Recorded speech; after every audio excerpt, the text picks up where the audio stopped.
Chapter 1. I had wondered how I would die many times before, through the course of a life lived under the sign of violence. But never had I thought I would meet my demise in such a fitting way. And I had no doubts that this was the end of the road for me, all right. Too many wounds to vital organs, but just enough to leave me conscious for a small moment. Around me laid thugs, groaning as they were bleeding to death. They were the members of a small but cruel gang that had been terrorizing the little town I had made my nest in. In their last moments, they were probably surprised and confused that the old man that had approached them had turned out to be so dangerous. But I couldn't blame them. They couldn't know that from my early teenage years until a few years ago, I had been dealing in sanctioned murder. Well, sanctioned, depending on who you asked. My career started in a forgotten African nation, with me as a child soldier under the banner of the Populist Liberation Army, following the orders of an unhinged monster, and ended several decades later as a respected member of the regular army, serving a whole other breed of monsters. One that would drink fine wine and wear shining shoes. I left not because I was disgusted with being nothing more than a weapon, not because of my body breaking down, but because I had found someone that made me believe that the rest of my life could be worth something. Which was quite ironic, considering I was dying for his future. A young brat that I had taken under my wing and decided to raise as my own. He was almost feral when I first found him, and now, standing over me with a face full of tears, he had become someone I was proud to call son. He was trying to tell me something, but I couldn't hear what he was saying. Still, I feigned understanding since I knew it mattered more to him than me. I was dying. Whether I had heard his words or not would not matter. What mattered was for him to not live the rest of his life feeling like he didn't get to tell me what he wanted to. So I held his face in my hand and did my best to smile as the numbness was overtaking me. In the corner of my eye, I could see his wife holding their daughter with one arm and crying to a phone she held in her free hand. She was a brave girl, and I was glad he had found her. They would be all right. With the last of my strength, I looked into my son's eyes and focused all of my willpower into talking without slurring. Listen well, son. This is for the best. I couldn't let them hurt you and your family. I know their type better than I want to admit. It would have only gotten worse, and I couldn't let that happen. A coughing fit took me, squandering all of my efforts to appear strong and remain dignified in my last moments.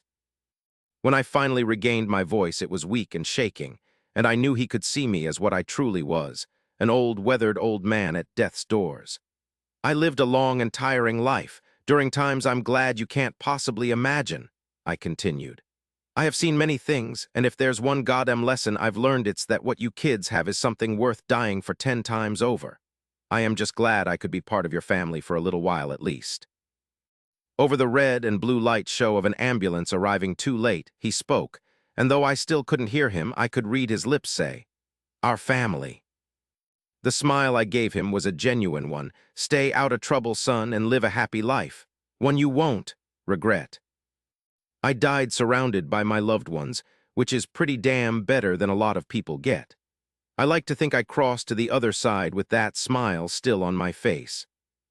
Able to rest at last, or so I thought, Chapter 2. Incorporeal but somehow aware. That's how it felt when the darkness left, only to be replaced by something else. A plane of quasi-existence that I am unable to fully describe with mere words. I could feel others around me, specks of light forming beautiful streams that stretched forever in both directions. Even though they never touched, all the streams went the same way, moved by a quiet determination, pulled by a strange hopefulness that resided just over there, beyond the horizon. I could feel it too, and was content with obediently moving forward. And for a while, I did. I eventually realized that it was getting increasingly harder.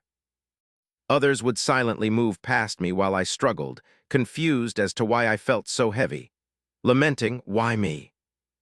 I came to a halt, exhausted and unable to continue anymore.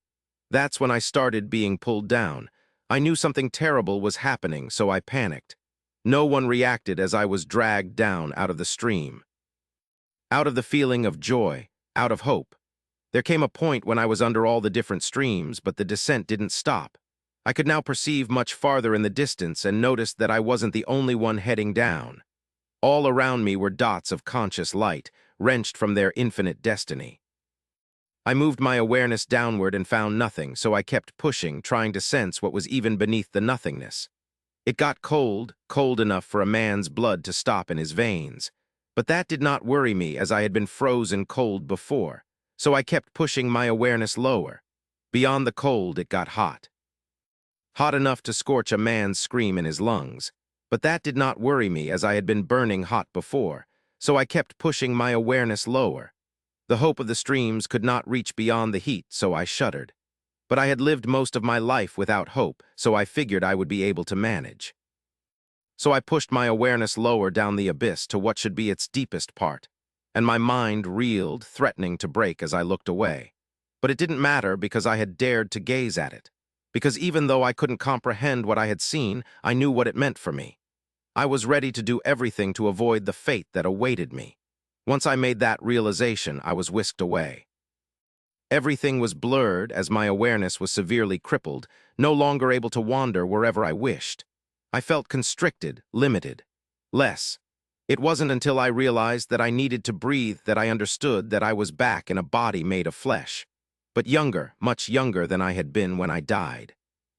"Stand, mortal." The voice was low and seemed strange to someone like me who was only familiar with human tongues. I could only compare it to the sound of the wind, howling through an uncaring mountain. Uncaring because it had been there for eons and would still be there for eons to come. I did as the voice ordered me to, still trembling from the ungodly terror I had just experienced. I was in a vast stone hall illuminated with rudimentary torches. There was no one else around me and no exit, but I knew I wasn't alone. "State your name," the voice demanded. "My name is Edward Lee," I said. There was a pause, during which I heard whispers and hushed voices. "Edward Lee, you have been brought before us to fulfill an old request. A request for a mortal who meets a particular set of criteria. If you are willing, you will be reincarnated in a world much different than the one you left." There was another pause, which was apparently meant for me to think. "What does that request entail?" I asked. "Things beyond your understanding and things you are not allowed to know," the voice said. "But I can see that you fear for your freedom, and you can rest assured that there is no need for such concern. If you were to accept, you would be as free as a mortal can be." That last comment caused chuckles in the invisible audience. "What if I refuse?" "Then you would simply be excused, and your soul would resume its journey to its final resting place." "I'll do it," I blurted out, almost biting my tongue. "I mean, I accept the request." Everything sounded better than going back to that dreadful descent. And they knew it. Whoever these disembodied voices belonged to, they knew they had me in the palm of their hand. "Very well," said the voice, unsurprised. "For crossing from one world to another, you have received the title Transmigrant. Plus 200 glory. You have gained the human racial trait, Technopath." Words appeared in the corner of my vision and disappeared once I read them. But before I could try to guess at their meaning, the voice spoke again. "We now ask to the court, is one of the members willing to offer the mortal Edward Lee their patronage?" Utter silence for the first time, then another mocking chuckle. "Very well," the ageless voice repeated. "Edward Lee, it is almost time for you to leave for the world of the living, but you cannot, not yet, for the scale is left unbalanced and no one can truly escape their karma." There were tremors, and I spun around to face an altar at a spot where nothing existed a moment ago.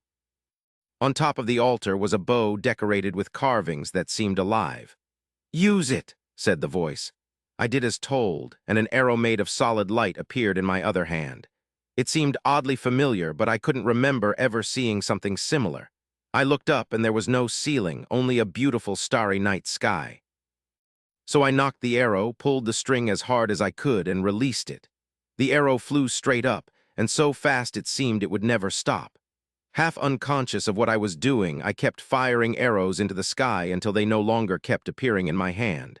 Then I put the bow back on the altar, unable to understand what had just happened. I felt different, lighter. As if some part of me was missing. Though I couldn't understand them, the whispers around me had turned into what sounded like intense arguments. "Now that you have passed judgment upon yourself, it is time," said the ageless voice. Edward Lee, the court. Hold, said someone else. A heavy silence followed. Edward Lee, I would like to be your patron, said the newcomer. If you don't mind, of course. There was a rumbling noise as cracks appeared on the stone in front of me. Pieces of the blocks that formed the wall flew past me, as if some invisible sledgehammer took it down, revealing a pitch-black room. To go past the rubble and enter that darkness was far from an appealing idea, but even if I couldn't tell what a patron was, I could sense it was fairly important. I took a step and heard gasps. Light inundated the room, and all around me several doors appeared on the previously naked stone wall. Proper doors of various designs, ornamented with gems and embellished with golden flourishes. Through some of them filtered sunlight and the sound of chirping birds. I raised a questioning brow at the empty room. A new voice spoke, feminine and charming.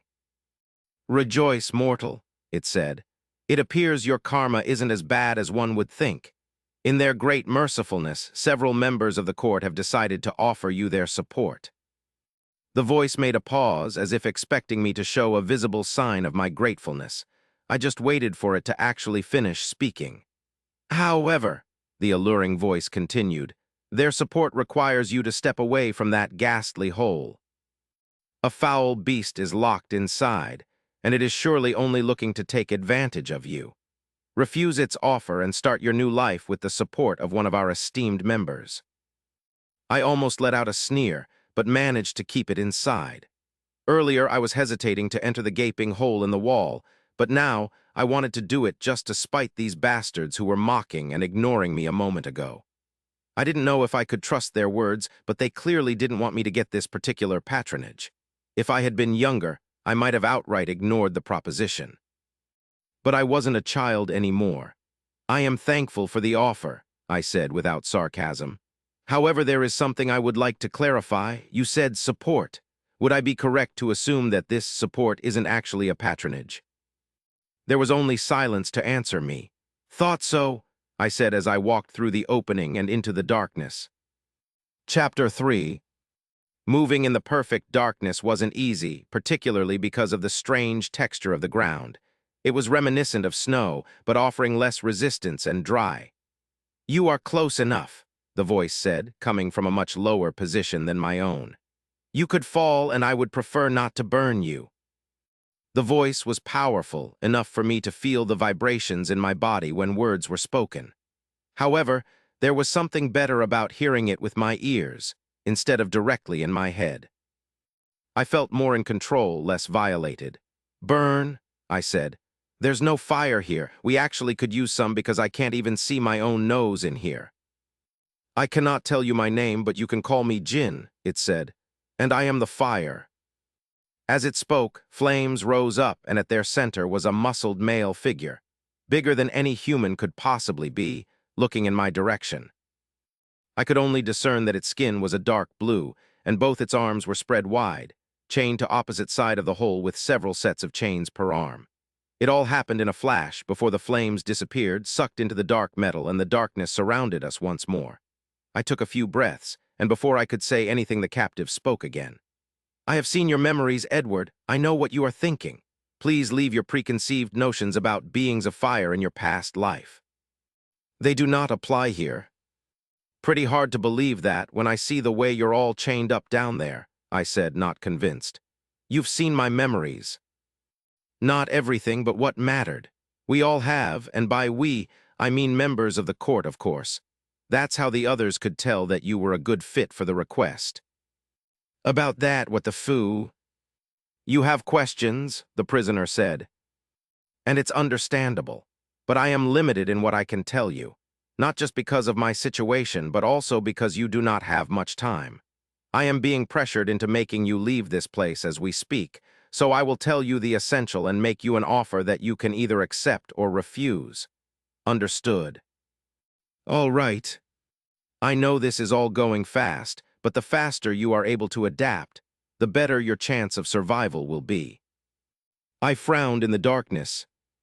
"Survival? You remember what happened right after you died, right?" he said. "Your soul was on its way to the afterlife when it started being pulled down. That was because of the karma you accumulated during your past life. You have lived a long life full of regrets and questionable choices, and there is a price to pay for that. Now, while you have escaped the absolute worst that could have happened to you, it doesn't mean you get to freely restart with a clean slate. I bitterly smiled in the darkness. It made sense that my sins would gnaw at my heels even here, in this world beyond death. I had never been a lucky guy, and it's not like I didn't deserve it either. The bow you used in the stone hall is an artifact that shaped your negative karma into seeking arrows. Once you leave this place, each one of them will search for you, and you will have to literally face your past in a divine tribulation. I frowned. What do you mean by that? Exactly what I said. It's not going to be every little thing you have done, of course. We're talking about the main actions that defined your past life. You never made peace with them, and now your current life will depend on you doing that. Because every time one of those shiny arrows comes down, it will be as an extremely violent trial. It paused, probably expecting me to interrupt him again. I didn't. Patrons usually grant mortals parts of their strength, and in exchange gain rewards for every achievement they make during their lives. But it's a risky bet to take since mortals can easily die before achieving anything, leaving us with a net loss. I'm sure you can deduce the main reason why no one else offered you their patronage. It surely made sense. They weren't willing to take a chance since the deck was stacked against me from the start. But if that was true, then why? The reason I am willing to help you is simple, he continued, anticipating my question. I do not have much to lose and everything to gain. I have the means to greatly improve your chances, and your success will also be mine. The better you do, the more power I will be able to gather, and with some luck, I will eventually be able to free myself from this prison. Think of it as an investment on your willingness to change your fate, and I have to admit some curiosity. Curiosity? I asked. You see, the request that caused your reincarnation was so specific that it took ages to be fulfilled, and it is the second part of a magically binding transaction made by the court before any of its current members had joined yet. Except for the master of ceremony, of course, but he doesn't count. The main reason why he is one of the last surviving old gods is that he doesn't take part in anything, so no one is going to get any information from him, but I digress. The point is, no one knows the requester's identity, his goal, and what is expected from you, and I find that very interesting. After that we stood in silence, but I wondered if he was studying me in the darkness, trying to get clues about the nature of a grand scheme I couldn't begin to comprehend. I dismissed that idea and focused on the situation at hand. Soldiers aren't particularly more religious than most people, but they are an incredibly superstitious bunch.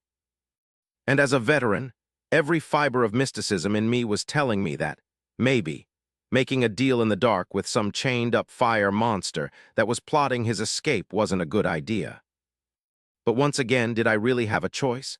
Assuming what he said was true, refusing his help meant something worse than just having to face hardships alone in an unfamiliar world. It meant inevitably dying once again and be back to that slow descent into madness. I might as well have refused the offer to reincarnate in the first place. If I understand you correctly, if I manage to succeed in those trials, I won't have to worry about whatever I saw at the bottom back then. You are correct, he said. You would have purified your karma enough to tip the scale back to a healthy equilibrium. There wasn't really a reason to hesitate at this point.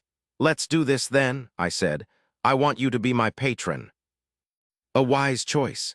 Then, Edward Lee, to seal our accord, I offer you my left eye and welcome you as one of my own. I welcome you as another host of the First Flame. My hand shot to my eye as an intense pain shot through it, so sharp and sudden it made me let out a loud groan. It was as if my eye socket had been filled with fire that spread through my whole body. I found myself curled up in agony on the soft ground before I could tell I was falling. You have become the protege of the Nameless Jinn. You have received the left eye of the Nameless Jinn. Left eye of the Nameless Jinn. Usage consumes stamina. When opened, effectively makes user a Jinn, makes user immune to any awareness-altering effects. Convert ambient ether into mana. When closed, awareness-altering effects are only half as effective.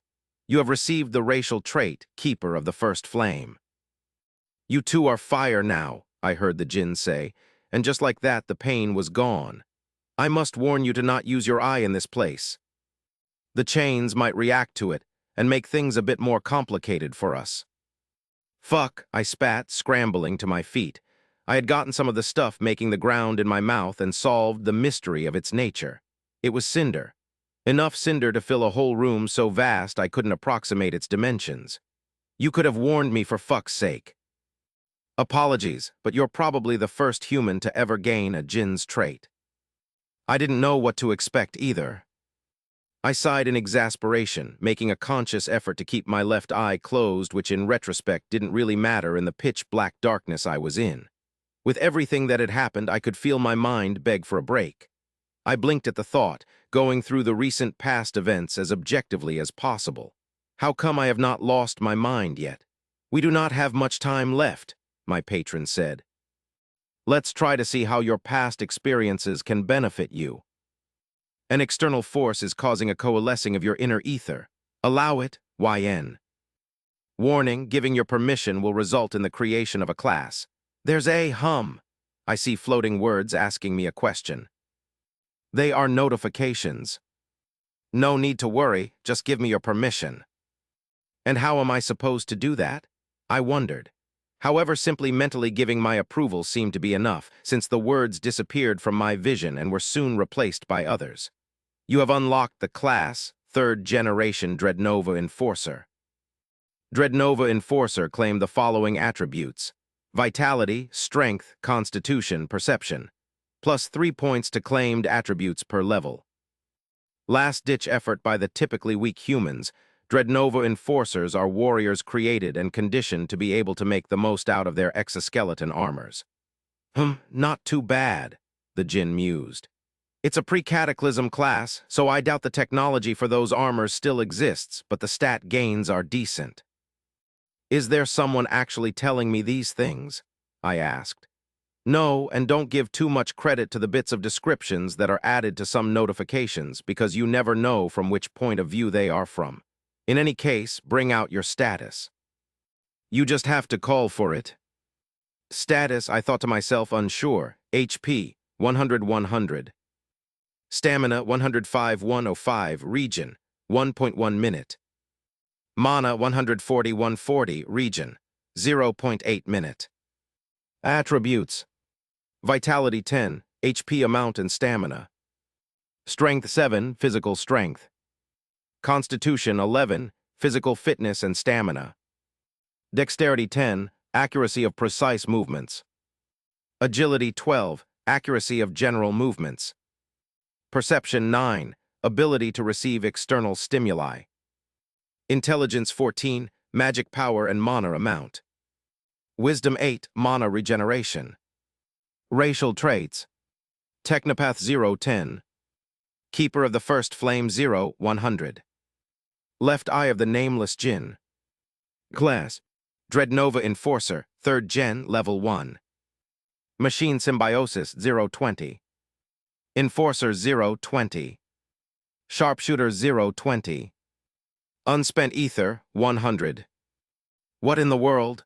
I muttered. Curious, I willed 10 ether to be added to Technopath. The 0-10 became 0-20 and a smaller notification appeared. The amount of unspent ether became 90. "You have unlocked the ability Summon.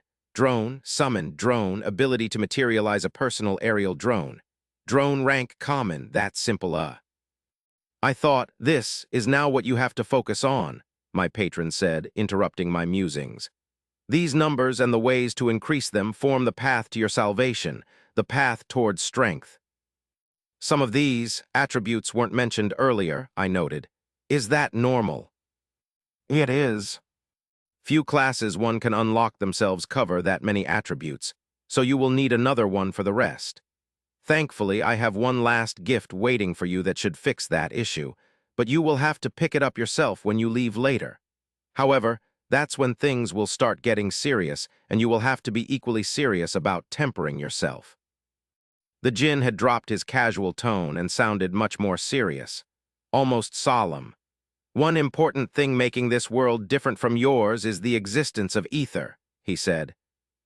Think of it as a type of energy present in everything, living or not, and operates under certain rules to make the impossible possible. People gather it by consuming special food, using certain items, even killing other creatures, sentient or not. As a warrior yourself, you will have to hunt increasingly strong opponents. Each defeated foe will grant you some ether that you can add to one of your class skill trees. Your class will gain a level and improve your attributes, allowing you to seek harder challenges. It is somewhere in that cycle that lies your only hope to face the ghost of your past. Wait, doesn't that mean that, by adding ether to a racial trait instead of my class, I wasted it? Did I manage to mess up before things even really started? I looked at my status. Its words and numbers were currently all that was visible to me, and the jinn's speech echoed in my mind, ominous. He had said that the road to my salvation was through gathering strength, which I could understand. But the meaning of his words was clear. I was meant to take lives to literally feed my own, and I already knew where that path led from experience. To destruction. I doubted one could truly grow stronger through killing. Only dead men stood atop mountains of bones. Isn't being what you call a warrior the reason I am here in the first place? I asked, sounding more accusing than I meant. For making a career out of being a mass murderer, he let out a heavy sigh. I can sense your confusion, Edward, but the lion has never been condemned for feeding on his prey. Much more than the nature of your action, your mindset, and how you dealt with your guilt is the source of your bad karma. In my opinion, at least. For a reason I couldn't identify at the time, those words caused a great amount of discomfort in me, and my hands instinctively formed fists. What do you mean? I asked through gritted teeth. That is something you will ultimately have to learn by yourself.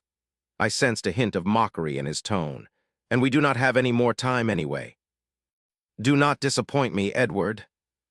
Surprised by the light, I cursed and covered my eye until it got used to it again.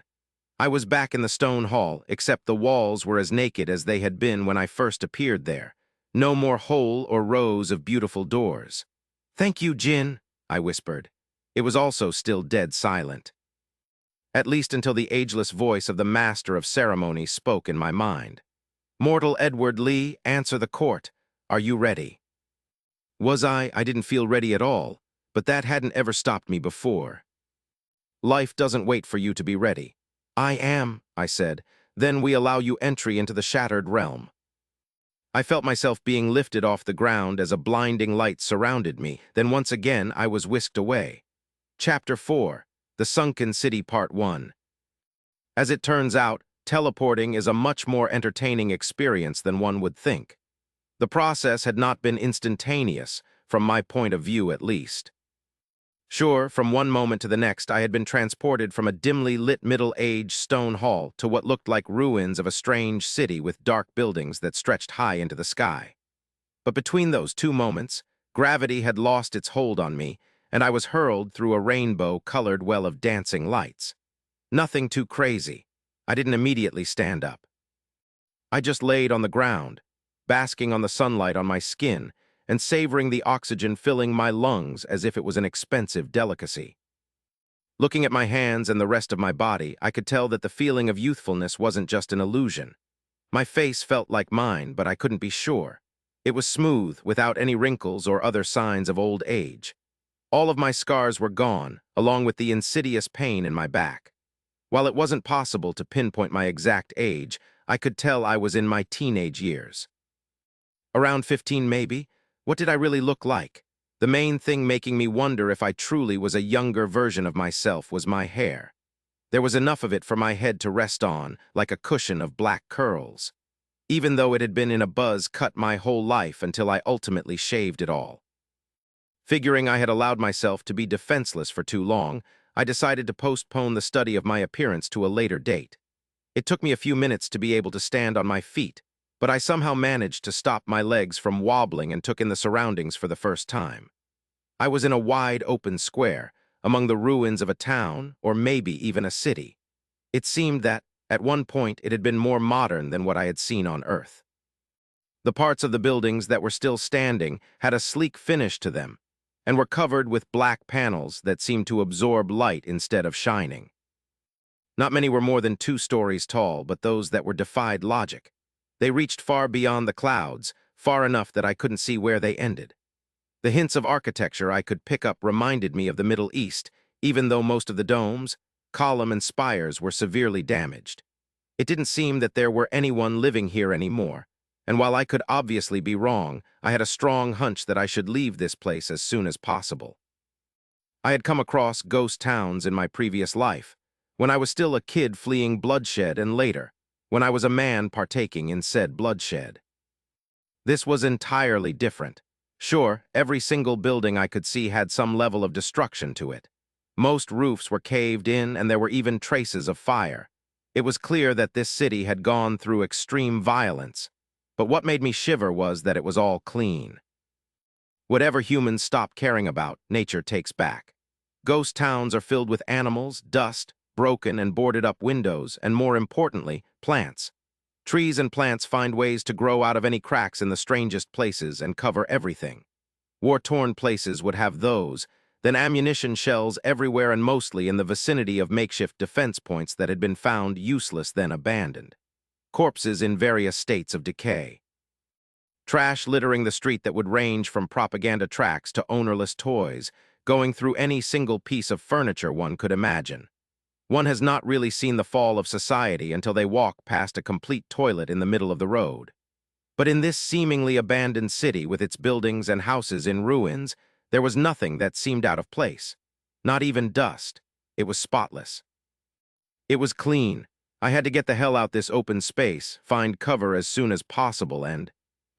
No, I need to calm down, I thought to myself, pushing the feeling of urgency aside. Why did this have to be a dangerous situation?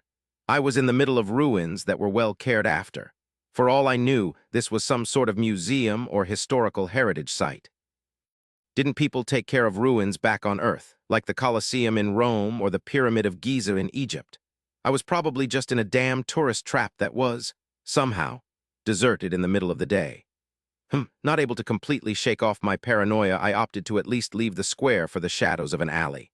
I tried to make as little noise as possible as I ran, but it was hard to be silent, considering I was the only moving thing around. Only after I had checked nothing was coming after me did I crouch and try to think of a plan. First, I had to establish what I knew, and it wasn't much. I was in a different world that had different rules and magic. I didn't know the name of the city I was in, but I knew I was in the Shattered Realm, which wasn't really a reassuring name. That was pretty much all I knew. Second, I have to establish what I have. Besides a magic eye that I apparently can't use unless I'm willing to weaken myself, I thought with a regretful sigh. That wasn't something I was willing to test unless I was in controlled conditions. Hadn't I basically been crippled? Now that I could think about it, I was starting to regret that part of my deal with the djinn. Wait, magic. I still had some ether that I could add to my class, and considering what the effects promised for leveling up, it should significantly boost my survivability. But which of those skill trees should I use it on? I wondered. I wished I had asked more specific questions about this strange system, instead of winging it and wasting 10 precious units of ether because of my curiosity. For nothing but a drone. A drone, I couldn't help but smile thinking that the situation wasn't so dire after all. Reconnaissance was a drone's specialty, and a way for me to find either other people or the fastest way out of this place. The other logical option would have been to find a high enough vantage point, but I didn't trust any of the structures around me to not collapse under my weight. That and the incredibly strong gut feeling that was screaming at me to not cross any of the gates that, even if nothing but their frames stood around them, were all closed. How were double doors of all possible things the only intact items in a city in ruins, with none of them even vandalized? I did not know, and I did not care. Dead and brought back to life, I was too old for all this shit, even if I technically wasn't old anymore. There was a saying I used to bark at recruits losing their focus of the main mission because of collaterals, and it went like, don't think about it. All I knew was that I wished I at least had a means to defend myself. I brought my thoughts back to the ether and called out my status screen and looked at my 3 options: Machine Symbiosis, Enforcer, and Sharpshooter. The later one really piqued my interest, even though I had no weapons to use it on. The first one seemed to be related to the armors mentioned in the class description. Enforcer seemed self-explanatory, but could really mean anything. Still, I surmised that skilled trees were a way to specialize in particular areas covered by a class. Since what I wanted was survivability, I added 20 ether to Enforcer, which sounded like the most likely to offer me something in that direction. The 0-20 next to the skill tree became 0-40 and notifications popped up into existence. Dreadnova Enforcer reached level 2. +3 to Vitality, Strength, Constitution, and Perception. You have unlocked the skill Kinetic Charge. Kinetic Charge active cost 2 mana every meter cooldown, 6 hours. Gain temporary speed, and a coat of energy shielding body from impacts when running in a straight line. Speed and shield strength increase with running time. Increases stop if armor mana reserves are fully depleted or running direction is altered. Speed and shield strength decrease from projectiles impact. Speed and shield strength dissipate if user stops running.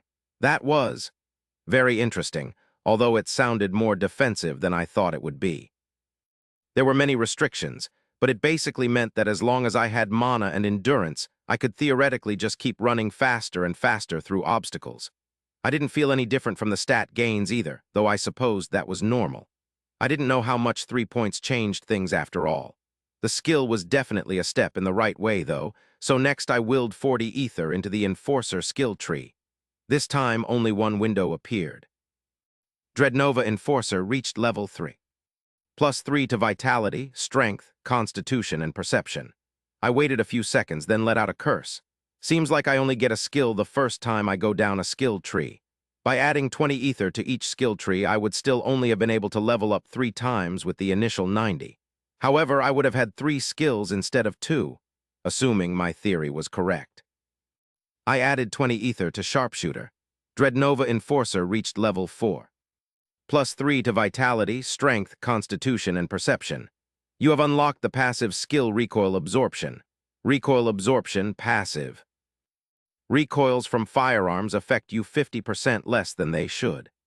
I dismissed the skill as something that was of no use to me in that particular situation, and felt better about not investing in machine symbiosis. With such a name, I doubted it would have given me something immediately useful either. Now all that was left was bring out the drone. Wait, how do I take it out again? I scratched my head and remembered the drone was categorized as a sub-function of the skill Summon. Maybe those were the key words? Summon, drone, I tentatively said. A blue bar representing my mana in the lower corner of my vision was shortened, as little black dots were materialized in front of me and flew into each other to form a spherical amalgamation. The black sphere became half as big as a soccer ball, and the process stopped. I stared, mesmerized as the matter and its color shifted to a shiny silver with a black visor surrounding it. Hello, Master. I am Aerial Drone 01. Would you like to change my name? The voice was calm and composed, reminding me of those you could hear from some phones. Almost human, but one could tell something wasn't quite right. You can just call me Ed, I said. Also, yes, from now on your name is Kirby. Like Jack Kirby, the famous scout, which was fitting, not the cute pink monster my granddaughter loved, not really. Understood, Ed. Setup complete. What are your orders? Before that, can you tell me what you can do? I said. Also, lower your voice if possible. Here is the list of my functions. Kirby function pay. No function installed. You couldn't just tell me you can't do anything. But that would not have been accurate, Ed. Showing you my function page seemed like the optimal answer. I advise you to install new functions to improve my ability to help you. Is this thing messing with me? I thought, and how do I that? Functions can only be installed by trained individuals. Never mind, I said after massaging my temples. I felt like I was going to regret giving it a name that reminded me of my loved ones. Kirby, how far from me can you fly? Flight distance solely depends on mana available. Mana consumption will increase the further I go until there is none available, which will result in my dismissal until next summoning. The fact that there wasn't a set distance as a limit was good news, but there was still one thing to confirm. Is there a way we can communicate from a distance? I asked. Not with the set of functions available, the drone said. Too bad. Well, I want you to fly straight up until you can give me a plan to get out of this city. Apologies, but I am unable to give you any plan with my current functions. Even if I could, I would be unable to transfer it to you. I groaned. It seemed Kirby took what I said a bit too literally.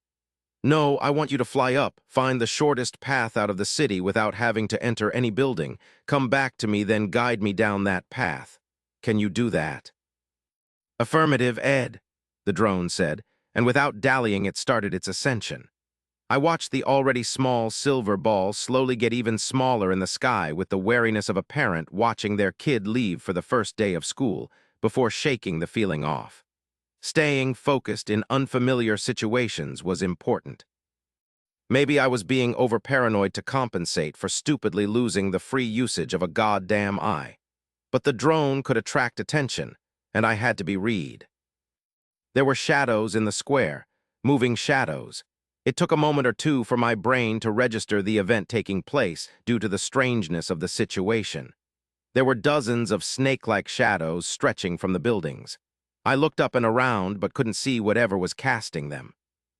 It was eerie. Then my blood froze when I realized they were all gathering around the spot where I had been laying down for several minutes, like hounds that had caught a scent. Chapter 5, The Sunken City Part 2. Was there any chance that this could be a natural phenomenon? Maybe, but I didn't want to bet on it. The sooner I would be gone, the better, and seeing how Kirby had started his descent, all my wishes would soon come true. Then I noticed the shadows creeping down the path I took to my current position. Nope. I got up and ran down the alley. No way I was going to wait to see what would happen if they found me, if they touched me. I am back, Ed. A familiar voice said next to me, close enough to startle me. Goddammit, are you trying to give me a heart attack? I am not Ed, said the drone's monotonous voice. I came back to you as instructed, and my name is Kirby, not Goddammit. I looked back and saw the shadows gathered where I had been a moment ago. There was much more of them, enough to turn the ground entirely black even though the sun was high in the sky. I got a little bit faster. Never mind that. Tell me where to go so I can get out of here. You already ran past where you should have turned for the optimal trajectory, but I shall calculate the new one turn left. Give me directions a few seconds sooner, I groaned. It was so sudden I almost fell. So with Kirby as GPS, I navigated through the city as fast as I could without ever meeting a living soul. Only shadows. Besides those after me, I'd sometimes see groups of them, wandering the streets or immobile between alleys. I changed direction each time I spotted them, but it seemed my presence was enough to alert and attract them. While it was great to be able to run without aching bones and old wounds, I didn't have the luxury to enjoy it. I soon ran out of stamina, which is probably what the blinking empty white bar in the corner of my vision was supposed to indicate. I had been running for almost 20 minutes at a pretty high pace and still felt moderately great until it was completely depleted. I figured the attribute points definitely helped, since I doubted such a young body should be able to run this way without intense previous training. But they showed me another way in which this world was different from the previous one. Exhaustion was supposed to be more gradual, not the effect of an empty bar. I had no idea what I would be able to do if my pursuers were faster. I leaned against a guard rail to catch my breath and glanced back. I couldn't see any of the shadows, so I assumed it was safe. For now. There was a crack, and I realized that whatever the guard rail was made of, it wasn't in a state able to support my weight. A chunk of it broke off, but I was able to regain my balance and avoid falling. However, my eyes grew wide when I realized that the broken piece didn't fall down but slowly and surely floated upward. I kicked the rail and witnessed the same scene play out again, gravity seemingly deciding to not act as it was supposed to. Was that why there was no one around? Why everything was clean? Had it all flown away? But if so, why wasn't I affected? I looked up at the spotless sky, not even sure of what I was expecting to see. How far is the exit, Kirby? I managed to articulate despite how dry my mouth was. I really needed some water. 2,886,256 meters, Ed, he said. I am unable to give a more precise measurement with my current functions. That's fine, I simply said, defeated. A bit less than 3 kilometers, I was almost there, almost out of this madness. I gain more stamina back when I stay still. Should I wait until I can run again or try to just push through? I wondered. I opted for a compromise and switched to walking. Weird, I said to myself. I fail to see what is weird about turning left, Ed, said my drone. Not that, I'm talking about this house, I said as I pointed to it. Am I overthinking things, or is it weird that it's the only building with a missing door? It was a small one-story house, one of those that had seen less damage. There only was a fairly large hole through the roof. The drone flew a bit in the direction I indicated, characters I didn't know defiled on its visor, then it came back to me. Ed, there is no house here, there is nothing. Come again. Ed, there is no house here, there is no. No, no, no, no, I interrupted, waving my hand in disbelief. What do you see right there? I once again pointed a finger toward the house. An empty space, Kirby said. Also, I am required to tell you that you are running low on mana. I looked around. There was no suspicious shadows, but did I really have the luxury to check whatever was going on? They were surely on my trail. The Jinn's eye had the ability to show me things that were invisible and dispel illusions even when it was closed, though it was less effective, which probably explained why I wasn't able to see what was casting the oddly shaped shadows through the city, but able to see the shadows in the first place. If anything is even casting them, same with this building. I could see it when a drone couldn't, but what if there was more to it? Was it finally time to see what opening my eye would do? No. I'm only running low on stamina and mana to maintain the drone. I won't be able to find my way out of this goddamn maze without it, and I'm definitely not waiting to regain my stamina. I need to follow my own advice and not think about it. Right as I was about to leave, my eye caught a glimmer beyond the entrance, but it was too dark inside for me to see what it actually was. Intrigued, I slowly approached it. There was something inside, but I couldn't quite make out its shape. Was it a person? Were they asleep? So I edged a bit closer. The person was on their knees and wearing a medieval armor, which completely contrasted with what I had seen of the city so far. I didn't know a thing about armors, but I could tell this one was of exquisite craftsmanship. But that wasn't what had caught my attention. Closer. The fingers were tightly wrapped around the wooden hilt of a seemingly banal sword that was transpiercing them from front to back. The blade was bone white and spotless, but it was so thin. How could it have gone through the impressing chest plate without breaking? Closer, there are moving things inside the blade. It's almost as if I can hear someone calling me. Closer. I raised my hand to touch it, wondering how could anyone use something so long as a weapon. I didn't notice the creeping shadows, nor the bones I was carelessly crushing under my feet. It wasn't until my fingers were millimeters from the bone-bladed sword that a primal part of me in the far back of my brain realized that the trap was closing around me. But like the moth heading to the flame, I couldn't care less. My fingers came into contact with the weapon, and I was no longer in that dimly lit house, but in dark waters up to my waist. Chapter 6, The Sunken City Part 3. I would have thought I was in the middle of an ocean if it wasn't for the fact that I had footing, as the pitch-black water seemed to stretch forever and I couldn't see where it ended. All I could see was a gigantic double door covered with symbols very much similar to those that were on every doors of the ruined city, and in front of it was the armored knight that I had seen dead with a sword through his chest. Except he didn't have a blade piercing him anymore, nor was he on his knees. He was standing tall, apparently studying the strange monument. Fucking hell, I spoke to myself through gritted teeth. I was once again in a completely unknown type of situation, with no information regarding how to navigate to safety. However, I knew being shy wasn't going to help, so I started moving toward the door, doing my best to not look in the water. It was so dark I couldn't see the submerged part of my body, but the few times I had looked down, I had seen ghostly hands reaching up, desperately grasping for something. Even though I knew they were there, I never came in contact with anything while I slowly walked in the water, and I was thankful for that. Once they were only a few meters between me and the knight, he glanced back at me. "Ah, there you are," he said. His voice was calm, and not at all the kind I would associate with a knight. It was more of a monk's voice. The Jinn sent word of your arrival, but I didn't dare hope I would finally be relieved of my burden after so long. There was a thunderous clamor. An explosion on the other side of the door, and cracks ran through it as pieces fell into the water. As you can see, the knight continued unperturbed, I was not going to last much longer. Wait, I said, raising both my hands in what I hoped was calming gesture. I don't know what's going on, but it seems dangerous, so please don't be too rash. You said the Jinn told you I was coming. Indeed, he wished to gift you the blade, assuring me you would be able to handle her. Many fools have come here, thinking of seizing this power for themselves. I made them all face their arrogance. Are you not his champion? I have to admit that you do seem a little young, but I trust his judgment. There was another explosion, stronger than the first one, and causing a shockwave strong enough to almost make me fall.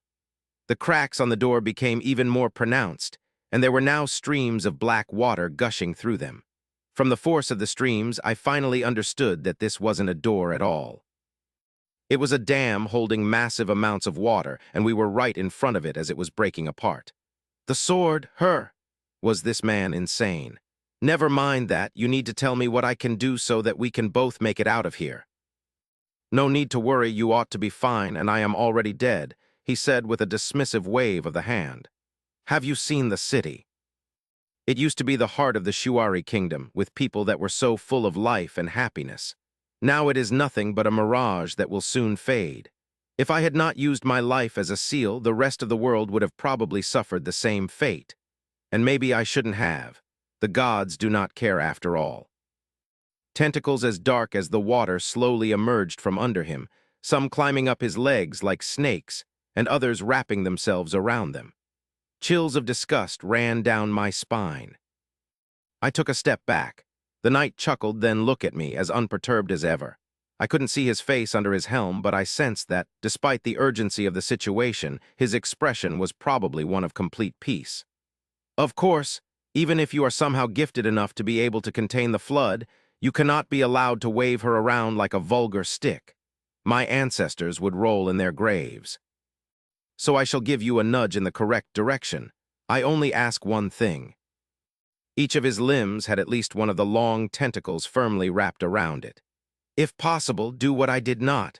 Reach out to her and try to make her know peace. That's when the door exploded in 1,000 pieces, and as I braced myself to receive the torrent of water, I saw him being yanked underneath.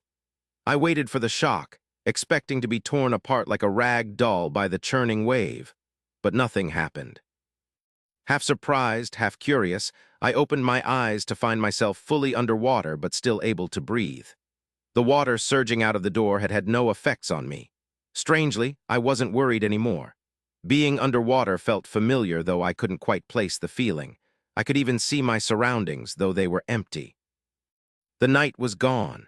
The door was gone, but its frame remained and gargantuan tentacles were coming out of the other side. It's that sight of horror that made me realize what was so familiar about this situation and why I wasn't losing my mind over it. It reminded me of what I had seen at the bottom of the Abyss of Souls, but it was nothing close, not even comparable.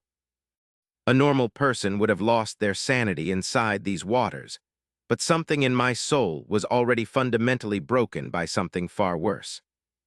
Which is why I was unaffected, and the nameless Jinn knew, which is why he sent me here. I walked toward the door armed with new confidence, because on the other side was where she was, waiting for me. I was sure of it. At first, nothing happened, but as I got closer, the tentacles started going back inside, as if startled by my presence. By the time I reached the vestiges of the door and crossed the threshold, they were too far for me to see. The other side was different from what I had expected. It was a wide grassland tinted in a spectral blue by the waters, with trees, herbs, and flowers undulating with the currents. In the middle of it, there she was, dancing. A chunk of starry night sky, stolen from the heavens, then molded vaguely in a female form. She stopped her gracious spinning when she noticed me. She paused for a moment, measuring me. Then she held out her hand and tilted her head. Inviting, I took it with both of mine. In her emerald eyes was a question, and my answer was undoubtedly yes.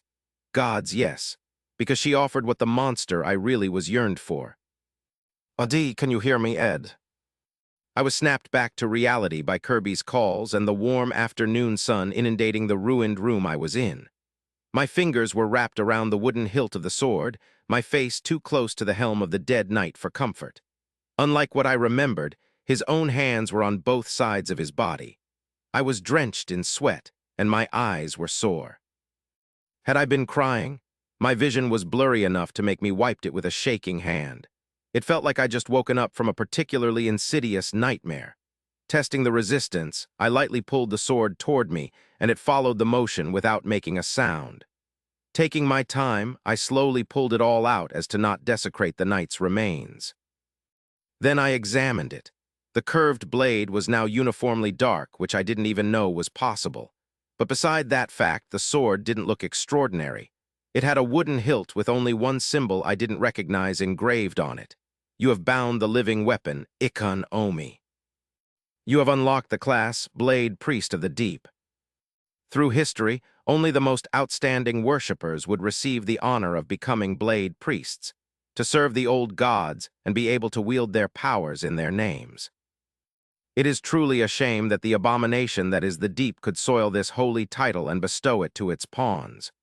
Blade Priest of the Deep claimed the following attributes: intelligence, wisdom, dexterity, agility, plus 4 points to claimed attributes per level. You have learned the skill Sunken Dance. You have received plus 250 glory. Certain entities have taken interest in you. Ikon Omi has been moved to your inventory. The sword instantaneously disappeared from my hands with a deluge of notifications. Ed, can you?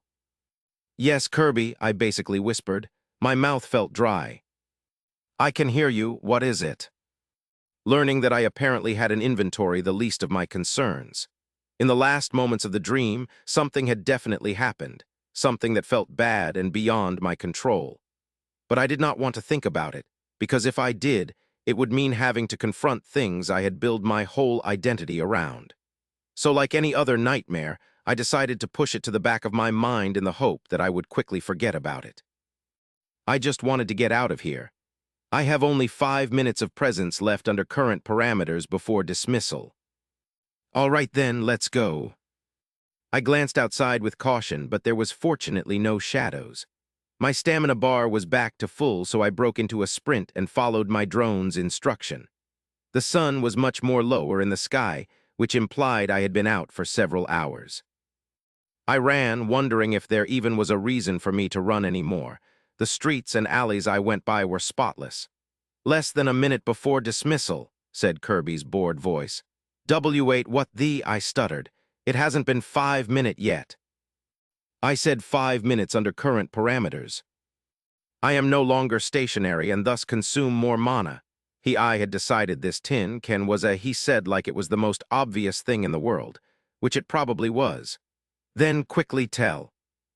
But before I could finish my request, the silver drone turned snow white and was blown into dust by the wind. I couldn't help but let out a few curses. Then again, I was aware of the general direction we were going in, so I figured I would be fine as long as I didn't end up in dead ends. And I was right. There didn't seem to be any more danger, so I joined a particularly wide paved street and simple walked it down to the city's exit. The shadows, or should I call them tentacles, were all back where they belonged, in the black blade of a banal-looking sword. The inner city was in better shape than the piles of rubble of the outskirts. But I paid it little attention, amazed by the view. I was on the edge of a plateau that was towering a desertic valley, and for the first time, even if it was from a distance, I could see signs of human activity. The valley had several settlements sprinkled along the bed of a river that used to snake around until it reached faraway mountains but had long since dried up. Vegetation was scarce, but I could see trails of smoke coming from the villages and people traveling from one to the next. I had made it out and would soon rejoin society. It couldn't be that hard to find a way to make a living here, could it? The region seems pretty dry, but maybe it can't possibly be too hard to find someone willing to give me some water. I thought to myself as I went down a set of cracked and broken stone stairs leading to the valley that had surely been an impressive sight in the distant past. I hardly kept myself from whistling with satisfaction with anticipation as to what the future held. Many dangers, sure. But I was young and almost with no responsibility. But the most important thing right now. You have cleared the instant dungeon of the sunken city, plus 1,000 glory. For clearing a dungeon for the first time, you have earned the title Dungeon Delver. Plus 10 glory. For clearing a dungeon by yourself, you have earned the title Lone Wolf. Plus 25 glory.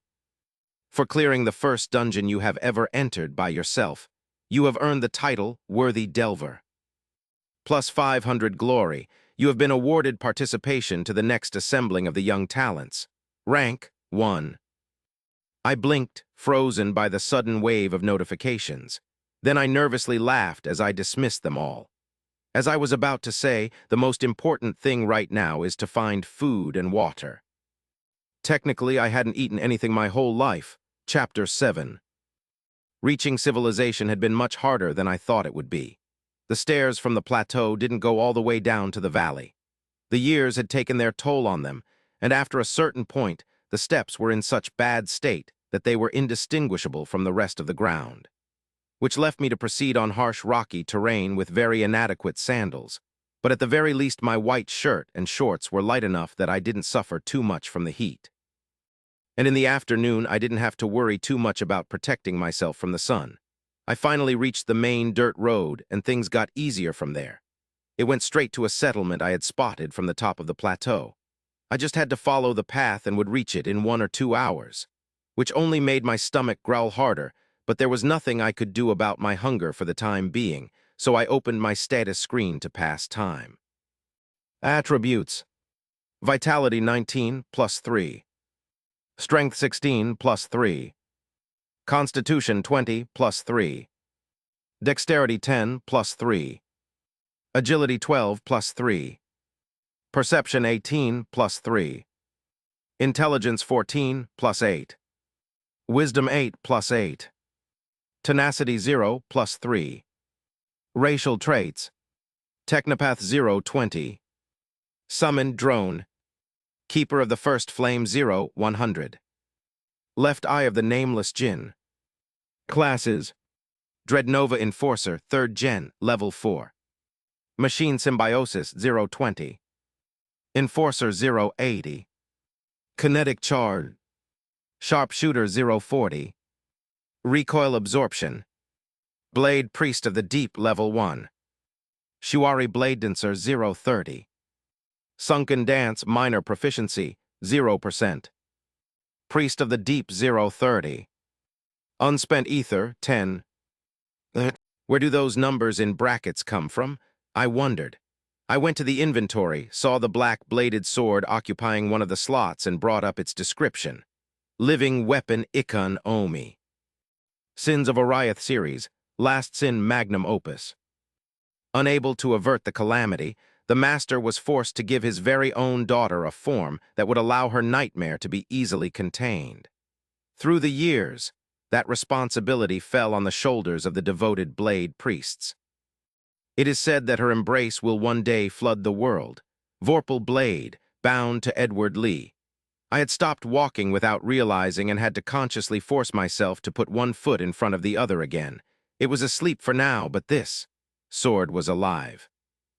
Alive, and in all likelihood a being I had met in a dream I didn't want to remember. No, not in a dream, in a nightmare. I would eventually have to find out what Vorpal Blade meant, though it didn't seem to be something particularly urgent. What kind of parent turns their daughter into a weapon? And what does enough time in that shape do to someone? Was it sentient or just a bundle of basic urges? I shuddered at the thought. In any case, none of this explained my current stats, so I went to my skill page and read the definitions in search of clues. Technopath 020, Human Racial Skill. Allows creation and natural interaction with machines. Summoned Drone allows the creation of a personal aerial drone named Kirby. Drone rank, Common. Keeper of the First Flame 100 Jinn Racial Skill. Allows manipulation of the First Flame. Sunken Dance, sword style of a Forgotten Kingdom's elite. The Sunken Dance was a sword style. I finally understood what the knight had meant when he said he would give me a nudge in the right direction. I had never held a sword, much less used one in actual combat.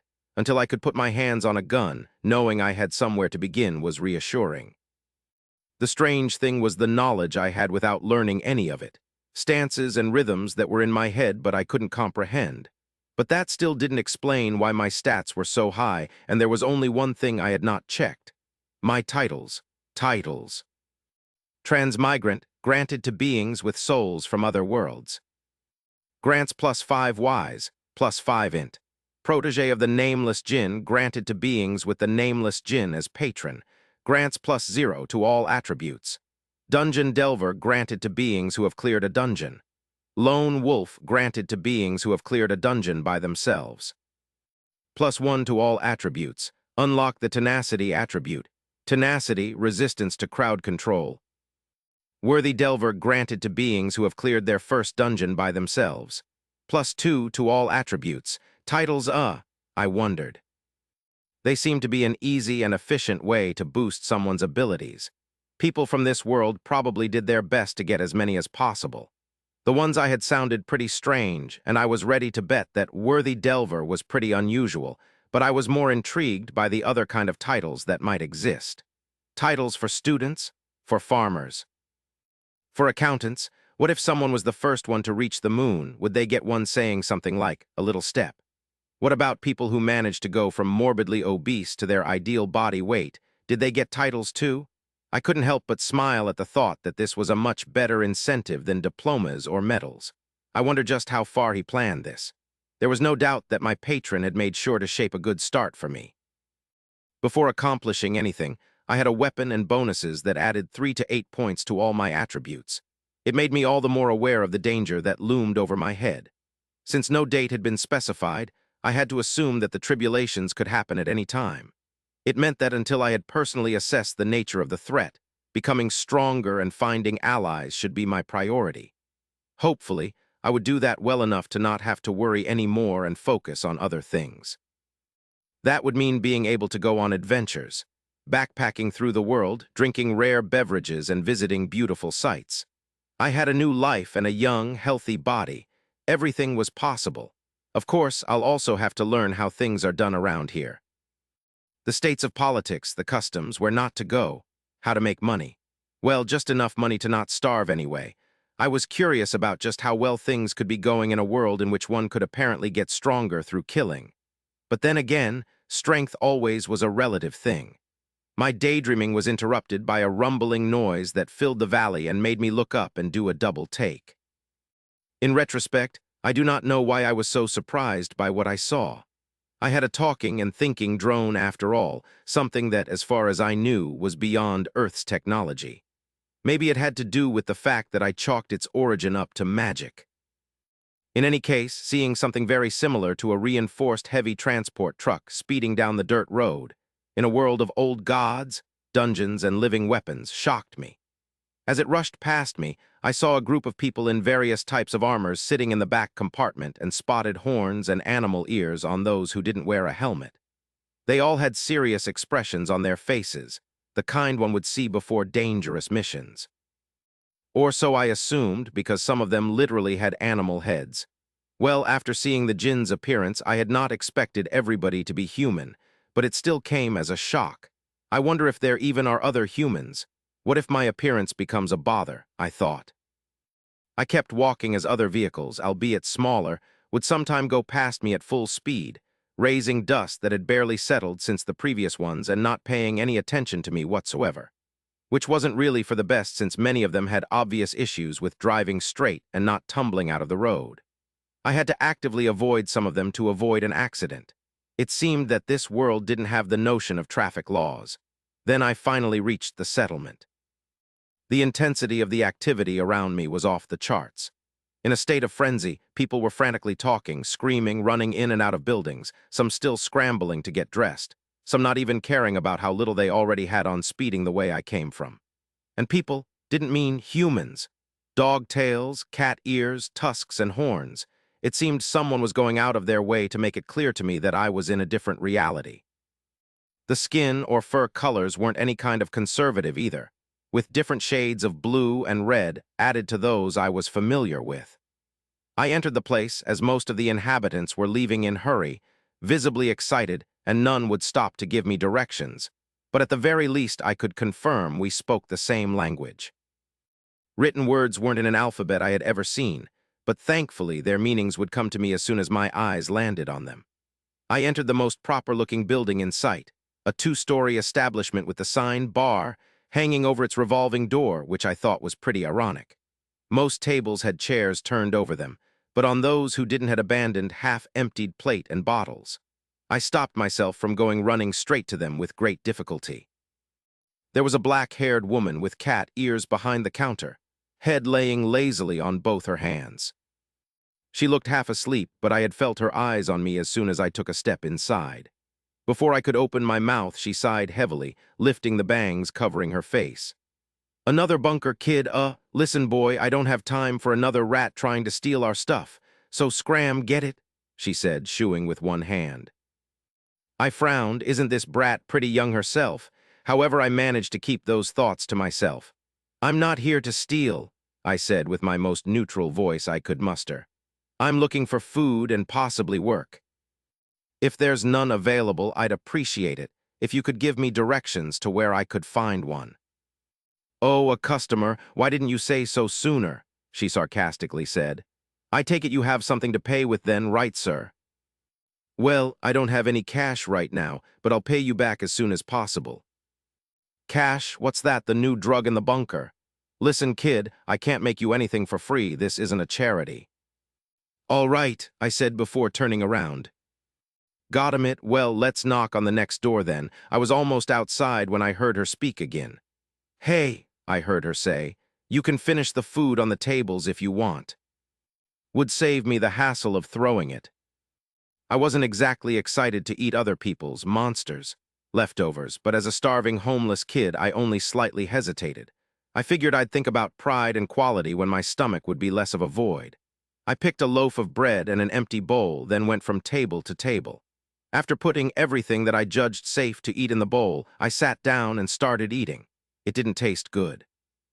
It didn't taste bad either. In any case, it was food and I needed it. I ate in silence, doing my best to ignore both the studying looks from the woman and the fact that I had no idea what I was putting in my stomach. I found out that using enough hard bread helped masking the strange texture of the rest of the meal. A few moments passed like this before she spoke again. "So I've been watching you for a while, and I haven't been able to figure out what you're mixed with, which isn't something that happens often." "The hell, what I am mixed with," I said. "Is that even an appropriate thing to ask?" She gave me a strange look. "Why would it not be? Wait, you aren't one of those guys who are ashamed of being part human, right? Because if that's the case, you should stop assuming random things," I said with understanding. "I am not mixed with anything. I was hungry and all I wanted was to keep eating. Did the social etiquette include talking to guests as they ate? It wasn't really an issue since I had lived among some truly rough people, but if I always got bothered during meals, it could get annoying really fast." She laughed as if I had just said an endearing dad joke. "Yeah, sure. So you're a full human. The fact that humans can have children with the other races kind of explains how diverse people are, but what does it entail to be one?" Her reaction is pretty strange. "I am," I simply said as I gulped down the food. There was a possibility that I would get thrown out, but if humans were hated, it was better to figure it out as soon as possible. On the other side of the bar, the woman straightened up on her chair. "What do you mean?" she said. "All right, she's being weird. I'm going to eat as much as I can and be on my way." But before I could say anything to buy time, she jumped over the bar and quickly walked up to me. She didn't do anything other than looking at me from every single angle, so even though it was quite unnerving, I kept eating. I was almost done when she put her hands on my cheeks and made me face her. "Don't move, just look in my eyes," she said. It was slightly annoyed, but did as she asked. At first I had thought her eyes were a dark blue, then I realized they were purple with horizontal irises. Her face had a feline element to it, but otherwise looked genuinely human, if not for the fact that her ears were much higher than normal and shaped like a cat's. Now that I can fully see her, she has a tail, and then below, her leg, what the— "My eyes are up there," she said, making mine dart right up. But after a brief but intense moment of gazing into my eyes, she finally let go of me with a sigh. "I can't believe you really are human," she said as she shook her head. And you are not from the bunker. That word again, bunker, probably the name of a city. What's weird about it, and who knows, I could be from there, I nonchalantly said as I finished my plate. First, it's common knowledge that there are no humans in this region. The ether levels are way too high for them. Or should I say most of them. Second, the way you speak is too refined for a bunker rat smartass. And you have an accent I'm not familiar with. Then there is the fact that you are as smooth as a newborn baby. No tattoos, no scars, no visible augments, and not even a piercing. I wonder what happened to your eye. What happened to your leg? I shot back. If there was one glaringly notable thing about her, beside the fact that she was a human with animal features, it was the fact that she had fully functional mechanical prosthetic leg. It had the general shape of a regular one, but was made of several metal parts that were somehow able to move and allow complete natural movement. It was beyond anything I had ever seen, and if there were similar prosthetics back on Earth, they were far from public use when I died. Very well, she said as she crossed her arms. I guess we all have our secrets, but do you really intend to find work anywhere without saying anything about yourself? I gave her a look. She raised an eyebrow. All right, what do you need to know? I said. What's your name? Edward. Edward, well, that's a weird name. Where are you from and who are you with? Damn it, was it that strange for a teenager to be by himself? Lying now could come back to bite me later, but admitting to a stranger that I had no backing in a foreign land could lead to dangerous a situation. I got separated from friends I travel with, I said. All I can say is that we were supposed to regroup around here if something happened. They will be looking for me, so I'll be able to work until then. I cringed a bit hearing myself speak, but considering I had a second to make it up, it wasn't such a bad lie. She looked at me with narrowed eyes. Right. Well, as I'm sure you noticed on your way here, there will be a lot of activity coming our way. It's calm for now, but during the nights there will probably be too many people for our only waitress. I can offer you 5 coins for every night of work with dinner. Deal. 5 coins. Is that enough? It sounds too little, but what if it's a totally normal amount? Without any points of reference, but figuring I had to start somewhere anyway, I nodded. Deal. Great, she said, as she turned around. Now, Edward, it's not that I don't like talking to you, but I have things to tend to. Be here at sunset to start your shift. Oh, I'm Colin, by the way, but it's boss to you. It was my turn to narrow my eye. Her satisfaction is way too obvious. I do not have anywhere to sleep at, I quickly said, making her stop in her tracks. I'll really need you to add that to the deal. She turned around and gave me an annoyed look. Boss, I added with a smile. Kids these days, she sighed as she waved at me to follow her. Chapter 8. There you have it. It's a bit dusty, but I'm sure you'll manage. Now I gotta go. My new boss had led the way through a hallway with closed rooms, and after fumbling with several keys, opened the squeaking last door. It was more of a storage room than an actual place anyone would sleep in, and was full of what looked like old miner equipment and machine parts randomly thrown in. It didn't even have a mattress or something I could sleep on. Beggars shouldn't be choosers, but I really wasn't satisfied with this arrangement. I tried to find a broom in the mess with no success, and started looking for one. There was a saying in my old village that said that what makes us humans is our manners and education, and I felt like sleeping in this clutter would be the same as declaring myself an animal. Which I realized was a strange line of thinking now that I was basically surrounded by half-animal people. Still, I needed to find this place's cleaning equipment. Probably in the bathroom.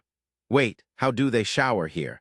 I knew that after seeing trucks and bionic legs, I shouldn't be so skeptical of the locals having modern restrooms.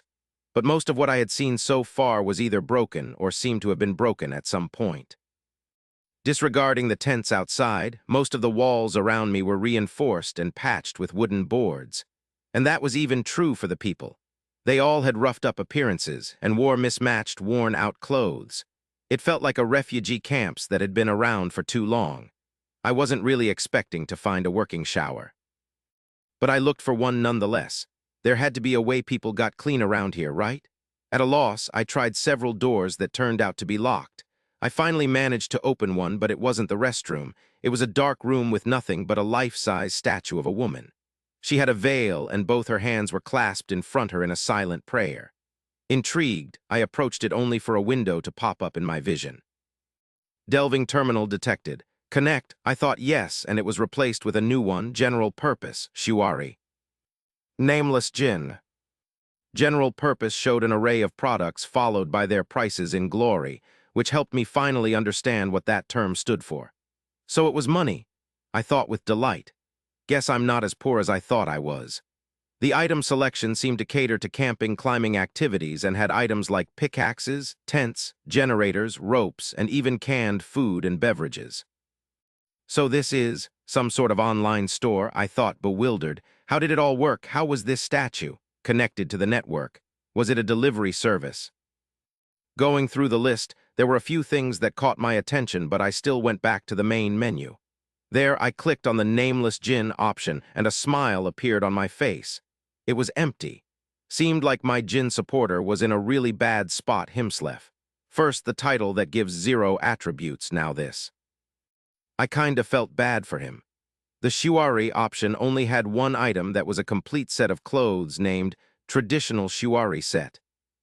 With a bit under 2,000 glory points in total, I decided to spend some of them and try to convert the rest later in the local currency after figuring out if the conversion rate fluctuates or not. I can probably make some good profits if I play my cards right. Guess I don't even need a job that bad anymore. Depending on how expensive rent is in these parts, I could probably just get a house. I could not find a mattress and ended up buying 4 bedrolls instead for 50 glory points each. By themselves, they didn't look very comfortable, but I figured 4 of them should be enough. I ended my browsing of the General Purpose tab with the purchase of randomly selected canned goods. After some hesitation, I also bought the common Shiwari set, since it would protect me from the harsh sun and included boots. It cost me 200 glory, and left me with a bit under 1,500 glory. Inventory detected. Transfer purchases to inventory? I answered yes, and new thumbnails representing my purchases appeared in my inventory. Purchase completed. Delving terminal usage for Edward Lee locked. Happy delving. Terminal usage locked? I immediately felt heavier, just enough for it to be a bother. It seemed that my inventory was only to free my hands, but didn't exempt me from the weight of what it carried. In any case, I vastly preferred the general feeling of increased gravity to the localized pain of carrying a bag for too long. What in the 7 stars? I turned around to find Colin in the doorway. Her eyes widened with surprise. Oh, I started. I was looking for the bathroom and ended up here. You're the one who just spent glory here? She asked. She clearly was aware, so I judged that lying wouldn't be the smart thing to do. It made sense for the owner to know when someone spent money in their store. I did. What's the matter? She just stared at me like one would stare at a unicorn. Well, assuming unicorns weren't common in this world. I just gained a new class from purchases made at this terminal, she said. Is that a bad thing? I wondered. I observed her body language, but she didn't seem threatening, just bewildered. Yeah, I tentatively said. I had some glory laying around, so I figured I might as well use it. Something in that sentence shook her out of her daze. She grabbed my arm and pulled me out of the room and toward the bar. You can't stay here, she said. You need to go now. Wait, what? You just gave me a job. God's under, that was before I realized the brat I was hiring was a pissing delver. Do you even realize what could happen if you're found here wasting glory? You have no backing. I doubt you can defend yourself, and you have no self-awareness. I pulled free, and she gave me a fairly annoyed look. No, I said as calmly as I could. Sure, it's true I don't know what would happen, but if you really want to help, then explain it to me. She looked at me, and it was as if she was truly seeing me for the first time, then put a hand on her hip. Where exactly are you from? From, so far you could say it's on another world, I hesitated. Look, I really don't have anywhere else to go, so... What in the... No, it doesn't matter. You can't stay here, but I will tell you where to go. And if they decide to take you in, we'll see about the work offer. It's a temple and they can give you a place to stay, for a while at least. They are good people and everything should be fine if you tell them Laura sent you. She seemed genuine, albeit clearly nervous, because of me. All right, I said, but can I shower at least? She rolled her eyes and mumbled as she turned around. Really not a bunker kid. By the way, I said, between Laura and Colin, which one is your real name? She groaned, Chapter 9. Cleaned up and wearing my new clothes, I was back on the road. To be more precise, I had left the actual road a few minutes ago for a small path that went up one of the many surrounding rocky hills. When I glanced back, I could see people and trucks coming back from wherever they had been rushing to earlier. Some went in the bar I had just left, but most were headed much further down the road, toward the mountain at the end of the riverbed. I could see torches being lit up on its side. It is worth mentioning that the ease with which I made my ascension made me appreciate my leather boots even more. The rest of the shuari set was made of loose-fitting cotton shirt and pants, over a tighter, long-sleeved undergarment. It even included gloves, but I decided against wearing them as it felt a bit too much. I reached the top of the hill and saw the temple. It was less of what I imagined a temple would look like and more of an old manor or a religious boarding school, which it probably also was. What made me raise a brow was that it had a front garden with flowers. It was simple and surely well looked after, but what was surprising was that the frail flowers were able to grow on such inhospitable terrain. As far as I could see, the ground was mainly made of red rocks and sand. There is probably some magic involved, I figured. I got to the door, knocked, and waited. After a moment, I knocked again louder and still got no response, so I pushed it open on a well-lit hallway. "Hello," I called. "Anybody here?" The floor was made of wood and creaked under my feet. I noticed several pairs of dust-covered shoes placed on the side, some in boxes stuck to the wall. The walls were made of metal with rust showing on the few spots where the blue paint had come off. Still, the inside looked nice, well as nice as covered poverty could look anyway. There wasn't much furniture, but it was clean. Like the garden outside, simple and clearly well looked after. I thought of going upstairs, but was stopped by the sound of movement in a room on the left, and a sliding door revealed a stern, aged woman with graying hair pulled in a tight bun. If her hard gaze and straight posture weren't enough, her clothes and the way she held her nose up and hands behind her back told me she was a no-nonsense kind of person. "Well," she said coolly. "Who do we have here?" "The name's Edward Lee," I said with maybe more assertiveness than a kid would normally show when talking to an elder. It was fine with brats, but I couldn't help refusing to act like a kid in front of someone close to my own age. "I've been told by Laura from the bar down the hill to look for Mrs. Royan." "Were you now?" She narrowed her eyes and looked me up and down, while I did my best to not roll my eyes. I knew that look. She was searching for obvious red flags marking what old people like us love to call troublemakers. It may not have mattered, but I was glad I had insisted to take that shower and had tied my hair back. After a brief moment, she moved to the side. "Lima, you can go," she said at the attention of somebody inside the room. "We shall continue this discussion some other time." There was the sound of a dragging chair, and a green-skinned, lanky girl in her late teens came out of the room. Her attire looked like a worn-out leather armor that seemed to have been designed more for fashion than protection, considering it had no sleeves covering her tattooed arms and not much padding over vitals area.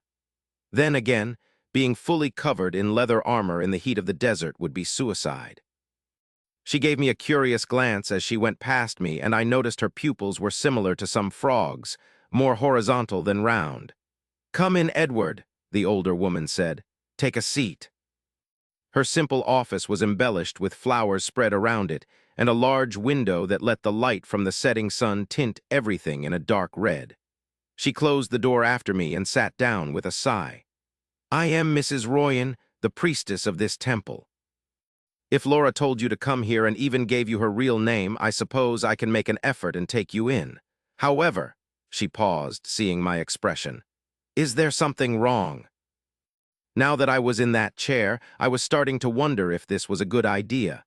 What I wanted was some sort of refuge, a place where I could stay until I got my bearings. I wasn't looking for someone to impose restrictions on me. Then again, what the hell did I know about how things worked in this world? I hesitated. She didn't say much about this place and... Sorry, but I'm not sure about what it actually means for me to be accepted here. She frowned. You didn't know. Are you not from the bunker? Well, the more I see you, the more I doubt you are. If the way I look is that much of a giveaway, that bunker place has to be all kinds of messed up. Things are complicated, I said. She laid back in her chair and joined her hands. Dear, I run an orphanage in the savage lands. I think I can handle complicated. Why don't you tell me why Laura recommended you to me? Because I bought things from her store. Is that all? Are you serious? Yes, I said. Well, not directly from the bar, from the terminal statue she has in the back. Terminal statue. At that moment, a light of understanding seemed to lit up in her eyes. You used glory at a terminal. I did. Is that considered a bad thing? I was starting to believe that it wasn't just money as I had thought, or was money so rare that a kid having much of it was strange. Not necessarily, she said, but it can certainly attract unwanted attention. Only delvers can use the type of terminal Laura has before going on their way to clear dungeons. Real delvers with the actual title. Oh, well, that was a lot of information I had given by just buying random things. But what were the implications? Before I could say anything, she raised a finger. While it can happen, it is rare for a child your age to have that title, unless they are a noble. Assuming they are of noble blood, some people would be tempted to capture them, hoping for a ransom. I assume Laura thinks you're a lost noble child ignorant enough to use a random terminal. Is she wrong? The thought of me, of all people, being a noble made me mentally shake my head. I am not a noble, I said. No, you're not. I doubt even a noble would be that ignorant, she said. Her finger was now tapping her desktop in rhythm.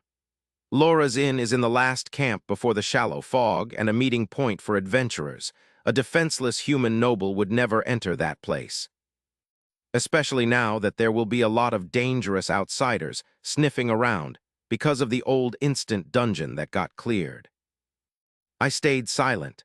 The sun had come down and dancing flames had risen by themselves on candles placed around the room, which gave me just enough light to see Mrs. Royan's inquisitive look.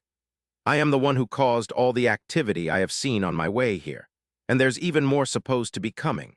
I thought about the people driving and running past me as I nonchalantly went through my status. Anything could have happened. What can I say? I started. I'm not looking for trouble and I won't bring you any. I don't know anything about this place and just need time to figure things out. I don't expect you to do it for free, so... Do not worry, Edward. You are not my first charity case, and you certainly won't be the last, she said, interrupting me. I have been running this place for a long time after all. The children here came from every background, and I have for policy to not ask more than they are comfortable saying. You are free to stay, but of course there are rules and you will have to leave if you disrespect them. Understood. Understood. Now, she continued, different optional courses and apprenticeships are taught in the mornings to make it easier for some of the children to find work when they ultimately have to leave when they are 18 years old. The afternoons are free, but you are expected to either help around or find work to alleviate the expenses. Unless under special circumstances, spending your nights outside is forbidden. I have no tolerance for drugs, so if any is found in your possession, you will be expelled. Is that clear? The way she was patronizing me was slightly getting on my nerves, but I didn't let it show and simply nodded. I was nothing more than a new kid to her eyes after all. Good. Those are the basics. You will eventually learn the rest as you go. Now would you pick a flower from this vase? Intrigued, I did as told and took a flower from those on the desk. You will learn the rules as you go wasn't something I really was expecting to hear from anyone in charge of anything. I am a blue priestess, and this orphanage is under the protection of the angel Yumian Jai, the woman said. It means that few people will dare to treat the children unfairly, but you have to declare your desire to be under her protection and hope for her to answer. All you have to say is, Yumian Jai, allow me to join your bouquet. I glanced at the flower. Is this a permanent engagement? It isn't, she said dramatically, rolling her eyes, apparently used to the suspicion. I figured Laura picked up the habit from her. Unless you decide to enter priesthood, the blessing will last until your 18th birthday and can be canceled if you wish to leave us before then. And in any case, you are asking for an angel's protection. It would be in your interest for it to be permanent. I could not read her expression, nor discern any hint of trickery. But she had been recommended by Laura, someone I could easily read as being genuine. I studied the blue flower between my finger, then said, "Yumi and Jai, please allow me to join your bouquet." At first, nothing happened. Then the flower lost its vibrant color and quickly dried up as if it had been left under the midday sun. You have received the minor blessing of Yumi and Jai. It might have to do with the nature of everything I had seen that day, but I was far from impressed. Mrs. Royan gave me a smile from behind her desk. "Great," she said. "This means that your character has been judged decent enough and that I can officially take you in, and right on time for dinner, so you should go to the cafeteria down the hall and meet Patty, our cook, on the way. Then all you will have left is to be assigned a room. I will send someone to help with that." I stood up, went to the door, and paused, a hand on the doorknob. "Thank you," I said. I then left the room, glad things had taken a turn for the best. Candles on the walls offered a dim light, allowing me to progress further inside the manor without any issues. It was strange to see no electricity in a seemingly modern house, but it fit my earlier judgment of the place. Now that I don't have to worry about having a roof over my head, I can focus on getting stronger and finding a firearm. But in any case, this Royan sure is interesting. Her mannerisms, speech, and the way she held herself didn't fit this patched-up place. The people I had seen until now were rugged both in their appearances and behaviors, but she was the opposite and exuded a sense of dignity. She must have an interesting story, I mused. I moved among the shadows, the old wooden boards creaking under my feet, and soon started hearing the sound of excited chatter and utensils hitting plates. I leaned against the wall for a moment, reminiscing of my own past as I stood at the threshold of my future, and I felt the weight of the years on my soul. Was a second life really worth going through all of the games of fate once again? I was crashing from the excitement of the day and realized that being physically fit wasn't enough. I was still tired and weary inside. No matter what kind of life I would manage to live, it would be made of ups and downs, happiness and sadness.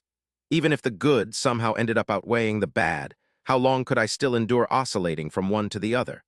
I wasn't even told the reason for my reincarnation, the motive behind the strange request.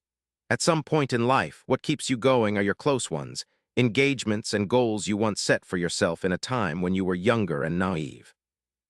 I didn't have any of that anymore. All I had was the certainty of an incoming danger, and that failure wasn't an option. Yes, it didn't matter whether this life was worth it or not. What mattered was that my eternal afterlife was in peril. I had to do my best at life, for my death. There is no way I am going to pass as a kid, I thought to myself with a sad chuckle. Then again, it wasn't as if I had ever planned to behave like one. Lost in her thought, Royan didn't move until long after the boy had left. She hadn't seen a titled delver that young since she had left her birthplace all those years ago, and even then, they had been heirs of the most prestigious families who now ruled the region. Was it a trap? Had they been found out after all this time? And if yes, why send such a precious child? Was it related to the instant dungeon that had been cleared and the outsiders supposedly searching for breadcrumbs? There was too many questions that lead to even stranger conjectures. The child wasn't a noble, she was sure of it. There was no trace of the etiquette in him, or of an attempt at hiding it. But in his eye she had caught a glimpse of something that was definitely noble, depending on who you asked. Something that had reminded her of her late master. The cold and detached way they seemed to view the world. Her gaze landed on the dead flower on top of her desk. She would have to take precautions and maybe even contact old friends. Chapter 10, Tammy Part 1. Tammy was the first one to see him enter the hall the orphanage used as a cafeteria. Damien's group was being as loud as usual, captivated by some heroic retelling of a fight against some bunker rats, while the younger children at her table were too busy arguing with each others. A boy who was at most 15 and held a plate filled with the dinner of the day stood at the door. His clothes were in perfect condition and fit him well. She wondered for a second why he kept his eye closed, but such injuries were common in this region. Physically, he was nothing special and seemed to be part human. No, what immediately caught Tammy's eye was his hair. It was lustrous and thick, and it was so long that it formed a ball of curls visible from the front even though it was tied back. Curls of a profound dark that made Tammy wonder if they had ever been under the scorching sun of the desert. She felt a pang of envy as her hand unconsciously moved to her own short hair. Why let it be that long? Didn't it bother him in fights? Maybe he isn't a fighter, she thought with hope. Since he clearly had some human in him, there was a chance he had inherited the useless trait. Like she had, he stood at the door and she saw his eyes quickly scan the room, darting first from the other entrances, then to the people that were too busy eating and talking to notice him. "Holy shit, guys, look," someone said. Well, now they had. There were expletives and exclamations from the boys and girls and some gasps of excitement from the youngest. Newcomers always offered some much-needed novelty to their boring daily lives. From the corner of her eye, she even saw Damien unfold his muscled arms with an intense expression on his face. That made her a bit more interested in the new face. "Hi," the newcomer said with an even voice. "I'm Edward, and I'll be living here for a little while." "Nice to meet you all." He then proceeded to walk toward an empty table as if it was the most natural thing in the world and sat down. From their restlessness, Tammy could sense that the people from the cool club were interested in the new guy, but she knew their egos wouldn't allow them to make the first move. Sure, they usually invited the newbies to sit at their table, acting like welcoming seniors, but the act only lasted until they figured out their attributes. If they were fighters, they were allowed to stay. If not, they were promptly chased away. Her thoughts were interrupted by the little pup pulling on her sleeve. "Tam," Pedo said, with the most adorable face and tail wiggle he could muster. "Can we go say hi?" "Please, Tam," his little sister Peta said from the other side of the table. "We won't bother him." The other kids offered their support by furiously nodding at her. She was almost defeated by the cuteness, but managed to present a serious face when she lifted a finger and said, "You can go say hi, but only after you've finished your plate. And don't go choking on it because you ate too fast." On most days, she would probably have said no, but this Edward looked inoffensive enough. And if Tammy was to be totally honest with herself, she was feeling a bit curious too. The kids devoured their food and ran to the newcomer as she was unlocking the wheels of her chair, Pedo and his sister Pam leading the march. Tammy couldn't help but smile when Pedo abruptly asked him, "Are you a boy or a girl?"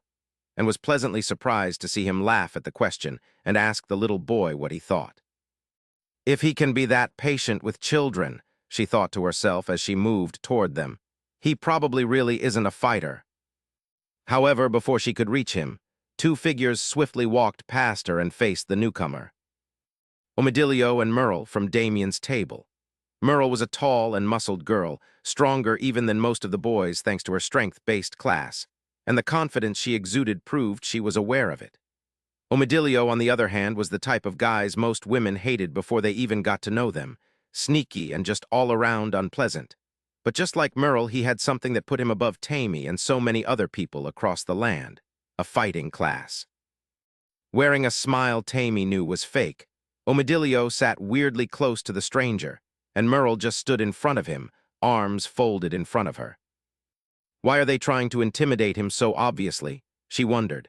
Edward, however, didn't notice as he was unfazed by the two older fighters now at his side and kept humoring the children who were now comfortable enough to try to touch his hair. "Are you a prince on a quest? How is it to live in a castle?" asked one of the bunny sisters with stars in her eyes. The boy laughed. "No, I'm not a prince and never even saw a castle. However," he made a suspenseful pause and leaned forward with a secretive look, "don't tell anyone, but I'm on a quest." The children gasped, except Pedo, who showed a doubtful expression. Seems like he is the only one old enough to realize that not just anyone receives a quest, Tammy thought. Well, that, or he is jealous of the attention the newbie is getting from the girls. Omidilio, who did not seem to appreciate that his presence had still not been acknowledged, put an arm around Edward's shoulders. "Hey, newbie," he said with his nasal voice. "How about you pay your seniors some attention, The newbie in question slowly turned his head in Omidilio's direction. He was smirking, as if he had just heard something very funny. "Sure," he said. "How can I help you?" "Glad you asked," the older boy said. "We orphans have to stick together, you see. There's a lot of people outside who think they can take advantage of us because we don't have parents. So those who can defend the less fortunate of us are expected to make themselves known." Tammy felt her face heating up and kept looking down at her hands. When he had mentioned the less fortunate, that bastard Omidilio had waved at her, and the children, ruining the first time the newcomer ever saw her. If first impressions really lasted forever, she would always be just the cripple in a wheelchair in his eyes. She wouldn't have stayed to hear the rest of his spiel was she not feeling frozen with shame and choking on bitterness. "Seeing your appearance," he continued, "we are wondering if you could tell us about your numbers." "Numbers, what do you mean?" Edward asked with a tilted head. "Are you making fun of me, boy?" The grip on Edward's shoulder suddenly looked a lot less friendly. "Listen, I do not care which brothel you crawled out from before getting picked up by the mistress. I want to know your attributes, starting with highest. Now." "What happened to defending and sticking together?" Edward nonchalantly asked. "The thing is," Armadillo spat, "you ain't one of us." "I see." Chapter 11, Tammy Part 2. Things were heading in a bad direction and Tammy panicked. One's attributes were private. Sure, after spending such a long time together, most kids knew each other's, but that wasn't the point. They were all still strangers to Edward. How could he feel comfortable enough to just tell them all? The fighters knew that, and were probably expecting him to try to put up a fight. What could she do? Merle was still just standing with her arms crossed, so Tammy looked around for someone to intervene and noticed that everybody else was already watching the scene. Damien's guys, the girls at the back, and the others who were by themselves. The cafeteria was silent. They won't help, she realized.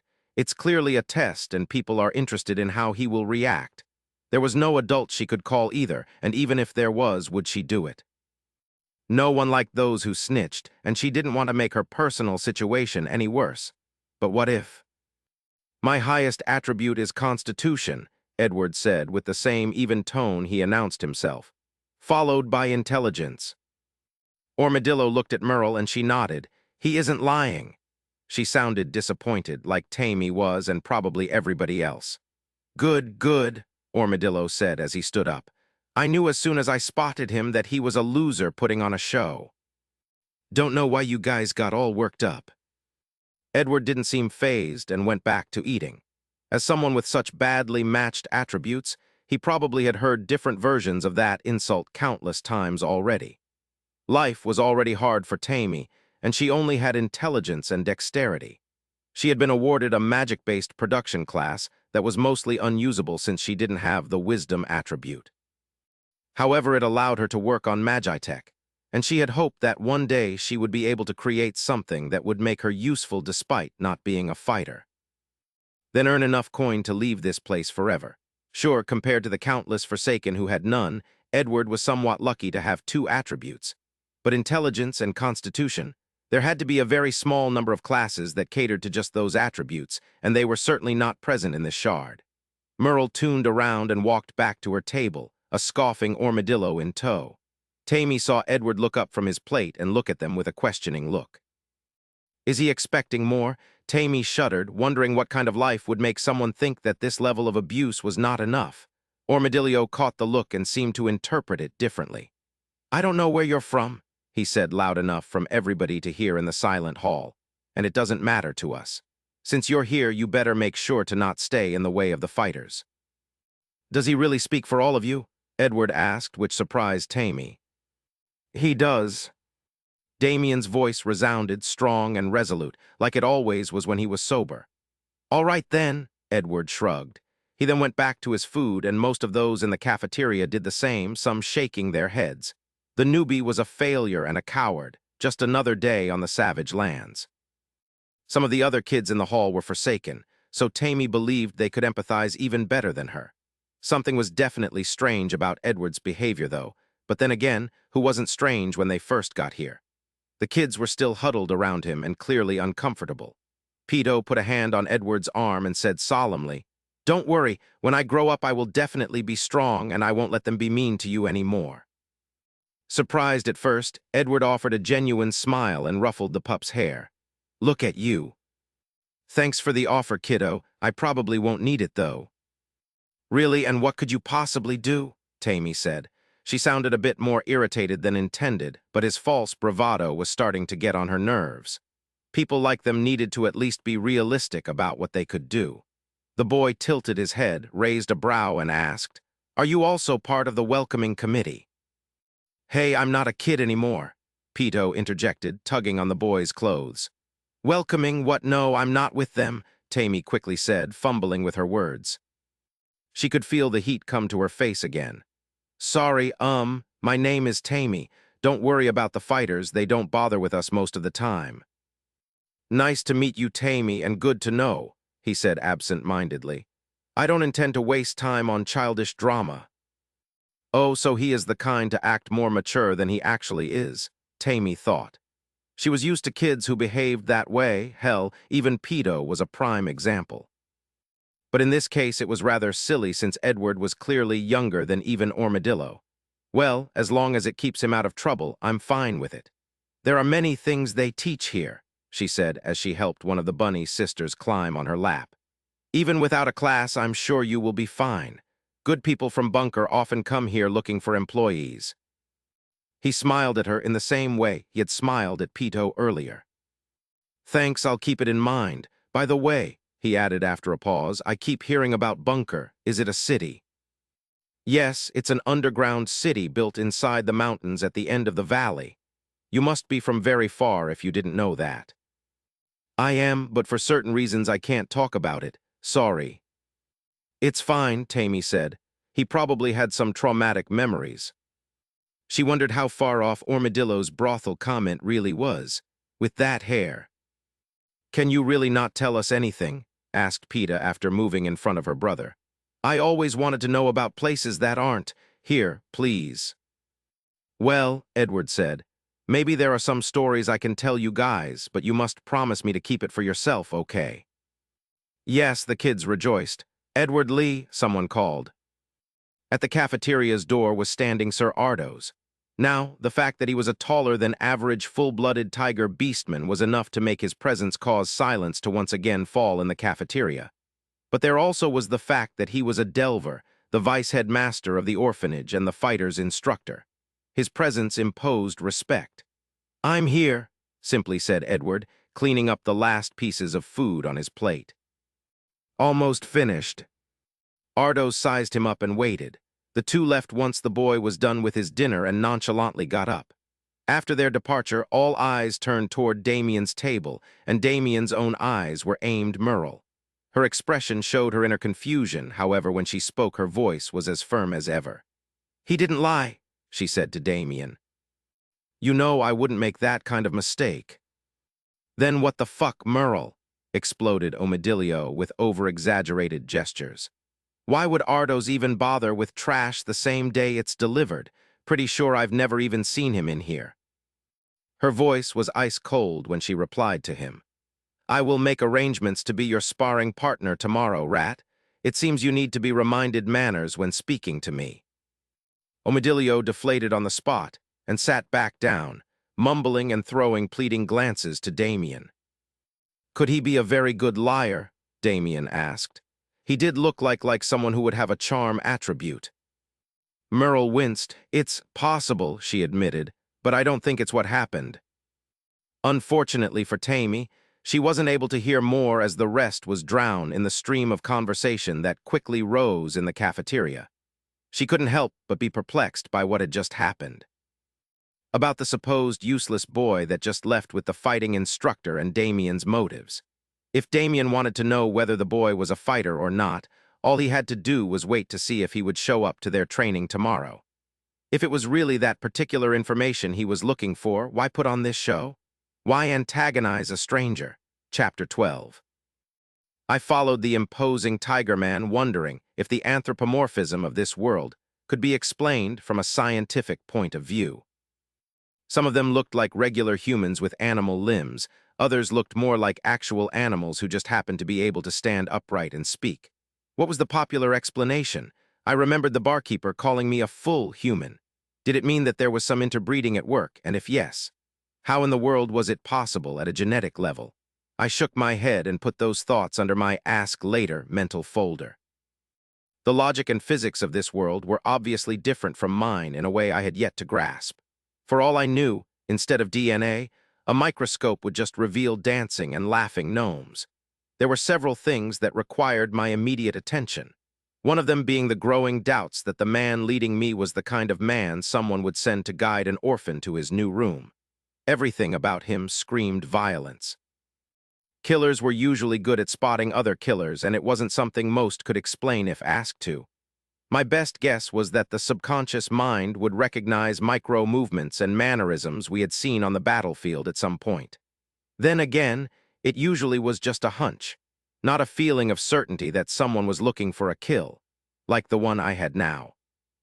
I stopped walking and readied myself for whatever would come, but the man seemed to sense it somehow and stopped as well. "Oh, my apologies," he said, and the feeling of danger simply vanished. He turned around and displayed an apologetic expression. "That anger wasn't directed at you but myself. It's surprising you could sense it at your age." Then again, it makes sense. There was something else on his face now. Something that looked like guilt or shame, but it was quickly replaced by a neutral expression, and he nodded for us to keep walking. "I am Ardos," he said, "this institution's combat instructor, and since you're now one of us, it's Sir Ardos to you." "You teach combat?" I asked, still on my guard. "So there are firearms available?" He glanced back at me. "What a stereotypical thing for a human to say," he said. "If by that you mean rifles and guns, the answer is no. I teach our students bare-handed fighting and how to use common melee weapons. It's enough for most of them to unlock a fighting class, though the classes of this shard are nothing extraordinary. But at least they allow the kids to make a living and have some future prospects." The hall that served as canteen was the heart of the temple, and it seemed that the layout was organized around it.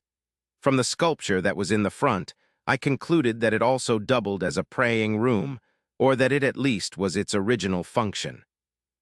Ardos guided me to a hallway on its side, and after passing several doors, he stopped at one right before the corner and handed me a key. "Your room," he said. "This section is actually reserved to the younger children and some of the personnel, but since there isn't any more space upstairs, it will have to do. You get to be by yourself, so it's a good trade, I would say." I unlocked the door and looked inside. The room was a spacious and simple one, which was totally fine by me. It had a bed, a desk, and a wardrobe, all made of wood. Quite an upgrade from a bar's closet, but it made me wonder.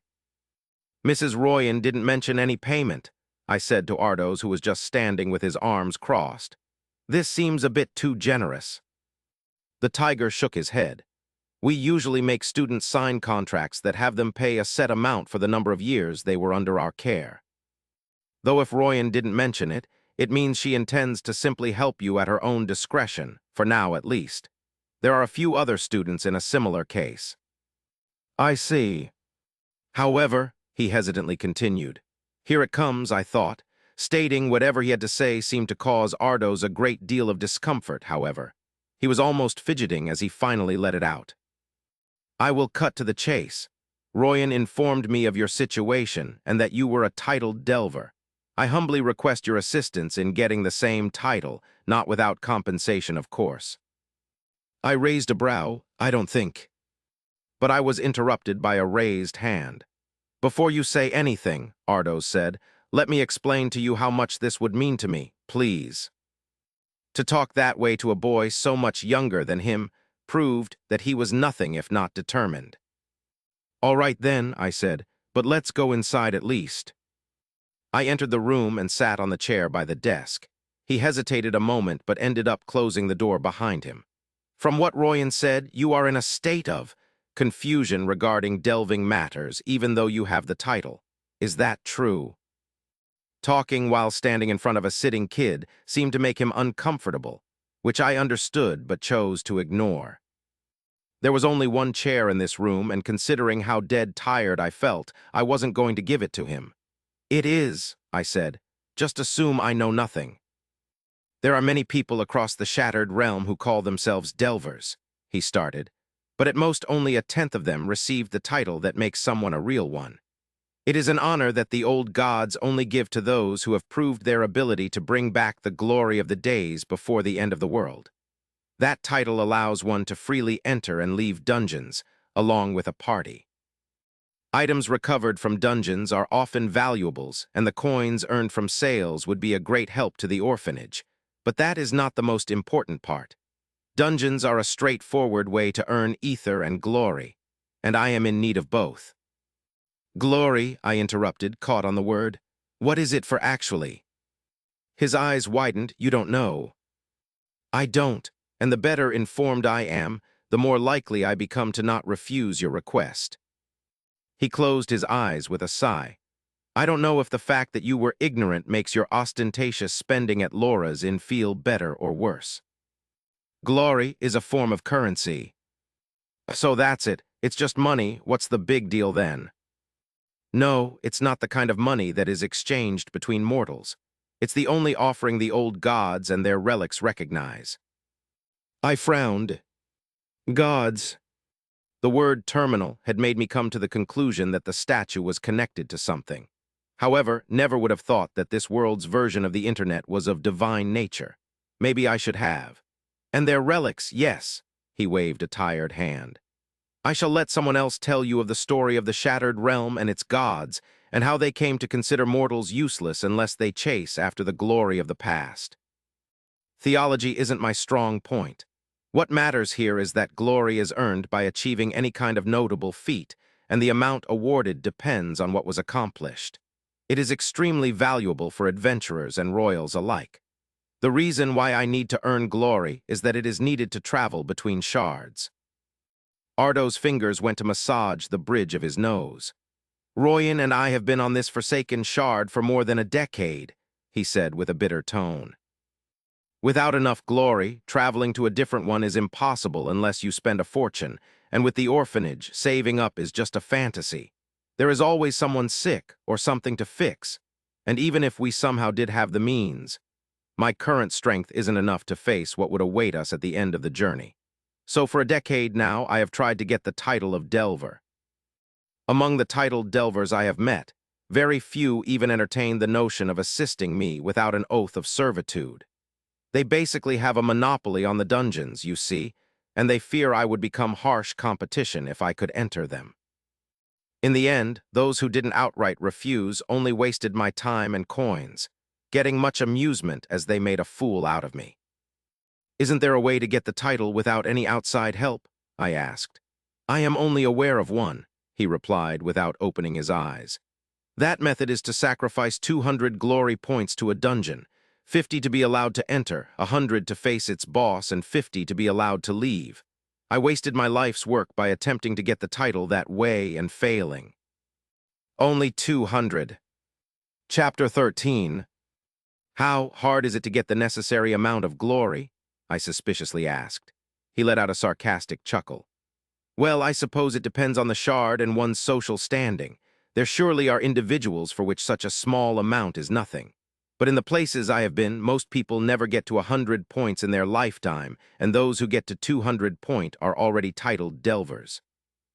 The only reason I had so much of it was because I used to be a promising upstart in what I believed was the greatest army across realms. But that part of my life is well behind me now. If that's true, then why were random common items listed on the terminal? Things that easy to get being sold for the equivalent of someone's life work. That means that either glory's value is manipulated or the items are more special than I thought. Or that I had wasted an incredibly valuable resource. But what was done was done. Ardos raised his head and gravely looked at me. I am sure you now realize how bad it could have turned out if people somehow caught wind of you spending enough glory to upgrade a random refuge terminal into a guild terminal. Being a young delver is already surprising, but if you are known to be strong, people will leave you alone. Having that many glory points without any backing, though, the worst kind of crowd would be after you in this very moment. You should thank Laura when you get a chance. The angel's blessing will make regular people think twice before trying to harm you. I wasn't exactly realizing what could have happened, but I certainly understood the gist of it. My thoughts weren't focused on that particular issue, however. From what Ardos had told me, that title had a great social and economic importance. Should I really give it to someone I had just met just so that he could travel? In what way does you getting that title benefit the orphanage? I asked. I don't see how you running away with the one who owns the whole thing would help the kids. My words visibly stung, but he just shook his head. I never planned on leaving them. We would bring them with us. The orphanage is close to Royan's heart. She would never abandon the children. And it's not just because most other shards offer better life prospects than this one. This shard will soon be taken back by the fog and what lives in it. Leaving anyone here would be sentencing them to death. When I was on top of the plateau of the ruined city, I had spotted light fog in the direction opposite to the one leading to the settlements. I hadn't paid much mind to it, but this new information meant that there was another source of danger to keep in mind, which meant that I would also eventually have to leave. In any case, the title meant nothing to me, and securing allies would definitely come handy sooner or later.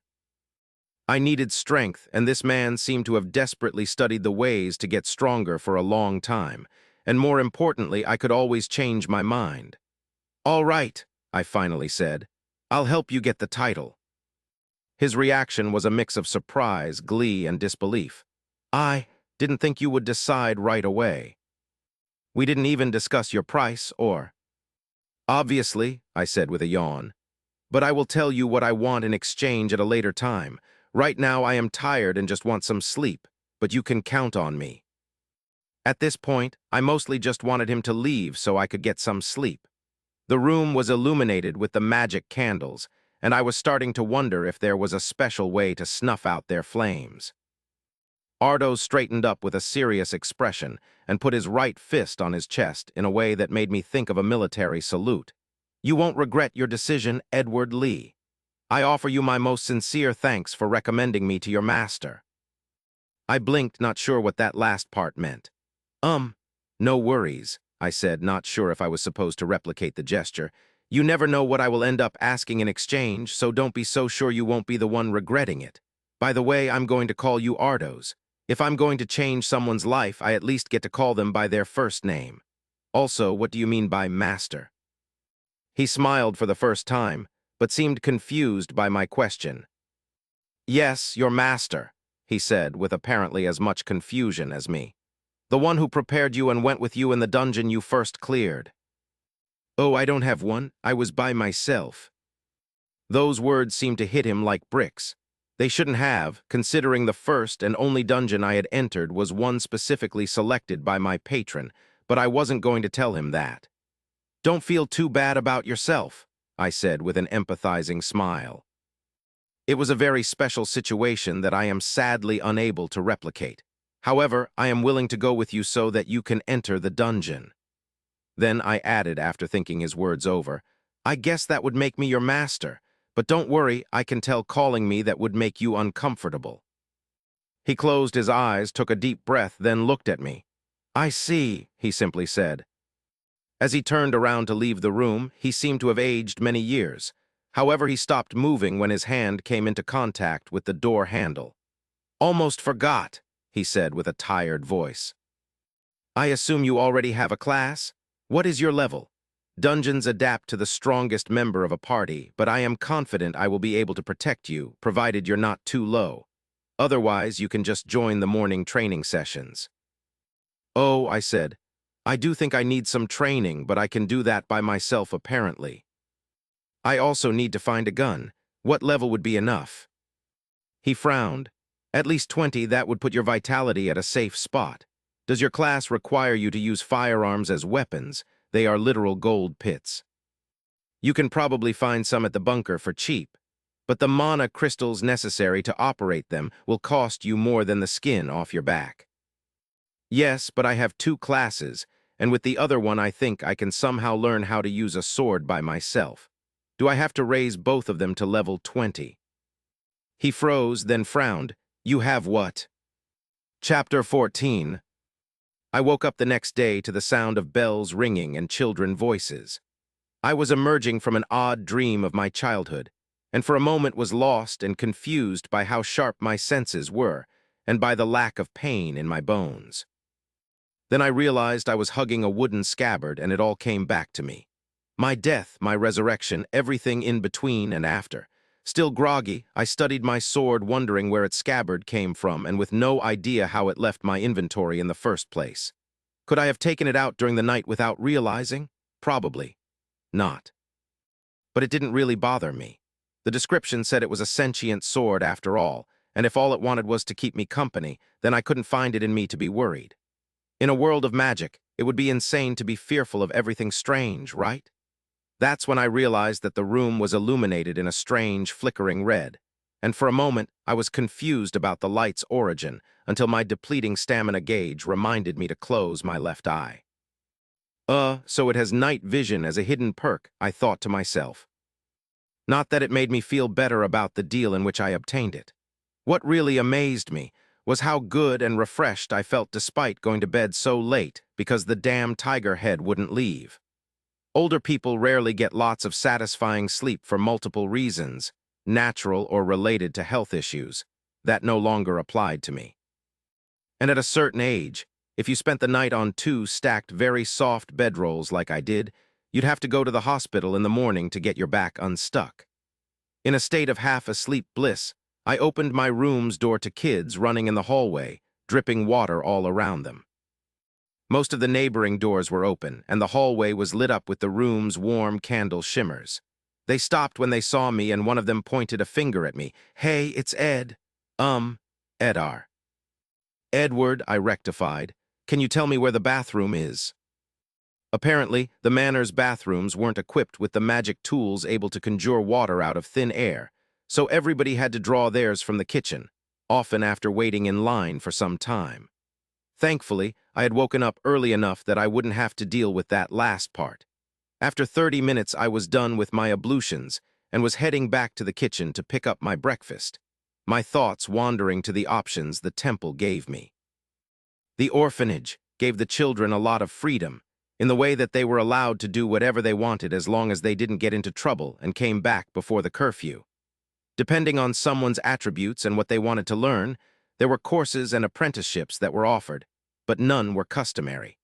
In a post-apocalyptic world where the rest of your life was decided by the class you unlocked, that type of approach to education kind of made sense. As Ardos had explained, classes were the only way to improve one's attributes and were separated into 2 general categories: war classes and production classes. Most activities had corresponding production classes that were unlocked through practice, provided one had compatible attributes. Baker, engineer, innkeeper, you name it. With a class, someone could theoretically reach a degree of expertise that was on par with magical abilities, like a fisherman who always knew how to catch a particular fish, or a farmer whose fields never produced bad crops. With such incredible possibilities, it floored me that what was more sought after were war classes. Classes that basically made you a better killer or made killer lives better. Of course, it made lots of sense that destiny would reincarnate me to a war-centric world, even though I had spent the end of my previous life regretting having been on the battlefield. Because destiny was a piece of shit that loved irony. But it seemed that I was supposed to be happy with my situation, based on Ardo's reaction to me having 2 classes. He almost got a heart attack in my room, becoming all serious and making me assure him that I really wasn't some noble heir that had run away from their family. And that leads us to the real tragedy of this world. While its society seems to revolve around classes and the individuals who have them, not everyone is born with attributes in the first place. Even worse, most of the supposedly blessed ones are commonly born with only 2 or 3 random ones, vitality always being one of them. Since unlocking a class requires at least 2 related attributes, having 2 classes was apparently fairly rare and only expected from members of martial clans that went a great length to preserve and improve their lineage. After a quick trip to the kitchen, I entered the main hall with a big bowl of porridge and sat at the same table as the day before. There were only a few kids beside me, eating quietly at the back. The rest was probably still asleep but would be sure to be on their way, considering the orphanage didn't offer lunch for the older kids. I wasn't particularly worried about that, though. I figured that later in the day I could go to Laura's bar and see if the offer from the cat lady still stood. But right now, I had to think about the training I was supposed to do. Training that didn't sound like a very attractive activity at that particular moment. On one hand, I absolutely understood how important it was for me and my situation that I focused on quickly getting stronger. But on the other, I was in a whole different world, goddamn it. And it was waiting outside these walls for me to explore it, wonder at the strange people, maybe even see mythical creatures. But apparently the city and the mountain had gotten a huge surge in activity from sketchy outsiders. And to say that Ardos was wary of me wandering alone at my current level was an understatement. The man had a menacing appearance but was a real mother hen inside. Then again, he did say I was his first shot at a better life in 10 years. I couldn't blame him for worrying. "Hey there, how you doing?" Interrupting my musings, a trio of kids that was eating at the back had joined my table. They seemed different from yesterday's brats, if not only by the way they behaved. They didn't seem to assume they were on top of the world. "Saw you by yourself and thought we should check on you," said the boy now sitting on my left. Or at least I assumed he was a boy from his voice since he had the appearance of one of those Japanese dogs. What were they called again? Ah yes, Shiba Inus. Needless to say, it required all of my willpower to keep my expression as neutral as possible. I really needed to get used to how varied the natives were in their appearances. The other two looked more like the conventional human. One of them had chosen to sit on the other side of the table and wore clothes that were obviously too big. Most of their body was covered, but I could see small horns spiraling out of short, curly blonde hair. They didn't seem very comfortable and were visibly fidgeting. "You saved me from another hour of the mistress, nagging," spoke the girl sitting at my right. "So I kind of feel bad that your stay here started the way it did. The fighters are always a pain in the ass, but they usually wait a bit before making it known." She was the one who left Royan's office before I could get in, the green-skinned frog girl. Now that I was closer, I could see that her skin was slightly translucent. "Thanks for the concern," I said with a little smile. "No need to worry, though, it was nothing. I probably won't have to interact with them anymore." "See, I told you he would be fine." The girl laughed as she tapped her leg with a surprising amount of energy, considering it was still very early. "I'm Lima, by the way. The boring guy is Bo, and the nervous wreck over there is Sarn. I know it's hard to tell, but we're not part of the cool club, and we're not shady people, I promise." "That's exactly what a shady person would say," Bo pointed out as he shook his fluffy head. "Also, don't call Sarn a nervous wreck. That will only make him more nervous." "Ah, sure, my bad, Sarn," said Lima with her hands raised. "Anyway, didn't you have something for Edward?" Sarn nodded and started going through his many pockets. After a few awkward minutes that Lima and Bo filled with bored foot tapping and an unwavering smile, the horned boy pulled a piece of black leather with 2 strings on opposite sides and offered it to me. "For him, your eye." "To cover it," he said with a voice that made me wonder if he truly was a he. I took the item and inspected it. "Oh, an eye patch, I realized. It should come handy." "Thanks," I said to the blushing kid. "I was going to just tear a sheet or something." "Wait, I will tie it for you," said Lima. And before I could react, she snatched the thing from my hand and was standing behind me, trying to get it to stay on my eye while she fumbled with the strings. "You have so much hair for a boy, you could probably pull off a double bun," I heard her say. I was mildly surprised for a second, then remembered that, physically, she and Bo were 2 or 3 years older than me while Sarn was probably my age. For them, I was probably something like a lonely younger kid with no friends that had gotten a stern welcome and was trying to act tough. "To be honest, this is not a completely selfless gift," said Bo as Sarn just kept nodding. "Sarn has a tailor class, so trying new clothing designs helps him improve his class. Since yesterday, he's been wondering if you could let him take a look at your clothes sometimes, if you don't mind." "Oh, sure," I said. Then I added to Sarn's attention. "Whenever I have some time. I don't have much in my wardrobe right now, so it's probably going to have to wait until later in the day, though." The boy enthusiastically performed his now trademark nodding. He seemed honest enough for someone who didn't talk, so I figured I would eventually have him make something simple for me once I would have some money. I didn't feel like wearing the same clothes every day. "There, all done," Lima said in my ear. "Does it feel uncomfortable?" "Not at all," I said. "I almost can't tell it's there." "That's our Lil Sarn's work for you," she said, beaming with pride. "Hope you two can get along. You're probably the same age after all." Wait, does she think her few years of seniority make her that different from him? I pushed down the amused indignation swelling in me and simply smiled. It seemed I would have to do that quite often from now on. "I was wondering what is there to do around here," I asked Bo. "I've lived a very sheltered life and I don't know much about, well, anything." "Besides working, you mean?" he asked. "Not much, really. Almost everyone currently left in this shard is focused on making enough coin to leave before the fog takes over. And to be frank, you should focus on that too and find some work. Well, unless you're feeling adventurous. There are always people interested in exploring the undermine or the ruins spread around the shard. The lucky ones find good stuff sometime." He then seemed to remember something and added, "But yeah, that's for the fighting classes. You're not missing much though, those places are instant dungeons, so they are very dangerous." "Oh yeah, instant dungeons," I perked up at the mention. "What are they exactly? How are they different from regular dungeons?" They gave each other furtive looks of disbelief at my ignorance, which I found ironic considering they all had animal body parts. "Well, dungeons created by the gods are eternal and can only be entered by delvers. Instant dungeons, on the other hand, are pretty much natural phenomenon that can spawn anywhere and only stay around until they are cleared." I gave a nod and finished my bowl. "You really weren't lying when you said you were sheltered," Lima said from behind me, her hands on my shoulders. "And trust me, there are lots of cool stuff to do in bunker. Bo was just the wrong person to ask. All he thinks about is work."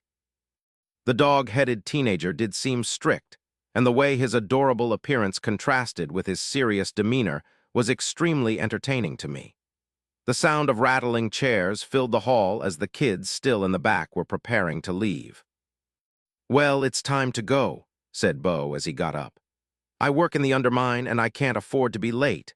Even Lima doesn't have much time left before the hunters leave for the day, and she wastes yet another day of experience." All right, I get it," said a dejected Lima. "Later, Edward, you should hurry before the jerks come down." "Sarn, take good care of him, all right." Sarn waved them goodbye and they left with the group, leaving me alone in the hall with my horned boy and my thoughts. They really just set me up with him and left. I mused. Ah, youth. The only time when making friends is as easy as saying hi. I shook myself out of my reveries when I realized that my silence was making the boy anxious. "I assume you don't go with them because you can work from here," I said.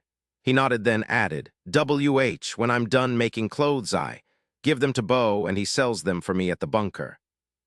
"Sounds interesting, but I was wondering, do you know a place where I can train with a sword in peace?" His brows came together in confusion. "If that's what you want, why, you can train later with Sir Ard." "With the morons? Nah, that's not what I meant," I interrupted him with a hand wave. "I'm looking for a spot where I can train by myself with no one bothering me. Any idea?" I would follow the plan and focus on improving myself until the threat of the tribulations was assessed. Only then would I allow myself to indulge in my more irresponsible impulses. Sarn thought about it for a second, then gave me a smile. Seemed like it was time to test my sword and the sunken dance. Chapter 15. I followed Sarn as he led me through the temple, wondering how he wasn't bothered by his many layers of clothes. While it was still early, the heat would be sure to climb soon during the day. We went up 2 flights of stairs, and I caught a glimpse of the boys' aisle during the ascension, my ears catching loud snores from those who were still in bed. The amount of clutter in the hallway alone was reminding me of an obstacle race, and I thanked my luck for not having to stay there. At the end of the second set of stairs was a large door that I helped my guide open after seeing him struggle with it. It revealed the temple's rooftop. Though the sun was only beginning to rise, the air was already filled with the smell and taste of humidity from the morning dew. There wasn't much there, except markings and drawings on almost every inches of the ground and rail guard. I suppose they were made by the residents through the years. each generation adding their contribution to form a beautiful mosaic of colors. The markings were wishes, promises, and words of support for the writers or their friends. There was something nostalgic to this, something sad and profound that made me wonder how life had turned out for the children who left traces of their dreams here. I walked to the edge and put my hand on the rail. I could see most of the valley from here, and it was already active, although still groggy. Groups of different sizes were slowly converging toward the mountain, including the one that had just left the temple. There were people going in other directions, though, even if their numbers were much smaller. They met at the top of hills, then moved deeper into the wilderness. They don't like us to come here since that's where they dry clothes after washing day, Sarn said. But the fighters sneak up at night sometimes to drink. And be stupid, it should be fine since it's just the two of us. I see, thanks, I simply said, my mind elsewhere. This place certainly was more than vast enough for me to do my training, whatever that actually would entail. You said you wanted to train, but I don't, started Sarn, but no words came out when I invoked my sword from the inventory. Ah, yeah, I said as I examined the item. My sword's here. The scabbard was made of the same brown wood as the hilt, and in its current state the sword looked like a nice polished stick. You have a spatial storage, he blurted out without stuttering, which was much more surprising in my opinion. I guess, I shrugged. It says inventory, though. Whoa, you're not a Forsaken after all. Then seeing my raised brows, he added, spatial storages come with some items, but you can't buy an inventory, you have to be born with it. Like the attributes. You're the second person in the temple to have one. It almost feels like too many things depends on sheer luck, I thought. But I suppose that just like that attribute I gained, there must exist a way to gain them. It made me think of Earth. Over there, too, much depended on someone's birth. Some people were born with everything in powerful families, while others. I dismissed these thoughts, realizing I was just stalling. I needed to focus on the matter at hand. Could I really use this sword, or was the strange knowledge in my head just the delusion of a decrepit mind? I drew the sword, and as soon as the dark blade was fully exposed, the scabbard dissolved into dark vapors. Sitting against the rail, Sarn wore a focused expression and was cutting a piece of cloth he had pulled out of one of his many pockets. His hands were moving with great precision as different forms came out of the boring material. He hadn't noticed a thing. Refusing to be surprised by every little thing, I forced myself to shrug it off and put my fingers against the steel. I never touched a sword before, so I didn't have any reference, but it felt unbelievably cold. Without ceremony, I then proceeded to awkwardly try different stances and ways to hold the sword, going through the library in my head. I pictured an imaginary enemy in front of me and looked for the one starting position that wouldn't somehow feel uncomfortable. Holding the sword with two hands, no matter the stance, felt wrong. Holding it straight in front of me like I had seen in some movies felt wrong. Holding it horizontally in front of me felt wrong. That's when I realized that it shouldn't be in front of me at all. So I held it to my side in my left hand, but that wasn't it. I brought it slightly backward, almost behind me, and it felt better, but not quite right. Not yet. My posture was all wrong. Too tense, I relaxed my right arm, moved my right foot forward, brought the other back, and my body pivoted 90 degrees. And an intense feeling of satisfaction washed through me. That's it. Wait, what the hell? My focus was broken as I analyzed my posture, and the short moment of glee was interrupted. Could this really be it? In this state, I was facing the enemy sideway, my slightly lowered blade away from them. All of my weight was on my front leg, making me very slightly lean forward, but enough to look as if I was just begging for a beheading. I didn't know much about sword fighting, but wasn't I wide open? Cast aside your doubts and embrace what you know to be true. It all starts now, my love, our dance to the end. I shivered and gritted my teeth at the seductive whispers in my ears. I only heard it once, but I recognized the voice of the being sealed in the sword. Or would it be more accurate to say that it was the voice of the sword itself? I looked around half expecting to see that I had unknowingly freed it and was met with something very close in strangeness. It was the ghostly image of the knight I had received the sword from. He stood at my side in his majestic black and gold armor, translucent and in a stance mirroring my own, although in his case he was exuding dignity and danger.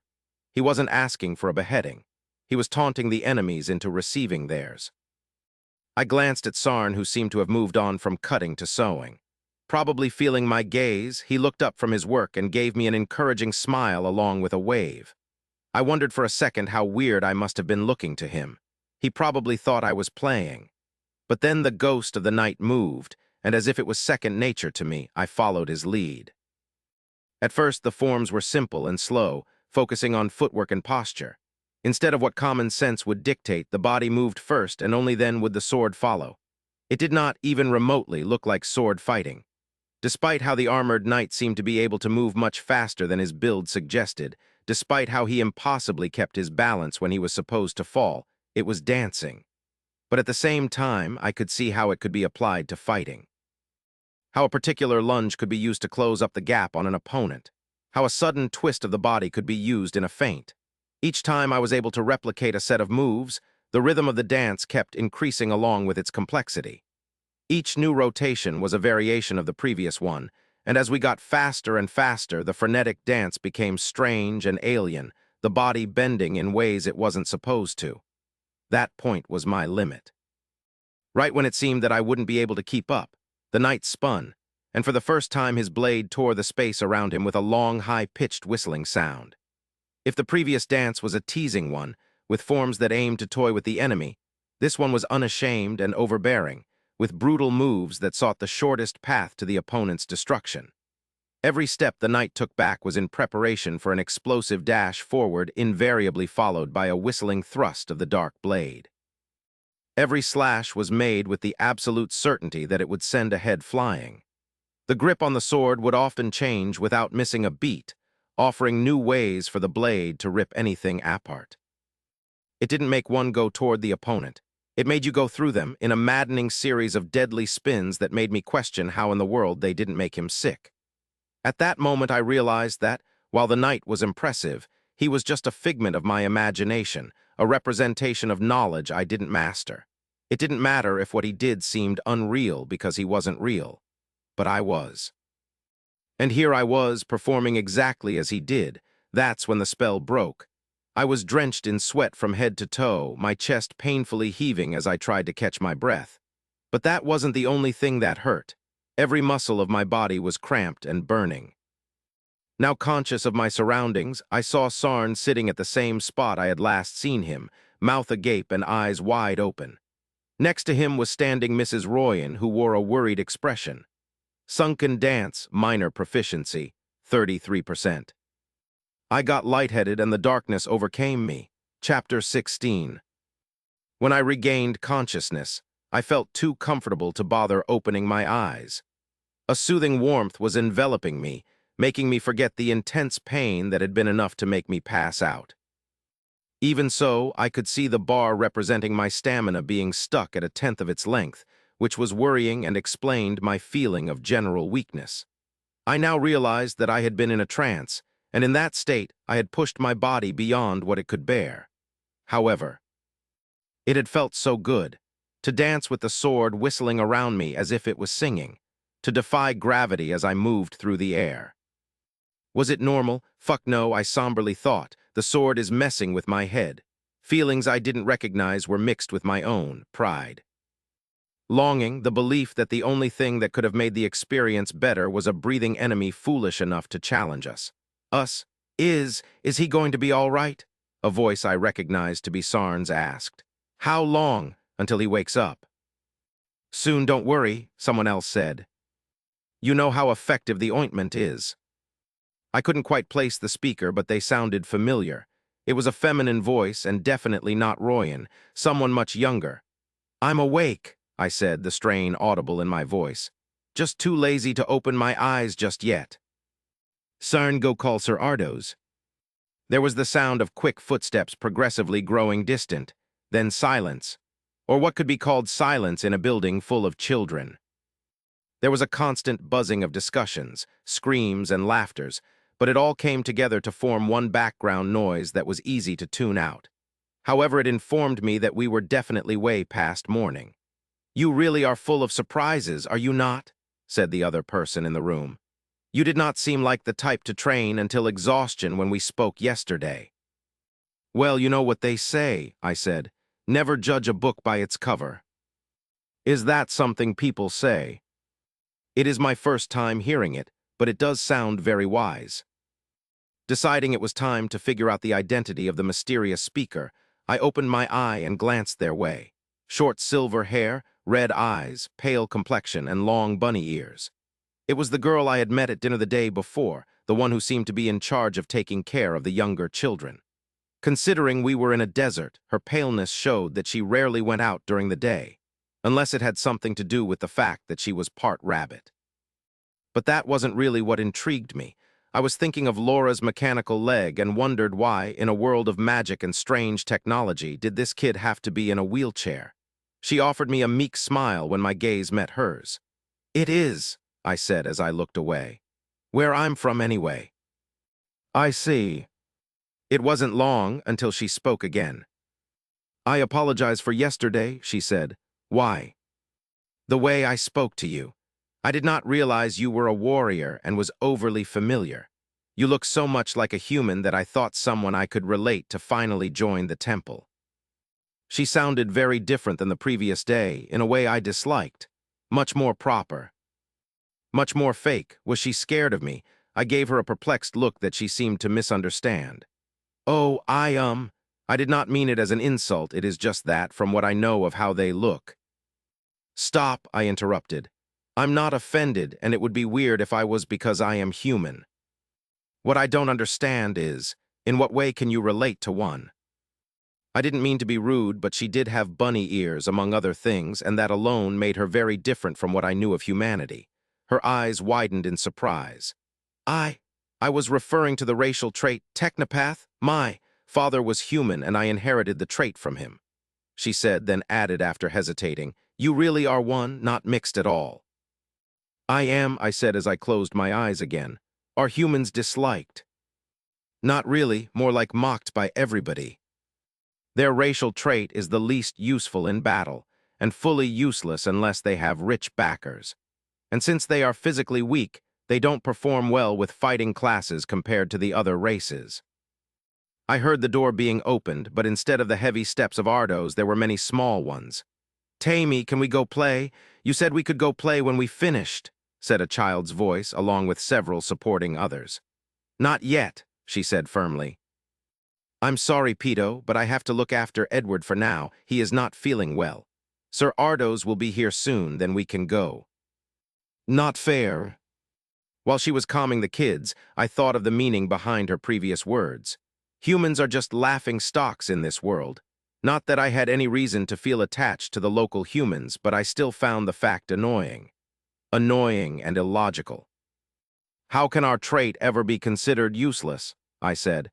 "Its potential is basically infinite. Creating fully functioning machines out of nothing but mana and being able to freely communicate with them. I needed info on the other race's trait because I couldn't picture anything better. I felt someone tug my cover and was met with an assembly of pouting faces glaring at me when I looked for the culprit. "Edward, you said you would tell us stories," their leader said. "And now we have no stories, and because of you we can't even go play." Their adorableness was simply irresistible. It was probably due to the lowered ears that helped conveying their emotions, or the big puppy eyes, or my soft spot for children in general. Thinking of how they reminded me of my own son when he was their age, I quickly came up with a way to make them happy and didn't really pay attention to Tammy when she spoke. "Theoretically, sure," she said, continuing our discussion and waving a dismissing hand.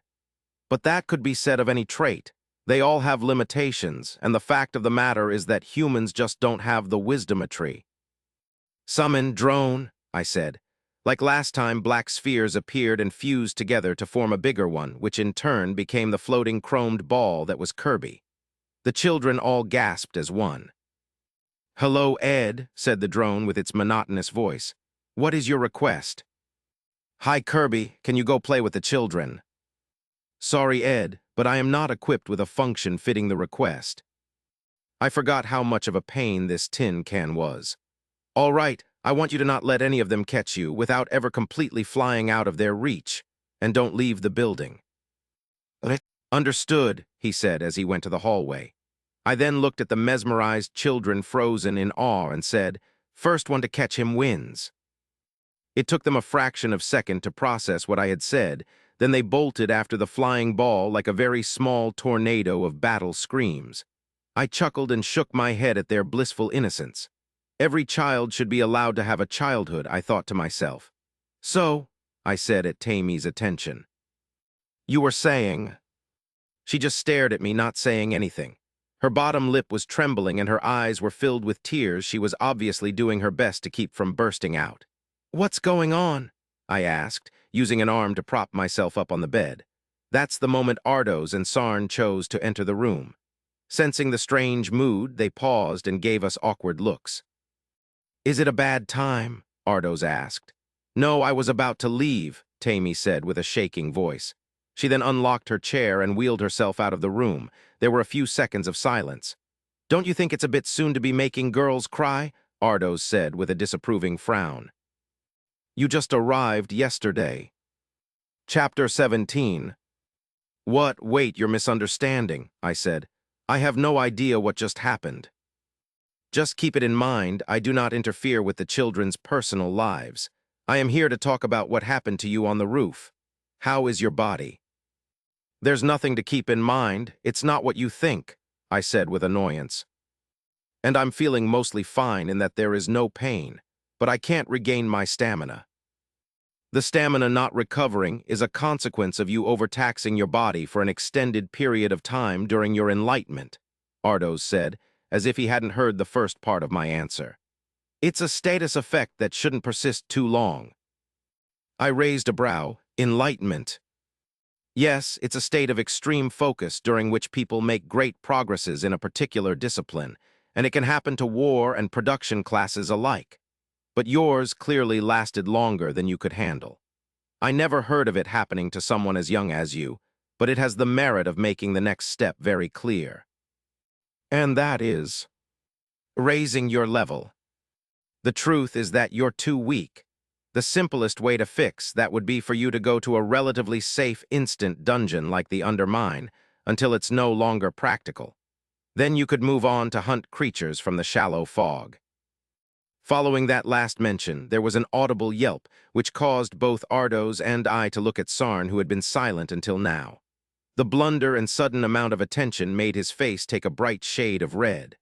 I should go. See you later, Redward," he blurted out before running away. I blinked, then brought my thoughts back to the subject matter. Ardo's plan made sense to me and definitely aligned with my objective of quickly gaining strength. Then again, there was no telling whether it would be interrupted or not. "All right," I said. "Let's do it." "Before all of that, though," he said as he crossed his arms, "you will need actual combat experience to fully comprehend and consolidate the results of your enlightenment." I groaned. "You really want me to join your training sessions, don't you?" "Real training is exactly what you need, Edward, but you won't spar with my other students. You will spar with me. Though, from what Royan saw, you have the Blade Dancer class, and letting an inexperienced human Blade Dancer spar with anyone other than an accomplished fighter would be highly irresponsible. We'll start whenever you are ready. The sooner the better, while the knowledge is still fresh in your mind." They were wrong, and while it was interesting to know that a skilled tree could be a class for someone else, correcting them wasn't important. Ardos had thought of everything, and in a way it made me glad. It showed how much all of this mattered to him and would avoid me unintentionally killing a kid during a spar. He said he used to be part of an army, right? I thought. Then there probably shouldn't be any need to worry. But if I really am a threat to trained kids, how true can it be that humans are considered weak? "Did you run away from Nashran?" The sudden question and serious tone of his voice made me wonder what expression was on this face. But my eyelid felt too heavy. "I'm not from Nashran," I said with exasperation, "and I've never even been there. Ardos, I thought we were past this stage already." If he was going to always worry about people being after me, I could see myself starting to avoid him. I heard him moving through the room, and to my surprise, he sat down at the end of the bed.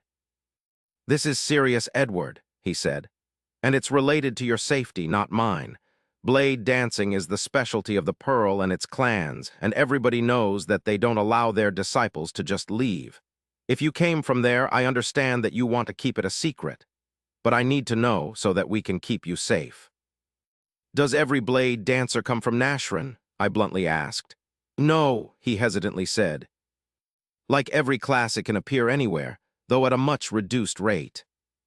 Will people from Nashran attack me as soon as they realize I am a blade dancer? Assuming you didn't get your class there, no. But they will probably try to make you join the clan they belong to. Then there is no need to worry because I really am not from there, I concluded. He was silent for a moment, after which he said, Very well, I shall trust you.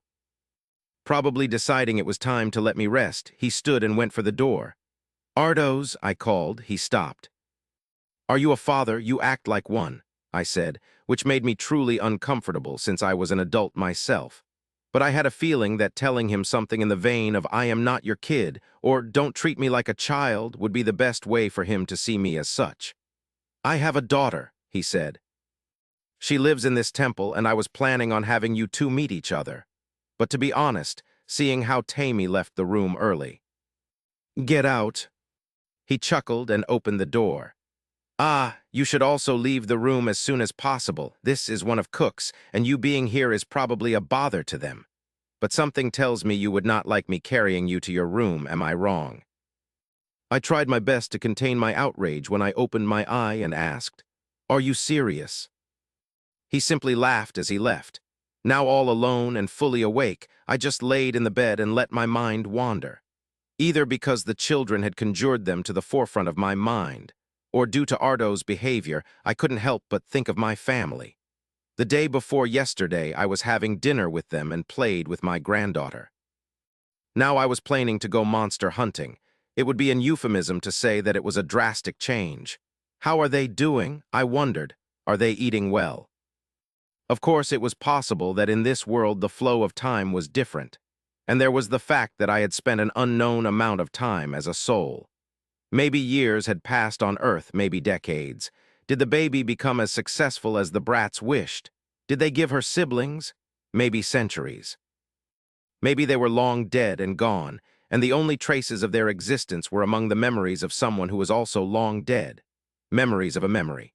Seeking a distraction to these depressing thoughts, I looked around the room and found something that immediately caught my attention.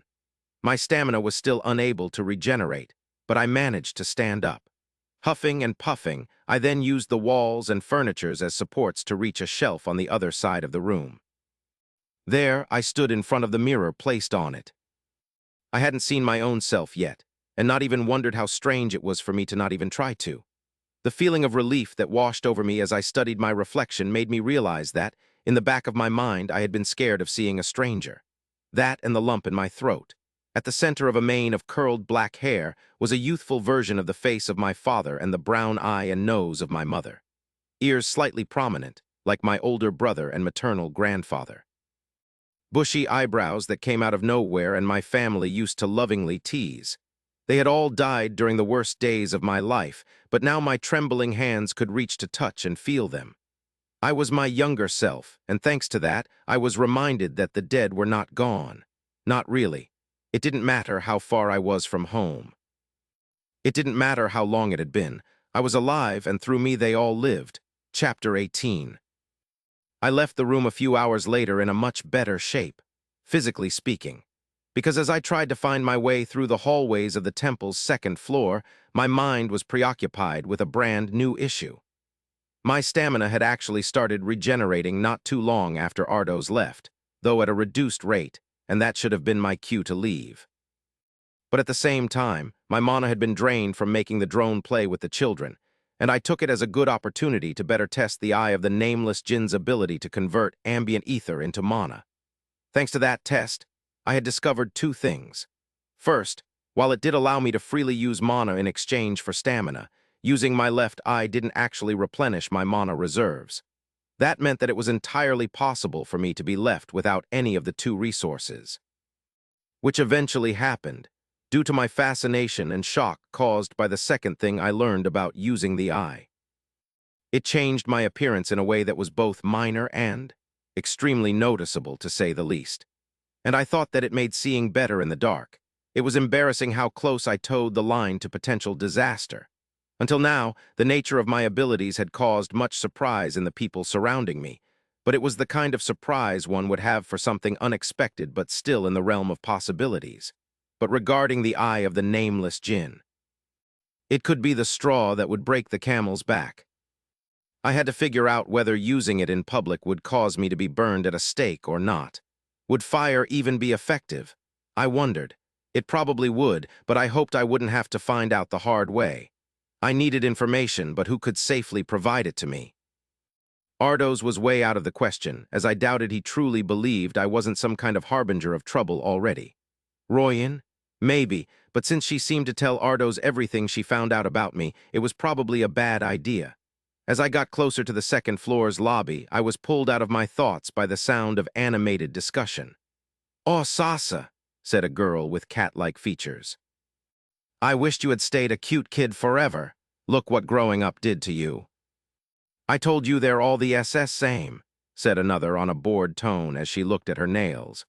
From the forked tongue that would occasionally escape her lips and slitted pupils, I figured she was related to snakes. "Getting caught SS sneaking in the girls' aisle, tusk. Why would I be sneaking around with food? I told you." The mistress brought Edward in MS Berlin's room. That was definitely Sarn. He was holding a plate with both hands and surrounded by older girls.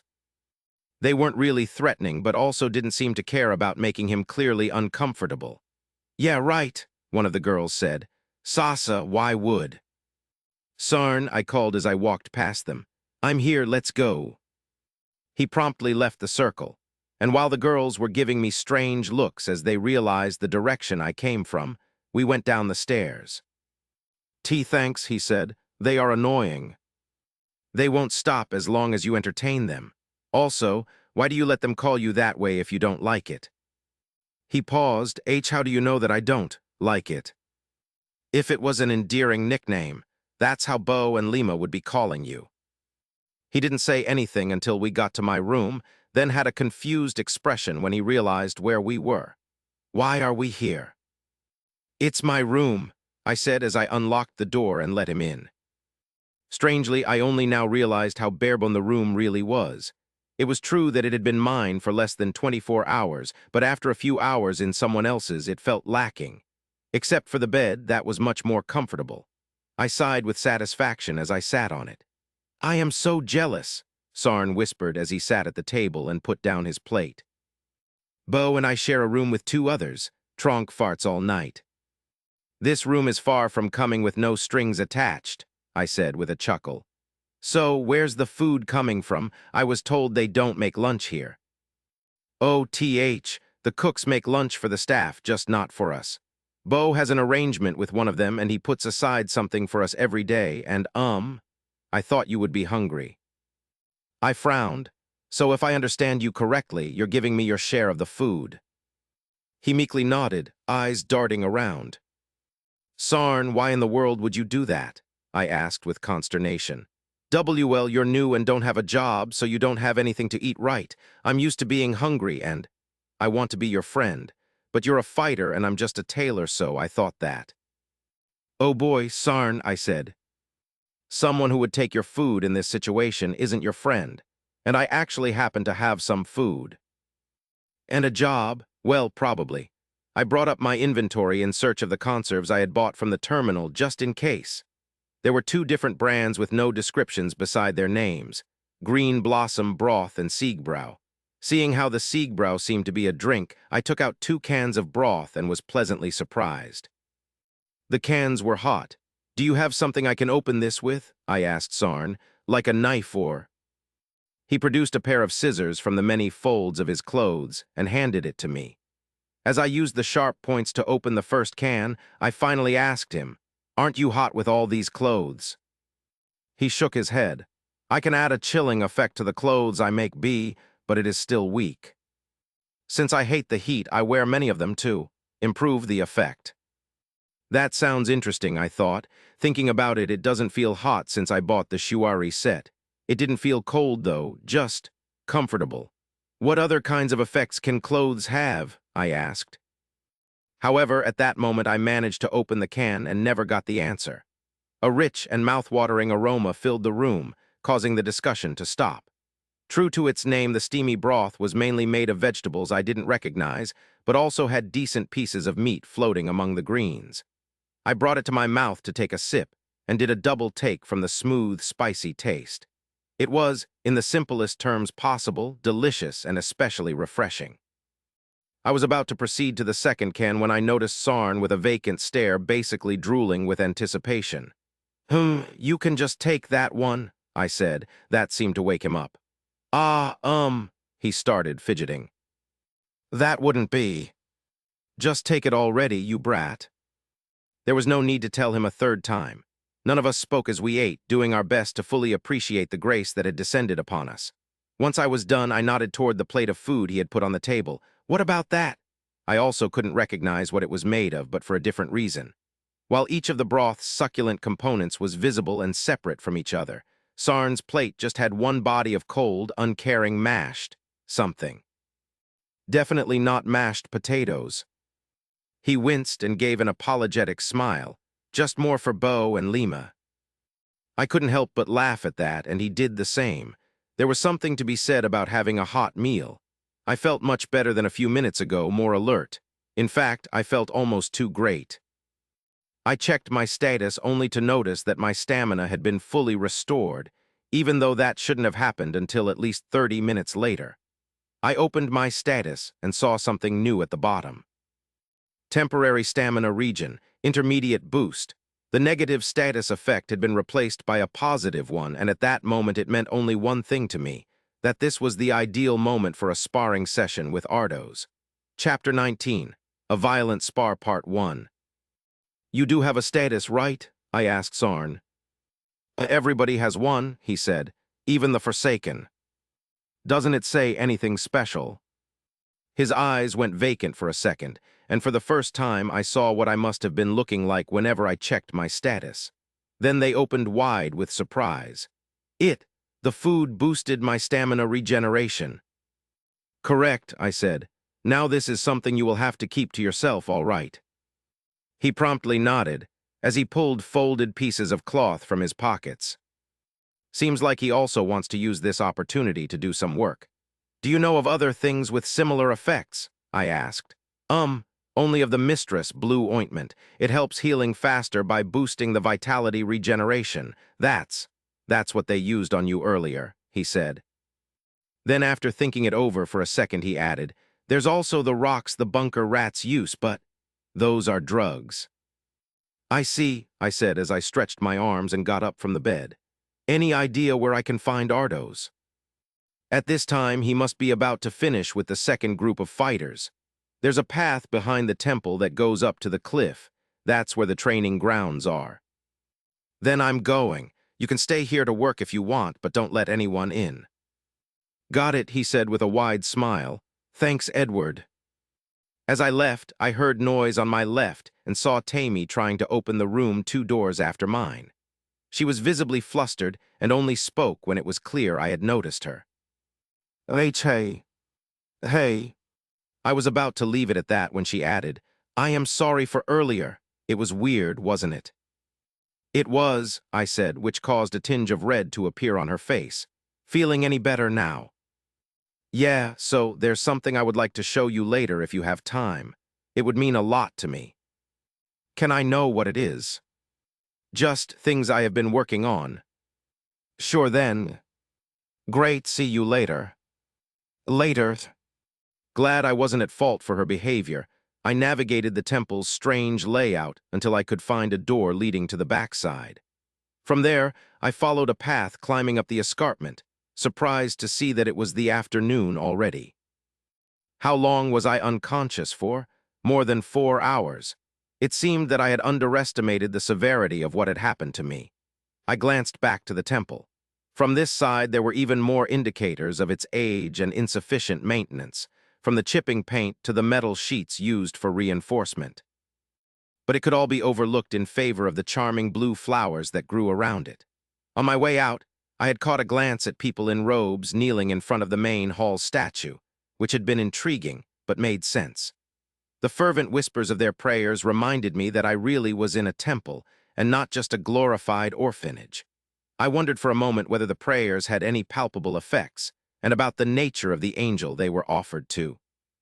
The statue was a representation of a long-haired child lifting up a bouquet of flowers to the sky, which wasn't very similar to how angels were described on Earth. Yumi and Jai was their name. How important were they in this world's divine hierarchy? Important enough to be in the court. Had she been one of voices laughing at my confusion when I was being offered a deal I couldn't refuse? Doesn't matter. For now, it really didn't. My short-term goal was survival, and quickly getting stronger was the way to achieve it. That was the reason why I was pushing myself to go to this sparring session in the first place. And for the long term, we'll see. I continued my ascension of the rocky hill, looking out for snakes or any other small things that could be hiding in the now stretching shadows of the red rocks. The slope was more vertical than it was before the temple, and I gained even more appreciation for my boots. Before long, I started hearing the shouts and thumps of fights, and as I finally reached the top of the hill, the training grounds revealed themselves to me. But what immediately caught my attention was the view. Beyond the training area, the hilltop abruptly ended in a jagged edge of rocks, and in the distance I could see the fog that blurred the lands surrounding the valley. It looked like an eerie wall of clouds that connected the earth to the sky. It was unlike anything I had ever seen. There were a dozen pairs of people fighting each other, either with wooden weapons or none at all, in circular arenas delimited by makeshift fences. Their fighting style was fast and brutal, but simple. Maybe too simple if I listened to the feeling of strong disdain that it caused in me. Since when am I a fighting snob? In the case of the bare-handed fighters, the sound of their blows was abnormal, to say the least. It was louder and sharper than it should have been, especially considering they weren't wearing armor. It was the sound I had been hearing on my way here. Not the sound of practice weapons coming in contact with each other's, but the sound of fists colliding with flesh. Some sort of magic was definitely at work there, and I wasn't eager to find out how strong they really were. Walking between those fences were older men and women who sometimes stopped the fights to give pointers or examine an injury. Ardos oversaw everything from a distance, arms crossed. Standing next to him was the girl who was apparently able to sense lies. Seeing her posture, her spotted tail and ears, I had a moment of clarity. Oh, so she's Ardo's daughter. With Royan, I thought with amusement as I walked closer. It sure gave an explanation as to how good Royan and Ardo's line of communication was. It also gave me an insight as to how strange genetics were in this world. Ardo's was a tiger and Royan was. Wait, what was Royan again? She looks human. But considering hers and everyone's reaction to my presence in this region, she couldn't be. In any case, it was interesting to see that the result of their union would be a girl with tiger features and not some kind of genetic abomination. Ardos spotted me and made a sign that caused all the fights to stop and for the people to start leaving the arenas. When the girl noticed me getting closer, surprise appeared on her face, then determination as she walked toward me. You. She spat when she got close enough that her father wouldn't hear. Me, I said. You lied to us. You're not forsaken. You're a fighter. It was humorous to see her trying to be menacing without her father noticing as she walked to my side. Never said I was forsaken, I said. Don't you dare play dumb. What you said was basically the same. That made me raise an eyebrow. I paused and gave her a look. Dare? What do you mean, don't I dare? She gave me a look of confusion. Who the fuck do you think you are? I asked on an even tone. Did you and your gang bully the kids for so long that you truly believe people just have to tell you whatever you want to know? Gang bully us? No, we. Get the hell out of my sight, I said as I left her fumbling with her words and closed the distance with Ardos. The two of you already know each other's? He asked with a smile. No, I said. But I know you need to teach her better manners. He frowned, then looked at her. She was still standing at the same spot. Merle, he asked. She clearly wasn't expecting that turn of event. It's nothing, Dad. He sighed. We will talk about this later. Go help with the equipment. She left with her head down and Ardos faced me. You are back on your feet a bit faster than I expected, he said. Are you really fine? I wouldn't want you to faint during our spar. Funny. You might actually be surprised. Oh, I never doubted I would be. Come. The fighters and most of the instructors had already left, leaving only a few people to gather the practice weapon and fix the damage done to the fences. Give him a sword, Ardo said to one of the helpers. You're sparring with him? Merle asked to her father with audible disbelief. Are you serious? The answer to both those questions is yes, he said. And as I have already said, we will talk later. A woman handed one of the wooden swords to me, as foreign outrage and indignation filled my mind with enough force to cause me to wince. Something wrong? Ardos asked. No, I said as I followed him. It's fine. It was easy to tell that the outrage was my jealous swords, but even I could feel how everything was wrong about the practice tool. From the weight distribution to the vulgar material, without mentioning that. No, that's definitely also the sword messing with my mind again. I'll have to figure out a way to put an end to that later. Ardos and I entered one of the stages and stood at a respectable distance from each other's. He didn't ask for any weapon, and only took a pair of gauntlets that the bare-handed fighters were using. Start whenever you're ready. I will evaluate your current level of skill and see if you're ready for tackling the undermine. If it appears that you are not, we will keep having these sparring sessions until you are. In any case, I will push you to use everything you've learned this morning so that you have a concrete hold on it. All right, I said as I tightened my grip on the wooden weapon that half of my mind was telling me to throw away. This time I didn't have to awkwardly look for a way to hold my sword or how to properly stand. It all came to me as if it was natural. Interesting, Ardos said as he saw my fighting stance. Begin. I kicked the ground and dove forward, leaving a trail of dust and closing the distance between the two of us even faster than I had anticipated. Testing the water, I struck toward Ardo's midsection.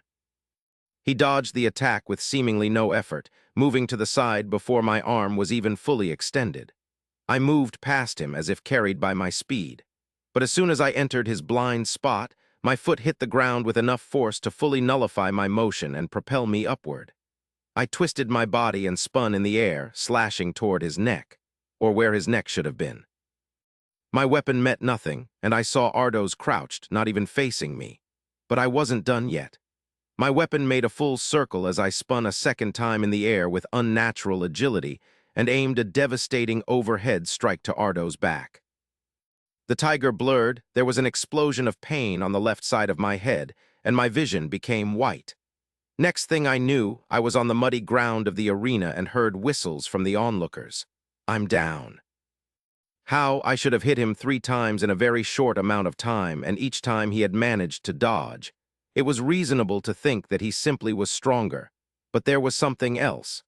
The third attack. It had definitely connected.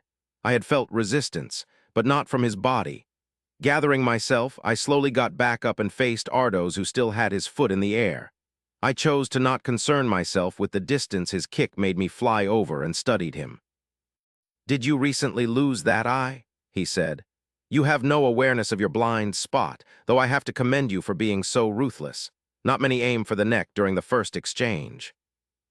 Obvious provocation. He is doing something. However, his face didn't reveal any clues. My fighting style had 2 different rhythms, one offensive and the other defensive. I had started with the offensive one to gauge the level of threat he posed, but it seemed that I had to let him reveal his hand. Controlling my breathing, I calmed myself and exploded into motion again. But this time, I circled around my opponent, getting faster as I slowly crept closer to him. Baiting him into action, Ardos didn't do anything for a moment, just watching me. Then he unfolded his arms. Very well, he said. He became a blur again, but this time I was ready. His fist tore the air where my stomach was a second ago, and I immediately slashed at his overextended arm in a punishing blow. Right before the weapon was supposed to come into contact with it, there was a loud thump and it bounced back. The same thump I had heard the trainees make when they hit each other. Not giving me a second to think, his arm flexed and I barely managed to avoid the following backhand. I jumped backward to give myself room to breath, but Ardos was still only 1 step behind. This time it was his leg that cleaved the air, utilizing his gigantic size and aiming for my head like an axe. In a spinning side step, I once again avoided the blow and thrust my weapon to his side. The same loud thump centimeters from his skin. The same lack of results. It was obvious that I wasn't going to get any success, but Ardos didn't leave me any room to retreat as he chased after me through the arena. Aiming to break my guard, he kept attacking without any thought for his defense. And while each of my attempts made it clear that he didn't need to, they at least helped me discover what was going on. There was a transparent coat of something that was fully enveloping his body and protecting it from any blunt damage. And the reason why it took so long for me to notice it was that it only appeared at the moment of impact.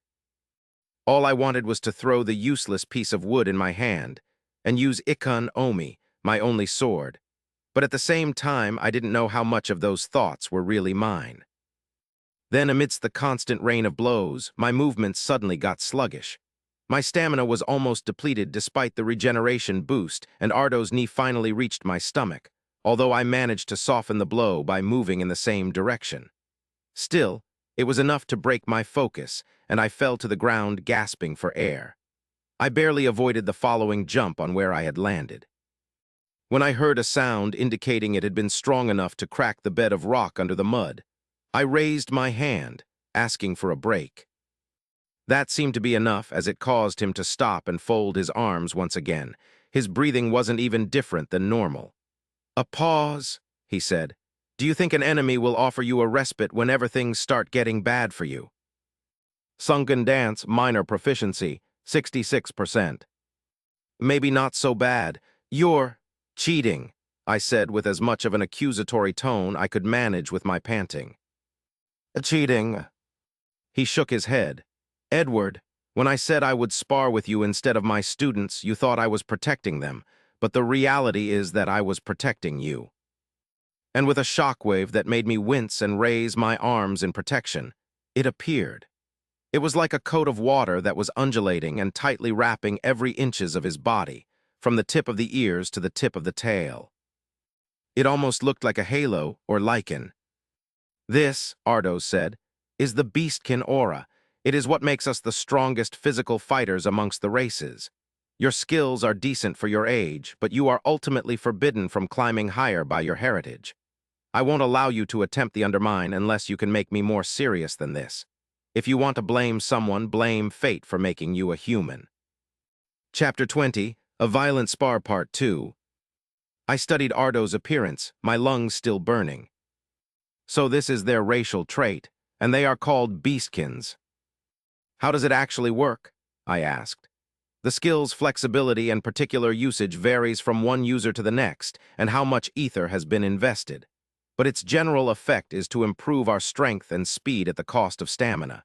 It can protect from regular physical attacks and even reduce magical damage. It's a natural armor that a mere human has little hope to breach." His constant, not-so-veiled insults were starting to get on my nerves, but for a different reason that he would think. They didn't feel genuine, and I felt more insulted by the fact that he thought I could fall for them. Deciding to not waste time considering why Ardos would try to anger me, I focused on the new shocking information. From the sound of it, it's a way to boost one's body. And they all have it. If every single Beastkin had this trait, didn't it mean that they all had the potential to be warriors, whether they had a warring class or not? Whether they even had attributes or not? The people I had seen until now already seemed stronger and more agile than regular humans. Not to mention they had claws that could slice and fangs that could pierce. A normal human would stand no chance against an equally normal Beastkin. Would bullets even work against this aura? At that moment, I didn't see them as exotic locals. I saw them as blood-seeking monsters, as apex predators with bodies fine-tuned for the hunt in a world of violence. And here I was, a sheep at the bottom of the food chain, cluelessly parading through them. "So this concludes our sparring session," Ardos said, and his aura disappeared. "We shall have another one tomorrow and the day after until you get stronger." "Don't be ridiculous," I said. He blinked and frowned. "Are you giving up before even trying?" he said. "That would." I rolled my eyes. "I'm not," I said as I stretched my arms and got back in a correct stance. "What I'm saying is that we keep going." "Did you not hear a thing of what I have said?" "Oh, I heard you. But it doesn't really matter, does it? This aura thing is nice and all, but it would only matter if I was actually trying to kill you." His frown deepened. "You were exhausted a moment ago," he said, "and your attributes are definitely not high enough for you to be this rested already." "Guess you're not the only cheater," I said with a smile. "It shouldn't be surprising for the master to resemble the student, right?" He winced but smiled back, unfolding his arms once more. "Very well, Edward. Show me what you think you can do." I focused, studying him and my options. The only way for me to avoid a fate worse than eternal damnation was to get stronger fast. I didn't have days to waste. I knew he had good intentions.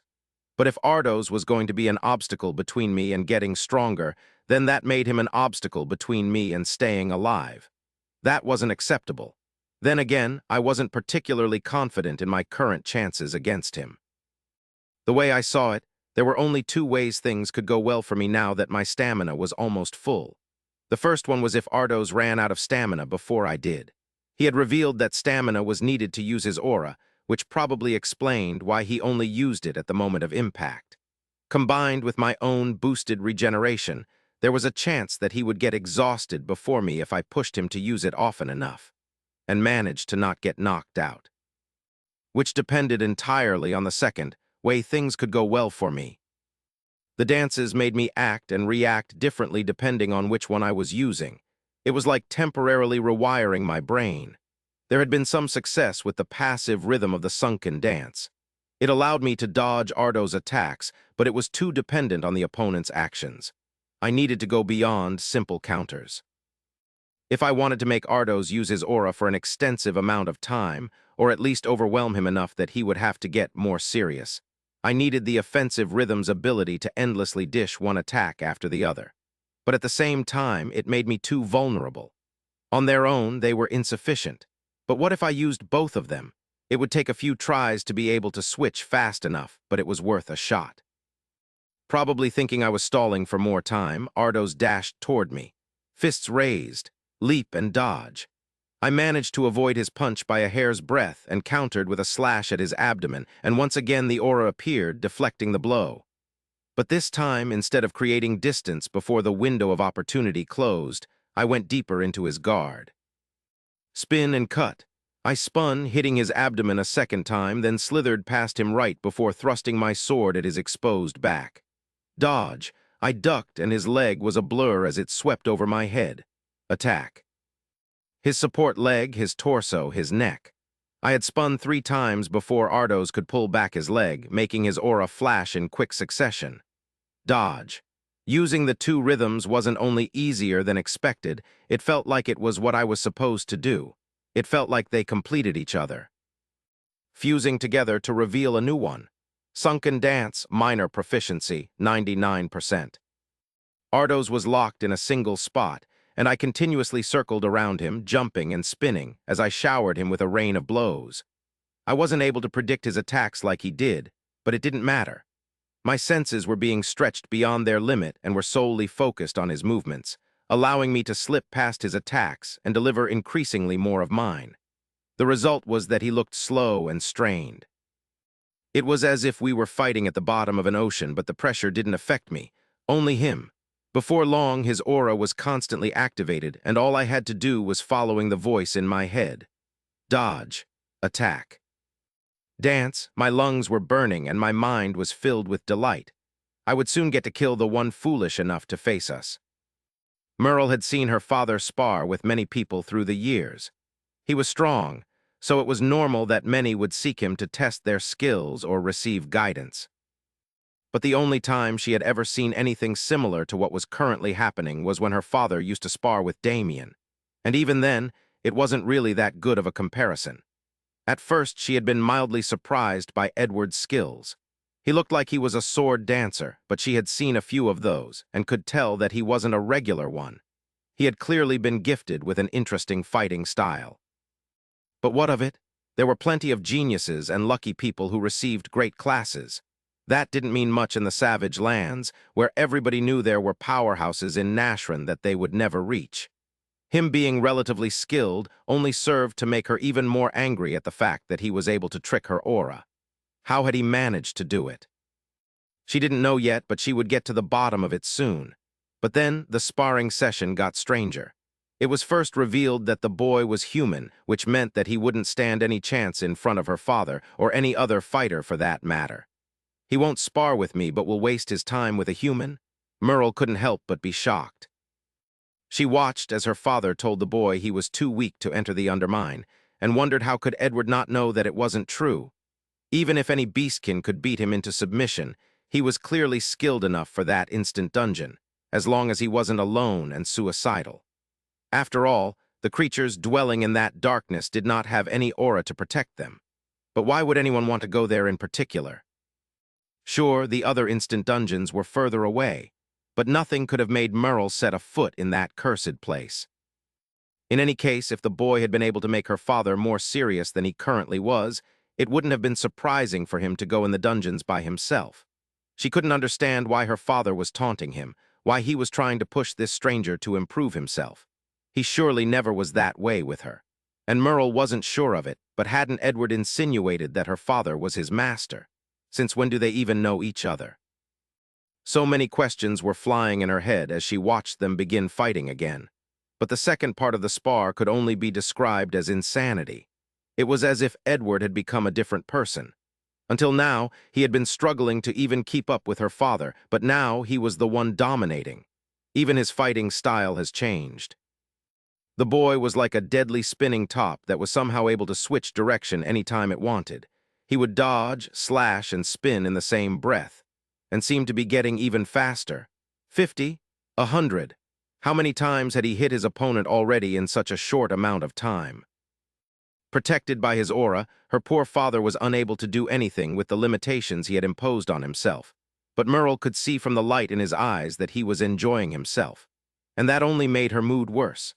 But then something happened, and her dad's entire body language changed as he suddenly smashed Edward faster and stronger than he was supposed to, even destroying the practice sword. Edward flew across the arena and hit the fence so hard he broke it. "Ardos, are you trying to kill him?" screamed one of the instructors. They started moving to the boy's rescue, but they stopped when they heard the laughing. His laugh came from among the debris, ominous, even though it ended on a coughing fit which indicated that blood had gotten in his airways. Merle saw her father uncomfortably pinch the bridge of his nose. What happened? Edward managed to stand like a drunkard would, wobbling and threatening to fall any moment.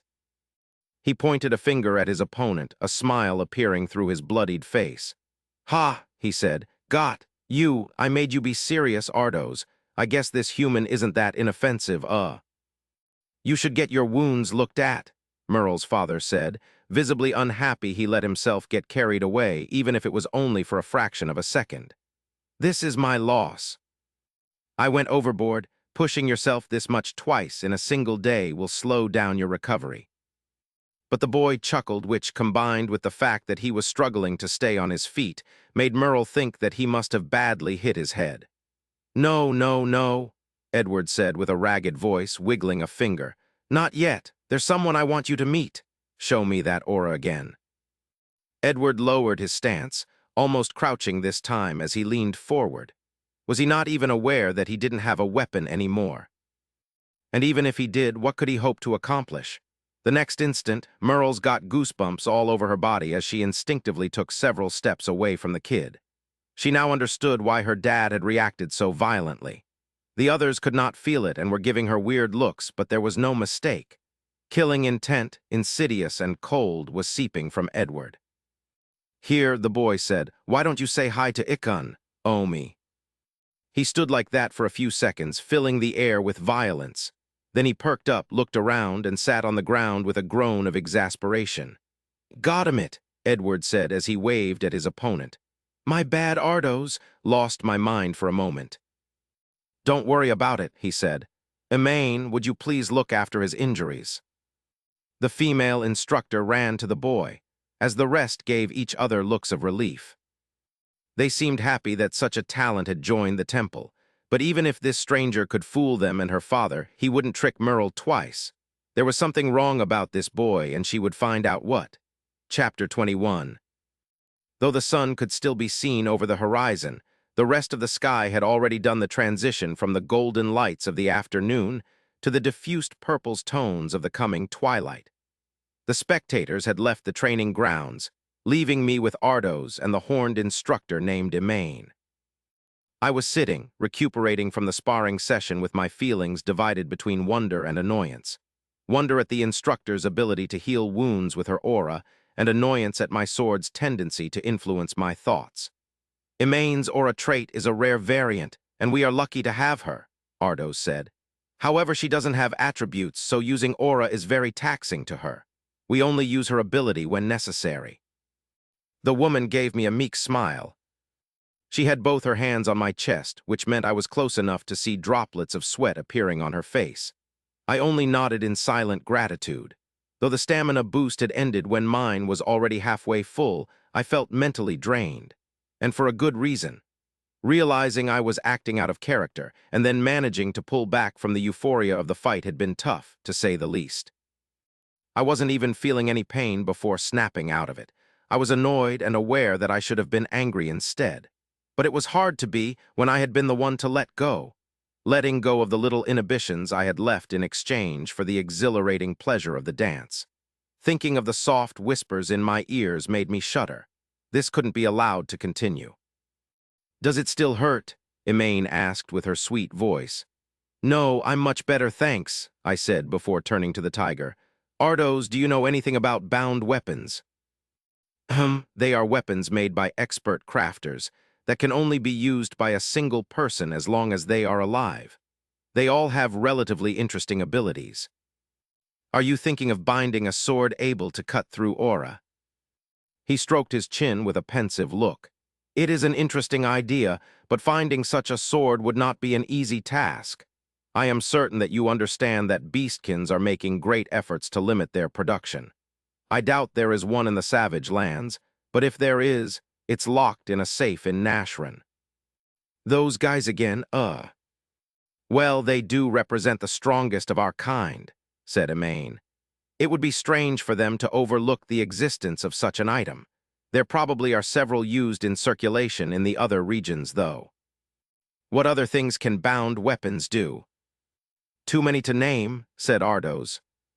From the most powerful to the strangest effect, since it depends solely on the artisan's skill and intent. But as an example, my own bound weapons increase the impact of my blows. What about talking weapons? The female instructor chuckled. Are you thinking of going on a quest to find a living weapon, young man? She said. Sadly, those only exist in stories and fairy tales. Don't be so sure. I have seen one with my own eyes in the hands of a king long ago, Ardos said. They do exist, but each one requires different qualifications to be used, and even then, one has to wonder if they really are a blessing. He stopped talking, his expression now somber. The instructor's eyes were filled with admiration, and I wondered for a moment what Royan would do if she was present. She did seem like the kind to just find it amusing, though. I wanted to ask Ardos more about the living weapons, but it seemed that the subject had brought back painful memories. And Ikon Omi wasn't really described as an item with the favor of the gods, so mentioning her to the member of an angel's temple didn't seem like a smart thing to do. You have done well. Much better than I thought you would, he said after a moment of silence. I may have been heavy-handed on how powerless you are against our aura, but do not worry. Your current skills are enough to escape from most of the dangerous situations you can encounter on the way to the Undermine from the temple. And it's only going to be easier once you raise your attributes. It's just like you've said, it only matters if you are trying to kill the opponent. So this is what it was really all about, not the dungeon but the other people. It explained why he had been boasting so much about the power of their trait. He wanted me to have a sense of the danger I might encounter, and be confident I'd be able to survive in case I did. Then I guess it's settled, I said. I'm going to the dungeon tomorrow. He put a hand on my shoulder. Just be careful and don't go too deep once you're there. The instructor was soon done with her healing, and we came down the hill with the help of the last lights of the day. Just like in the morning, large groups of people were moving through the valley, though this time they were heading back home from a day of work. Some of them were cheery, moving fast despite carrying goods I couldn't identify due to the distance. Others were dragging their feet, weighted down by whatever they had lived through during the day. Tomorrow, I would be one of them. Part of a procession of souls hopeful for a better future, in a world in which one could become a swordsman by the end of the day. I wondered what someone gazing down from this hill by the end of tomorrow would judge me to be, joyous or mournful.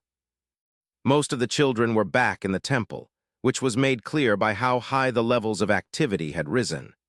The passageways were crowded with dusty kids, and the whispered prayers of the main hall had been replaced with animated chatting. I could feel a headache coming from having to dodge so many kids carrying buckets of water to the showers. I should probably skip dinner and go directly to sleep. I'm not even hungry. "Hey, Edward, how was your day?" I turned to face the caller only to see Lima and Bo waving as they made their way through the sea of teenagers.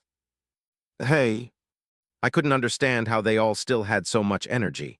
Hadn't they been working the whole day? "Oh, you're so grumpy and so small, it's so cute," the girl said as she went for a surprise hug that I easily dodged. "We're looking for Sarn," said Bo. "He's not in our room and I can't find him anywhere. Any idea where he is?" "Left him in my room," I said. "Just follow me." The fact that I didn't take the stairs to the boys' aisle intrigued them, and Lima actually gasped when I opened the door to my room.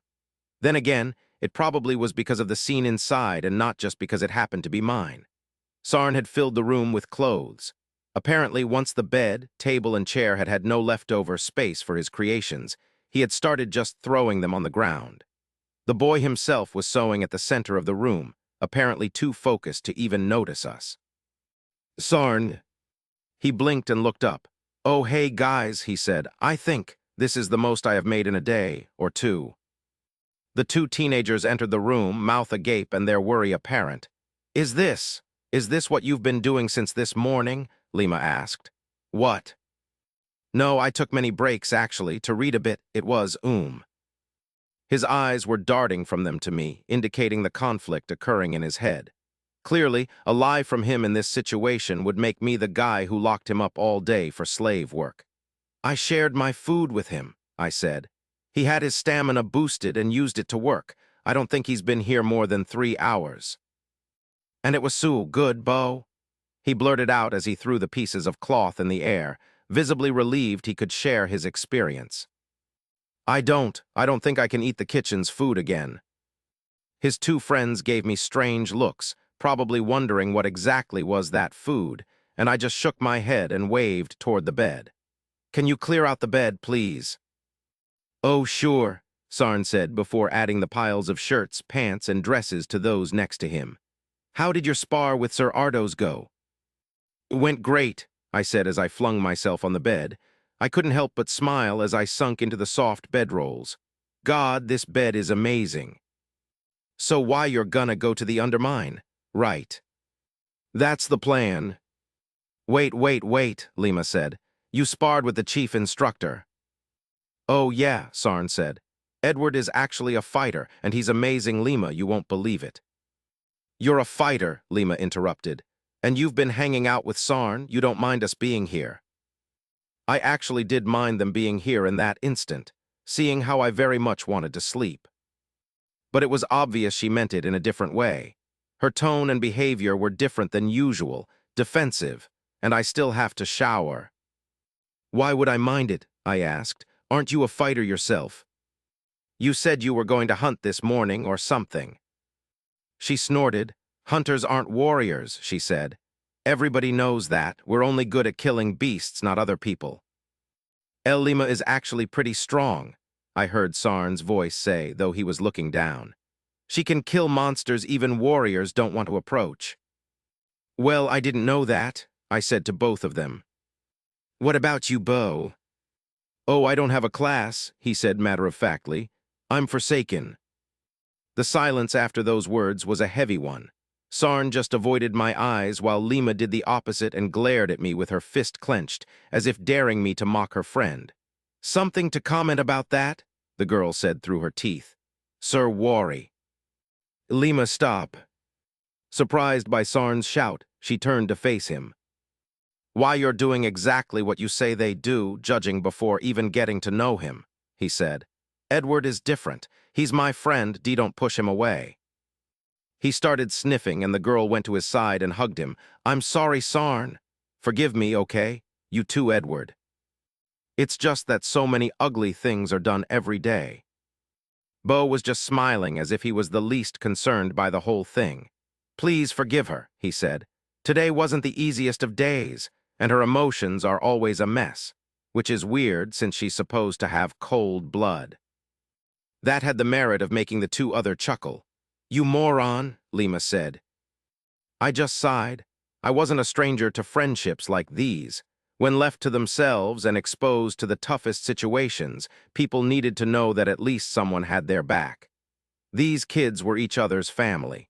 I didn't have the heart to blame them for being overprotective. From what I've seen since I came here, I get the impression that people with warrior classes like to act like dumbasses, I said.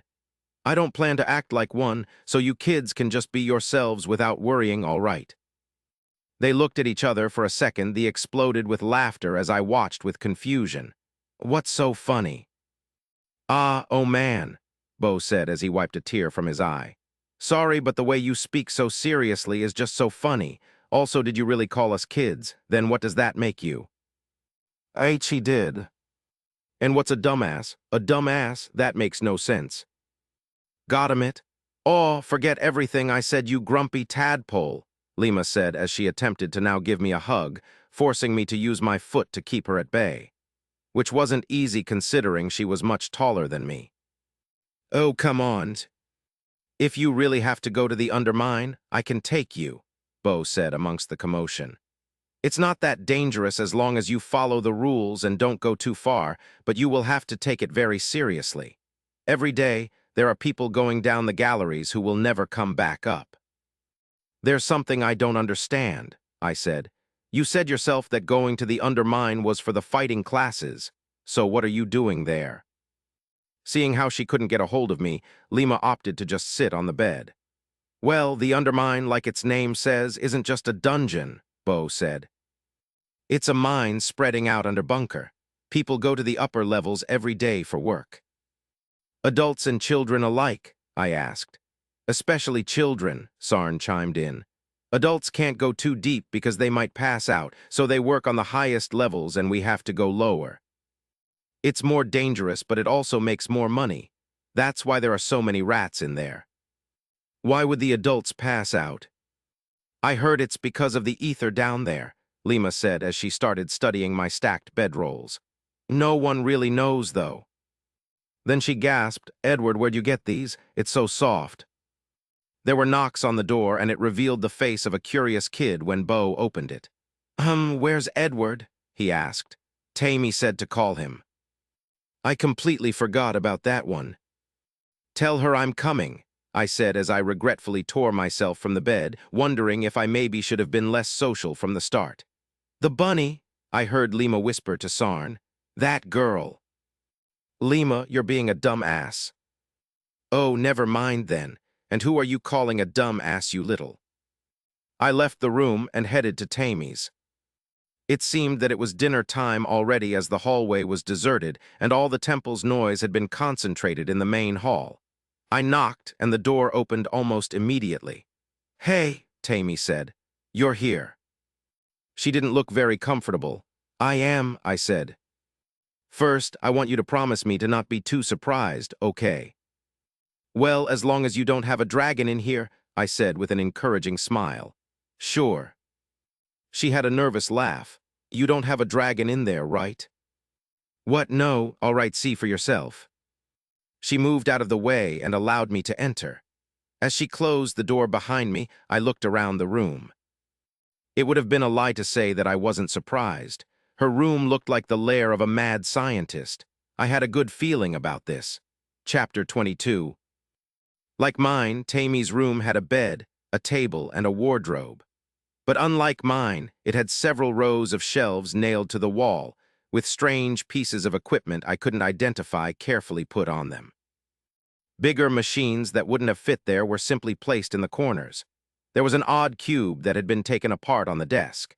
It had a stone-like exterior, while its metallic insides were filled with unfamiliar mechanisms, crystals, and strange markings. I noticed that the furniture was designed with Tammy's limited mobility in mind. The flat surfaces, like the desk, were lower than usual, and there were metal bars along the higher shelves, and the wardrobe to allow her to reach every spot without needing help. The machines seemed to be organized following a certain logic, seeing how those that were close together shared the same general aesthetic. "So, what do you think?" Tammy asked. She had been watching me, probably trying to anticipate my reaction. "It's impressive," I said. "Where'd you get them all from? Do they work?"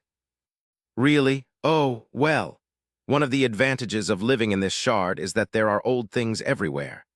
I've been here for a while, and sometimes people bring me things they've found since it's a bit complicated for me to go to bunker." "I see." My eye caught a shape leaning against the far wall, and I couldn't help but smile. "A rifle, finally."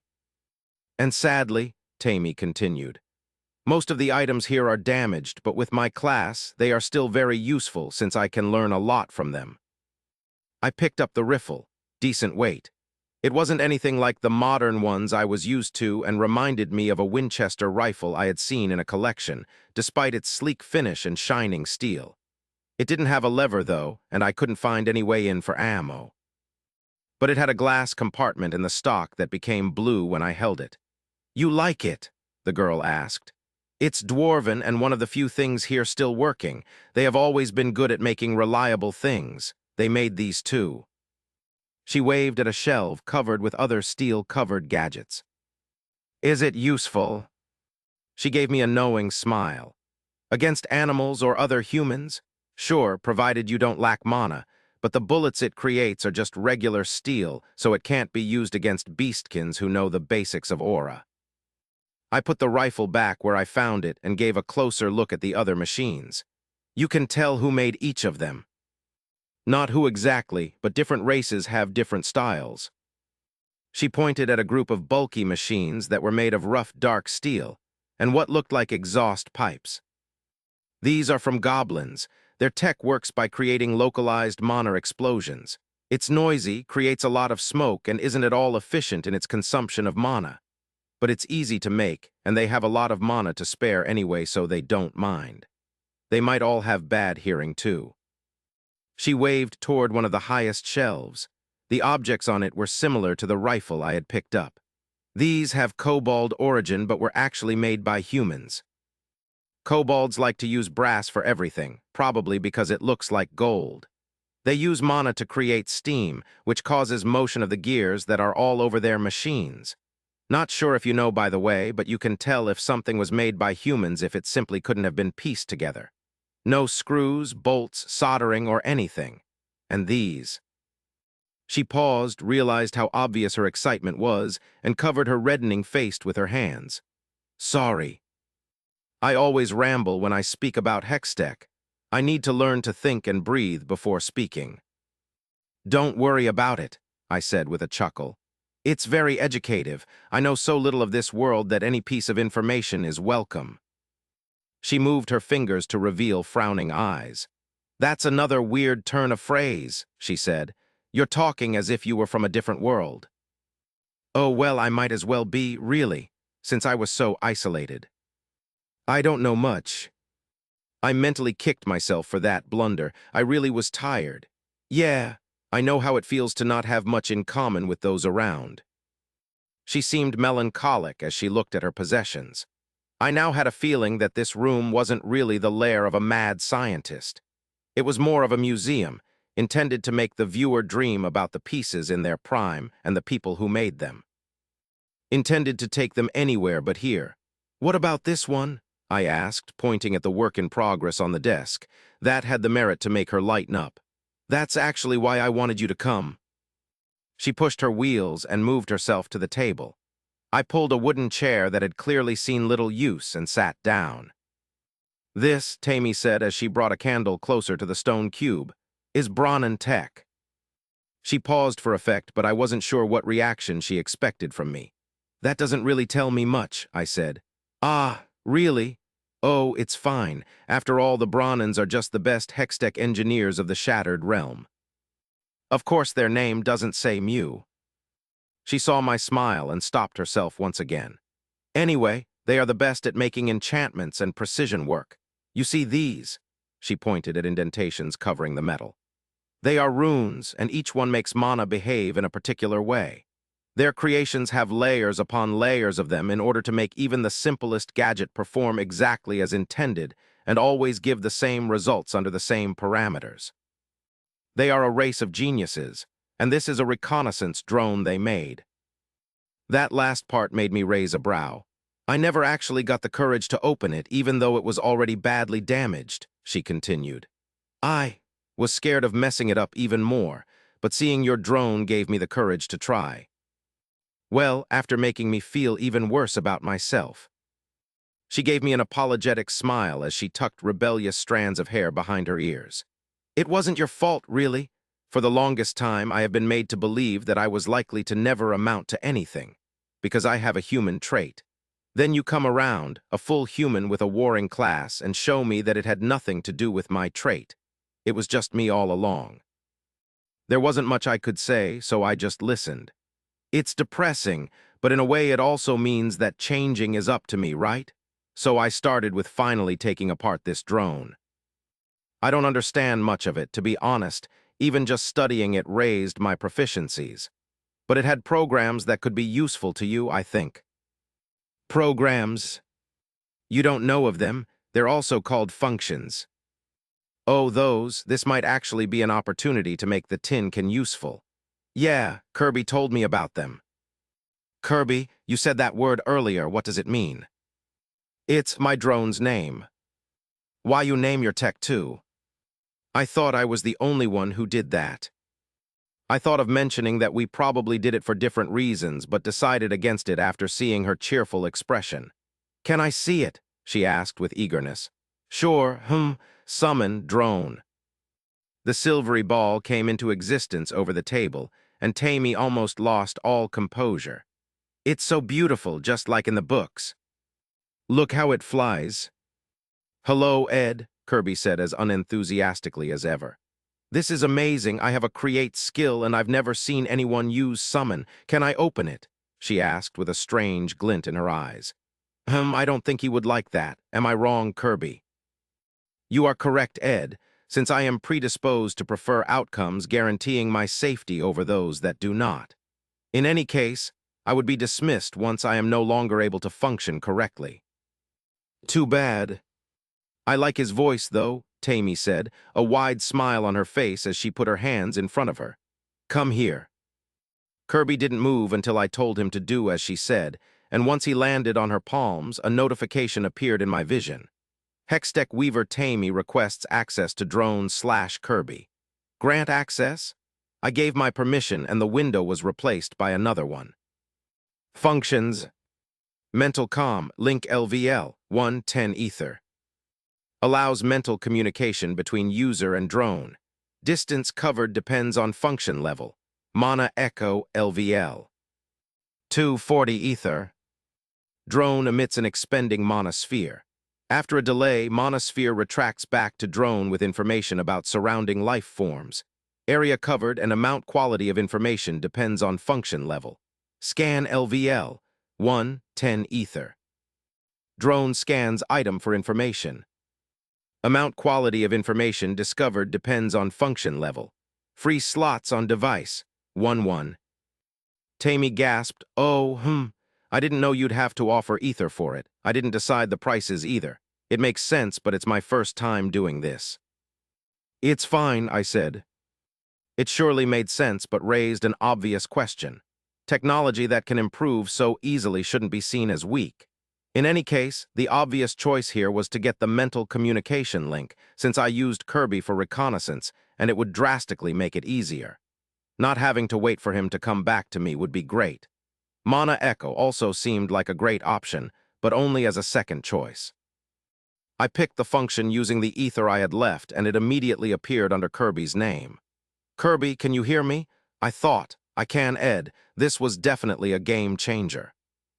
It's the first time I ever gain ether this way, Tammy muttered as she wiped her eyes. Thank you. How do you raise your level then? I asked. She chuckled. Well, the common way for someone with a production class to gain ether is to have what they make be used by others, preferably people with warring classes. But I'm not good enough to make things for the delvers in bunker who can afford mana crystals. So I just use them myself until I run out of mana. You run out of mana? You really don't even know that humans do not usually have the wisdom attribute, do you? My eye widened, and my mind raced as I thought of the implications. Wisdom determined the speed of mana regeneration. Someone without that attribute wouldn't be able to naturally regain mana they had spent, and considering mana was needed for everything machine-related. They are stuck. It made the technopath trade an ether sink, and considering humans couldn't physically compete. I see, so that's why. No magic meant no machines. No machines meant no ether. No ether meant stagnation. It was maddening to think that a single attribute was responsible for so much. It didn't really matter that humans had the potential to reach the sky if their legs were chained to the ground. But it didn't make sense. Why would a race so dependent on magic be so harshly limited from using it? Who was responsible? It's too much of an obvious handicap. But then, how do you work? I asked her. How do you do anything? It depends. The lucky ones work for people rich enough to give them mana crystals. We're pretty good at what we do after all, and there are some pretty famous humans engineers. For the rest, well, they either have to tie themselves to a temple or live as Forsaken, even if they actually have a class. A temple like this one. Exactly. Temples can heal wounds and give mana. That's why the biggest religious cities are the ones with the biggest human populations. The only nexus left is in one of those. How often? Excuse me. How often do temples give mana? Well, I don't know about other temples, but this one does it every 6 months. Anyone can come too. Yumi and Jai doesn't discriminate, bet. She stopped talking, probably seeing the consternation on my face. 6 months? I know it sounds bad, but... Well, it is bad, but the mistress found an empty mana crystal a few years ago, so I fill it up each time and make a lot of progress before I run out and have to wait. I closed my eye and held the bridge of my nose. I needed to think. You mentioned something? A nexus, I said. What is it for? It's, to be honest, I'm not sure, but you see how each race has a specialty, right? Well, ours is to share and blend foreign technology together. A nexus is like a centralized library, I think. A library of functions and skills that the previous generations make available for the future ones. That way children don't need to reinvent the wheel and have a foundation to build upon. Well, in theory. They have all been destroyed, and the one I talked about was made recently. We're so obviously depending on their existence that many compare us to ants and their colonies. The Jinn had mentioned the fact that there had been a loss of technology, which included the knowledge required to make the exoskeleton armors. But it now seemed like that loss had been a targeted one. Too many things piling up, too many for it to be a coincidence. But did I have the luxury to worry about the fate of humanity? No, I have my own fate to worry about. I was in a prime position to know that there were powerful entities moving in the shadows of this world. I didn't know why they kept humanity under their heel, but trying to mess with them didn't sound like a good idea. Yet, after all, my patron was a member of the court. And he didn't seem to be getting along with them. You know, seeing you so carefree about being a technopath made me wonder if that's how humans used to be before things went wrong, I heard her say. Able to do whatever they wanted, whenever they wanted, she sighed. Must have been great. I opened my eye and faced her. You said that our specialty was to blend technology together. Do you think that with all of this, I waved at the silent machines surrounding us, you could make a weapon able to pierce aura? She was confused for a second, then frowned as she studied her equipment, maybe seeing them as parts and components for the first time. I think it's possible. It's been done and... Then you're hired, I said. You're working for me from now on. Really? Really? But it's going to take time and I'll have to make tests. Then you'll just have to make them. But the manas. Where's that crystal? I said as I stood up. I can fill it up with mine, right? Sure, and I don't think I'm going to be able to make it small enough. Also, what about? She paused, closed her eyes, and took a deep breath, then gave me a wide smile. Her hands were trembling. Okay. Chapter 23. I woke up the following day in the same way I had the day before, to the sound of bells and running children. To add to my confusion, the dream I woke up from was the same, and even my sword was once again next to me. I experienced a strange feeling of déjà vu until I noticed the piles of clothes that had been folded and placed against the wall. It truly was a new day, one that would have me face the first real obstacles of my new life. I had an objective and the drive to achieve it. Completing my ablutions was a simple process this time, and I found myself taking the last bites of my breakfast in the main hall in no time. The other children were there too, those who had callous hands but weren't one of the fighters still soundly sleeping upstairs. They had patched up clothes, and their expressions stayed serious even when they spoke to each other. I didn't even sense any anticipation from them. In comparison, 2 of the 3 kids next to me were in much higher spirits. It might take some time to clear out the new stock, but once everything is sold, we should be left with a decent amount of coins, said Bo. You did well, Sarn. Lima groaned, visibly happy with himself. The blonde boy asked, will we have enough soon? Not yet. I doubt we have enough for even one person. But soon, we just have to persevere. Lima groaned again. What are you saving for? I asked. Spots in the caravan leaving the region, Lima said in a bored tone. There are rumors that they would auction them, so you better start doing your best now. If the fog is a real threat, that means they are auctioning people's lives. I was almost amazed by how unscrupulous the people in charge were. Tempted to tell the kids that Ardos and I were working on a way to allow them all to travel at no cost, I figured that it would make a good surprise. And the reality was that there was no guarantee of our success. Dying after I made them waste all their money was a possibility, and that wouldn't improve my karma. But is that even really the case? I wondered. I frowned, realizing that I didn't know for sure what actually made karma good or bad. Some of the words the djinn had said made me doubt that the common definition of karma was accurate. What's up with you? He asked. I was about to say an appropriate variation of nothing when I noticed he wasn't talking to me. Lima had been about to groan again, but it seemed like Sarn had had enough. You got to have Edward for yourself yesterday, and today it's Bo, Lima sighed. When's my turn? When? Everybody is so serious during the hunts these days. I need some change. You know I'm not doing any of this for fun, right? Doesn't matter what your intent is. Sarn told me about that food you gave him, and I swear, Edward, if... I think you should take the hunts a bit more seriously, Lima, Bo interrupted. I've heard what people say about Aurora, and it's nothing good.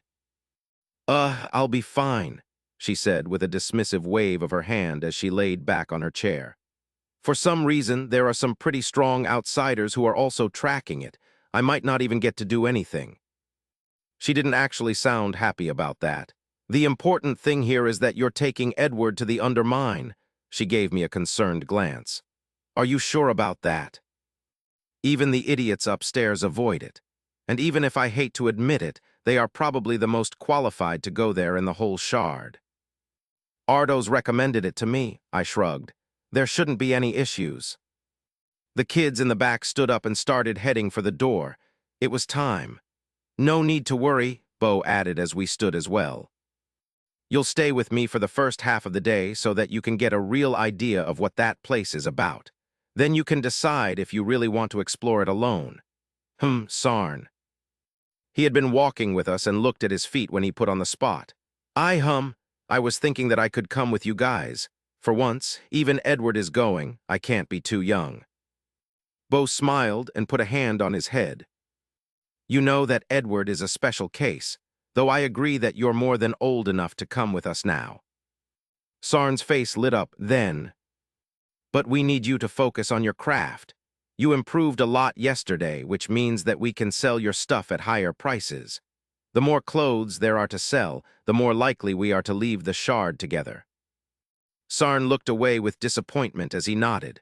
"We're counting on you," said Bo before walking away. Lima gave him a long hug, then left after him. I held out my room's key.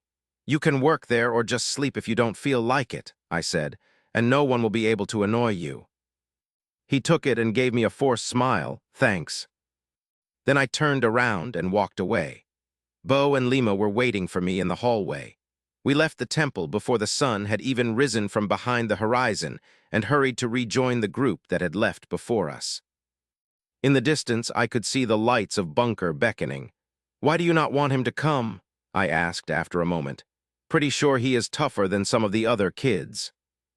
Lima sighed and Bo shook his head. "It's not because I think it would be too hard for him," he said. "I know Sarn, I know him well. He would adapt to it, and that's the problem." Lima looked at me. "The Undermine is a horrible place. It takes people, and if it can't take them, it changes them by taking something from them. And that's just for those who work on the upper levels. The rats mine lower than most, and those who come back up take drugs to forget. I don't even want to think about how it must be for delvers who go even deeper." "The point is," Bo continued, "that even if Sarn's clothes made no coin at all, I would never let him go there. Thankfully, they do. Kids protecting kids seems familiar. I was starting to see him in a different light, even though it was debatable whether what he wanted for Sarn was more important than what Sarn wanted for himself. I was just an outsider after all, but there was something I was curious about. "What about you?" I asked Bo. "Me?" "Yes, you. Why do you go to the Undermine despite what you know?" He thought about it for a few seconds, then just shook his head. "I don't know, the coins, I guess. It's the best way a Forsaken can make a living around here, and I do what I have to do." "I do what I have to do." He reminds me of someone, but I can't remember who. On the surface, it sounded like a great mindset for a young person to have, even if they didn't have to work for their survival every day. The problem was that sometimes people could be wrong about what they believed to be necessary. "I see," I simply said. We walked silently in the receding darkness when a powerful shriek, loud enough to be heard in the whole valley, resounded for close to a minute. It was as strong like a distorted air raid siren, but chopped, jerky. Like a laugh from something not human. "All right, boys," said Lima in a different tone than usual. "Now I need to hurry, see you later." Fast as the wind, she dashed in the direction of the shriek, to a hill on top of which were waiting figures. They disappeared to the other side when she reached them. "The hell was that?" I asked Bo. "That's Urura, it's a skinwalker." "They what?" I had heard of those, but in stories told to scare children, not as something people hunted. "A skinwalker," Bo repeated. "It used to be a person with the ability to transform into a giant beast, but they got lost in the fog a long time ago and forgot who they were. Or so I've heard. No matter what the real story is, now they are just a violent creature that can't be killed for good. Every time they take it down, it emerges back from the fog after a few years. The last time it was around was a bit more than 10 years ago. Monsters, real monsters just outside their doors. I wasn't particularly surprised by the existence of strange dangers. I was about to face unknown creatures in a mine after all. But I felt a tinge of concern. Maybe it had to do with how nonchalantly this boy was speaking about all of this. He had built a tolerance, and that spoke volumes about how commonplace such things were. Not at the point where you saw and dealt with death every day, but still pretty far from normal. "Urura mostly roams in the shallow fog, though, so don't worry about it," he said. "Do you know what it looks like?" "It's a giant hyena." The mountain-harboring bunker was deceptively far, and it took us a bit more than 2 hours to reach its nest between hills. It was still technically morning by then, but the sun was shining brightly in the sky. Our group had fused with others, and we all went up a trail leading to a massive entrance on the side of the mountain, framed with the several torches that would be visible all the way back to the temple when night would fall. There were guards, and even though only a few of them had weapons, they were all recognizable by their armors. They were made of dark leather and steel, and had different emblems stitched on their shoulders. Strangely enough, while adults were checked before their entries in the city, Children were simply ignored. We crossed the entrance and the earth engulfed us. For several minutes, the sound of 100 footsteps on a paved road was all that could be heard, with regularly placed torches giving just enough light for us to not trample each other. Then we reached the end of the passage, and bunker revealed itself before me. The mountain, that might have been a volcano in a distant past, had been hollowed out in rings following the length of a well that plunged so deep into the earth I couldn't see where it ended. I could count at least 20 rings from where I stood, each filled with people and illuminated with countless torches. Each ring was a floor, and each floor seemed to be organized around a certain idea, though I couldn't make them out before Bo pulled on my sleeve. "We're getting late. We still have to pick up our gear and drop the clothes." He led me to an elevator that utilized a complex system of pulleys and counterweights to lower a platform down several rings. "The rules of the Undermine are pretty simple," Bo said. "But if there is only one thing you have to remember, it's to never, under any circumstances, talk to anyone or anything." "What happens if I do?" He gave me a look that didn't leave any room for a misunderstanding about the gravity of the situation. "If you do," he said calmly, "the Undermine will take you forever." Chapter 24. I frowned. "Take me, what do you mean?" "Exactly what I said. You won't be able to leave the mine anymore. It's the same as death, maybe worse." The platform stopped moving and everyone got off in a layer that gave me the vibes of a market. It smelled like spices and steel. I could tell the temperature had dropped, seeing how the merchants and hagglers were dressed, but just like they did in the heat of the day, my clothes kept me at room temperature. As opposed to the upper floors, the walls were plain, jagged rock and either covered by paintings or used to display pelts and weapons. There were also fewer warriors. The only ones I saw seemed to have been hired by store owners, though they looked less threatening than their comrades upstairs. We left the balcony for a small, uneven path. "So, no one talks down there?" I asked Bo when it got quiet enough that we could hear each other. "How do you manage to communicate?" "We use our hands," he said. "There is a sign for most of what anyone would want to say while working, but people avoid using them as much as possible. It's best to not interact with anyone as long as you are in the mine." "Does that include you?" "Especially me. The mine creates illusions and tries to trick people into making mistakes. If you lose sight of me even once, don't assume whoever looks like me to be the real deal until we get out. It could be a knocker. They won't attack you, but you never know. Only worry about yourself. Do not try to help anyone." I soon noticed the high numbers of kids that were around compared to the adults. They were everywhere, young teenagers moving in small groups, and caused most of the commotion I would catch in the corner of my eye. Girls and boys, barely dressed but covered with scars and piercings that couldn't be sanitary. They all had black noses and shifty, sunken eyes. Merchants would yell at them as soon as they got a bit too close to the stalls, calling them rats. "Sometimes even being quiet isn't enough," Bo said after a moment. "But I have a rule. It's to never stay around if there are 3 weird things happening at the same time. I leave, then wait until whatever is going on to pass." It kept me alive when others only thought about making a bit more money and were never seen again. The further we went, the fewer people there were. At some point, Bo went into a narrow alley, checked the surroundings, then waved at me. "This is safe enough," he said as he hid me from the main path. I double-checked for any prying eyes, then brought a massive bag out of my inventory. It contained the clothes made by Sarn the day before. We went back to the main path and soon reached a small wooden door in the stone, and the boy knocked with a musical rhythm. I heard the sound of moving furniture, 2 or 3 bolts being pulled, and the door was opened to reveal squinting eyes. "You're late, boy," a ragged voice said.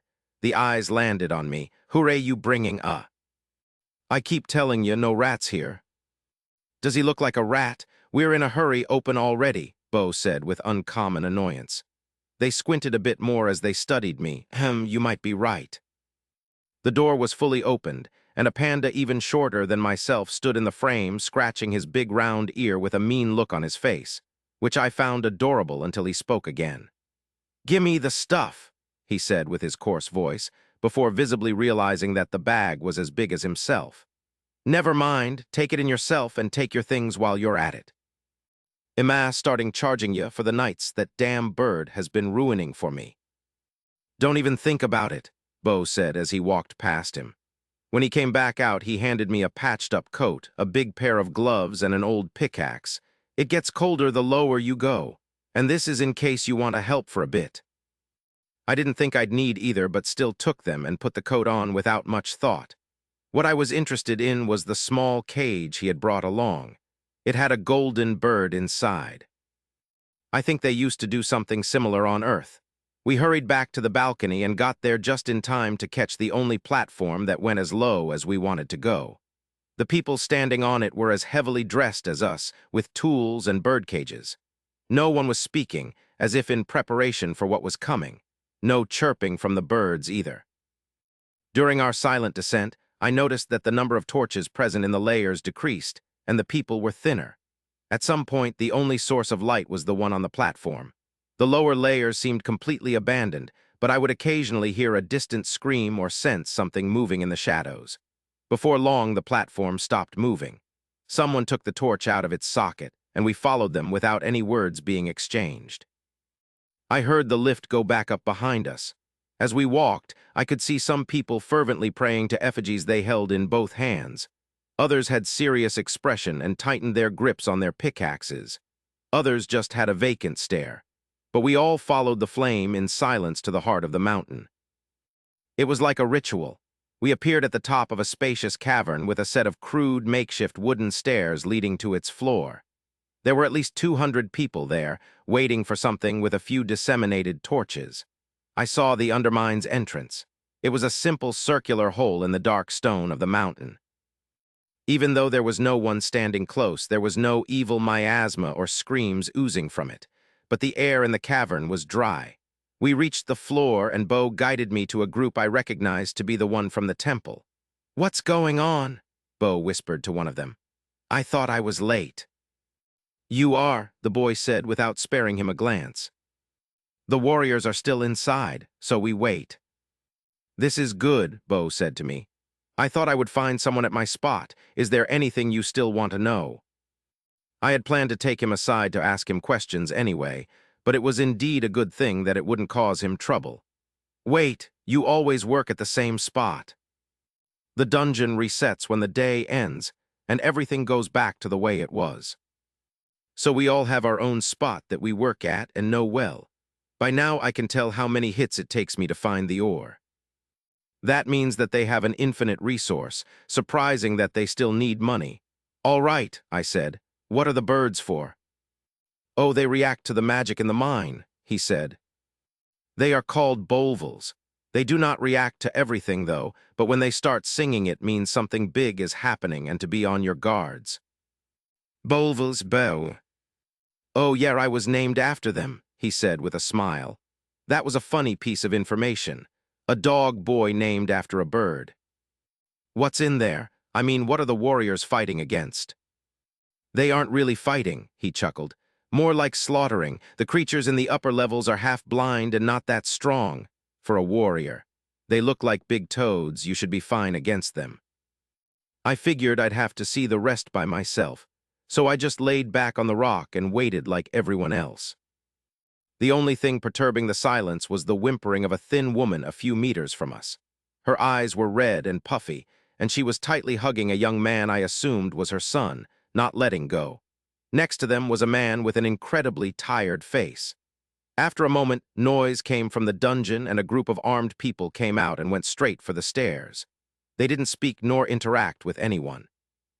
When the last of the warriors came out, a group of kids went inside, pushing old screeching metallic carts. Then it was the turn of the rats. They ran inside with smiling faces and vacant eyes, jumping and daring each other. Bo grabbed my shoulder. We were next. "Don't forget," he whispered, "never talk." Not far from us, the whimpering woman had let go of her son, who went to his friends with a determined expression. I saw the girl standing next to him grab his hand. There soon was no more rats, and our group started moving. The hole in the stone quickly got closer, and then I was inside. "You have entered the Undermine." I dismissed the notification and kept walking, pickaxe on my shoulder, following Bo's lead. The tunnel we were in looked like it resulted from the passage of a giant worm, mostly smooth as it gently, but surely, spiraled down. It soon broke into several paths that separated us from a good chunk of the people we entered the mine with. At the end of that path was a lift that took us down to the lower level. Though unlike the ones in the city, I couldn't tell how they worked. On the second level, we did the same. We followed the branching paths until we reached another elevator to take us one floor down. The third level was different from the previous ones. It seemed somehow more civilized. Sure, the walls were still rough and jagged, but they had torches put at regular intervals and facilitated our progress. The floor and ceiling were paved and smooth, unlike anything I thought they were supposed to be in a mine. No one tripped on protruding rocks anymore. We stopped walking after a few minutes. There were still people walking past us and going deeper into the mine, but we had reached Bo's spot. There was a metal cart in the middle of the path that we shared with 5 other kids who started working as soon as they arrived. One of them turned out to be the son of the crying woman. The rhythmic sound of metal hitting rock soon filled the tunnels. Another day of work had started. Knowing everything there was to know about his spot, Bo showed me where I should aim my tool. Without any technique or thinking much about it, I started hitting the stone. It was hard, but not as much as I thought it would be. It probably had to do with my strength attribute, and I wondered how much stronger than normal I really was. How long did it normally take for people to get used to bigger increases in stats? After hitting the rock a few times, it revealed a shining object that took some more effort to fully dislodge. This isn't how mining is supposed to happen, and this isn't silver. The ore was trapped in the stone instead of being part of it, and the mining was all about breaking enough stone to free it. The ore itself was heavy, sparkling, and chrome-like. I threw it in the cart and gave a glance to the workers around me. Bo had already made a respectable hole in the wall, which made me wonder if he had attributes despite being forsaken. The other 7 kids were also working hard and minding their own business, so I figured I would do the same and got back to it. Still, something didn't feel right. Even if I chalked up the odd mining process to this world being different, why did the mine become more hospitable the lower one went?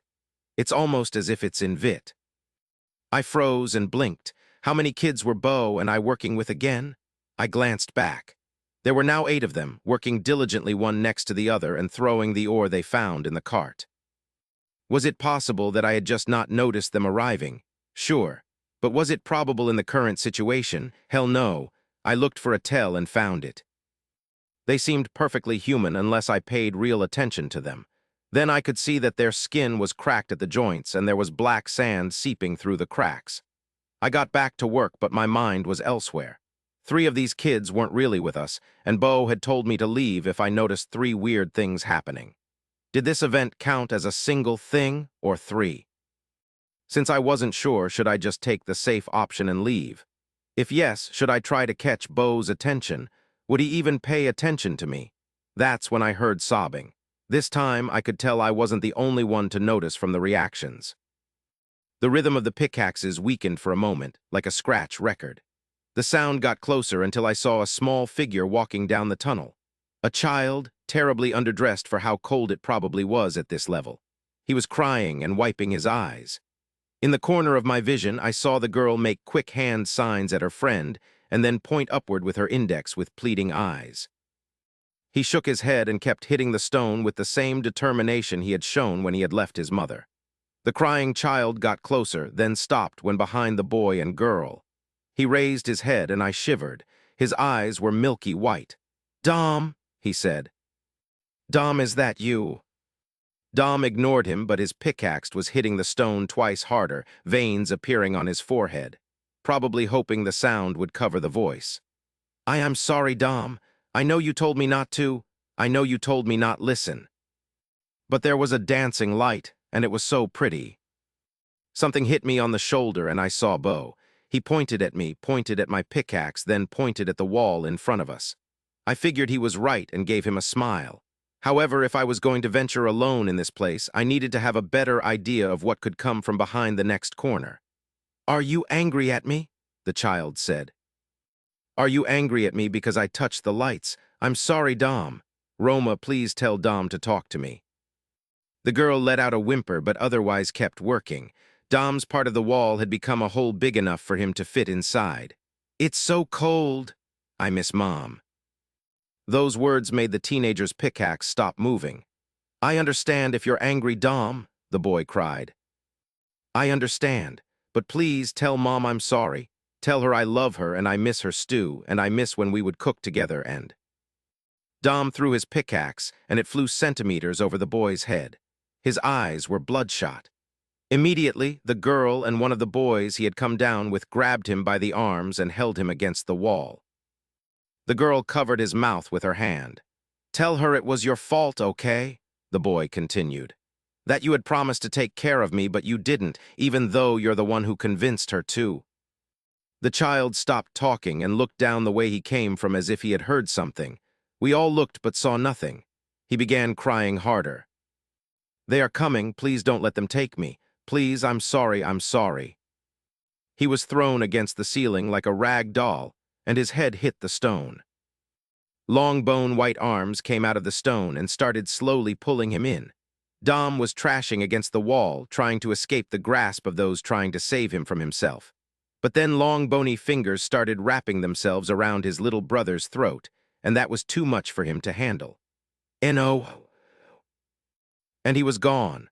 One instant he was being carried away by his friends, the next one their hands were empty and his tools were landing on the stone with loud clangs. The girl similarly fell to her knees, tears streaming down her face. Chuckles of a child who had long ceased to be one softly echoed down the galleries, momentarily causing the sound of the pickaxes searching for the ore to stop. Then it restarted, as monotone and numb as ever. Chapter 25. For a moment I just stood there, watching the aftermath of what had just happened. The girl was on the floor, shaking like a leaf but crying without making noise. Her friend had a powerless hand on her shoulder that might have been an attempt to console her, but his red eyes and gritted teeth said a lot about his own pain and frustration. And the closest witnesses to this scene were all too busy working to care, Bo included. I couldn't really fault them since there wasn't anything they could do. And in all likelihood, being careless could cause them to be taken by the mine as well. No wonder all the people working here look so dead inside. It was a seemingly simple thing to keep your mouth shut. But the miners had all seen horrible things happen right next to them, and it was gnawing at them from inside until they broke. There would probably be fewer people down here if it wasn't for the threat of the fog. That was another thing I needed more information about. I couldn't stay in the dark regarding something that was dangerous enough that it made going in the mine an option. But now wasn't the time. I took advantage of everyone's lack of awareness to put my pickaxe in my inventory, then I tapped Bo's shoulder. He stopped trying to lose himself in his work and gave me a glance as he wiped the sweat from his face. He looked like he had gotten years older. I waved him goodbye, and he gave an understanding smile and a slight nod. However, I saw his eyes get wide with surprise when I walked past him in the direction the knocker had come from, in the opposite direction of the mine's exit. It was time for me to do what I had come here for. The way I saw it, the sooner I started, the faster I'd be done with this place. The further I went, the fewer miners there was, and those who caught sight of me made sure to bring their attention back to their work. I paid them no mind since there was no way to confirm whether they were real or not to begin with. I saw a worker hurt himself and start bleeding profusely from his hand and just kept walking without batting an eye. I soon reached the elevator at the end of the tunnel. Unlike the previous ones, it had wooden seats, but I stood tall as it took me deeper underground. With a mere thought, I summoned Ikun Omi and struggled to resist a sudden urge to immediately unsheath the dark blade. "You will have to learn to stop trying to influence my mind so heavily," I thought to her attention. "I am the one leading the dance." There was a mix of amusement and mockery, but the pressure on my thoughts was somewhat weakened. But the hunger stayed, though I couldn't tell if it was mine or not. The platform stopped moving and the fourth level revealed itself to me. It was similar to the previous one except for a couple details. The light wasn't coming from crude torches anymore, but from what looked like oil lamps. Bits of ore were visible in untouched sections of the walls, but the most different aspect of this floor was the behavior of the miners. The rats. Sure, some of them were working, and with a mechanical fervor at that. but the rest were incredibly lax. There was a few of them playing tag who would zigzag between their comrades. Many were just laying on the ground, apparently sleeping, while some just stood with their eyes spinning in their orbits, foam coming out of their mouths and goo dripping from their black noses. The worst was that even with all of that, their carts were fuller than those upstairs. I walked through them wondering how they managed to survive for so long and soon started catching their attention. They wouldn't do anything when they noticed my presence, but I could tell that some of them had dropped their tools and started following me. This kept going on for a while until a shirtless half-cat teenager covered in tattoos and piercings stood in my way. His veins were visible under his skin, and they were too dark to be filled with nothing but blood. I noticed that he didn't seem affected by the cold, but figured the black substance on his nose might be responsible for his lack of sensitivity. And the rest? He leaned close to my face and studied me with a disgusted expression, then spoke. "The hell you doing here, mute?" he said. "Trying to steal our spot." I waited for the long arms to come take him away, but nothing happened. However, in the corner of my vision, I saw a kid try to get the attention of his sleeping friend. As soon as his hand touched him, the sleeping one's mouth became an impossibly big smile, and they both disappeared. I see. He's being used as a distraction. We both are. The rat opened his arms wide in provocation. "What?" he screamed. "You surprised we can speak when you're too scared to even breath? We ain't afraid like you trash. We're the enlightened. We're the chosen." The kids around him echoed his words, and more of them ceased to exist. Just have to be too fast for him to use aura.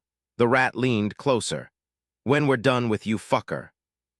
My elbow came into contact with his chin, so hard his teeth cracked, and his head was flung upward.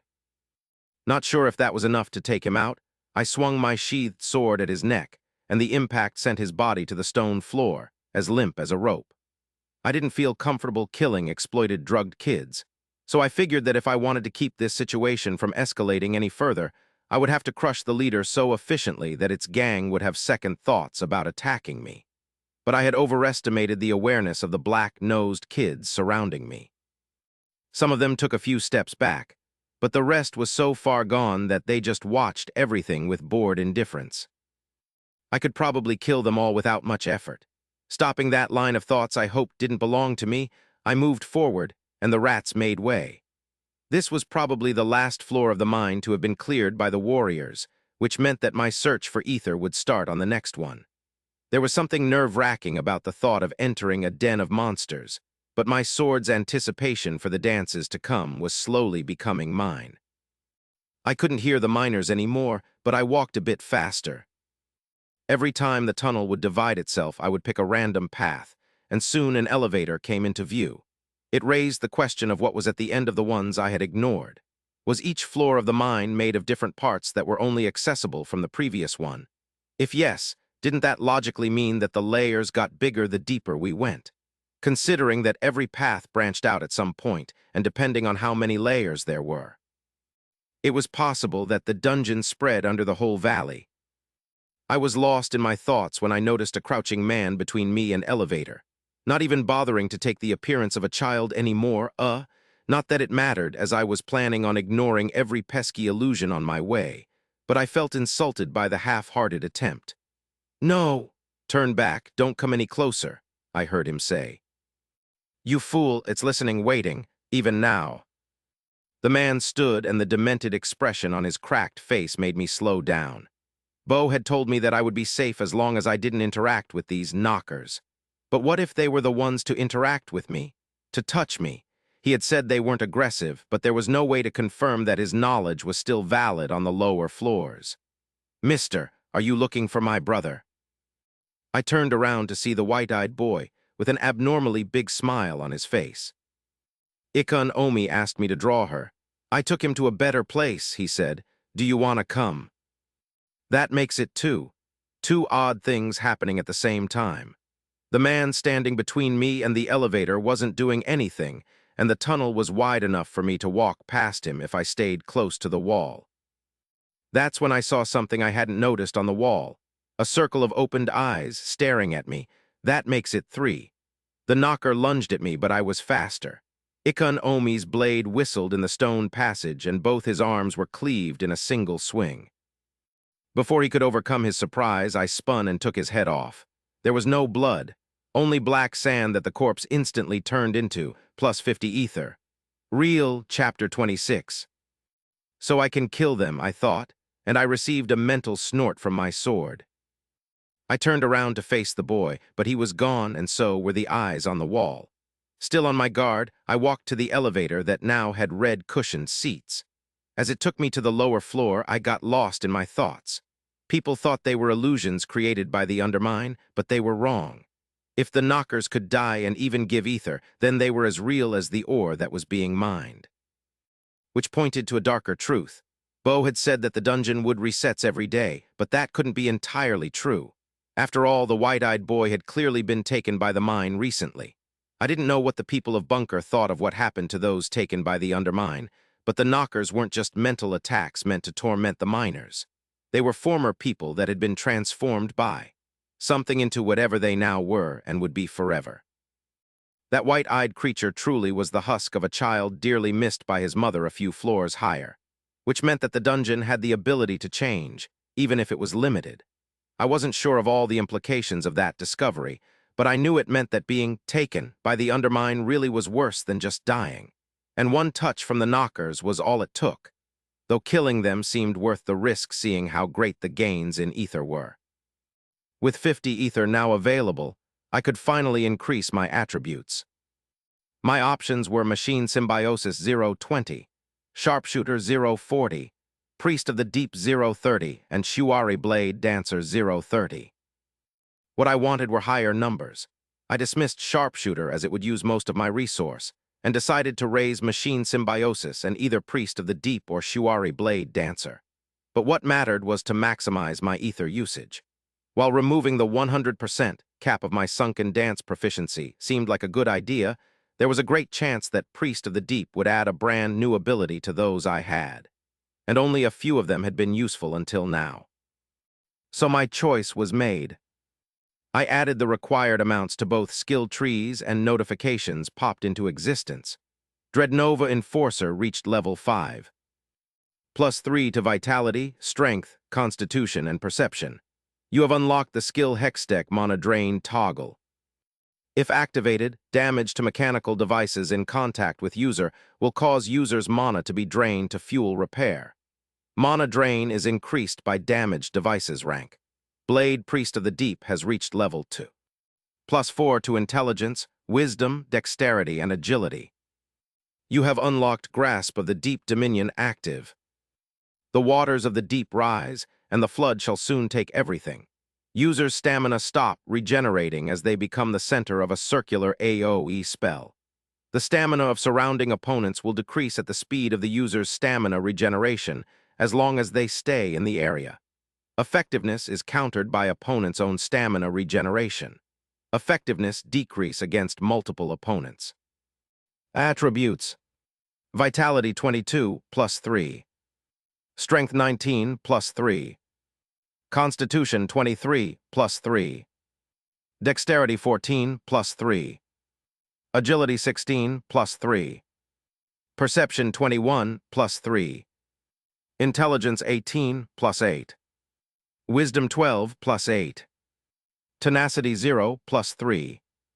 Racial traits: Technopath 020. Summoned Drone. Keeper of the First Flame 0, 100. Left Eye of the Nameless Jinn. Classes: Dreadnova Enforcer 3rd Gen, level 5. Machine Symbiosis 040. Hextech Mana Drain. Enforcer 080. Kinetic Charge. Sharpshooter 040. Recoil Absorption. Blade Priest of the Deep level 2. Shuari Blade Dancer 030. Sunken Dance Minor Proficiency 100%. Priest of the Deep 060. Grasp of the Deep. Unspent Ether 0. These were some interesting abilities. While the first one was situational, it meant that if I was prepared I could negate the damage done to my equipment, as long as I had enough mana. Not that I had any equipment to speak of, but assuming that Tammy was working as hard as I was, that detail would soon change. On the other hand, Grasp of the Deep was something that was directly improving my survivability, if it worked the way I assumed it did. Then didn't it meant that any person with low stamina who wasn't able to quickly take me out was no longer a threat. It also was a new weapon against beastkins in general. Since the spar with Ardos I had had my doubts, but after killing a knocker the possibility that Ikun Omi was able to pierce aura was stronger than ever.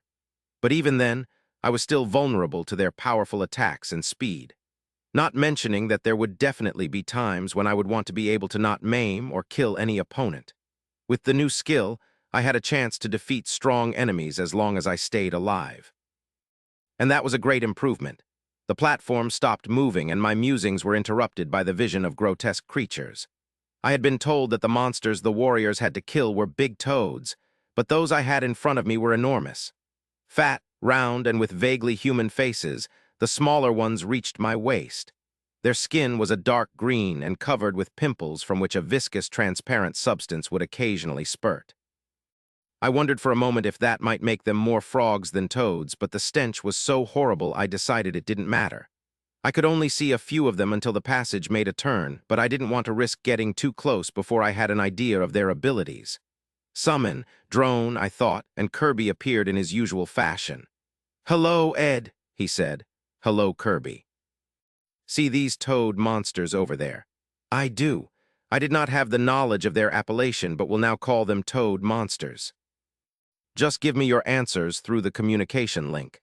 I want you to go to the end of this passage while avoiding any attacks they might throw at you, got it?" "Affirmative." And off he went. He flew at a moderate speed, and the monsters didn't react until he got around 3 meters from the closest one. It slowly positioned its body, and when Kirby got closer it opened its mouth, a large brown tongue shot out of it. I could see how it could hurt someone who would somehow get hit by it, but the projectile was too slow for the daring drone who managed to avoid it and continue its course. They kept trying to catch him like a fly without success, and Kirby soon got out of view. What do you see? I don't need every detail, just the main points. 3 toad monsters, 2 humanoid corpses, 2 doors facing each other. 4 toad monsters. I have now reached a hall with 4 different passages and 2 groups of people fighting. Which passage should I take? Ed, I was just thinking. Give me the composition of the groups in the hall and the weapons you can identify.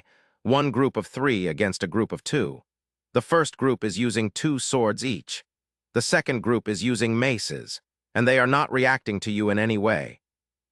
No, take the first passage to the left. Tell me if you find anything suspicious before you reach the elevator. There was a moment of silence, and then I heard the drone's monotone voice in my head. I didn't find anything suspicious, Ed. This passage is empty. Thanks, I dismissed him and finally got off the platform, my sword already unsheathed. I got closer to the first toad, and just like with Kirby, his tongue was flying toward my head as soon as I got in range. But if it couldn't catch him, how could it touch me? I dodged the tongue and sliced it off before it could be retracted. Thankfully, only black sand came out of the wound, and not spraying toad blood. The pimples covering the creature started secreting more of that substance it was covered with, but I was at a safe distance. I considered for not having my blade go through this disgusting thing, but I had come all this way for the ether, and not getting as much as possible wasn't an option. Not sure where its vitals were, I swung my sword several times without being able to deal the final blow. The liquid was dripping everywhere, and it was getting increasingly hard to not splashed by it. Then in a moment of annoyance, I brought my sword down from over my head and sliced the toad in half. +5 ether. 5? Only 5? That was a ridiculously small amount in exchange for so much effort. Especially after receiving 10 times more ether for killing a knocker. I wondered if the gain of ether were constant, and if not, what parameters determined them. Seeing the other toads in the passage slowly move their repulsing bodies toward me, I sighed. This didn't seem worth the effort, but I still had to do it. At the very least, I didn't waste time dealing with the other ones. No more fancy tongue slicing. I would dodge, dive in, and cleave them before they could start secreting anything. I did it 4 times before encountering the corpses Kirby had mentioned. They were adults with light steel armors that didn't include their furry tails. However, their protection hadn't been very useful against whatever they had been fighting against.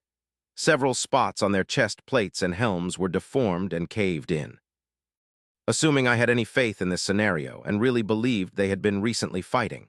With much caution, I moved closer to one of them, carefully aimed the tip of my sword at his exposed neck, and then thrust the dark blade into his unmoving body.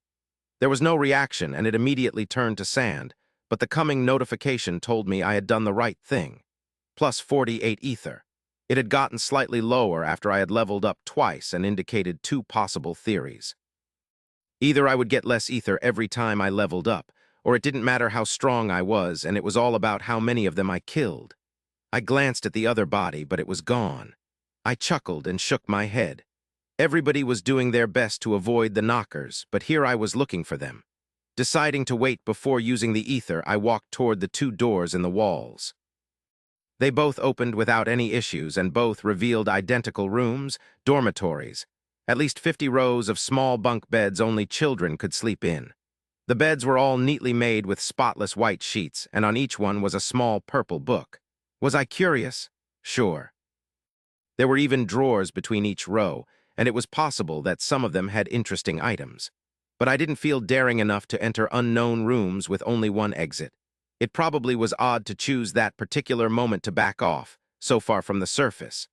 But I knew there was such a thing as pushing one's luck too far. So I turned away from the doors and headed toward the 4 toads that were now done preparing themselves fight me. Not that their preparation mattered in the end.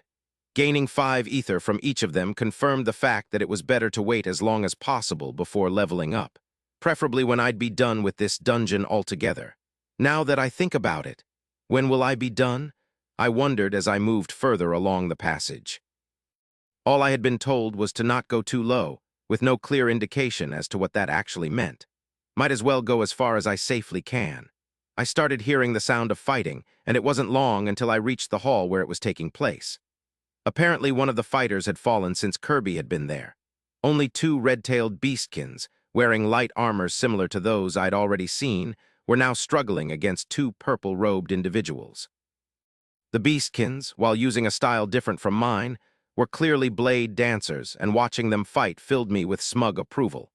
Sure, the fact that they had to use 2 swords indicated that they clearly were overcompensating for something, but there was no denying that their steps radiating with violence were truly elegant. However, their violence had to be exchanged for caution that didn't fit them, since their opponents weren't ordinary either. Even though I couldn't see their feet under the rustling robes, they moved swiftly around the hall, as if carried by something. They both held prayer beads in one hand and raised a shining silver mace with the other. And though their lips were sewn together, the look in their eyes said a lot about how long ago they had lost their minds. Chapter 27. Their heads were fully shaven, including their eyebrows, and their robes were the religious type. Something about them made me feel like they truly belonged to this place. They didn't seem to be beastkins, but I doubted they were humans either. Even though their arms were thin, their maces packed a terrifying amount of power, enough that a single blow would mean the end of whoever it would land on. None of the fighters paid any attention to me, and the battle kept going as if I didn't exist. Back in the sunken city, the Black Knight had told me that it was nothing but a mirage. If all instant dungeons were similar, it was also possible that the Undermine at its core was just a recreation of past events that could, somehow, absorb people from the present. In any case, that was nothing but making strange conjectures, so I decided to focus on what was in front of me. It would have been totally possible for me to just go around them and leave the hall, and I supposed that it was what delvers usually did when they got this far. But I knew the 4 of them were like fruits ripe with ether just waiting for someone to pluck them. And today that someone will be us. So the battle kept going, but whatever scenario these knockers were following, I could see that the beastkins were going to lose. They hadn't been able to win when they had the numerical advantage and were now just stalling before their looming defeat. However, I wasn't planning to take on the 2 floating mace wielders by myself. Taking advantage of their obliviousness, I slowly paced around them, watching, waiting for an opportunity to present itself, and it soon did. One of the bald heads had been leaving himself wide open to bait his increasingly more desperate opponents into dropping their guard. I wasn't sure of the anatomy under the robes, So before the sword dancers could doom themselves, I jumped into the fray and cleanly removed the mace wielder's head from the rest of his body with a single swing. What the? It was as if I had suddenly come into existence out of nowhere. They all jumped away from me in surprise. But surprise was an advantage I wasn't going to let slip by so easily. I dashed toward the other bald head before he could raise his guard again. Seeing that he would be too slow to defend himself, he let go of his weapon and it fell to the ground along with his empty robe. He had disappeared, or he should have. I could see his fogged figure hurrying away. With an explosive jump, I cut his retreat and thrust my blade into his chest. There was a groan and he ceased to exist, plus 150 ether. I had hoped for the robed men to be worth more ether and turned to face the remaining knockers with a satisfied smile. "You," said one of them as he pointed a sword at me. "Identify yourself." He might have been more convincing if he hadn't been so out of breath, but the result would have been the same. "He just killed the priests and saved our lives," said his comrade. "He could be an owl." "Do not let yourself be fooled. You witnessed him being able to see the invisible. I will not believe him not to be one of these children-stealing abominations unless he speaks." They made a pause for me to defend myself, but I just raised a brow and kept smiling. It was amusing to see my humanity being questioned by people who seemed unaware that they had been dead for a while. "See, they do not dare to break their vow of silence. Take your stance." The other one did as ordered, wouldn't have had it any other way. In general, there was a certain pleasure to defeat opponents. But to crush a lesser blade dance? The idea alone was exciting. Grasp of the deep, I hesitantly thought, unsure whether simply thinking the words would be enough. But it was. The water rose from between the cracks of the paved floor until it was just above my ankle. It was pitch black but faded into nothingness around 25 meters from me. I could have thought it was a beautiful sight if I didn't remember the things I had seen in those waters. It was incredibly still, and while I could hear the sound of splashing water when I moved my feet, I couldn't feel it. And from the lack of reaction of the blade dancers, they couldn't even see it. They charged at me simultaneously, releasing all the pent-up frustration they had accumulated against the priests. But I had seen their moves, and probably was the worst type of opponent they could have faced. Their dance relied greatly on overwhelming their enemy with the speed at which they could swing their swords, while mine was partly based on punishing anything that failed to perform as it was supposed to. No subtlety in their movement, no grace in their footwork. They were swinging at me with reckless abandon, and that put them only one step above barbarians like Ardos who used their fists to fight. But before long, I had to admit to myself that they worked well together. Their dance may have been full of weaknesses, but they had each other's back. And since my swings weren't as strong as the priests, I couldn't break their rhythms. Dodging and parrying, I made sure to never stay under their raining blows for too long and forced them into my own rhythm as they followed me around the hall. Slowly but surely, I could feel the joy of the dance fill me. It felt almost like a conversation. As we tried to kill each other, every lunge, every spin, every jump, every swing was either a proposal or an answer. And if my proposal was their end, the arguments of their rebuttal were piss-poor. They were already close to exhaustion when the fight had started, and now that their movements were becoming sluggish, I was regretting using the grasp of the deep. It's been so short. A bit more, hold on a bit more. No longer running away, I stood my ground, barely dodging and parrying the blows coming from every side. At the center of a whirlwind of steel and sparks, attacking only here and there. Soon, I was the only one attacking as they struggled to even hold their blades. But I was still surprised when the first one fell from my blade, piercing his heart. I almost let out a curse and realized I was panting. It had been close, but their dual-wielding dance must have been incredibly stamina-consuming. The other one dropped to his knees, confusion on his face. His sword had probably never felt so heavy. "Water," he whispered. "It sounds like theirs, water but." He looked up at me with pleading eyes. "We came to save the children, if you..." Annoyed by the abrupt end of the dance, I swiftly cut the monster's nonsense short. Plus 96 ether. I glanced around the hall for the corpse of the third beastkin, but it had unsurprisingly disappeared. With just a thought, the black water receded, and I started slowly regaining my stamina.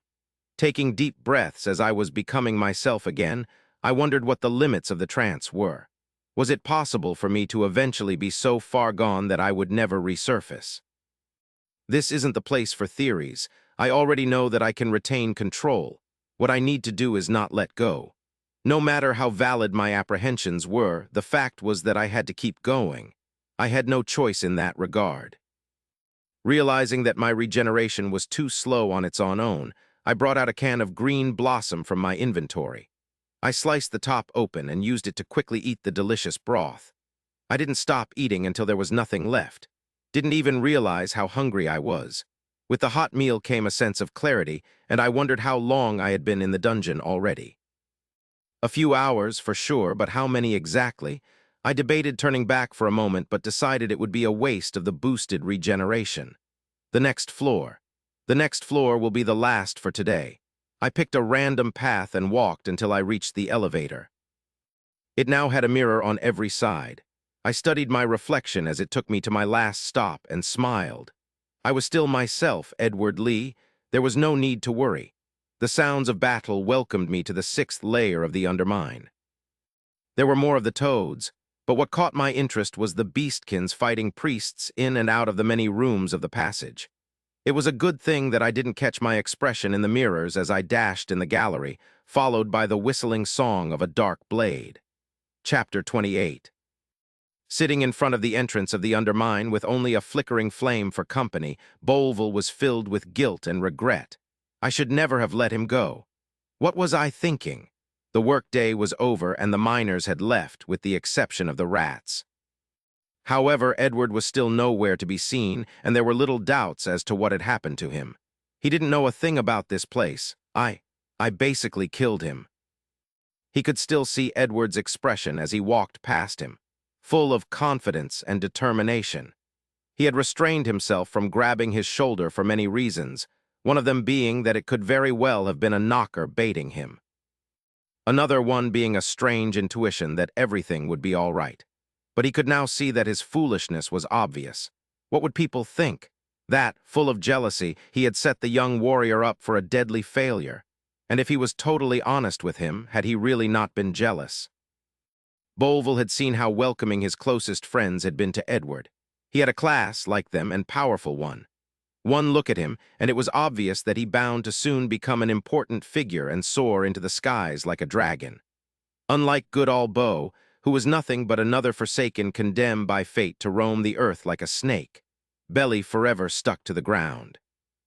Maybe even Sarn and Lima mocked him behind his back, and could he really blame them if they did? He hated himself for having these thoughts about his friends, but it was hard not to when his very own parents had abandoned him once they realized he had no potential. Would they stop talking to him? Would the temple expel him? No potential. So devoid of use that he couldn't even prevent the premature end of someone who was relying on him. Bolville, is that you? Startled by the sudden call, Bolville scrambled to wipe his tears. In front of him was standing the Sir Ardos, the lead instructor of the temple. Even more so than the fact that he had made no noise, Bo was shocked to learn that the warrior knew his name. Then he felt fear. Maybe he had come to punish him for Edward's death, and if he had, they currently were in the best place to make someone disappear. A body thrown in the well of the mountain would never reappear. "Is Edward still in the mine?" the instructor asked. "Yes," Bolville simply said. He readied himself for the blows that would surely come. After all, he deserved them. "I see," the man mused. "Well, no matter, I came to pick you up. If you're ready, let's go." Dumbfounded, Bo looked at the tiger as if he was crazy. But what about Edward?"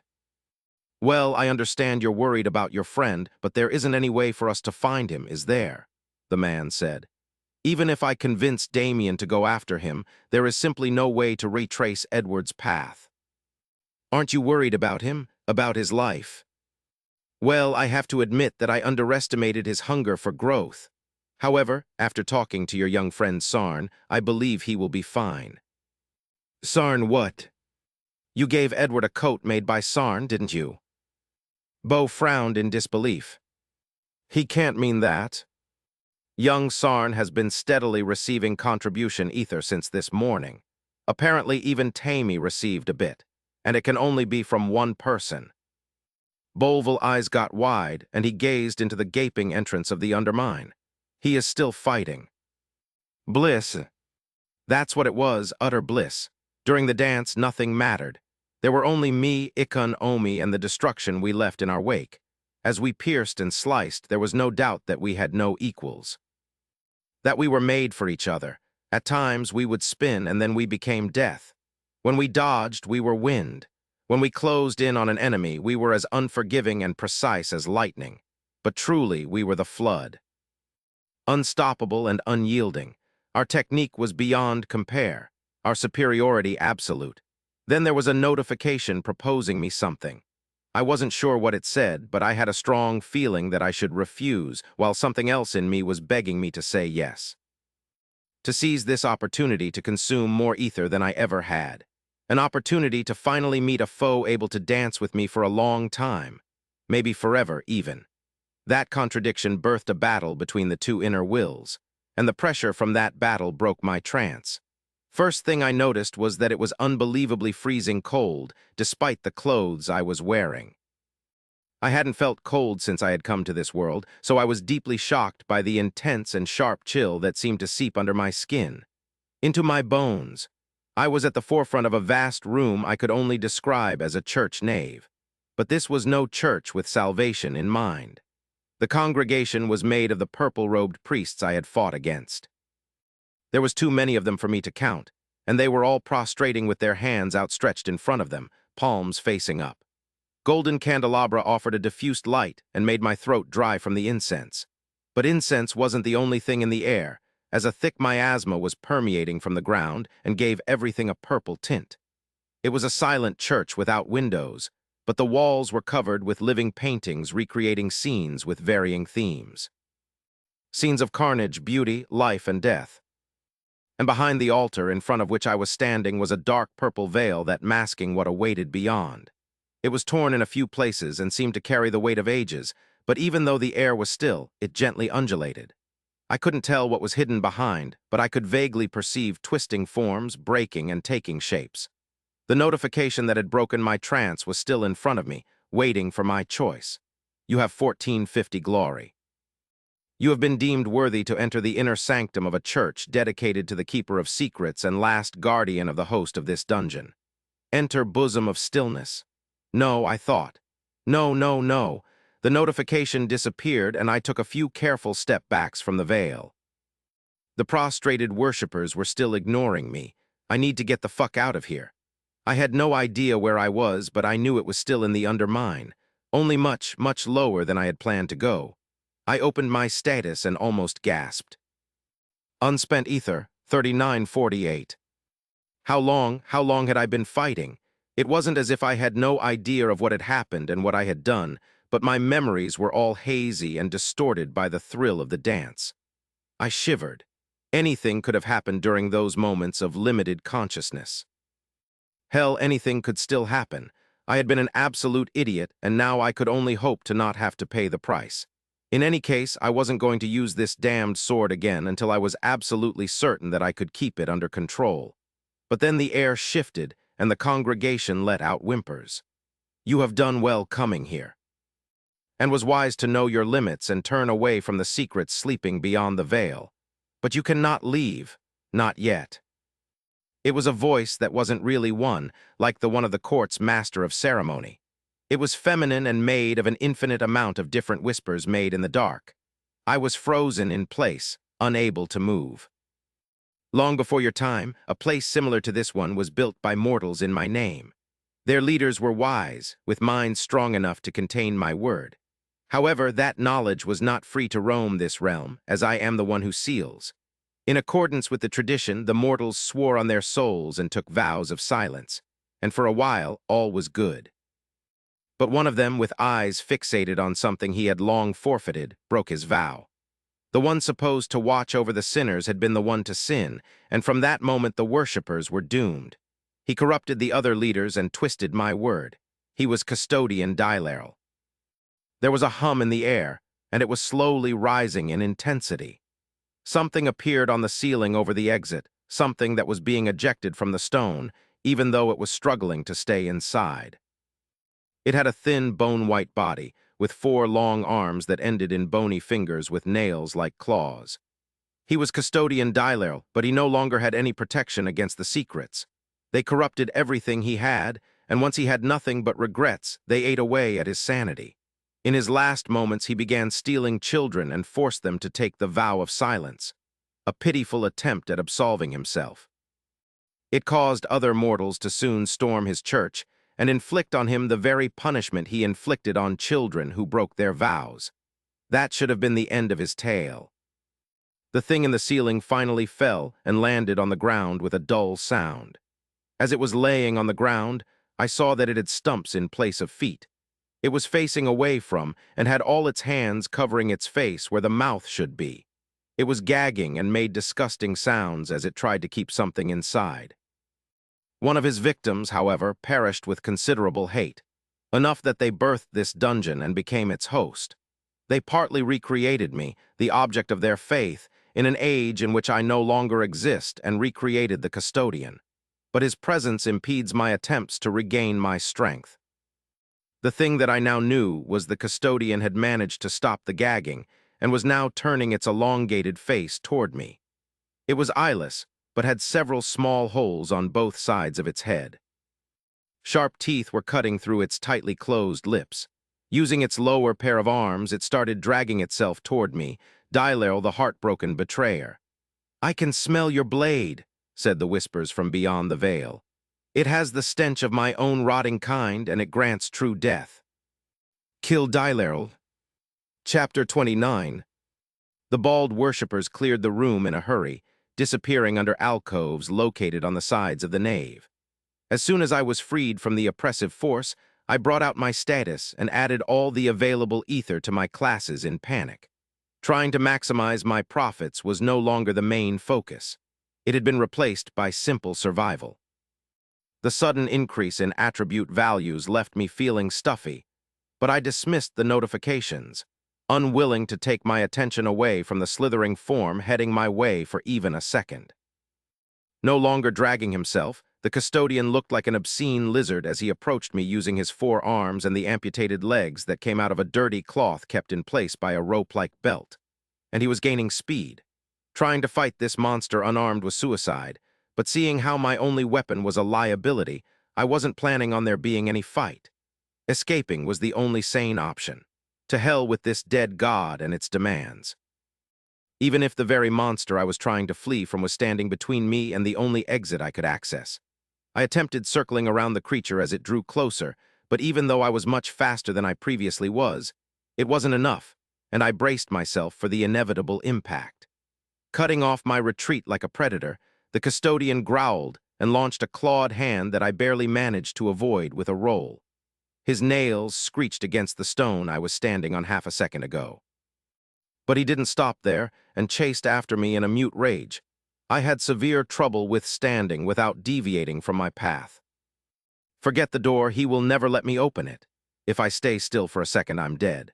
Leaving deep gashes in the stone, the creature's yellow nails were like swords seeking my flesh, and I was becoming painfully aware that I would not be able to escape them for long. And the worst thing was that I could see opportunities for me to go on the offensive passing by. Chances for me to slice and cut with the aid of Ikon Omi. There has to be another way, I thought as I desperately looked around for any kind of passage I could have failed to notice.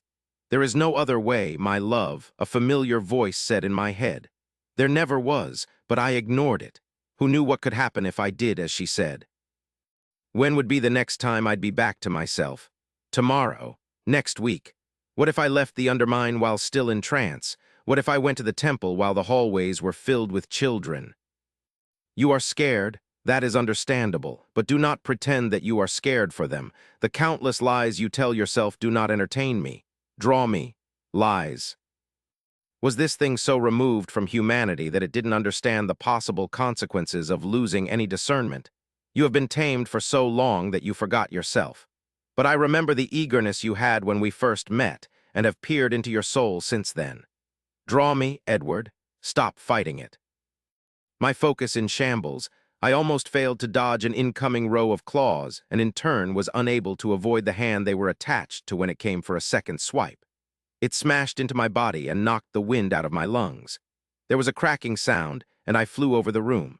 I landed on the stone with enough momentum to drift for a few meters before staying still. I could hear the ticking sound of the sharp nails on the stone as they edged closer.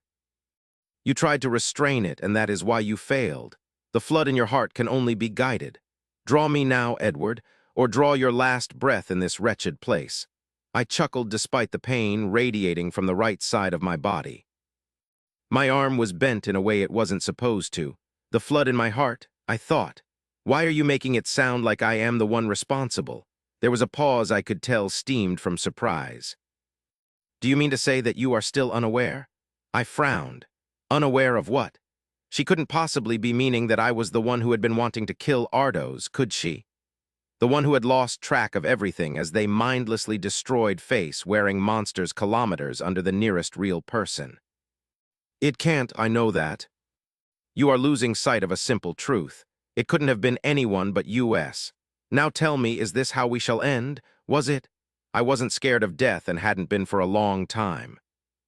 But while I couldn't deny that the thought of what was patiently waiting for me on the other side made my skin crawl and my chest tighten, there was something I feared even more. Something buried under decades of discipline and repressed memories. Something that the sunken dance effortlessly revealed. I wasn't scared of death, or the death of others. I was scared of living as a beast, the same kind of beast that had taken the life of my family. What I truly was just another face-wearing monster. Maybe the undermine was the ideal place for me after all. It was me all along, I thought. It was my fault. Fault is the wrong word, my love. Let me show you how beautiful you truly are. She was in my hand before I realized how she got there. Warm to the touch and inviting. A promise of delights of the highest caliber. Had she summoned herself out of the inventory, or had I called her? A wave of relief washed over me as I rolled over and jumped to avoid the pouncing beast. The impact was strong enough to break the stone, but there were already several meters between us. Slightly modifying my stance to accommodate my limp right arm, I brought my weight to my back leg and let Ikun Omi rest gently on my shoulder. I couldn't feel the pain anymore, but was shivering with anticipation. Anticipation to make the foolish creature pay. It ran at me and swung at me with vulgar predictability. My muscles exploded with power, and my blade met the claws with enough force to make them jerk away. I similarly parried a second attack and rolled under the beast. Then, with a kick of my boot, I shattered one of its middle arm's elbow. There was a high-pitched, muted shriek of pain followed by a furious rampage, but I wasn't the same as I was moments ago and only saw it as an unrefined tantrum. My body spun, and as the ground around me was ravaged, the disgusting nails could never get close enough to deliver the death they carried. I parried and sliced, and even though there was no blood coming from the pale limbs, the groans satisfied my need to make the creature suffer. But even that soon started to bore me. After twisting my body in the nick of time during a feint that caused one of the hands to slide right in front of me, I made Ikun Omi sing and cut the arm right off.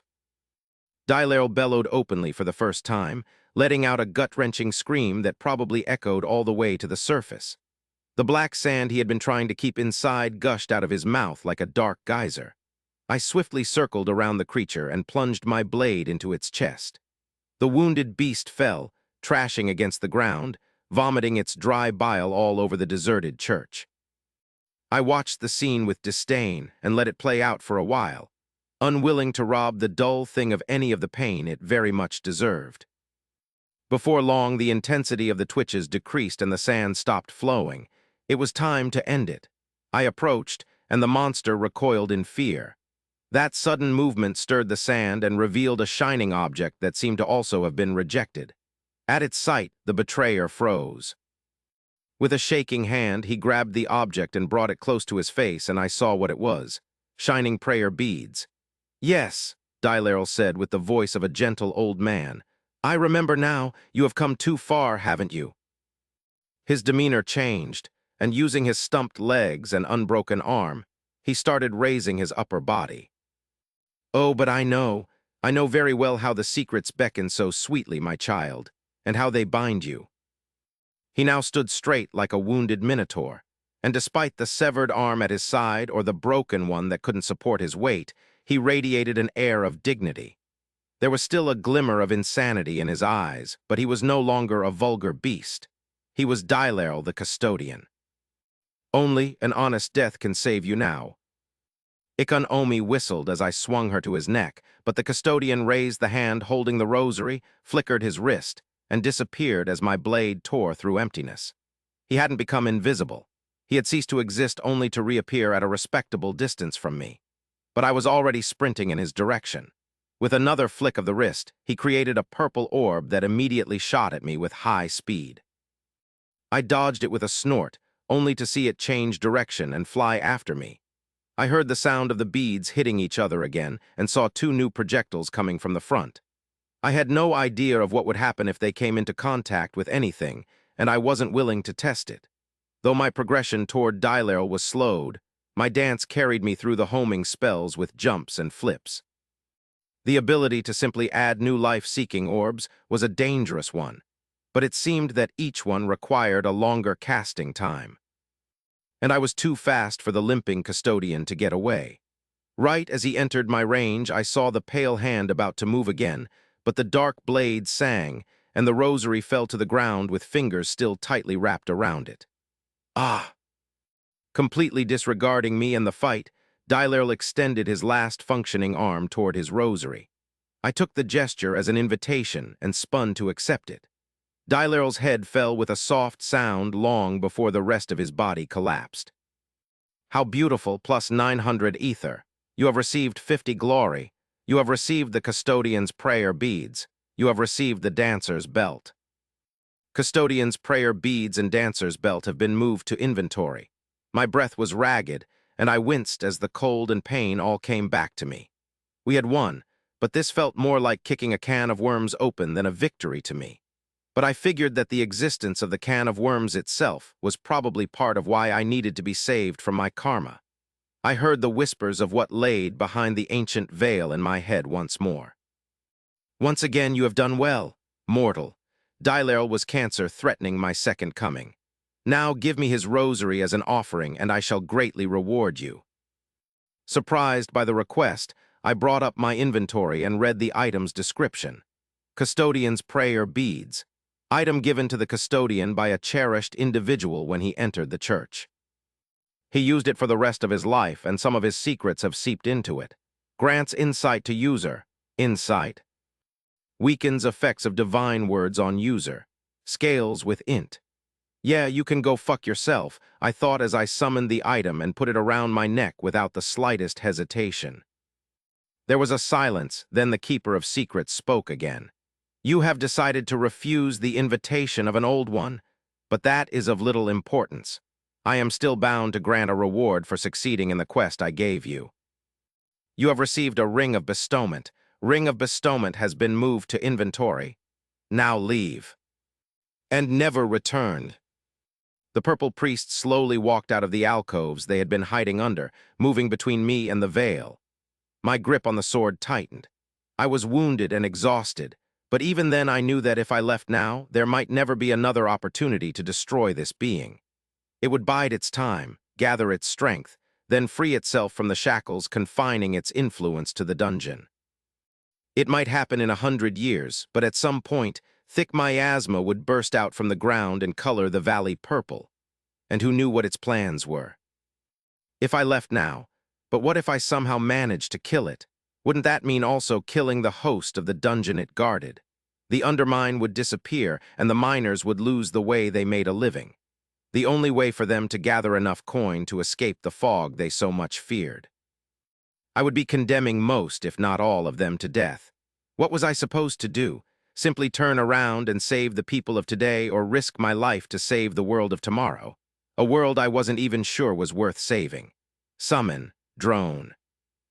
Kirby appeared, and I commanded him to repeat my word. Do not take away the miners any more, the artificial voice said. Those words seemed to amuse the voice. Those were the actions of the custodian. You have dealt with him, and I do not intend to harm mortals any more than it is necessary for my protection. I frowned at the wording, but figured it was the best I was going to get. So I turned around and left. I need to deal with my arm. Chapter 30. Walking fast through the lower levels of the undermine, I couldn't help but marvel at how elegant the architecture had become. The silver in the walls was integrated into detailed frescoes and used to elevate the art in the high ceilings. I might have thought to take some of the refined ore for myself if it wasn't for my injury and the purple priests who were watching me. In the passages or in dimly lit rooms, on their knees or simply standing, the worshippers were immobile and silently staring me down as I walked past them.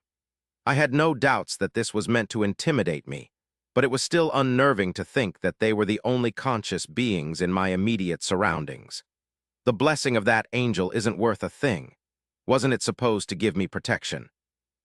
I walked for hours holding my broken arm close to my chest, and with the feeling that stopping could trigger the silent figures somehow. Through the silent undermine I now knew was the church of an old god. Heading back to the surface wasn't complicated since the passages only broke into multiple ones when going in the opposite direction. My breath stopped making clouds as the temperature rose, and the galleries become more and more like those of a mine. Only when I couldn't see any enemies did I take a moment to make my worst wound more manageable. Instead of letting it sit in my inventory, I brought out the pickaxe, put it against a wall, and broke its handle with a kick. I then tied it against my forearm using my left hand, my teeth and the coat I had received from Bo to make a makeshift splint. I didn't have anything to deal with the swelling, but I figured that would be enough until I reached the temple since the bone had thankfully not pierced the skin. I then opened my inventory and checked the other item I had received from the custodian. Dancer's belt. Ceremonial belt used by young blade dancers of old. This particular belt was an item custodian Dylarl took of the cold body of a cherished individual. +10, agility. +10, constitution.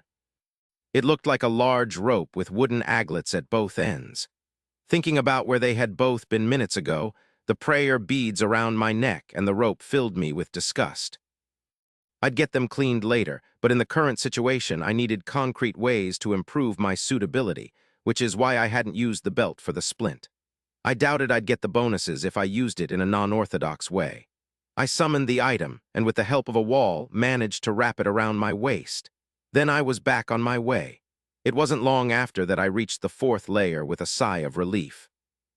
I was quick to get a hold of myself when I heard noises and realized that the rats were still there. Do these buggers even sleep? I summoned Ikon Omi and stuck it between my clothes and the belt. I left my hand on the handle, hoping it would work as a deterrent. I didn't want to have to kill them.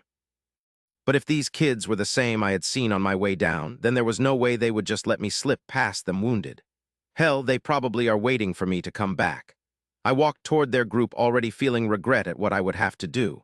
When the first one saw me, she froze. Others followed her gaze, then ran after letting out screams. But instead of running toward me, they surprisingly went in the opposite direction. For a split second, I thought that they were calling for backup, and maybe they were. But I had not missed the fear in the voices of those who had run and how the rest were wide-eyed and seemed unable to move. Like deer caught in headlights, I walked past them and they just watched me go without doing anything. And I was grateful for that, but I had to figure out the cause. The rats were drugged brats who didn't even fear being taken by the undermine. My appearance shouldn't be worse than that. Or at least I hoped it wasn't. In any case, it was time to take a look at my status. There wasn't any reason to avoid being distracted anymore. HP, 312,580. Stamina, 585,585. Region, 5.9 minute. Mana, 500,500. Region, 4.2 minute. Attributes. Vitality, 55, +3. Strength, 52, +3. Constitution, 56, +3, +10. Dexterity, 38, +3. Agility, 40, +3, +10. Perception, 52, +3. Intelligence, 42, +8. Wisdom, 36, +8.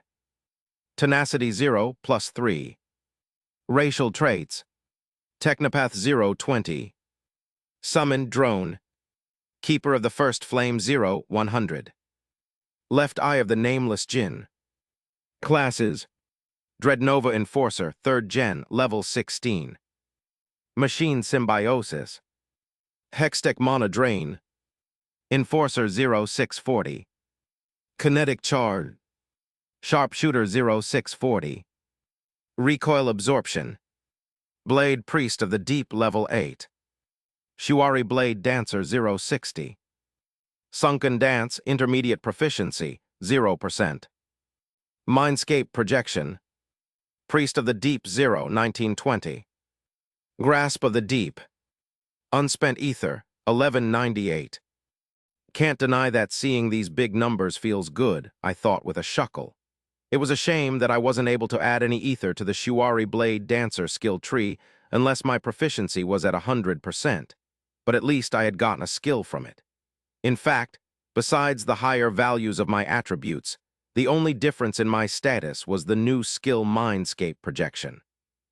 And while I couldn't exactly understand how it could affect anyone when I was just walking, it had to be a part of the explanation.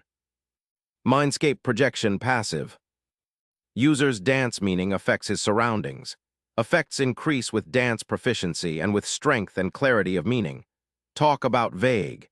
If the effects of the skill lasted longer than the dance itself, then it might become troublesome. But in any case, that was an issue for later.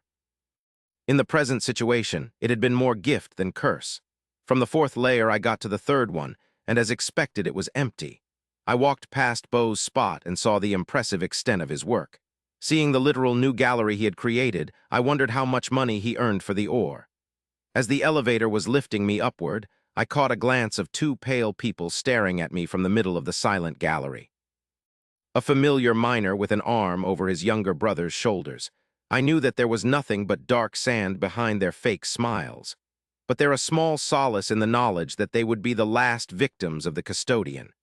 The 2nd and 1st layers were just as empty, and with another sigh of relief, I finally put a foot out of the undermine. You have left the instant dungeon of the undermine. Plus 25 glory for notable acts. Notable acts, is that how they are going to call it?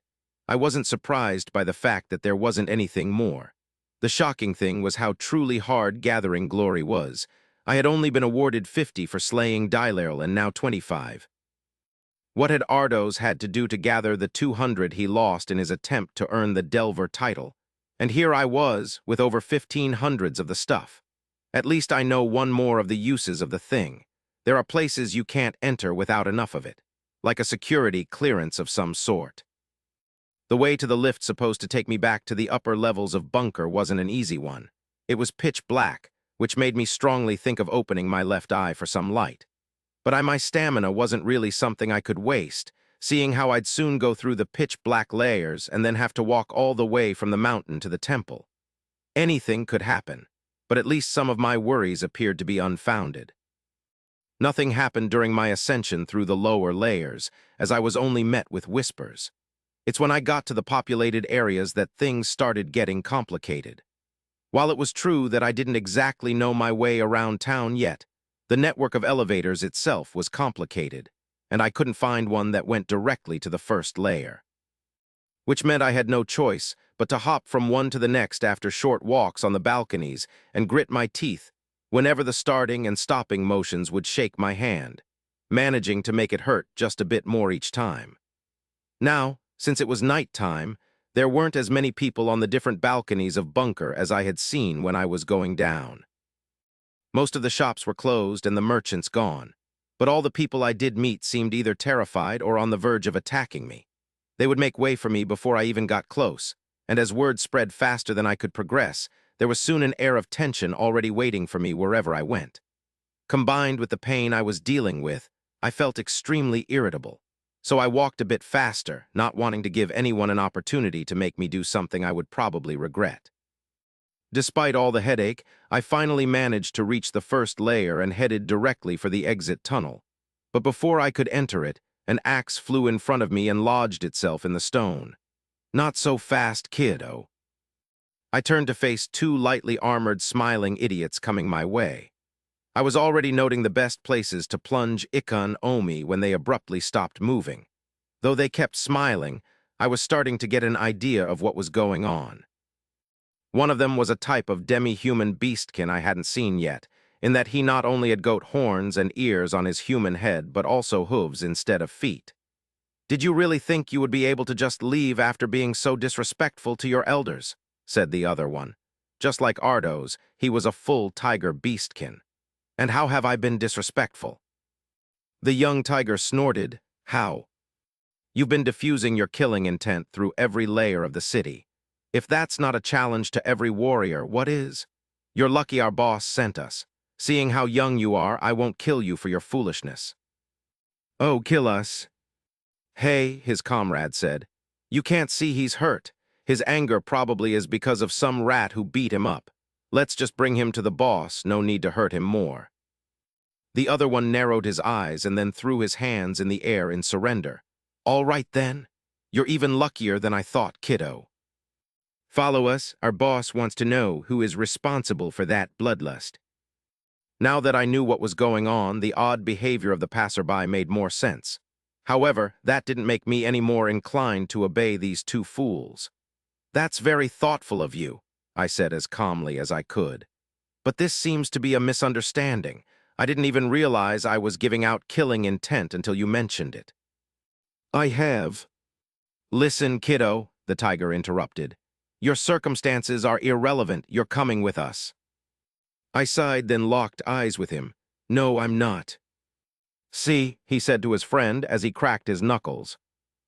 "No respect these days. Try to help them, and this is what they—" It was my turn to interrupt him, but not with words. I drew my sword, and the whistling whispers of Ika and Omi shut him up. "I don't want any trouble," I said, "but if you attack me, you will die." "You don't want any trouble, but you draw your weapon in front of a warrior," the goat man said in a surprised tone. "Stay out of this, Dorak," the tiger said. Then, to my attention, "You're going to regret this." I was between him and his weapon, and he was underestimating me, so he would probably go straight to me using his aura. How strong he truly was irrelevant, since he couldn't expect me to be as fast as I was. His head would roll. "Don't forget Dorak," I said. I gave him a chance to walk away, but he wanted this. "I hope you won't do the same." The boy kicked the ground and was propelled forward as the pieces of rock went into every direction from under him. He was fast. A bit faster than Ardo's was during our spar, even. He launched a powerful palm strike toward my chest, and I watched his eyes grow wide as I simply spun to avoid it and let him fly past me. In the very same movement, my blade came to claim his life. But there was the resounding sound of steel meeting steel, and I saw with outrage that my sword had been stopped. His friend, having probably realized that something didn't add up, had come to his rescue and blocked my blade with his own. I was about to kill both of them when a powerful voice shook the ground. "Disgraceful." Chapter 31. The two young men froze, and I briefly considered making an example out of them, so that anyone else would think twice before going after me. But then I saw the bear. A barrel-chested beastkin was standing right in front of us with his hands on his waist.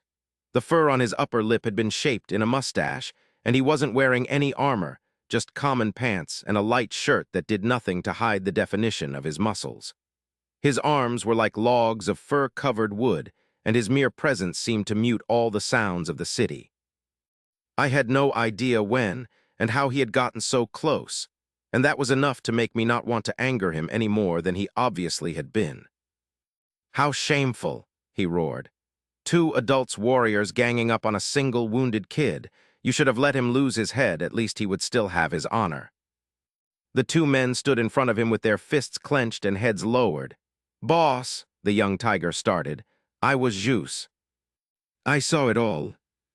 You don't need to tell me that you were just about to get yourself killed by a brat 10 years younger than you, even though I only asked you to figure out what was going on." He then turned his ire to the half-goat. "And you, Dorak, I know you think saving him was the right thing to do, but in these lands, honor is more important than life. If you truly wanted to help your friend, you would have let him die as a warrior." Not interested in whatever was going on, I was about to simply leave when I heard footsteps coming my way. With a sigh of relief, I saw Ardo's exiting the tunnel with a female instructor in tow. I couldn't remember her name, but all that mattered at that moment was that she was the one with the healing aura. Finally, something going right. Ardos frowned when he saw me and said something to her. But the other side was already wrapping up. Should banish both of you for dirtying the guild's name.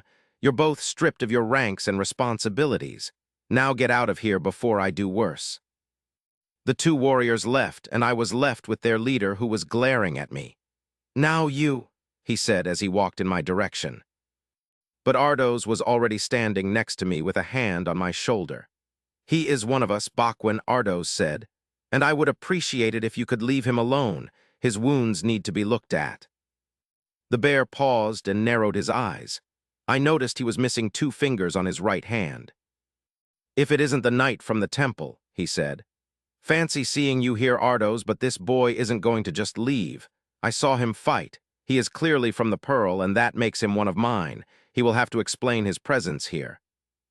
Don't know what you're talking about, I said.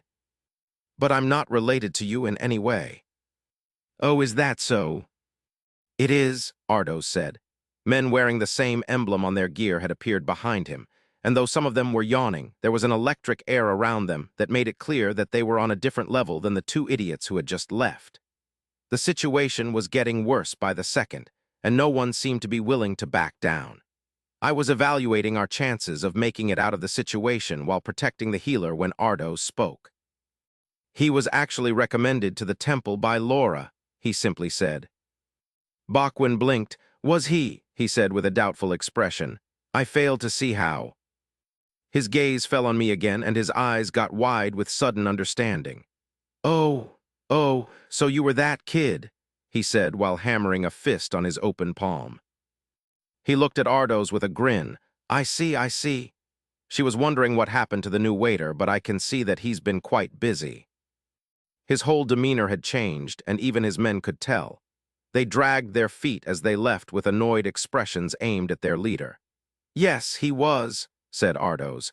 And while I understand that you might be interested in him, we've been delaying long enough. The bear waved a dismissing hand. You can't possibly be saying that you want to bring him back in his current state, are you? Isn't your temple full of sleeping children? I was once again the center of attention, but I was far from being in the mood to entertain them, so I ignored them both. My arm is broken, I said to the instructor through my teeth. Think you can help with that? But instead of doing so or even answering, she took a few steps back with her hands raised in protection. Damn it. What's going on with you? Ardos asked me. I don't know, I said. I've apparently been projecting killing intent since I left the dungeon. I'll figure out a way to stop it, but I'm sure it would help to not have a fucking broken arm. You've been doing it since then. I moved closer to the scared woman. Look, I'm not going to hurt you, all right? But I probably wasn't convincing enough since she created even more distance between us. Please, just stay away for now, she said with a trembling voice. She can't help it, Bachwin said. Most people's instincts will have them avoid or fight anyone producing that much killing intent, and it won't stop until you put an end to your dance. I gave him an annoyed glance. I had been feeling strange from the moment I had consumed all that ether back in the mine until now, and I was starting to have a headache.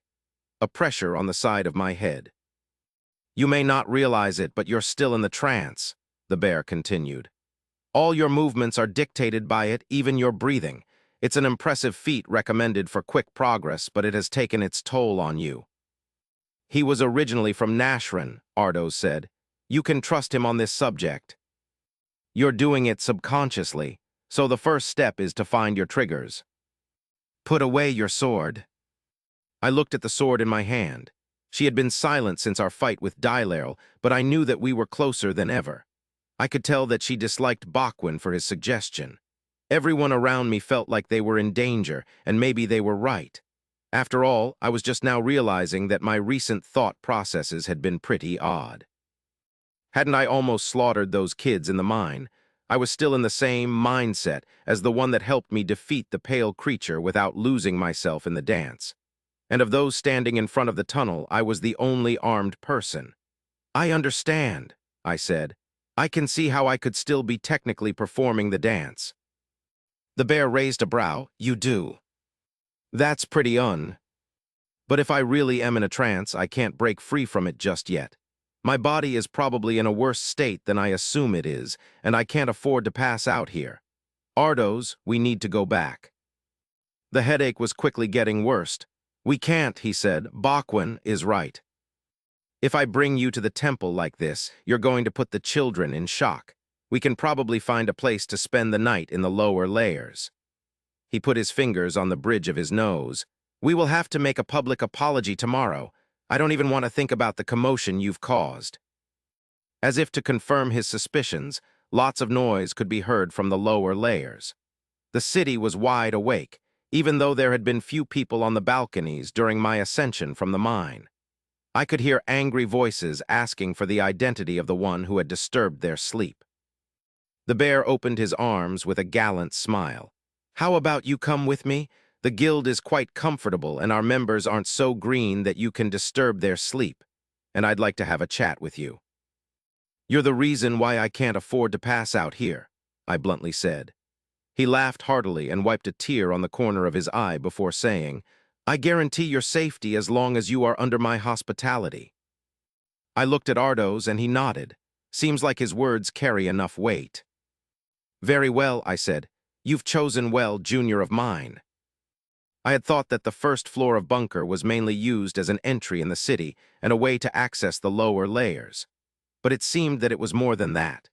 As Bachwin guided us past guards who seemed in charge of keeping people away from the upper network of tunnels, I noticed how different things were.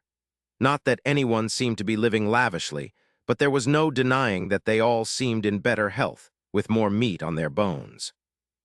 The colors of their furs or scales were less faded. Their weapons were of higher quality. They even had shops that were still open, which said a lot about the level of expected security. And no rats, no group of kids wandering the wide passages. However, as opposed to what Bachwin had said, people were still affected by my presence. They just made it less obvious. A threatening glance here and there, a tightened grip on their weapon, or a whisper to the person standing next to them. Everything was much more covert and made me even less comfortable. I wasn't feeling any better, but did my best to move one foot in front of the other. If this is how I feel right now, I don't want to know how it's going to be when I'm back to normal. Even if I probably was safe, simply knowing that I technically was still underground made me feel worse. I was tired of tunnels, torches, and stale air. I wanted to be under the wide, starry sky and fill my lungs with pure, fresh oxygen. We should hurry, I heard Bachwin said on a jovial tone. He's getting out of it. We soon arrived to a large square that seemed to serve as a junction between several tunnels, even though it probably was the most deserted place of the floor. Elegantly made emblems were proudly displayed at the front of the few establishments I could see. At its center was the majestic statue of a winged woman. Her 4 wings were spread out, and she held great swords in both her hands, but she didn't look like a warrior. She had a thoughtful look that made me wonder what exactly had been the artist's intent. I turned around to ask Ardos if it was another terminal when I realized he was still standing at the end of the tunnel with a bored expression on his face, even though the female instructor was terrified. There was another woman next to him, and she held a sword with the blade laying on his shoulder, which probably wasn't a comfortable position to be in since he was much taller than her. But she looked menacing enough. Bachwin was standing next to me with the same smile on his face. My fault for being so naive, I thought as I started drawing my sword. Calm down, my young friend, the bear said. Why don't you check your notifications? I had to make sure that you really were the one Laura had told me about. There indeed was a notification I somehow hadn't noticed, probably due to a combination of my mental state and him rushing us. You have 1500 glory. You have been deemed worthy of entering the delving guild of an abandoned city. Enter. YN. Ignoring the strange bit about how the city was abandoned, I noted that, apparently, answering those questions wasn't as important as I believed. I don't know how much glory is needed to enter this place, but now they know I at least have that much. I glared at the man in charge. So what now? Now, he said as he waved at the woman next to Ardos, we can go. She pulled her blade away and the tiger brushed off his shoulder. We were guided to large red double doors with an emblem representing a X hanging over them with Bachwin leading the group. The modicum of trust I had for him was long gone, but I couldn't see any other option. My head was killing me. Chapter 32. My vision was already blurred when we entered a large room with walls filled with white characters I couldn't be bothered to read. Bachwin guided us toward a door at the back, after waving at the people in the room to stay where they were. We went through a hallway and then ended up in a much smaller room with a bed. It wasn't really a bed, but more of an assortment of furs placed on a block of rock that had been carved from the wall. "There you go," I heard him say. "I'll see you when you're back on your feet." I dragged my feet, sat down on the furs, and placed Ikon Omi on my lap. I remembered thinking the sword was nothing special when I first picked it up, but now that my fingers were slowly brushing its cold steel, I could effortlessly sense the bond between the two of us. And it was growing stronger, in a way that made me feel more dependent on her than I liked. I looked up and saw that Bachwin was gone. Ardos was sitting with a worried expression, and the female instructor was still standing in the hallway, holding her arms close to her chest. "I'll be counting on you," I told her with an apologetic smile. She just did her best to avoid looking me in the eyes and didn't answer. "You will be fine," Ardos said. "Nothing is going to happen as long as I am present, so you can try to calm down." I nodded, thinking that he couldn't be further away from the truth. I wasn't holding onto the sword because I was worried or scared. I was holding to it because I currently felt like there wasn't any being or obstacle I couldn't cleave into, and I didn't want to find out whether those feelings were mine or hers. A soothing arrogance that birthed a muffled violence, like a shark or a lion chuckling at prey undeserving of its fangs. It came to me that my hearing was gone, and I realized I couldn't stall any longer. I prepared myself to put Ikon Omi back into my inventory. "This is going to hurt like a bitch," I thought as I remembered the pain that followed my enlightenment. However, I didn't even get to feel the pain. One instant I was sitting in a stranger's room, then there was darkness. I was born in a small village in West Africa, a village of fishermen nestled between a great river and the boundless blue sea. It was a haven, a sanctuary almost unaffected by modernism and the great discoveries made around the world. Home to men and women who strongly respected and valued traditions above all else, for better or worse. I was taught to always greet others with a smile. Every older person was called uncle or auntie, and other kids were brothers and sisters. Life was simple back then. My world was my family. My only dreams were to beat my older brother at racing home from the beach, and one day be big enough to defy the sea with my father and the other men. People always told me that I was too eager to grow up, that it wasn't all it seemed to be, and that I should just wait to see the great things destiny had in store for me. But that was not something I wanted to do, even though destiny seemed to have played an important role in the circumstances of my birth itself. My parents had met each other in this secluded village, but my mother wasn't from around here. She wasn't even from the same continent. Though she had the same skin tone as the others, her ancestors had been taken from their homes to somewhere very far. She was the first member of her line to be able to make it back. Like an angel, she had flown through the sky from a land called America, a land of freedom where the earth and plants had been replaced by concrete and steel, where people worked with machines in towers that pierced the clouds. I loved hearing her talk about her country, but I didn't want to go there. She had said that it was possible to not see or talk to family for a long time, and that old people were often moved away from home. I couldn't imagine living without my family. She was a doctor, and she had come with others to help the village. When her friends left, she had decided to stay and build a family with the chief's oldest son, which I found strange as they were total opposites.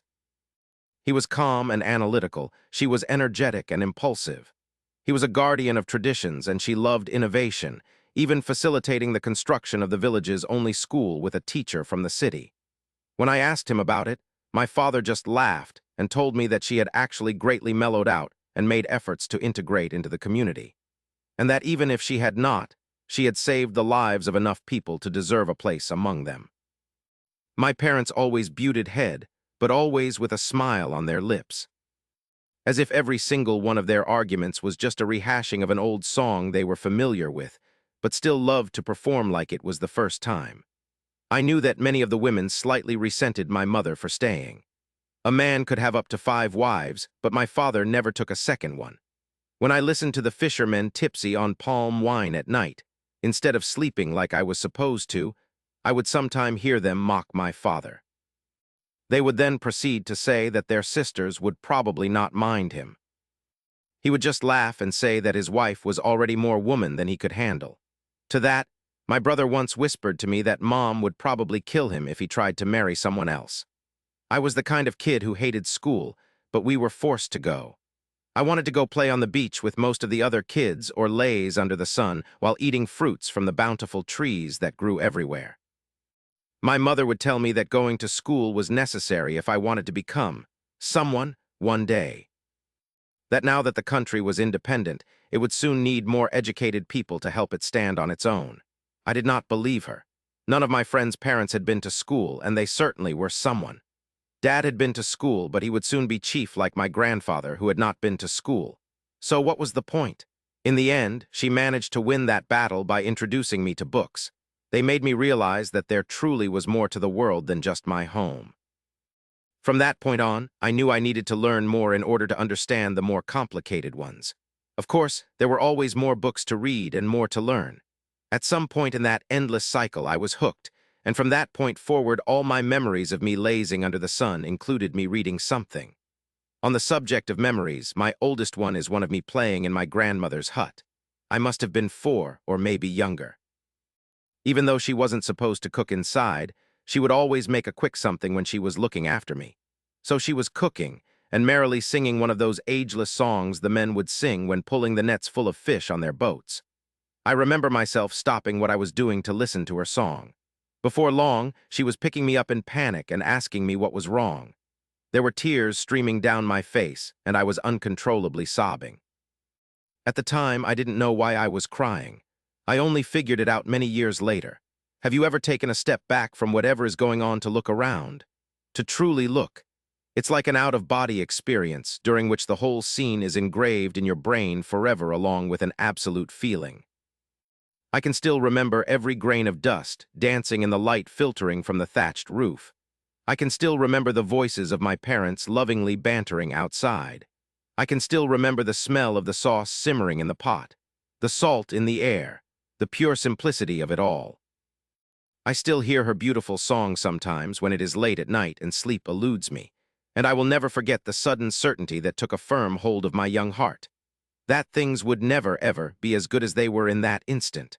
I do not know what prompted the thought, or why it would even occur to a young boy who thankfully soon forgot about it. But I have lived a relatively long life afterward, and it hasn't been proven wrong. Then again, it is entirely possible that, by the time other comparable moments happened again, I was too damaged to appreciate them. I woke up feeling extremely tired, but thankfully not in pain. My first reflex was to check the state of my arm. It wasn't broken anymore, but felt as sore as the rest of my body. I wasn't going to complain, though. It seemed that I had been in and out of sleep at several times, and maybe even delirious. I had memories of the same old dream I had made the previous nights and of thoughts of me being in my room at the temple somehow. But I was definitely still in the small stone room that suspicious bear had led us to. What was his name again? Broken? Bakran. The female instructor was sleeping in a chair next to the bed. She had circles under her eyes, and I promised myself that I would find a way to repay her for her efforts, and at least properly learn her name. I took a few seconds to sort my thoughts and noted with satisfaction that they were no longer bloodthirsty. As far as I could tell, I was back to my regular self, for better or worse. The bed of fur wasn't uncomfortable, but it was making me itchy. With a groan, I managed to sit, and the woman opened her eyes. "Hey," I tentatively said, "my mouth is dry, I need water." "Hey," she replied, still groggy. Then she realized who she was talking to and straightened herself in her seat. "You're awake, how do you feel?" "I am, and I just feel sore," which isn't as bad as I thought it would be. "How long have I been sleeping? Where's Ardos?" "There was an emergency, and he had to go back. One of your friends brought this for you the other day, though I'm not sure what you can use it for," she said as she pointed to a large object in the corner of the room. It was Tammy's empty mana crystal. I looked at the woman in confusion. The other day. Ah, yes, it's been 3 days since we got here. Chapter 33. I blinked 3 days. Yes, you were in a very bad shape, Edward, she said. And you still are, so you better stay in bed and take it easy for a few other days. Here, you need water and something solid in your stomach. She was speaking as she gave me a plate, but the sound of her voice progressively grew distant, drowned by the sense of urgency of own thoughts. 3 days, 3 whole days, for fuck's sake. Anything could have happened. What if it had been time for me to face the tribulation? Is it possible for it to happen while I'm unconscious? I had strong suspicions that the answer to that last question was yes, even though I knew close to nothing about what exactly was the nature of the trials that awaited me. How much preparation was required? I assumed I had to get stronger, but was strength really all I needed? For something supposed to fix my karma, it felt unfitting. And there was a chance that the difficulty would match my abilities, which would make everything pointless. Realizing I had lost time that could turn out to be invaluable was baffling, but the worst was that there were too many unknowns, and they were starting to get to me. I knew nothing. Nothing of what was coming for me, following the stench of past sins. Was it possible that my ignorance itself was part of the tribulation? Most people's nerves wouldn't last long with the knowledge that they had a literal sword of Damocles dangling over their head, ready to fall at any moment. And maybe it was due to the current feeling of fatigue permeating my body, but I could feel the terror slowly creeping in from the recesses of my mind. I had managed to seal it in. And I'm probably the only person aware that there's a whole other kind of madness under our feet. Edward, are you listening to me, young man? My thoughts were interrupted by the instructor's calls. She had a hand on my shoulder and seemed worried. I was reminded of what Ikun Omi had said during our fight, that I was only pretending to care for those I had met until now. Seeing how I couldn't even name this woman who had probably saved my life, I couldn't deny it. Had I even really looked at them until now? I didn't remember noticing that she wore the same blue and gray clothes as the other instructors, that her horns went straight up like a gazelle's, and that her round face gave her a chummy vibe. And to be honest, do I care? You don't look so good, she said. Are you getting worse? I gave her a smile I hoped would be comforting. I was just lost in my head. Do you have any idea of why I'm still tired after resting so much? I'll just talk to Ardos about what's in the undermine and let him figure out what needs to be done. And for the rest, I'll deal with it. She let go of me and changed her expression for one of reproval. It was amusing to think that she was terrified of me the last time I had seen her. Tired? You say tired? You should be happy to just be tired. Do you realize what could have happened to you in there? If you want to be a delver, you have to be aware of your limits. I don't even want to know what's in there. You're lucky you don't know. I never even heard of someone making it back after so many hours by themselves. And the killing intent, it was horrible. The whole city is talking about the ghost who escaped the mine. I understand, I said calmly. But could you answer my question? There is nothing in my status about it, and I really need to know how long it's going to last. She snorted and crossed her arms. You're not planning to go back in there, are you? I chuckled at the thought. No. No, I can assure you I'm not. The gains in ether were massive, but I knew the dungeon would muster all of its resources to end me if I ever set foot in the mine again. The prayer beads around my neck were an obvious threat to the being hidden behind the veil. I had no doubts it would have killed me if it wasn't for the fact that forcing me to kill Dylairl had restricted him in some ways. And to be honest, I didn't even want to be in bunker anymore. Well, first, your body is getting a lot less receptive to healing, she said. There was the time after your enlightenment, the one after your sparring with Sir Ardos, and then. She rubbed her tired eyes, clearly still lacking sleep. Look, I just fail to understand just how you managed to make it all the way back to the first layer in the state you were in. Your muscles and joints were so damaged that, by the time I was done with them, your broken arm was just not responding to my aura. We had to use the mistress, ointment, and even then it took days. So is it not possible to heal me anymore? I asked as I looked at my right forearm. It looked normal to me. It would be very, very difficult, and not without great help from the temple or some expensive item, and it's going to be like this for at least weeks, maybe even a month. So I suggest you do not take any risks in the meantime. Assuming I stay alive that long. All right, I said. You said that it was the first reason. What's the second part? You earned a lot of ether in the dungeon, right? And you used it all at once. She didn't seem comfortable asking that question, but clearly felt like it was important. Like a doctor asking for a question that would be weird in any other context. I did. That is, not a safe thing to do, to say the least. Gaining several levels too fast makes your body have to go through great changes in a very short time. It's often done by rookies in dire situations for a quick boost, but the thing is that the burden will make you pass out for a few hours before you can make use of the leveling gains. Or at least it usually does. That was something I probably should have been told before going in a dungeon, but they simply couldn't have predicted that I would do what I did. It was interesting to note that, assuming the trance was the reason I was able to remain conscious after using all my ether, the dance had kept me from being defenseless in front of the custodian.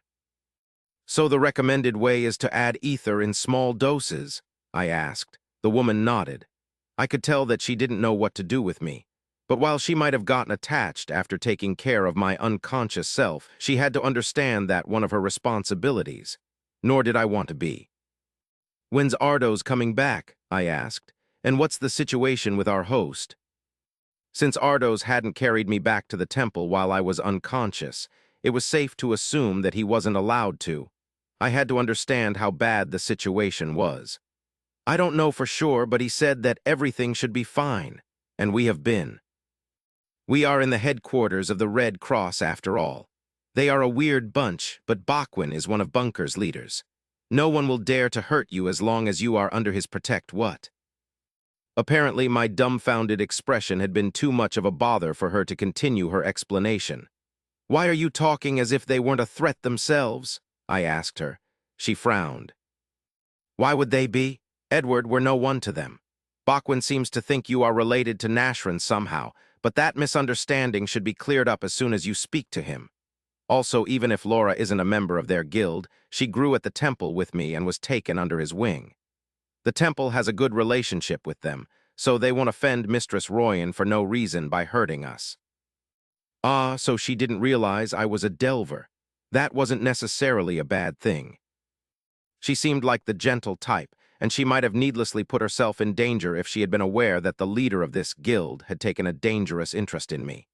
I have to say the first layer looks even better than I have heard, she said as she looked around the room. And the Delving Guild is so refined. Well, what I have seen of it anyway. But seeing the angel's statue alone was worth coming here. Delvers really are something. Most people can't come here because of the glory requirement, right? She chuckled. No one would live in the lower layers if it was possible. So they either join a guild or try to get close to someone who is in one. I know some girls who.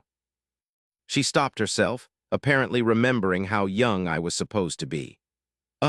Anyway. The first layer has the best of everything Bunker has to offer, but the guards only let you through if you have connections. I wonder if they would let us take a quick look around since we're already inside. She started thinking to herself, probably formulating a plan to make her idea reality. Talking about Bunker, can you tell me why that notification said the city was abandoned when it's clearly not? She raised her brows in surprise. All right. Well, it is because we are in a lordless shard. Did you never even wonder why the fog is able to gain terrain in the first place? Without a lord, there is no spirit protecting the shard, and it simply doesn't exist in the eyes of the gods. Lords and spirits, So these lords, they are the ones who usually run things in the shards, I said. Where is the previous one and who is ruling in his place? There is no previous one. The guild leaders and the merchants are the ones in control, she said as she leaned closer and put a hand on my forehead. Don't seem to have any fever. Did he hit his head? She muttered. I repressed the impulse to roll my eyes. Though she was more dramatic than most, her reaction was understandable, and I couldn't avoid similar ones if I wanted answers to know more about this world. Her being worried for me was appreciated but not helpful. "I'm not sick," I said as I moved her hand away. "I just have my own circumstances." She sat back and studied me with a finger on her chin. "There are many places like this in the fog," she said. "Shards that were created long ago, then abandoned by their lords for whatever reason. In the other regions, people living in lordless shards are mostly criminals trying to escape the law or refugees. They live in there and move to a different shard when they are about to collapse. But in the savage lands, the only shard with a lord is Nashran, and they only accept strong people and their families. Everybody in Bunker is either someone related in some way to the Pearl of the Desert or the descendant of someone who had to run away from a different region, unless they are the one who was in a desperate situation." I wasn't sure what that meant for the city. While it did explain how diverse its population was, it clearly wasn't a lawless den of thieves I would expect it to be. That made me wonder about the ones in charge. "So if I understand you correctly," I said between two bites of leathery meat of unknown origin, "everybody in Bunker is trying to make enough coin to move to the closest lordless shard. Should someone sick eat something this hard?" She shook her head. "No, they are trying to make money to travel to the closest region. The other known shards are instant dungeons, and even if they were just oases without a delving guild to trade goods with the rest of the world, we would starve to the last one. There are too many people and no time. Which means that moving from one region to the other is what's really difficult, not just going through the fog." Someone knocked at the door and the instructor invited them in before I could say anything. The door swung open, revealing the very same young tiger who had attacked me when I was about to leave the city. The dark pockets under his eyes were even worse than the healer's. "I see you're awake," he said. "I was told to bring you to the guild master whenever you would open your eyes." "Really?" the woman said. "He still needs some rest though, can't it?" "He will be able to rest as soon their meeting is over," the young man said without any energy. She frowned. "One would think that you would have learned not to be so pushy by now." I looked at her with shock. Is this how she talks to other people? It was the tiger's turn to frown as he looked at her. "Aren't you forsaken?" he said. That question seemed to hit a nerve, and I saw her narrow her eyes until they were thin lines. "Don't worry about it," I hurriedly said as I put down my plate. "I actually wanted to talk to Bachwin as soon as possible, and I'd like you to do me a favor. Well, another one." She didn't immediately turn to face me. Instead, she slowly looked away from the man at the door only after glaring at him for a solid minute of silence. "What do you need?" she said with a certain edge to her voice. "I need you to go back to the temple and bring the crystal with you," I said. "Tammy is working on something very important and she needs it." By sending her away, I would only have to worry about myself, and if she could alert Ardos about me being awake, that would be a great bonus. "I do not mind," she said. "But that crystal—" "Give us 10 minutes, I told the tiger. He sighed and closed the door. I tried to stand for the first time. My legs felt like they were made of cotton, but it wasn't as bad as I thought it would have been. I was already feeling better than when I just woke up and assumed things would keep improving. Hopefully, I walked toward the empty crystal. It was roughly shaped like a brick that was currently transparent, but I knew it would soon take a blue tint because of my mana. "As I was saying," I heard the instructor say, "that crystal is empty. It won't be of any help to her." "It won't be empty for long," I said. I put my hand on the block and got the same notification as the other day. "Allow mana transfer to foreign device?" I answered with a yes. The instructor gave me a look, then shook her head with a smile. "You really are full of surprises, aren't you?" Didn't someone say the same thing recently? Shoving that thought to the side, I looked at the healer in the eyes and asked her, "Could you tell me your name again?" With her finger tapping her chin, she pondered my question for a few seconds before speaking. "Now that I think about it, I think I actually never told you my name." She smiled. "It's Emain." Chapter 34. After I poured all of my mana in the crystal, Emain put the glowing rock in her satchel and left, but not without openly expressing her disdain for the warrior standing in the hallway by snorting as she trotted past him. Luckily, he seemed to have enough on his mind to care about her lack of respect. His eyes met mine, but I raised a hand for a bit more time and closed the door once again. While it was true that I felt better than when I had woken up, I still was in a bad shape. It was similar to a very bad hangover, the debilitating kind, if there's a fight. I would have no means to defend myself. There was no telling what Bachwin's true intentions were, but I wasn't going to take his word for it and assume he just wanted to talk to me.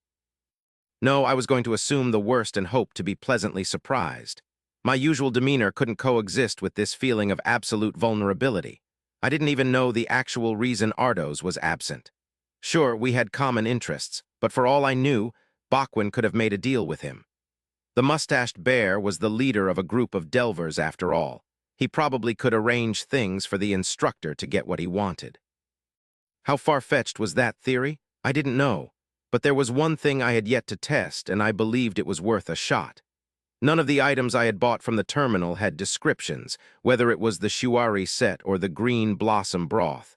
And of those items, there was one kind I had yet to ever use, the bottle of Siegbräu. I had planned to eventually test its effects, but ended up putting it off for a better time to do so. Then just forgot about it. The main reason why I had originally stopped myself from doing so was that I only had 3 of the perfectly sealed wooden jugs. I had wanted to make the damn things count, and there could hardly be a better time than now. Possibly. Fact was that it would be too much of a coincidence for the Siegbräu to be able to cure status ailments. But it was a possibility, and I was willing to take a chance. I was desperate. I summoned one of the wooden mugs similar to miniature barrels from my inventory and broke its seal. A fruity aroma immediately filled the room. The liquid itself had a golden color and was reflecting light from the torches unlike any other I'd seen. I took a sip and was immediately shaken by a coughing fit as silky fire went down my throat. Is this alcohol? It tasted nothing like it, but surely had twice the bite of vodka, or at least it felt like it. I could very well have become a lightweight, but my thoughts were clearer, so I stopped hesitating and drank it all in one motion. By the time I swallowed the last drop, I was standing straighter and felt in control. I couldn't yet say that my thoughts were clearer, but the nausea was gone. With my throat and stomach on fire, I opened my status and searched for any new additions. Had I been carrying the panacea all along? Minor HP regeneration. Intermediate respite of the undead. A respite, it was good to know that I had a way to deal with lesser injuries, but my improved condition was clearly due to the second status modifier. Beside the uneasiness that the term undead created, the fact that I had given myself a respite could only mean that my sickness wasn't cured. Just postponed. It wasn't the best outcome, but it was a good one nonetheless. I finally opened the door and faced the guard who would be my guide. Let's go. The tiger gave me a strange look before shrugging and leading the way. I had been so out of it when I entered the guild that I had not realized the mound of people it harbored. And they weren't just warriors. Some of the doors we walked past were half opened, and I would catch glimpses of casually dressed people merrily chatting or see an adult taking care of a baby. There also were other teenagers and young adults like my guide, warriors carrying blades of different shapes and sizes. They would grin and nod in his direction if they spotted us. My senses were sharper than usual but oddly distorted. I could hear a woman tell her baby to be careful with his food behind a closed door, but could hardly make out the sound of my own footsteps. I could smell traces of tobacco from the main room and even see the faint trail of smoke, but people and moving objects had after images. Colors were much brighter. It's surreal. I need to be back to safety before the effects stop and I crash. We arrived at the first room. It was very similar to my memories of Laura's bar, except for the chalk-written notes on the walls. Now that I could read them, I could see that they were quests. They were all requests for items or creatures I didn't know. There was no information about the rewards, so I assumed they were organized by difficulty. I wondered if there were so many of them because they were too hard or because there weren't enough people in the guild. "You can check those later," I heard the tiger say. "For now, we have somewhere to be, and we're already late." I looked around the hall. "I'm not going to meet Bachwin here." "No, you're not." Then they are not even trying to be subtle. Bachwin had given his word that we'd be safe as long as we were under his hospitality. Having me meeting him outside of the quarters of the Red Cross implied that he wanted to be free of that promise. We went back to the main square, and I noticed groups of people under the intimidating statue. Seeing how they kept their distances from each other, I figured they belonged to different delving factions. One of those groups was finishing stacking wooden crates in front of the angel's effigy. When the last one was placed, the leader gave a sign, and all of the boxes disappeared in a blue flash as a large pouch appeared in his hand. He verified its content, nodded, then left with his men. If this is how they do commerce with the rest of the world, I'd like to know the limitations. It sounded too good to be true. Instantaneous exchange of goods and services. No delivery time between places that were far apart. Those two things alone would have, at the very least, propelled Earth 1,000 years in the future. Then again, if that future was meant to be one of ruin in the first place. I got a notification telling me I had left the guild and decided to put that line of thoughts on hold and bring my focus back to the current situation. We were back in the public area of the first layer of bunker, and the flow of people leaving and entering the city was as strong as when I first arrived. Can I shake him off? I didn't feel particularly inclined to just follow him into the belly of the beast like a sheep, but, as if reading my mind, two beastkins moved in my peripheral vision with just enough out of place for me to notice them. A smoking man with the red-haired woman who had held a sword at Ardo's neck. They weren't kids like the other members of the Red Cross I had left behind. They had the bearing of swift killers, and I had no doubt they had made their presence known on purpose. The woman's predatory smile as she stared at me was kind of a giveaway. But how dangerous were they, really? I could see under their garbs that they were both missing an arm. The right one. But there was something oddly pleasant in the way they moved, and with the warped way my brain currently worked, that couldn't be a good sign. So I decided against provoking them. Even if I could momentarily outrun them, I didn't believe that I could reach the temple before the end of my respite. So to my great displeasure, I followed the tiger back to the lower levels of the city. It wasn't long before I noticed people pointing at me and whispering in the ear of their neighbors. But instead of the hate and aggression I had anticipated, I was met with open curiosity mixed with fear I could spot in their eyes. The numbers of onlookers quickly increased, to the point that the tiger had to command them to make way for us. But they were still close enough for their voices to reach my ears. Heard he's from the temple. Is he one of the Red Crosses?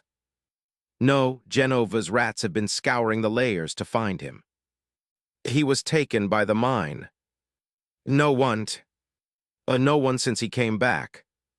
Things were getting out of hand, and the two older warriors were now walking behind me to keep everyone at a respectable distance. And it worked for a while until we reached the lift supposed to take us to the third layer. That's when someone broke from the crowd and fell to their knees in front of me. Before I could do anything, they wrapped their arms around me. Please, the woman cried. I'm begging you, bring them back to me. Ma'am, I blurted out, unsure of what to do. She didn't seem dangerous, just extremely upset. She was holding me tight, and I didn't want to hurt her. My sons, she said. The oldest, you've been searching for him, yes. They said you went in the mine by yourself when you saw him being taken. Did you see him? Can you help them? She then faced me, and despite her tears and emaciated face, I recognized her. No, she was the mother of that kid, those kids, the ones who had been watching me leave a place they would most certainly never leave. I'm sorry, I said as I tried to have her let go. I'm sorry. Fuck, I knew my words wouldn't get to her. I could see it on her face. Losing her second son had pulverized the pieces of her heart that had remained from losing the first one. Few people could take such amounts of pain back to back without slipping into madness. Needless to say, looking into her eyes made me uncomfortable. Did you try? She screamed. Did you try to save my babies? My babies. Her tone was getting harder, and I could feel her nails start to dig into my skin. Tell us what you've seen, tell us. Not one soul has been taken since you came out, your rightful rage spilling in the heart of the mountain. I know it. I waited at the door and counted them all. 569 in the morning, 223 after. Her speech devolved into gibberish, and I glanced back to the woman standing behind me. You're going to do something or not? I said with annoyance. The woman just watched, her smirk not leaving her lips. It's the man at her side who approached us instead. "Do not hurt her," I said. He unceremoniously pulled the woman away as I untangled myself from her arms. But her hands were still reaching out for me as I went to stand on the lift and the young warrior activated its mechanism. "Please, my children, save them, or at the very least avenge them. Oh, you carry their hate, don't you?" We all felt it. Hate from the bowels of the earth, fire from the depths. I could still hear her on the balcony of the third layer, but after a moment her voice quickly grew distant, and I assumed she had been taken away. "I am surprised that you were so gentle with her," said the woman next to me. "All reports say that you were about to kill Dorak and little Taboo in cold blood when the boss arrived." I didn't humor her with a reply, and followed them through a wide passage that was framed with weapon merchants. It was one of the rare hallways in the city that went straight ahead without intersecting ones. The walls were covered with blades, shields, armor pieces, and gauntlets, and I noticed that the deeper in we went, the higher their quality seemed to be. Fire from the depths. It was hard to keep my thoughts from lingering on that poor mother. After all, I actually could have saved her oldest son. But I didn't know, I told myself, but it wasn't very convincing. Yes, I had not known, but it didn't change the fact I had used him as a guinea pig in order to learn more about the dungeon. In the end, my whole success in the Undermine was built on his death. Doesn't change the fact that I didn't know, and if I had to choose, it would still have been him in there instead of me. But did I care? It doesn't matter. Feelings do not affect past outcomes, and I did the best I could with what I knew. Nothing. There were now few merchants around, and I could hear a torrent of voices coming from the end of the tunnel. Cheers, and then it came to me. What would happen if someone put warriors in need of fast money in a city they can't plunder? Chapter 35. We arrived in front of two half-open stone doors at the end of the tunnel.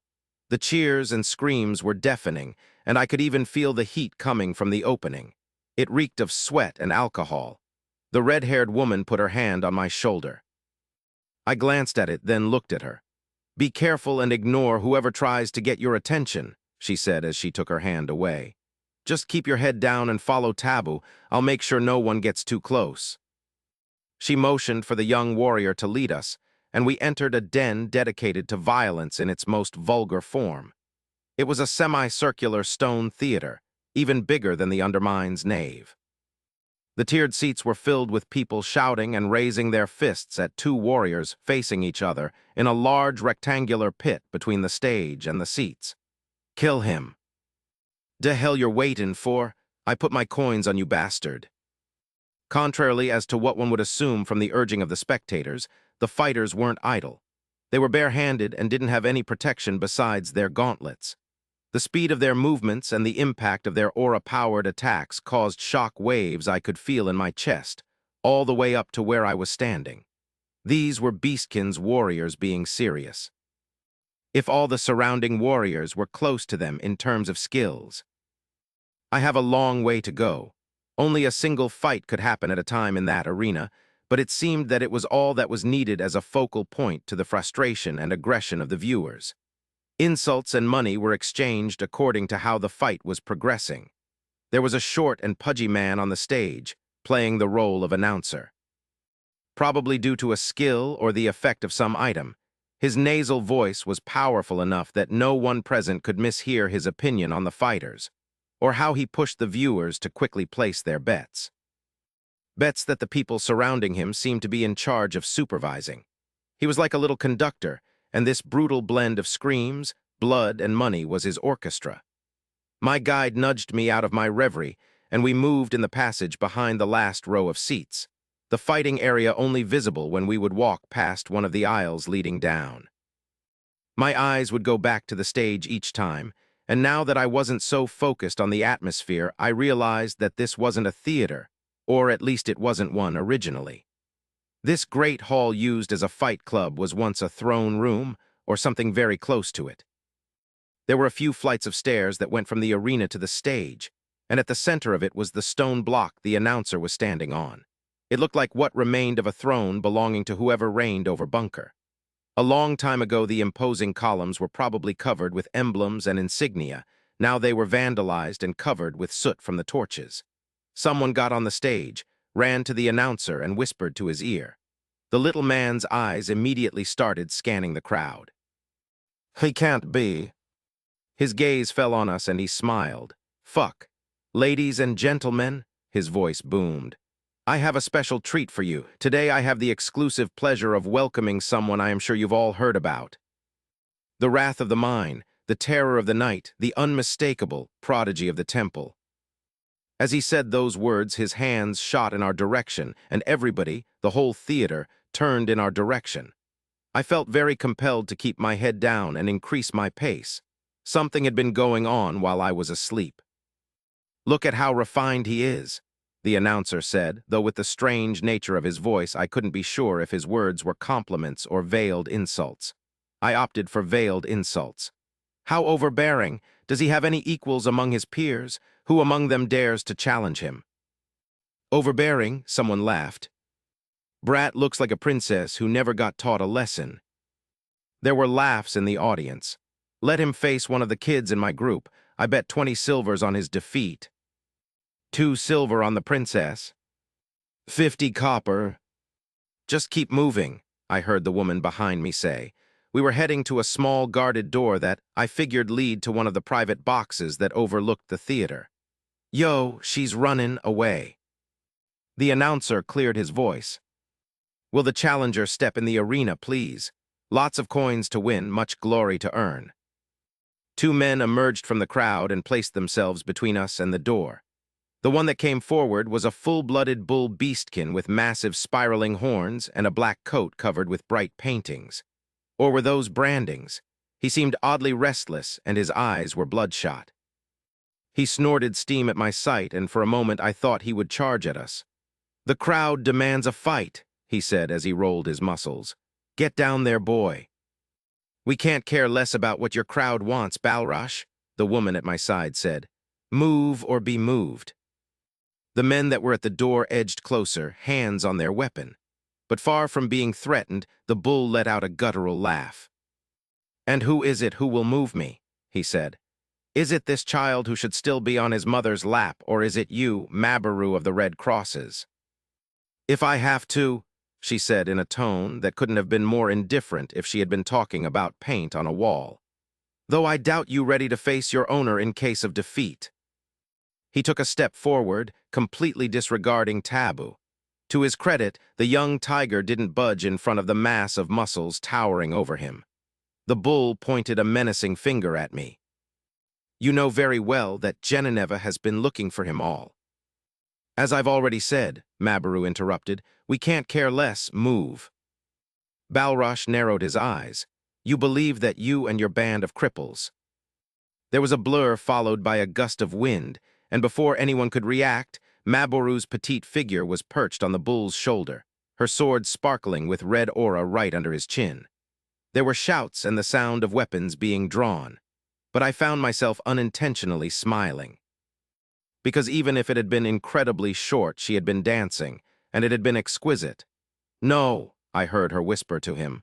"Go on, keep blabbering. Give us a reason to cleanse this rotting city with sand." The muscles of Balrush tensed, but he did nothing. "She will have what she wants," he said in a much calmer tone. "Move." He sidestepped out of our way, moving as if Mabaru was weightless. Tabu and I walked past the guards who had opened us the door and went up a flight of stairs. "It seems that our young challenger is less bold than we thought," I heard the announcer say behind me in a merry tone. "But do not fret, dear patrons. We have lots of events prepared for your entertainment." Tabu opened another door at the end of the stairs, letting a cloud of thick smoke escape. He let me go in, then closed the door behind me. I was mildly surprised to sense carpet under my feet. The pleasant scent in the air informed me that the source of the smoke was incense. The only light source in the room was from the window that allowed to watch the fights, and it was obstructed by thin pieces of red cloth. Adding the smoke to the mix, it would take a few seconds for my eyes to get used to the darkness, but I could tell there were other people with me. Several others. The smoke, can it be a drug? I didn't feel any different, but even ignoring my current status, it could be something that took time before showing results. Something they had grown immune to. It would explain why Tabu didn't enter. He's really wearing the old Shuari's garb, a raspy voice said. Haven't seen those in many years, complete too. But his belt is identical to the Korok clan's, said a different one. Well, a modified version of it. Say, kid, where'd you get that belt? There were many of them, at least a dozen sitting in a circle. Old to middle-aged men and women lounging on comfortable cushions. Some full beastkins, others mixed. They all wore vastly different clothes, but I noted that there always was a bright red article in clear view. A turban, a shirt. They looked very different from the other people of the city, or from anyone I had ever seen. They all exuded power, not in the same manner as the fighters beating each other to the rhythm of the audience's cheers, in an extremely refined way. It was as if all of their short movements were calculated and performed according to a unifying design. A design dictating their movements. A dance?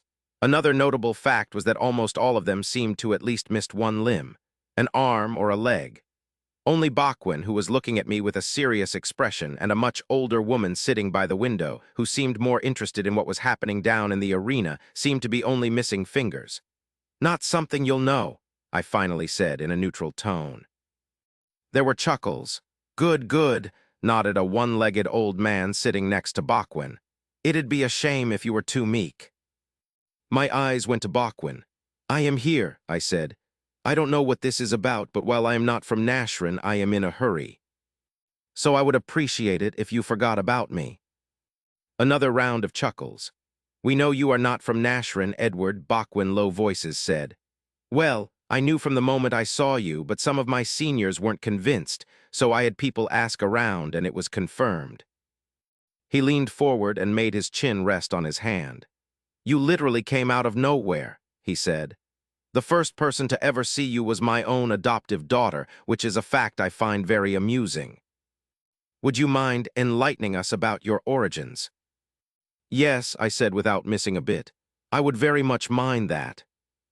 It seemed that the smoke wasn't supposed to make me compliant, at least. If you already know I'm not from Nashrin, I continued, why did you get me here? Because you are a delver, and more importantly, a sword dancer. Silence, I need to figure out if this a lost cause or not. I do not understand, I said. You do not understand my words, he said. No, I do not understand what me being anything has to do with you. There was a shift in the air, and I smelled the familiar scent of danger. Chapter 36. We have ignored your impudence much longer than necessary, child. Do not test our patience. I felt cold steel on the back of my neck, even though I hadn't sensed any motion in the room. The feeling of cold moved from the back to the front, and a scimitar with a golden hilt came into view. But not the person wielding it. It was floating. The unperturbed trails of smoke around the handle confirmed it, and I believed I would have been able to perceive a person holding it if they were under some sort of invisibility. But two things were for sure. They are testing me, and the situation isn't as bad as I thought. It was obvious that if they simply wanted to cause me physical harm, it could have been done much sooner. There would have been no need to even bring me here, and if all they required from me was information. I doubted they were devoid of efficient means of torture. Of course, all of this was nothing more than an educated guess. A sort of gamble, but gambling in that place seemed fitting. Not that it was a gamble I could logically afford to make. Death meant much more for me than for the regular person. But I had a feeling that it was all part of a dance that had started when I first put a foot in the room. Assuming a neutral expression, I looked at the woman who had been ignoring me until now. I believe that you're the ones overestimating my patience. She didn't move, only glanced at me. But when her emerald gaze met mine, a gust of scorching heat crashed on me, burning my clothes, burning my skin, burning everything. But I knew it wasn't real. I knew it was all in my head, and that knowledge alone allowed me to withstand it. Oh, I heard one of the old men utter with surprise. Senior, Bakwin said with an apologetic tone, please stop teasing him. I am sure you can understand his lack of respect, considering he has not received the education of the clans. The woman's eyes went back to the fight, and the pain disappeared with none of it even lingering. The sword flew away and gently landed on the one-legged man's lap. "Impressive," said an old woman on Bachwin's right.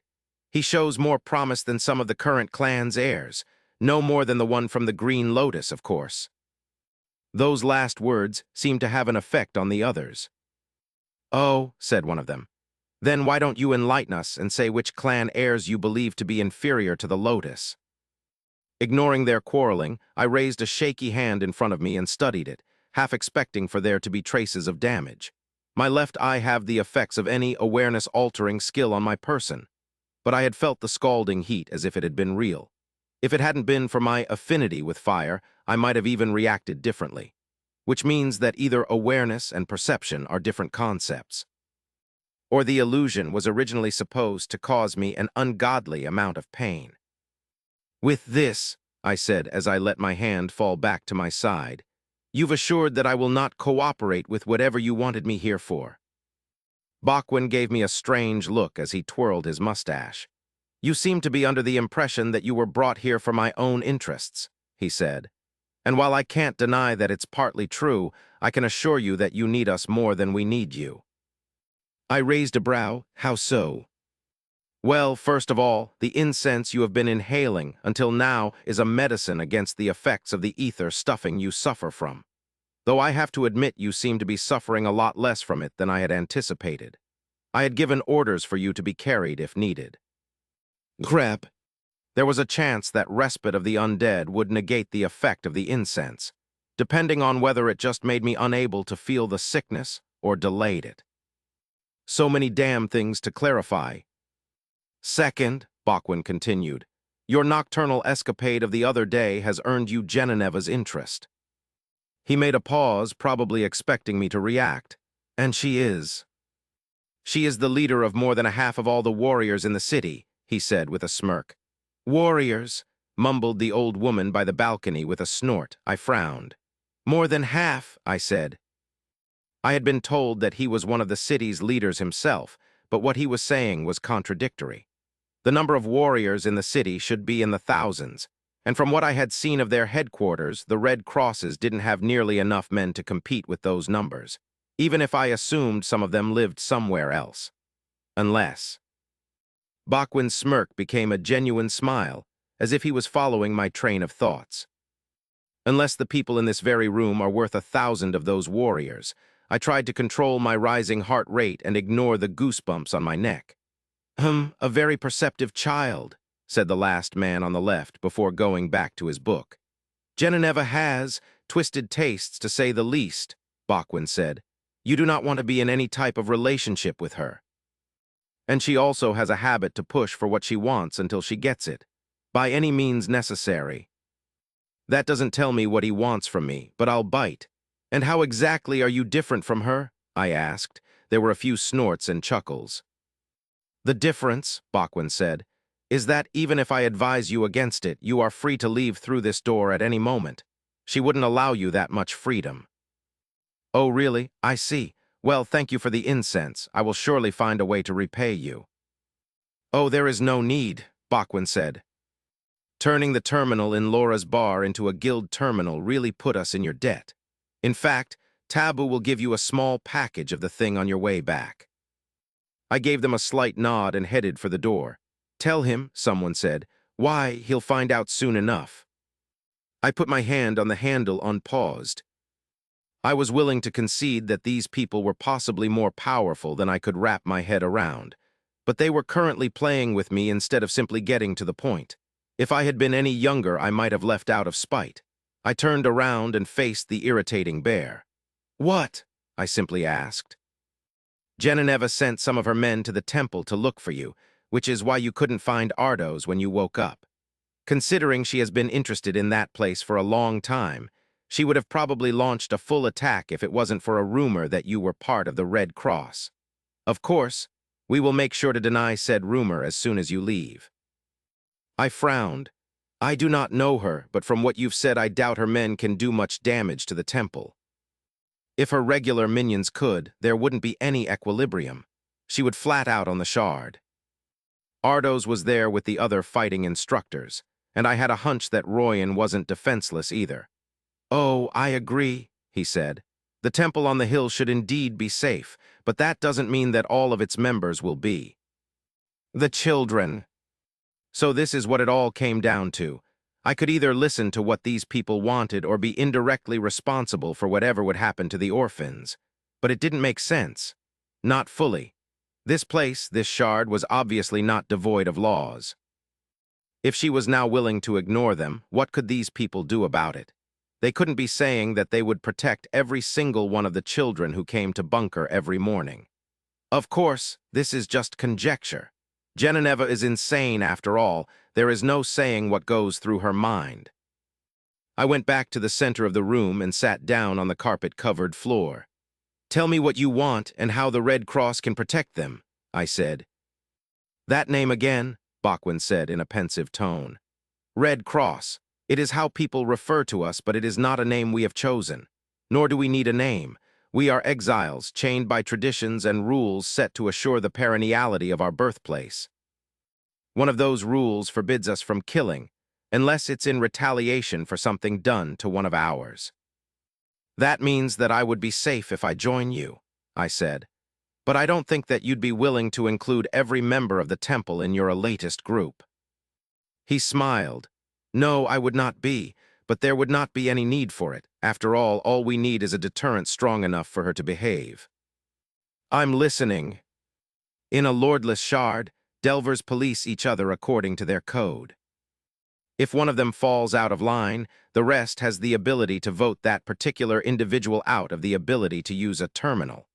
Unfortunately, excluding you, the people in this room are not allowed to participate in such a vote, which means that there were only 2 effective titled Delvers in this city.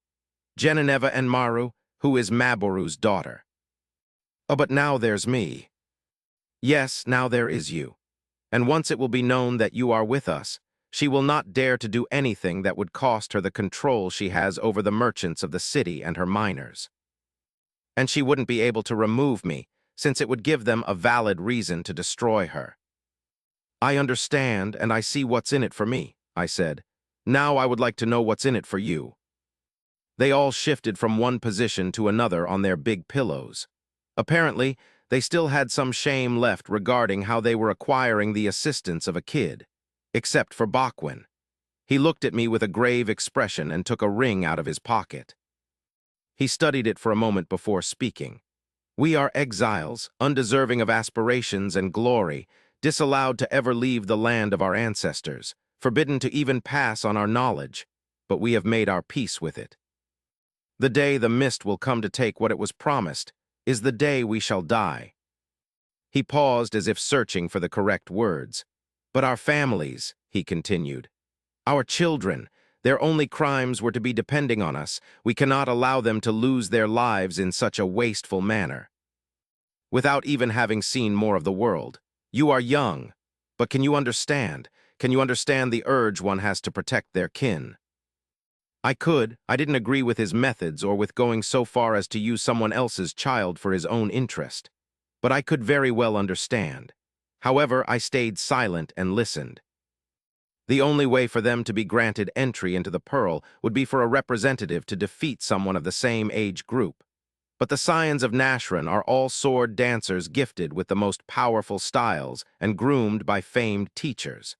It is a shame to admit it, but our young ones wouldn't stand a chance. Only because they weren't taught, vehemently exclaimed one of the old men who had stayed silent until now. With his innate talent, my grandson. The rest was lost in frustrated mumbles as he seemed to remember what was going on. He sheepishly waved at Bachwin to continue. But I had pretty much gotten the gist of it. So you want me to represent them and fight in their stead? I told him. Yes, he said. We have no need for your origin and your other secrets. As I have said, you being a sword dancer is why we are having this discussion. A sword dancer who was gifted a style. So that was the reason for their interest. They probably wouldn't have cared this much about me if it wasn't for the sunken dance. Without it, I would have had to deal with this Genevieve all by myself. Did they know what it was, where it came from? Or are they just able to sense its potential? I knew that long ago there had been a kingdom with the sunken city as its capital. Depending on how important sword dancers were to that kingdom, It seemed plausible that parts of that culture had survived until today in the form of Nashrin and its clans. Had words of the Blade, priest of the Deep, and Ikon Omi lived to this day? Because if that was the case, there was a chance that these people had kept an eye on the sunken city and already had a strong idea of my class. Unless they just considered it one of their legends. I was also curious about the different styles. What did they look like in practice? How different were they from each other? What emotions did they create in the hearts of the viewers? But those thoughts were irrelevant to the situation at hand. And there was a better way to make these people happy without inconveniencing myself to the point of taking part in what was shaping out to be a death match. I really don't have time for that. Chapter 37. I think I understand the situation, I told them, and there is a solution I would like you to consider. If nothing else, these people were artists in pretending that they didn't care about something. But little things informed me that I had gotten their attention. I am listening, Bakwin said. Ardos and I are already working on a way to get the people from the temple to a different region, along with some people of Bunker if possible. That means that there shouldn't be any need for me to represent you in a fight. I could just take your families with me when we leave. Nonsense. How disgraceful would that be? The few who didn't let out snorts of disapproval made their stance on the subject clear. I suppose you know the manner in which he is planning to get a Karen to come to this forgotten shard, Bakwin said. Karen? I asked. That is how the ferrymen traveling between shards are called, he said with a dismissive wave of his hand. My point is that with her connections, Genevieve has managed to make it almost impossible for anyone else to hire one. Bakwin, you cannot possibly be entertaining that idea, said the woman by the window with an incredulous expression. I don't know how he is planning to do it, I said, but I know he has a way. He and Royan have their own connections, I am sure you're aware. Or at least I hope they do.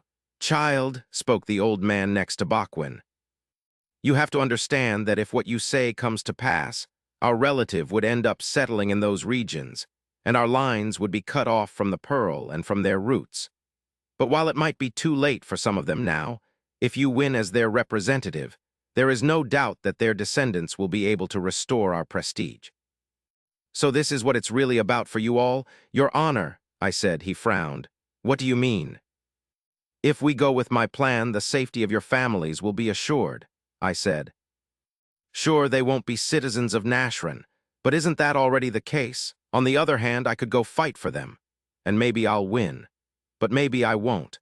I doubt the people over there will make things easy for me, and from what I understand, that means that there will be no escape for those I would represent. I listen to you, and all I hear are the words of a little coward, spat the woman who clearly wasn't paying attention to the fight anymore. You might have heard my words, but you weren't listening, I calmly said. Whether I am a coward or not is irrelevant, as is my age. We have two options and one implies more risk than the other, so what I'm asking you is this. I paused for effect and looked at them all. What did you actually bring me here for? What is more important to you, regaining your honor or the lives of your families? Or in other terms, are you doing this for yourself or for them? No one spoke, but I could tell they weren't silent. They were conveying their thoughts and opinions to each other with the slightest movements, like a nod or a page turned harder than the others. The woman let out another one of her distinctive snorts and turned her gaze back to the arena. Bakwin let my words linger for a moment, then straightened himself. I believe it would be better for us to discuss the presented options by ourselves, he said. It seems it is time for Edward to make his appearance. As he spoke, a loud, high-pitched scream came from the theater, commending and full of indignation. Where is he? The sound of cheers abruptly stopped, and no sound could be heard from the theater anymore. In any case, the bear continued, no matter what we chose, I think it is safe to assume that you are agreeing with our partnership, is it not? That wasn't something I wanted to hear. I had hoped they would simply accept my counter-proposal, but apparently things weren't going to be so simple. I agree, I said. He threw me the ring he had been studying, and I caught it. This is a custom-made display ring. It's a rare object allowing one to show their status to someone else, and this one even has the ability to only reveal chosen elements while keeping the rest hidden. Genevieve is outside, and the only way she will believe you to be a Delver is if she sees the title by herself. I will support you if needed, but it is necessary that you speak for yourself and learn how dangerous she is. I found it surprising that these difficult bags of old bones would be satisfied with a simple vocal agreement. But I figured the explanation might be related to the importance they gave to a notion such as honor. I looked around and saw the others look at me with judging or expectant gazes. It seemed like they also wanted to see how my meeting with the other leader of Bunker would turn out. Very well, I thought as I stood up. I opened the door and found Tabu still waiting behind it. He gave me a strange look and awkwardly scratched his ear. Did everything go fine in there? I looked at him and didn't know whether to laugh or groan. I opted for smiling and going down the stairs. Hey, he said from his post. I don't know what you have in mind, but she's crazy. If you push her over the edge, she might do anything, and I don't want to die yet. She might be insane, but from what Bachwin said, she's not stupid. Got it, I said as I pushed the second door. It revealed a theater with a much different atmosphere than I remembered it having. The previously turbulent and noisy warriors were all standing in silence, like children caught by their parents doing something they weren't supposed to. It was obvious that they would have rather have been anywhere but here, and few dared to raise their eyes at my entrance. The warriors had cleared the seats around the aisle that went from where I was standing to the stage, but the aisle itself wasn't empty. On both sides of the path were rows of children, and not just any children. Rats, they were easily recognizable by the distinctive black spot on their faces. But whereas the rats I had seen until now only had black noses, the stain on these ones had spread to cover their heads with strange shapes reminding of a Rorschach test. They stood there, staring at their feet in the same way the warriors did, eyes lifeless. Hair and fur sparse. At the end of that disheartening passage was the wooden sculpture of a woman with vines for hair. It had been placed on the broken throne, but not before it had been covered with a seemingly expensive piece of cloth. That alone would have been fine if the rest of the installation wasn't so disgusting. It seemed that parts of the sculpture were made of metal, or that they had been filled with it. From those metal plates came black tubes that were unaffected by gravity and floated all the way to the back of 6 rats' neck who were docilely standing in a circle around the totem. It looked like some sort of pagan ritual, and I could tell because I had seen a few. I was slightly confused until I saw the carving open its eyes and turn its head toward me with an audible creak. A smile appeared on its face, and I finally understood. This thing was Genevieve. I am glad to finally be able to see you, Edward, she said with a voice very different than we had all just heard. It was a charming one that would remind one of sunny days and birds singing among the trees. I have heard so much about you these past days, but you are still so very mysterious, even though I like to know everything happening in my city. Come. Let me take a better look at you. I felt a slight compulsion to obey her command and knew something wrong was going on. I put Bachwin's ring on my finger and received a notification. Which element should be displayed? I ignored the Worthy Delver title and went straight to the Delver one. Edward, I heard the beautiful voice speak again. I told you to come. Another compulsion, stronger this time. One of the children linked to her lost consciousness and fell face first. Another one quickly ran up to his side and unplugged him. Then he clipped the tube behind his own neck. In the meantime, I was still fiddling with the notification. Choose target in area, got him it. I could now see that a transparent circle with myself at its center had appeared. The only issue was that it didn't go all the way to the stage, but only halfway down the aisle. The aisle framed with drugged children that were oddly obedient to this monster. I had no doubts that they would attack me if she ever gave the order. I shook my head and moved forward. I hope Bachwin really has my back. Yes, Genevieve said. She sounded strangely excited, even if it couldn't be seen in her frozen expression. Come, young prince. I have been looking for you for a long time. Where that witch hid all you these years, I have no idea, but you will tell me everything, will you? And I will also tell you of someone who is dying to see you again. The hell is she talking about? Chapter 38. I thought it odd for her to insult me at such a time, but they did say that she was crazy. Only a few meters and she's in the circle. Now that I was closer, I could see that there were long thorns coming out of the vines that formed her hair. Her eyes were pitch black. The metal plate's color clashed violently with the dried wood that was her body and encompassed her feet, hands, neck, and part of her chest. Since the tubes were connected to her back, I figured there was some more there too. I do not know what she is, but this isn't her natural state. She didn't even seem to belong here. We were in a desert. What was a plant-based creature doing here? Unless it was common and I simply haven't seen enough of the population. It seemed that someone had taken a folk tales character and decided to go Frankenstein on it.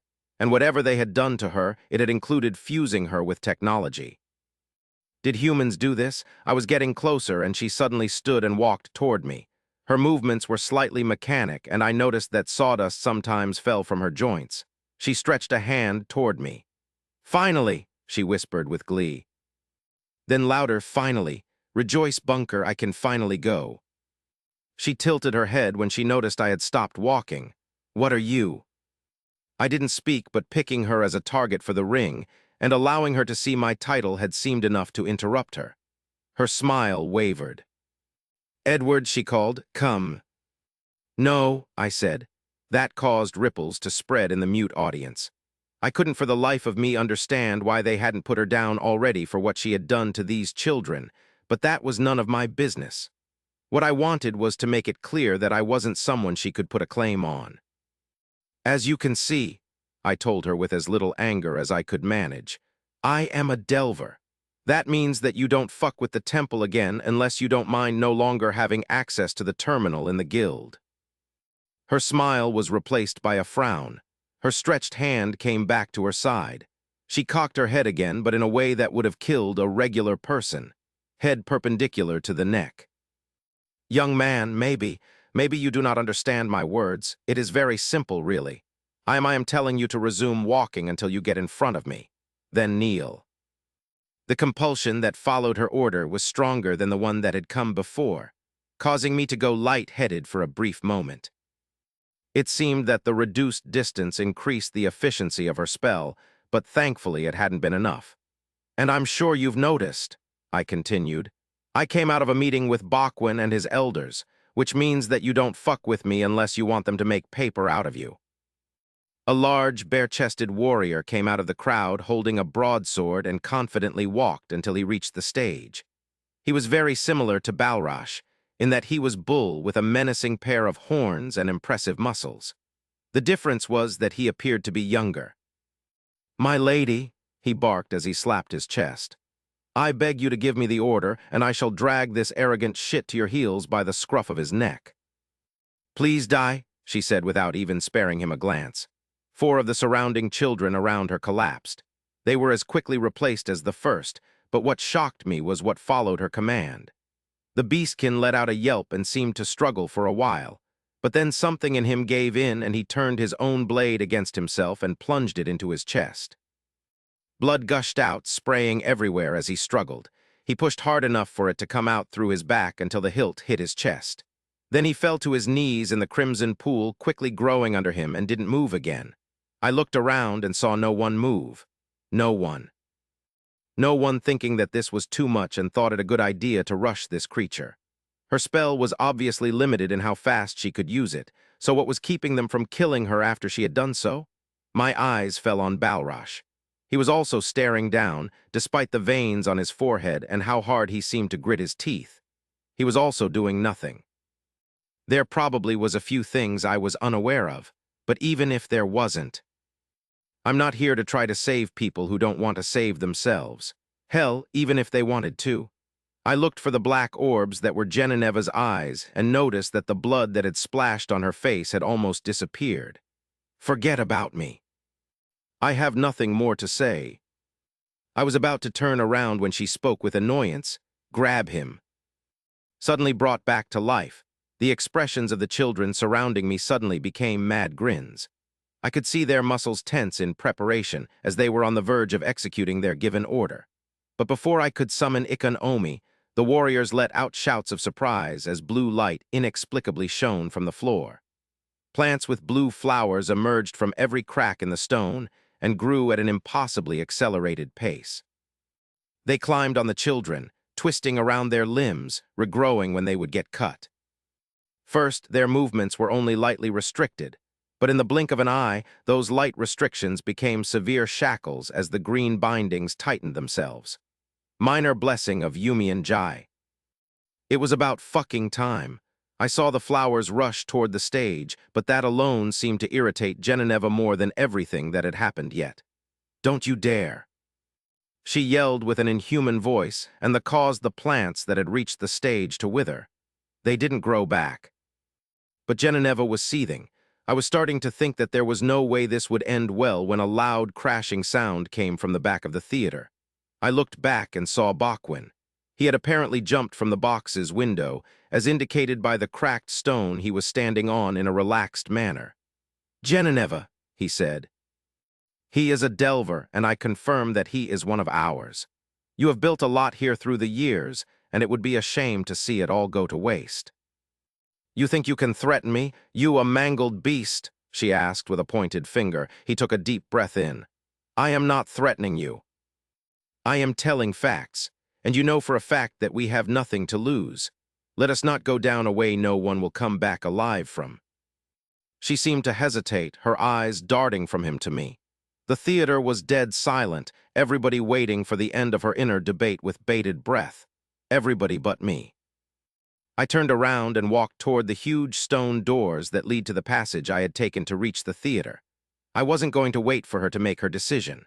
Bachwin had been twiddling his thumbs while I was facing the murderous mind-controlling co-leader of his city. Now it was time for that bastard of a bear to pull his own weight. I had done my part. The sound of my footsteps echoed in the silent theaters. The warriors watched me leave with bewilderment on their faces, some even forgetting to close their mouths. I reached the doors without anyone stopping me. The weapon merchants had cleared the long hallway, probably after sensing the trouble brewing in the Fight Club. The effects respite of the undead were dissipating, leaving me in a better state than before I drunk the golden liquid, but still not as good as new. I didn't hear any noise come from the theater and wasn't able to relax until I reached the general population of the bunker, though only slightly. People still gave me odd looks when they saw me. I was tired of all this mess, tired of the next creature being stranger than the previous one. "Children," I thought as I got on a lift to the upper layer. For fuck's sake, she was pumping these children dry like they were batteries, tired of all the politics. The plan had been to simply grow stronger so that I could deal with my personal hell. It was supposed to be about me and my demons. I quickly reached another lift and the one after that. I would soon be out of this city of madmen, and I couldn't wait for it, sending their own children to a haunted mine. I could understand being desperate, but was life still worth living past a certain point? Did food still taste like anything when you knew your young child had to face death to bring it to the table? I was almost on the last lift when I felt someone tug my sleeve, though I was walking too fast for them to stop me. I groaned and glanced back, expecting to see another helpless parent, but was surprised to see a young girl on the ground. I realized she had probably made her lose her balance as I was hurrying past her. "I'm sorry," I said as I quickly helped her stand. "Are you hurt?" She looked like she was 10, maybe 9. "Yes, I'm fine," she said. "I mean, no, I'm not hurt, oh." She ran to pick a basket I hadn't even noticed and handed it to me. "This is for you," she said. I looked at it with confusion. "What?" "My dad told me to give this to you. Mom made them," she said. "My sister works in the mine, and she said that no one died since you came back." I looked over her shoulder and saw a stern man watching us from a store. He smiled and gave me a cheerful nod. "He said you helped everybody, but they don't know how to thank you," the girl continued, curiosity in her tone. "Is it true you went so low you came out on the other side of the world?" "No," I said with a smile. "It's not true. Give your dad my thanks, okay?" "Okay, bye," she said before running to her father's shop. I took a peek at the steaming food inside the basket and just stood there for a moment. I really am a dumbass. Chapter 39. Sitting among the blue flowers under the shadow of the temple, Sarn had trouble focusing on his work. The various people coming in and out of the building probably thought that he was simply working on a strange, reddish woolen cap, and they wouldn't be entirely wrong if they did. Unlike most of what was worn around these parts, the hat had no visor and was even equipped with a stretchy headband, added to make sure it wouldn't fall off the wearer's head when performing sudden movements. Strange as it looked, that hat was the cumulative result of everything Sarn had learned since he had gotten his class. All of the techniques, all of the skills, and more importantly, his best fabric, the one he had been reserving for the right time. Back when he had first put this fabric away, the right time had meant when I will be skilled enough to not feel like I'm wasting it.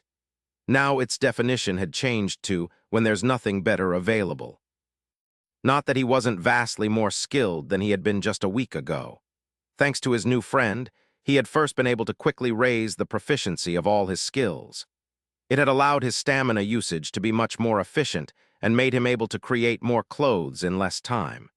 Then 3 days ago, there had been the deluge of ether that had seemed to come out of nowhere. For a moment, he had been worried of being the target of a facetious spirit's joke, but a disturbing sound from Tammy's room made him realize that Edward probably was the source of the windfall. As if on cue, a maniacal laugh identical to the one he was recalling made him look up from his work. "She really needs to take a break," he whispered to himself. "She sounds crazy." "Someone make her shut up or I'll do it myself," he heard Armadillo scream from the roof. Sarn just shook his head, knowing the boy would never actually do anything. The mistress would be merciless with anyone daring to attack a member of the staff, and Armadillo wasn't someone who would survive long without the temple's protection. On the other hand, things were starting to look like Tammy was the one doing the bullying. Many people had already placed complaints to the mistress, but it seemed that whatever the young girl was doing in her room made it impossible for her to restrain herself. Figuring he was already too distracted, he tried to spot a familiar traveler among the distant figures drifting on the road from Bunker. Sadly, he did not find any. With a disappointed sigh, he went back to work. I need to make it perfect, he thought with determination.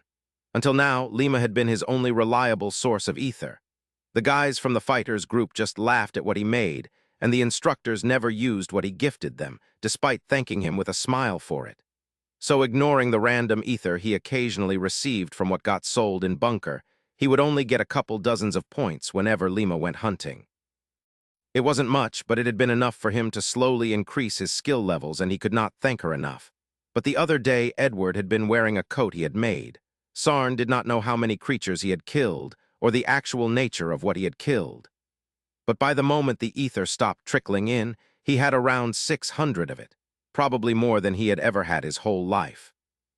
After the shaking of the excitement faded out, he came to realize that this could easily be the last time it happened. "Do I even deserve to be his friend?" he had asked himself. Edward was something special. Sarn had known that since the first time he had seen him enter the temple's hall wearing those divine clothes. He let out a deep sigh. Even just thinking about them made his stomach drop. There had been an opportunity to get a closer look at them when Edward was lying unconscious in Emane's room. With his class, he could analyze most clothes he came across and learn from how they were made. Not these ones. They first made him recoil with shock, then lower his head in shame. Minor self-repair, intermediate temperature regulation, major self-cleaning, major quicksand immunity, major sandstorm immunity. It was too much. Every single one of those attributes would ruin the richest merchants in the Shard, but here was someone his age wearing garments with all of them combined. Who was he really? Where did he come from if not from Nashran? Why was he alone? Aware of how out his league he was, Sarn had given up on trying to learn anything from Edward's clothes. Instead, he had put all of his focus on figuring a way to prove that he was worthy of being his friend. He didn't want to be left behind. After all, Edward was clearly destined for greatness. How could Sarn stand next to him as an equal if he stayed the way he was? Edward's equipment was great, but no matter how great it was not equipment fitting for a warrior. It provided no protection or increased stats. So Sarn invested all the ether he had gained into areas that would help him create items that would do just that. He had been rewarded with a skill named Golden Thread, an ability that allowed him to see the ideal path for his needle. depending on his current mastery of the craft, at the cost of stamina. It was incredibly taxing and could only be used for a few seconds before forcing him to take a break. But Sarn could sense that leveling it up would give him the edge he needed to create his own masterpiece. And this hat, however strange its appearance, was his first attempt at it. The sound of hurrying heavy steps made him glance at the door, only to see the Sir Ardos, still wearing his leather armor and shielding his squinting eyes from the sun as he stared down the valley. Is he looking for? After a moment, the chief instructor smiled and shook his head. He seemed to have gotten years younger when he noticed Sarn as he was going back inside. Seems like your friend is a lot more resourceful than I gave him credit for, Sarn. I still have a few things to take care of, but tell him that we can talk about his adventures after he has gotten some much-deserved rest. The warrior left and Sarn stood from his chair, his gaze aimed forward. What did he mean? He wondered as he strained his eyes on the valley. But despite his best efforts, he was unable to find what he was looking for a good 30 minutes. Only then, as he was debating using his aura to boost his vision, did he notice the short figure walking straight toward the hill their temple was placed on.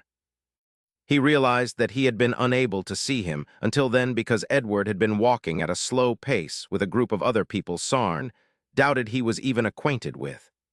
Now that he was by himself and clearly visible from afar thanks to his very distinctive hairstyle, he was moving much faster. As if being standing out made him uncomfortable, which was ironic, Sarn thought. Humming to himself, he went back to his chair and focused as much as he could on finishing his best work to date. Now that Edward was back, Bo would finally revert to his old self. He would stop putting up a front when they were together and go back to work every morning like he used to. In the past few days, Sarn had seen the other miners change from lethargic husks that moved in silence into talkative workers with eyes sparkling with hope. Some of them even came to him asking about Edward's whereabouts, even though they never spoke before. In any case, only Bo seemed to have had his mood deteriorate, and Sarn was convinced that it was because he didn't believe Edward to be safe and sound. Sarn chuckled. Bo really was a dummy. Edward was a warrior, a sword dancer. What could possibly happen to him? Sure, the undermine was dangerous, but Bo had clearly never seen their new friend use his black sword.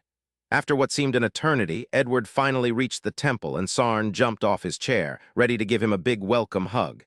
But he stopped himself before he could take the first step. "He's here!" someone screamed from one of the temple's window. Apparently, he hadn't been the only one on the lookout. He is different. Even though Edward looked exhausted, it wasn't anything physical that had given Sarn pause. It was just the atmosphere around him. He noticed the odd belt and necklace he had on, and his stomach fell. He couldn't be sure about the white spheres with faint gold details that Edward had around his neck, but he could sense that the threads that formed the belt were charged with ether. They were items crafted by someone better than him, which meant that Edward had already left him behind. "Hey, kiddo," Edward said as he mustered a tired smile. "How have you been?" "I've been doing well," Sarn said as he hid the hideous hat behind his back. How could he have thought of giving it to him? Edward frowned and took a closer look at him. "Is everything okay?" he said. "Did anyone hurt you? Heard there was an attack, but since I couldn't spot any damage, I figured." "Oh, don't worry, no one got hurt," Sarn said with a smile. "Well, no one on our side. The instructors kept them at bay until Sir Ardos came, and then they just all ran away." "Good, good." For some reason, that seemed to give him some relief. Was he already that attached to them? But there was still something on his mind. "Talking about Ardos," he started. "I need to see that piece of a hum. Well, I need to talk to him. Do you know where I can find him?" "Royan would be fine, too." Sarn gave him a look of disbelief and a playful push on the shoulder. "Are you really not swearing because of me? How old do you think I am?"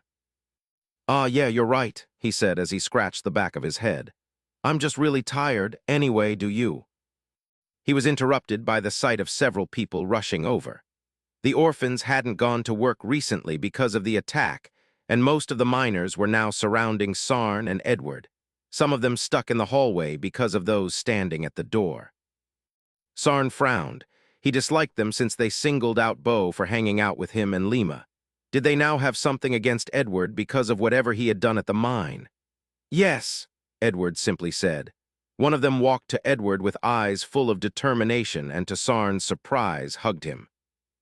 Edward awkwardly stood there for a few seconds, then wrapped his hands around the boy. "Thank you," the boy blurted out with a trembling voice. There's no guarantee that it's going to last," Edward said. "Still, thank you," the boy managed to say before his voice broke. Sarn looked around and saw how they were all either struggling to contain their tears or wiping them, and felt a complex mix of pride and shame.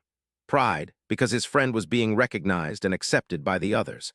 That was something that usually took between a few months or a year, or longer in his case. Shame, because while he had been aware that Edward had somehow managed to make the undermine less dangerous, he had not realized it was something worth this sort of reaction. They would not do all of this just for being able to talk while working. If working at the mine was this hard, why did Bo not take me with him? Did he think I could not be of any help, or that he did not need my help, even though he had been the one to tell Sarn that true friends help each other? All these years, the few times Sarn had expressed any interest in the undermine, Bo had made sure to dissuade him.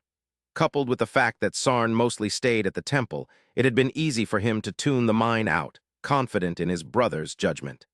So he had known that it was a bad place, but just how bad was it, really? Sarn's fingers tightened around the hat. How many other things was he blissfully ignorant of? And what exactly did Edward do? He wondered as the kids started leaving after expressing their thanks. As if vocalizing his thoughts, some asked, "How'd you do it?" Sarn frowned and began searching for the speaker. "Well, it's kind of complicated," he heard Edward hesitate. "Did you get any loot?" someone else said. "What are you two doing here?" Sarn bluntly asked the kids who had been hiding at the back. Surprised by the question, the perpetrators fumbled with their words until one of them took a step forward and snorted. "We can be anywhere we want." "What of it?" "You guys are fighters," Sarn said calmly. "You were sitting with Damien when he told Edward to stay away and said nothing. Have some shame." Their faces became red, and he saw the threat of violence in their eyes. But he also knew that they wouldn't act in front of so many people on the temple's very doorstep, and he did not feel like playing it safe anymore. They opened their mouths to say something but were interrupted by Tammy's crazy laugh, so they just snorted and left, probably to report back to their leader. "What the hell was that laugh?" Edward asked, apparently not at all interested in the fighters' group curiosity on his success. "Was it?" "Tammy," Sarn completed. "And it's been that way since you gave her your help. Please go talk to her. She's making it very hard to sleep." Groans and mumbles of agreement from the last leaving miners followed his words. "There was an explosion the other day," someone said. "All right, I needed to see her anyway," said Edward, but it was visible that he would have rather done that at a later time. "Good job with those two, by the way." It was nothing." "Oh, when did you get cocky?" Sarn managed to avoid a hand trying to mess his hair, but in the process revealed what he had been hiding this whole time. Edward frowned. "Where'd you get that?" "Oh, I made it. I was supposed to give it to you as thanks for the ether." There was the tiniest flash of confusion in his eyes, but then he shrugged. "Ah, I see." Knowing it was too late to backtrack now, he handed over the horrible black hat. What had he been thinking? He had been focusing so much on utility that he hadn't realized what the thing looked like. Sure, it gave the wearer 10 points to agility, but what was the point if no one would wear it? But after verifying his hair was tied back low enough, Edward put it on his head like it was the most natural thing in the world. He then pulled the top portion and folded it to his left, before smoothing it over with his hand. "And it has bonuses, too," he said, apparently impressed. "It feels pretty. Weird for me to wear a beret again, though, so I'm probably only going to wear it for fights. Thanks." "Oh, don't, no worries," Sarn managed to say, dumbfounded. "You're welcome." Sarn then watched the sword dancer enter the temple with tired steps, not even realizing a wide smile was forming on his face. What did he call it? A beret. Chapter 40. Until a week ago, there had only been a few times in Tammy's life in which she had felt proud of herself. All of them happened before she received her class. The most important one was when Mistress Royan first praised her for taking care of the younger children. That one had ended up influencing a good part of her life. The other moments were similar, in that they revolved around things she had done because it made those around her happy. Things she had done so that she could feel like she belonged, so that she could feel like she really was home, despite the fact that she was different from everybody else in two key ways: her infirmity and her racial trait. Both were cards she had been dealt at birth by life, and they had ruined her hand for the rest of the game. When she was younger, she believed that being unable to stand was the reason she had been abandoned on the temple's doorstep. It seemed like such an obvious fatal flaw in a world revolving around combat, after all. However, the mistress eventually told her that, back when she had been found, the temple had been able to locate her biological mother. She was a notorious warrior who hadn't even realized that the baby would grow to be unable to walk. What mattered to her was that her hidden lover was a human, and she didn't think herself able to handle the shame of raising one. With how small the number of people with such backward mentality was in this day and age, this was just another proof of Tammy's bad luck. Needless to say, she had declined to learn anything else about the woman who had brought her to this world. She had been sad, but not for too long. She wouldn't allow herself to wallow in self-pity, simply because she knew it was what others expected from her. Instead, she did her best to learn as much as possible about technopaths and fell in love with machines along the way. Machines resembled people but were better than them. They resembled them in how simple and complex they were at the same time. They were better because as long as you took care of them, they would never abandon you. She would sometimes dream of being noticed by a powerful mana gifted, but really had resigned herself to a monotonous life in the temple. She had no mana, after all.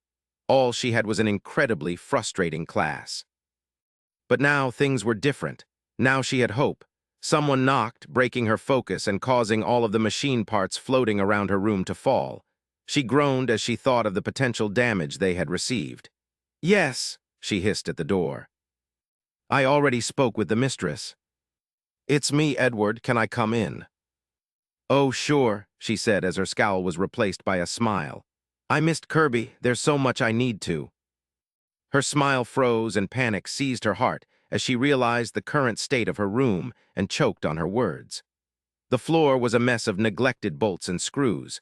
Machines of all sizes were laying on top of each other with their insides uncovered. Her bed and desk were just other places on which the dissected content of her meticulously organized shelves had been savagely discarded. It was chaos, utter chaos, but that wasn't the worst part. I can't remember the last time I showered, she thought with horror, causing her anxiety to reach new highs. She was about to tell Edward to wait outside, but it was too late. He had already entered the room and, worst of all, was scanning it with his curious gaze. It's okay, she told herself. No, it's bad, but since I'm older, he won't mention What the hell happened here? He said. Did you do this?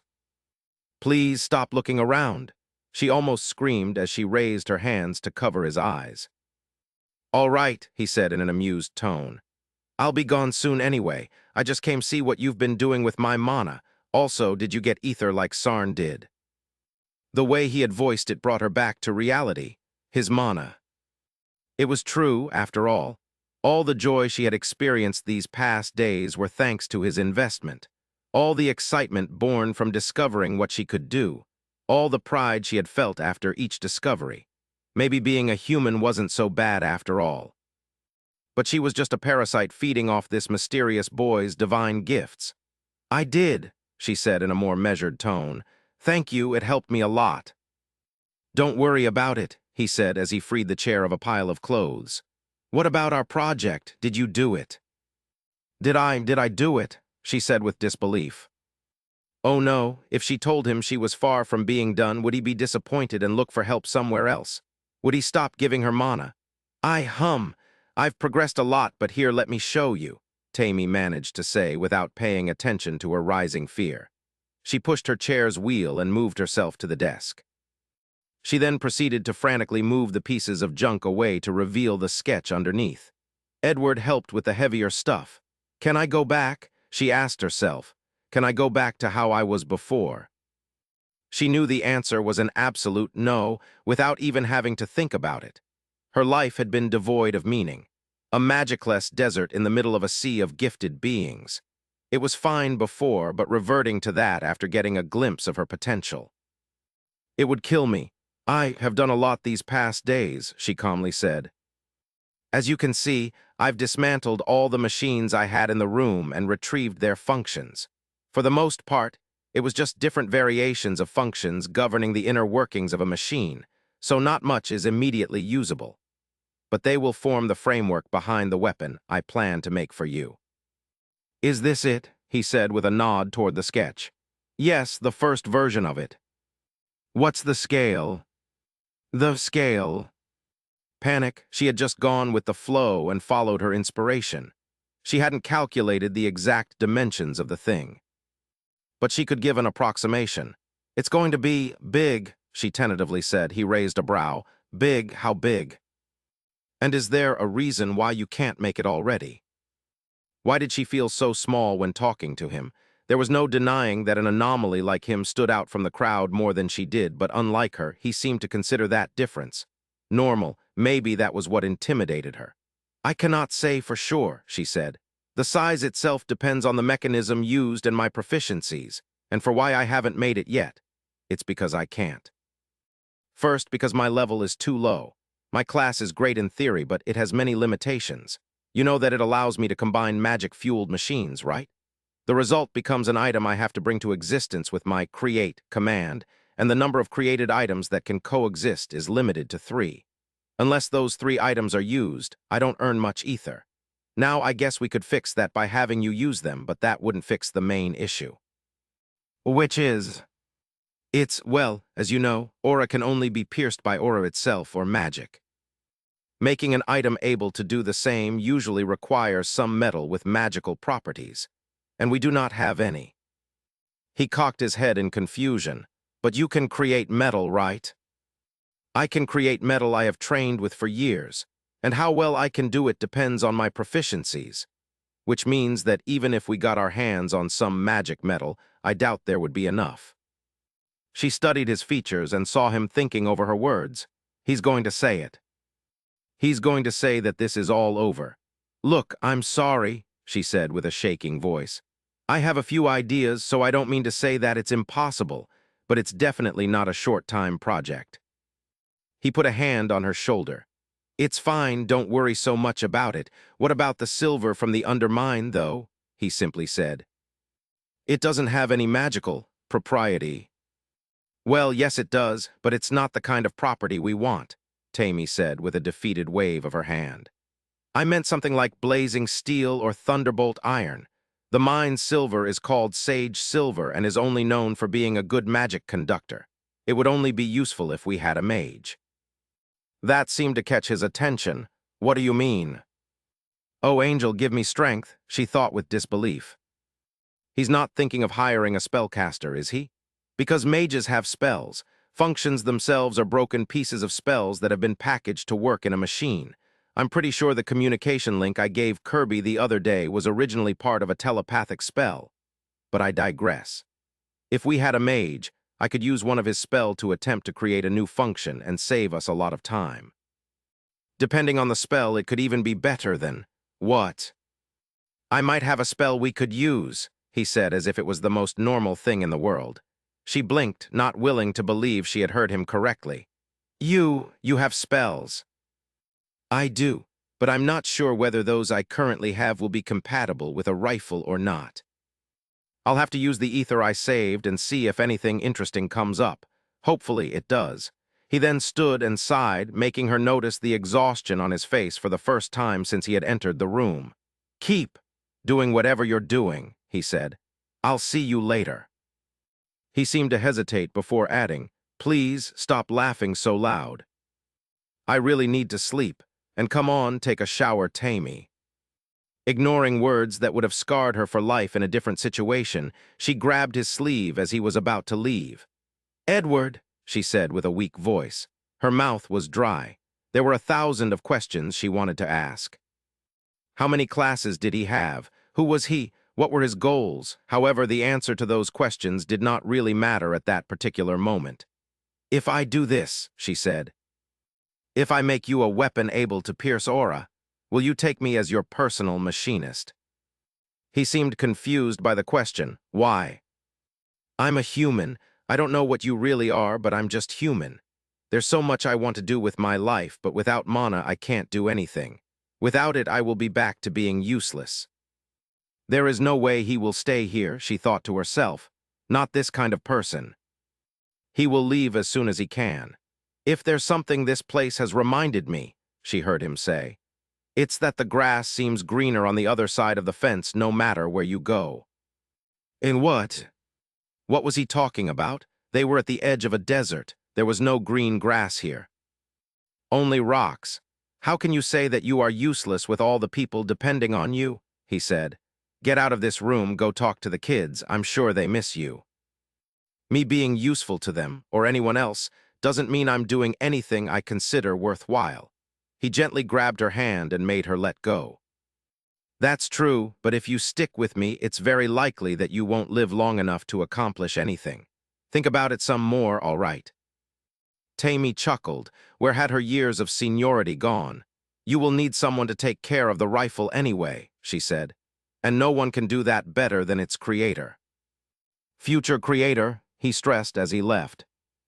She smiled and waved him goodbye. What is there to think about?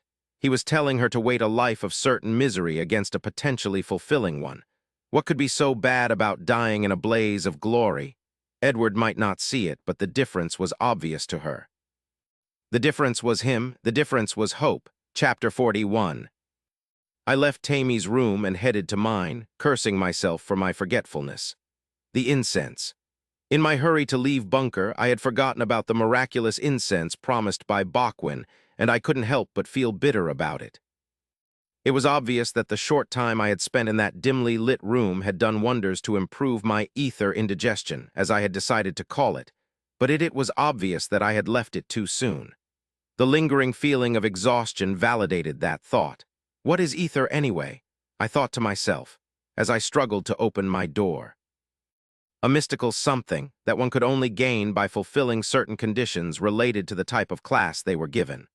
A reward for performing as you're told to. It didn't make much sense for a reward to have such negative effects after being used, but I guessed it had to do with the strange process of literally editing one's own body. The heavier the editing, the bigger the discomfort for the user. There was a snap, and the door's handle came off. With a groan, I dropped all pretenses and elbowed it open with minimal effort. I'll get someone to take care of that later. The room looked just the way I had left it, though I could smell that other people had been there recently. A barren desk, an unused wardrobe. However, my focus was on the bed. Stumbling forward, I took off my shirt and my boots in one swift motion before crashing on what felt like angel feathers with a deep content sigh. It felt hotter without my shirt, but I didn't care.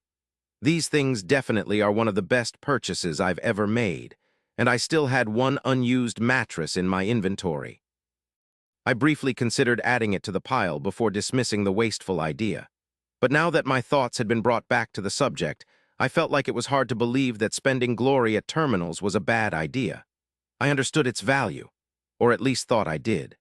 Enough glory made you worthy in the eyes of this world's system and granted you access to certain places like Bunker's Guild or the Undermine's Church. But how much glory was enough? Most people didn't have nearly as much as I did. While buying them had first felt like a horrible mistake, there was no denying that the items I had exchanged for glory were superior in quality to whatever was used by the people in this. Shard. Not even mentioning that without the green blossom broth, I would have probably died in the Undermine. I switched position on the bed, which wasn't actually an easy thing to do because of how unstable the stacked mattresses made it. Is it smart to save it for a potential future opportunity, when I could buy something that could save my life right now? Of course, that was assuming that I could actually use a terminal again. I would have to visit Laura's bar in the Delver settlement to check whether I was still locked out or not. I switched position on the bed again and stared at the roof. I barely noticed the temple's noises anymore. It was an odd feeling to realize that I was settling in that place already. Well, barely settling, really. I was still broke after all. Thankfully, I had received 2 other baskets of food from grateful citizens of Bunker, and at least wouldn't have to worry about food for a short while. I'm not going to sleep anytime soon, am I? It was frustrating since I had hoped to use sleep as a simple way to numb myself to the discomfort. But considering that even my stamina bar was full, it was safe to assume that my exhaustion was unnatural. Might as well figure this thing out already. I opened my status and went straight to my racial traits. Technopath 020. Keeper of the First Flame 100. Unspent Ether 1218. The trait I had received from the nameless Jinn was the only part of my status to never receive ether since I had appeared on this world. The main reason being that there hadn't really been any incentives, but also because I wasn't looking forward to the possible consequences of nurturing a power similar to a being kept in chains. Though it was hard to believe that the Jinn would have given me something that would cause me problems that easily without any warnings. I was more worried about people's reactions to my power than that of the court. Now that Tammy needed a spell to make me a weapon that could make my life considerable safer, there wasn't any valid reason to hesitate anymore.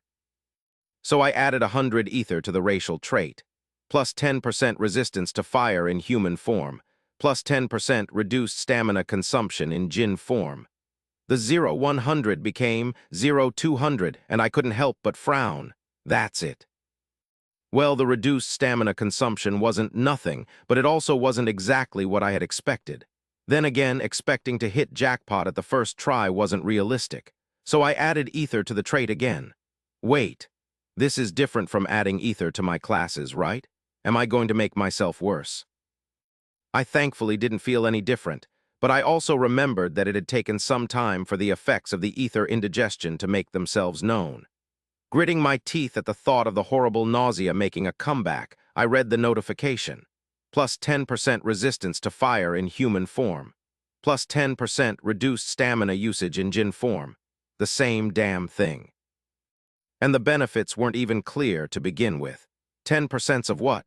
Wasn't a human's base resistance to fire equals to 0? Did that mean that I had gained nothing from that bonus? This was starting to become a monumental waste, and I only had 918 ether left. The next upgrade to the trait was worth 400, and carelessly consuming that much ether in one go seemed like a very bad idea. Maybe I should wait until I feel better. But it would only be 700 ether used in total after all. It had taken me close to 4,000 ether to put me in this bed. Worst case scenario, I would ask Ardos to go pick up the incense from Bakwin. That bastard at least owed me that much since, as far as he knew, all my problems came from trying to help him. I was still annoyed at the thought of him sending me to the Undermine without any warning. Does he even really want to become a delver? With little hope of success, I upgraded the trait again. Plus 10% resistance to fire in human form. Plus 10% reduced stamina usage in Jinn form. Sun Avatar. First activation increases conversion of ambient ether's efficiency. Second activation consumes stored mana to create a sphere of fire around user. Heat depends on sphere radius and amount of mana consumed. I would have stood up if it wasn't so hard.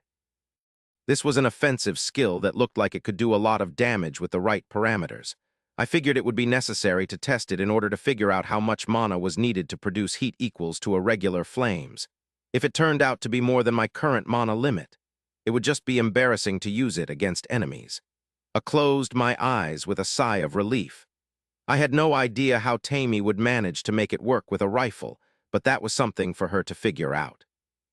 Even if I couldn't sleep yet, nothing kept me from following Amain's order and rest until I felt better. For now, goddamn it. I can feel the nausea making come back. It was still weak, but there was no mistaking the insidious feeling. It would probably get worse soon, just like my mood did when I heard someone running in the hallway and stop in front of my door. Please just go. If I really was going to suffer, it would be preferable to do it with no one around. The hell? The person said before slowly pushing the door open as indicated by the drawn-out squeaking of its hinges. I felt my eye twitch as I opened it. It was Bo. I hadn't seen him since that day in the Undermine, and he was now standing in the doorway and staring at me with wide eyes. My plan had been to bark at the intruder to leave, but the fact that it was the young beastkin and that he didn't look like he was in good shape either gave me pause. "Your lock is broken," he said. "I know. I'm the one who broke it. I'm pretty sure you left your key with Sarn." Well, I had forgotten about that. But now that I thought about it, the fact that the door had been locked certainly explained why I struggled to open it. I probably still wouldn't have left to find Sarn if I had realized it sooner, though. I stayed silent, and he just stood there looking at me as if he wasn't sure whether I was real or not. He looked depressed. However, irritated by my growing discomfort, I was still about to tell him to get out and close the door behind him when he spoke. I thought you were dead," he awkwardly said. "Oh. That certainly didn't make the situation any more comfortable." "Well," I started, "as you can see." But before I could finish, Lima and Sarn entered the room without an annoying lack of consideration for its owner. Then again, I was the one who had broken the door, so I could only really blame myself. A smiling Lima walked to Bo's side and shook him by the shoulders.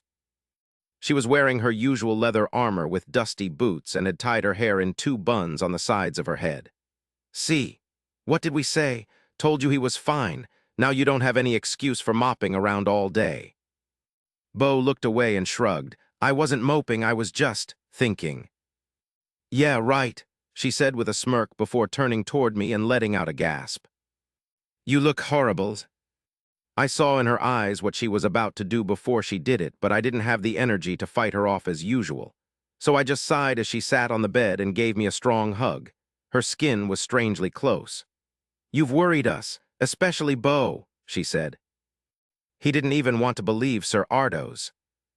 I groaned and she let go, still smiling. "What do you think of these?" she said, pointing at her buns. "I was inspired by yours. My hair is shorter, though, so they are not as big." "It's lovely," I said. "Now, as you guys can see, I'm alive." "But I'm not." "Why did you break your door?" Sarn asked with a worried expression, finally speaking for the first time. "No, I have your key right." "I know, but I didn't." "That's pretty confusing," Lima said as she cocked her head. "It doesn't matter," I said as I propped myself up on the bed. I could feel a headache coming. "Listen, I really need you all to." "Oh, I almost forgot," Sarn exclaimed as he raised a small package high enough for me to see it behind Bo. "A girl with red hair came earlier and dropped this for you. She said it was incense, I think. Wait, what were you saying?" "A girl," Lima perked up. "Is that why you were gone for 3 days?" "Hem." They looked at me with a mix of confusion, doubt, and curiosity. All I could do was let myself fall back on the amazing bed. "Just please bring me some fire for the incense," I groaned. Chapter 42. "What about the door? The smoke will come out." "Just put the chair against it," I said. It didn't take long for the smoke to quickly fill the room. Whatever that incense was made with, it burned well. And it works too. The nausea's gone already. Considering the room had no windows, I would eventually have to let some air inside. Then I would know if the effects were temporary. But for now, I was content with just feeling well. The only downside was that I couldn't enjoy it in peace. "Hey, I'm still waiting for my answer. Did you get a girlfriend in bunker or not?" "Sarn, do you remember who fixed our door that one time?" I think it was Kasim, or Tanuki. I'm not sure, it's been a long time." The 3 kids were still in the room. Bo on the chair against the door, mostly looking down when his eyes weren't darting in my direction. Sarn sitting on the table, merrily waving his legs that were too short to touch the floor. Lima sitting at the end of the bed in the lotus position and regularly shaking my foot to make me take part in her nonsense. How did things turn out like this? Worried, my eyes went to the corner of the room in which the strange orange powder was burning. "I hope there is nothing in this that can make them high. I remembered Royan telling me that she had 0 tolerance for drugs. Could this count? I definitely didn't want to be caught doing drugs with kids." "What is this thing for anyway?" Lima asked, as if reading my thoughts. "I'm more concerned that you all stayed in the room even though you don't know what the smoke is," I said. "Well, it's not like it can be dangerous, right?" she said with a dismissive wave. "Your grumpy face doesn't fit someone who would poison themselves, and I like the smell too." "It's medication," I said. I'm sick and it's going to help with that. You're sick, Sarn asked. How bad is it? Not too bad. I apparently just need to rest and it will go away on its own. That sounds like glutton sickness, Bo said, causing Sarn to look at me with wide eyes. Edward, did you use a lot of ether? Yes. I didn't know. That made Lima let out a crystalline laugh. Look at you. That means going to the Undermine was a good choice after all since you've gained enough to make you sick. Good job. Sarn just smiled and shook his head. Bo looked confused. Isn't the Undermine considered a dungeon for beginners? He said. For them to learn to respect dungeon rules. I'm pretty sure the toads do not offer much ether. Beginner area, yeah, right. Yeah, they give close to nothing, I said, but I went pretty deep. I thought the plan was for you to just to test the dungeon, then come back out, he said. I waited for you. I thought you had died. Silence followed his words. Sarn made a face and his gaze jumped from me to his friend. Bo's tone was causative, but something told me that I wasn't the real target of his anger. You're right, that was the plan, I said. But things took an unexpected turn. Sorry I made you worry. His eyes and shoulders dropped. No, you don't need to apologize. I can't possibly imagine how it was back there. It's just, I don't know. Being there by myself, it made me think. He pulled his feet up on the chair with his knees against his chest and hugged his legs. Lima leaned forward. Bo, are you okay? I know working at the mine used to be hard, but it's a lot easier now, said Sarn. Everybody says so. I'm not going back down there. Okay, said Lima. That's totally fine. Did you think about what you want to do instead? Bo let out a deep sigh, then raised his eyes. Why? What do you mean, why? What's the point of me doing anything?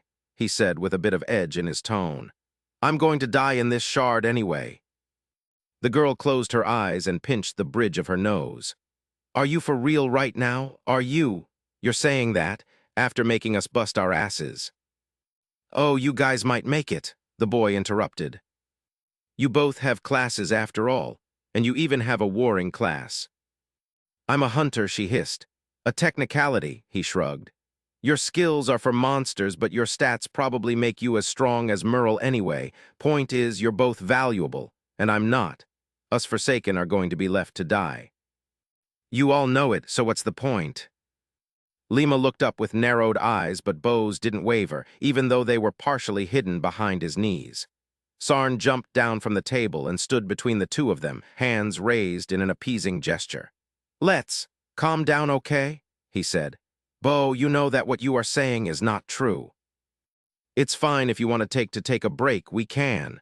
Pick up the slack for a while until you feel better. Bo let out a snort. It's not about being ready, Sarn. You just don't understand, it's all. No, you are the one who does not understand, Sarn cut him off with a firm voice. You are not alone, there's us, and you think the mistress will just abandon the temple. How they see you in the city does not matter. We will find a way. Taken aback by Sarn's words, Bo's mouth was agape, unable to produce words. However, Lima wasn't going to give him enough time to find a retort. All the plans we've made, she said.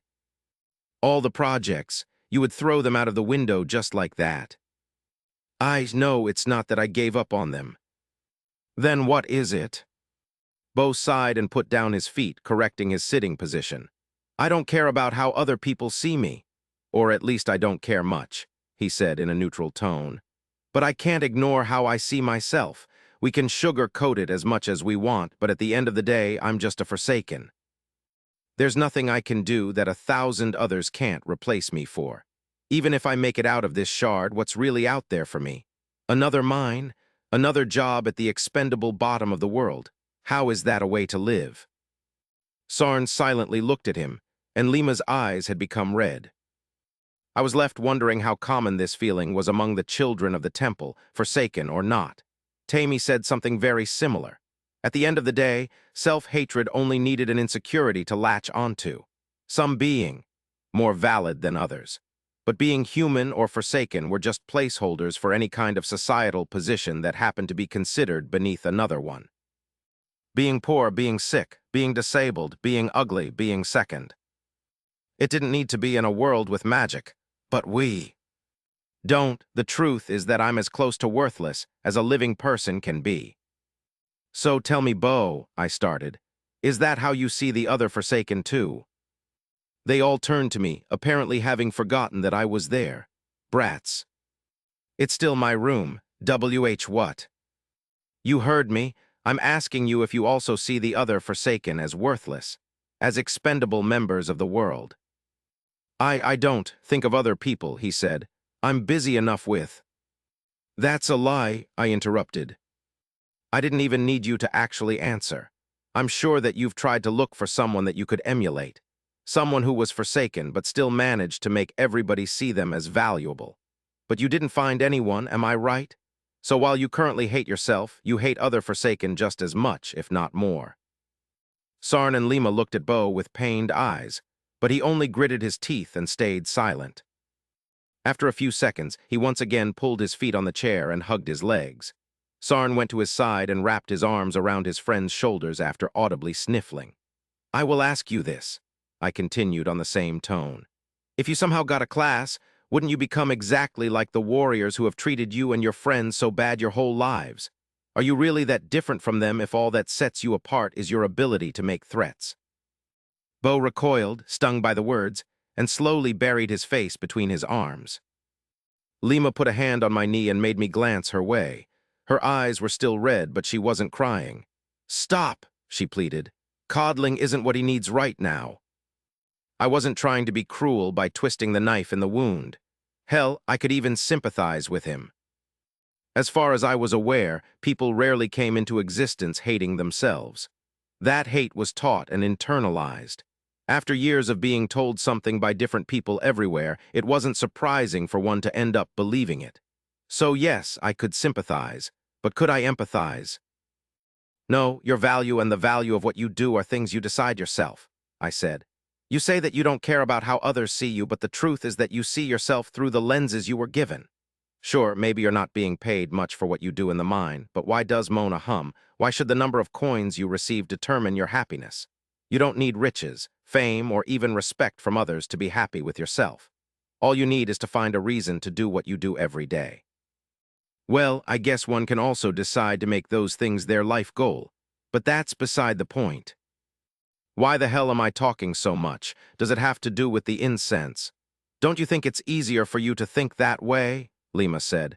You're a warrior, they won't leave you here. And telling him to imagine himself with a class is just mean, even if it's to make a point. Oh, but it wasn't just to make a point. Ring of Bestowal single use. Allows the first user to create a class from one of his skill trees. Permanently grants the second user with at least 2 unclaimed attributes the previously created class. Class infused, none. It was the ring I had received from the Undermine's Keeper of Secrets after it had forced me to kill Dylarl. After seeing how bad working in the mine was, I had toyed with the idea of gifting it to Bolville after making sure with Ardos that it wouldn't cause any problem. But that was no longer an option. Not that I didn't feel bad for him anymore, but it just seemed like a bad idea. He wasn't equipped for it. I wasn't going to create yet another bully. This world had enough of those. I'll just sell it. It's probably worth a fortune, I thought before realizing that no one had spoken for a few minutes. I understand that it's not realistic to expect you to search for something like a meaning when you're fearing for your life, I quickly said, trying to sound as comforting as I could. But you don't have to worry about the fog. I'm working with Ardos in order to allow the whole orphanage to leave the shard. That made them all perk up. Bo and Sarn didn't even try to hide their tears.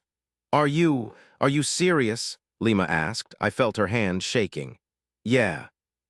So you should all be safe, I said. Well, unless I die or we fail somehow, but I'm sure you can understand that I won't let that happen easily. Wait, Bo said as he wiped his face. How? I'm going to help him enter a dungeon. After we clear it, he will receive the Delver title and be able to take us out of here. I'll have to ask him how exactly. The goal never was to lead the orphanage anywhere when I joined, so I let it slide. I didn't need that kind of responsibility and had other, more urgent things to worry about. but not knowing the full plan seemed increasingly foolish. How can you help him? I already have the title. Sarn frowned and cocked his head in confusion, and Bo just started laughing as he shook his head. The whole bed creaked and threatened to break as Lima loudly slapped it. "The hell?" I barked as I turned to glare at the unruly brat, but she was smiling. Just smiling as the tears finally escaped her pride-filled eyes and silently rolled down her cheeks. She then stood and ran to hug her friends. "You idiot," she said to Bo as she lifted both him and Sarn in the air. "I'm still mad at you, but I'm too happy to care. I'll make you pay later for worrying me." Bo was also wearing a smile when she put them down. It was a tired one, but at least there was now some glimmer of hope in his eyes. "And I won't complain, I promise," he said. He then turned toward me. "Thank you, Edward. Really, I'm aware that what I said was wrong. I'll think about everything you've told me." Surprisingly, Sarn was the one who seemed the least affected by my reveal. "So I don't have to make so many clothes anymore," he said. "He said that we're safe unless he dies," Bo pointed out. The blonde boy snorted and shrugged dismissively. "You know he won't die." "Of course he won't," Lima said before frowning in mock worry. "Wait, what if he does?" "What do you mean? Weren't you crying with happiness just now?" "How dare you?" she said as she pushed Bo back on the chair. "When you guys were wailing and holding each other." "Tusk, so depressing." "I only cried because Bo cried." "Wow, thank you, Sarn." I sat on the bed and watched them from the other side of the room. A young heart sure is a great thing. It would soon be time to open the door to let some fresh air in, but I felt completely fine. The incense had done wonders and I still had some left. "I'm getting hungry, though," I thought before summoning a basket of steaming fried donuts. The brats immediately raised their noses, and Sarn was the first one to come running. "Food." Hey, only one each," I warned. "Oh, come on." "Sharing is caring," Lima laughed. "Seriously, where did you even get these from?" I guess that's something they say here too," I mused. It made sense. After all, what was more of a universal proof of friendship than sharing food? Sarn and Lima were back at their spots, one on the table, the other at the end of the bed. Bo was now sitting on my other side, blowing on the donut that was too hot for his liking. I watched them arguing and laughing at the same time and was again reminded of how different it felt to be around teenagers when one of them. I can probably get used to this, I thought with a chuckle. Chapter 43. The rest of the time I spent with the three friends was much less tear-filled. Though from the way they were able to seamlessly alternate between quarrels and laughter, they behaved more like siblings than just friends.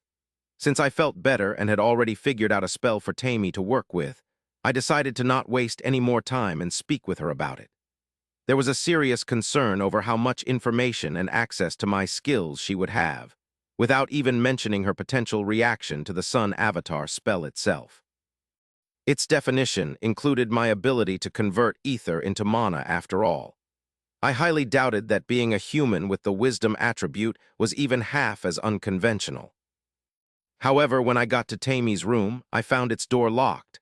I was informed by a passing instructor that at this time of the day she was probably in one of the classrooms upstairs with the kids taking their lessons. "You are Edward, are you not?" they asked me with a look of curiosity. "I just came from bunker and they are saying the strangest things. Are you really a titled delver?" "Oh yes, I am, thanks for the help." I left, slightly taken aback by how fast the news had traveled. But then again, it made sense. The sudden appearance of a third delver probably was the current main topic of discussion in bunker, especially considering that the delver in question was the same kid who had strangely made the Undermine a safer place. It probably also gave them a reasonable explanation as to how I was able to do something no one else even knew was possible. But it also meant that it no longer was just the most unfortunate people of the city who were affected by my existence. Now that I influenced the balance of powers, the warriors were too. What that would mean was still left to be seen. I went up the stairs and navigated the temple's strange layout to the best of my abilities, opting twice or thrice to asking random kids the direction to the classrooms after I somehow ended up in the girls' aisle. No matter one's age, earning glares and suspicions of depravity wasn't very comfortable. Before long, I started hearing different voices from rooms left open, some of them using that particular tone teachers everywhere used to speak to their students. With quick glances, I noticed that the students weren't at all similar in age. There were kids sitting in the same room as older teenagers and even young adults who, from the colorfulness of their clothes, clearly didn't live in the temple. It seemed that mastery of the subject was all that mattered, and the orphans certainly had an advantage in that area since they had started taking classes sooner than the outsiders. I awkwardly roamed the hallways, only nodding when the teachers would frown after spotting me. They were mainly teaching practical skills, but some of them taught more conventional subjects like mathematics and history in classrooms that were severely less populated. "If it isn't Edward, can I help you?" spoke a voice I had trouble recognizing. At the front of a classroom filled with students that were all staring at me was standing Royan, the head priestess of the temple. I still couldn't spot any horns protruding from her tight bun. No scales or visible markings on her olive skin. No claws, she really seemed as human as I was, which I'm not sure means much anymore. Unlike Tammy and the other members of the staff who only worked in the temple, her blue robe was very simple, which I thought was admirable. She was looking as stern as ever, and I had to mentally kick myself to not chuckle at the thought of her being romantically involved with Ardos. "Sorry to be a bother," I said. "I am looking for—" I spotted Tammy looking at me with confusion from the corner of the classroom. "Her," I said, pointing a finger in her direction. "I hadn't realized she would be in class, so I will just wait over." "Do not be ridiculous," Royan said as she waved for me to take a seat. "Class will be over soon. Who knows, you might be interested enough to come back." Far too many of those on the martial path neglect expanding their knowledge. She wasn't really leaving me any choice, so I entered the classroom, pulled an empty chair, and sat next to Tammy. Ignoring the fact that they were older, to say that my desert clothes made me stand out from the rest of the students would be an understatement. They all looked like wealthy merchants, or well-fed sons and daughters of wealthy merchants who took great care to polish their appearances, which I wouldn't have thought was a concern of anyone living in this shard. Their expressions as I walked past them also strongly indicated that I wasn't welcome. Not that I was worried. Royan resumed her lesson and Tammy gave me a questioning look. "Got the spell," I whispered without looking her way. "Came to see if you can work with it." She said nothing, but I saw her hand slightly shake before furiously taking notes like her comrades were doing. From what she was writing and Royan's words, I eventually came to the conclusion that the class subject was a language named Leal. How long has it been since I last sat in a classroom? Because of the civil war that had ravaged my country, my school years had seen an abrupt end. But a few decades later, with the support of the regular army, I had been able to fill the holes left in my education and even get a degree. Still, probably around 40 years. It all feels so silly now. In any case, I was shocked to realize that the only way for me to tell when someone was speaking a different language than their usual one was if they suddenly started making odd grammatical mistakes. In Royan's case, I simply couldn't tell at all. This translation ability had to somehow be an effect of the transmigrant title, and I found myself wondering what its limits actually were. What words actually came out of my mouth? If I spoke in front of two people who couldn't understand each other, would they both hear the same thing? There was probably a lot of money to be made as a translator somewhere. Sadly, I didn't think such opportunities existed in my immediate vicinity. Zoning out because I was literally unable to learn anything from the lesson, I opened my status and went straight to its now most lacking part. My human trait. Technopath 020. Unspent ether 518. Apparently, people around the world were mostly treated like second-class citizens for having this trait. However, seeing how cheap the upgrade was made me think that using my remaining ether might be worth it. +4 intelligence. I almost let out an audible chuckle at the sight of the small number. Only 4 and that's it. But then my amusement slowly faded as I realized that I had just received 4 points to an attribute for adding a little ether to a trait. The same amount I received whenever I upgraded my Blade Priest of the Deep class. If it happens with each upgrade, I could come out with a lot. With anticipation, I added the 40 ether required for the next level, +8 intelligence. AI. Domination. Ability to force unbound AI to obey orders. Scales with int. My God. The amount had been doubled. The potential easily overshadowed the new skill, considering I wasn't very likely to use it anytime soon. Plus 16 intelligence. I glanced at my intelligence attribute. Intelligence 70 plus 8. It was now the highest one I had, and I still had enough ether for one last upgrade. How frustrating does this have to be for the other humans? To have the natural ability to house so much magic inside of them, yet being denied using it twice without external help. They probably save it. Some might just sell their mana to the highest bidder. And that's assuming they got their hands on some ether somehow. Plus 32 intelligence. Summon intermediate rooting mine. Allows user to summon a mine. Once triggered by nearby movement, will briefly cast the status effect slow on the being that triggered it. Severity of slow increases with summon duration. This is insane. I would have to test it all at some point, but there was no doubt that return on investment was massive. My increased mana would make the Sun Avatar spell more powerful, allow me to use Kirby much longer. And let's not forget that my rifle will be mana-based. This is basically free ammunition. While figuring out its actual mana consumption could be an issue, it was the mine's cooldown that I was most curious about. I was already thinking up ways it could be used in combat. If it was low enough, this new summoning ability would become a devastating addition to my still lacking arsenal. Even in close quarters, it could. Edward, you seem lost in your thoughts. I was brought back to reality by a push from Tammy and Royan's voice. She was standing right in front of me. The lesson was over, and the few students who weren't chatting with each other were leaving the classroom. I said. Lots of things on my mind lately, including my inability to find Ardos. She nodded. Yes, she said. I'm aware of the pressure we are putting on you, and I am as sorry as I am grateful. She had a pained look on her face and was different from her usual self, the one I had first met, and the one who had been teaching just now. This was probably who she was when alone with her daughter and husband. Of course, simple words cannot erase what you had to go through and what still has to be done, she continued. But still, I think that saying them is important. I am glad to see that you're in good health as opposed to what I had heard. I had planned to see if there was anything I could do. It is, I said. I'm fine, as you can see, but I appreciate the thought. By the way, we haven't had time to speak since I came here, and I have a few questions. I couldn't imagine how much stress it could be to run this place. But when I thought about Geneneva's words in the old throne room, I couldn't help but think that there was something these people were hiding. Anytime. Just come to my office when you have some time available, Royan said with a rare smile. Ardos must still be with his own students, but they should be done soon. I will inform him that you are already in better shape and tell him to find you. Take care of yourself. She punctuated her last words with a hand on my shoulder, and as she leaned closer, I saw something in her eyes.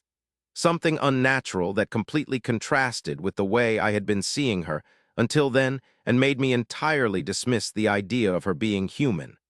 I couldn't describe it with a word other than glamour. The strange phenomenon stopped when she broke eye contact to speak to the girl next to me. The festival is coming soon, Tammy.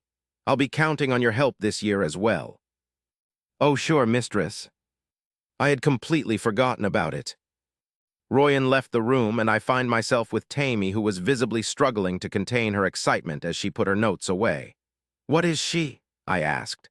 Who, the mistress? Yeah, she looks human to me, but she can't be, right? You said yourself that you never met one before me. Ah, but that's a secret, she said with a mischievous smile. Of course she's not human. Have you not seen her eyes? There are no full humans in the whole region except you. Well, as far I know.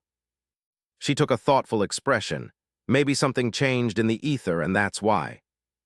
Hey, I called, interrupting her musing. You were saying. Ah, yes. So she's not human, not beastkin, and obviously not Brahmin. So what's left? I shrugged. Tassel folk, she said with a sigh. She's one of the Tassel folk. You don't know what they are. Nope. She slowly shook her head. Why am I not surprised? Let's go to the roof, I'll explain on the way. The roof, why? So that you can show me your spell? She rolled her eyes. How am I supposed to use it without ever seeing it in action? I don't think it would be a good idea. It's very dangerous. And isn't that place forbidden to the student? That only made the sparkles in her eyes brighter. No need to worry about that rule, I'm part of the staff. So, dangerous. How dangerous exactly? Come on. The stronger the spell, the better the weapon. I will have to come clean, there's no other way, partially at least. All right, I said, let's go to the roof. I won't use it there, but I can explain it to you, and I don't want anyone else to hear the specifics.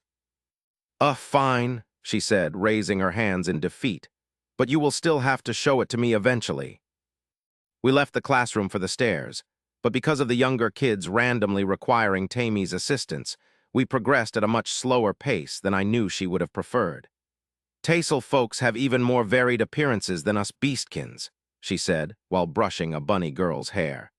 They have an endless number of ethnic groups, each with a particular racial trait. Mixed children between them or with other races make things even more complicated. So saying that someone is a Tassel folk doesn't mean much, I concluded. But wait, if they have different racial traits, why are they all considered to be part of the same race? She smiled. For two reasons. The first is history. All Tassel folks share a common ancestor, the offspring of the strange primal being and a golem. The second reason is how their racial traits work. They are tied to literal functions of their bodies that handle the only way they can use magic. I frowned, not sure I understood what she meant. They can only use magic a single way. Can you give me examples? Well, a mermaid's trait would be directly affecting her voice, she said. An arachne's trait would be tied to the attributes of her threads. It's also the reason why dwarves can mold metal with their bare hands. Get it? I think I do. Those names were familiar. They belonged to mythical creatures that only existed in children's stories back on Earth. Or at least I thought they did. Maybe our grandmother's superstitions weren't as baseless as they seemed. Chapter 44. Genevieve, I said, and the name made her jump with surprise. Is she one of the Tassel folk? Tammy nodded, her attention now mostly focused on fixing a boy's collar. How come she needs to use people to use her magic, and why are people letting her do it? She shrugged. She's a very special case in many ways. First, she's simply very strong. Second, Genevieve is a dryad, and dryads all have a very strong blessing of protection. If she ever finds herself in danger inside bunker, the whole mountain will be swallowed. Well, probably. So that's her deterrent. A blessing. It was good to know that they could be that strong as opposed to the one I had received. But there was still one thing that didn't add up. You still haven't told me why she needs to use people as batteries. I don't know the specifics, she muttered, her mind on another task. She's obviously wounded. Maybe she's missing an organ or something equivalent to her kind. She doesn't just harvest mana for her spells, though. All the machines of her guild are alimented the same way. I have no idea how and who made them, and to be honest, I'd rather not know.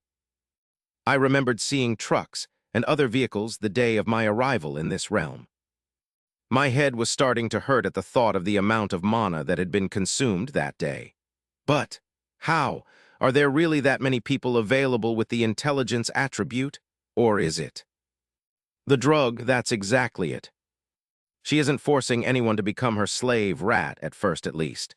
They come to her men looking for an easy escape, and they are given black rocks that also happen to make people create mana. Once black spots cover the user's faces, they will die without regular doses. Then she can do whatever she wants with them. Those were depressing facts. While I wanted to believe it impossible for anyone to be gullible enough to fall in Genevieve's trap, I couldn't help but be reminded that educated people had wasted their lives on more obvious schemes where I came from. We had finally reached the stairs to the roof. I hadn't noticed last time, but there was a ramp Tammy could use on the side, like every other set of stairs in the temple. These were steeper than the other ones, though, so I offered my help. Thanks, she said. That's mostly why I rarely come here by myself.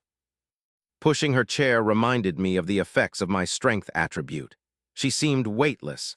I could lift both her and the chair over my head without breaking a sweat. I had completely forgotten about the weight of all the items in my inventory. Maybe I should take them all out to see the difference.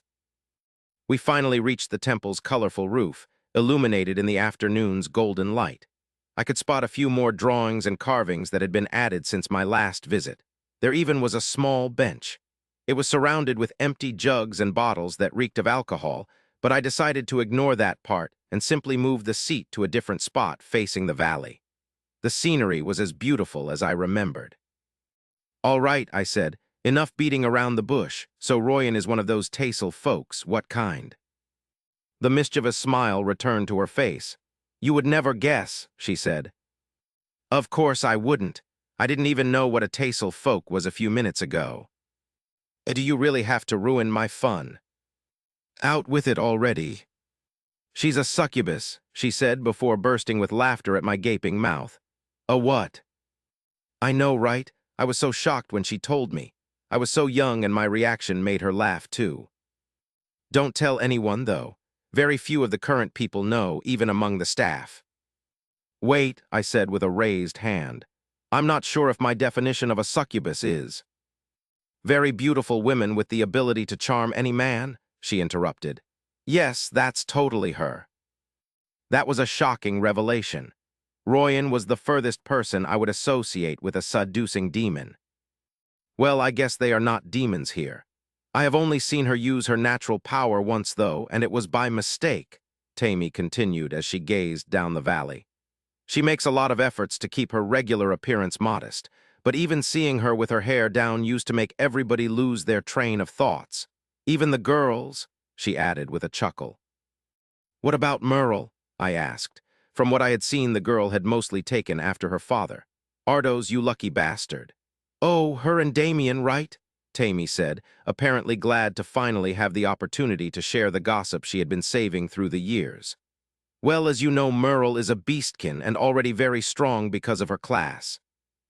But it's her aura that makes people fear her. The effects aren't nearly as strong as her mother's, but it's enough to distract her opponents. And you don't want to be distracted when fighting her." "What do you mean by her and Damien?" I asked. "Oh, you didn't know they are cousins." "Damien's mother also was a succubus. You haven't heard people talking about his aura already." "I don't know if you've noticed, but I haven't really had time to hang out with a lot of people." I remembered that Damien kid, though, the obvious leader of the temple's young warriors. He would probably have been a model in another life. Chiseled jaw, long dark hair, generally strong physique. Minus his long, sharp claws, if he had a better attitude, he would have been the living image of the ideal soldier. The kind they use in propaganda. "Oh, I forgot," she said with an apologetic smile. "You seem a lot better than when we talked earlier, though. So, without his aura, Damien looks like a regular half-beastkin, but when he activates it, he becomes a full one." I perked up at that. "You mean that he can transform?" "Yes, how crazy is that?" "He becomes a lion. His mother probably was a very special succubus herself. He rarely has to use his full strength anymore, though, because of his class. I don't know what it is, but it makes him have almost no weak points. That's probably why he let himself go so much. The lack of challenge." She became conscious of what she had just said, and color came to her face, despite her trying to calm herself. I didn't say anything. "You must be wondering how come I know so much about them, aren't you?" she said without looking at me. "It's just that when we were younger, we used to always be together. They were my friends. But then Damien got his class and they both changed." "Classes in general tend to do that." "I see," I said. "It must have been hard." "It was, but everybody has it pretty hard around here. I'm not special." That's a good way to look at things when you're powerless, even if it's also very sad.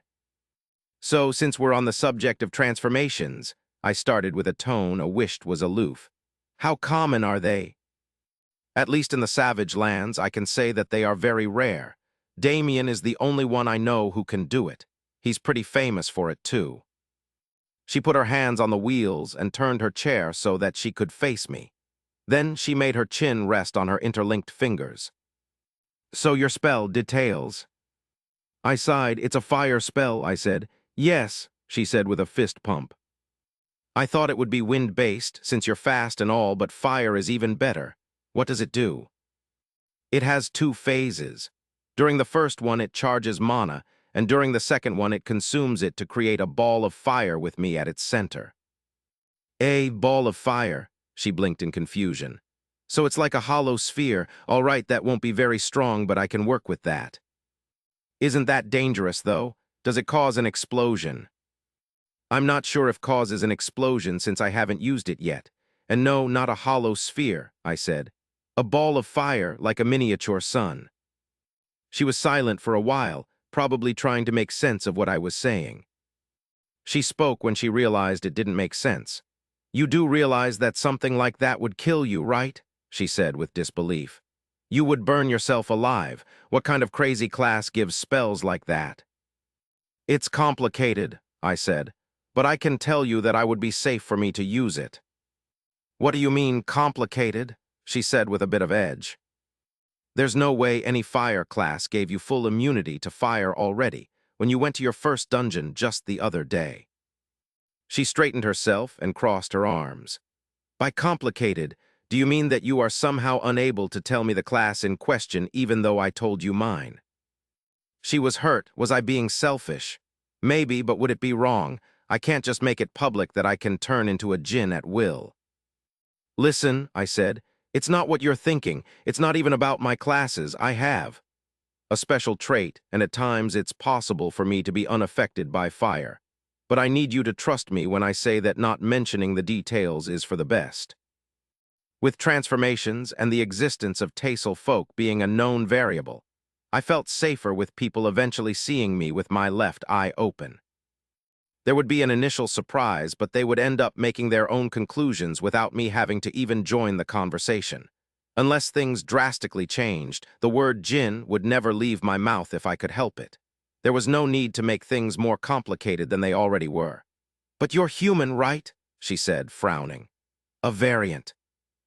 Are you saying your trait is a variant? You could say it is, I said, in a way. Does it include a transformation?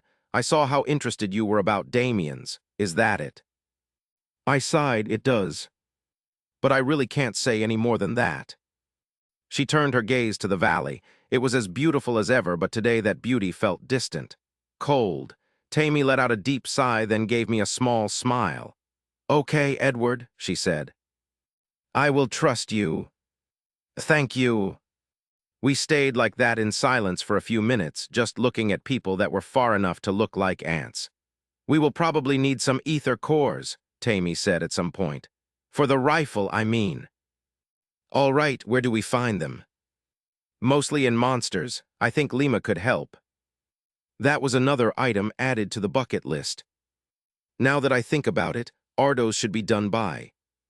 The roof's door flew open with a loud noise, and noise of animated conversations reached us. I'm telling you, I don't give a fuck about. Wait, who is this in our spot? I turned around to a dozen of the temple's young fighters climbing the stairs to the roof. They were led by Ormadillo, who was holding bottles similar to the ones already littering the surroundings. His frown became a smile when he recognized us. Bahaha, I can't believe it. 2 pieces of trash hanging out together. A real match made in heaven.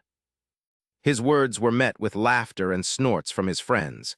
Let's go, said Tammy as she turned herself around. Ignore them, they will be in trouble for coming up here anyway.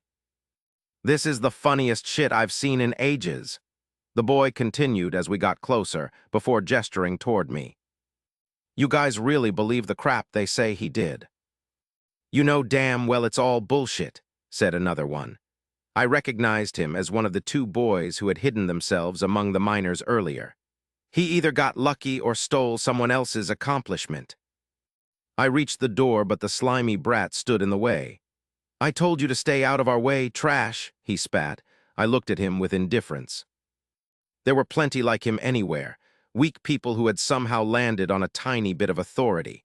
They felt worthless unless they abused it, and that ironically made them unworthy of any kind of attention. There was no time to waste on him. "Right now, you're the one in my way," I said. "Move." He chuckled and looked at his friends. "Seems like all the rumors made this failure believe he was something. Tell me, what will you do if I don't move?" I stayed silent and just stared at him. After a moment of silence, he laughed and his friends followed suit. "Yup," he said. "Nothing, that's what you are and can do. However, as your senior, I am feeling generous." He took a step to the side and dramatically waved at the exit. "You're free to go." I took a few steps past him but heard a yelp and spun around. Armadillo was forcibly pulling the chair of a panicking Tammy backward. "You can go, but the cripple has to stay for messing with our sleep," he laughed. Guess it's time to teach him what his parents couldn't. Chapter 45. I summoned the Shuari gloves and as I was putting on them for the first time, simply walked toward Armadillo with my eyes locked on Tammy's. "Calm down," I said. "Nothing's going to happen." The boy frowned, displeased by what he had heard. His friends had similar serious expressions, but for entirely different reasons. "Hey," said the one closest to him. "Did you lose your mind? She's part of the staff. You're going to get your ass thrown out if you don't stop now, you idiot."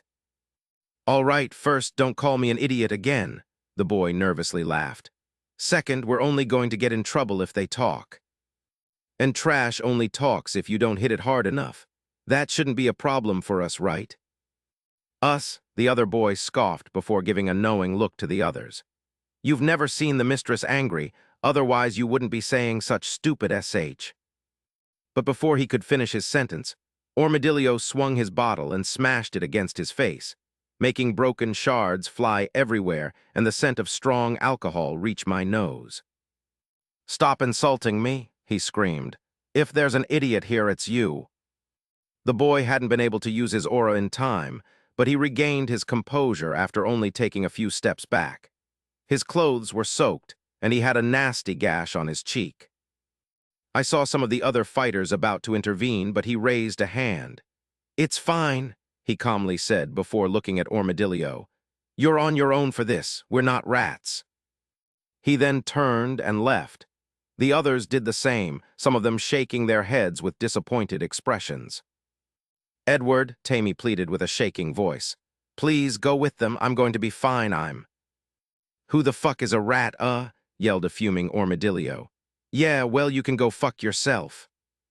His mannerisms had always seemed strange to me, but it was even more obvious today. He was restless and couldn't stay a few minutes without scratching himself. It reminded me of certain withdrawal symptoms. He was the kind of beastkin that looked enough like a human to make it hard to find their animal counterpart, but his brown, oily brown hair, small eyes, and prominent front teeth made me think of a beaver. The roof was soon cleared, leaving me alone with him and Tammy. I hadn't even cared about the short drama that had just unfolded right in front of us. My focus had been on Tammy and making sure she stayed calm, which wasn't easy with the boy shaking her chair every time he spoke. But now that his friends were gone, he had regained some control over himself. Now that they were gone, his focus came back to me. "It's a good thing you stayed, trash," he hissed. "I need to blow some steam. And when I'm done, you will shut up unless you want to lose more teeth." There was a bang as the only door leading to the stairs was closed shut. I glanced back to see that Armadillo's little supporter had come back up. He was a full-blooded beastkin with the traits and big ears of a mouse. He was staring at Tammy with a smile I decided to be worth more than a simple-ass beating. "Always knew you were one of the smart ones, sorry," the main offender said from the other side. "You damn right I'm smart, Ormy," the mouse agreed. "Listen," I told them. "You are making a grave mistake that will potentially ruin your life. You can't possibly be thinking that your buddies all left for no good reason. You can still stop all of this." To my relief, Armadillo looked at me with confusion before exploding with laughter as he walked toward me.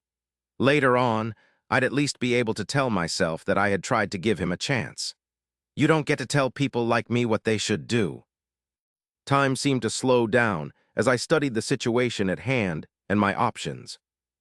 First and foremost, This was a prime opportunity to do extensive tests on aura and see how other people's class affected their fighting capabilities.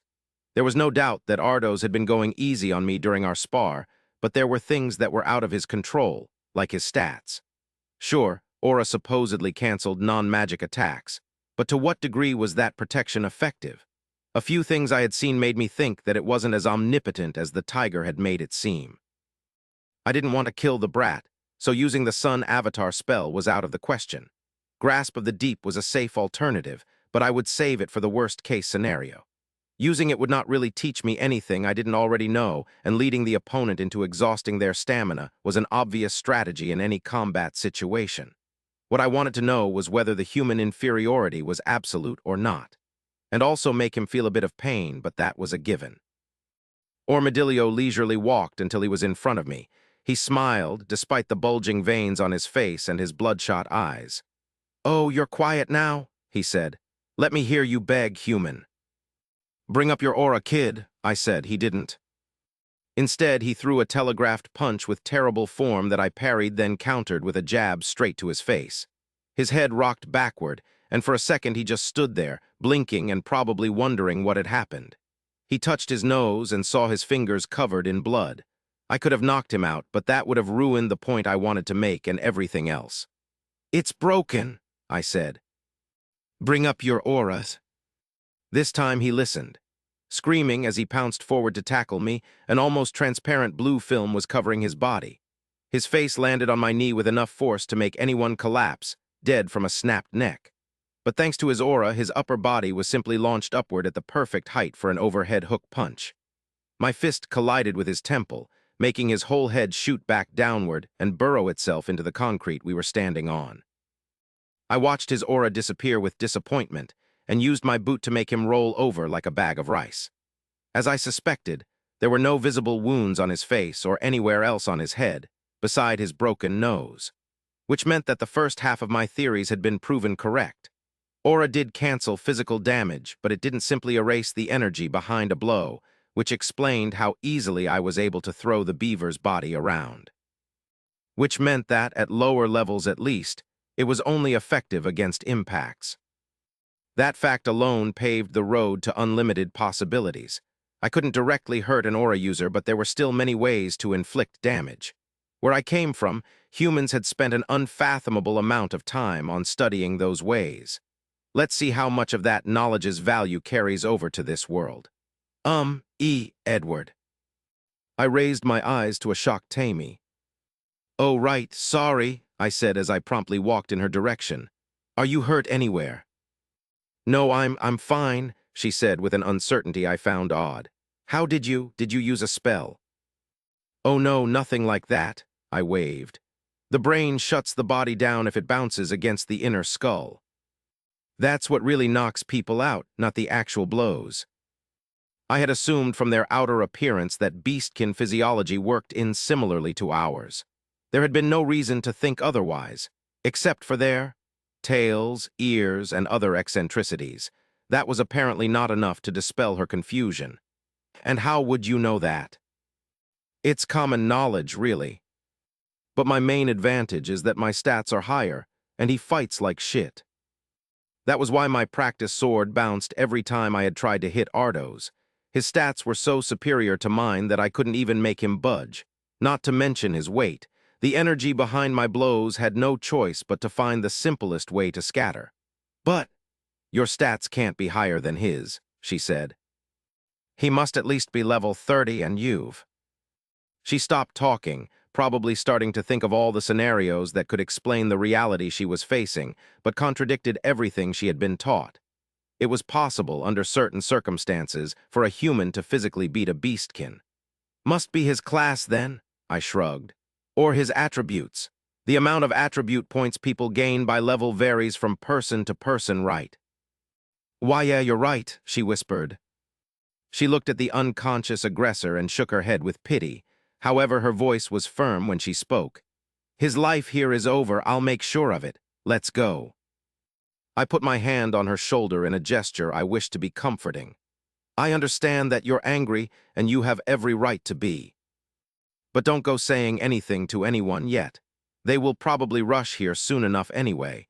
Just go ahead and try to rest for a bit. She frowned. You're not coming. I nodded toward Armadillo. I'm not done yet. What do you, Edward? If you do any more, you're going to be in trouble too. I get it, I said with a smile. You don't have to worry about it, I just want to talk to him. But, it's going to be fine, I said before speaking to the mouse who hadn't moved all this time. Open the door for her, but don't leave yet. He came out of his daze and did as I had ordered. I saw his eyes dart between me and the stairs, but he didn't follow his impulse. Tammy sighed and pushed her wheels in the direction of the door. I could see that she was still shaken up by what had just happened, and maybe also from what could have happened if I hadn't been here. I doubted the kids who had left had gone to report anything. She's a brave girl. Once at the door, Tammy glanced back at me with narrowed eyes, but I just waved at her with the same reassuring smile. So she disappeared behind the frame, but my smile immediately did the same. I am glad you stayed, sorry, I said to the mouse as I went back to his friend's side. Armadillo was right, you really are one of the smart ones. He didn't say anything back, apparently less happy with the praise this time. All his excitement and energy were gone. He just looked at me with lowered ears. I saw you and your other friend threaten Sarn earlier today. I suppose Armadillo here was the one who had sent both of you to spy on me. Am I wrong? He frantically nodded, and I had to repress Ikun Omi's sudden suggestion to simply kill them both. I had judged her former lack of interest in Armadillo's insults as a good indicator of his weakness, but it slightly annoyed me that this was her first attempt at communication since we last spoke. Good. Good. Now I want you to watch and see what's going to happen, I said to the mouse as I made sure my gloves were correctly adjusted. Wearing them really had been a wise decision. I couldn't feel any lingering pain from my punches. And then understand that it's going to be worse for anyone who hurts one of the Forsaken children again. Feel free to spread the message afterward. He gulped, and I dismissed him from my attention before kicking his comrade just hard enough to wake him up. It was time to resume the experiment, and I couldn't ask for a more deserving guinea pig. I now knew that I could easily take care of a beastkin with lower stats. But what about someone stronger? Not as strong as Ardo's, of course. But I wouldn't be able to knock out someone with higher attributes in a similar manner. I would have to test the other options sooner or later, and now felt like a good time. Armadillo came to with a start, breathing heavily and looking around with panic. What the? SHH, you're okay, I whispered as I crouched next to him. You just lost consciousness for a few minutes. What? He muttered with confusion, his voice still weak. How? I knocked you out. That seemed to be enough to entirely wake him up. You, he growled. Human trash like you could never. I understand your confusion, I said, but your obsession with people you call trash is strange, to say the least. It makes me think that it has something to do with how you see yourself. What the hell are you talking about? Sorry, started. You should really, but I cut him off before he could place another word. The other kids clearly treat you in a different way than anyone else, and I have heard you being called a rat a few times already, I said. It makes me think that you recently came to the temple, just a little time before I did. He managed to get back to his feet, and I stood as well. It makes me think that you came from Bunker, I continued. You probably were one of those black-nosed kids who live under the mountain, weren't you? He screamed, unsurprisingly, as he showed me for the first time what I assumed to be one of his skills. His overall muscle mass increased almost twofold, making his eyes seem even smaller at the center of his bloated face. This is great, but now people are probably on their way here. It's not very fitting to call someone trash when everybody knows that's all you've been all these years. And instead of being grateful to the temple for saving your ass, you decide to repay Royan by tormenting the Forsaken kids. Just to make yourself feel better about not having rocks anymore. Clad in his aura, he moved surprisingly fast, way faster than I had predicted. But he was still much slower than me. Against someone his size who was simply immune to impacts, many of the martial arts were useless. But of those that were perfect for close-quarters combat situations, One that focused mainly on using the opponent's momentum with minimal force came to mind. Brazilian Jiu-Jitsu. I wasn't an expert of BJJ in itself, but many elements of the CQC system I had been trained in had been borrowed from it, among other fighting styles. I dodged Armadillo's oversized fist as it tore the air and grabbed his wrist, using my strength to secure my hold since I couldn't grab his clothes. In the same breath, I spun around, placed my opposite shoulder under his arm, and pulled. His entire body flipped over mine in a gracious arc and landed on the ground with a crash. Still holding his arm and not giving him any time to regain his senses, I secured it between my legs and phased into a simple armbar joint lock. A simple submission move that put his limb at my mercy. All of that to further test my theory. I knew that aura protected the body from direct damages caused by external impacts. I also knew that aura didn't dissipate energy and that damage could still happen inside the aura armor. That meant that things like extreme vibrations and shocks could still hurt or kill a beastkin solely from the internal damage caused by the whiplashes their body would go through. In theory. I had no idea how aura could evolve with a lot of ether, after all. I remembered Maboru covering her sword with aura, something I had never seen anyone do. In any case, the last thing I was curious about was simple. If aura didn't protect against the effects of unnatural movement by body parts, would it be wrong to assume that I could break limbs at the joints? After all, it wouldn't really be the impact breaking them, but the extensive twisting that would occur in the joint itself. The ability to break limbs and use certain choke holds to cut off the oxygen path to the brain would add an invaluable variety to my arsenal against strong threats I couldn't afford to kill. Well, it made sense to me, but what mattered was whether it fit the logic of this world or not. And if Armadillo's screams were any indication, today was my lucky day. Stop struggling, I said. Any more pressure on your arm and it will snap at the elbow. Ormid, for fuck's sake, listen to him, the mouse yelled. His beaver friend somewhat calmed down, but I could see him grit his teeth as he tried to get in a position that, he believed, would allow him to lift me up. You better savor this moment, human, he said through his teeth. Because you're never going to be able to use your fancy tricks when I'm done with ARGH, you bastard. Making threats in your position is incredibly stupid, I said as I released the pressure again. Well, I am guessing you could get your arm healed by the temple, but that's assuming you don't get thrown out as soon as they hear Tammy's story. I really doubt you want to go back to your rat friends in bunker with only one working arm. Dude, you don't understand that he wants you to give him a reason to. Sorry, why don't you shut the fuck up and come help me instead of yapping from over there? Though his feet were bouncing, and his hands quickly alternated between rubbing the back of his neck or clutching one another, the short kid didn't budge from his spot by the door. Don't be mad at him, he means well, I said. I really do want you to be dumb enough to ignore what I'm saying so that I can break your arm. That way you won't be able to hurt anyone anymore, and the other dumbasses will also learn to keep their violence to themselves. Why, because I scared that bitch a little, he managed to chuckle. Of all the girls in this shithole, you're going to break my arm because I hurt the cripple's feelings. The arm of a warrior, you don't even have the guts. No, I said. I'm going to break your arm because I know for a fact that you will be dumb enough to try something instead of patiently waiting until someone comes up for us. And what if no one comes? We're going to stay like this forever. Well, if you stay calm long enough, I will have to assume that you learned your lesson and let you go. And I would take that opportunity to break your head open, like any real warrior would. You mean like any shameless rat would? He roared and tried to overpower me, so I simply twisted and pulled. There was a resounding crack accompanying the ripping and tearing of the ligaments. Blood and bone burst from the inner side of his arm, and Armadillo's roar became a shriek similar to that of a pig being slaughtered. But it didn't last long. He soon passed out from experiencing some of the most intense pain a person could naturally be subjected to. I stood up and wiped my hands on parts of my clothes that weren't already stained by the lukewarm red liquid. People should come quick. Don't want him bleeding to death. Though my worries were obviously for my own interest, they did carry some irony. After all, if no magic was involved in his treatment, I couldn't imagine the kid regaining usage of his arm.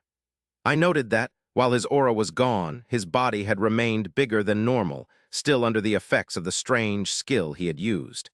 I guess this clears things up. The potential for humans to defend themselves is there.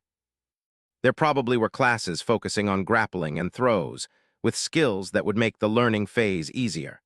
The real issue would be that only people born with, at the very least, both the speed and agility attributes would have a real shot at contending against aura-boosted beastkins. But at least that's an injustice everybody has to deal with in this world. I suppose the power armors that were tied to my Dreadnought class were supposed to make up for those natural deficiencies. One of those would be very handy right now, but I doubt Tammy has even ever dreamed of the concept. I glanced up at the little mouse who had seen everything that had happened to his friend. He was leaning against the wall, tears silently streaming down his face. There was a dark stain that went down his pants leg and a small pool of liquid at his feet. Good. That means he won't forget the message anytime soon. I supposed it would have been easy for a different person to feel compassion for this terrified child, but I knew better. He might not have done anything wrong at that point in time, but that was only because he hadn't gotten the opportunity. I had seen the look in his eyes before. Who gets to decide you are right? I heard a voice in my head ask. I didn't break his arm because I didn't like him. I broke it because he ignored my warnings and attacked me. Which you knew he would, the voice replied. Which you made sure he would.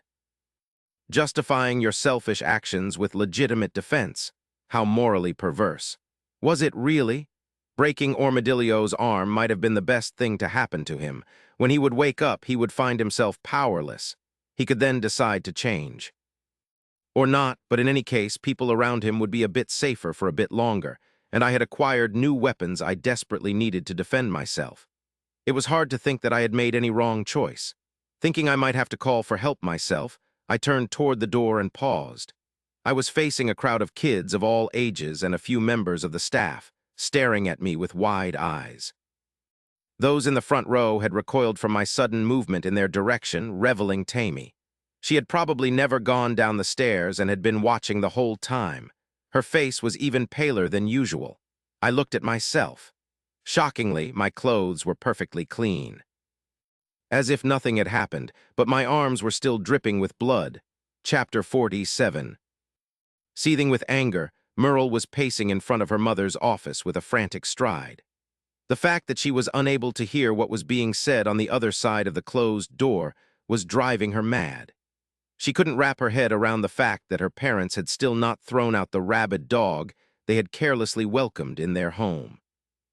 She was on her way back from her daily training when she heard Armadillo's gut-wrenching scream, and in the next instant, she saw her father fly above her head after jumping from the top of the hill and land next to the temple in a thunderous crash. As she ran, her first thoughts had been that Geneviève's men had returned and caught everybody by surprise. However, the truth had been much more simple and aggravating. Edward.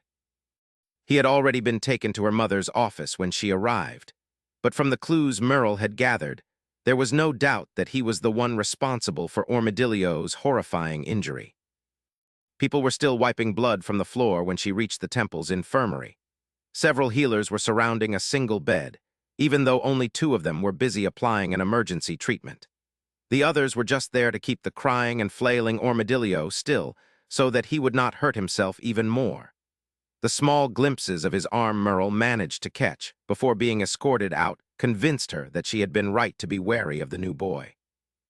No human should be able to deal that much damage to a beastkin. Unless he took him by surprise, maybe, she thought with disgust.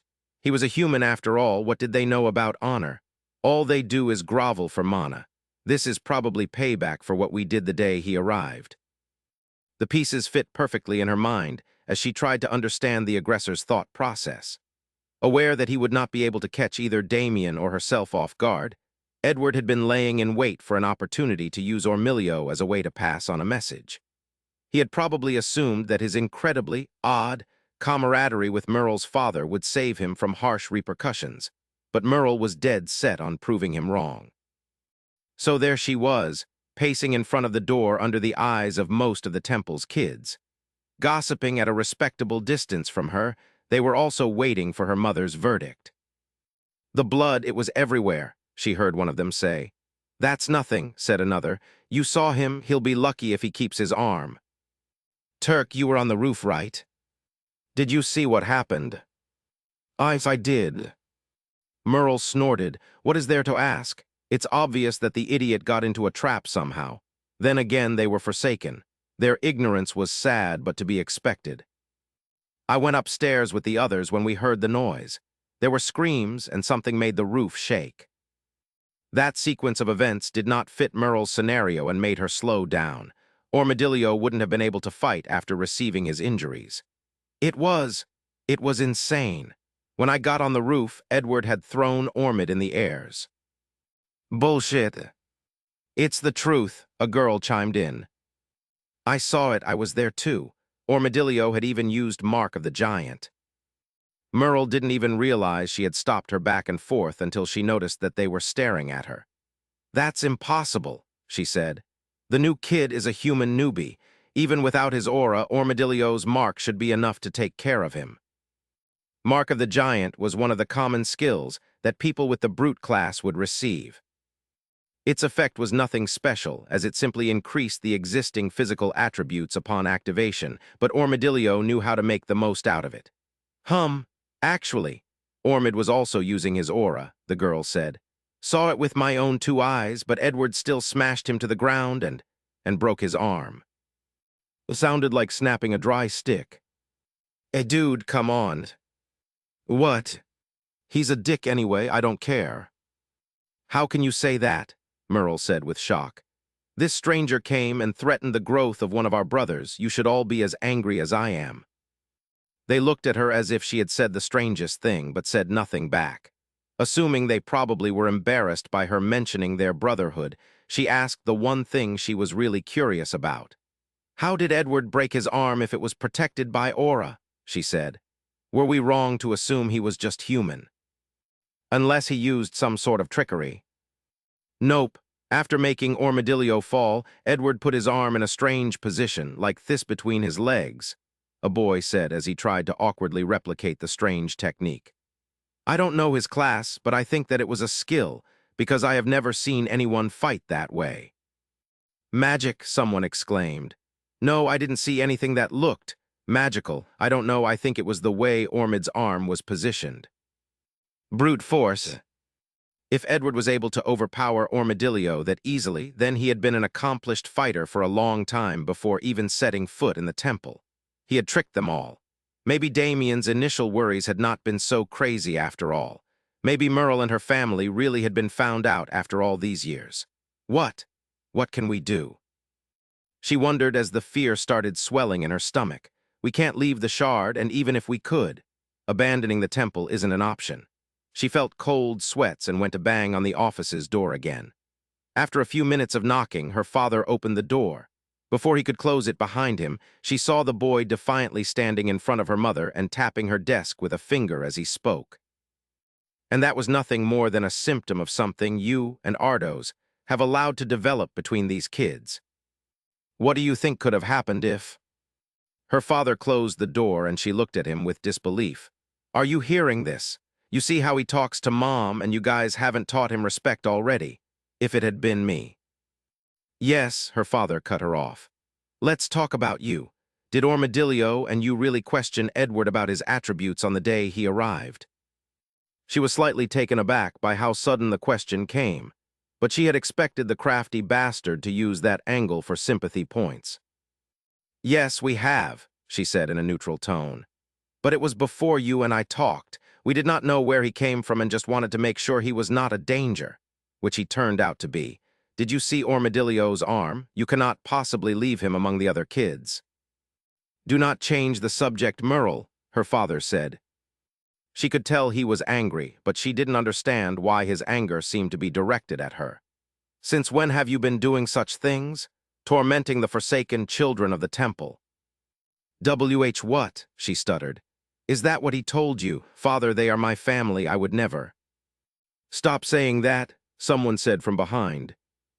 She turned around to see that it was one of the boys who had been retelling Edward's feat. What do you mean? Family, brothers and sisters? Have you even ever spoken to one of us before today? She stared at the group at a loss for word. "Have I ever hurt one of you?" she managed to let out after a while. "Not that I'm aware of, miss, but you and the others always make sure we know our place, don't you? You don't even know our names. Don't act like we're close now." What is going on? How was she supposed to be any closer to them than she already was? The fact that they belonged to different worlds was an indisputable fact. She and the other warriors faced dangers they could not imagine to help the temple's finances and keep them fed. And this is how they were repaid, with resentment.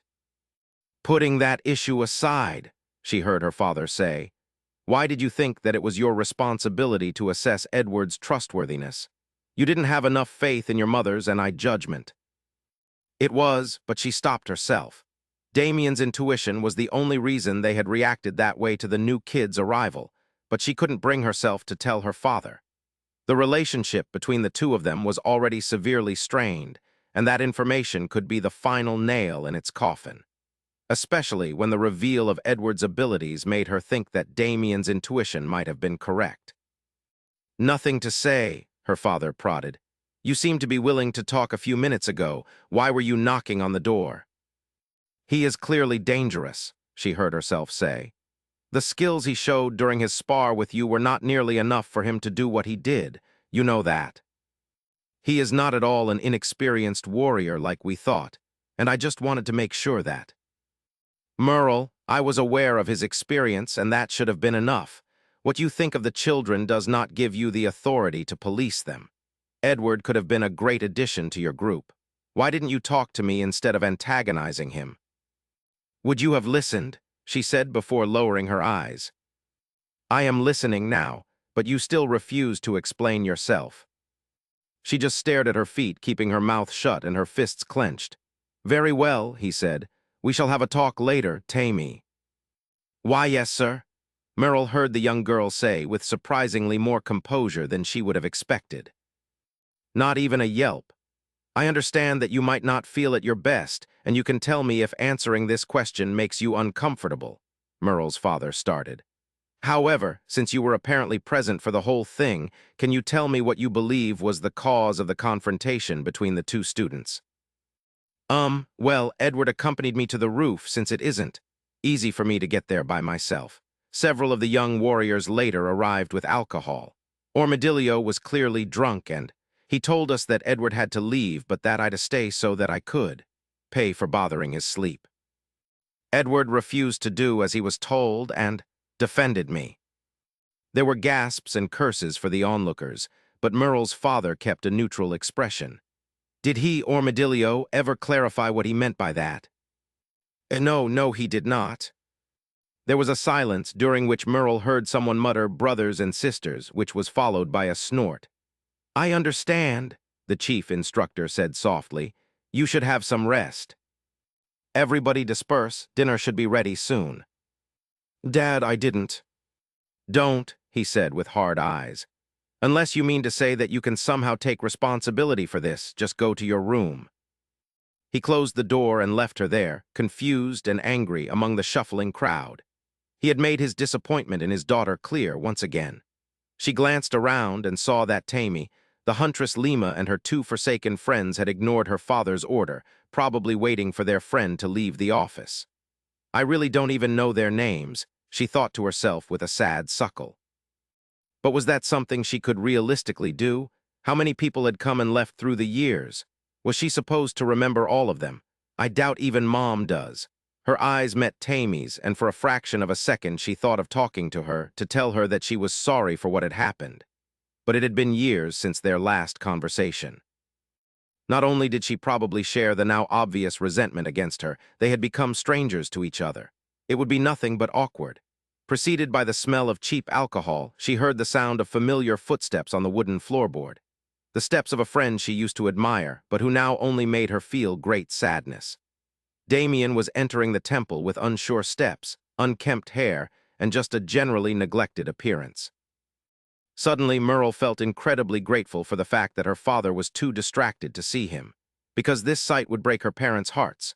Not even mentioning that his behavior might have influenced the likes of Armadillo, The fact that he allowed himself to be drunk when he could easily cleanse the alcohol from his body with his aura would make them think that he was trying to numb his pain, which she knew was the case. "Hey, Merle," he said as he walked past her. "Something going on." "Lower your voice," she hissed as she pointed at the office's door before adding, "Edward broke Armadillo's arm." He stopped and glanced back at her. "I'm assuming he ignored what I told him," he said after a burp. "Did he deserve it?" She glanced at Tammy and met her eyes staring in her direction. I think he did," Merle said. Good then," Damien said before resuming his climb of the stairs. "That does only make the boy more suspicious, though." "I know," she whispered. She watched him leave, wondering for the 100th time whether she would have ended up like him if she had been able to still remember their birthplace.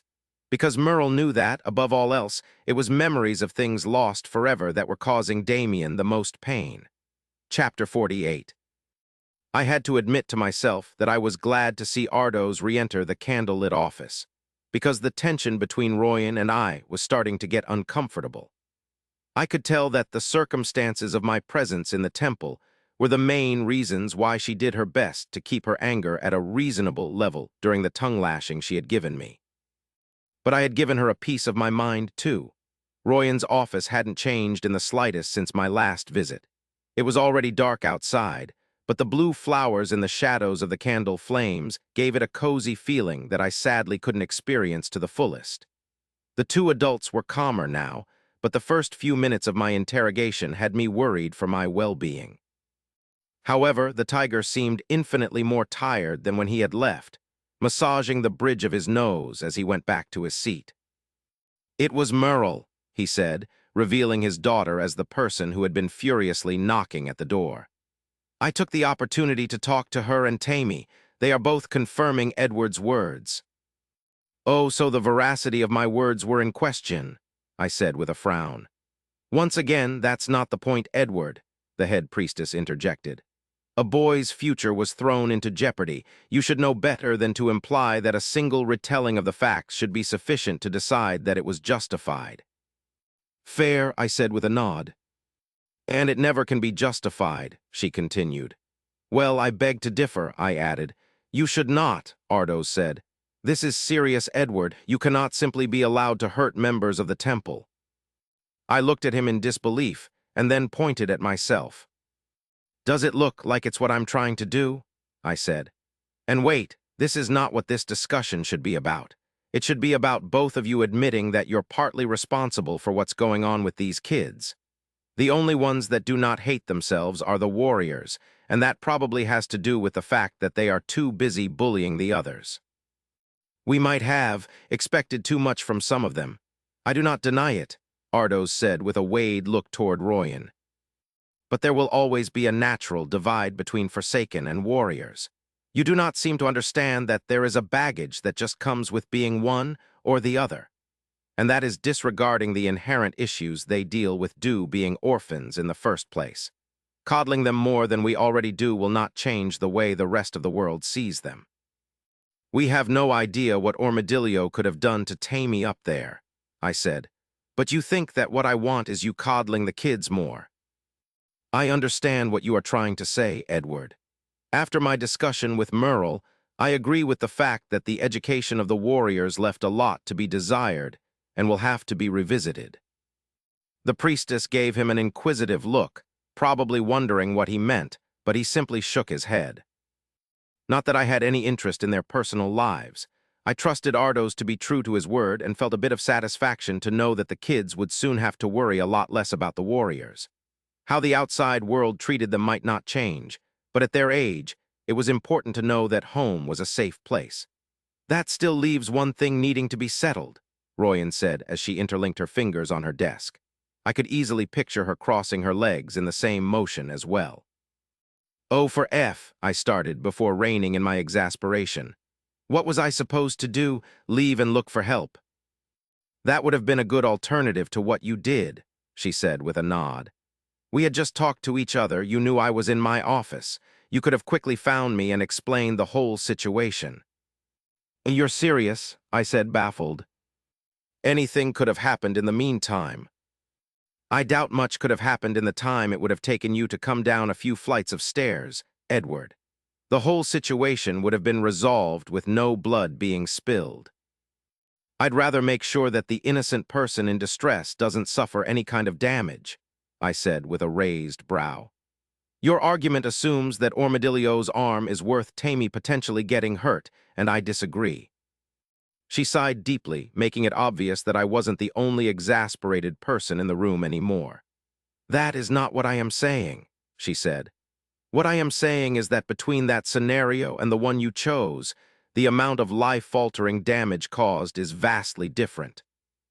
If Tammy had somehow gotten hurt before I got on the roof, it would have been. She laid back on her chair with her eyes closed, massaging the bridge of her nose exactly like her husband had minutes before, and said, "Never mind." I glanced at Ardos and saw that he seemed weirdly amused. "Let's put all the hypothetical to the side," Royan said with a tired voice. "You could clearly have neutralized Armadillo without hurting him as much as you did. Even throwing him over the rail guard would have been better. So why did you do it?" "You're assuming I was in full control of the situation," I said with the most neutral voice I could manage. "I'm sure you know that we don't always see all the options while in the heat of the moment. I still gave him many chances to back down, but he refused to take them." "I'm not assuming," Royan said. "I know you were. Do not hurt one of the children again. Edward, I understand that you think that Armadillo deserved what you did to him, but not only was that not for you to decide, harboring that much violence in you is not healthy." I blinked in surprise. "Wait, is she worrying about me?" "I'm not sure I get it," I said. "What do you think happens in dungeons? There are enough violence and weirdness in there to turn everybody crazy, which I'm not, for the record." "Of course not," she said with an irritatingly soft voice.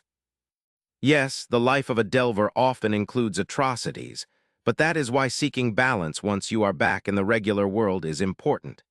Every delver is encouraged to pursue a hobby of their choice, through which they can safely release their pent-up aggression." Right. In my old age, my personal hobby had been to get my hands on the best or rarest alcohol my savings could afford. However, I doubted money was all it would take to find some quality booze in this world. Wait, no, she's just trying to play the shrink. This a typical bad cop, good cop routine, except she's both of them. "Oh, really?" I said with a smile. I nodded toward Ardos. "What's his hobby?" "I paint," he said as if it was the most normal thing in the world. "Wait, what? You paint?" "You..." "What?" he said somewhat on the defensive. "Is there something wrong with me enjoying painting?" "Well, no, but..." I fumbled. "Actually, can I see your paintings?" "Never." "Oh, come on, you can't just drop that bomb and then..." "Edward, this is not about him. It's about you," Royan interrupted with a raised hand. "I want you to find something interesting that you could enjoy doing to relieve some of your stress. Anything, as long as it helps you remember that violence stays outside of the temple." "No matter what." I almost snorted. On one hand, I could see where she was coming from. Stress management was an important aspect of mental health that people had to eventually master if they wanted to work long-term in certain fields, after all. But on the other hand, thinking long-term wasn't really a luxury I could afford after sleeping for so many days. But this very discussion seemed like a very good opportunity to relieve myself of some of the heavier baggage I had accumulated recently. "On the subject of stress," I started, "I have to admit that these past days were incredibly stressful, starting with the time I spent in the undermine." "I had meant to broach the subject as soon as possible," Ardos said, as he joined his hands and leaned forward on his chair. "Your first day was supposed to be a simple test run, but seeing how much you've improved, you obviously went much deeper than we all thought it to be possible." "Do you want to talk about you saw down there?" Royan attempted. "What? No," I said, caught by surprise by her meddling tone. "I mean, yes, but I want to talk about something in particular and spare you the details. I did reach a very low level somehow, and, well, I discovered that there's an old god in the undermine." They looked at each other and then back at me. "An old god," Royan said. "In the mine," Ardos finished. I could already see where this was going, and I didn't like it. That encounter had been too dangerous for me to allow them to doubt it ever happened. "Listen," I said. "I know it sounds crazy, but well, I'm actually assuming that it sounds crazy since I don't know how frequently it is for dungeons to have one. But I'm telling you the truth. The Undermine is a warped copy of a church that was dedicated to it. It's in there, and it's growing stronger." Now, when I got back to bunker, "Stop," said Ardos. "Are you seriously thinking of just glossing over what you just said?" "I'm not trying to do anything about it, all right?" I said with my hands raised. "I just wanted to make sure to at least pass the information to someone. You guys are free to do whatever you want with it." "How can you be so sure that it really was an old god?" Royan asked with narrowed eyes. "To my knowledge, no one has ever reported any connection, and after all, the Undermine's main trait is to be able to fool people with illusions." "Which it doesn't do anymore, right?" I said. "So unless the dungeon takes regular breaks, you will have to accept that I did something no one ever did before." They took a moment to process what I had said. "What was its name?" Ardos finally asked. "It called itself the Keeper of Secret." The glances they threw at each other clearly indicated that they didn't recognize that name. "Look," I said, "all I know is that it is able to alter the dungeon in a way that can bypass the daily reset, and that it wanted me to do something very specific that would allow it to regain its strength." "And you did it?" Ardos asked. "Hell yeah, I did it. I would have died otherwise, and I'm not trying to become a martyr." "While I am convinced that you are not lying to us," Royan started, "you'll have to admit that it is still very hard to believe that whatever you met in that dungeon was what you think it was. Old gods are mythical beings, beings of legends from the Age of Glory." That caught my interest, as it seemed contradictory to what I had seen until now. "There are many people who do not even believe in their existence," Ardos added. "If it could be proved somehow that there really was one here, well, you would without a doubt be the cause of the last great war." "Wait, why me?" "Well, dear, you are the one who discovered it, aren't you?" the priestess said with a dismissive wave of her hand. "Assuming it is real, of course. And if it is, I do not believe that there is anything any mortal can do about it. However, that would also mean that there are probably genuine old gods watching, and if there is someone qualified to act in this situation, it has to be one of them." "I don't understand," I said with a frown. "You're the head priestess of an angel, but you somehow talk as if old gods were less real." That seemed to make her think for a while Ardos showed an obvious disinterest for the subject by walking to the window and staring into the night. "The old gods exist. They always have," Royan said, carefully weighing her words. "But to us, they might as well not, since they turned their backs on our existence. To them, we are nothing but maggots on the corpse of a beautiful world they once decided to destroy. The angels are the only reason we survive to this day." But they did not help us out of sympathy, originally at least. As lower divine beings, the extinction of life would also mean their end, for they were birthed by the fears and desires of mortals. Chapter 49. "Angels are born from the fear and desires of mortals," I said, not sure I was understanding what the head priestess was saying. "Yes," she nodded. "The old gods are named that way because they were here before the creation of the current world itself. Their nature and plans are on such an unfathomable scale that being exposed to them would destroy any mind. That can also be true of certain angels, the difference being that we unintentionally created them by simply existing in big enough numbers. They are a manifestation of our thoughts and represent aspects of a mortal's life." She waved toward her flowers. "For example, it would not be surprising for an angel of harvest to appear in a place where farming is a central part of life, or for a bloodthirsty one to suddenly demand sacrifices from the citizens of an unusually violent kingdom. They are ideas and concepts that came to life. Which brings me to the fact that, once again, I am in utter awe at how little you seem to know about things one would assume to be common knowledge." My mind lingered on her words, ignoring the last part. I remembered the nameless djinn mentioning that the master of ceremony was one of the last old gods. Did that mean that the members of the court were all angels? Unless it was an exclusive club, it was very possible that Yumian Jai herself was present during the process of my reincarnation. Did that make the djinn an angel? The idea didn't seem fitting, but if correct, what was he an angel of? Why was he now nameless? Was Yumi and Jai created by the people of this shard? I asked Royan. Our angel is one of the original ones. She predates the end of the world and has been supporting us since. Sadly, her birthplace has been claimed by the fog, but the compassion she represents is present in all of us. Angels are present wherever they are worshipped, so it is not surprising for those that embody universal concepts to have temples in many different shards. I see. It was an interesting subject, but not one that seemed to be of any relevance to the current discussion. In any case, after I did what it told me, the Keeper of Secret gave me a ring, and I would like to know how much it is worth. That seemed to catch Ardo's attention. A ring, he said with a frown. What kind of ring? A ring of bestowal, I said as I summoned it from my inventory. Does that ring any bell?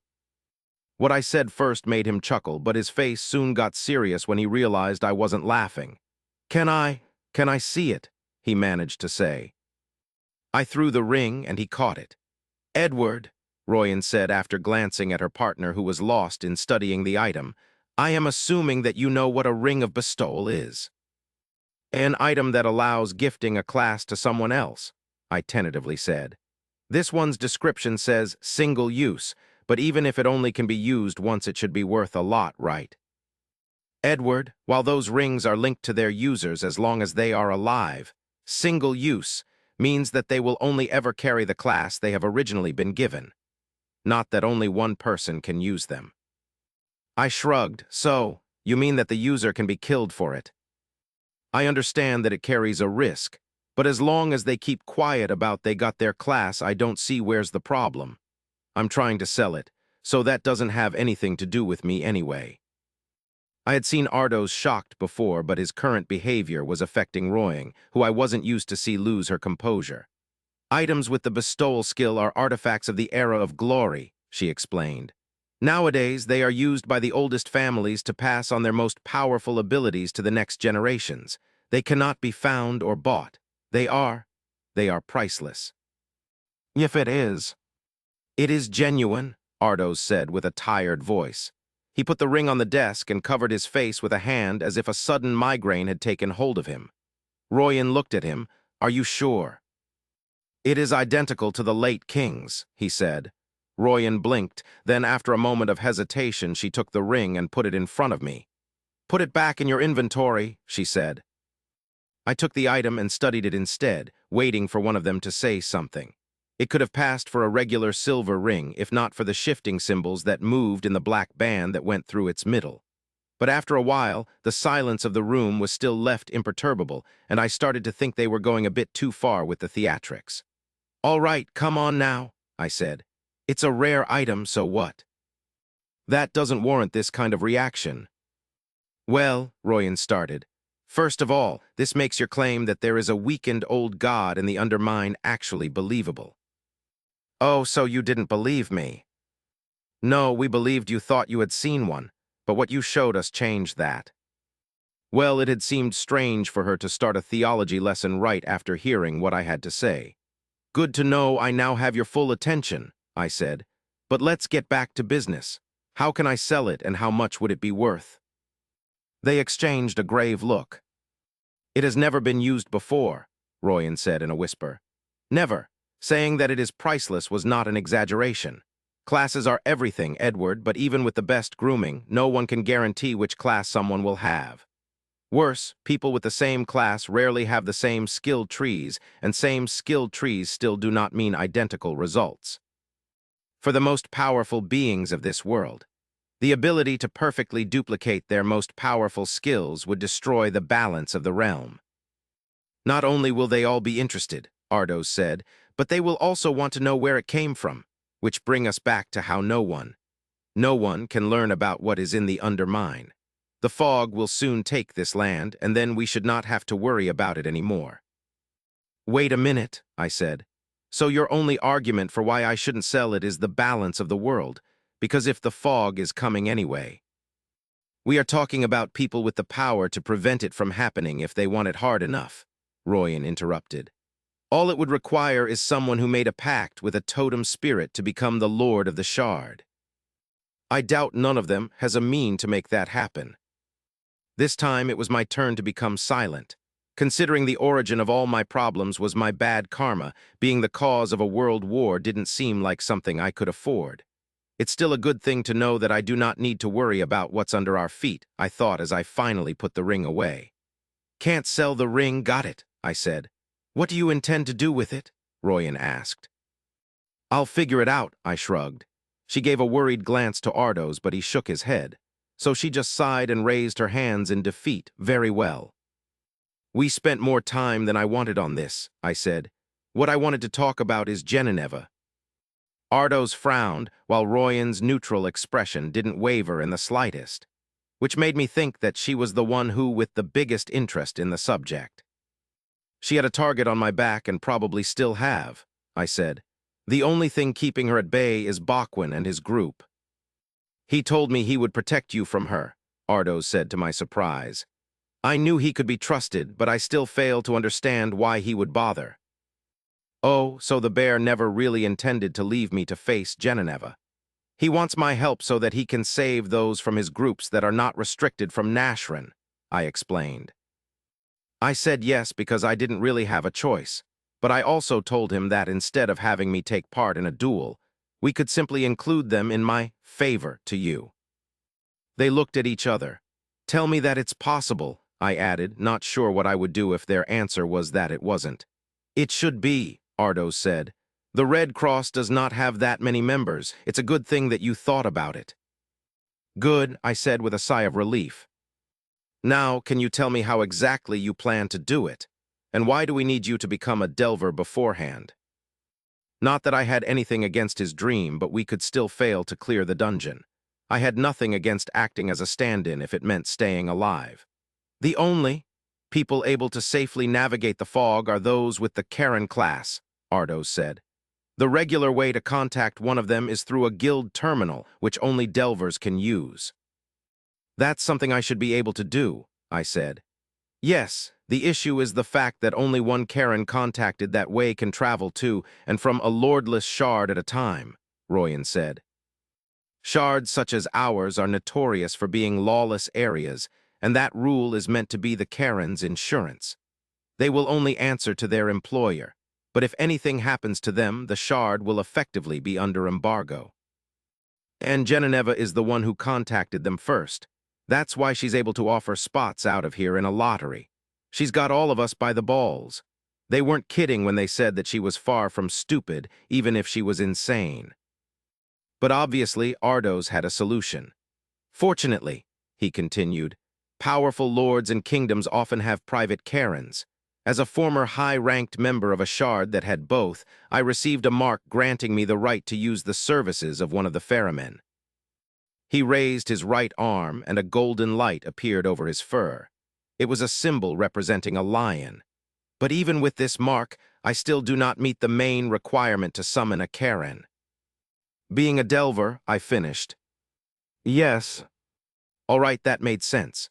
Not that it didn't raise new questions, notably what kind of army Ardos worked for and why was he still able to use that mark after leaving many years ago. But considering they had avoided asking me questions about my own past, I didn't feel like I was allowed to be nosy. But that didn't mean that they couldn't clarify a few things for me. I'm assuming that Shard doesn't have an unlimited amount of ferrymen, I said. How can you be sure that they are available? We still communicate with some of the people we left behind, Royan said. They have assured us that the Karens were still there and not planning to travel in the near future. Of course, that could change at any moment, which is why we need to make haste. I frowned. Wait, you're communicating with them? How does that work? With a smile, she laid back on her chair and made a wide gesture presenting her surroundings. Our angel is compassion, sympathy. It should not be surprising that her miracles allow us to connect with others, no matter the distance. I leaned forward. Did you become a priestess of Yumi and Jai just so that you could talk over great distances? She just kept smiling instead of giving me an answer, and I realized my question might have crossed the nosy line. Never mind then, I said with a hand wave. We should focus on getting ready for the dungeon. Ardos said. It is true that you got a lot stronger, but it would improve our chance of success if we could get you at a point at which you will be able to handle yourself in there. I frowned. What do you mean we? You haven't been helping. That is a valid criticism, he said with a sigh. I should be more involved with your growth, but the reality is that I also need to prepare myself. Me being stronger than I was when I first entered that dungeon will be irrelevant, as its difficulty will also rise. A certain edge will be needed, and I have to admit that I might have lost some of the fire I had back then. Royan grabbed his arm and he gave her a smile. I see, I said. I should be fine anyway. I'm planning to go hunting next. Royan raised a brow. Hunting? Oh, could it be that you are planning to go with Lima? I have seen the two of you together.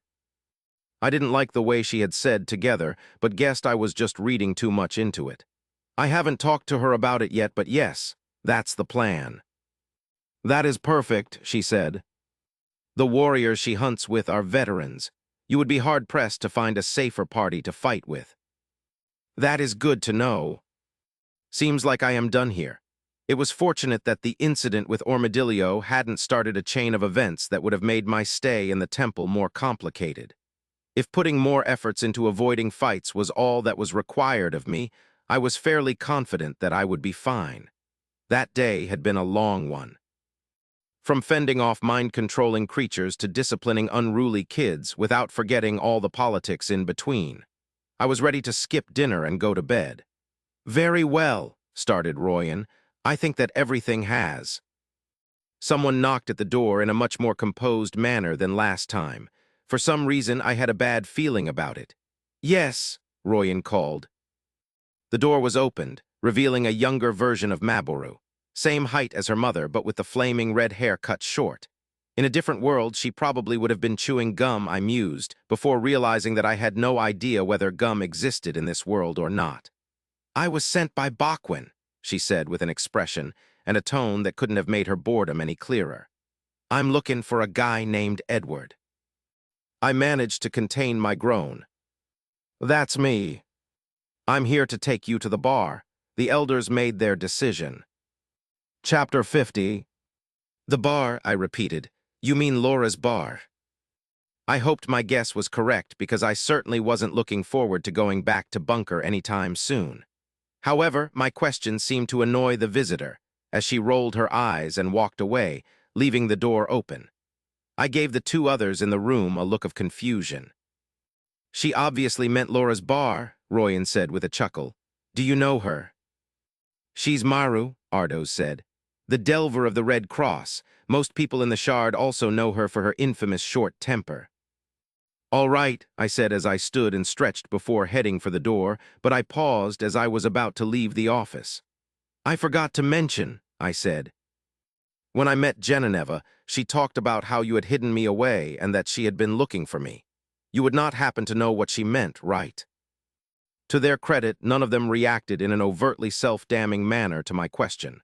Royan shook her head. Sadly, no. It does not make any sense to me, but they do say that she is mad after all. I see. Well, I'm gone. I closed the door behind me, and while the red-haired girl was nowhere to be found in the lobby, I saw Bo sitting on the stairs by himself. His ears perked up at my appearance and made me wonder just how aware beastkins were of their natural tells. Hey, he said, how did it go? They are not throwing you out, right? Nope, I said. Just needs to be more careful from now on. He smiled. That's good to hear, and the others will be relieved too.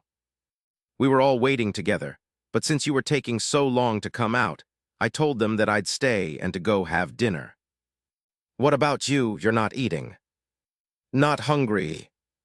I see, did you see where the girl with red hair went? She went out, he said with a nod toward the temple's main door. I heard she was supposed to take you to the Cross's bar. Would it be fine if I came? Why would you want to go there? I asked in disbelief. I've heard a lot about it, but I've never been, he enthusiastically said. This is as good an opportunity to check it out as any. I thought about it for a second and didn't see why not. Plus, it was hard to say no with how fast his tail was wagging despite his poker face. Sure, I said, and he stood with a smile. We both left the warmth of the temple and went into the cold night. Thanks to the silver light of a full moon, I spotted the girl leisurely strolling down the hill. For a guide, she's doing a terrible job. People call her Spice, Bo said after a moment of walking in silence. Let's just say messing with her is a bad idea. She even has a nickname, You will soon get one too, you know. All Delvers have one. Really, I hope they don't mess it up. Who decides those things? No idea, he laughed. Pretty sure they just go with what sticks. Yours might be something like Sword Human. Nighttime in this world is strange, I mused. Haven't heard or seen any insects or nocturnal birds. It was just silence, and that made finding large groups of people an easy task. The many lights of the settlement were easily visible from our position, and getting lost wasn't likely if only for the fact that even with the distance her hair made Maru hard to miss. How is it? Bo asked after a moment. To be a Delver, I mean. I glanced at him. Why do you ask? I am just curious, he shrugged. All the famous people were also Delvers. I can't imagine what it feels to help save the world. I raised a brow. Save the world. Yeah. Like how Delvers work with angels to gather glory and convince the gods to turn the world back to how it was. Oh, that, I said, even though that was a detail of the picture I had been missing. Well, I am personally not trying to save the world. I have plenty to worry about it already. Oh, right, of course, he fumbled. We heard about the thing with Genevieve. Of course they had. Me being a Delver was probably told everywhere along with the fact that Genevieve wanted me for something. It's just that when I was younger I wanted to be a hero, he said. Now that I see one in the flesh, it's pretty weird. I'm a lot of things, but a hero isn't one of them. It's too late to pretend. We already know that you are a good guy, he said with a mock punch to my sides. And Delvers are heroes by default. I almost asked him if he considered Genevieve to also be a hero, but decided against it. The boy was in very high spirits compared to earlier in the day. There was no reason to ruin it. Everybody was talking about how you protected Tammy from Armadillo, he continued. They did not think that you had it in you to beat him and scare Sorry shitless, probably because of what happened when you first arrived. How did you deal with the aura, by the way? Nothing special, I said absent-mindedly. He just doesn't know how to fight. I heard him whistle in admiration as I saw our guide disappear between two of the many makeshift houses that formed the settlement. Thank God I still remember where it is. Why don't they live in the city? I asked Bo. Well, I'm sure some of them just do not like living there, he said, to which I wholeheartedly nodded in agreement. But it's mostly a camp for Delvers who want to stay close to the dungeons that are in the area. He waved in the direction of the empty lands that stretched beyond the settlement. It was the direction I had come from, where the sunken city once stood. Beyond those hills, the land continued its transition into a desert and had nothing but cliffs and canyons. Nothing seemed to live there. There are other similar camps on the other sides of the valley, Bo continued. Like the hunter camp Lima goes to every morning. That's where she leaves her gear. That makes sense, I said. I was wondering, though, do people have a rule against clearing dungeons? He seemed confused by the question. Of course. The only dungeons that are allowed to be cleared are the real ones or those that are in the shallows. For the first case, it's because they won't go anywhere, and for the second, it's because they are technically not part of the shard. I figured, I nodded. Without such a rule and access to renewable resources, I imagined that it wouldn't too long for everybody to starve. But I heard that the warriors are just waiting for the ferryman to arrive, Bo whispered. Anyone left here will die anyway, so some people are planning to clear the easiest dungeons for the rewards. Which means that the Karen's arrival will create chaos. If everything went well and Ardos became a Delver, help would still probably arrive long after Genevieve's leave. We will have to either stock food or defend the dungeons that are essential, I thought with a sigh. So many things I hope Royan considered. We finally arrived at a settlement with a very different atmosphere than it had on my first visit. There was no urgency in the air or people frantically adjusting their armors as they ran past us. It was the opposite. I found them all overly relaxed, as I once again wasn't able to locate any sentinel, guard, or just anyone that seemed to give a damn about who entered and left the camp. Every person we walked past, whether they were part of a rowdy group or minding their own business under a tent, seemed to be some level of drunk. It gave me the impression that we had entered a village in which a particularly happy wedding had been celebrated. The bar was the heart of the camp, the source of most of the ruckus, and without a doubt the cause of its inebriety. Weapons of all kind were laid against the front porch in an intimidating fashion, signaling that they were probably forbidden inside. Our entrance caused a few heads to turn, but went unnoticed otherwise. The patrons were too busy eating, drinking and insulting each other to take interest in the two kids zigzagging between the tables. That, or because they are used to it, I thought as I saw Maboru's daughter serve a handful of tables in swift motion before heading back to the kitchen, all with her seemingly permanent disinterested face. Considering the importance given to Delvers, the fact that she was doing menial work said a lot about the importance of the bar for the Red Cross. "Whoa," I saw Bo whisper. His eyes were wide open, as if he was trying to take in everything that was happening at once.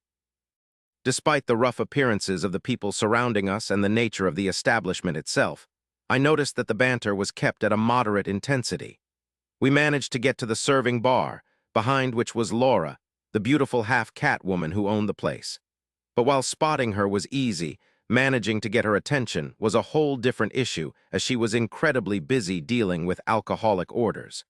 She wasn't kidding when she said it got busy at night. I had wondered a few times about the job offer I was neglecting, and I now felt much less guilt about it.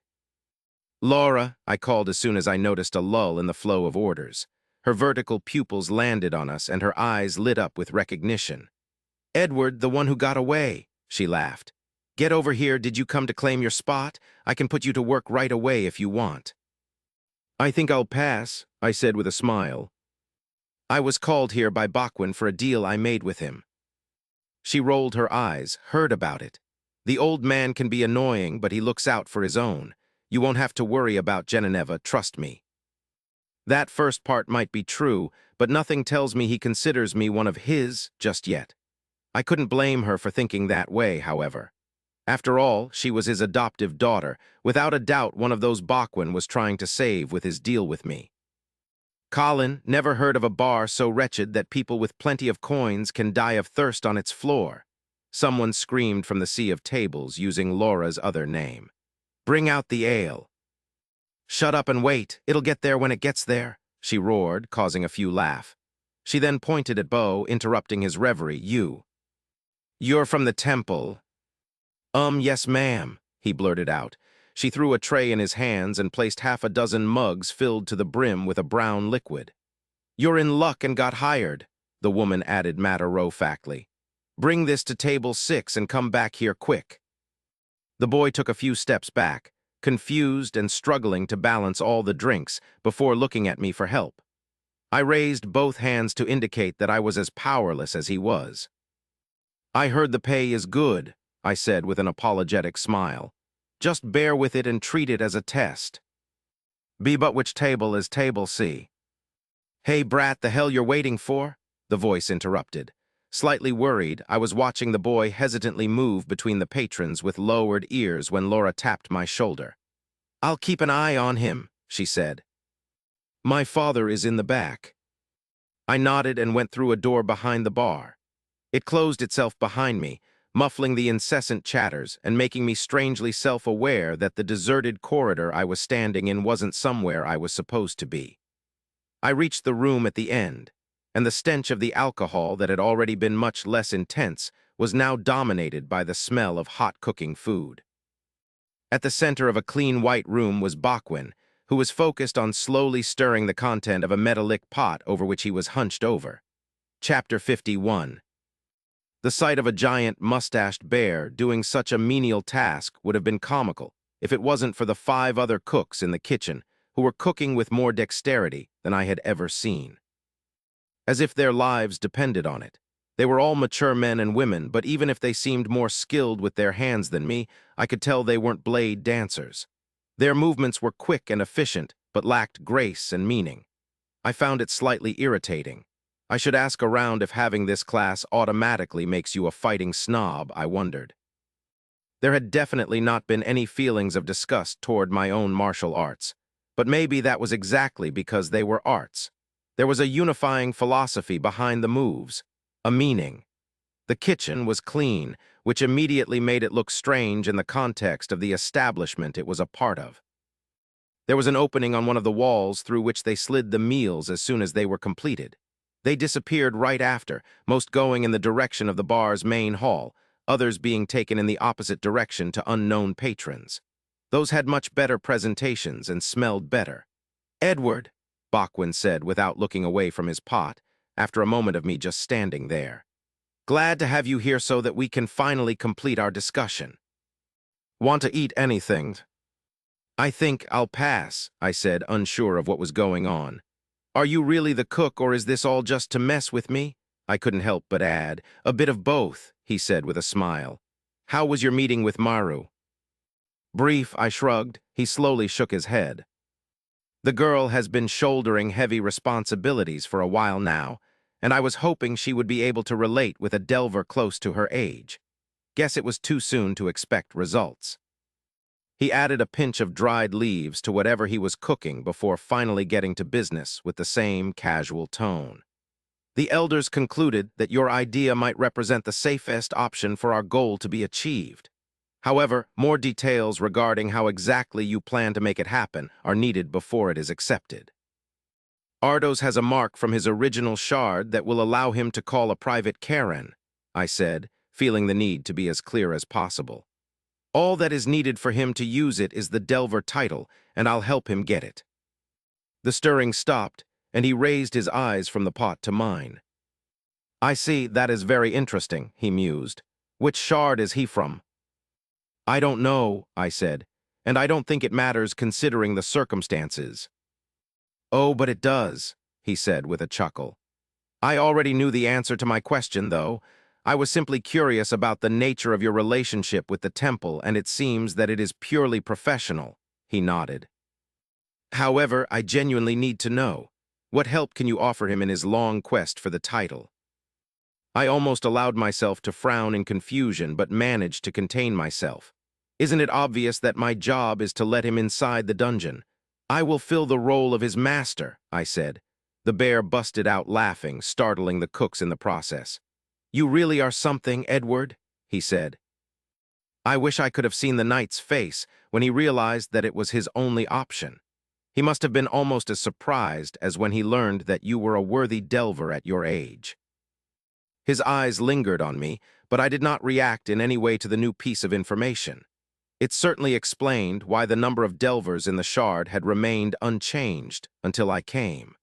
Clearing a dungeon with a titled delver wasn't enough to get the title. The delver of the party had to have the worthy delver title. In retrospect, it was obvious that Bachwin learning that I had such a special title was several times more important than my previous ignorance of the title's value. But there was no way he wouldn't have figured it out in these circumstances, unless I somehow convinced him that I had a master hidden in the shadows all this time. But on the other hand, I simply did not like the idea of him knowing that I was ignorant of certain things. "Seeing how you have been blessed with that title," he started, "would you mind also considering—" "No," I said in a neutral tone, "and I'd like you to never bring it up again." He sighed. "Well, you cannot fault me for trying. Another delver would have been a great addition to the new generation. Very well, I declare our cooperation now fully in effect." "Good." He would keep the crazy dryad off me, and I would bring his people with me. Didn't feel like such a bad deal.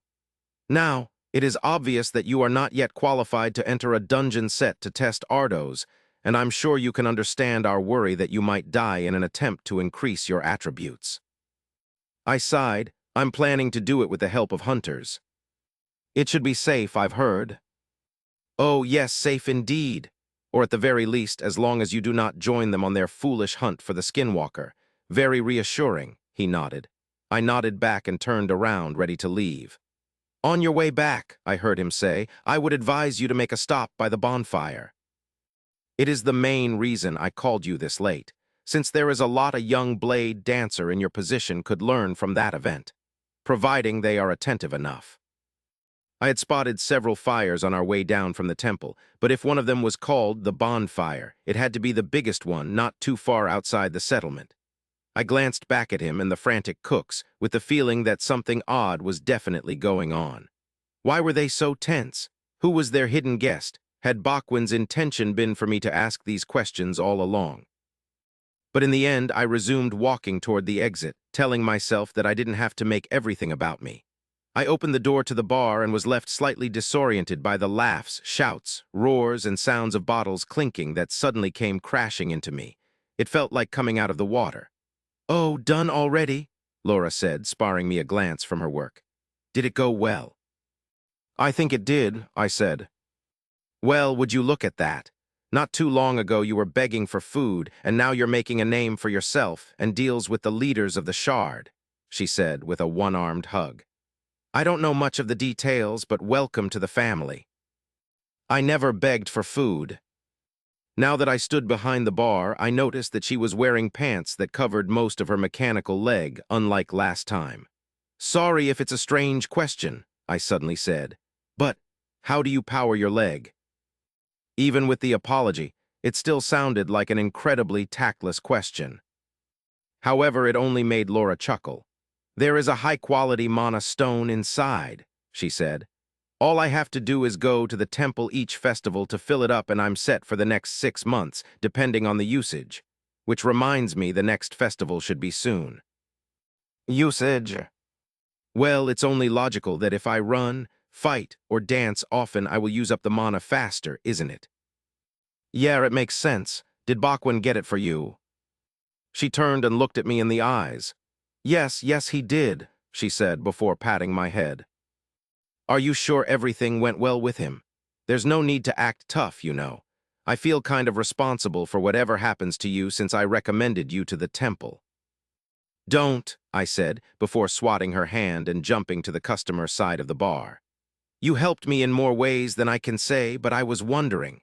When you learned that I was a Delver, why didn't you refer me to the Red Cross instead of the temple?" She smiled. "Don't you remember what I said back then? You talked about outsiders." "Yeah, I cannot say more than that without causing problems for everybody. Sorry." I sighed. "All right, thanks anyway," I said with a wave. "See you later." "No worries, take care of yourself out there." I quickly located Bo at a table near the door and made my way through much more intoxicated patrons than the last time. "Why is he surrounded by older people? And then he broke his arm," he said with a slam of his fist on the table, which caused shouts of disbelief in his audience. "No way." Not saying the dipshit didn't deserve it, but... Brat's a Delver, though. They get crazy items from the dungeons. Who knows what he has? "We're going," I said as I walked past him. "Gotta go," Bo said jovially. "Don't get too drunk." "How can you say that when you're the one who sold us the beer?" laughed one of the men. We were back on the streets, me trying to figure out how the boy had gotten so comfortable so fast in there and him grinning like an idiot. "That was amazing," Bo said, throwing his fists in the air. "Did you see that? They were so nice. They told me stories and listened to mine, even though they were all warriors." He certainly was more energetic than usual.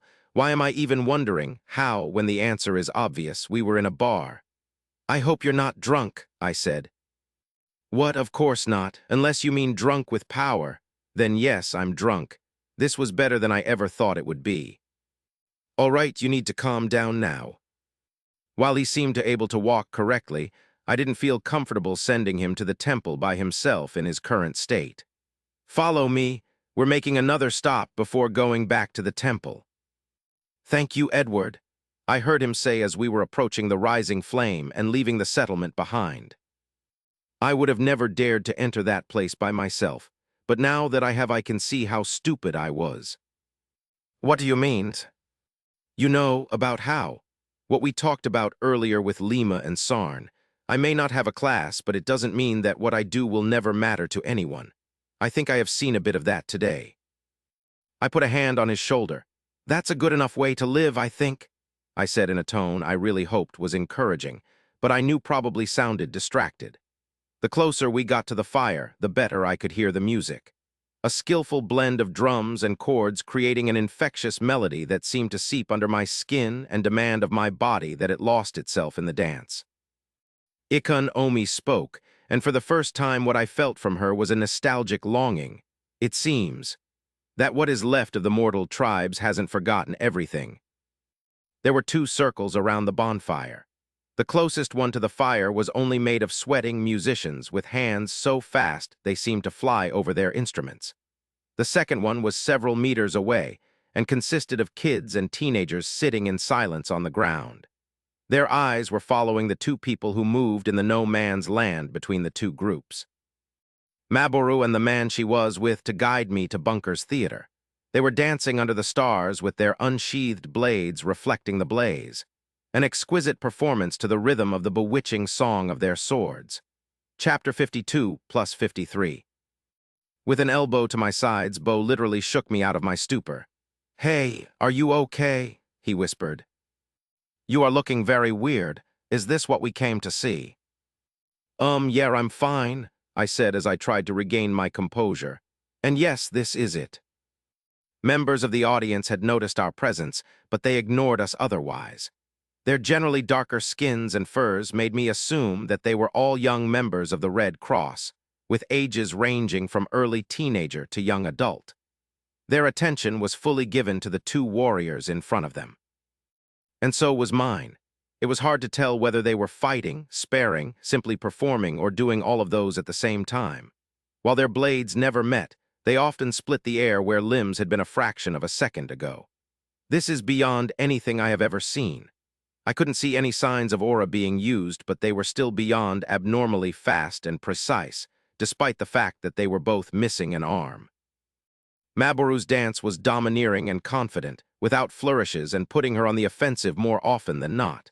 Her feet moved in sweeping motions when she lunged and parried, rarely leaving the ground and never at the same time. Her style felt proudly militaristic, in the sense that it made no attempts to be anything other than a way to kill the opponent. In that aspect, the man's style was the opposite. With a cocky grin, he evaded her blade with acrobatics that not only defied gravity, but seemed to alter it to his advantage. He would make his body fall slightly slower or faster during his somersaults, jumps, and backflips, which made his rhythm and attacks unpredictable. His sword always came from surprising angles and when they weren't expected, trying to catch Maboru off guard. She was chasing him, waiting patiently for the moment he would slip up. He was escaping, always gaining just enough lead to tease her with the prospect of a capture. It sure was beautiful, but the longer I watched, the more I felt like there was something wrong. Something frustrating that I couldn't put my finger on since both dances were unfamiliar and far above me in terms of skill. They are both smiling, even though I'm sure they can tell what the issue is. Of course, it could be explained by the fact that this wasn't a fight to the death, but I still felt a need to get up there and demonstrate to show proper respect to the dance and honor the music. I felt its call in my chest and in my bones. I knew what it promised. However, even if I was perfectly aware that I wanted to answer it, I didn't know if I should. I glimpsed at my companion in an attempt to distract myself. We were now both crouching behind the rows of attentive spectators. Even though Bo had seemed as fascinated as me at first, his eyes currently showed a detached lack of interest, which seemed crazy to me. It was my turn to get his attention with a tap on the shoulder. "What's wrong?" I asked in a whisper that helped me mask my irrational shock. "WHO, nothing," he said with a strange smile. "They are very skilled, clearly strong people. It's just that I don't find this very enjoyable. You clearly are though, so I don't mind." I blinked. Was I that transparent? He probably can't understand what's going on since he doesn't have this very specific class, I thought. All he sees is an impressive fight. And that was assuming that someone without a perception attribute could even make sense of what was going on. Now that I think about it, what are these kids doing here in the first place? While they were obviously doing their best to not miss any part of the fight, they didn't seem to be entertained either. Their serious faces made them look more like diligent students. But why? There is no way they can learn anything from this. Don't get me wrong, I understand that they must have spent a lot of time and effort to get to this level, Bo fumbled. and I would have gladly offered an arm to be as strong as them one day, but they are gifted people who aren't free to do what they want with their gifts. No one is really free to do whatever they want, I said. I know that, he shrugged. But maybe being a hero has nothing to do with being weak or strong. Maybe it's more about doing what you can for those around you. Or not. But I know that's what will make me happy, whether I end up dying here in a few months or not. I agree, I said. Being a hero has nothing to do with how strong you are. It's about what you are ready to sacrifice for others. Doesn't that make you a hero, then, since you're going to save the temple from the fog? Definitely not. It doesn't really cost me much, and I am mostly doing it to save myself. He laughed and caused a few glares in our directions. I am going back to the mine tomorrow morning, he whispered. I looked at his eyes, and they were firm with conviction. Why? I said. You hate working there, and you know you don't have to do it anymore. You could work at the bar. I'm sure Laura would take you. She cannot possibly match the pay of the mine, he said with a dismissive wave. Yeah, I hate it, but I will be fine. Maybe it's because I am no longer scared of dying, but I thought about what you said, and I think that. I found my meaning, what I want to do. He picked a rock from the ground and stared at it as if the answers he was looking for were written on its surface. I just really want to see Lima and Sarn be happy, he said with a chuckle, but I could see that his eyes had gotten red. They are the only family I ever had. I love them.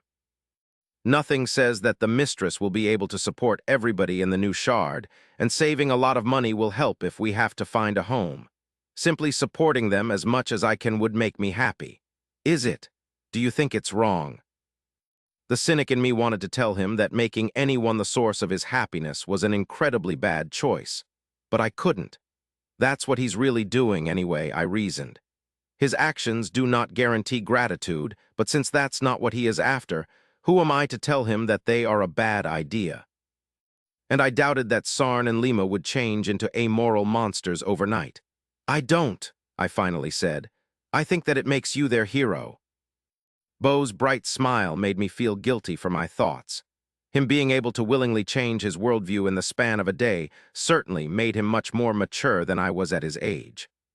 Also, people are making a lot more money at the mine nowadays since they can stay as long as they want, he said. The guards are clearing even lower levels, and there is so much more silver down there. Well, I'm sure you know since you've actually seen it. Yeah, I lost my train of thoughts as I noticed with regret that the music was dying down, and the warriors themselves had already stopped their deadly performance. One wouldn't be able to guess what they had been up to just by looking at them, though, as they didn't even look slightly out of breath. Maboru's eyes landed on me. While I didn't like her, I had to admit that it was probably due to the circumstances in which we had met each other. And at the very least, the smirk that was always at her lips made her look much more welcoming than her daughter. I hope you all paid attention, she said with a smile toward the audience. Some of the viewers nodded enthusiastically, others made sure to avoid meeting her gaze. Are they trying to take advantage of some kind of loophole? I knew that the banned ones weren't allowed to train the younger generation, but maybe there was no rule against passing on their knowledge in an indirect manner. It would explain why they would organize this event for those without classes to try to gain some insight. There is someone I would like to introduce to you tonight, though some of you saw him at the guild already, Maboru said with beckoning wave to me. Edward, come over here. A path was made, and I was suddenly standing with the fire behind me between Maboru and her partner. Treat him like a member of our family, understood. Was that an introduction or an order? Really? Said one of the younger kids at the front who were looking at me suspiciously. Why? Because he's a delver. We have Maru, we don't need another. Oh boy, they don't know about the deal, which means they haven't told the brats that some of them would have to leave their parents behind. Well, even though Edward isn't from the Pearl like us, he would be worthy of living there. He is a blade dancer. That first bit of information caused some surprise, but not as much as the second. With a style, Maboru finished. What? Not from the Pearl with a style. An older boy stood at the back, locked eyes with Maboru and pointed a shaking finger at me. Why are we not making his master teach us? Maboru cocked her head. And how would we do that? We have the student here. We could force him to tell us where his teacher is then. Loney, would that be fitting behavior for one with your lineage? What would your mother say? My mother is why I would not hesitate, he hissed. Then put your butt back down before I have her tan your hide again for saying nonsense. The boy begrudgingly did as ordered, though he kept glaring daggers at me. The elders have spoken, and this in effect as of now, Maboru said to the audience. Leave the worrying to us, and never forget to act in a manner that will make your ancestors proud. Everything in this world can be lost, but your honor as children of the Pearl can never be taken without your consent. It is your most valuable possession. Cherish it.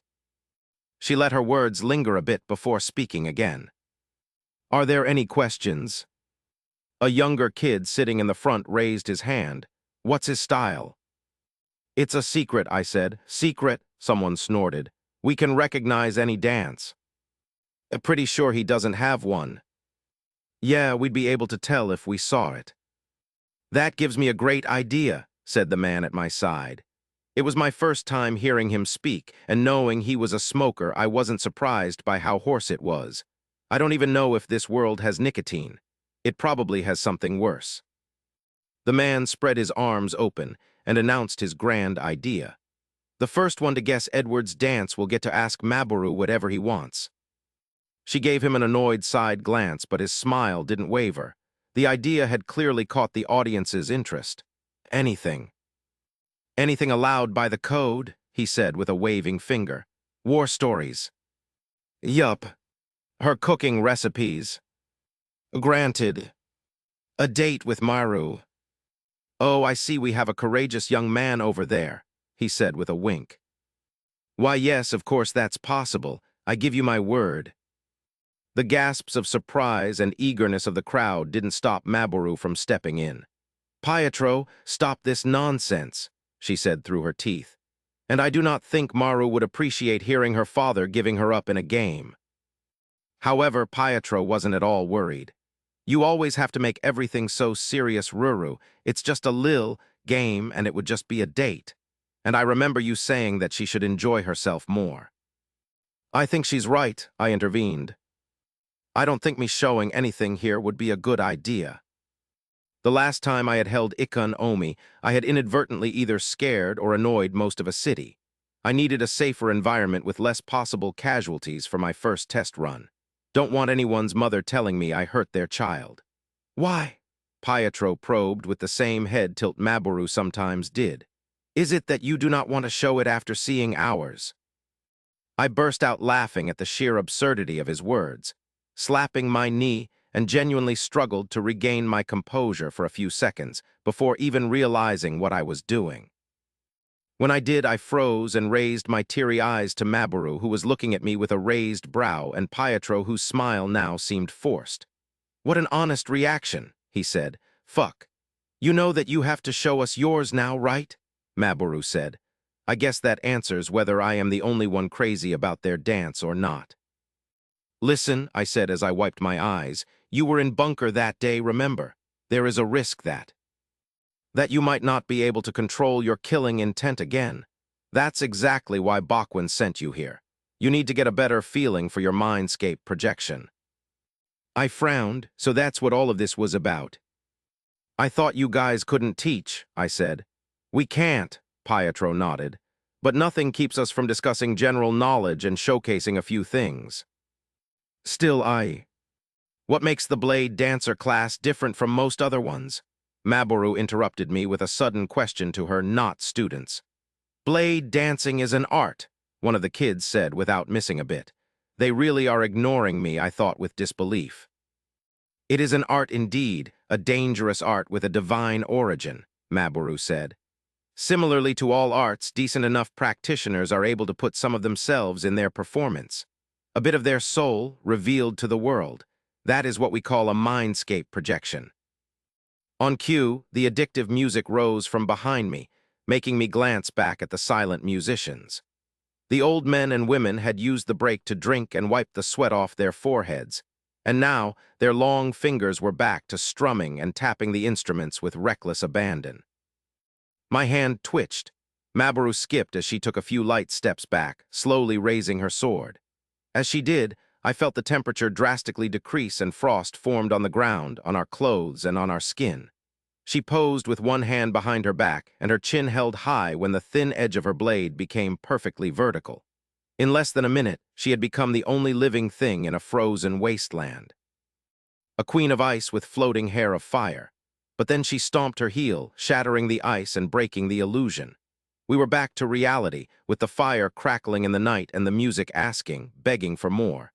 This is exactly the same as what that old hag did, I realized, remembering my meeting with the elders of the Red Cross. But there's one major difference. I hadn't felt any pain or serious discomfort, and one glance at the crowd informed me that neither had the kids. The few who weren't awestruck and left with their mouths wide open were vigorously clapping. Being able to forcefully bring people in one's mindscape is what separates the experts from the amateurs, Maboru said. And those same experts are ranked based on how well they can do it. It does not come naturally, and is the main reason why blade dancers from the great clans are comparatively weaker in their younger years, since they cannot level up until they manage to climb past it. She pointed her sword at me. What you showed in the temple wasn't regular killing intent. The animosity you projected was part of your mindscape, one of the emotions that define your true self. But it's only one aspect of the picture you need to learn to paint. And to do that, you need to learn more about yourself. She lowered her blade and walked away, leaving me in the inner ring. I looked the other way and saw Pietro raising a thumb up from behind the spectators. "The music will help and keep you from hurting anyone," he said. "Come on, even a blind mole would be able to tell that you want to give it a go." So the music is what protected us from the pain. Is it a skill? I saw Bo making encouraging waves from his spot and sighed before closing my eyes. The drummers lowered their thunder to a deep rumble. The chords restrained themselves into a soft humming. I couldn't find any other reason to not comply with their request, since it was apparently a request to improve myself with no risks for others. But I couldn't help but hesitate to bring her out. Why? I knew she didn't mind control me during the dance, that much had been cleared already. So why am I scared? I had lived my whole life as a man. Why did I fear not being able to stay one? It probably had to do with the fact that unlike my previous attempt to keep her at arm's length, she wasn't even trying to convince me. She was silently listening to my inner monologue, probably amused by my indecision because she already knew that I would cave in. Partly because I wanted to find out the truth about this insidious feeling of unease. Mostly because I simply wanted to dance with her again. Her. I summoned the sword, threw away its scabbard, and got into stance in a single motion. Just like that time when we first got to know each other. Facing the imaginary enemy sideways, holding her away from them in my slightly raised left hand. All of my weight on my right leg, making me very slightly lean forward, but enough to look as if I was just begging for a beheading. Why be so shy? I heard her whisper in my ear. She was right. We already knew each other. There was no point in wasting time. Why beat around the bush? I pulled my right leg and transferred my weight to the other one. This was the stance that helped me reach the intermediate level. Lowered center of gravity, sword now pointing up as I looked down. My breathing was irregular. My heart felt like it wanted to escape my chest, and I could hear the blood pumping in ears. No one was worthy to be called an enemy, imaginary or not. There was only us. I opened my eyes. We spun and the music exploded with us, though it wasn't loud enough to smother the sweet song of my blade tearing space. With a smile on my face, I abandoned myself to the delight of the dance. Every slice, every cut, and every thrust was the nothing but the beginning of another one. I would roll, jump, and spin in the air to ensure that we were in perpetual motion, in perpetual communion, an inexorable death to those who dared to question our superiority, unrelenting, inescapable. A flood, our technique beyond compare, our superiority absolute.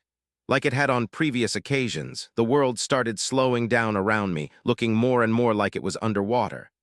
This had always been when something interrupted us, but nothing would dare to this time. We had all the time in the world to make it all sink deeper. Deeper, deeper. The audience, the musicians, the fire. They all faded into the dark waters, one after the other. The music's turn to be dampened came, and I ceased to hear it soon after. It was only me and her now, but the world was now so dark that I couldn't tell where the black blade began and where it ended. It was as if I was dancing with the whole world, but I knew I wasn't. Not really. I stopped dancing and looked around. There was nothing but me and the sword handle in my hand. Is this my mindscape? I remained connected to reality by the tiniest thread of consciousness and could picture myself still dancing. It felt like I was back in the world inside the sword. I could sense the mind-eroding madness of the water try and fail to find something to latch onto, though it was different this time. Last time, the world under the water had been visible to me, but now it was as opaque as ink. Well, at least I can still see myself, I thought as I looked at my hands. But how was I supposed to find the reason behind my uncontrollable killing intent in this dark place? Do you mean to say that you do not know why you hold so much hatred in your heart? I turned around and saw her. She looked as beautiful as the first time I had seen her, as she floated right in front of me, peering in the innermost regions of my soul with bored eyes. Her, Ikun Omi. She was an eruption of colors in this monochrome world, a living universe with shining galaxies forming her body. My hand almost shot toward hers, but I managed to restrain myself. I could think of many reasons for that, I answered. No, what I want to know is why it's uncontrollable. I had learned to control myself to do the right thing. To move past my traumas and seek happiness in the light. There was no reason for it all to stop working now. The goddess just shook her head. My love, all you have learned to do is cover things up. To bury them so deep that you can pretend they never happened. Pretending, yes, that truly is something you learn to excel in. At that point, I realized why I feared using the sword again. It wasn't because I was worried about her directly controlling me. It was because she knew the words that would affect me the most. You wore your mask for so long that you now believe that it is your real face. No, I said, I know it isn't, I'm well aware, but I'd rather be able to call myself a man. Why? Because the alternative disgusts me. You are a fool who was tricked by lesser beings and chained to rules that were in their interest, values that protected them from you. She raised her hand and caressed my face. Her fingers left a trail of heat on my skin. You think yourself aware, but I alone have peeked under the guise, and what I saw was enough to convince me that you were the one. Other mortals broke merely trying to contain me. But there you are, striving after letting me in. After becoming one, what do you want? I finally blurted out, the same as you, Edward. What do I want then? She smiled, and in her eyes I saw unspeakable horrors that made me fear for a world I had no attachment for. Why? I asked, because it is in our nature, she said. A flood's nature is to break, tear, and drown it all. To sink everything at the bottom of the churning waters where we would then dance, forever satisfied. So that the whole world looks like this. I screamed as I showed her the pitch-black surroundings. Is that what you want? She chuckled. Edward, do you really believe that you reached the bottom, that you would even allow yourself to come close? I blinked, confused. You are not yet ready, she said as she swam behind me with a siren's grace, but let me show you a glimpse of what's under the mask. She wrapped her hands around me, and for a while, nothing happened. Then I noticed the darkness slowly dissipating, making room for blue-tinted water that reminded me of the peaceful ocean. Except we weren't on the ocean floor. I know this place, I muttered. It can't. Before I could finish, the ground cracked and broke under my feet, making me lose my footing. Familiar hands came out of the hole, reaching for my legs, trying to pull me down toward whatever was waiting in the darkness. Whatever I had buried. Your hatred was born from your pain, Edward, Ikun Omi said. It was clever to use it as a plaster, but a flood cannot be contained. Your retribution will soon come, and we shall face it together. We will free you from your chains, my love, and you will show me a beautiful world. Chapter 54. I came back to reality only to find my body out of breath. But that was to be expected. At least I'm not in pain this time. My eyes were closed, and my mind was racing with what I had just experienced. Ikun Omi's words and what she had shown me were more than just unnerving. They made me understand that there were very few ways in which things could end up well for me. Between her insanity, my own mental issues, the court's agenda, and the mysterious request behind my reincarnation in this post-apocalyptic world. What was the upside? Where was the good in all of this? What if all of this was just an elaborate personal hell? It didn't even sound that crazy compared to the rest. I felt tired. Then I noticed that all I could hear was the crackling fire. There was no music. I finally opened my eyes, slightly dreading what I would see. How likely was it that I had unknowingly done something unforgivable? I finally opened my eyes, and to my relief, there were no dead bodies lying around me. The audience seemed in good health, albeit much farther from the fire than I remembered. And they were all standing. Wait, there's much more of them. What's going on? Are they crying? I could hear sobbing coming from several directions at the same time. Those who stood at the front were either wiping their tears or wearing downcast expression. The adults in the back who weren't busy comforting the younger children were looking at me with eyes filled with tears. "What?" I said to no one in particular. Someone broke from the crowd, ran in my direction, and hugged me before I could say anything. It was Bo. It's going to be okay, man. But the rest of his words got lost in his cries, and I was left unsure of what I should do. I looked around and managed to find Maboru, with her daughter somehow standing next to her with her eyes wide opened. Maboru, on the other hand, was trying her best not to look at me. "Hey!" I opened my arms and waved at the scene, my voice sounding too loud over the strange silence. "Care to explain?" She opened her mouth to speak, but another kid ran to wrap his arms around me. Others did the same, and I was soon surrounded from all sides, at the center of a silent display of empathy I couldn't explain. "All right, everybody, time to go home," someone said. "Let him breathe." I was released after a few well-meaning taps on the shoulder. Bo finally let me go, and while he was wiping his face, one of the musicians stood from his seat by the fire and came to me. I couldn't pinpoint his exact age, but there was no doubt that he was, at the very least, older than I was when I died. He held both of my hands in his, and we locked eyes. "Young man," he said with a slow and solemn voice, "in the name of the Harmattan troop, I thank you for allowing us to give the performance of a lifetime. I can finally pass the mantle to the next generation and retire with no regrets." He made a pause, probably to allow me to say something, but I couldn't find a fitting word to place. "If it is not asking too much," he continued, "could I know the name of the exquisite style you displayed tonight?" It seemed that this information meant a lot to him, so I found it hard to reply without averting my gaze. "That I can't say." He nodded. "Your name, then?" "Edward.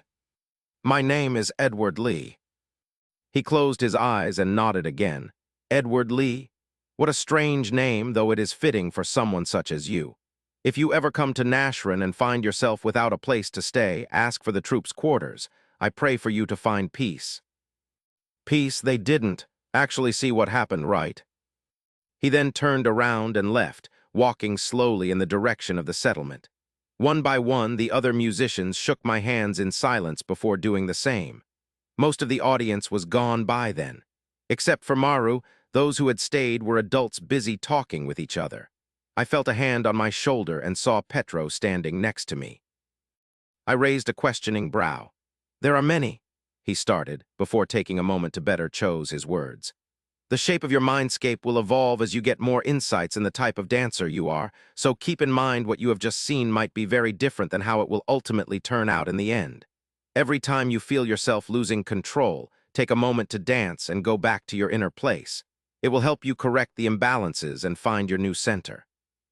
"All right," I said. "Now, what about the tears and people retiring?" He sighed and shook his head. "The first step to mastering mindscape projection is the ability to share emotions," he finally said. "Your dance began with the expected animosity and anger, but those feelings were shockingly soon replaced with profound, intense sorrow. The kind of anguish no one could have predicted from a young man as, adjusted as you seem to be, it took us by surprise." "Oh." The reason for their reaction was that they had experienced some of my sorrow. "I see." Most of the people who had been present were either children or parents, so either not at all equipped to deal with the woes of an old man or oversensitive to a child's abnormal grief. It made sense. And for the old maestro retiring, well, I'd be a fool to not admit that your dance, while showing your inexperience, is unlike any I have ever seen. Very raw. The troupe played accordingly, and the fusion of your performances created something breathtaking enough that their leader decided it was worthy of being his last performance. Every blade dancer in an earshot came to take a look, Maboru said as she joined us, finally talking to me. I have my own pride. As I have said, every blade dancer in the area came to figure out what was going on, and I can assure you that if you weren't so young, they would still be here to challenge you in a duel. You're lucky this didn't happen in Nashrin. In a few weeks, news of the old maestro retiring will shake the pearl, Pietro whispered. You don't have to worry about it, though, because you thankfully will be long gone by then. Or dead like you. It was interesting to note how carefree they both acted in regard to what everybody expected to happen to them. I assumed that the fact that they were far from alone in their predicament made it more easy to accept. So the lesson by the campfire had been turned into a spectacle. I could almost hear my sword's snorts of disdain and was torn between echoing a similar opinion, ignoring it all, and being annoyed that I ironically had missed it. At least it wasn't all for nothing, I thought as I looked at the blade in my hand. The old musician had wished for me to find peace, but the last time I had felt at peace was when I was dying. For now, knowing that I could hold my sword without scaring everybody again was enough. I do hope that mindscape projection won't just make my opponents depressed, though. It's a very elegant sword. Seems to have been made for the dance, Pietro said with a thoughtful gaze toward Ikon Omi that filled me with enough irrational irritation that I immediately put the dark blade back in my inventory. Is it a gift? You seem attached to it. It was, I said before adding after a moment of consideration, and I am. If my mind, spirit, soul, or whatever had truly merged with Ikon Omi, finding a way to change her perspective on mass murder would be an important item off my bucket list. Trying to keep my distance would not work, especially when she clearly knew more about my inner workings than even I did. Many dancers see their sword as trusty partners, Maboru said. She then waved at their daughter who had stayed behind. Maru, why don't you come over here? The person in question simply glared at us and left, ignoring her mother's wishes. Isn't she too old to act like a teenager? Things are a bit complicated between us, and let's just say that your showing up didn't make it easier, Maboru sighed. Does she know that she might have to leave you both here? I asked. She does, Pietro said with a smile. Funnily enough, it plays a huge part in why she's angry at us, but you don't have to worry about it. I have a few things planned for tomorrow, I said with a nod to Bo, so we'll be taking our leave. Sure, Pietro said, before glancing around at a man who was staring into the dying fire without even blinking. I can tell you that your welcoming dance will be remembered for a long time. So I left with a silent Bo in tow. We walked straight toward the temple, not even bothering to go back through the settlement. The moon was starting its descent. We had lost a good part of the night already, and I wanted to get as much sleep as possible for my impending venture with the hunters. How was the show? I asked Bo after a long moment of silent walking. I can't remember. We were nearing the temple, and I was starting to think that the effects of my mindscape might have been worse on him. It was amazing, he said without hesitation. And scary too. Sometimes it felt like I couldn't be seeing what I was seeing, and the music, it was like a dream or a nightmare. Sounds like it was confusing. It was, but in a good way, I think. At first, people were just nodding, but when that wave of heartache hit us, it was horrible, even though I could tell it wasn't mine. Man, you should have heard the gasps. I think that you got them to respect you more. It felt more like I earned their pity, really. Yeah, maybe. I know it sounds corny, but I'm convinced we all learned something when we realized that you still manage to leave your bed every morning with so much pain inside of you. I know it made me feel like even more of an idiot for what I was saying this morning. Hey, I don't know what it was that you guys felt, but you have to understand that it was one isolated emotion. There's a lot of other stuff in my head to keep it balanced. Yeah, I'm sure, he said with an half-hearted chuckle. But just so you know, what I was saying earlier for Sarn and Lima is valid for you too. I glanced at him and his eyes darted away. I mean, I'm not really sure how I could help a delver or if you even need my help, he fumbled. But yeah, We're thinking of getting our own place, and if you want, it could be your home too, assuming you do not have one already. Forget I said anything. I laughed and threw a mock punch at his arm. Thanks for the offer, I appreciate it. He shook his head with embarrassment, smiling. We finally reached the hill the temple sat on and followed the old beaten path. Bo, I said after yet another moment of silence. What kind of hero did you want to be when you were younger? That's one funny thing to ask, he said with a laugh. I wanted to be just like Rengu Kainam. Wait, let me guess. You don't know who he is. I shrugged. Right after the cataclysm, the martyrs' allies were left with the responsibility of finding a way to fight off the fog. Well, we all know they botched the job, but at least we're alive, right? Anyway, Rengu was the greatest out of all of them. Not just because his infinite great sword objectively makes him the best, but also because he never gave up. No matter how many monsters his group was facing, it's like he was made out of sheer willpower alone. He does sound like the type of guy young boys would idolize. When we were in your room, I realized that I didn't need to be a delver or a warrior to be like him. I'm sure it's going to be hard, but as long as I never give up on my goals, I can still be just like him, even if I'm forsaken by the gods or whatever they say I am. His eyes were shining with hope and determination. About that, I said nonchalantly, how do people know someone is forsaken? Is there a specific age at which everybody is supposed to receive their class? Well, first there are those who are born with no attributes at all. It's sad, but at least they know very soon where to put their efforts and don't waste years training. Then there are those like me. We have attributes, but for some reason we never get a class. There are a few exceptions, but past 15 it's better to wake up and face reality. How old are you? He frowned. 16. What about you? I stopped going to practice last year to focus on work. Oh, so he has training. Good thing. Another question. What are your attributes? He stopped walking and gave me a puzzled look. Chapter 55. What's with the interrogation? Bo asked me. I'm sure we can find something better to talk about. Hell, even staying silent was nigh. Probably nothing, I shrugged. I'm just wondering. He rolled his eyes and turned around, now leading our ascension of the hill. I was born with constitution and agility, he said. Oh, so, no vitality. He glanced back at me with disbelief. Everybody has vitality, Edward. It's the most boring attribute out of all of them. Now listen, I personally don't mind it, but you can't go asking forsaken people what. Following him, I tuned out his words and summoned the Ring of Bestowment.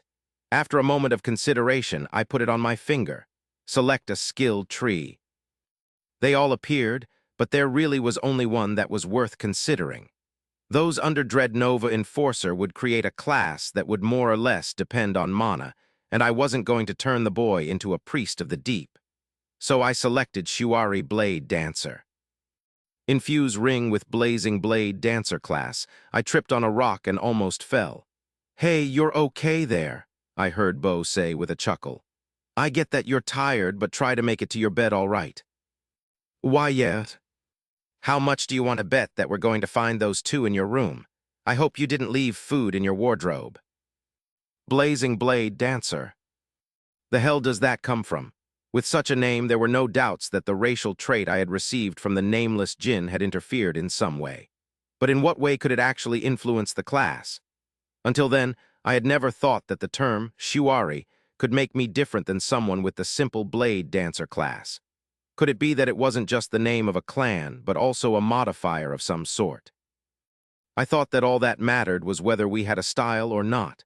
Goddammit, this could change everything. Or not. Just like the term Shuari in my skill tree, blazing could just be a nod toward the origin of the class. I was a human with an eye made of fire, after all.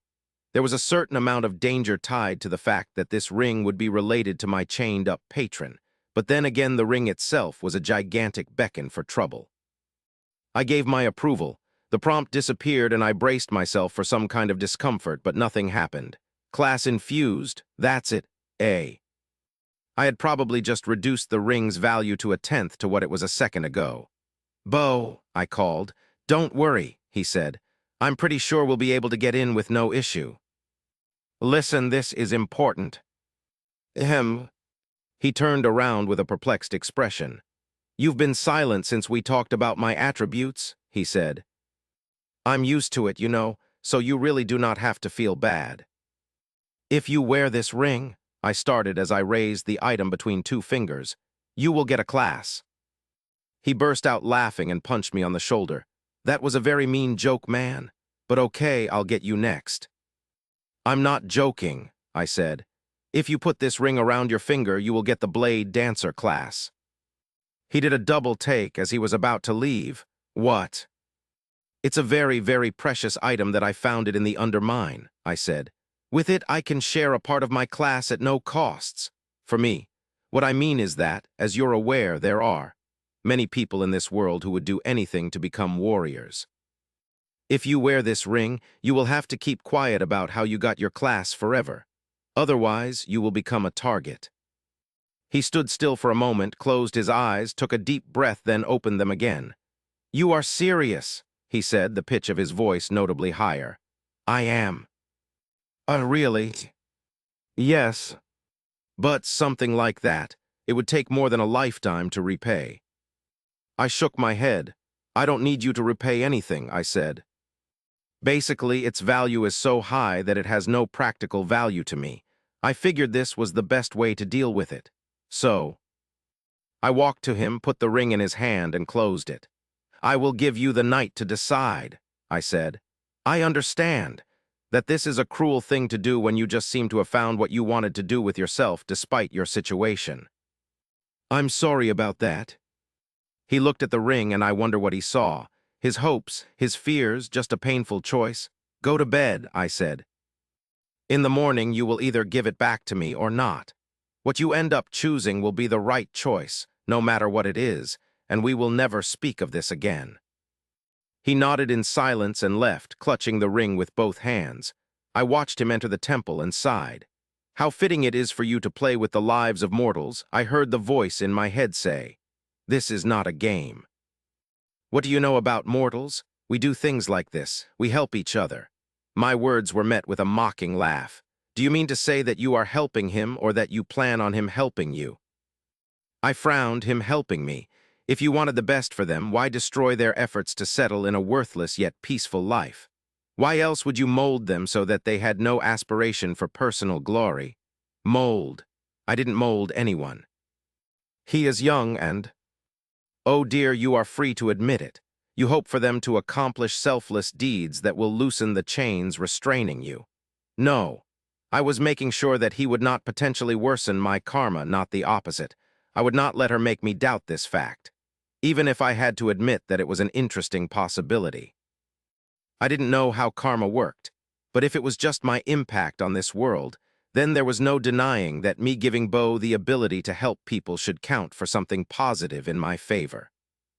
Right, since you're so talkative, why don't you tell me more about karma? There was only a mocking laugh for reply, and I shelved those thoughts for another time. My intentions were good, and that's all that mattered, for now. I entered the temple and was slightly taken aback by how strange its atmosphere became when the hallways were deserted and everyone was asleep. Well, almost everyone, I thought as I walked past the main hall and saw that a few people kneeling in front of the angel's statue.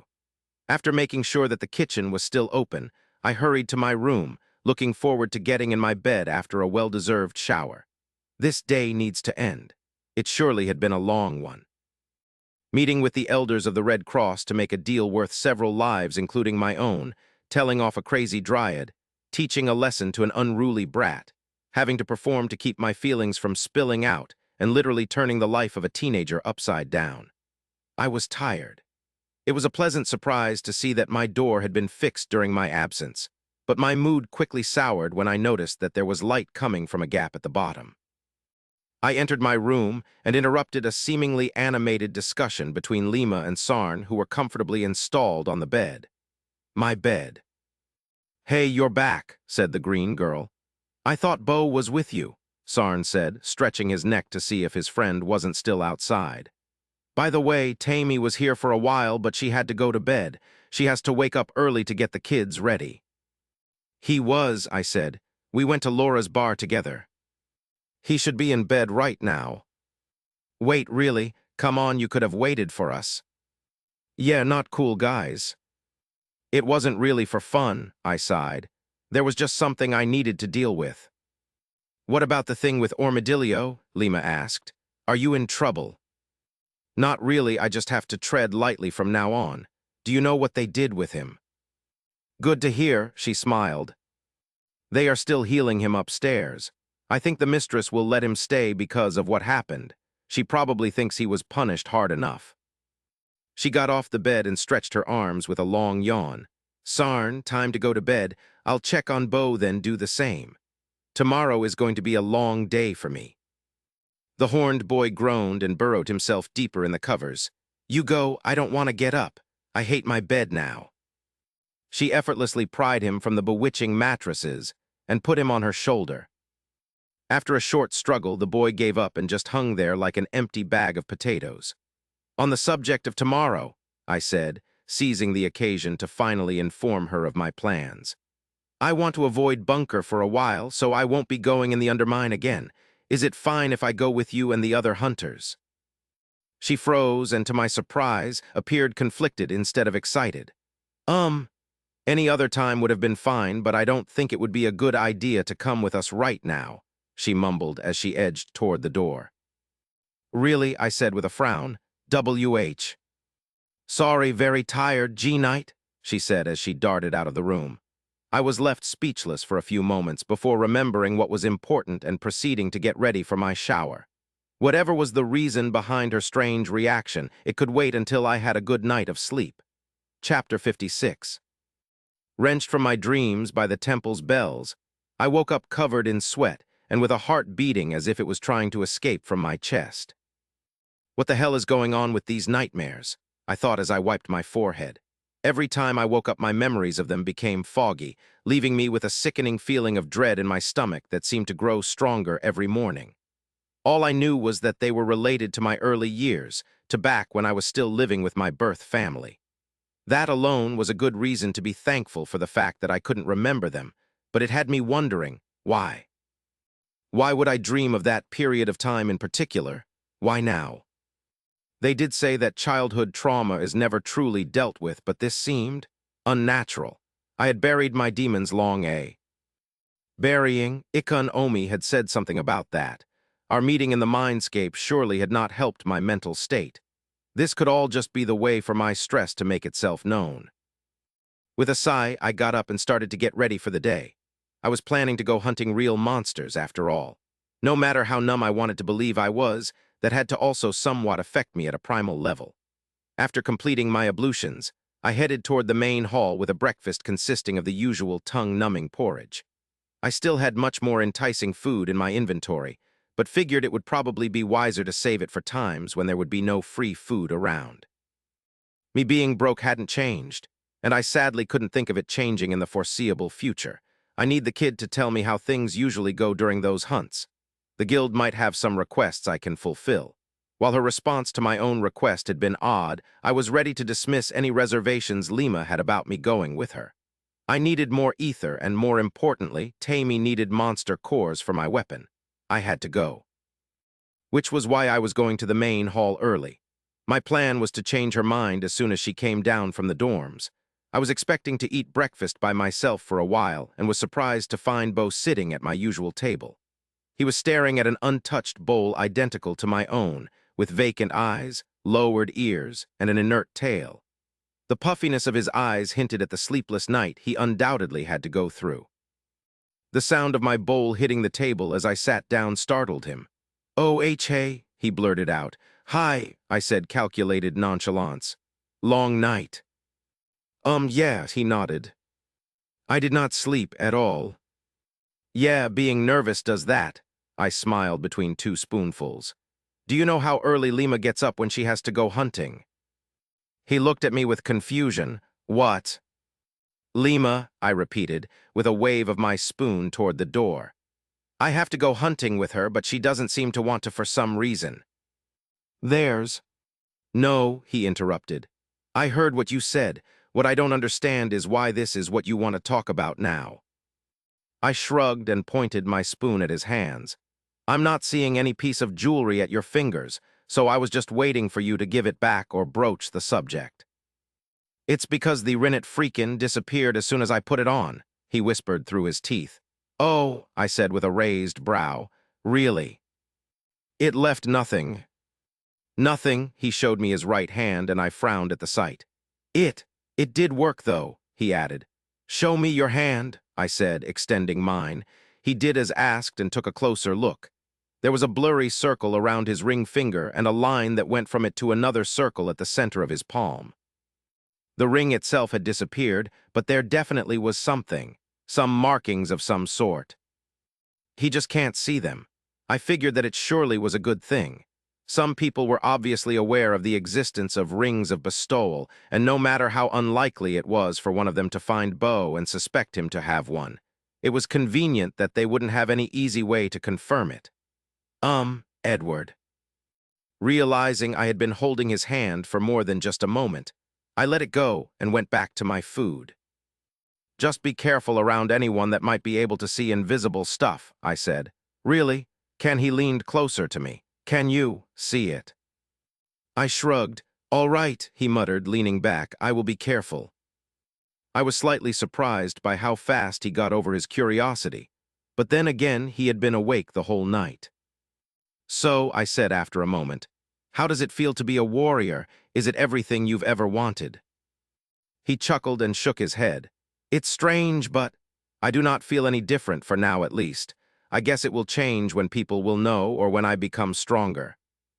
What's really weird, and I know it really does not sound like much, but it's the new categories and information in my status. What do you mean? It's just that. It had never changed before.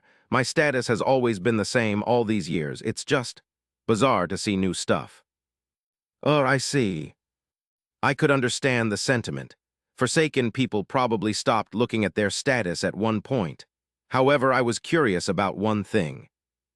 About your status, what does your class say?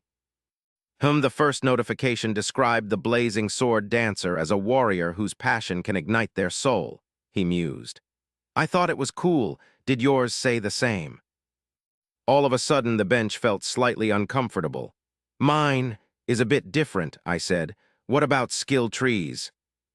I have two. Can you imagine? He said with a big smile that soon became an embarrassed sigh. Of course you can, the class comes from yours. Don't be so sure, I said with a tap on his shoulder. My sword dancing class only has one skill tree. His eyes got wide. Really? Really, I nodded. I wasn't particularly worried about an injustice, though. Assuming the logic is consistent, I mused, each of his skilled trees must be related to one of the two rhythms that form the sunken dance. That meant that he would have to master both of them separately as individual styles. Unless he somehow finds a way to merge them on his own, he will be stuck at that tier. That wasn't necessarily a bad thing, however. From what I had seen until now, it seemed that every style was a lesser version of another. It was possible that they all came from a single one. You can tell Ardos you need a weapon, I said after a moment. He knows about the ring, he'll have an idea of what's going on. Matter of fact, you should just go train with the fighters later so that you can get an idea of what you can do. You can take it easy and earn ether at your own rhythm. I am not sure about taking it easy, he said as he stretched his arms, but I was planning to talk to him anyway. He usually gives advice to the new warriors. The shuffling sound of young people moving past us reminded me to look around the main hall again, but Lima was still nowhere to be found. She sure is taking her time. Hey, Sarn said as he sat down on Bo's side. Yawning and with golden hair still damp from his shower, he put a steaming plate of food that couldn't have looked more appetizing than ours and made a few heads turn. Bo, did you also have problems sleeping because you got used to Edward's bed? He said.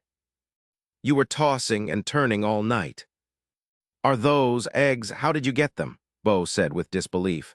I had to admit that I was curious too. I made a friend in the kitchen, he said with a mischievous smile. She said that she had made too much and that I could take these. Also, do you guys know why Lima? I know I'm half asleep, but that does not make any sense, the dog boy interrupted as he rubbed his eyes. How does a cook even make too many eggs? Who is it? Sheila, you know, one of the girls who came with the nomads last year, he shrugged. Maybe she just started working as a cook. Do you guys want some? Sure, I said, mildly amused at the perspective of a girl having a crush on the boy. But you were about to say something about Lima, right?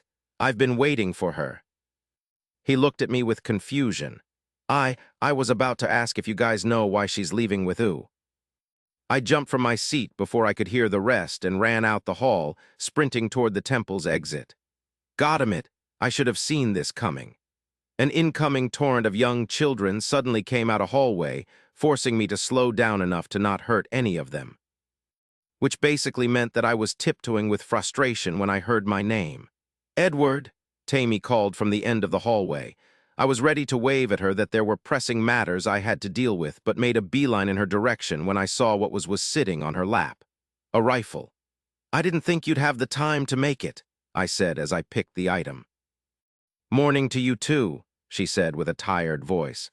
I could not sleep last night, so I figured I would pass time doing something useful. The faster I level up, the sooner you get the thing you want, right? Take these too. Did any of them even sleep? I wondered as I studied the weapon. It was incredibly light, and while I was aware that it was due to my improved attributes, it made it feel more like a toy than a real weapon. I could tell from a few golden parts that the brass rifle had been used as a base, but the end result looked somewhat more modern in my eyes. Rectangular and mostly made of black steel, the weapon reminded me of a longer NS-2000 shotgun. The stock still had the empty glass compartment that filled itself with blue light when my fingers touched it. At the same moment, a quarter of the bar representing my mana disappeared. I didn't even notice it took anything last time, and back then I didn't even have that much of it. Tammy presented the other items, a small white cube and what looked like a part of the rifle's barrel, except it was just as long as the weapon itself. The cube is just a light source, but it's my specialty and will consume very little mana for hours of usage, she said before raising the barrel. And this is the most important part of the rifle. I really wanted to see it in action, though. It's mostly my work, so I can't tell how reliable it will be. But it's essential that you use it so that I can raise the related proficiencies faster. I took them both, not really sure what to expect from the most important part of my temporary weapon. What can you tell me about it? I said. I call it sun barrel. You mount it on the rifle by sliding it in, she said with a prideful smile. Since I don't know much about firearms, I kept a lot of the dwarven theory for the rifle, like the design of the bullets and the inner mechanisms, but as you can see, I made a few changes in preparations for the real thing. The bigger one was the firing mechanism. I used goblin tech to. Sorry, I need to go, so we should hurry, I said as I put the weapon in my inventory. How many bullets can I shoot per charges? Caliber, cyclic rate, maximum effective range. She blinked, then looked away with a nervous laugh. Oh, what? I'm wasting time. Never mind, I'll figure it out and make sure to use it as much as possible. Thanks, I said as I turned around. Wait, I wanted to say thank you for yesterday, I mean it. I know it was stupid, but for a moment, I thought of the worst. I looked for what felt like the first time since our conversation started. Even though there hadn't been any opportunity for us to talk after the incident with Armadillo, I had assumed she was fine. She had been born and raised in this world, after all. Then again, I was starting to understand that while the idea of violence was mundane, only a few groups were directly exposed to it, and they were glorified for that very fact. I held her hand. Don't worry about it, I'm sure you would have been fine no matter what, I lied.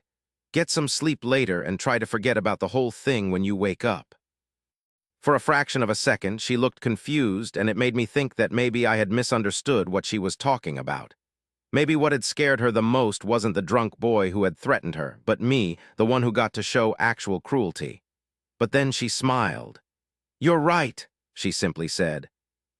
I waved as I left, weaving through the flow of barely awake residents as I did my best to dismiss the useless thoughts and focus on what was important. Lima. The sun was barely peeking over the horizon when I came out of the temple, and most of the dew-covered valley was still wrapped in shadows. But as I peered down from the hill, the first rays of light revealed something that would have been hard to miss for anyone born on Earth. The sight of a green-skinned girl jogging at a moderate pace toward figures waiting for her on the other side of the valley. With a grin, I started running down the hill, slowly at first so that I wouldn't trip on something, then fast enough to hear the wind howl in my ears. It had been a while since I had physically pushed myself, and this was a good opportunity to test my new limits and the very first skill I had gotten from my classes. What was its name again? Kinetic Charge, Chapter 57. Faster than I had ever been, and without a doubt faster than any normal human would ever be. Beyond peak human aptitudes with the healthy body of a teenager. While running was probably one of the simplest things someone could do, that simplicity allowed me to take notice of the tiniest effects of my physical attributes and the ways in which they interacted with each other. Agility was responsible for eliminating the imperfections in my running form. Strength gave my legs enough power to shatter stones as I propelled myself forward. Dexterity adjusted my balance when the ground would cave under my feet, and perception made it all look seamless. I would have been slower if any of them was missing. But the most intimidating of all was constitution, lungs taking in the fresh morning air. Heart-pumping blood filled with oxygen. I was pushing my muscles at 100% and still felt as full of energy as when I had started. The kinetic charge started as soon as I willed it, and I watched it deplete my mana as I gained in speed. A blur I assumed to be my shield covered my body without impeding my vision, allowing me to see the green girl's figure quickly get bigger in my field of view as I dashed from one border of the valley to the next. Lima had reached the hill on which her colleagues were waiting. Unlike her, they had noticed me and were frantically making big gestures for her to look behind. Too late. She jumped in surprise when she saw me and tried to make a run for it, but she soon gave up when she realized I would catch up anyway, which solved one problem but left me with another one: stopping. The skill didn't just make me run faster, it was a spell that turned mana into speed and protection. Like when running downhill, simply keeping up with the speed was a problem in itself, and I had to test how close to an unstoppable rocket it turned me into. Maintaining control was getting increasingly hard, so before I could fall and uselessly scrape the shield as I slid against the ground, I jumped. 10 meters? 15. In any case, much higher than I had anticipated. But I was airborne only a few seconds before I crashed into the hill's flank, blasting enough dirt and sand into the air to cover my vision for a minute. When the cloud of dust settled, I was standing in a crater, totally unharmed. This must be what it feels like to have a beastkin's aura, I thought with a smile. As usual, I pictured the multiple scenarios in which this skill could be useful, even without taking into consideration how it would make escaping enemies a piece of cake. Lima was a few meters below in her sleeveless leather armor, looking at me with what appeared to be a mix of shock, amusement, and anger. "You're insane," she screamed. I raised a brow. "Maybe, but you really shouldn't be the one saying that, seeing how you snuck out without breakfast and are acting weirdly suspicious." Her anger apparently won, as she let out a groan and hurried up the hill, making her frustration known to all by the way she stomped at each step. I patiently waited until she walked past me, then followed without a word. Needless to say, the people at the top were on their guard, but I wasn't particularly worried seeing how they weren't armed. They were young beastkin adults, and while a few were dressed in a way that wouldn't impede their mobility, most of them had on heavy armors made of stacked sheets of a crude, rock-like material bound together. "Looks like they are made of scales," I noted with interest. There was no reason to deny that their aura was the superior mean of defense, but anyone without the Constitution attribute would have to manage their stamina and save their trait for crucial moments. "What the fuck was that?" An armored fat Persian cat blurted out with a clear edge in his voice. He was talking to Lima, but his eyes were locked on me like those of the people standing behind him. "Hi," I said before she could speak. "I'm Lima's friend, Edward. I'll be going with you guys today, hope we can get along." "UWH. "No, you won't," she interrupted. "Edward, you don't understand. Today is going to be very dangerous. You can't just come along. It's for your own good, and I told you yester." "Of course I don't understand," I interrupted. "But that's because you didn't explain anything. I want monster cores. Are there any other options for me? Work with me here." She gave me a contrived smile. Of course, she said. In a week I'll be free too. I waved a dismissive hand. Can't be twiddling my thumbs that long. She took a deep breath, turned on her heels, and walked away. Since when are you so stubborn? Oog, I'll just let Aju take care of this. She glanced back and pointed a menacing finger at me. And don't say I didn't warn you. I chuckled and looked at the silent group of people. I hope she doesn't give you guys a hard time. She's a good kid. She would have killed me if I ever made her that mad, muttered a short half-panda guy in the back. The fat cat stepped forward and looked me down with a frown. That is not something you have to worry about, he said through his teeth. You're a warrior, right? Lima is one of ours. You better stay in your lane. Bardath, I think he's the new Delver people are talking about, the one who lives in the temple. The hunter's eyes got wide with understanding, and he silently left after Lima followed by the rest of his group. I sighed and took in this side of the shard for the first time. While the north was mountainous and the south filled with red canyons, the western side of the shard was a vast, semi-desertic area with sinkholes and rock formations that looked like stalagmites and gave it the appearance of an open-air cavern. The ground level was low enough that the barely risen sun was already drowning everything in its golden rays, revealing several fortified camps spread down the hills and other more alien structures in the distance. The wall of fog was much farther than on the temple's side, far enough that it didn't seem like a calamity threatening to engulf everyone and everything my eyes could see. Funny that even this world has its own way to be beautiful, I mused. My attention was soon captured by the sight of a pitch-black rectangular monument by the north side. It seemed to be right by the fog, and the fact that I could even make out its shape hinted at a massive size. And unlike anything else, it looked like it didn't belong to this place.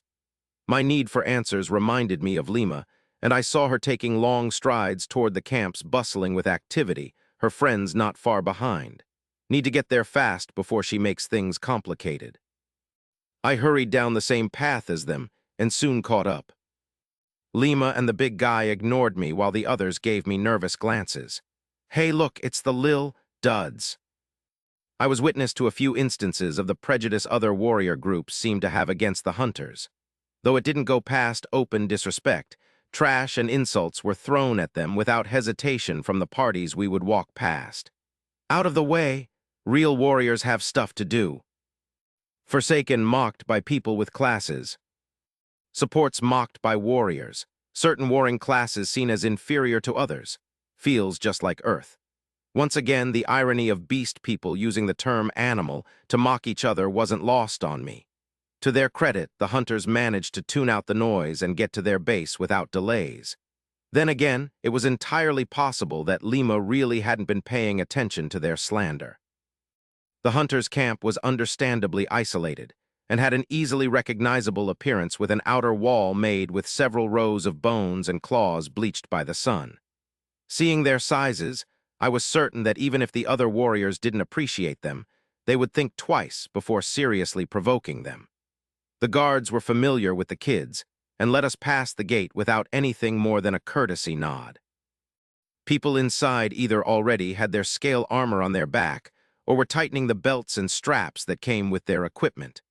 One thing worth noting was that they were now holding weapons. Heavy gauntlets were abundant, but so were swords and spears. There even were a few bows, which I wouldn't have thought would see much use in a land of literal super beings. But considering I had brought a universally mocked human rifles with me, that was a good thing. We went directly to what seemed to be the headquarters, a small building that stood in the middle of the camp. Where's Aj? I need to talk to her about something, Lima said to the grim-faced beastkin blocking the entrance. He was a Rottweiler, and I couldn't help but think that he had a dignified air around him. It's urgent. I am aware, he said without any care for how agitated she was, and I saw his eyes land on me. She is waiting for you. I am expected. The kid stayed behind as Lima, and I entered the cabin, her boots audibly cracking the wood as she rushed to the living room. Hi, Aju, I heard her say with a lot more restrained tone than usual. I know you are busy, but I have a friend here. He isn't listening to what I am saying, and I would like you to tell him that he can't come with us. I heard a chuckle and entered the room. She was talking to a mature woman, tall, with long braided black hair and muscles that weren't defined enough to be able to detract from her more feminine charms. The characteristic spots on her tail and round ears informed me that she was half cheetah. Like Lima, she was equipped with agility in mind, but something told me that the dark leather and shining black scales protecting her vitals was of much higher quality. There were scars on the right side of her face, and just like me, she wore a patch to cover her eye. We silently stared at each other for a short moment, then she pointed a finger in my direction and said out of nowhere, "I like him." You got to be kidding me," Lima fumbled. "What in the foo?" "Hey," the woman interrupted, her finger now pointing at the young girl. "You better not be cussing in front of me, lass. And it's not every day that I get to meet one of your friends, so don't blame me for being glad you didn't bring me a worthless brat." "What are you talking about?" Lima said. "You don't even know him." Aju looked at me. "You're Edward, right?" "I am, and you must be the Aju I heard so much about," I said as I shook her hand, amused by Lima's bewilderment. It wasn't a stretch to imagine that my description was common knowledge by now. "I apologize for barging in like that." "No need for flattery, brat. You're 20 years too young." The woman laughed with a dismissive hand wave. "You want to take part in the expedition, correct?" "You're correct." She narrowed her eyes. "You think you can take it?" "Probably," I shrugged. "In any case, I can assure you that I won't get in the way." "Aju," Lima said with a pleading voice. "He doesn't have enough experience for the garden, you know that place." The huntress leader raised her hand. "Sure, he's a human, but it's not going to be any more dangerous for him than it will be for you," she said. "I have been there already. I know what's coming. I can defend myself and find the path with no help. Which is why you shouldn't be so worried. Come on now, it's not like it's going to be his first instant dungeon. He went deeper in the undermine than anyone else before. Nothing he will see today should be worse than what's in there. With 2 delvers with you kids, I can have your group test a few things that weren't possible before. It's final." At those words, Lima slumped in a nearby chair and stared at the roof with a defeated expression.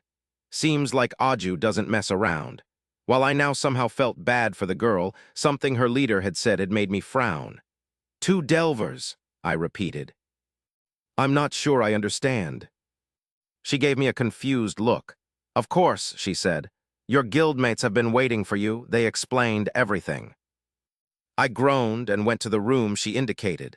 It was apparently my turn to be annoyed. I opened the door and it revealed an office containing 2 girls, one of which was Maru.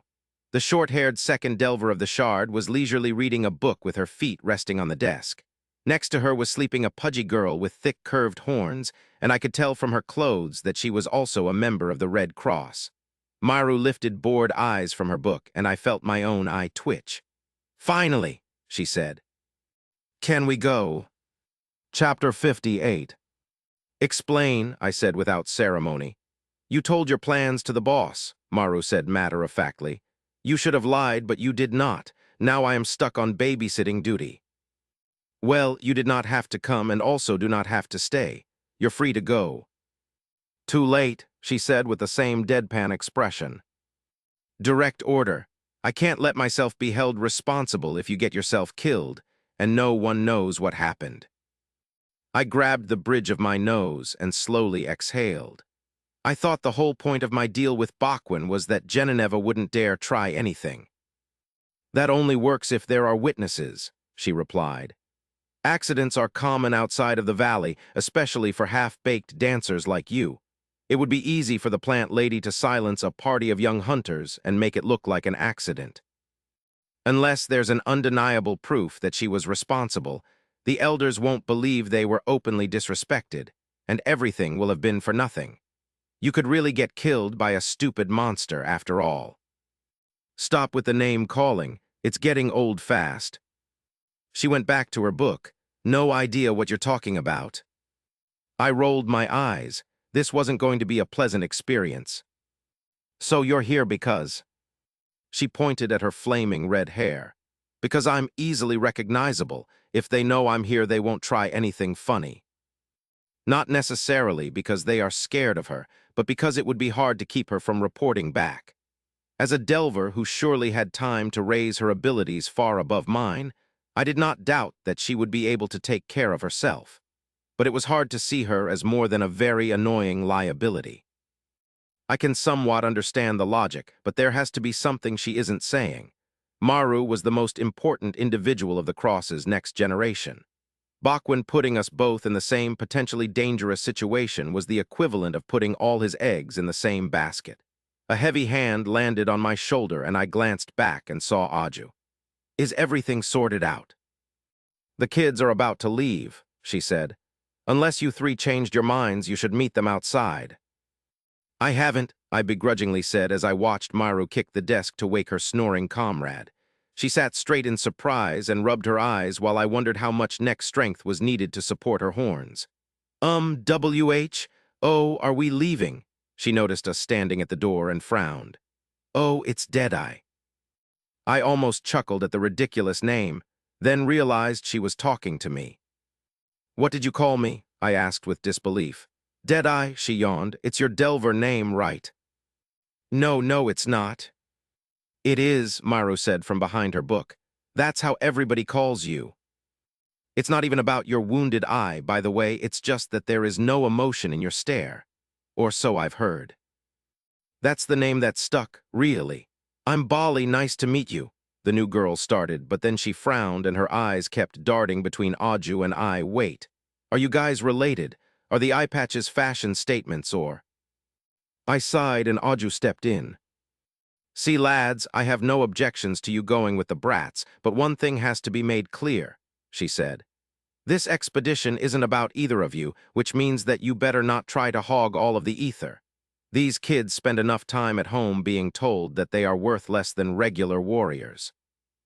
"There's nothing they can handle that can be useful to me," Maru said as she stood.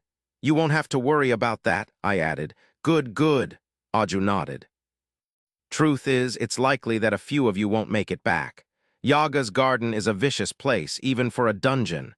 But so is the rest of the world." For a moment it seemed that she wasn't looking at us, but through us. However, she then smirked and continued, "You will be led by a hunter named Kot. He is very familiar with the dungeon you're headed to, and he's aware of a few mysteries that only people with the favor of the gods could uncover. So if you're in the mood to once again reach places no one ever has before, feel free to help." She stood aside and I walked past her with a nod. "I'll keep it in mind." I left Aju's cabin and was met with a mostly deserted camp, with the exception of the party I would join. A few other groups had joined Lima's, and there were now 25 armed hunters standing right outside the main building, with Maru and her friend Bali standing to the side. I spotted Lima at the back, with a glaive twice her size casually laying on her shoulder. What size are those monsters? I wondered. The Rottweiler guy was talking to them facing away from me, and I couldn't help but notice that he now had the biggest greatsword I had ever seen strapped to his back. If it even could be considered a sword, considering it seemed to be a single gigantic scale with sharpened edges. It was no Ikon Omi, of course, but at the very least it made back in intimidation what it lacked in style. And never forget that there will always be a risk, even if I am present. Do not hesitate to sit this one out if you're having second thoughts, the man I assumed to be Kot said. There is nothing to be ashamed of. It would simply mean that you were aware of your limits sooner than those who will unfortunately not be standing here tomorrow morning. He gave them a moment to consider his words, but even if there clearly was fear in their eyes, no one left. "Very well," the Kot said. "Let's go." We left the camp in a more or less orderly fashion, seemingly organized by what we brought to the group. At the front was a mix of close-quarter hunters who probably all had mastered the use of their aura in an offensive manner to boost their strength and speed. Heavy gauntlets, for the most part, a few swords here and there. There was a man on the higher end of the group's age curve carrying a warhammer. They represented half of the whole party. Then the archers. We had 6 of them with compound bows that made me realize that the hunters had access to very talented craftsmen. The arrows were more similar to harpoons used to kill whales and gave me a general idea of how much strength needed to operate the bows. Last were the polearms and long blades, and that was the group that included Lima and the fat cat. Him and another guy had a spear. The remaining 3 members carried greatswords. Needless to say, I was concerned with the composition of the party, but decided to put my faith in the experts they were supposedly surrounded with. There were several other groups heading in different areas of the Shard, planning to face dungeons or even the Shallows, that zone of the fog that was the closest to the hospitable lands. The warriors that headed toward the horizon without any trace of hesitation in their steps had rough appearances under their quality gear and didn't spare us any glances. Anytime we would cross the path of such a party, we'd have to be the ones to wait until they were gone first.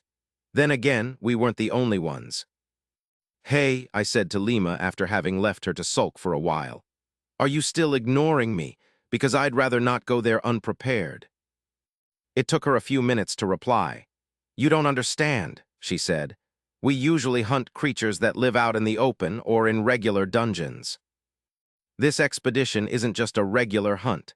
It's a rite of passage that takes place in one of the most dangerous dungeons of the Shard for warriors. You can probably beat most of the people here in direct combat, but they are way more likely to survive today. And some of us will die, I guarantee it. A swordsman without aura is suicide." "Oh, I'm going to be fighting from the back today," I said. She blinked. "What?" "I brought a rifle Tammy made for me.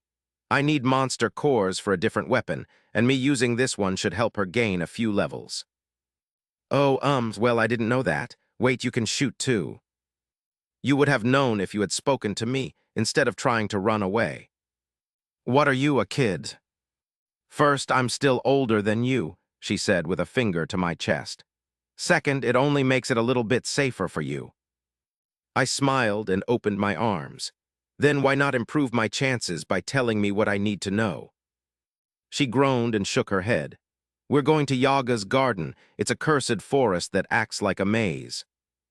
It is important to us hunters because it's filled with monsters of all kind and level, and that kind of variety isn't common. Besides the hunt, simply spending the day there will require a lot of teamwork, so don't get too far from me, all right? I'll make sure we don't get lost." "Is that really the only reason why the dungeon matters to you guys? This doesn't seem to be a usual day." "Looks more like an initiation.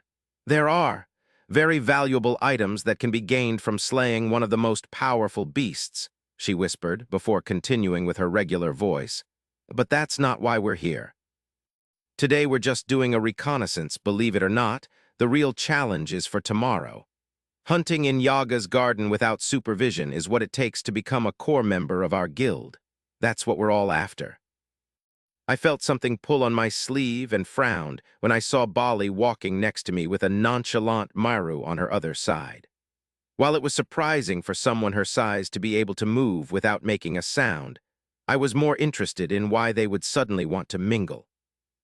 "Oh, don't make that face," Bali said. "Things are gonna get a little bit interesting," she added with a nod to a group of rowdy warriors coming our way.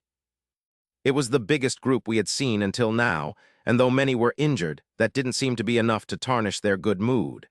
They laughed and wrestled with each other without care for the blood occasionally dripping to the ground. As we got closer and caught their attention, the expected laughs and jeers started being thrown. "Hey, what if you were a hunter?" "I'd kill myself. Ain't nobody gonna call me a sheep lover." However, it was nothing we hadn't already heard, and we ignored the words like we had before. But this time something different happened. The eyes of one nosy warrior fell on me and got wide with surprise. "Balbalrash?" he yelled as he drew his sword and pointed it at me.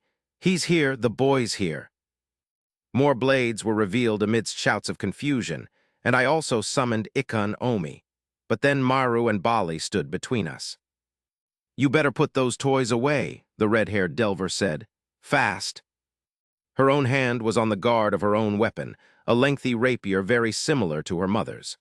Bali was cracking her neck right behind her with an uncaring expression. She wasn't armed, but the way she flexed her bandaged fingers hinted at the fact that she didn't need to be. "Spice and the young Deadeye at the same spot," a deep voice said. "The Red Cross is getting too confident for their own good." The warriors made way for their leader, and I felt the ground shake at each of Balrash's steps. He stopped in front of Maru, and while this was my first meeting with him since that confrontation in Bunker's theater, I could tell that something had changed about him. The full-blooded black bull was still taller and bigger than everyone around, and the scars and markings on his shirtless body were still as intimidating as ever. But he was less intense. His breathing was controlled. His eyes weren't bloodshot like last time, but narrowed and calculating. Somehow it made me more wary of him. "Didn't my mother teach you not to get in our way?" Maru said. "Your mother is a fine warrior indeed," Balrosh said, slowly stroking his shin. "But she would be a fool to believe herself able to threaten me like you are a fool for standing in front of me now. You are nowhere ready. I have a bad feeling about this. This is waste of time." Heads turned in my direction.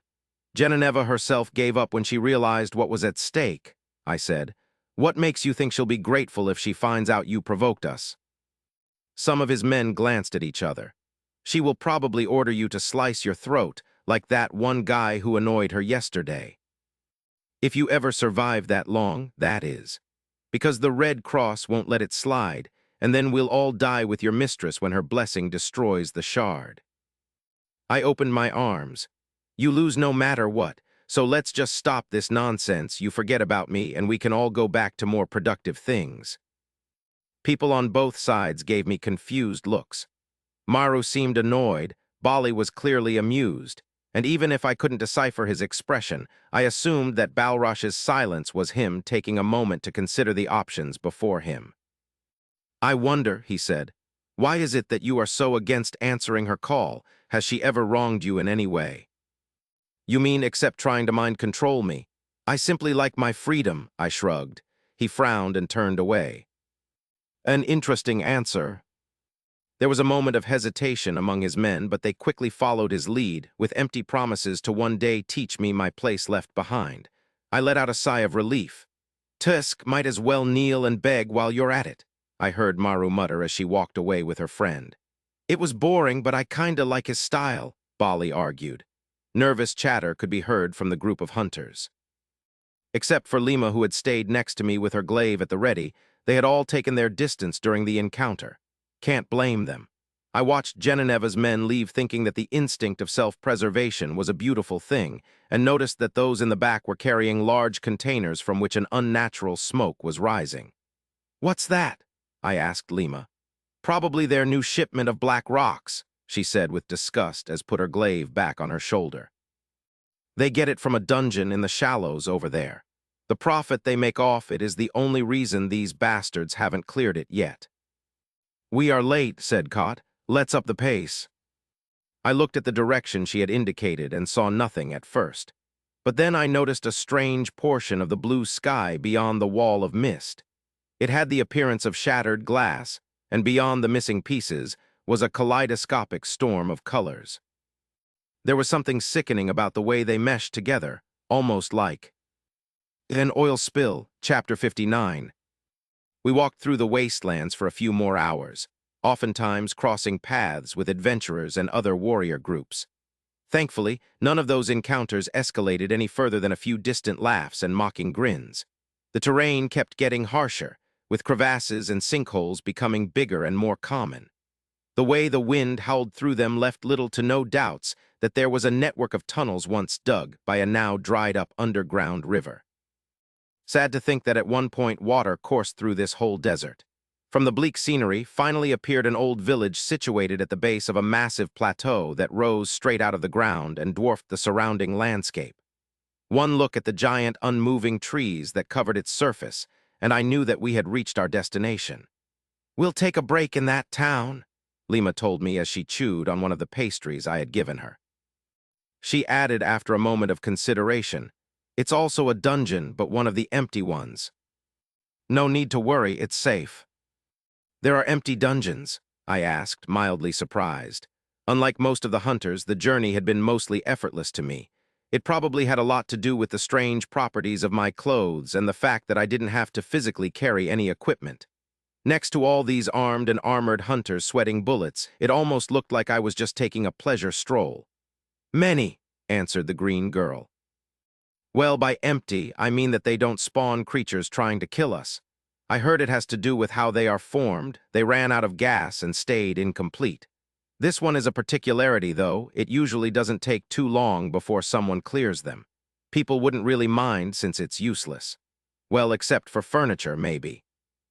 Is there a reason why no one has cleared it yet? I asked as I dismissed one of the water jugs I had in my inventory.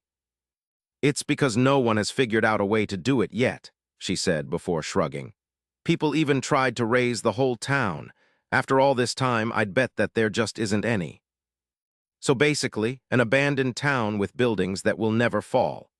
The building's architecture certainly suggested that they had been built in a vastly different era. The pretty little white houses with blue-tiled roofs and chimneys weren't made for a dry climate, and violently contrasted against the red stone they stood on. You have entered Iwin Town. Man, it feels so good in here, I heard someone from the party say. Yeah, that's the only good thing about this place, probably why people leave it alone. The temperature in Iwin Town seemed to be noticeably lower than on the outside, and that change was welcomed by the hunters who had been sweating heavy bullets for a while now. I can't even tell. How come no one uses horses? I asked Lima. Or anything that can pull a cart. She chuckled. Horses. What do you think we are, nobles? You know what I mean. It seems that everyone walks to get anywhere. Except for Geneneva's men, I thought. They use people-fueled trucks for that, she shrugged. Probably because they are expensive to keep alive. It's not like we need to go anywhere really far anyway. I know there's a merchant in Bunker who has lion deers, but he's an eccentric. Most people would eat them and save the coins. While I was curious of what a lion deer was supposed to look like, I dismissed the line of thought. What did I expect? This is all they have ever known.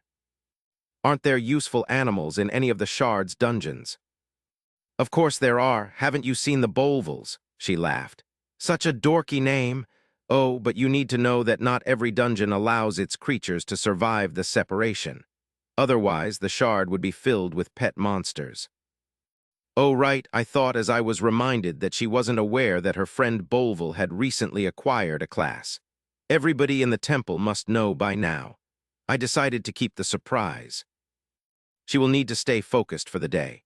We followed a wide, paved road that went from one end of the cozy town to the next, and I tried to see past the fact that it was a dungeon.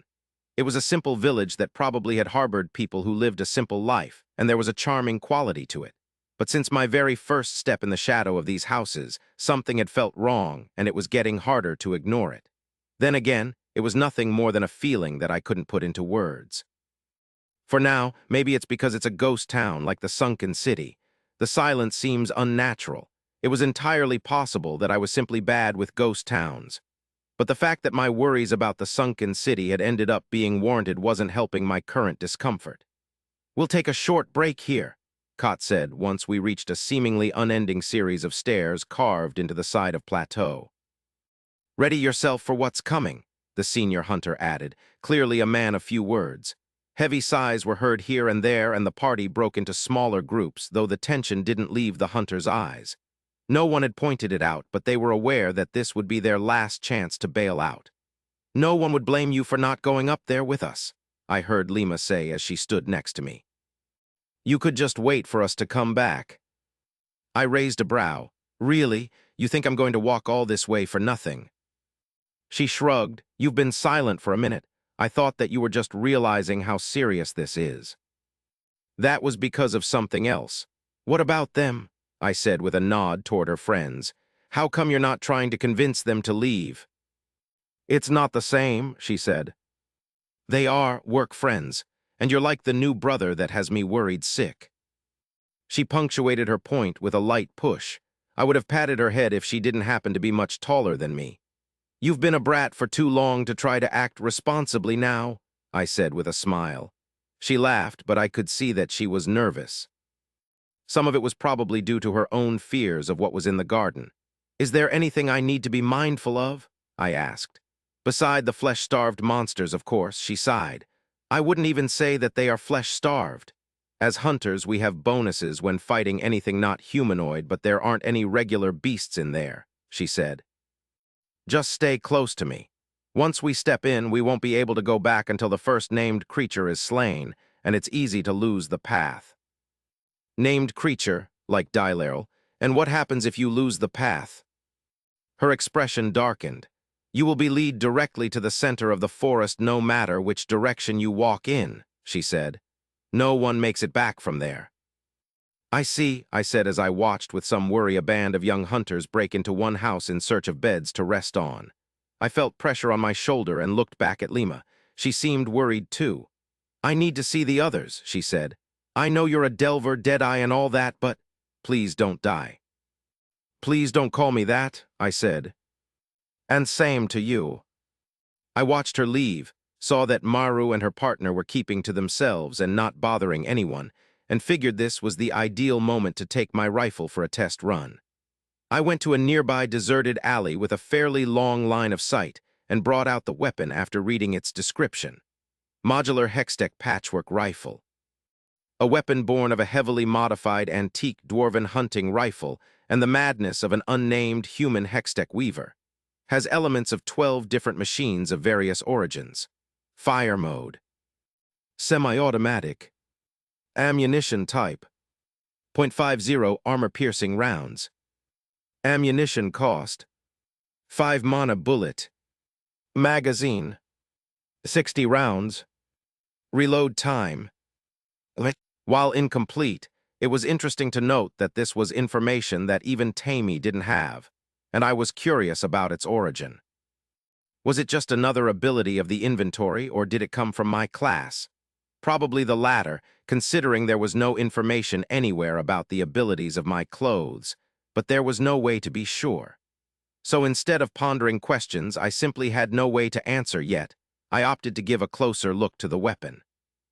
Not only was the mana chamber already loaded, but my current maximum mana capacity was at 1100 thanks to the 110 points in my intelligence attribute, and managing it shouldn't be too hard since my wisdom would fill it up in time. I wasn't particularly worried about running out of ammo. Gotta admit, it almost feels like there's nothing in my hands, I thought with interest as I weighed it down. Seeing how it was literally custom-made, it was a shame that I hadn't had the presence of mind to tell Tammy to make it left-handed. But it didn't really matter. Shooting with my left hand while my corresponding eye was covered wouldn't be comfortable, and I had learned to shoot with right-handed firearms after all. They really were the only choice available back when I had to learn how to use them. Remembering what Tammy had said about the barrel being the most important part of the rifle, I pulled out its description. Sun Barrel Prototype. Accessory of a patchwork rifle made by a mad human Hextech weaver. Effects. Bullet cost increased to full mana chamber. Caliber and range increase with amount of mana present in the chamber. Rounds are now hollow point bullets. What is she planning to make? A hollow point bullet bigger than .50 caliber. Now that was the type of ammo that one would use to hunt giant monsters. Hollow point bullets were projectiles supposed to not go through enemies, as they expanded inside the target to maximize the damage dealt. But if I shot something this big at anybody, it would just tear their limbs right off. In any case, testing it now wasn't an option, as it would be a waste of a quarter of my mana. I put my right knee down and used my shoulder and left hand as support. My vision was crisp, and my aim was perfectly steady. After a moment of consideration, I summoned the beret Sarn had made for me, put it on, and got back in position. I pulled the trigger and saw a perfectly spherical hole appear in the tile without even breaking it otherwise, almost out of thin air. The recoil was negligible, but the sound of the detonation itself was louder than I would have expected from a magic gun. Close-range, undercover operations were definitely out of question. She did mention that it used some type of explosions, like any regular gun does. Making sure to not alter my aim by even a millimeter, I pulled the trigger again. Then another time for good measure. I lowered the weapon and let out a whistle of appreciation. The target had vibrated each time, but my additional shots hadn't caused any additional damage, which meant that the 2 other bullets had traveled down the exact path as the first one. The same hole, in a target half a kilometer away. Can't really take credit for that one, I told myself. The fact that the rifle was able to replicate the same shot wasn't that surprising. Considering it executed the same functions every time I pulled the trigger, It was identical to a computer executing the same program with unchanged variables.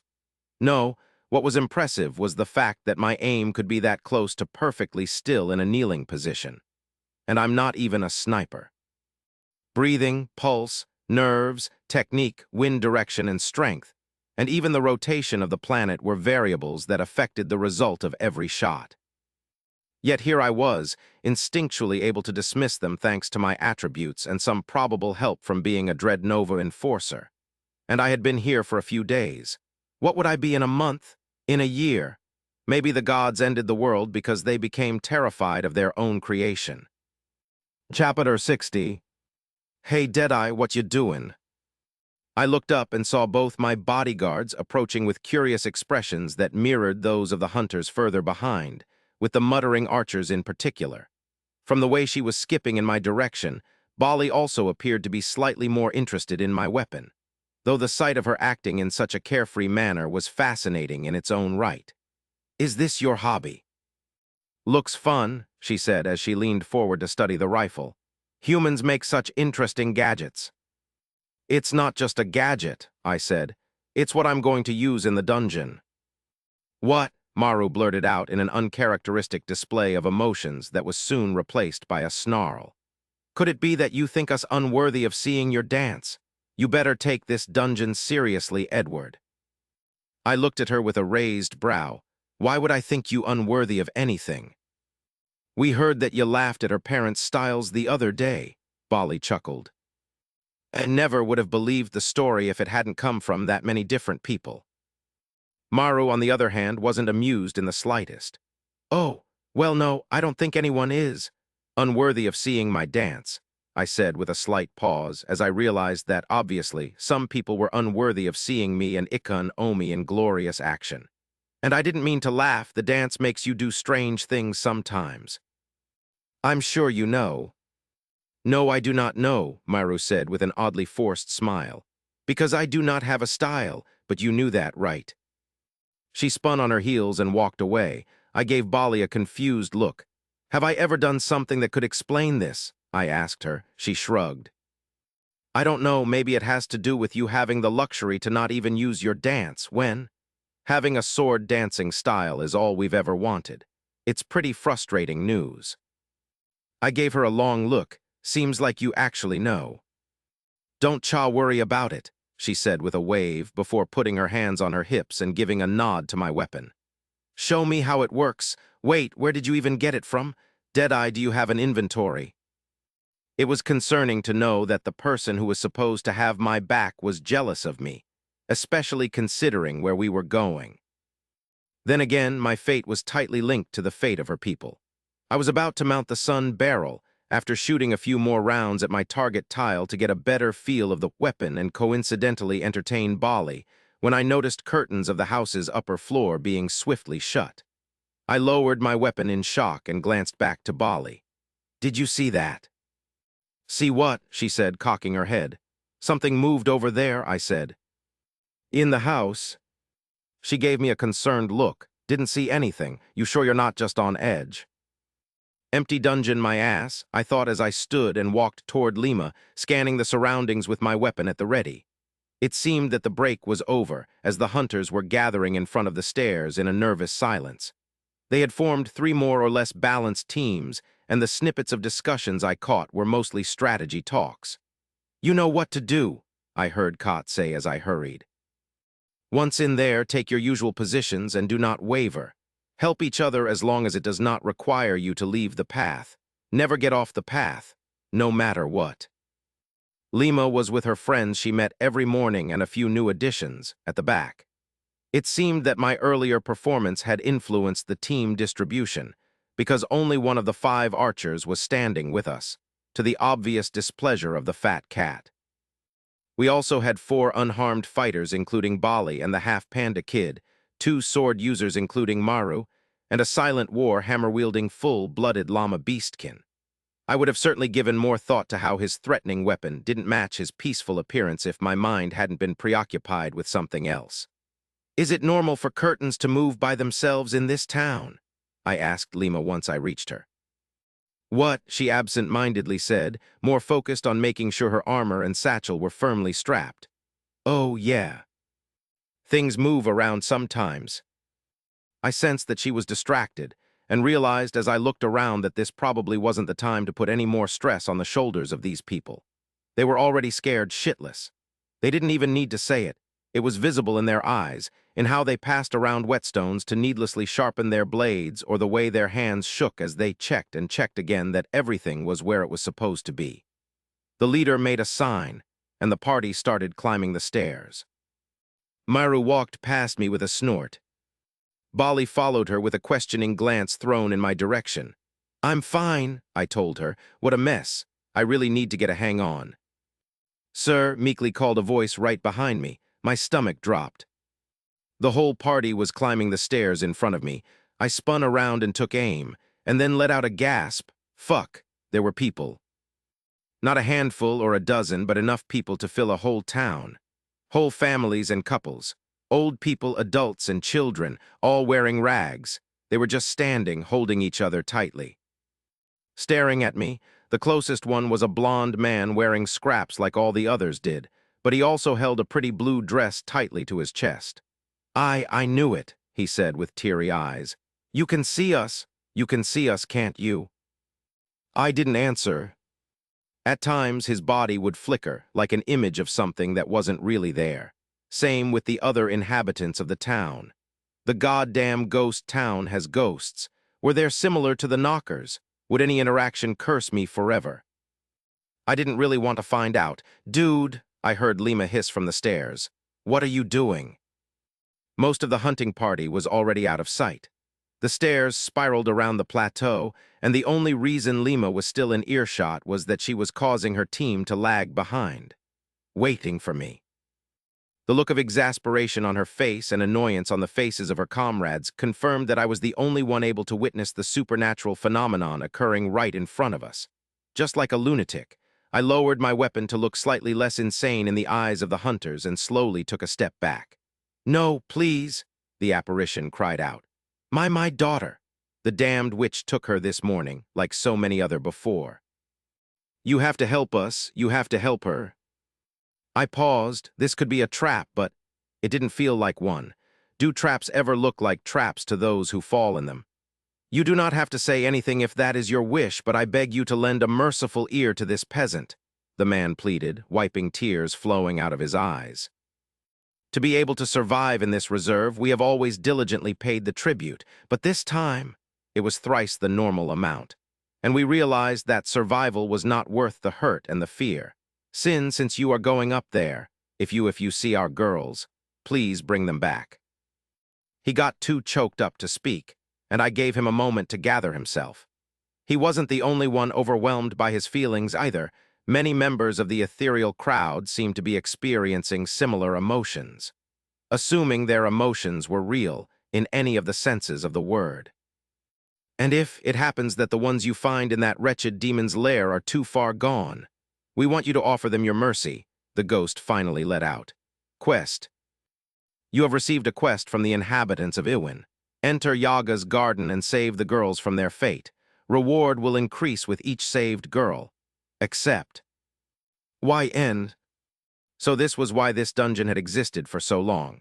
No one with the ability to even accept the quest to allow these poor souls to rest in peace had ever shown up until now.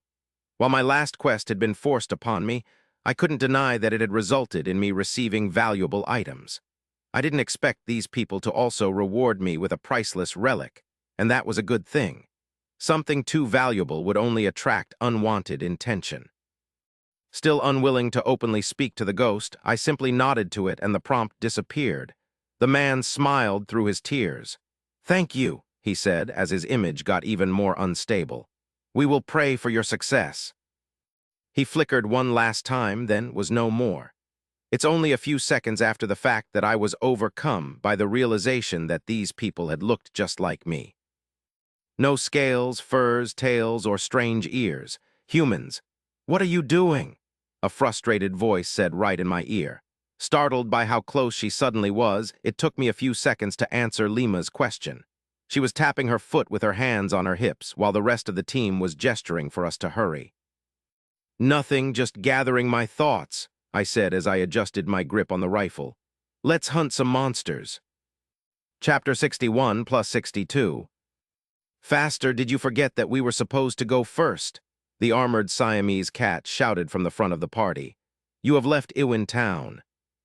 The notification came after a few steps up the plateau's stone stairs, one last reminder to the hunters that they were leaving the last harbor of safety behind. To me, it came more as an invitation to put all the theories about humans spinning in my head to the side, until I assessed the dangers of the dungeon at least. Anything you want to tell me? Lima whispered next to me. I don't know what you were doing over there, but it was weird as. Told you I was gathering my thoughts, I said.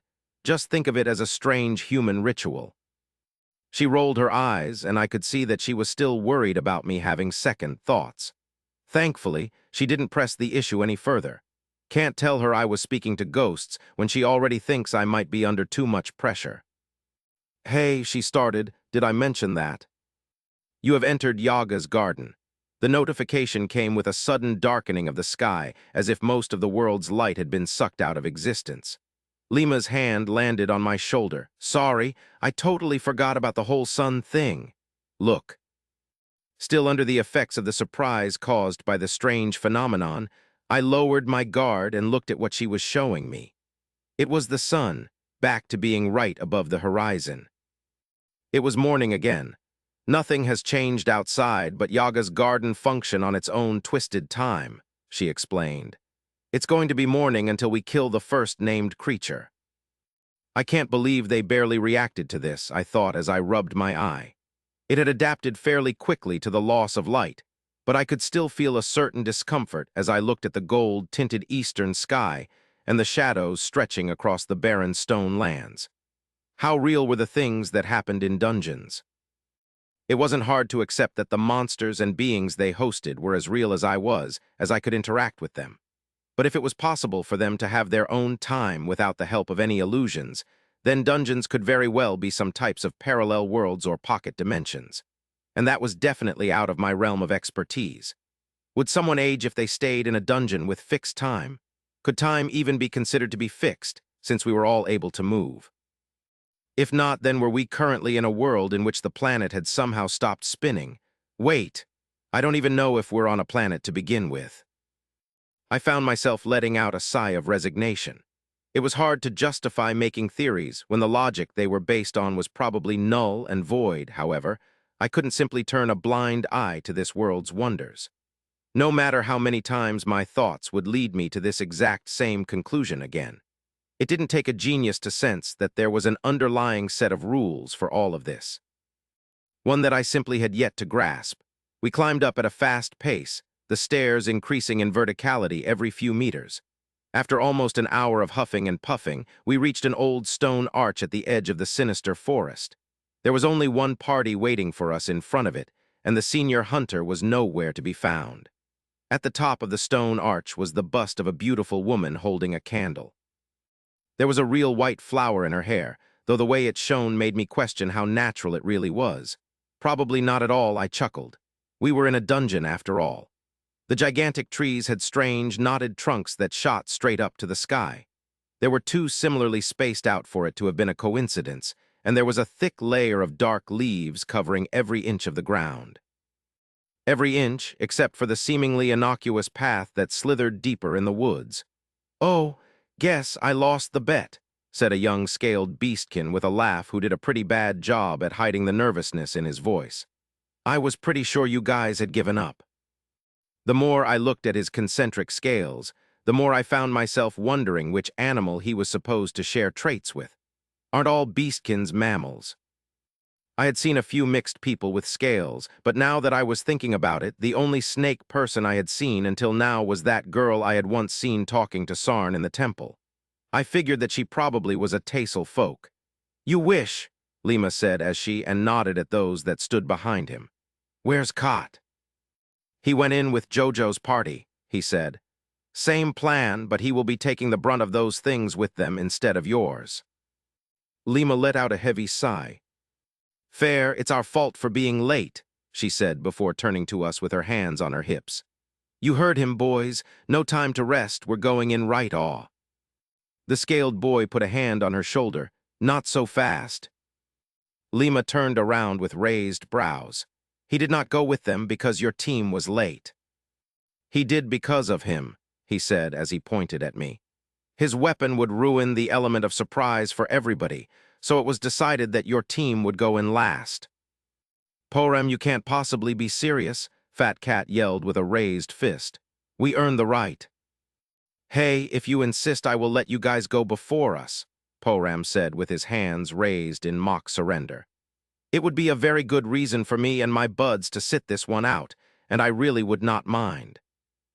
Well, you will eventually have to explain why you went against Kot's orders, but I am sure that you do not mind, assuming you make it out.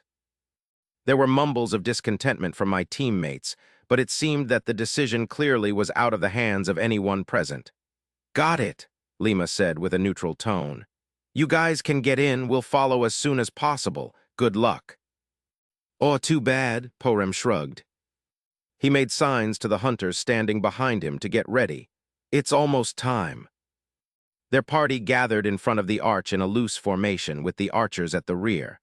I had heard it too. Something was moving in the forest, causing a swishing sound that was growing in intensity. Then it got closer, and I realized that it wasn't something moving in the forest, but the forest itself was moving. In expanding increments that seemed to have started outward from the center of the forest, the trees were being reshuffled in yet another absurd display of the dungeon's total disregard for what I assumed to be possible. They moved fast enough to appear blurry, but with no apparent resistance from the ground. The motion reached the trees at the edge, and a cold gust of wind carrying a vortex of black leaves rushed through us. When it settled down, the forest was back to being immobile, but past the stone arch was now a pathway that led straight to what appeared to be a meadow barely lit by the first rays of dawn. Lima, I said. Are there other things you didn't mention? Because I never heard of this. It's just part of the dungeon's narrative, she whispered. Just another proof of the host's twisted mind. You might as well ignore it, you won't find real people in there. A woman wearing a snow-white dress was standing at the end of the path, her silky hair undulating under the same cool breeze I could feel on my skin. She was facing us with both her hands covering her mouth, but even with the distance I could see the terror on her face. She noticed something hidden to us by the trees and ran away as the forest resumed its dance and hid the meadow. But there was little doubt that her fleeing attempt was unsuccessful, as a gut-wrenching scream rose high enough to pierce the whirlwind's muffling sound. Porem, wait! I heard one of our sword-wielders call from the other side of the team. Take me with you, please. The half-panda boy grabbed him by the shoulder. Oh, you son of a bitch, you betray us now. Right before the trial. There was no shame on the traitor's face when he looked back at him. It's nothing personal, Cairo, you know that. Call it a gut feeling or whatever, but I do not trust our current team to make it back to the camp. First, some of our members are switched for people with no knowledge of the hunt, then we suddenly have to go last. It's too messy, and that calls for bad luck. He swatted his ex-partner's hand off his shoulder and went to stand in front of the arch with the other team. He glanced back. Sorry, Lima, but I'll take my chances with them. He might as well have kept his mouth shut, because Lima didn't react in any way to his words and kept her eyes on the moving trees. The maze reconfiguration had begun to slow down and came to an abrupt stop as a bright flame appeared on the stone maiden's candle. A new path into the forest had appeared, one made of candles and white flowers. With a shout, Porem plunged, dashed through the arch with his men right behind him. The arch's candle went out, and a few seconds after, those demarcating the path did the same in quick succession, crumbling into nothingness. We were now the only people standing in front of the arch and lifeless forest, with a heavy silence eventually interrupted by the curses of our greatsword-wielding Persian cat. I probably should ask for his name. It will be easier to see that this whole scene was made up to scare us the next time you see it. It becomes a lot less impressive, Lima said with a casual tone that felt unnatural. The candles show us the way, but they won't last long enough for us to reach the meadow. Once they are all gone, I'll lead us for the rest of the way. I almost asked how, but decided against it at the last moment. I trusted her abilities, but with the current mood of the team, any hint of uncertainty in her answer would probably be the last straw to send the other hunters home. Fat Cat stared at her with eyes wide with disbelief. "You cannot be serious. You still want to get in." "After all of this, Bardath, if you've changed your mind, you're free to go," she shrugged. "As a matter of fact, if anyone else is having doubts and wants to bail, then leave now. Except for Edward, you're still coming right." I gave her a look. Her teammates couldn't see it since she was facing the forest, but her knuckles were white from how tight her fingers were wrapped around her glaive. I knew what she was trying to do and considered intervening, but it wasn't my place to do so. People were likely to die after all. "Sure," I said. "I'm here for the cores. We'll be able to harvest them during the second half of the hunt, which means that I have 2 titled delvers with me and an additional Red Cross warrior. I do not need anyone else. So yeah, bye." The trees started moving again. "This is insane," said the armored cat. "Our whole strategy started unraveling when this human showed up out of nowhere. And now you're going to die, just too." "Bardath," the half-panda interrupted. "How long have you known Lima? It's obvious that she's trying to play the hero." "Oh yeah, I had heard his name already," I mused. "WH. She is too bull-headed to give up," Cairo continued. "But Lima believes that the hunt is likely to end badly, just like you and Poram. So now she tries to make us run away." Is that why you did not try to keep that jerk from leaving?" asked a female tiger with heavy-looking steel gauntlets. "If he really thinks he has better chances there," was all I could make out of the Lima's embarrassed mumbling. I did not miss the red that had come to her face, however. "Tusk, Tusk," I heard from the taciturn llama in the back. "You need to lose that habit, Lima," Cairo doubled down.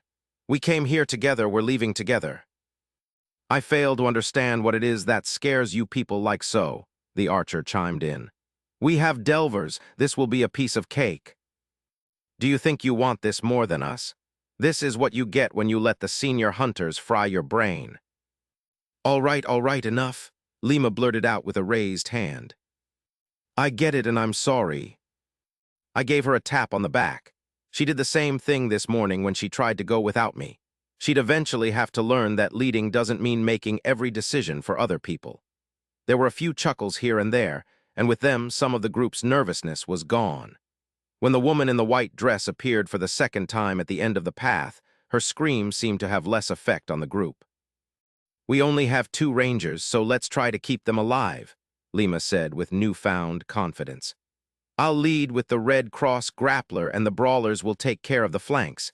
We'll leave the rear to the swordmasters and the hammer." "My name's Bali," the heavy grappler said, cracking her knuckles as she approached. "Nice to meet you, Bali," Lima said with a slight nod to the horned girl who was even taller than her. "The plan is simple. We have to get as far down the path before the candles go out. After that, our job is to manage our stamina and get everything we meet out of the party's way until we reach the meadow." "Seems simple enough," Bali said. The team had followed Lima's instructions and put up a defensive formation around the archer and I, with the exception of the fat cat, who she had not included in her directives. He was standing awkwardly to the side with his great sword in hands. It seemed that he wanted to say something, but no words were leaving his mouth. The rest of the team behaved as if he did not exist. It might have been due to disappointment, but I had a feeling that it was because they did not want to influence his decision in any way. "Hello, Edward, we haven't had the pleasure to speak yet," said my ranger colleague. "I'm Kinua. Are there any skills with your weapon that I should be aware of? Any flares?" "Critical strikes." She also was the kind of mixed beaskin whose origin was difficult to identify, but something about her big eyes and striped tail made me think of a lemur. Despite her relatively small size, her quiver held impressive steel arrows, one of which was held at the ready against her bow. "Not really," I said. "All I can do is shoot. I won't have to manage my bullets, though." "Oh, that is a good thing indeed," she said with a forced smile, before looking at the moving trees with much more resolve in her gaze than before. While it hadn't been my intention to make her feel like she was the only real ranger present, there was nothing bad with a little extra sense of urgency. So I looked back searching for Maru and saw her standing right behind me, her sword still sheathed. "What?" she barked with obvious contempt. "Just don't die, all right?" I told her. I couldn't even begin to fathom of the mountain of problems that would fall on my shoulders if anything serious happened to her. However, my worry seemed to only serve to irritate her more, as her frown turned into a scowl. "I do not need your concern, Deadeye," she hissed with enough anger to make the llama look at her with wariness. "I suggest you worry about yourself." "It's coming," warned Cairo. As the forest was finishing shuffling the trees, the fat cat cursed and went to take a spot at the rear with his sword resting on his shoulder. "I'm activating Hunter's persistence," he grunted. "I'll cancel it as soon as speed will stop mattering to save my stamina, so don't be surprised when you suddenly lose the boost." "Such a shame," lamented one of the brawlers. "I was looking forward to you calling me senior when we'd get back." Lima glanced back amidst the ensuing laughter, her normally black eyes now fully red. I noticed the same change with the other hunters. "Give us some lead so that we don't obstruct your aim," she told me. "Also—" "Hey," I interrupted as I put a hand I hoped to bed comforting on her arm. I had noticed her shaking despite her efforts to conceal it. "It's going to be fine." She smiled and looked straight ahead, her back slightly straighter. Of course, she couldn't know that it was only meant for her. There's no saying how much help I would be, but there was no doubt in my mind that the lives of her nameless friends wouldn't mean much to me if we found ourselves in the worst-case scenario. "Just like we practiced," she said. "I'll use Thrill of the Hunt as soon as possible." Whatever the effects of those skills were supposed to be, they seemed to only work on hunters as there were no changes to my status. And those weren't the only ones they were under either. Brief flashes of light around their fists and unnatural sparks flying down the edge of their blades indicated that each hunter had also activating one or several individual skills. The trees stopped, and I adjusted my grip on the rifle one last time. "Don't stop running until I do." The flame appeared at the top of the stone candle, and we took off. For a moment nothing could be heard except for heavy breathing, the sound of wind whistling in my ears and boots thumping against the ground and crunched leaves. They are fast. Not so fast that I struggled to keep up, but I was pushing myself. Lima and Bali were leading the charge just as planned, with only a few meters between us. Vision of our surroundings was bad, but not yet an issue, as the filtering dawn's light and the flickering candles were enough for us to make out incoming obstacles and depressions in the terrain. We probably all realized that we had been found at the same time. The unmistakable sound of hooves echoed among the trees long before we could see its origin. I didn't even see the first one, as a lightning-fast arrow from Kinua left it whimpering behind us. But a group of 3 appeared on my left right after, galloping alongside us at enough distance that they would be cloaked in the shadows, but not so far that I wouldn't spot the irregularly placed yellow eyes on their grotesque silhouettes. I couldn't search for vitals, as I didn't even know what they were. So I simply aimed for a yellow glint and pulled the trigger. My target fell, left trashing against the ground by the 2 others with no visible reactions. Past them, more clusters of eyes were approaching. They are waiting for the rest of the pack. They would then try to overwhelm us with their number, and that couldn't be allowed to happen. Unfortunately, only 2 people in our party had the ability to thin out the herd before contact. "Take as many as you can," I yelled at Kinua. My rifle roared in quick successions, dropping 2 more of the closest assailants and making intercepting tree trunks explode in splinters.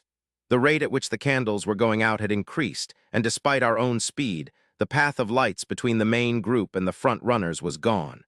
No roars, no cries, nothing. I kept shooting, and the mute beast simply kept edging closer.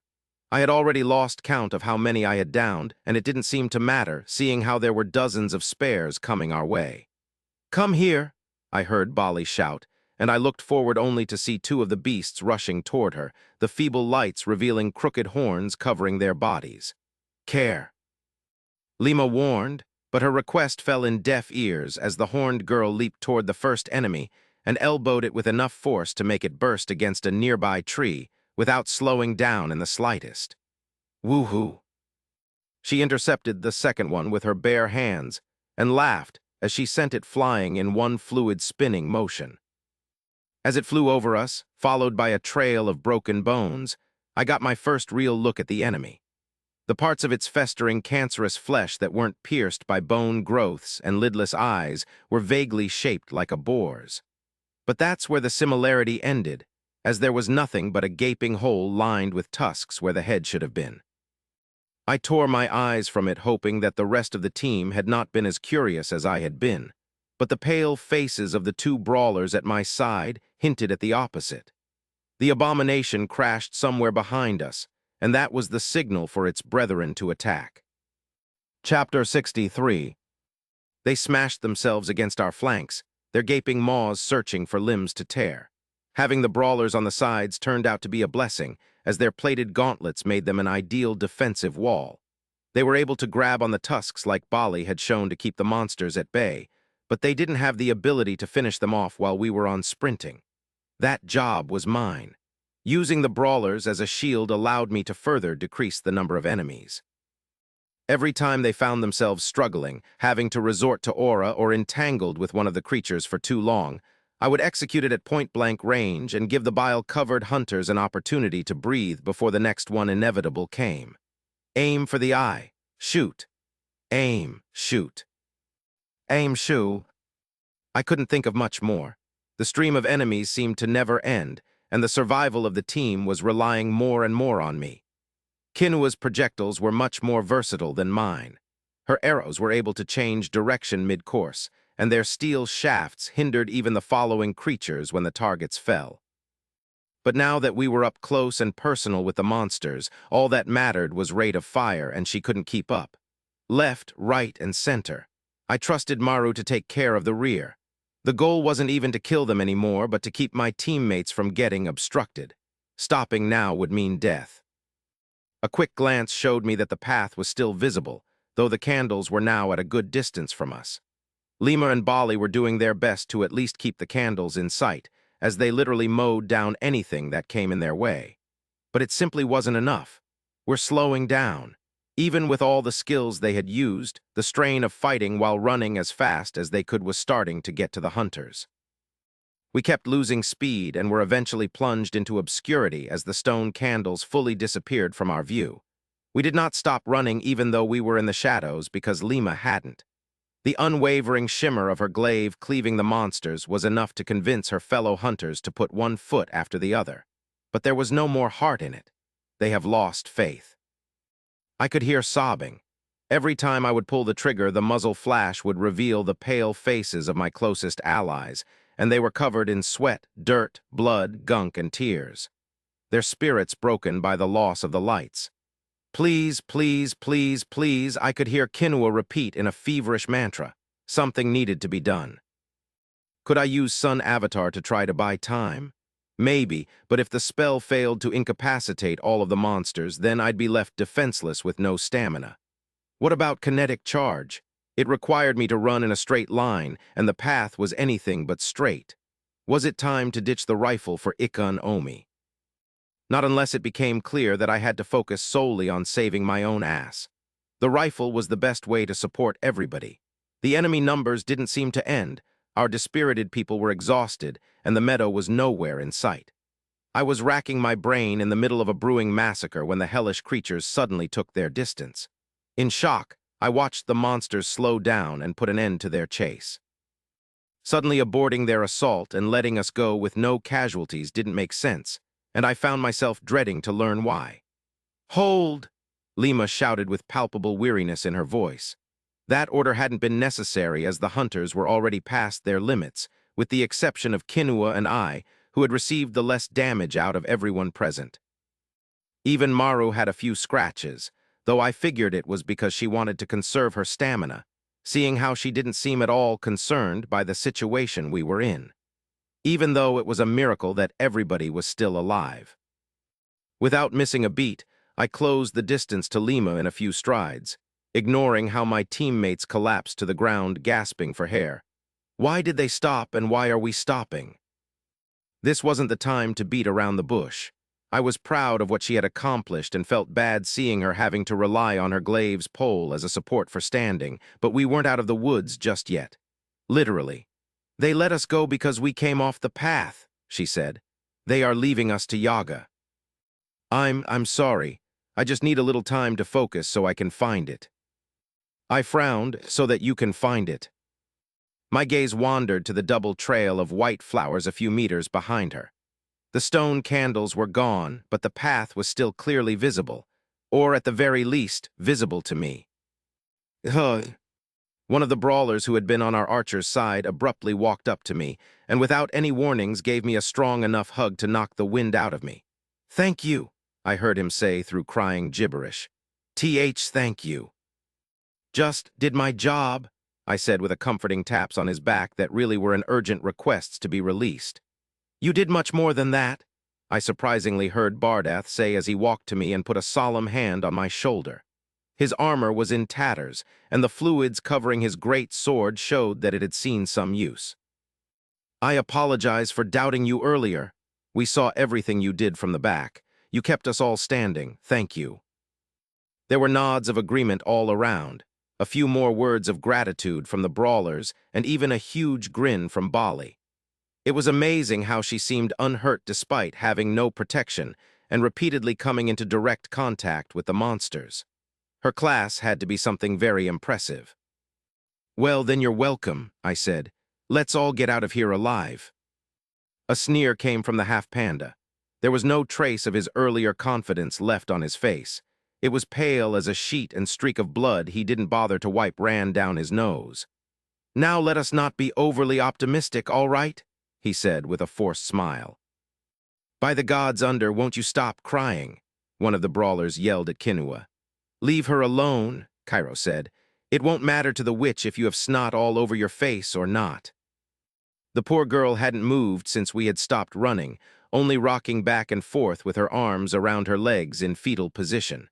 "Talk for yourself. I'm getting the fuck out of this death trap," the brawler said as walked away. "I'm not waiting here to die." "Sit down, you moron." I looked around for the origin of the voice, and noticed the hammer-wielding llama glaring daggers at the troublemaker. "You know perfectly how stupid you sound. You know this place. You know what's going to happen if you leave. So sit your ass down, be quiet, and let your leader focus in peace." "Who the fuck do you think?" "Just do as he said or leave," Bali intervened with a grin. "Your choice." The troublemaker froze. He was a recent witness of Bali's strength, and his eyes betrayed his unwillingness to be on the receiving hand of her throws. Not that I could blame him for it. Mumbling and cursing under his breath, he finally sat down and grabbed his head with trembling hands soon after. "Lima," I called. "How do?" "Edward," she said without opening her eyes. "This is really not the moment to distract me, if I do not find the path." She wasn't able to finish her sentence. "I might be able to help," I said with a glance of the flowers. "Tell me how you intend to locate the path in the first place." She opened her eyes with a frustrated groan, and I noticed that they were bright red. It wasn't because of a skill anymore. "The temperature in the meadow is lower than that of the rest forest," she said as she wiped her eyes. "My skin is very sensitive, and with aura I can follow the cold breeze back to its source, but I have to find it first." "The breeze," I looked at her with disbelief. "Is that also how the other teams plan to do it?" "There have been many ways used by different hunters," she shrugged. "But I know that it is how Porem is also doing it." "They are insane," I thought before realizing that it had to be said. "You're all insane," I said, "and so am I for not realizing it sooner. The real reason they were dying in masses in this dungeon was that they were unequipped for it. Anyone unable to receive the quest in Iwin Town was." She merely shrugged. "It's the most commonly used way, and I'm suited for it. But it's good for not getting off the path in the first place. Once you've lost it, it can be hard to find it again." I didn't bother asking why. I could see the path slowly drifting away from us with my own eyes. "Will the monsters come after us again if we get back on track?" I asked her. She shook her head side to side. "We're Yaga's praise now. She's the dungeon boss and is immune to damage as long as the three named beasts are alive. We need to leave before she." "She's on her way here as we speak," Cairo shouted with depressing cheerfulness. "Yaga, I always wondered how she could be so fast with only one leg." Guess we'll find out. Kinua let out a drawn-out wail or panic, and the armored cat bared his fangs at his teammate. You really need to get a grip and shut the fuck up, too. An argument started and I grabbed Lima by the hand. Come, I said. She didn't offer much resistance as I literally dragged her to the flower outline and made her stand in the middle of the path. What now? She said with barely contained annoyance. The hell do you mean? Do your thing, try to sense the cold wind or whatever you call it. She was about to sigh when her face froze. Several emotions quickly appeared across her face one after the other, but in the end the one that won out was a mixture of confused wonder. How? She managed to say. Did you find the path? I asked, dismissing her question. I did, she said. I did, but how did you? I threw my hands in the air. Lima, how I did it doesn't matter. You confirmed that this really was the path, so now I will lead us to the meadow. We can't take the risk of getting lost again if anything happens. I pointed at the people who were either watching our exchange or waiting for death with empty eyes. Got it. Gather your men. Her confusion was replaced by resolve, and she headed to speak to the drained hunters. I sighed and looked down the path ahead. It was entirely possible that the flowers branched out from the candles at some point, but staying here wasn't an option, no matter where they would lead us. What? I heard Bardath blurt out as Lima gave him her glaive and lifted an unresponsive Kinua. Don't just stand there, yelled the half-panda as he shoved everybody out of his way and he hurried to my position. The hunters joined me with much more faith in their eyes than I had expected, and with Maru and Bali in tow. Their unbothered expressions convinced me that they had a way to bail out of this whole situation, but I decided to leave it to another time. Ready? I asked her. She nodded. Let's go, I said. We ran in silence. I couldn't imagine what went through the minds of my party members as I guided them deeper in the forest in a direction that must have felt arbitrary. How come none of them even asked for an explanation? Were they so desperate and convinced of their demise that they would have followed any gleam of hope? No monsters or witch came from the forest. Maybe because it was also curious to see if we really could follow the path of white flowers. In any case, the edge of the meadow eventually appeared before us as morning light filtering through the trees, and we emerged from the woods with shouts of victory. Being able to see the sky and fill our lungs with something other than stale air was invigorating. I watched my teammates revel in their new lease on life with a knowing smile. There were few better feelings than escaping a sure death. Which was why I didn't blame them for not noticing Kot's death battle against an ethereal white centaur on the other side of the meadow. The creature's human part was carrying 2 broadswords and wore a medieval armor. The hunter was clearly wounded and struggled to defend himself against the centaur's long floating tail that it used as a whip. Those monster cores better be worth it. Chapter 64. I opened my status while the others were still hugging each other and took a lot at my gains in ether. HP, 312,580. Stamina, 585,585. Region, 5.9 minute. Mana, 500,500. Region, 4.2 minute. Attributes. Vitality 55, plus 3. Strength 52, plus 3. Constitution 56, plus 3, plus 10. Dexterity 38, plus 3. Agility 40, plus 3, plus 10. Perception 52, plus 3. Intelligence 102, plus 8. Wisdom 36, plus 8. Tenacity 0, plus 3. Racial traits. Technopath 0, 320. Summon drone. Summon intermediate rooting mine. AI domination. Keeper of the first flame 0, 800. Left eye of the nameless Jinn. Plus 30% resistance to fire in human form. Plus 30% reduced stamina usage in Jinn form. Sun avatar. Classes. Dreadnova Enforcer, 3rd Gen, level 16. Machine Symbiosis. Hextech Mana Drain. Enforcer 0640. Kinetic Charge. Sharpshooter. Recoil Absorption. Blade Priest of the Deep, level 8. Shuari Blade Dancer 060. Sunken Dance, Intermediate Proficiency, 0%. Mindscape Projection, Priest of the Deep, 0, 1920. Grasp of the Deep, Unspent Ether, 2230. Well, that's disappointing. I remembered having earned close to 4,000 points right before my fight with Dylail, and the knockers were definitely easier kills than the monstrosities roaming these woods. Then again, I am probably the only person thinking that way in the whole shard, I mused. The people from Bunker didn't even believe that they were real. The effectiveness of the knockers' weakness was proportionate to how unfair their strength was. Without a weapon in the same league as Ikun Omi, they were basically immortal creatures. But in what league was she, really? There were so many titles tied to her, and a few of them I knew nothing about. I wasn't optimistic enough to think that her being the last sin of the Sins of Oriath series would eventually turn out to be a good thing.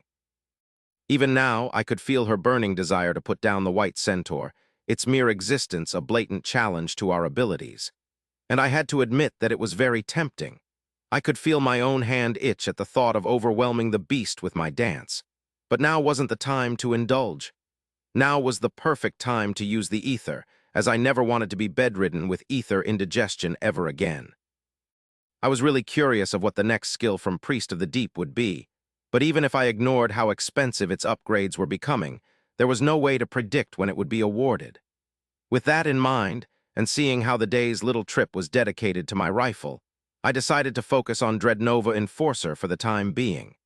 With the amount of ether I had, I could either upgrade each of its skill trees once or a single one twice. But even if the lure of a potential skill was enticing, improving part of my stats thrice wasn't something I could reasonably pass on. As if to remind me to hurry, Kot's heavy greatsword was knocked out of his hands by a brutal swipe of the creature's floating tail. Despite the fact that its armored humanoid half carried a sword in each hand, that tail had been the only mean of offense I had seen the centaur use. The sound that had echoed through the forest each time it met Kot's weapon heavily implied that it was metallic. The huntress with the eye patch warned us to not steal the spotlight from her cubs, I heard Bali say on my side, once again surprising me with her ability to move without attracting attention. Do you really think it's fine for us to get involved with killing a named monster? It's either that or he dies, Maru said from the other side. I do not care either way. If her people really mattered to her, she would not have allowed them to come here in the first place. I already decided to help him, I said. Lima's comrades were either exhausted or still under shock. And since they were likely to not have the Constitution attribute, they couldn't be expected to be in fighting condition anytime soon. How do people tell how much ether will make them sick? Not being a mindless glutton should be suffy. It depends, Bali chuckled. We were taught to avoid gaining more than 10 levels in one go. A bit less if you won't be active afterward. I almost killed myself in that mine, I thought, as I upgraded each skill tree once and raised my Dreadnought class to level 19. Attributes: Vitality 64 plus 3. Strength 61 plus 3. Constitution 65 plus 3 plus 10. Dexterity 38 plus 3. Agility 40 plus 3 plus 10. Perception 61 plus 3. Intelligence 102 plus 8. Wisdom 36 plus 8. Tenacity 0 plus 3. Racial traits: Technopath 020. Summoned Drone. Keeper of the First Flame 100. Left Eye of the Nameless Jinn. Classes: Dreadnought Enforcer 3rd Gen, level 19. Machine Symbiosis 01280. Hextech Mana Drain. Enforcer 01280. Kinetic Charge. Sharpshooter 01280. Recoil Absorption. Of the attributes that directly influenced my shooting, only perception was affected. But it was still nice to see my constitution go up. It's almost as if I wasn't just running like A. As I raised my eyes, I was shocked to see Maru and Bali already halfway to the fight. One could have thought that they were dashing to Kot's rescue, but I knew better.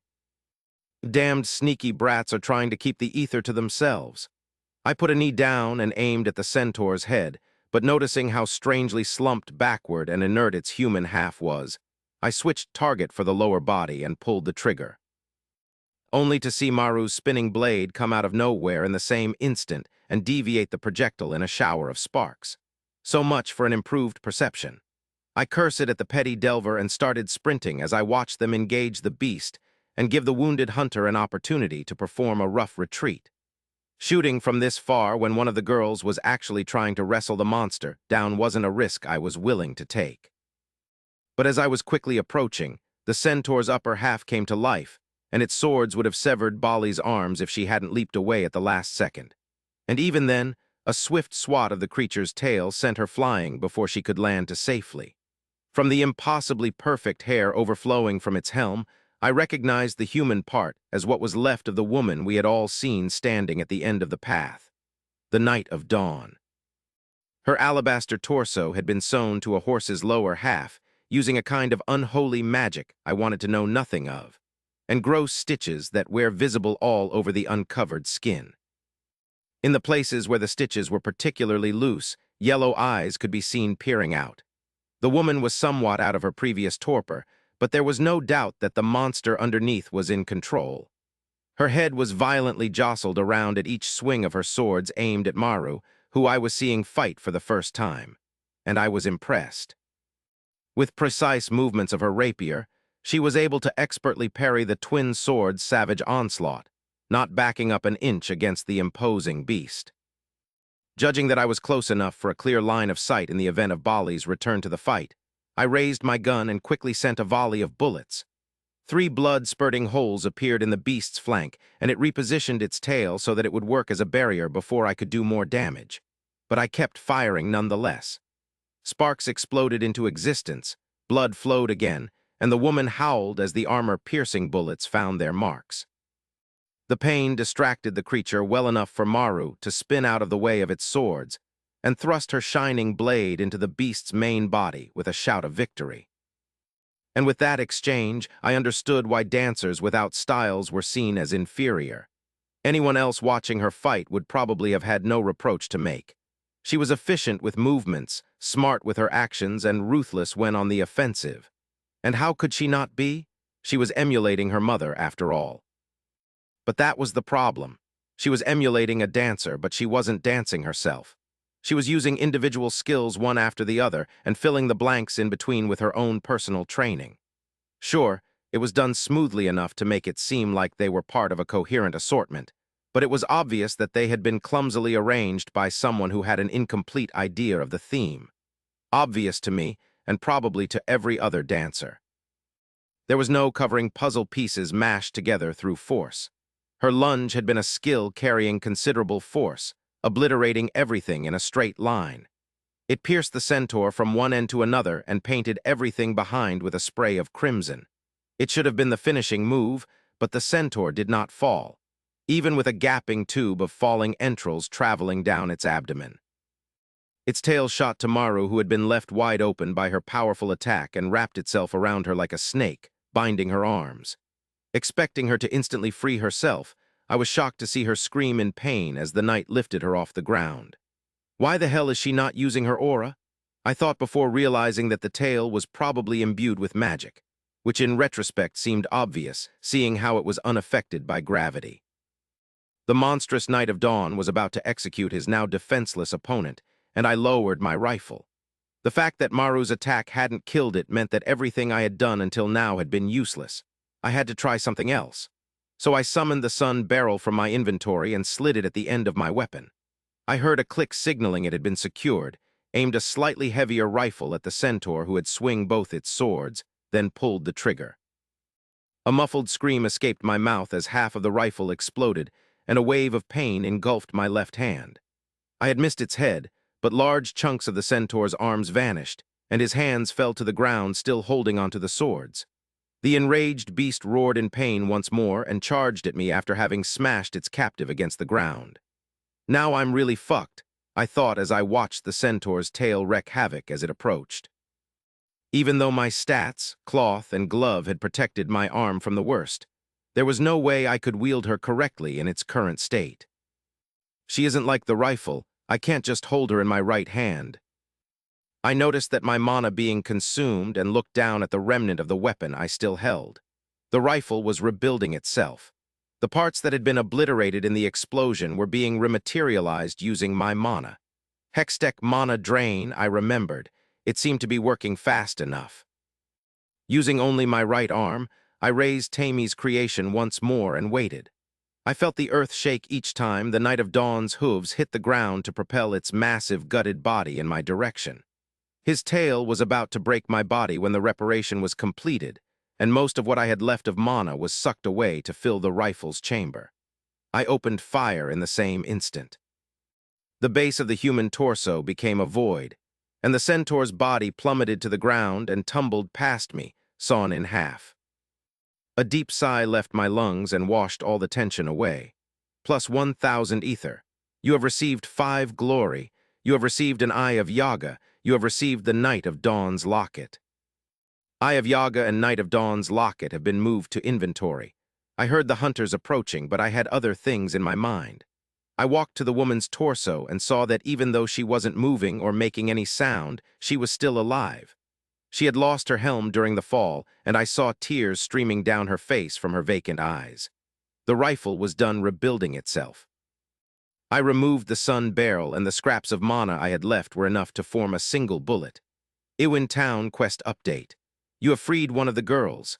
Next, I headed to where Maru had been thrown, but she was already up and brushing her mostly torn clothes by the time I arrived.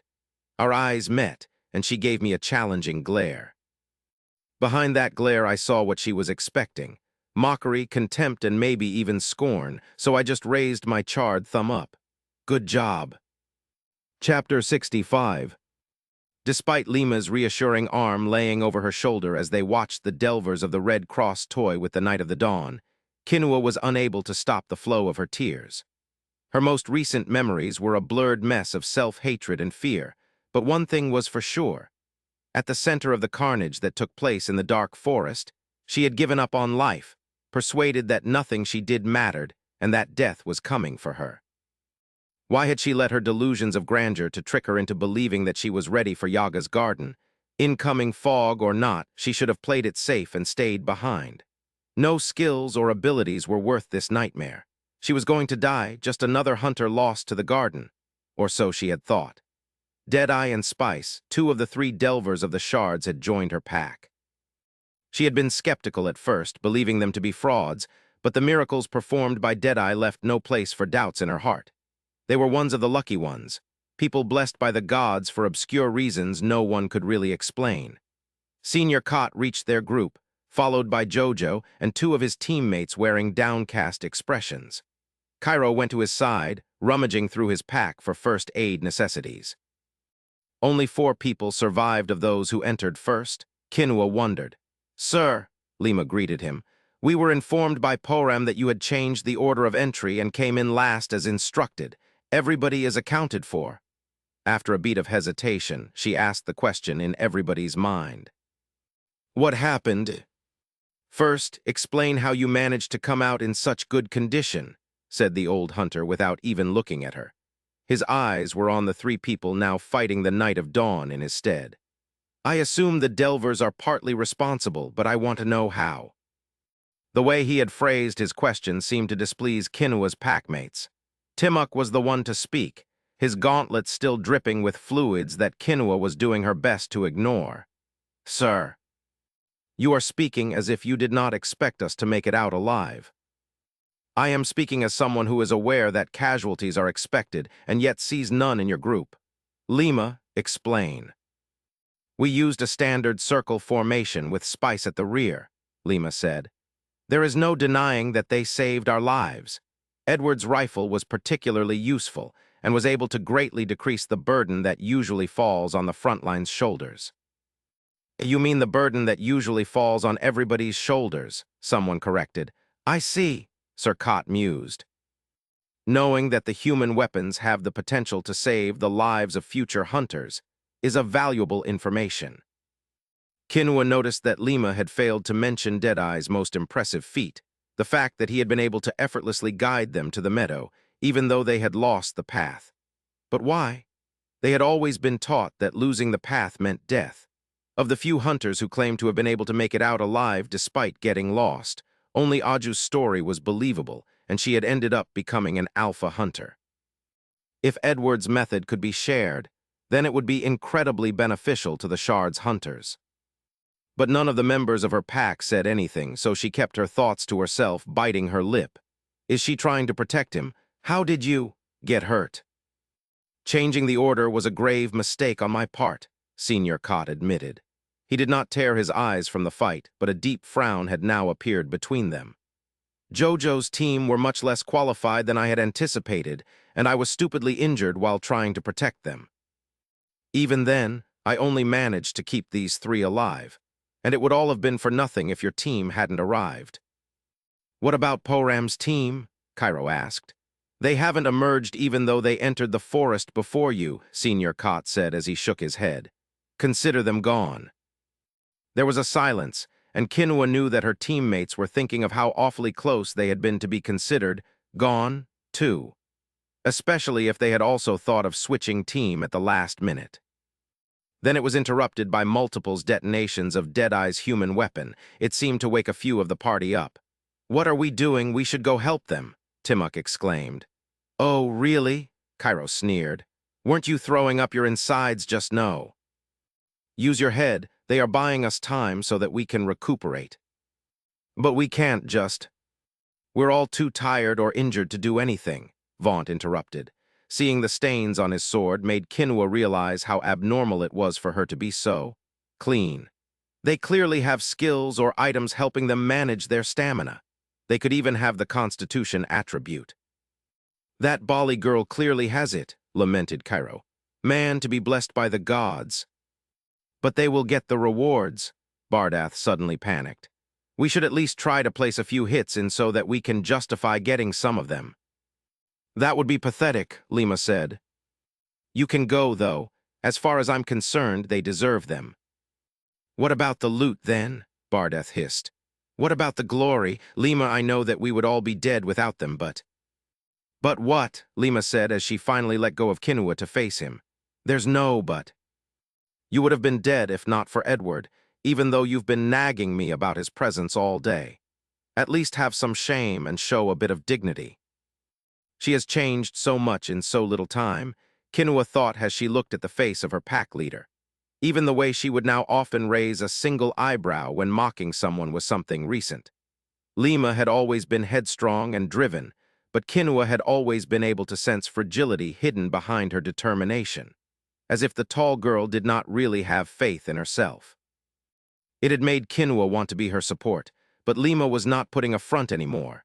The strength Kinua now felt behind her words could not have been faked, and it was not hard to guess what the origin of that strength was. Lima, Senior Cott simply said. He did not bother elaborating, his tone implied what everybody was thinking. I know, Lima said with a sigh. I'll speak to Edward, I am sure he won't mind. He would be compensated, of course, the older hunter assured, as soon as your team decides to return to camp. Cott's interest in the night's loot was expected, and not just because it included an item extremely valuable to hunters. If the two delvers were to refuse to cooperate, the senior hunter and the three survivors would be unable to leave the dungeon. I still think that we should help, Timok said. Simply watching is shameful. They do not need your help, said Senior Cott, and as if to confirm his words from the other side of the meadow, Spice tore a hole through the night with a single hit. Kinua wondered how close the two delvers really were. Spice seemed to be angry at the human for some reason. Didn't that mean that there was something between them? Their teamwork while fighting the named creature surely was impeccable. Were they friends? More than friends, as long as he leaves Lima alone. The three of them can kill it. More like the two of them, I don't see the grappler. Lima, did you tell them to sever the two halves? Clearly not, thought Kinua, as she watched the delvers freeze in surprise at the sight of the monster surviving Spice's blow. Their first mistake until now.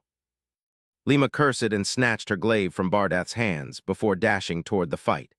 She was followed by the Timok, Cairo, and the outsider, apparently the only ones able to react fast enough. Or the only ones who believe those two are worth the risks, Kinua thought. In the distance, Spice was struggling to free herself from the grasp of the knight's tail, while Deadeye showered it with bullets that seemed ineffective. He may be able to shoot fast, but his small projectiles are just not enough against real foes. "Oh, really?" Bardeth yelled after the reinforcements. "Now joining the fight is Fi." There was a roaring blast, and for a brief instant, the feeble lights of dawn covering the meadow were overpowered by a flash from Deadeye's firearm. "Gods!" Vaunt muttered. "The lies. He told me that he had no special skills." However, that explosive shot might have been the Delver's trump card. Lima's friend had ripped the knight's arms in a shocking display of power and dexterity, but also destroyed his only weapon in the process, sending pieces of it flying in every direction. Worse, the aggravated Knight of Dawn was now galloping in his direction, howling in pain and ready to put an end to the one who had injured it so. Lima was screaming at the boy to run away, but Deadeye did not react to her words and stayed immobile, pointing his broken tool at the monster while his fuming arm was left limp at his side. "They won't make it in time," Bardath said. "He's going to die." Oddly enough, Kinua felt somewhat comforted by the thought that even a Delver could be frozen in fear in face of incoming danger. If it could happen to them, then her shutting down in the forest could not be that bad. But right at the moment of impact, there was a second explosion. The clearing was illuminated once more, and the Knight of Dawn fell, cleaved in half by a single human. I saw his weapon explode. We all saw it happen. Deadeye was now approaching one of the knight's halves, walking without deigning to show even a hint of excitement for his victory. Kinua caught a glimpse of his weapon and gasped in shock at the outrageous reason why it could still be used after being destroyed. "His! Am I seeing this right? Sir, are you seeing this?" Senior Cott did not say anything, but Kinua knew by the way he had narrowed his eyes that he was as shocked as they were. Deadeye's weapon can rebuild itself. No wonder he was so efficient with it. Only the angels above knew what the grade of that item was. Silver, maybe even gold. I have never even touched a bronze-grade item. Was that really all it came down to? Either one was blessed by the gods with a rare class and a powerful family with the right connections, or they were left to fight for the scraps like her. How is this fair? She thought as she gripped her bow tighter. Chapter 66. This hunt was a life-or-death situation for Kinua's pack, but these Delvers clearly weren't worried about getting out alive. They probably never had to really suffer for anything in their lives, yet Kinua was the one who had to enter this death trap for a slim chance of catching Geneneva's eyes and being chosen to leave the shard, preferably with her pack leader. Another smaller detonation diverted her attention from the smoldering anger welling up inside of her. "WH, what did it do?" she asked Bardath. "Why did he shoot again?" "Oh, I don't know. He aimed at the ground, probably was checking something," he shrugged. "But are you back? How are you feeling?" "I'll be fine," she curtly replied, still ashamed of what she had shown them all. "It will not happen again." Confusion washed over his face. "Again? You mean that you want to keep going?" "Of course I am," she blurted out, annoyed by the question. "Why would I leave now?" He shrugged again. "Just because we're past the path of dawn doesn't mean it's going to be easy," he said. "People still die at noon." "He is correct, Kinua," Senior Cott interjected. "This is the time for all of you to reevaluate your will to go deeper in this dungeon." She said nothing out of respect for him, but inwardly snorted at the reevaluation he was encouraging. The only reason why senior hunters always joined the expeditions to Yaga's garden was to make sure that the young hunters would get some help to deal with the first night, and in exchange, they got an eye of Yaga. But not only had Cott not been needed, he had been saved by their party. The next part was known to be a lot less dangerous. Only an idiot would choose to leave now. "Ah, my heart." The grating voice of an aged woman echoed through the forest, seemingly coming from every direction at the same time. The sun, suddenly no longer anchored to the horizon, started an accelerated ascension of the sky. It would soon be noon, and apparently Kinua's presence was not needed. "This is all because they think I'm useless. They would never advise an archer to leave first if it was not for him," she realized as her gaze fell once again on Deadeye, who was doing his best to keep Lima from his injured arm as they came their way. Spice was walking a few meters behind them, looking spectacularly unhurt by the knight's tale.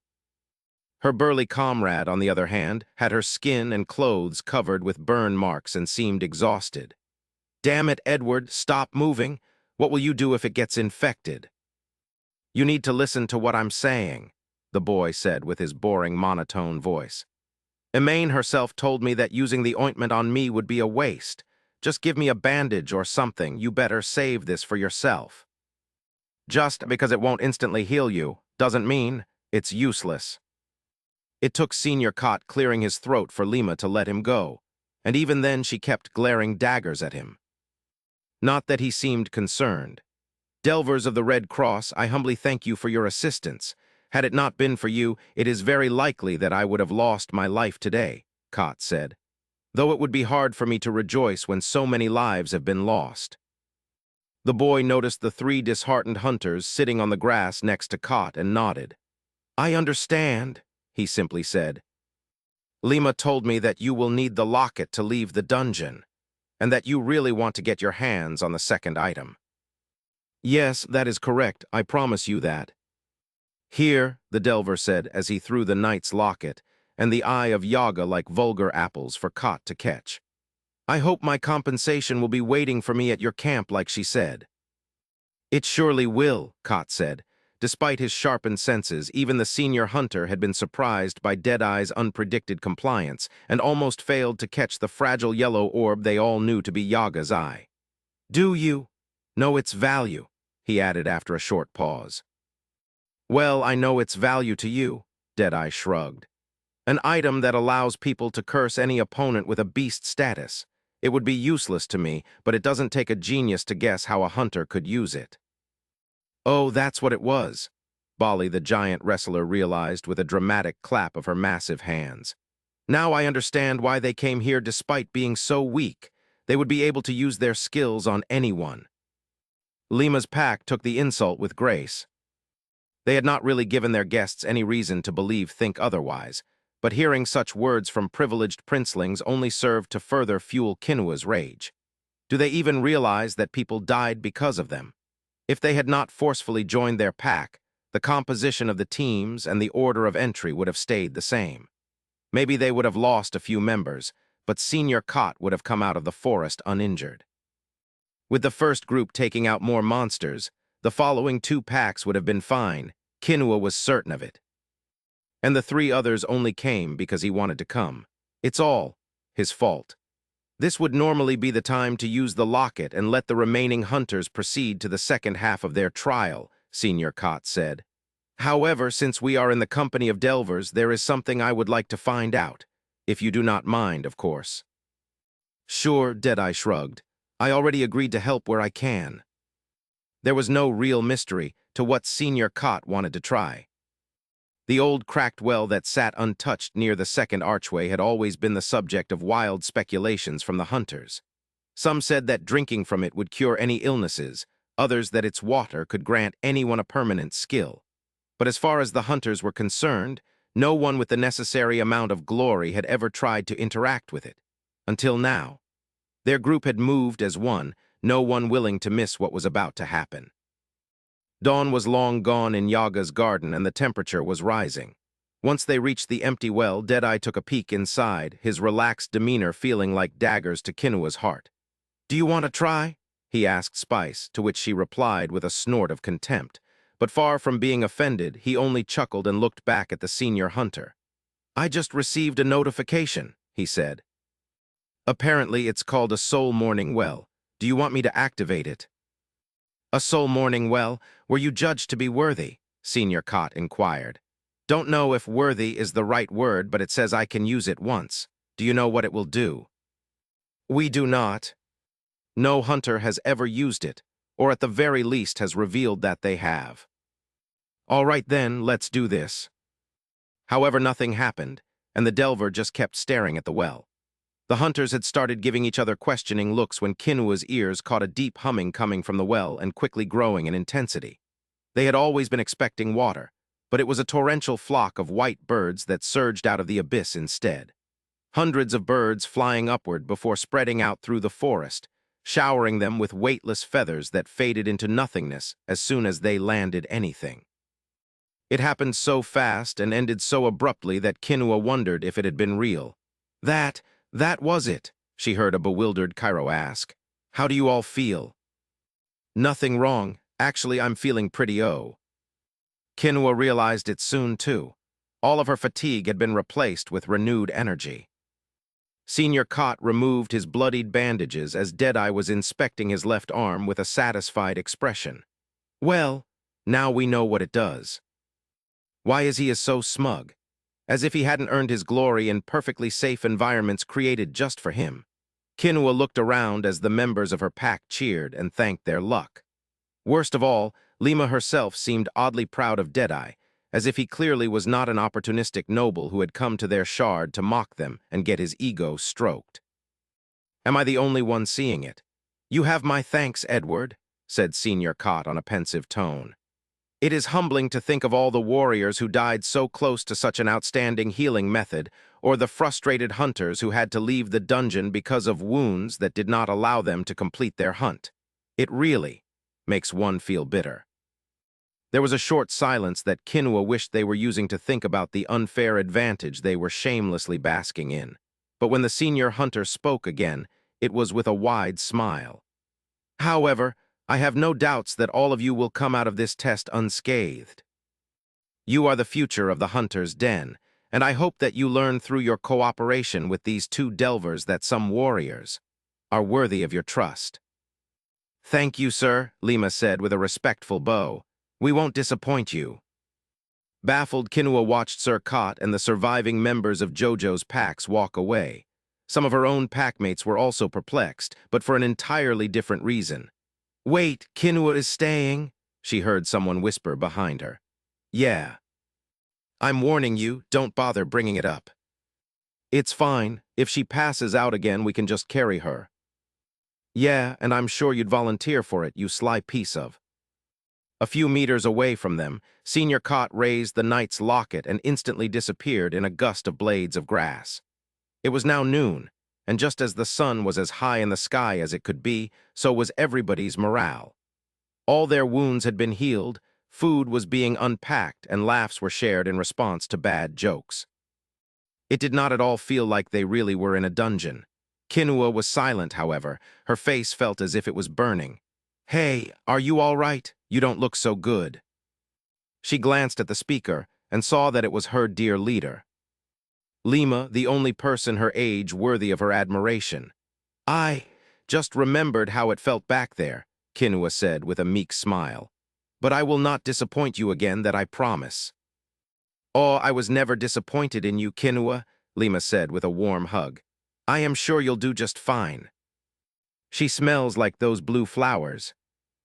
Don't put so much pressure on yourself, okay? Lima added with a bright smile. Edward's here, and I already told him I'd work him to the bone for refusing to share his meal. Cheer up, the next part will be a piece of cake. She then left to check on the others. Where is his weapon? Kinua wondered as she studied him discussing with his wrestler guildmate. Now that I think of it, I did not see him search the creature's body for loot. Gods under, does he have an inventory too? Deadeye looked up, probably sensing her gaze, and their eyes locked. He smiled at her and she smiled back. One arrow was all it would take. Chapter 67. Sitting on the well and studying the merry expressions of the members of my hunting party, I couldn't help but think that things were going in a much better direction than anticipated. By all accounts, the worst was behind us. Our wounds had been healed, our stamina replenished, and our bellies were now filled thanks to an impromptu picnic that had started with Lima begging for some of my supplies. Even better, from what she had explained, the path through the forest was to stay visible as long as the sun stayed high in the sky, which basically meant that we would be safe until the death of the dungeon's second-named creature. No more high-speed chase through a dark-lit forest. From now it would be a nice stroll in the woods, with some occasional bloodthirsty abominations attacking us. Still, fighting in broad daylight made even that idea seem less horrifying than it really was. Hell, it's a pretty nice day. The fight with the Night of Dawn had made me confident in our ability to take on the next challenge, and that was despite how weak the hunters appeared to me. And the funniest thing was that I was far from being the most relaxed person present. Remembering her outrageous feat, my eyes instinctively went to Bali. The big girl was getting her burnt clothes fixed with Kinua's help. Apparently, our sweet archer had a talent for emergency sewing. "Hey, are your magic reserves filled yet?" I wasn't surprised by the question. The only reason we were still on standby was the fact that I needed time for my mana to fully regenerate. As it turned out, magic wells were able to heal any wounds but couldn't supply free mana. The speaker was Cairo, the half-panda brawler. More than the rest of the party, being reassured that he wouldn't have to die today was all it had seemed to take for him to regain his wit and smile. It wasn't really something he could be blamed for, but one had to wonder what they all expected to find in this dungeon. "Not yet," I simply replied, before wondering what a regular person would think of the wrestler's last antic. "Can you guess what Bali was doing when we found her after the fight?" "Sleeping," he replied without any hesitation. I blinked. Yes, she was sleeping," I said. "Is that actually a common thing, to fall asleep in the middle of a fight?" "Well, not in the middle of a fight," he replied with a small smile while scratching the back of his head. "But it's natural for people to collapse after using their aura for too long, and she had hers up the whole time we were running." I was wondering if she never tired, but I guess she doesn't worry much about things, right? Don't humans get exhausted when they run out of mana? I frowned. No, not really. With that new piece of information, to say that Bali was the carefree type certainly was an understatement. She was reckless. She probably had to empty her stamina reserves to mitigate the damage from the knight's tail, but if it was that strong, then... My eyes shifted to Maru, who seemed perfectly fine after having been in contact with the magic tail for a much longer amount of time. I had heard her scream in pain, but she was in the exact same condition as when we had first set foot in the clearing, even though she had not used her aura to protect herself. Or at the very least, I haven't noticed her use it. What I had noticed, however, was how worried she had been for Bali when found her laying unconscious. It had been a nice change from her usual demeanor. It's probably a lot simpler than I think. The red-haired delver being unharmed could easily be explained by the usage of a skill or an item, even if that wouldn't explain why she needed such things in the first place. There were just too many things I was curious about, like the different classes of my teammates. The brawlers and swordsmen were all grouped together, but it wasn't hard to see that they went about things in different ways with different skills, even though they were all hunters. It was becoming more and more apparent that the term hunter didn't really refer to a class, but was some sort of qualifier that changed the nature of someone's class. It made me think of the terms shuari and blazing that appeared in my and Bo's classes and made me slightly anxious about their effects. Then again, it was hard to ask questions when I had made it clear that I didn't want to divulge anything personal. You okay there?" Cairo said while waving his hand in front of my face. "Do you zone out like this often?" "Pretty often," I said with a chuckle. "So, what are you?" he said. "I'm asking because Timok is getting pretty nervous at the thought of hunting with a wizard. Not that we have anything against wizards, but the rumors said that you were a sword dancer. Then I figured that the rumors were fake and that you actually were some type of gunner, but if you need mana to use your gun then." He stopped talking and sighed after seeing me smile. "Sorry, I'm rambling," he said. "It's just not every day that you get to talk to a delver. And now I'm hunting with two." "Don't worry about it," I said with a dismissive hand wave. "Which one is Timok?" He looked at me with a confused look on his face. "Wait, so you don't know our names?" he asked with disbelief. "Typical Edward," Lima said as she walked past us.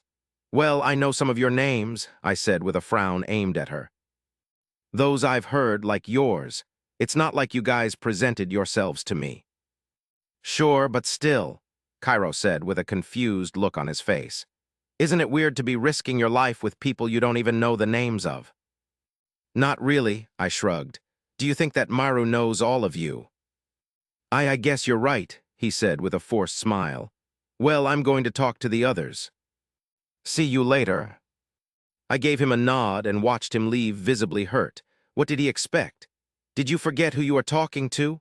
I heard one of his brawler comrades laugh as he threw a comforting arm across Cairo's shoulders. He is a delver and will have forgotten about this by tomorrow. That's what you get for spouting nonsense about me being nervous. For a brief instant, I was tempted to say something, but then I realized that he was right and shrugged it off. I couldn't speak for all delvers, but I certainly had bigger things to worry about than this hunt and the people who took part in it. Minus Lima and Maru for different reasons. Well, at least now I know who Timok is, I thought as I sized up the bearded gray cat with shifty eyes. Have I actually ever properly looked at him?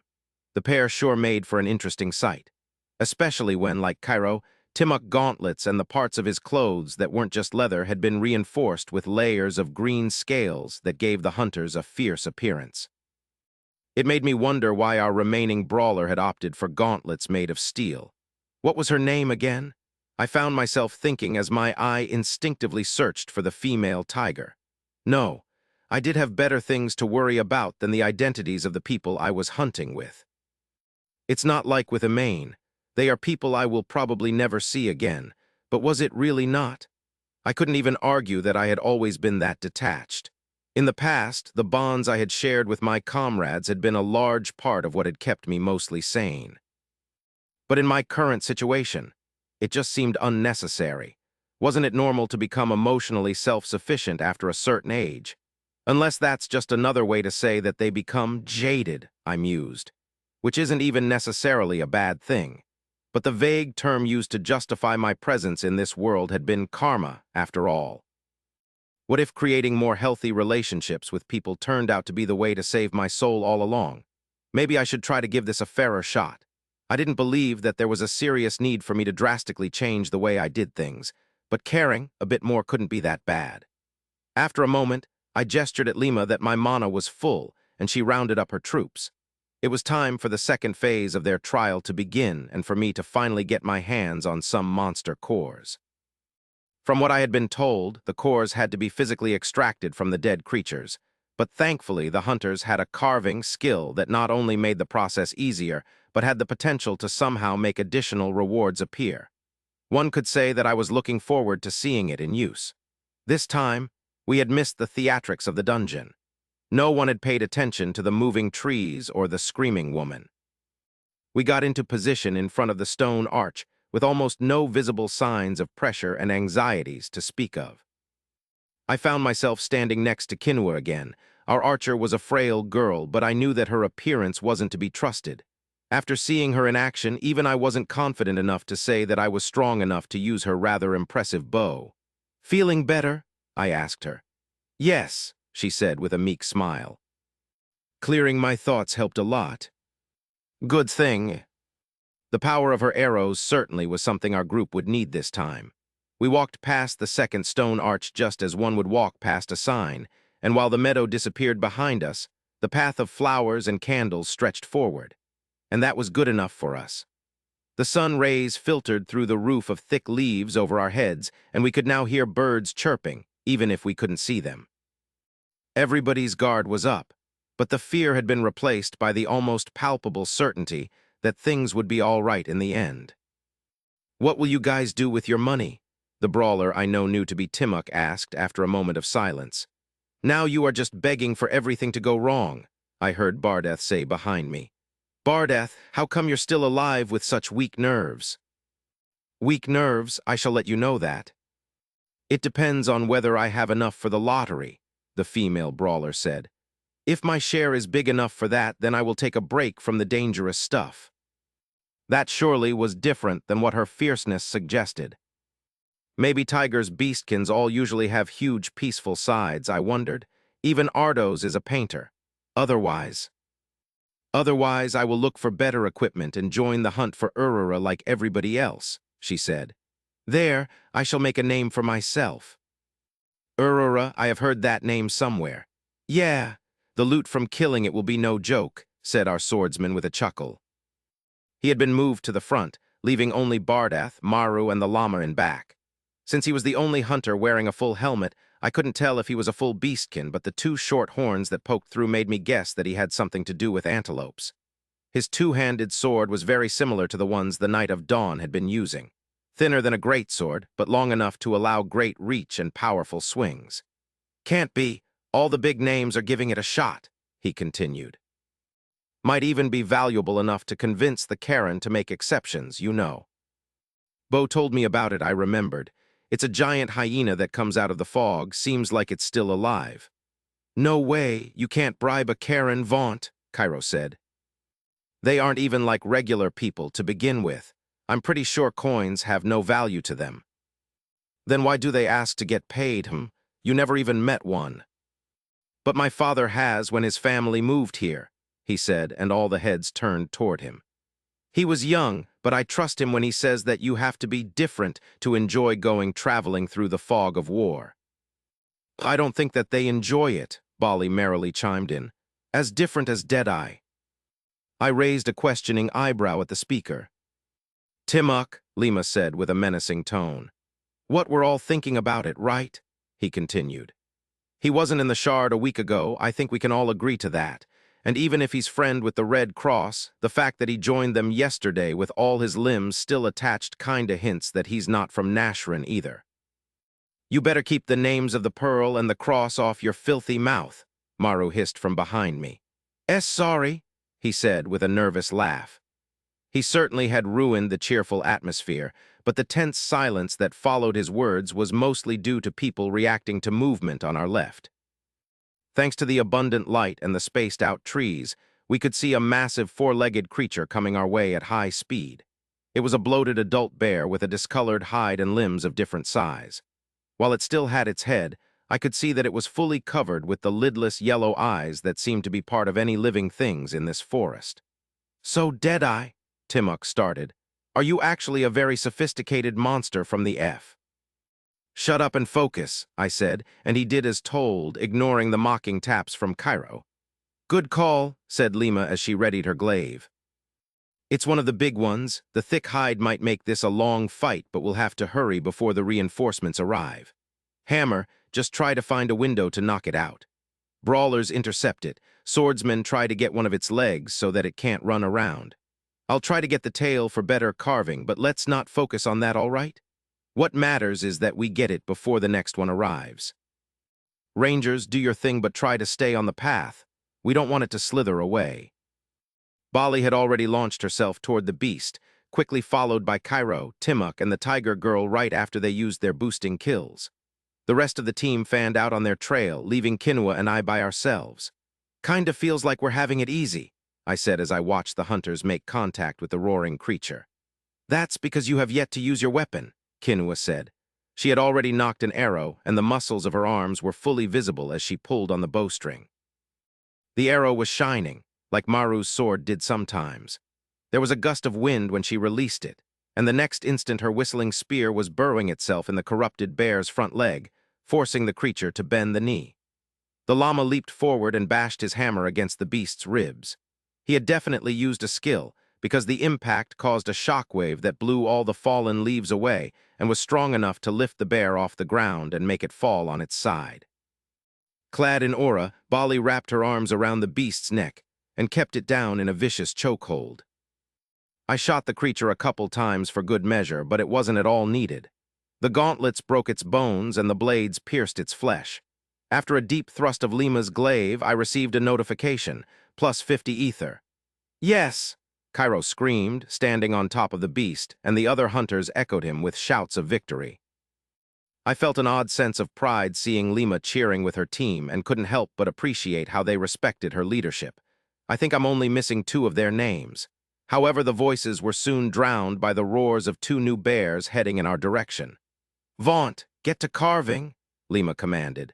Faster we kill them, sooner we get to rest. Let's.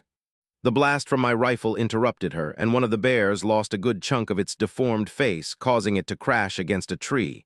The hunters paused and stared at me. I stared back. Get to carving, I said with a smile. Chapter 68. As it turned out, there was a wide variety of monster cores, and their nature mostly depended on the habitat of the monster they had been carved from. There apparently was an entire industry out there, revolving around them and their uses in crafting. Usually, the designated carver would be the one carrying the loot for the team, but since I had an inventory and felt more comfortable carrying the goods, I was risking my life for volunteered myself for the job. It also helped that no other parts of the disgusting creatures were considered loot. The fist-sized dark blue gems came out of the monsters cold to the touch and appeared in my inventory under the name Middle-Grade Arcane Core. The hours that followed our bear victims were filled with what could only be called a slaughter. It wasn't that the bears were weak, but the fact that they came at us one after the other made the beastkin hunters a very bad matchup for them. Their aura was simply too big of an advantage against anything that wasn't magical, and all the bears had in their favor was their strength. After the first few encounters, it was decided that only half of the team would fight each time, while the other would only intervene if needed. The team's leader wanted to maximize ether gains for everybody and make sure that there would always be rested people, just in case. It wasn't needed, of course. Once we got into the rhythm, the amount of effort needed to kill a bear became negligible. They could be considered dead as soon as either Lima, Bardath, or Maru landed a clean hit on them. But it was good for our morale to give everybody a chance to land the final blow, as it was what granted the most ether. The number of monster cores in my inventory steadily increased as we progressed down the path, and the tree line almost surprised us when it came into view. "I have to say," mumbled the tigress as she hurried forward, "I cannot wait to go back to camp and tell people about this hunt." "Hold on," Cairo said, stopping as we had almost reached the edge of the forest. "Are we sure that we want to get to the second night now?" Everybody stopped as well and looked at him. "What do you mean?" Timok said with a frown. The half-panda boy turned to me. "How many cores do we have?" 42, I said. Somebody whistled. "See," Cairo said, opening his arms. "Hunting packs usually go back with barely half that." Lima slightly cocked her head. "Yes, Cairo," she said. "Those who come back alive." "Oh, come on," he said, with his eyes jumping to me and my guildmates. "Two delvers and Bali. Let's not act like we don't know we have something special here. Why not stay in the forest a bit more and—" "Cairo," Lima interrupted, shaking her head in disbelief. "This is not a game and I don't want to push our luck. Things could take a turn for the worst in an instant, and I do not want to lose anybody. All you're really saying is that you're comfortable betting with the lives of your packmates on the line. I'm not." She turned around to leave, but Panda Boy's feet didn't move, and his eyes didn't waver. "I'm the only warrior in my family," he shouted at her back. "That means that I'm basically the only one with the smallest chance of making it out of here before the fog swallows everything. But if I'm able to get a bit more loot, I might be able to get enough coin to at least save my little sister too." Lima stopped in her tracks again, and Vaunt put himself between them with hands gesturing for them to calm down. "Please, guys." "Do you think that you're the only one here with relatives they want to protect?" Lima asked dryly. "What?" Cairo frowned. "No, we." "Then how the can you ask us to stay for your sister, Cairo?" she blurted out as she turned around.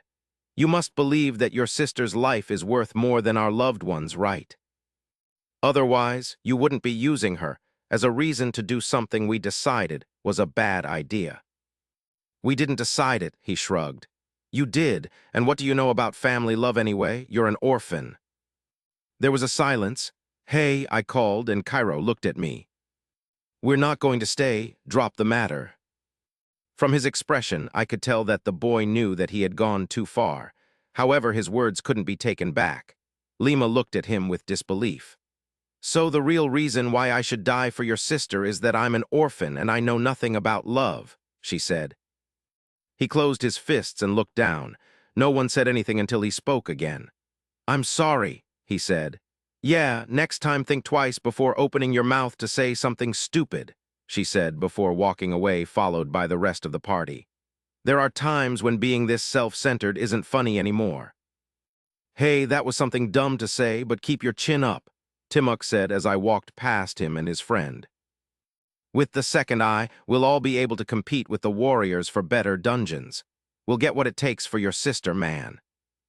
"You're right, I got too much in my head," Cairo replied. "I'm sorry," he repeated. I walked up to Lima, who was heading to the tree line with giant strides. "You're doing great," I told her. "It's almost over, keep up the pace." She gave me a tired smile. Thank you. How she had been acting during this hunt was radically opposed to how she behaved back in the temple. Responsible, serious, and firm. Those were good qualities for a leader, but they also were exhausting to anyone who wasn't born with them. I wasn't particularly worried about her feelings, though. Kids fought all the time, and she was a strong girl. But I wanted to at least let her know that she wasn't by herself. Is there something that keeps us from coming back after the dungeon resets itself? I asked her. Not really, she said with a grin. But unlike the Undermine that does it every day, Yaga's garden resets randomly. Last time was 2 years ago. Oh, and you can't use the Knight's token to leave the dungeon and go through the whole path several times either.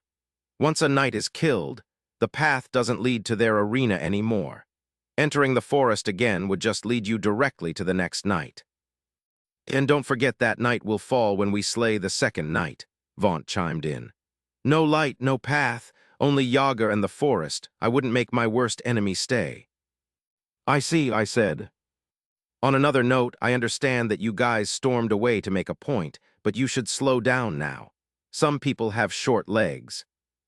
What do you owe Kinua? I'm so sorry, Lima said after noticing our archer struggling to match her speed. It's all right, the girl managed to say as she glared daggers at me for embarrassing her. Isn't she the cutest? Lima said as she patted her head. She would go so well with Sarn. Maybe. I think that he already has a girlfriend, though. She looked at me with wide eyes, took a deep breath as if she was about to scream, then said in a low, menacing voice, Who? I frowned, amused by her reaction. I don't know, she works in the kitchen. Are you trying to say that he can only date people you like? She sighed and brought the blade of her glaive closer to her face to study it. It certainly looked like she was debating a disturbing decision. You don't know some of those girls, Edward, she said absent-mindedly. When they see warriors, they become worse than flies around a piece of meat. Wait till we go back home and you'll see. If this is how she reacts to news, then not telling her about Beau's class was the right choice. Never mind that, I said. We're almost there, focus. She shook her head. You're right, it can wait. That's not what I meant. She collected herself and her eyes fell on the end of the path filled with resolve. This time we're doing this together, she said. And we're all going home. Be careful and back off if you get hurt. She sighed, then added, especially you, Cairo, no more dumb ideas. I need to get you back to your sister. The boy reacted with surprise to the sound of his name, then let out a chuckle, promised. We emerged in a circular clearing vastly larger than the first one, with the sun seemingly hanging right above it. It would have been an idyllic representation of peaceful summer days in a forest if it wasn't for what it harbored. There it is, the tigress said, with a nod toward the center of the meadow. Then again, there was no chance that any of us could have missed it. There, amidst the tall grass gently swayed by the breeze, was a red-armored woman sitting on top of a jet-black steed. In one hand, she carried a massive great axe with a glowing blade, and with the other, she held her own severed head by its red hair. The Night of Noon. I could see the head's colorless lips move, but no words came out of them. Blade users will engage, Lima said. You know the plan. Everybody else look for a chance to knock it off its horse. The plan, as she had called it, was a sequence of events recorded by generations of hunters as the only way to defeat the second knight. It had the ability to heal any wounds as long as its head was intact, and the head itself was immune to damage as long as the knight was sitting on his horse. For our party to claim victory, we would first need to separate the knight from its mount, then destroy the head. Only then would the knight's body and the horse be vulnerable, and they had been very particular about making sure the horse was killed too. Lima, Maru, Bardeth, and Vaunt dashed to meet their opponent, followed by our brawlers. In response to their approach, the knight threw the woman's head upward and wrapped both hands around the handle of its red-hot axe. The head eventually stopped its ascension but didn't fall. It was stuck in the sky and would watch the battle against its main body from a position only Kinua and I could reach. The Night of Noon was an enemy I would have hated to face by myself, but it wasn't enough to cause me to worry in the current situation. Our heavy hitters are capable enough, I thought with a smile, as I watched Bardath's great sword repel the named creature's weapon. I am going to the other side, I heard Kinua say. Us staying at the same spot is senseless. I gave her a concerned look. Are you sure about that? Not that she was wrong. Us standing in different spots would increase the chances for at least one of us always having a clean shot. But I wasn't sure if leaving her by herself was a good idea after what had happened earlier. I was hesitating, but now I am more than sure, she said dryly. It has to be done. Chapter 69. I was slightly confused by the strange turn of phrase, but figured she was simply trying to affirm her resolve beyond any possible doubt. All right, I nodded, but I'll go instead. I left before she could say anything. I was faster and stronger. I couldn't have her roaming around the arena when she could somehow catch the knight's attention. I cut straight through the clearing instead of running along the tree line, and got close enough to the fight to see the individual yellow eyes on the horse's coat. The battle was raging on, the Red Knight holding its own against the hunters with surprisingly quick swipes of its glowing axe. Unlike with the first night, a single hit from that weapon was very likely to be fatal, and the brawlers couldn't risk getting too close. But it's still much less versatile than the centaur's tail, I thought to myself. Why are they struggling? I aimed at the horse's head and opened fire. The hole the bullet made through its skull closed itself instantly, and the animal didn't even lose its balance. Shooting at other body parts or the rider herself brought out the same results, with a few screams from Vaunt, apparently scared of me shooting him by mistake. They are able to brush off wounds. This might be a problem. It basically made the Knight of Noon an unstoppable foe. The red-hot axe was still being swung as hard as when the fight had started, and our fighters had switched to a less offensive approach. It was turning into a battle of attrition, and the hunters weren't equipped for one. I felt a familiar itch in my left hand, but once again repressed the urge. If possible, I wanted Lima and her team to feel like they deserved what they had done today, and me stealing the spotlight one more time would have the opposite effect. What we needed was something the enemy wouldn't be able to just ignore. There won't be a better time to use the mine, I realized. Summon, minor rooting mine. It materialized itself in my hand in the same way Kirby would, except the amalgamation of black spots that turned into a smaller silver sphere that fit perfectly in my hand. I tentatively threw the item on the ground, and it started siphoning my mana, showing that it had been activated. Now all we need is to bait the knight into getting close enough to trigger it. I was weighing down our options when the llama interrupted my thoughts with a shout. "I'll create an opening," he yelled as he raised his hammer and smashed it against the ground. The surprise skill's range was limited, but its effects were undeniable. As soon as his hammer came down, the earth shook and the ground around the warriors broke apart. It took the creature and most the hunters by surprise except Lima, and that's all that was needed. Her glaive sliced the horse's head off in a flash, and even if the beast immediately started regenerating a new one, it wasn't fast enough. Bardath swung his greatsword with all his strength, and while the knight managed to intercept the empowered slash that would have undoubtedly cut through its armor, the headless rider was unable to negate the recoil from the impact. What is Kinua doing? That would have been a perfect opportunity for one of her oversized arrows to finish the job, but thankfully the moment was seized by Vaunt, who knocked the knight off his horse with a spinning slash of his sword that made me raise an eyebrow. Cairo and Timok pinned the knight against the ground while the tigress, sitting on top of it, clobbered it with an unending barrage of punches. "Someone get thee," I started, but a hand fell on my shoulder as someone shot past me. "On it, pretty boy," Bali said with a wink as she went to tackle the powerful creature by herself. Even without its rider, the warhorse didn't let itself be overpowered and dragged her away. But the horse was the least of our worries. All that mattered was that the knight had now lost its mount.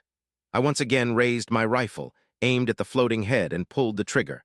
There was a now familiar detonation, and life left the woman's tortured eyes right as the bullet tore through the space between them. Nailed against the ground by our brawlers, the knight attempted one last swing of its enchanted axe, but Maru effortlessly parried it with her glowing sword and sent the weapon flying. Cairo ripped the red breastplate off, and the steel gauntlets of the female brawler made a hole through the creature's chest with a wet crunching sound. The knight's body went limp in the same moment the woman's head reached the ground, and this time her wounds didn't heal. We had won. We did it, Cairo stuttered, eyes wide with disbelief. We did it. We truly had. Now that the rider was dead, it was only a matter of time before its defenseless mount was killed. I ignored the echoing shouts of victory, walked to the brawler whose fists were still dripping with blood, and offered my hand to help her stand. She didn't seem bothered by the butchered corpse she was sitting on as the other hunters, looking forward to finally leaving the dungeon, started sprinting toward the horse who still hadn't bowed to Bali. "What's your name?" I asked her. Probably still too pumped with adrenaline to realize how strange my question was, she ignored my hand and glanced at me with a smile. "Oh. Did this make you fall for me, Deadeye?" "Not really," I said with a grin, "but I have to admit that it was impressive."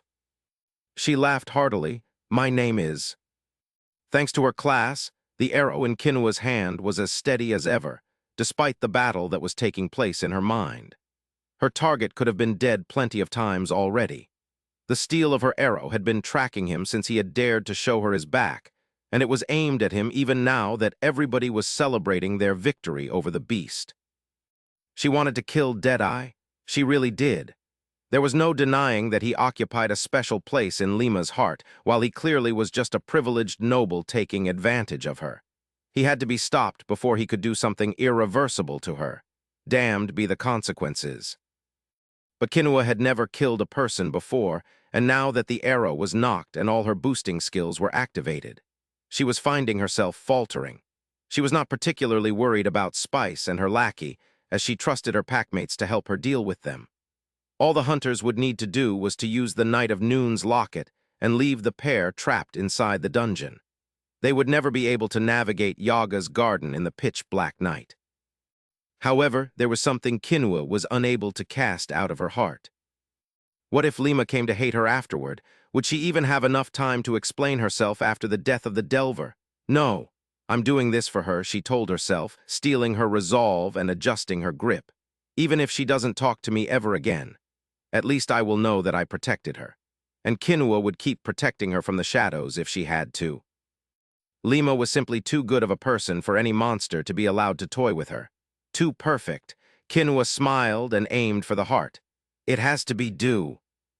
A cold hand closed itself around her throat and yanked her from the ground.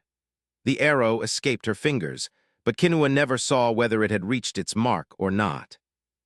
The man was forcing her to look into his eyes as she kicked and struggled in vain to free herself from his grip. "Do not worry, child," he said with a tone that betrayed his familiarity with murder. "They will all join you soon, but it has to be done by our hands." I heard Spice say that they would leave us alone, Kinua thought. Oh, she only meant the three of them. In that instant in which her lungs were on fire and her vision was darkening, tears came to her eyes as she remembered once again how unfair life was to the likes of her. "I don't want to die. I don't want to die. I don't want to die."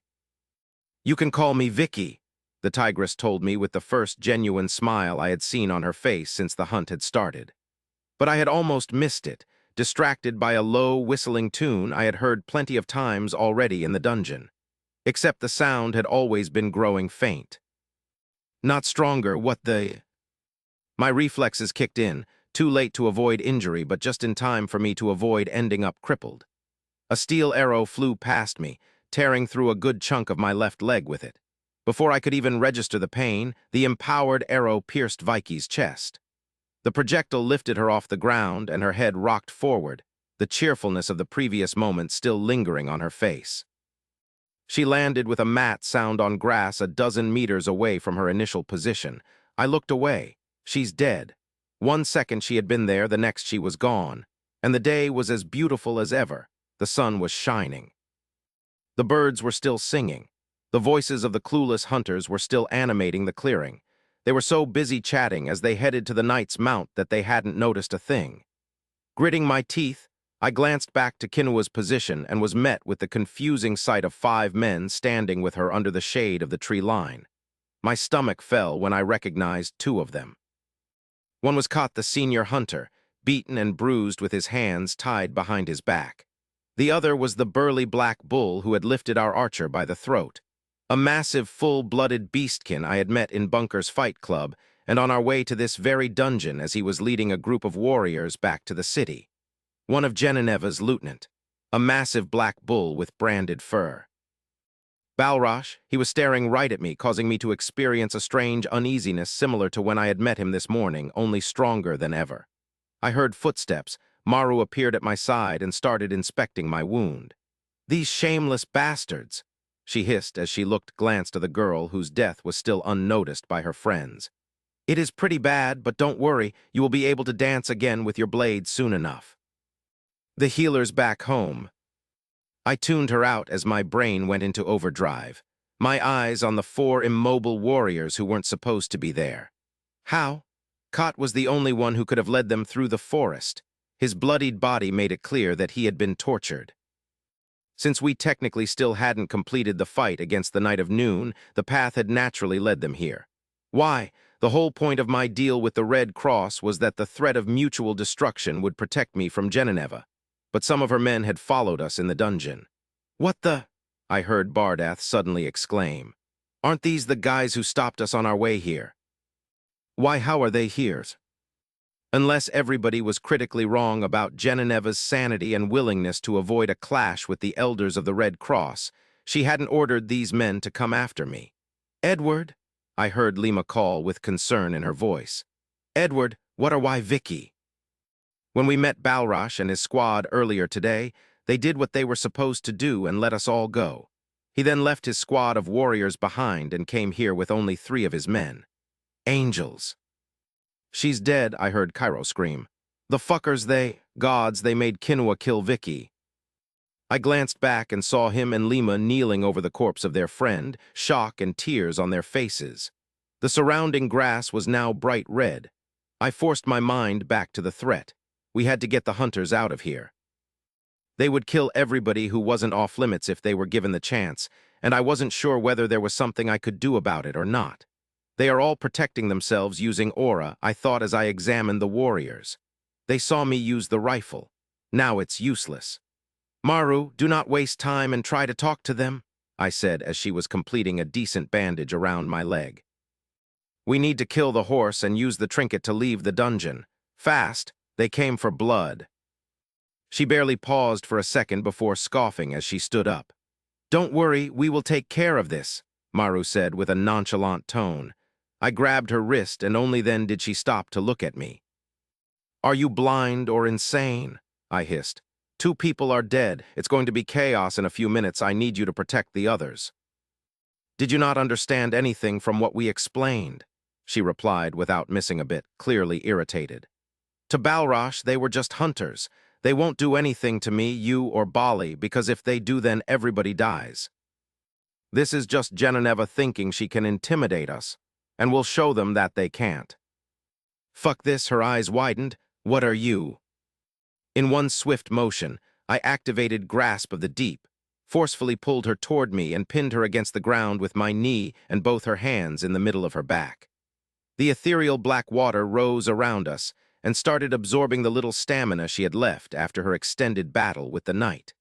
As long as Maru and Bali were fine, the worst could be avoided for the shard. I would also need her close by so we could use the trinket as soon as possible. "Get off, WH, what are you doing? What is magic?" I ignored her and willed for the rifle to appear. I would kill the war horse myself, that way the loot would directly pop up in my inventory. But my hand remained empty. The rifle was a few meters away from me where it had fallen when I almost got impaled by the arrow. Plus 500 ether, plus 5 glory. Iwin Town quest update. You have freed 2 of the girls. Horrified, I watched Bali walk away from the broken figure of the warhorse she had been battling until now, without even taking a minute to rest. She was heading straight toward the group of warriors. Balrosh finally took his eyes off me and let Kinua's corpse fall like a puppet with severed strings. Chapter 70. "Bali, don't," I screamed in her direction. "Get the fucking loot and come over here." Figures shot past me. Cairo, Timok, and Vaunt with their weapons raised and skills activated. They ran past Bardath and the llama, who seemed the most taken aback by the turn things were taking. "Don't let them go, you idiots!" Everything was heading for the worst, and Maru was still struggling, cursing me to let her go. "For fuck's sake! Lima, gather your men." Lima. I looked behind me and saw her in the exact same position I had last seen her, crying silently as she held Vicky's now cold body. Deadeye, it is truly a blessing that I met the two delvers of the Red Cross the very day they would come to this specific dungeon. Balrash's low voice was strangely calm, calm enough that it made even Maru suddenly stop her feeble attempts to push me off. I assumed he was using an enchantment similar to the Fight Club's announcer, because his words resounded loudly through the clearing despite his mild tone. "I do not care about your origin or why you came to this shard." "Bardath, Hammer, go get the fucking trinket from the horse," I yelled. Coming back to their senses, they both looked at me before dashing to where the mount had been slain. "I also could not care less about why Genevieve wants you," Balrash continued. Bali and the three hunters had almost reached him. I was racking my brain for something I could do, but couldn't find anything. Using the jinn's eye could cause a short distraction, but it would affect everybody, not just the warriors. I heard Ikon Omi's teasing chuckle. Should I get there and fight? I asked myself, despite the leg, despite me not knowing how strong the four of them are. What matters is that claiming your lives will allow us to avenge a man's death. "What the fuck is he talking about?" "You moron, he is bluffing," I heard Maru say with ragged breath. Had I killed somebody close to him? The only time someone on his side had died in my presence had been in Bunker's theater when Genevieve had ordered a man to kill himself. An older beastkin who did bear a strong resemblance with Balrash. Cold sweat ran down my spine as the realization set in. Bali was now only a few meters from him, walking with all the confidence in the world. They really are here for me. I finally understood the uneasiness I felt when looking in Balrash's eyes. Those were the eyes of a man ready to set the world on fire.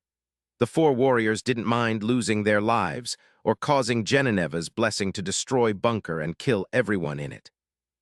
That was exactly what they were after. No one was off limits. "Bali," I screamed. "They are." It happened too fast for anyone to do anything. Bali's head exploded in a burst of crimson, and everything behind her was sprayed in blood. Instead of her disintegrated skull was now Balrash's fist. It took a few seconds for her body to fall. The violence of the impact stopped all the hunters dead in their tracks. Maybe they had been close enough for some of the blood to land on them. Bali. No, no, no, no. N-O-O-O Bali. Maru's heartrending screams broke the silence, full of disbelief and anguish. She had no strength left to move, all of her stamina having been taken from her, but she still tried to crawl forward, crying and calling for her friend to stand. "He was my brother and these men's leader," I heard Balrash say, his enchanted voice covering Maru's. "He was bewitched and made to take his own life by the heartless flower." The three warriors at his side moved for the first time. Like Balrash, they were wrapped in their aura and didn't carry any weapon. One of them dashed toward Cairo, Vaunt, and Timok, while the two others went Bardath and the llama's direction. I have to help them. I didn't have much mana left, but with the sun barrel, a bullet at the right time could create an opening for the kids. Slightly modifying the size of my spell so that Maru would still be under its effect, I stood, ignored the pain from my leg, and went to pick up my rifle. I mounted the barrel and took aim, only to see that the three hunters were running away from their opponent. "Don't show your back. Fighting is our only chance." But it was too late. Bali's death had replaced their rage with pure fear and despair. "They're going to kill us, hell." Cairo tripped on something and fell. His fall caused Timok to stop and look back with concern, but the warrior was already crushing his friend's head with repeated stomps of his boot. Screaming, Timok attacked the killer, but he was too slow, even with his aura. Much slower and weaker than when he had been facing monsters in the forest.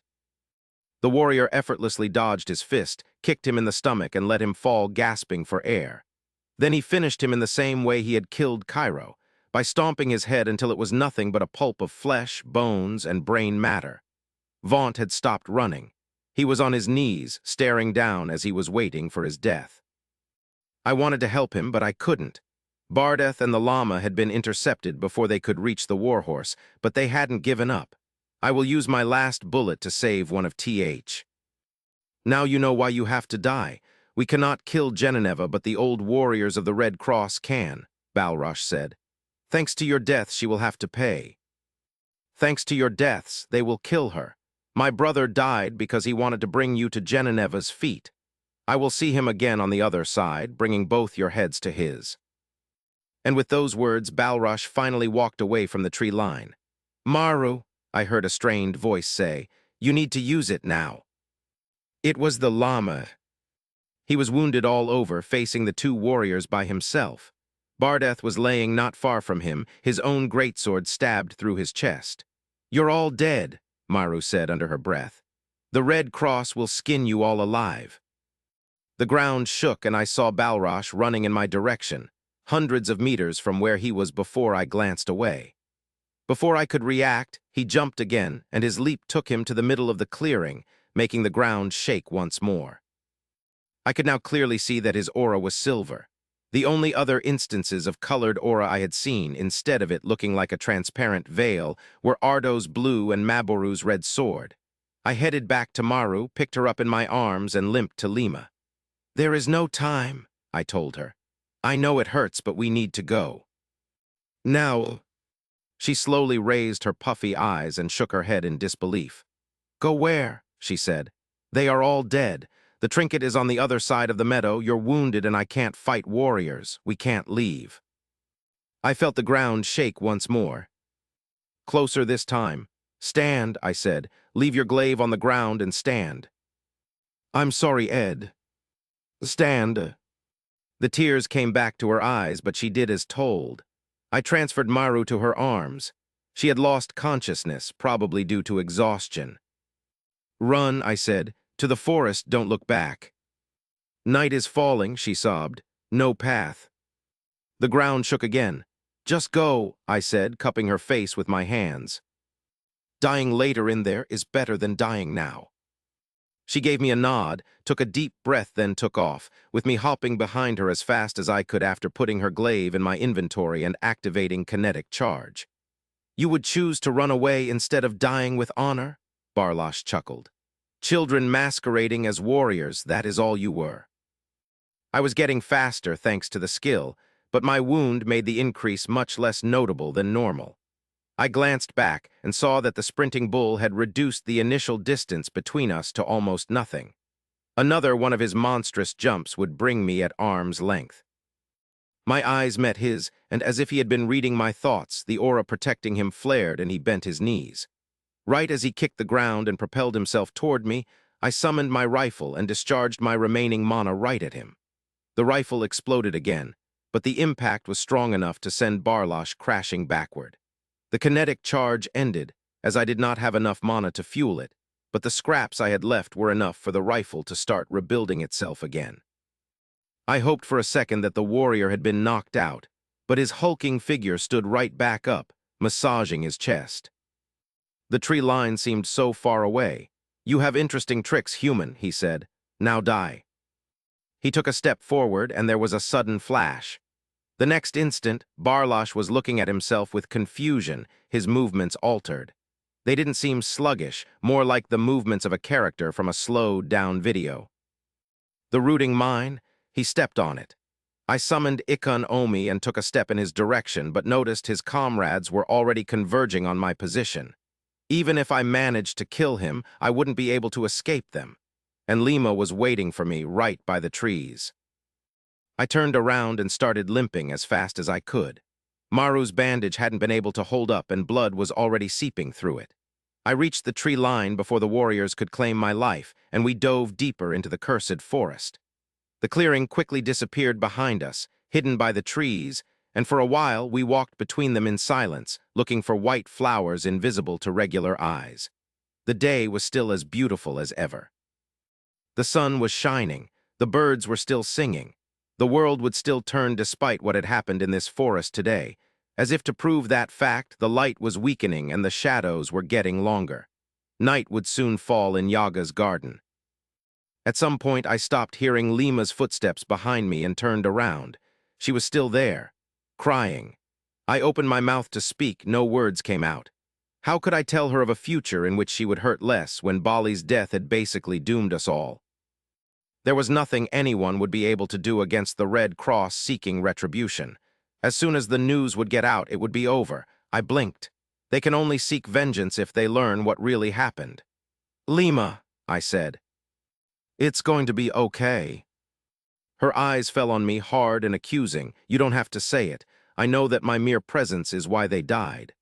We're lost in Yaga's garden, she said, not even trying to stop her tears. We're going to die, and you're telling me that it's going to be okay. There has to be a limit to your arrogance, Edward. We won't die, I said. You won't die, they will. We will kill these warriors and leave this dungeon. She started laughing. And how do you propose we do that? Do you have another conveniently hidden skill? Something that could have saved my pack from being slaughtered like BEASTS as we watched. She was shaking. It could have been due to her body getting rid of the adrenaline, but it probably was mostly because of barely contained anger. We will kill the third knight, I said as calmly as I could. We will use his loot to make you able to use your skills on warriors. We will use the well to heal our wounds. Then we will find these bastards and kill them. You must be mocking me. I am not, and I want you to understand that it is not your fault in any way. You did not watch them die. There is nothing you could have done, and I'm sure that they would have rather. Don't you dare tell me what they would have wanted, she yelled, before staring right into my eyes with all the disappointment one could muster. You didn't even know their names. She stormed past me before I could reply anything. After a pause, I followed her so that she wouldn't get too far. Bardeth, Bali, Cairo. Kinua, Timok, Vaunt, Vicky, and the hammer-wielding llama, I never got to ask his name.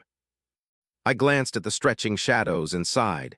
It felt like all my years were catching up to me. I should have known better. One moment they had been there, and the next they had been gone. Chapter 71. We kept walking like that for a while. Lima with an unconscious Maru in her arms, putting one foot in front of the other like a prisoner heading for the gallows, and me glancing in every direction for the only path to survival. A path that was eluding me. We can do this, I thought to myself. We can still make it out alive. Of course, that wasn't exactly true. When I looked at the girls in front of me, I did it with the knowledge that the versions of them that had entered the dungeon this morning had been killed in the carnage we had left behind.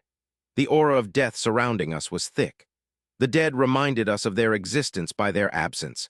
The occasional wave of laughter, the jokes, the taps on the back, the awkward eye contacts, and the simple warmth of their presence had all been replaced by a deafening silence.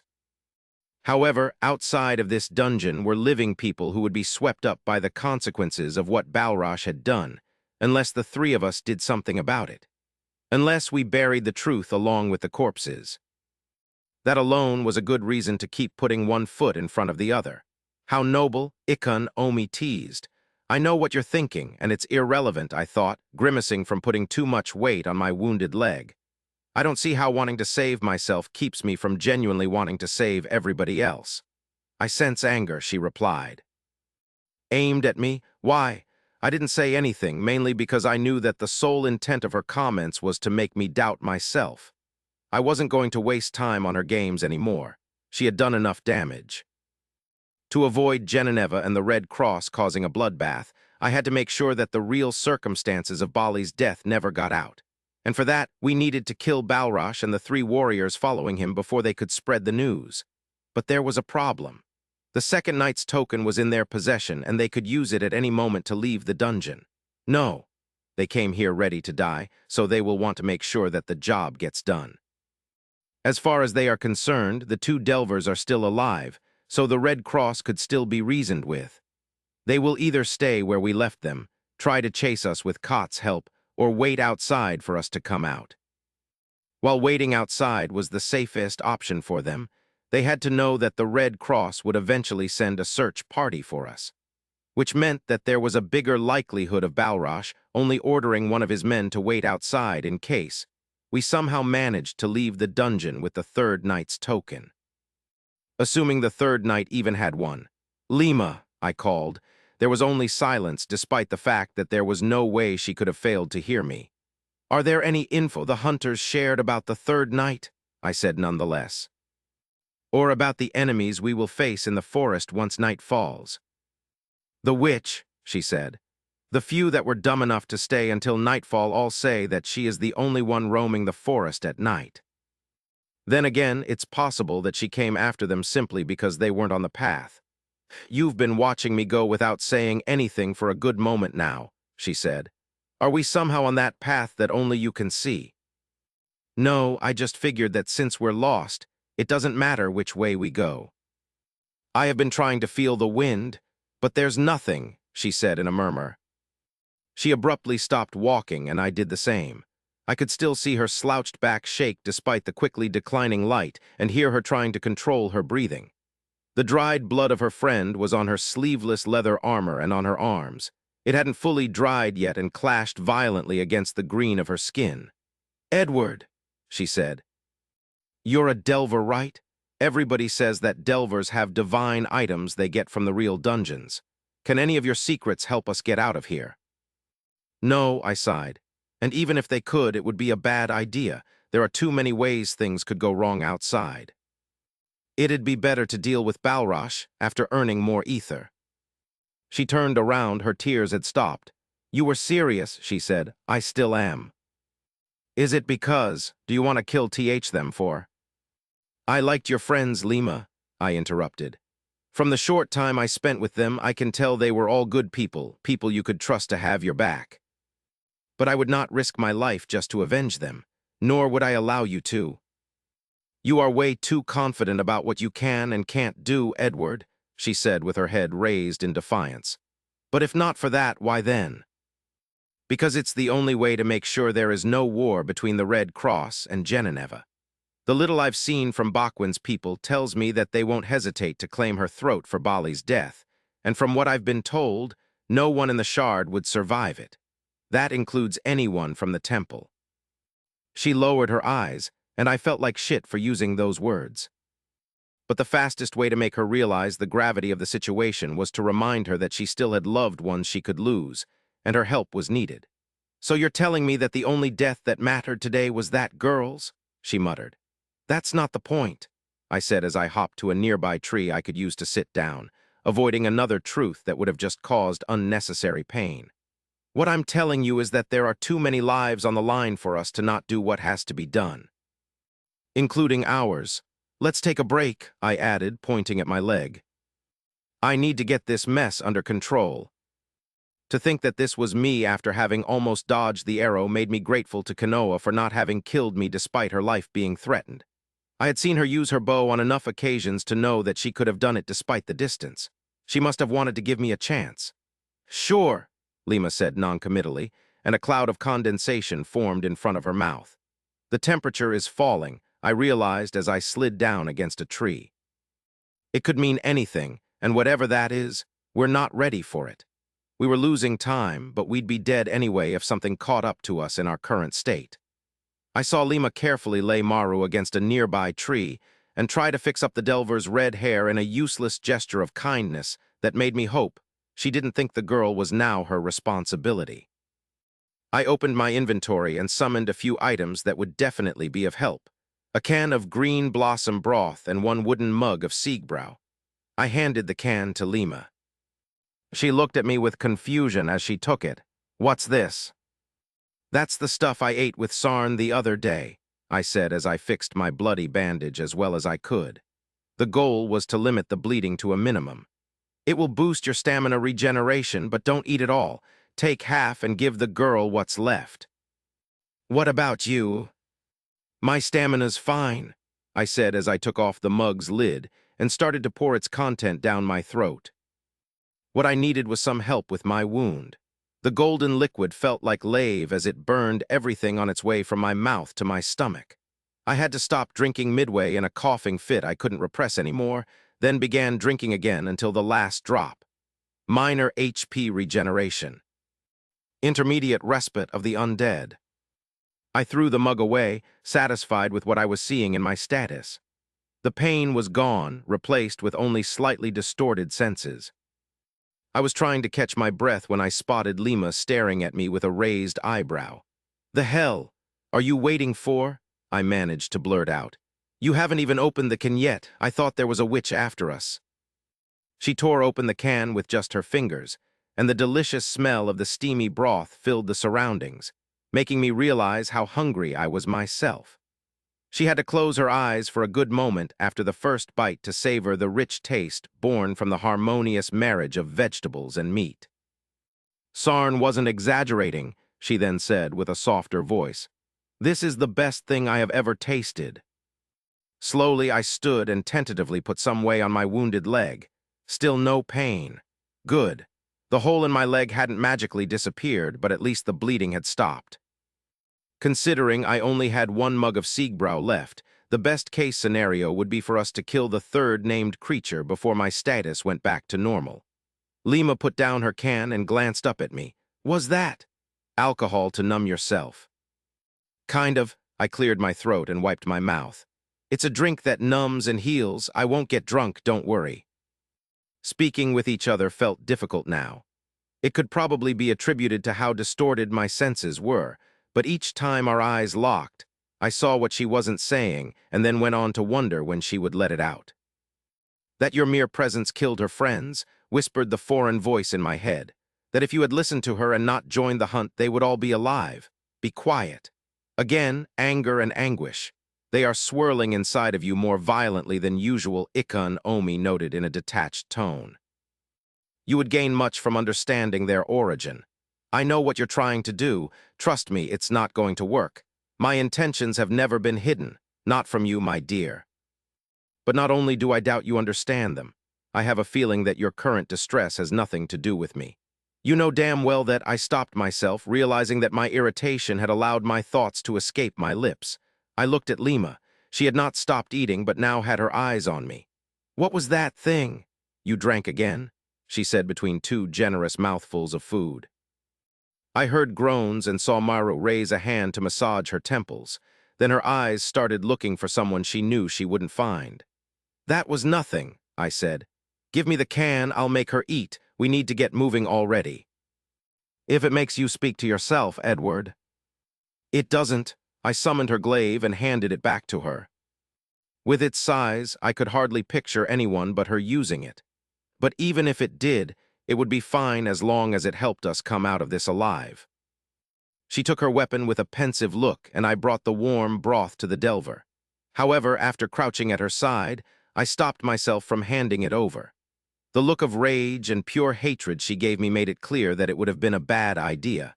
But considering it was closer to the reaction I had expected from Lima, it felt normal. "Listen." I saw her hand move but didn't react. Sometimes you have to give some to get some. The slap cut me mid-sentence and I tasted blood in the inside of my mouth. "They killed her," she said, "and you did this to me. You made me powerless and caused her to face them alone, even though it was for you. Even though this is all for you." Her breathing was irregular and her hands were balled into fists as she waved at the trees. "You're right," I said, "and I'm sorry for what happened to Bali, but what I did to you was done to keep you alive." "Give me a fucking break." She smashed her fists down and cracked the roots surrounding her. "All you care about is yourself." "Am I supposed to thank you now? What's the point of staying alive if it's in shame? Bali will be avenged of that, I am certain. But they were slaughtering your comrades back there and you turned your back on them. What kind of man does that?" She put her face in her hands. "You, Edward. The kind of person who'd sign any deal and throw away anyone as long as it makes their life easier. Using logic to justify what you do doesn't make you right. You're heartless." "Are you done?" I said calmly. Her hand shot forward again, but this time I caught her fist before it could reach my face. "If you want to hit me once we've dealt with Balrash, I won't try to stop you," I said. "But for now, we need to move forward." She opened her mouth, but failed to find the words to express what was boiling inside of her with enough accuracy, and ended up just glaring at me. I put the can in her hand. "It's food you should eat while it's warm," I said. I saw in the look she gave me that she was about to throw it away, so I kept my fingers around her wrist and added, "It's one of the items I bought from the inn's terminal. It will refill your stamina so that we can head to the third night." "Let me guess," she said with disdain. "You're after his locket because it's the only way to escape." "I'm actually after as much ether and loot as we can get our hands on," I replied. "We are too weak to face them now, but if we clear this dungeon we will have a chance. There's only death waiting for us if we allow them to go back to bunker. We will do what has to be done." She stared at me with suspicious eyes before finally lifting the can to her lips, somehow convinced by what she had seen. Tears started silently rolling down her cheeks soon after. Chapter 72. I stood, and before I knew it, a sigh had escaped my lungs. I could have told Maru about how stupid she and Bali had been to openly antagonize someone stronger than them, but that would have been useless. I could have wasted precious minutes reminding her that this whole situation had been made possible by the Red Cross overconfidence in the fear they inspired to the other factions. But those words would have just distracted her from what I was proposing her. A simple goal she could focus on. A revenge. "You never said anything about clearing the dungeon," I heard Lima say as I searched our surroundings for the tiniest hint at a flower. But there was nothing, only darkness growing thicker. "It only depends on how risky it will be to kill the witch," I whispered as I opened my status. "We'll see." HP 521,670. Stamina 578,725, region 7.8 minute. Mana 376,1100, region 4.4 minute. Attributes: Vitality 64 plus 3. Strength 61 plus 3. Constitution 65 plus 3 plus 10. Dexterity 38 plus 3. Agility 40 plus 3 plus 10. Perception 61 plus 3. Intelligence 102 plus 8. Wisdom 36 plus 8. Tenacity 0 plus 3. Racial traits: Technopath 0 320. Summon drone. Summon intermediate rooting mine. AI domination. Keeper of the first flame 0 800. Left eye of the nameless Jinn. Plus 30% resistance to fire in human form. 30% reduced stamina usage in Jinn form. Sun avatar. Classes: Dreadnova Enforcer 3rd Gen, level 19. Machine Symbiosis 01280. Hextech Mana Drain. Enforcer 01280. Kinetic Charge. Sharpshooter 01280. Recoil Absorption. Blade Priest of the Deep level 8. Shuari Blade Dancer 060. Sunken Dance Intermediate Proficiency 25%. Mindscape Projection. Priest of the Deep 0 1920. Grasp of the Deep. Unspent Ether 3310. "But what about the Warriors of the Shard?" Lima argued. "The other guilds." I hadn't forgotten about them. I was aware that clearing a dungeon located inside the Shard was essentially painting a target on one's back, as it essentially deprived the whole community of renewable resources. Even if the hunters looked the other way us due to the circumstances, other warriors would probably feel entitled to our loot. "It's just a possibility for now," I said. It wasn't, of course. To say that Barlash was stronger than us would have been a severe understatement, and the amount of ether we could consume before getting sick was limited. Getting quality items would massively increase our chances, and clearing the dungeon seemed like an obvious answer to our current situation. Still, I appreciated the fact that she could picture us surviving long enough to have such problems. "I already have a target on my back anyway," I thought as I turned my attention back to my status. I had a lot of ether, but it was really only enough to gain 2 levels in either both my classes or just Dreadnova Enforcer. My issue, however, was that the only class I wanted to upgrade was Blade Priest of the Deep. Balrosh was fast, but his speed itself was clearly derived from the combination of his strength attribute and aura. I couldn't imagine myself competing with him strictly on that front, but with high enough dexterity and agility, the strength of his blows wouldn't matter, because they would never reach me, which only made the fact that I couldn't infuse ether in the Shuari Blade Dancer skill tree more frustrating. along with the knowledge that if I had been using my sword instead of the rifle, my proficiency would be a lot higher, maybe even at 100% already. Realizing I was fussing over something out of my control, I added the required ether to Priest of the Deep and Sharpshooter. HP, 528,673. Stamina, 630,1755. Region, 8.1 minute. Mana, 430,1140. Region, 4.8 minute. Attributes: Vitality 67, plus 3. Strength 64, plus 3. Constitution 68, plus 3, plus 10. Dexterity 42, plus 3. Agility 44, plus 3, plus 10. Perception 64, plus 3. Intelligence 106, plus 8. Wisdom 40, plus 8. Tenacity 0, plus 3. Racial traits: Technopath 0, 320. Summon Drone.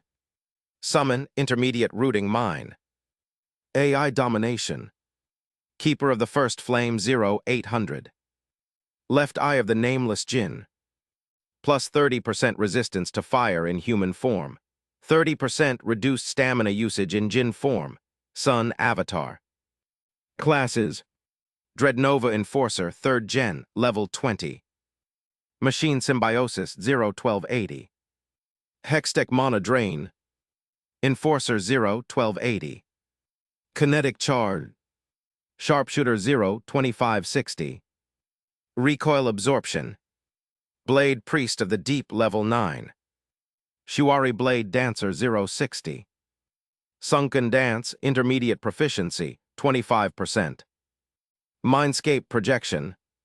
Priest of the Deep 0-3840. Grasp of the Deep. Unspent Ether 110. I was a bit disappointed that nothing special had happened upon reaching level 20, but then again, luck hadn't been on my side recently. Let's hope that this make a difference. There was almost no more light available, and seeing anything further than a few meters away was no longer possible. The girls were keeping to themselves, probably updating their status like I had just did. I looked upward at the dark leaves over our head. "Lima, has anyone ever climbed these trees?" "Of course," she mumbled. "Lots of people, none of them ever made it back down, though." "Summon Drone," I said. The flying sphere appeared in front of me, a machine entirely made out of mana. "Hello, Ed," said the drone's artificial voice. "Hello, Kirby," I said before frowning. "Why are you consuming more mana than usual?" It wasn't much, but considering the little I had gathered, every bit counted. "This is the usual rate of mana consumption for the speed at which you are moving," the drone replied. I looked around. Everything seemed as normal as it could be in the current circumstances. "We're currently moving." "That is correct." Whatever magic the dungeon used to make people lose their way in the forest was still at work, but it didn't affect the machine in the same way. It also reminded me of something: the reconfiguration. I turned around and faced the green girl. Had the trees already moved when we entered the forest? She paled. "We'll be ground to dust if we're still in here when it happens." "Kirby," I put my hand on the tree next to me, "use this tree as a reference and fly up as fast as you can. Notify me as soon as you have a clear visual of the forest." The silver ball shot upward and disappeared in the foliage. My eyes fell back on the red-haired girl, who certainly was reacting to the idea of killing Barlash in a much more natural way than Lima. She was eating the food I had given her with a resolute veracity. There was no hunger in her eyes, however. They were filled with something else, something that felt familiar, something cold. "Good." Lima walked to her and, after a moment of hesitation, crouched and put a hand on the Delver's shoulder. Maru froze and looked at her. Then she wiped her tears and shook her head. "I'm sorry I must have looked like a fool to you," she said with a derisive chuckle. "Screaming as if you weren't standing there. You're so much younger than me and you have lost so much more." "Kirby," I mentally sent to the drone through our mental communication channel. "Anything wrong?" "Nothing, Ed. I am still going up." Lima gave Maru a smile. "Pain isn't a competition." "We weren't as close, but I can say that I lost Bali too." She was the kind of person we don't see every day. I am still going up, sent the drone. Maru's raised a shaky hand to cover her face. It's just, she was more than a friend, more than a sister, she said. We were supposed to make the realm remember our names forever, but I wasn't there. I wasn't there for someone I could trust with my life. I am still going up, sent the drone. And why did she die? Maru's fingers moved so that she could look at me. For him, someone who will never even be able to appreciate what was robbed from her and your men. Lima, on the other hand, was making it a point to not look my way. I have made it out of the forest, said the drone's monotone voice. Can you describe what you are seeing? I asked. The reply came without delay. The forest is spinning on itself, funneling everything toward its center, Kirby sent. There are several sections, and the motion of the trees inside each one seems random. The only unmoving areas are those without trees. I see. What's at the center of the forest? It appears to be a building made out of wood. Any clearing near my position? Yes, the drone sent. The section of the forest you are in just went past one. All right, now listen. I need you to guide me there. That is not possible with the set of functions available. Why? With no sensors and my view obstructed by the trees, I cannot give accurate directions, said the monotone voice. I would also be unable to locate your position during the trip. I once again noted the need to fix Kirby's lack of problem-solving abilities and remembered the second device Tammy had given me. A mana-based torch. Can you still estimate ground distances from where you are? I sent. I can. I opened my inventory and started looking for the item. A light should appear soon right below you marking my position. I sent to the drone. Give me directions assuming I'm still facing the same way I was when you last saw me. Very well, Ed. It wouldn't be accurate, but it didn't really need to be. The meadows were big enough to allow a generous margin of error. The night had finally fallen over Yaga's garden, and the darkness was so thick that it felt tangible. The birds had quietened down, and in the corrupted forest, who seemed to be waiting for our next move, the only reassurance I had that the girls were still there was the sound of their voices. Lima, Maru, I called. Get ready. Yo, you found the path. With your machine, I heard Lima's voice say in disbelief. Not exactly, I said, but hopefully we'll be fine. What about the creature you were talking about, the witch? I don't know. There should have been signs of her arrival by now, but her voice trailed, unsure. I haven't seen or heard anything. I certainly wasn't going to complain about the absence of an unkillable monster. Knowing that she was late made me more comfortable summoning the torch Tammy had made for me. We owe her one. I felt the small metallic cube in my hand and saw the tiniest amount of mana disappear from my reserves, but nothing happened. I realized that I had no idea how to turn it on. Edward, I heard Lima's voice call again, except it was slightly higher pitched than usual. Ahem. Why is there light coming from behind your eye patch? Fuck, my fingers found something sticking out of the cube's surface and I pressed it. The next moment we were illuminated by a white light shining in every direction from inside my hand. The two girls were staring at me, Maru with her hand on the hilt of her blade, and Lima with a cocked head and narrowed eyes. Should have known that an eye made out of living fire might be visible in perfect darkness, I thought as I raised both my hands in a calming gesture. I know that it's strange, and that we're all on edge for valid reasons, I said without missing a beat. But that wasn't something we can afford to waste time on. We need to go. He might really be a creature of the mist after all, Maru said. I could see the muscles of her arm tensing. I resisted the urge to roll my eyes. Really? Do I look like a monster to you? You know exactly the kind of creatures I'm referring to, the kind I'd rather not follow anywhere. I frowned as I had no idea what she was talking about. The creatures I had seen until now couldn't be confused with humans. I crossed my arms, deciding to bring up something that had been on my mind for a while now. So you actually do have an alternative, don't you? She recoiled and lowered her eyes, but didn't say anything. Edward isn't a monster, Lima intervened. But what is in your eye? Is it some kind of Delver item? I sighed. It's related to my racial trait, that's all I can say. Now listen. But aren't you human? Is it a machine? I am, but I'm not just human. I noticed Maru relaxing her fingers. So you're mixed then, Lima concluded. You have a variant trait like Damien. Who was that again? Sure, I nodded. Kirby, are you seeing the light? I sent to the drone. I am Ed, sending directions. I glanced at Maru. Are you coming? She straightened her back, adjusted the rapier on her belt, then looked at me with her head held high. There were still traces left by the tears on her face, but the coldness had left her eyes. Whatever Maru had said to make her feel better had worked, and she is debating whether she should use her trump card to escape the dungeon or not. I raised a brow. I remember you saying that nothing would happen between us and Balrosh because it would mean the end of the Shard, I said as I massaged my temples. Now I'm not yet privy to the politics of the Red Cross, so I'd like you to tell me something.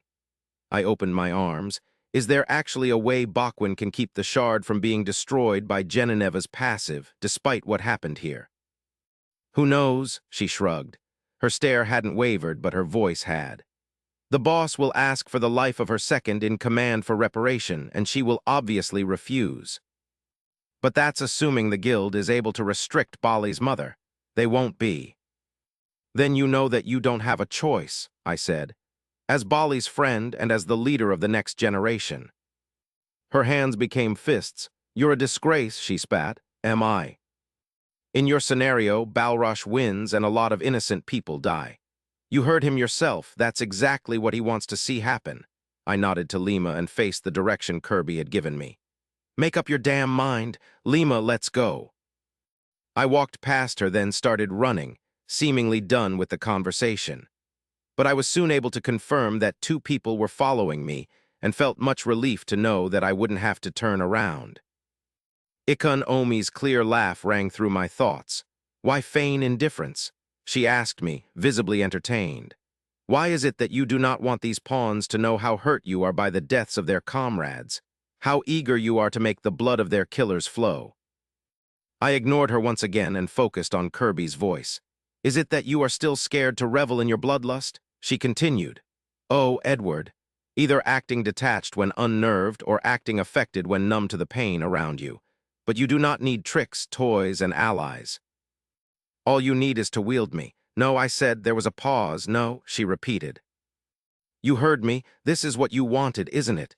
You kept mentioning how I didn't really care about anything, knowing that I would be stupid enough to try to change. And now I have the names of 7 more dead people carved in my brain. 7 fucking names added to the pile. I realized Kirby had told me twice to correct my trajectory and veered back on track toward the clearing. I was breathing harder than I should. When Ikun Omi spoke again, she sounded saddened. You are angry at yourself, you poor fool. The blow came from the left. It came so fast from the darkness beyond the reach of the light in my right hand that I didn't have any time to react.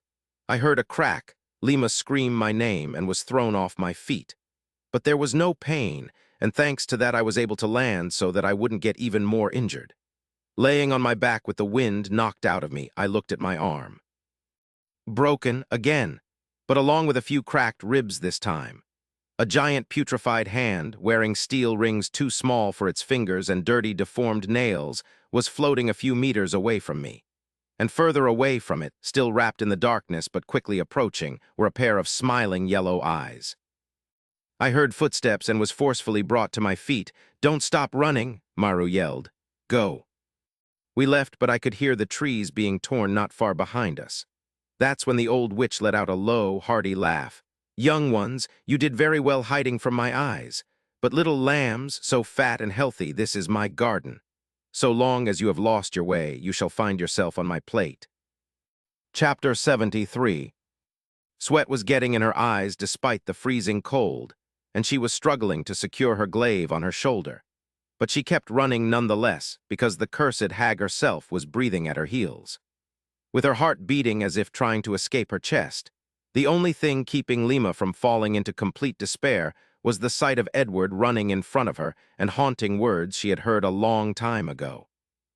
The hunters had many stories about Yaga's garden, stories that were told in hushed tones around campfires.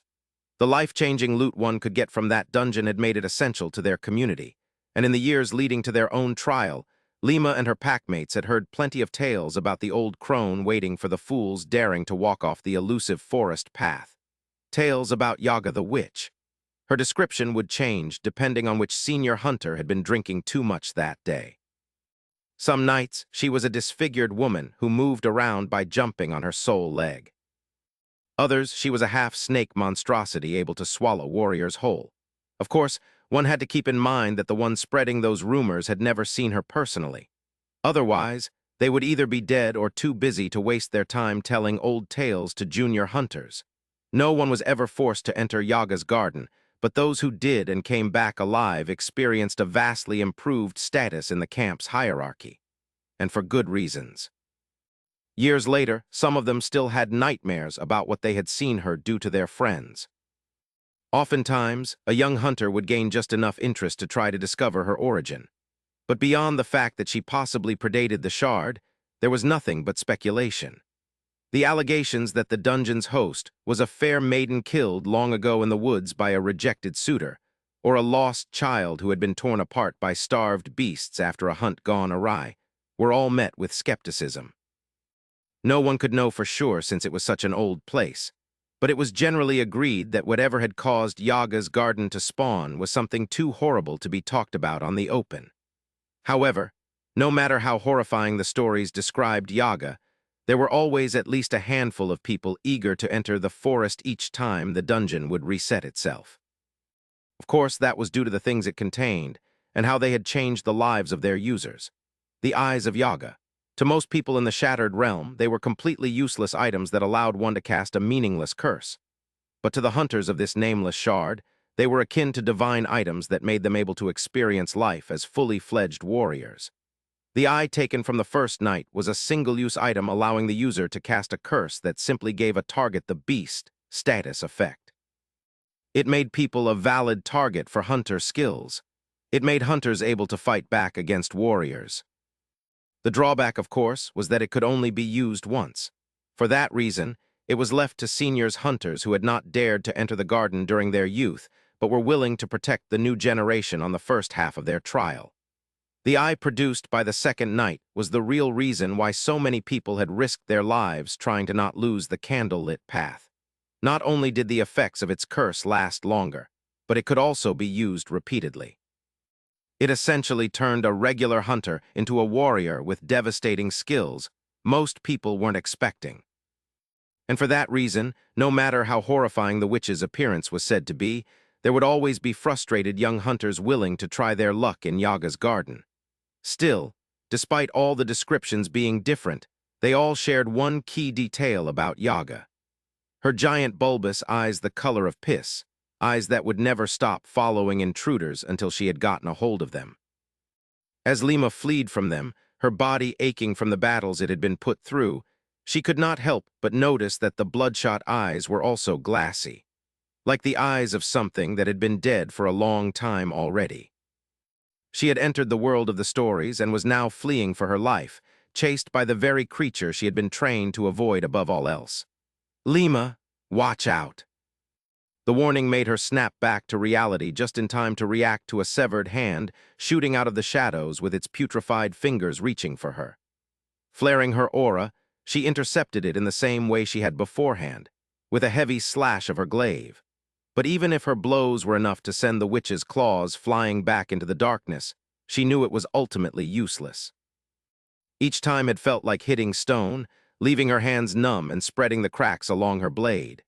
Each time, panic rose higher in her heart as she pictured the moment when her arms would be too tired to swing her weapon. But even more than her fear of what would happen if she stood still, what pushed her to keep putting one foot in front of the other was the sight of the person fleeing at her side. Edward. Even though there was a poorly covered hole in his right leg, and his left arm had been rendered useless by a single swat of Yaga herself, he still kept running. And maybe it was because he did not fully understand what Yaga represented, but seeing his confidence as he led them through the darkness somewhat calmed her. However, there was a possibility that confidence was a trait shared by all delvers. The few glances she had bothered to throw at the girl known in the shard as Spice, who Edward was allowed to call Maru, had revealed a collected red-haired warrior whose thin aura-coated blade was able to gracefully repel Yaga's assaults. She seemed to have gained control of the negative feelings created by her loss, unlike Lima, who was alternating between not being able to repress her tears and doubting that any part of what she was experiencing was real.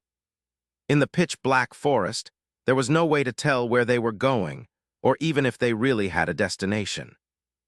Edward would run in a straight line for a while, only to take a sharp turn for seemingly no reasons.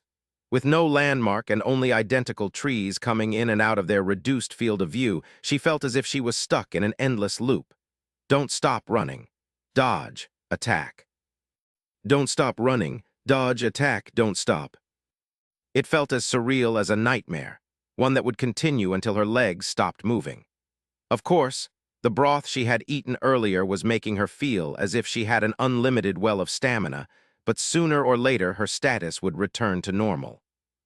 Then she would die a horrible death. Would her eyes become glassy and yellow like those chasing her? There was a story like this, weren't there? She remembered. The lost hunters screamed and flailed and ran, only to realize at the very last moment that they hadn't moved an inch. The witch had been manipulating the forest around them the whole time. Cairo had been the one to tell her that story, even though she had made it clear that she was not interested. He had always been the type to enjoy messing with people, though it was always in good fun. But now he was dead, like all the other members of her pack. She could not have predicted what had happened, but that did not change the fact that it was all her fault. With the Shard's demise drawing near, Lima had expressed her intentions to enter the garden, and they had blindly followed her because they trusted her as their leader. Even Edward only came because of me, she thought. I'm the reason Danger found him. I'm the reason Danger found my pack. And now they were gone, their bodies broken and mangled beyond recognition, left to rot out on the open. What had been their last thoughts? Curses aimed at her. Thankfully, those thoughts would not be eating at her for long. She would soon join her pack in whatever lied after death. We're almost there, Edward said. It took Lima a few seconds to register the meaning of his words, and when she did, she suddenly felt so strongly aware of the life coursing through her body that she had to fight an urge to throw up. The maddening laughter behind them turned into a growl. For mere lambs, hiding from my eyes certainly was a feat worthy of praise, said the witch, but you will pay dearly. For daring to navigate my garden as if you had been invited. Trying something, don't be surprised, she heard Edward say. Use your aura, listen to my steps. You heard me, Lima. Confused, she nodded before realizing he could not see her. Why, yes. She was neither skilled or leveled up enough to improve a single one of her senses, and had been trained to use her aura to defend herself. But thanks to her boosted stamina, maintaining her aura for an extended period of time should not be an issue. She wondered for a moment if Edward was aware that Spice could not use her aura the regular way, but the Delver did not bring it up, so Lima pushed that thought aside. There was enough to worry about already. I will peel your skin, I will drink your blood, the Yaga sang behind them. I will lick your bones, I will smack my lips. Lima gasped when the item in Edward's hand disappeared, depriving them of the only light source available and plunging the three of them into complete darkness. Why, she thought with alarm, now we can't even see the trees. The witch roared and cursed them, but to Lima's surprise, her voice was growing distant. And then she felt it, thanks to her aura vastly improving her sense of touch. A light breeze coming from straight ahead, they were back on the path. You found a path, she blurted out. Yeah, I've been lucky, said the most wounded member of their party. Got rid of the light because I wasn't sure whether she would keep chasing us. Maru, are you the reason she can't find us? No answer came, then Lima heard Spice's voice. I didn't realize that it would be able to see your mechanical light. That half-baked apology was basically her admitting that she had been the one keeping the witch away all this time, and it made Lima realize just how out of her own depth she had been all this time. These were Delvers, people with the tools to force the odds in their favor. You couldn't have told any of us, she said in Spice's direction. Do you know how important that information is? There was no guarantee that it would work, the Delver replied in a much more civil manner than when she had spoken to Edward. I thought being on high alert was better for the team. My team was terrified. It's fine, Edward interrupted. I would have used the light anyway. What we need to focus on is the third night. Any ideas or other things we should know? Why don't you start? Spice hissed. Sure, Edward said without missing a bit. You've already seen most of my abilities, though. If I ever ask you to get away from me, it means that I'm about to use one of my spells. One decreases people's stamina. There was a snort from the other delver, and the other protects me with fire. Lima had to exert all the restraint she had left in herself to not ask questions that would end up being wastes of time. Magic spells? Fire protection? How many classes does he have? How many attributes? Unlike you, Deadeye, I'm just a regular blade dancer, Spice said in a way that made Lima think that she was mocking her. I do have a few useful items, however. I see. What about you, Lima? Surprised that he would even ask her, she raked her brain for something meaningful to say, but found nothing. Her satchel was filled with common consumables, and her class was useless to them. Other than what I can use to intimidate or track beasts, I have skills that can boost me and my allies for a moment, but it only works on hunters, she finally admitted. Good, he simply said before adding. We have no idea what it's going to be, so your safety comes first, all right. Edward, you're the one who needs to worry about themselves, not me. Can you even feel your arm anymore? Your leg. I'll be fine, all I need is. No, you won't be, she interrupted. Whatever the third night is, make sure to stay away. You have your rifle, help us from afar. No need to worry for him, she heard Spice chuckle. Did you forget about his eye? He still has a few more tricks under his sleeve. He'll be fine. Lima took a deep breath. Running in absolute darkness was strange enough, but talking while they did it made the whole thing even weirder. With all due respect, Spice, he may be part of your guild now, but I know him better than you do. Your anger isn't directed toward the right person. There was a snort. You know him. Didn't he basically spawn a week ago? Sure, Lima said. But he's my friend. Silence fell, and she braced herself for the consequences of saying something so insensitive to a warrior who outclassed her in every imaginable way, barely an hour after Bali's death. However, nothing happened, and Lima got to experience the slow realization that she had beaten the stories. She had reached a point beyond the tales and was now walking on uncharted land with two delvers. But at what cost? She wondered. Chapter 74. They kept running in silence until Edward spoke again. I think I messed up, he said. We should have already. Their entrance into the clearing took them all by surprise. It was still as dark as it had been between the trees, dark enough that Lima could not even see herself. But not only had the oppressive atmosphere of the forest vanished, so had the cover of the leaves, revealing a beautiful starry sky, one like Lima had never seen before. No, she realized after a moment, these stars do not exist outside of the dungeon. Where's the night? She heard Spice ask somewhere on her right. The apprehension in her voice made Lima's blood freeze. She could sense the presence of a single creature somewhere in front of them, but there was no way to make out anything. Were they supposed to fight like this? Fuck, Edward said. You can't see it. What do you mean? Can you see anything? Should have known that it was too dark for it to be natural, he said, and Lima caught the strain in his voice. Had the effects of his drink ended already? It's some other kind of shiny horse freak sitting on a throne, but it hasn't reacted to us in any way. If you can't see it even though it looks like a damn light bulb at the center of the clearing. There was a pause. Then I might have to do this one by myself. Feeling far too mentally drained to worry about what a light bulb was, Lima focused on pointing out the obvious. You can't do this by yourself, she said. This night might be stronger than the previous ones. Talking in the dark was starting to frustrate her. She could not accurately convey what she thought of his plan if Edward was not seeing her expression. This isn't a dungeon, Spice muttered. It's a death trap. No wonder I couldn't find its rank in the guild. There was a click, and Lima was able to see again, though in a very limited area. It was as if the light from Edward's torch suddenly ceased to exist a few steps away from its source. She looked at him and saw pain. He was using his sleeve as a sling for his arm, but it was far from even looking effective. He gave her a small smile after noticing her stare and handed the torch to Spice. "Since you only need one hand to fight," he said, "the two of you will have to work together if something happens." The red-haired girl had not wasted time to draw her rapier and seemed ready to use it. "Eager even. Hold on," Lima said as she stepped toward Edward. "Are you really thinking of going alone? I can sense it with my skills. I can help." She then added, "Stop trying to shoulder everything, Edward." However, he did not seem willing to compromise.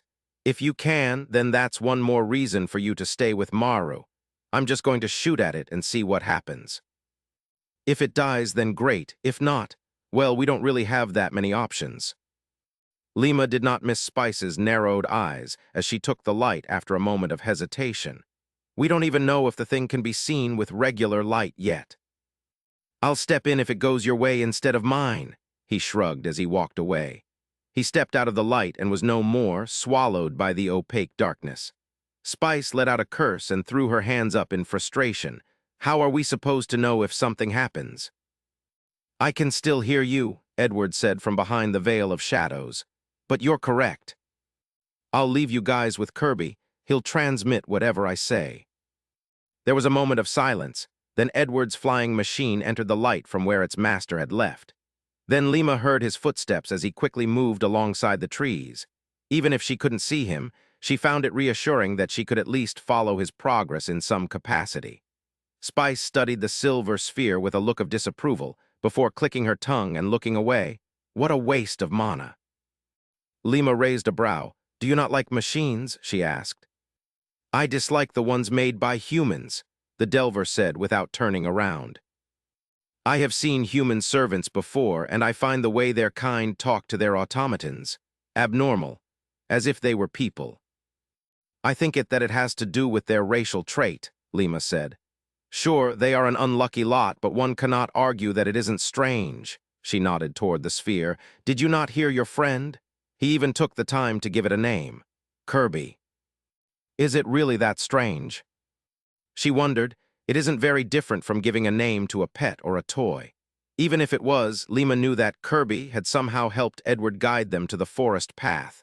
For that alone, she would be willing to call it whatever it wanted. Time slowly passed, and Lima started feeling uneasy. She had not heard noises from Edward in a while.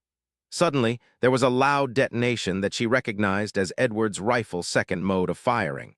The one that seemed too powerful for the device itself, and reduced it to pieces each time he pulled the trigger.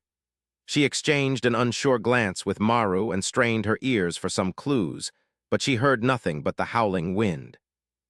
There was another detonation, though slightly weaker this time, and the drone disappeared without having once relayed any of Edward's words. Lima felt a weight fall in her stomach. "It's happening again," she thought. "There is nothing I can do. He will die like them, and there's nothing I can do about it." "He probably just ran out of mana," Spice tentatively said, probably having caught her change of expression. "Do you hear anything?" She only shook her head, feeling too sick to speak. "There's nothing I can do." It was a simple thought, but that realization hit her with the violence of divine lightning. She had to close her eyes to try to regain her composure, but it was hard to deny reality. What had she been thinking? Edward and Maru were Delvers, individuals chosen to save the realm itself. They did not need her help. In fact, she was clearly holding them back as they were trying to save the people of the Shard. They were real warriors, and she was just masquerading as one. Why would she think that she was living her own tale? There was no version of this story in which she ended up being the hero. No, she told herself. Classes and attributes alone do not win battles. Once we get the next eye, I will surely be able to help Edward protect everybody back home. She opened her eyes, and for a second was confused to see that Spice was no longer standing in front of her. She looked down and, sure enough, found the Delver laying on bloodied grass with a steel pole coming out of her chest. Her eyes were wide open, but they had already lost their spark. They were glassy. "No," she said as edged closer and her glaive fell off her hands. "No, not again, please." She tried to look for a pulse. She tried to pull out the spear, but stopped when she saw that her pitiful efforts only caused even more damage as usual. She tried to nurse her back to life, but it was too little too late. There was nothing she could do. You failed again. Just like you failed as a leader, she heard a familiar voice say. You tried to take more than you deserve, and we paid the price for it. She looked up and saw the members of her pack, but worse than the resentment on their faces were their broken bodies. She lowered her eyes. She heard Cairo's chuckle, "Oh. You won't even look at us. Lima, I know you've always been the type to scare easily, but that's a bit unfair, don't you think? You did this to us, after all." She did not bother questioning how he could possibly speak with his skull smashed open. She gritted her teeth and looked up again. He was right, and she would not look away. She would not even blink despite the tears. "We came to take you with us," Kinua said. Her broken neck could not support her head, so it laid on her own shoulder. "You always said that pack members must stick together." Vicky extended an open hand. Blood was still gushing out of the hole in her chest. "That's the least you can do," she said, but Lima did not grab it. "I'm sorry," she said. "I can't die just yet." Simply getting the words out was made difficult by the lump in her throat, but she had to give her reply.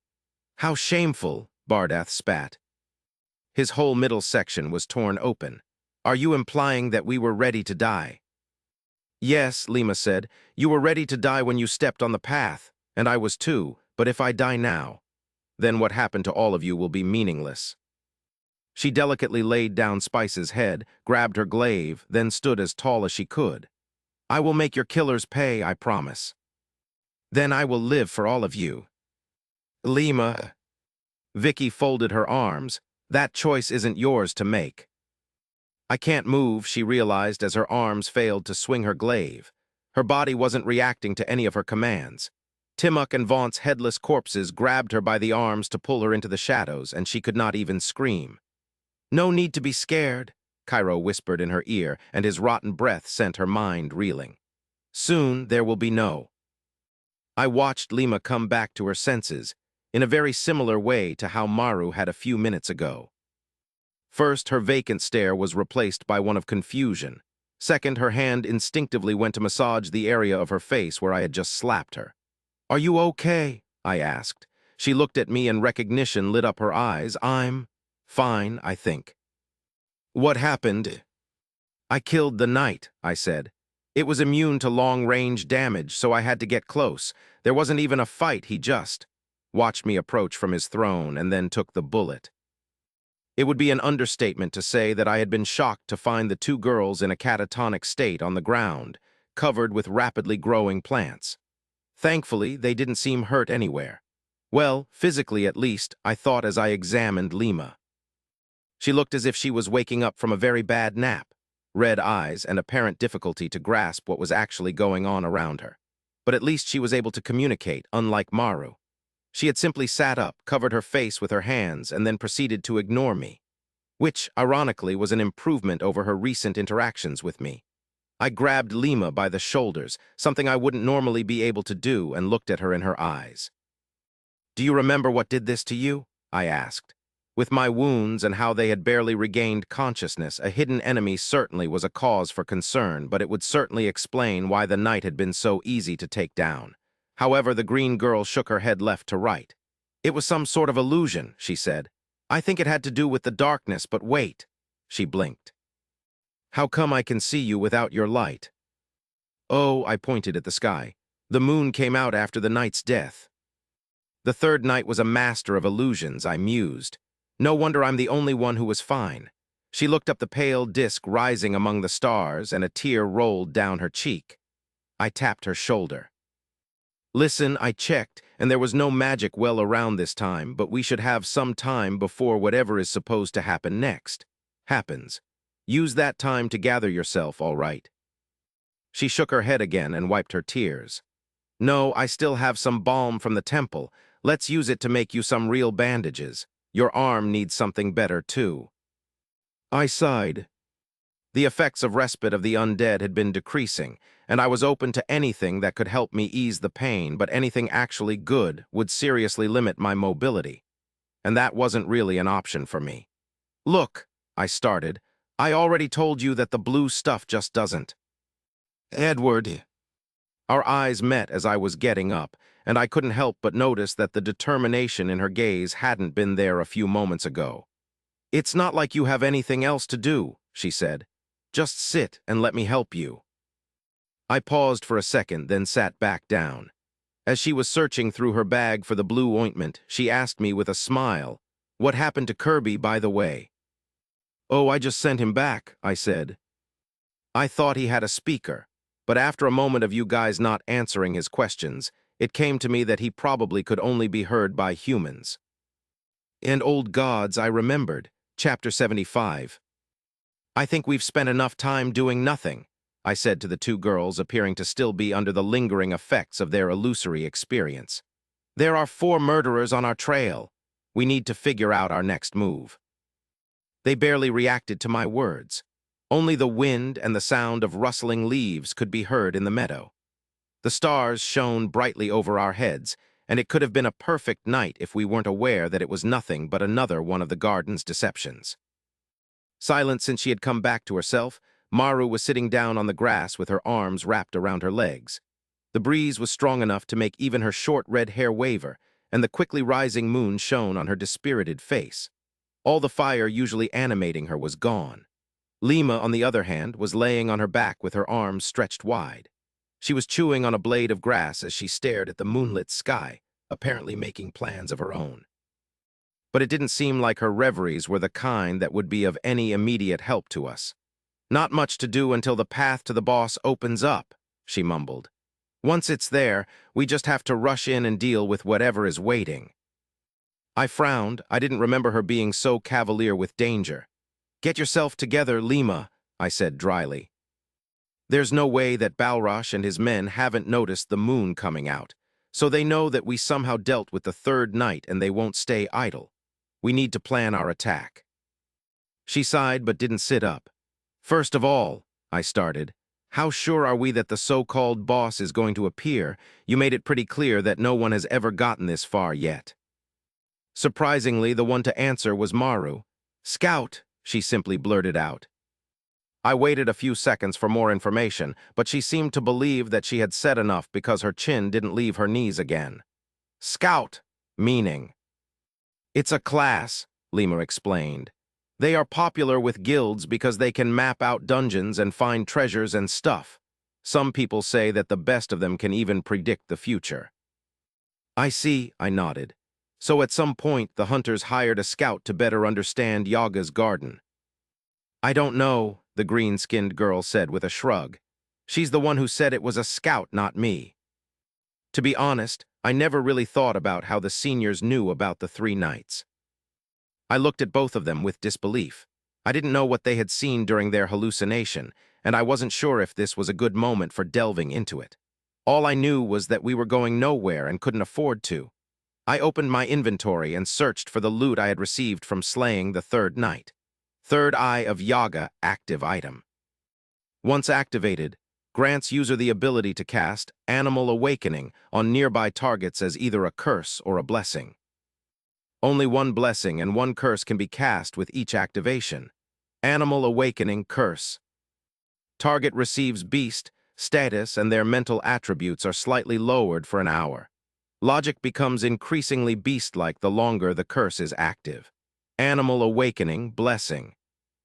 Target receives beast, status, and their physical attributes are slightly increased for an hour.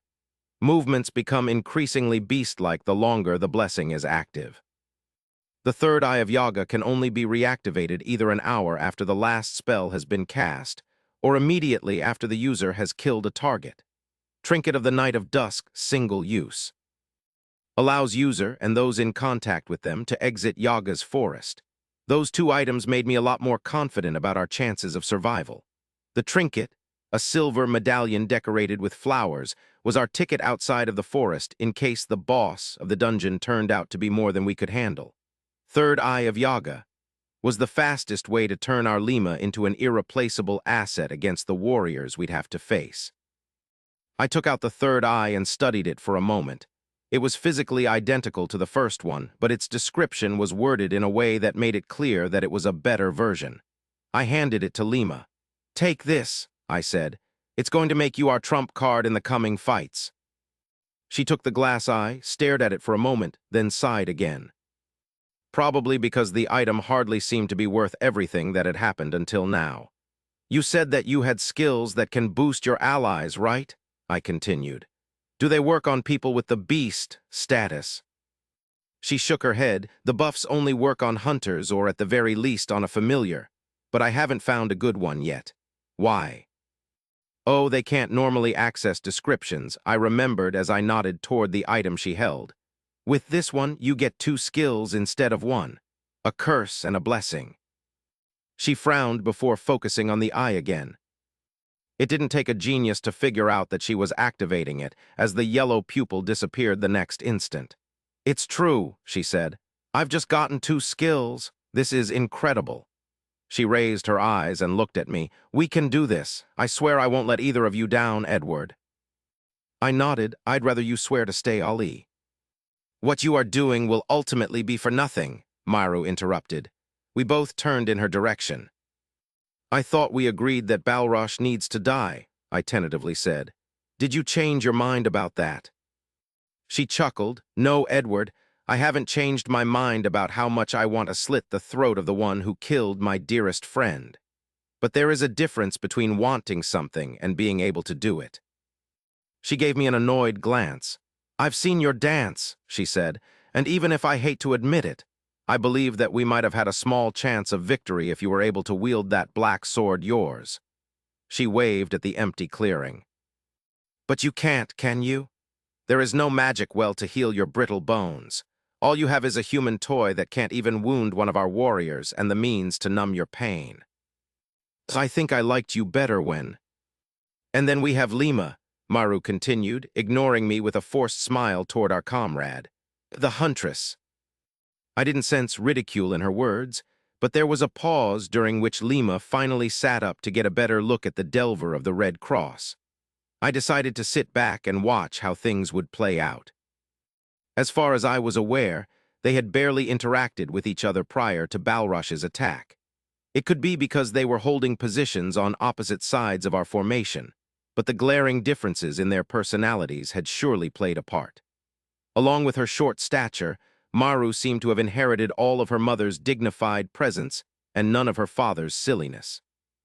She was a delver supposed to become the next leader of the Red Cross, and that understandably came with a lot of pressure that had molded her into who she was today.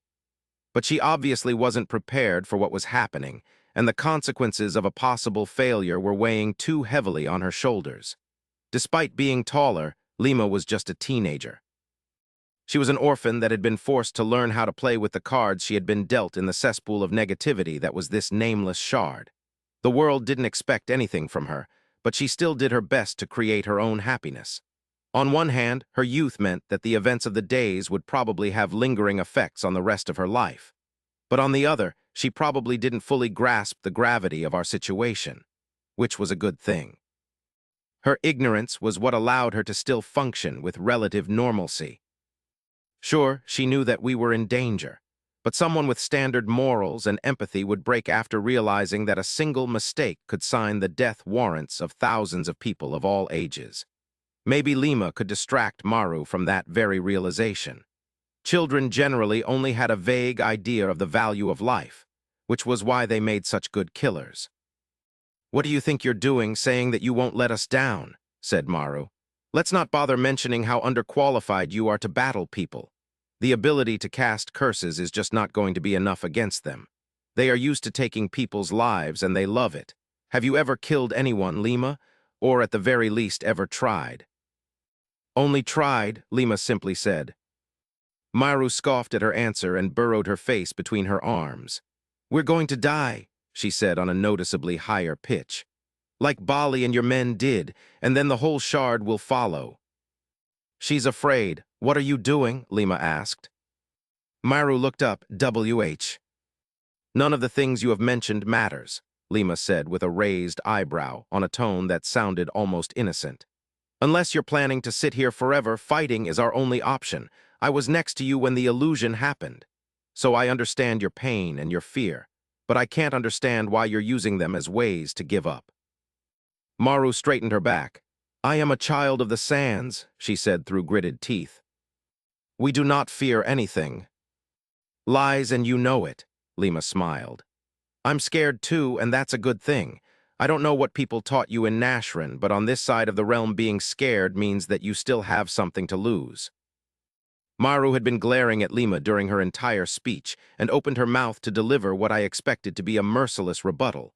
But right then her gaze fell on the dried blood on Lima's hand, and she looked away. When she spoke again, it was in a softer tone. There are rumors that fighting alongside a blessed dancer can sometimes trigger insights in those who do not have a style, she said. I thought that maybe I could learn a few things from your friend. I asked Bali to join me to alleviate the boredom of exploring what I thought would be a minor dungeon. Lima glanced in my direction. Did you know? No.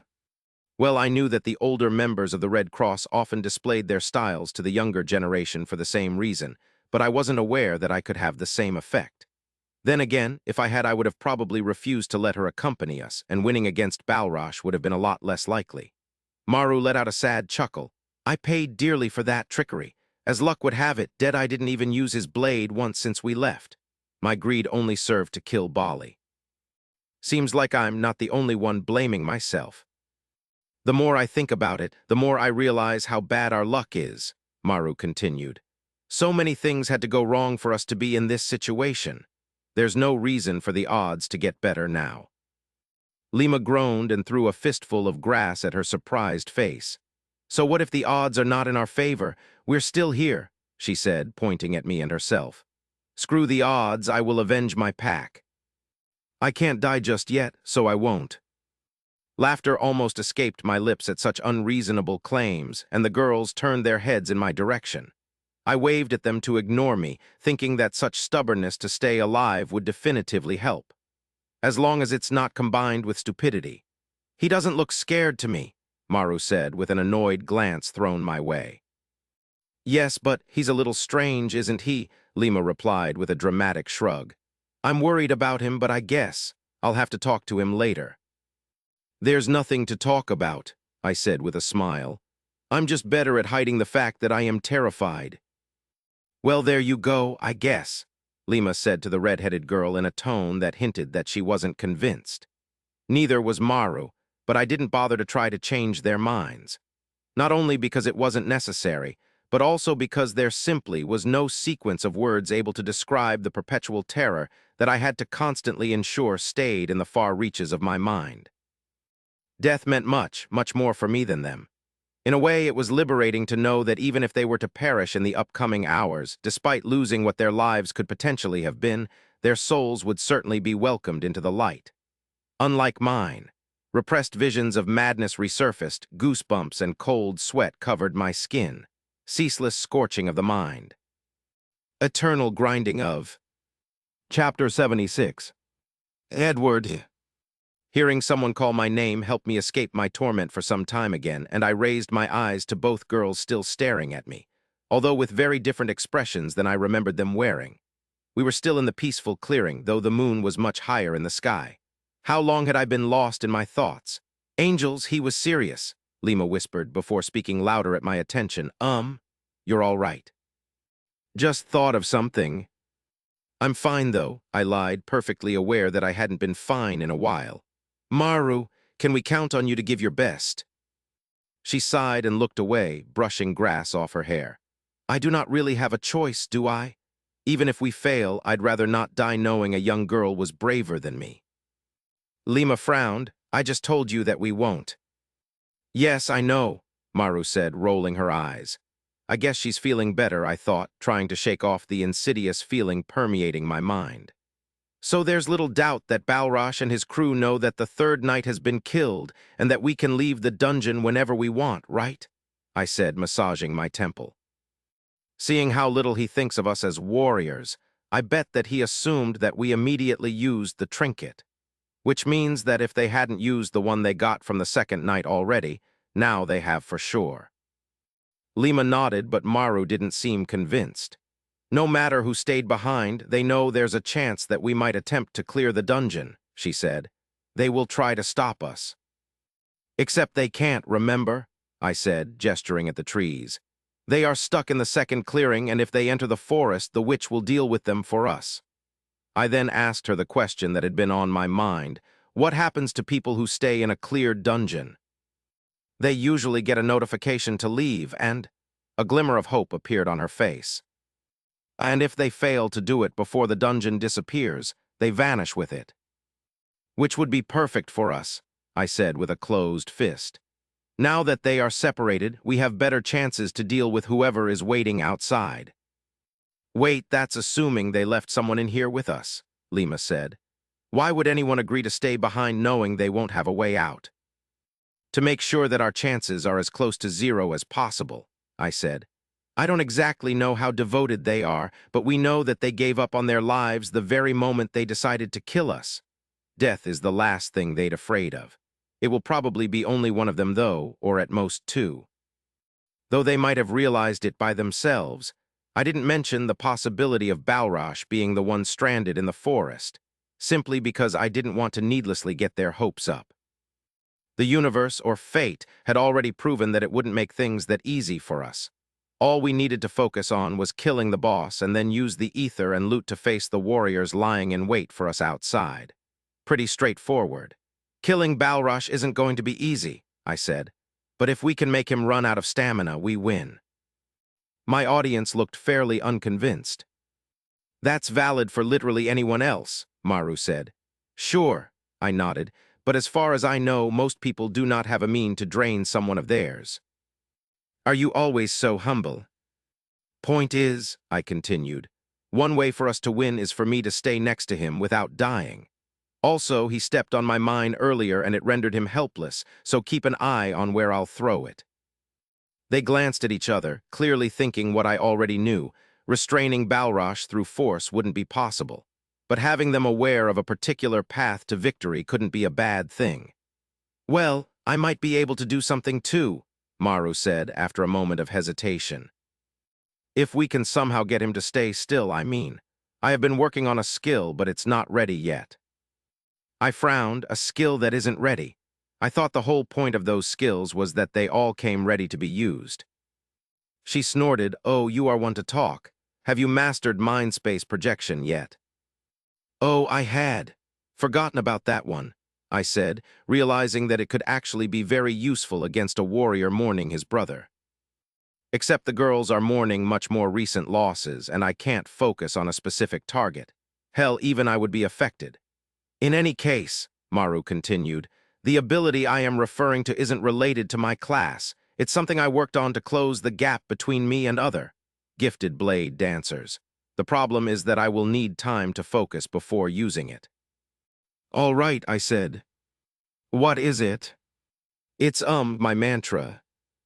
I frowned and waved at her to continue, but she was interrupted. Can't believe it, Lima blurted out, strangely excited.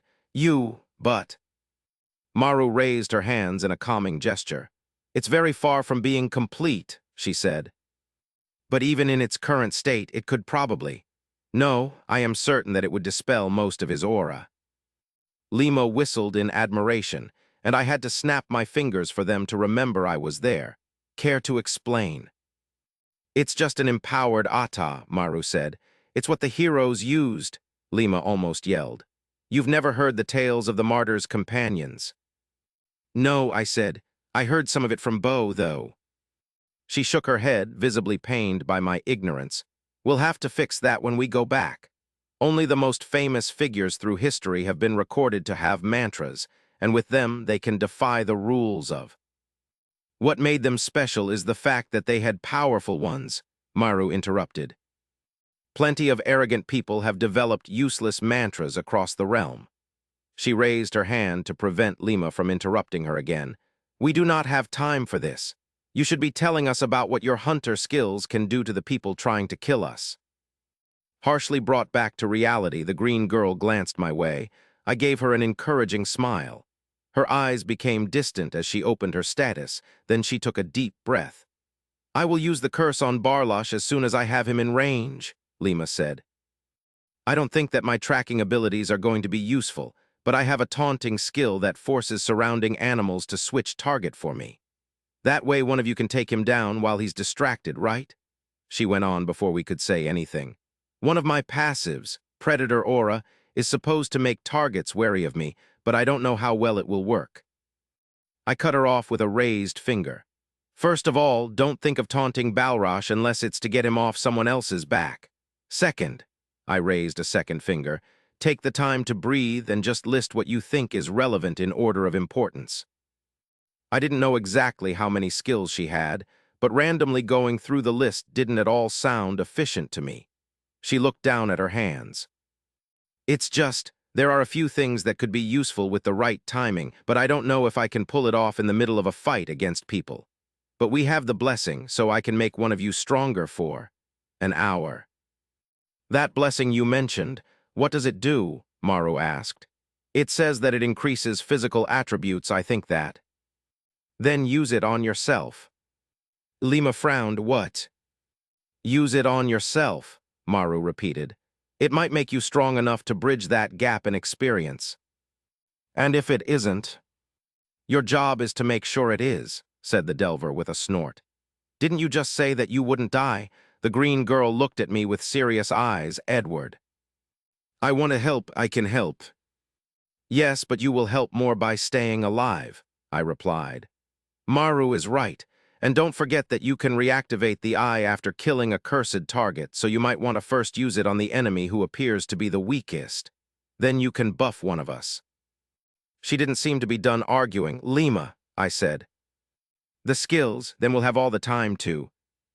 Without any warning, the pale light of the moon illuminating the clearing shifted to a yellow hue, and the three of us simultaneously raised our heads.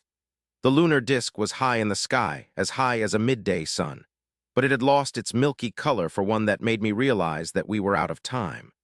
Get up and grab your weapons, I said, and as I stood, the yellow moon blinked and became an eye. A giant bloodshot eye at the center of the now sullied tapestry of stars, frantically searching the forest like an offended deity, most likely searching for us. The ragged voice of the Yaga boomed, full of barely contained fury.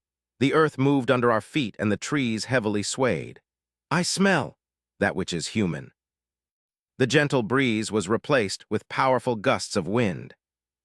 Unintelligible voices came from the forest along with the cracking sounds of branches breaking from a physical pressure that made it hard to stand. Male and female voices screaming in agony. I looked around for a new path, a hint of what we were supposed to do, but there was nothing other than grass and dark leaves spinning around us. I glanced at Maru and screamed so that she could hear me over the windstorm we had entered. Is this normal for a boss? She didn't answer, but if the look of shock on her face was any hint, then the answer was no. Though you are nothing more than cattle I sheltered from the righteous wrath of the gods, the witch continued, her voice coming from every direction at the same time. You trespassed upon my domain. You destroyed my hearts. The tremors coursing the earth were becoming too strong for us to keep our balance, but it wasn't like experiencing an earthquake. The ground was undulating like a sheet of cloth over tumultuous water, waving instead of breaking. Chaos was everywhere, the kind of chaos no sane mind would ever wish to experience.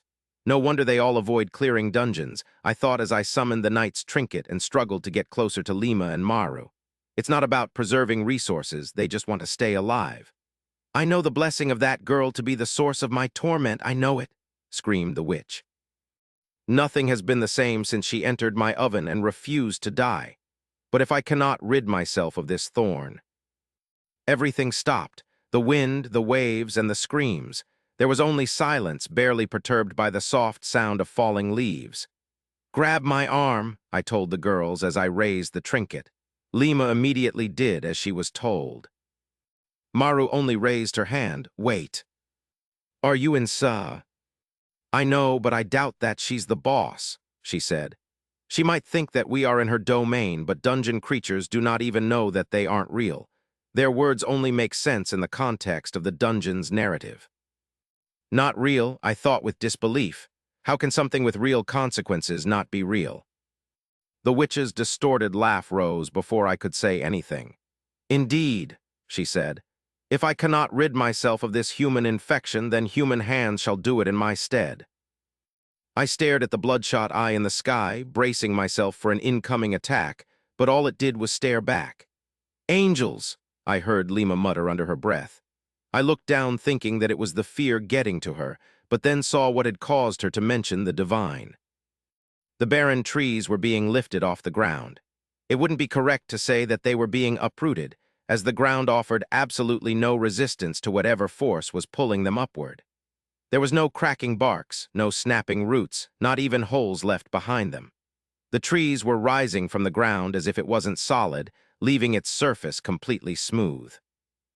As hundreds of trees were taking to the skies one after the other, the closest ones slowly passed over our heads, making my fingers nervously tighten around the silver medallion.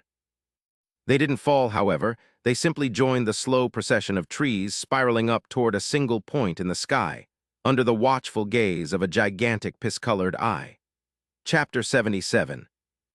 The spiral was made of several branches stretching over what was left of the forest, growing longer as new trees joined them.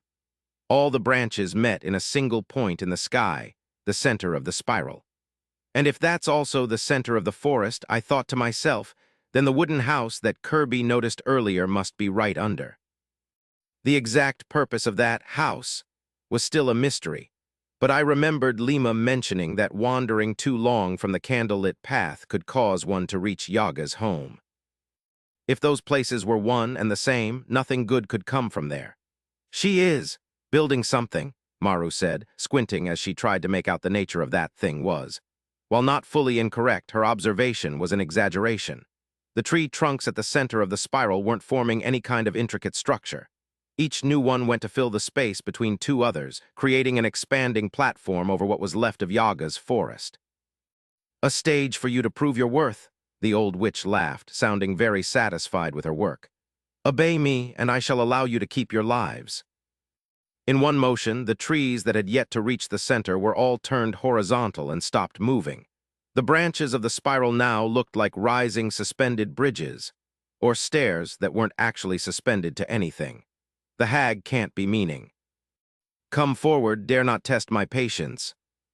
We waited for something more, but nothing else happened. We had simply been told to come forward after the creation of a platform levitating several kilometers above ground. What the creature meant was obvious, but whether we had to go along with it or not was an entirely different thing. "She wants us to get up there, using the trunks floating everywhere?" Lima asked with concern. "I do not see any other way," Maru said as she gauged the distance. "What about you, Ed?" Deadeye. "Anything invisible?" "No," I said with a frown, my focus on the extraordinary monument solely made out of arcane power, searching for potential threats able to impede our ascension. "What you see is all there is." "Then let's go," the short delver said as she stepped forward. "Quick, taking our time despite what she said could negatively affect us. The difficulty of the boss battle might increase, or it could be the type to no longer be accessible after a certain amount of time." Lima glanced in my direction, looking unsure. "Really? It's pretty high and it obviously sounds like a trap." "If a trap is the only way to reach a dungeon's boss, then it's not really one," Maru replied as she effortlessly jumped onto a tree floating right over the ground. The trunk swayed a bit but thankfully didn't spin on its axis. "You should be fine, especially after using the new blessing you got." She turned in my direction. "What about you? Think you can do it?" "Don't really have a choice," I groaned, though the waves of pain from my wounds were getting increasingly harder to ignore. I summoned my last remaining bottle of Siegfrau and drank half of its content under the judging eyes of both girls. The effects of respite of the undead were suddenly brought back to their full strength, and I no longer felt any pain in either my arm or leg. Neither could I feel anything else. I wiped my lips with my sleeve and nodded upward. "Let's go. Focus on the trees, but don't look too far down." They didn't bother making any comment, maybe because they couldn't deny my drink's effects, probably because they were aware that leaving me behind would only further complicate things. I should be able to do this, I told myself, trying not to think about the importance of someone's agility attribute in them not tripping and falling to their death. The girls watched me hop on one of the trees closest to the ground, and once they were assured that I actually could handle myself, we moved to answer the witch's invitation.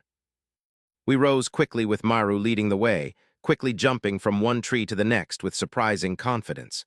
While it turned out that doing so required little thought since the trees were all equidistant from each other, I grew less comfortable the greater the altitude became. And it wasn't just because there was no way to know what was waiting for us on that platform. The hell is going on? Since when am I afraid of heights? Not that it was particularly hard to think of a reason to be uncomfortable. We were climbing a magical structure made out of flying dead trees after all, with no guarantees that it wouldn't collapse at any moment. But I had stood in relatively high places since my arrival in this world, and I didn't remember my stomach feeling this heavy, and the cold sweat. I checked my status and confirmed that respite of the undead was still in effect, which raised the question of how I could feel physical ailments like nausea. Unless it's all in my fucking head, a theory as disastrous as how plausible it sounded. I had almost allowed memories of my afterlife to resurface a few minutes ago. Why else would the idea of a vast emptiness under my feet make me sick? I looked around trying to think of something, anything, to occupy my mind, but the nightmarish world we were in could hardly inspire positive thoughts. Under the yellow gaze of Yaga's eye, everything felt twisted, against nature. The branches of the spiral somewhat made me think of tentacles sucking the earth dry of its life. But I did, however, end up finding something fast, going upward on a different branch. Frowning after the initial surprise, I realized that it wasn't just one thing, but three. The three warriors who had slaughtered the young hunters. Two of them were moving diagonally in our direction. There were enough trees floating between the main branches of the spiral for the beastkins to cross over from one to another, though they weren't as neatly organized. The warriors did so without any grace, but from each of their measured leaps emanated a strong determination to finish what they had started. The third one, who I had spotted first, was rushing to the top like a loosened arrow clad in aura. He was faster than us, and while we were still closer to the platform, we wouldn't be for long. Fuck. What? Lima blurted out, almost missing a step. What's going on?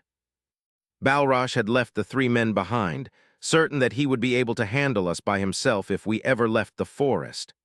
By all logic, that should have been a mistake, dooming his followers to a useless death, stuck in the second clearing. But Yaga's floating monument now hovered over the whole damn thing. It didn't matter anymore that the murderers couldn't follow the path through the darkness. All they had to do to escape their fate was to hop on one of the trees and climb up to Yaga's stage. Fate seemed really hellbent on seeing us die. Deadeye? Maru screamed from the front. The three warriors, I said. They are going up a different branch. Lima's aura violently burst into existence, and Maru's next words seemed particularly cold. Ah, I see them, she simply said. Good, it means that their leader won't have any help. Lima, save your stamina until it's actually time to kill them. No, I thought as the green huntress dispelled her aura. It was far from good, and another glance at the warriors confirmed that sentiment. Suddenly summoning my rifle, I opened fire on the two warriors. I had not used the sun barrel, and the bullets were deflected by their auras without doing any damage or even slowing down their approach. Maru, I said. You'll have to keep going alone. This is not the moment, Deadeye. If we keep going like this, that warrior will get to the top before us, and who knows what will happen then, I replied as I kept shooting, forcing the warriors to burn through their stamina to keep up their auras. We had yet to learn the nature of the boss, and we couldn't give that warrior a chance to kill it before we even got to that platform. Without us to slow her down, Maru would be able to get there first and keep him from reaping the benefits of our labor. Or at least I assumed so, from the few times I had seen glimpses of her true speed. There also was very little doubt that killing the boss would grant them a way to escape the forest, which meant that even if we used the third knight's trinket now, Balrosh would be sure to receive some reinforcement during the inevitable battle waiting for us outside. And then we would die. Sure, there was a chance that the three of us could reach the platform before the boss's death, but that would mean having to face it, along with the three warriors in a very limited space, which sounded like a death wish. No, the only path to victory I could find required Maru to press on and somehow face Yaga's invitation by herself, while Lima and I dealt with the two warriors. Somehow. I let out a curse again. The odds definitely weren't in our favor. but Maru definitely was the most qualified out of the three of us. She also had a mysterious trump card up her sleeve, increasing her chances of victory against a single enemy. Everything would hinge on Lima and I surviving, but I'd rather bet on us being able to outdo ourselves than on enemies screwing up. I noticed the incoming warriors' aura fading and immediately showered them with a new wave of bullets. Now that they were almost below us, however, actually landing a shot was becoming close to impossible. "Lima," I called. "I know," the young girl firmly said, understanding what needed to be done without me having to say it. Needless to say, while I was glad that I wouldn't have to convince a kid that she had to shield me, I would have done so if necessary. Hesitation wasn't what we needed. Lima stopped running, allowing me to put some distance between us as a buffer. Then, instead of following Maru upward, I moved against all of my instincts and leaped toward a lone tree floating in the negative space between the branches of Yaga's spiral. My stomach felt like a bag of rocks as I flew over the void under our feet. I wasn't sure if a fall from this height could kill a beastkin with their aura, but there were no doubts about what missing my target would mean for me. My boots scraped against the bark and I dangerously leaned over the precipice, pushed forward by my momentum. Deadeye. Chapter 78. Regaining my balance using a single arm wasn't easy, but I would have been a poor blade dancer if I couldn't at least do as much. Carefully spinning along the length of the tree to reposition my center of gravity, I stopped right at the edge, heart pounding in my chest. I glanced back at Maru. She was looking at me with furious eyes. Lima was a bit further down, and the two warriors who had now reached our bridge were on their way. "The hell are you doing?" I screamed at the red-headed delver. "You don't see what's going on? Go." "No," she started, as she began to draw her sword. "We could." "Just go, damn it," Lima screamed in frustration. She had tried to use a commanding tone, but her voice broke mid-sentence, revealing all the fear she was trying to keep in check. Yet it was probably more effective. Maru flinched back before looking at me. "Do not let her die, Edward." I ignored her and focused on mounting the sun barrel while I still had the opportunity. She clicked her tongue and resumed her ascension. The sound of her light feet tapping against the wood quickly became distant. The barrel mounted, I aimed at the assailants. There was no way to tell how large their stamina reserves were, but it couldn't hurt to have them constantly deplete them until contact. I didn't pull the trigger, though, and decided to wait for them to get closer. Each shot would now consume a full tank of mana and had to matter. I glanced at the gangly girl. She held her glaive with two hands, knees slightly bent in a familiar stance. Waiting. I almost questioned her decision to use that weapon against members of her race, but figured a polearm would prove useful in keeping the two men at a distance. "Did you use your buffs already?" I asked her. "All of them." "Well, those that do need conditions to be met." There was absolutely no wind, and the yellow night was perfectly silent. The only living beings seemed to be those closing in to kill us. "It's going to be all right," I said. "All we have to do is make them fall. Then we can run after Maru and help her kill the boss." She nodded. Even from the back, I could see her nervously shift her grip on her weapon. "I don't want to make them fall," I heard the girl say. "I want to kill them. They will die if we clear the dungeon." "No, they would just cease to exist. I want them to be scared and suffer." Was her anger something I should have encouraged to make her forget about her fear? Probably, Balrosh might have ordered the massacre of her friends, but those two, monsters, were the ones who really had the blood of the hunters on their hands, and Lima seemed so fragile as she stood to face them. She was just a kid. She's never killed anyone. However, that was the exact reason why the thought of using her as a shield weighed so heavily on my conscience, and I wouldn't have done anything else to make me even more similar to the monsters who had ruined my childhood. So I stayed silent. "Can you do it?" she asked after a moment. "Do what?" "Can you make them suffer?" I wondered what expression she wore as I answered. "Yes," I said, "and I will if I get the opportunity." "Good." The tip of my rifle was still following the warriors. They were both mixed. One had obvious tiger features, the other one those of a wolf or some kind of dog breed. They were now close enough for me to see the amusement in their eyes. I narrowed mine. They are so sure that luck is the only reason we're still breathing. They were taking their time closing the distance now that they knew that we were waiting for them. It probably also had to do with how they had seen me manage to push Balrosh back during one of his giant leaps. I opened fire as soon as I felt confident in my ability to not miss, aiming at the first tiger's head as his foot was about to land. His comrade paid him no mind as he was blown away by the impact, thrown off the bridge before he had any chance to react. Instead, he started running even faster, dangerously getting closer to Lima as my rifle was rebuilding itself. I saw her extend a hand in his direction, prompting a cloud of purple particles to briefly emanate from his body. The curse, some of my attention had remained on the warrior plummeting to the ground, and while I hoped to make him lose consciousness, his aura was still active. He violently dug his hand into the first tree he got close enough to, putting an abrupt end to his fall. He then looked up and gave me a predatory smile before launching himself upward to a different tree. We won't be able to make them fall, I realized. Too many trees around. The patchwork riffle finished its reconstruction right as the second warrior was attacking Lima. Her massive glaive slashed toward his throat in wide arc, and was it not for his aura, he would have lost his head.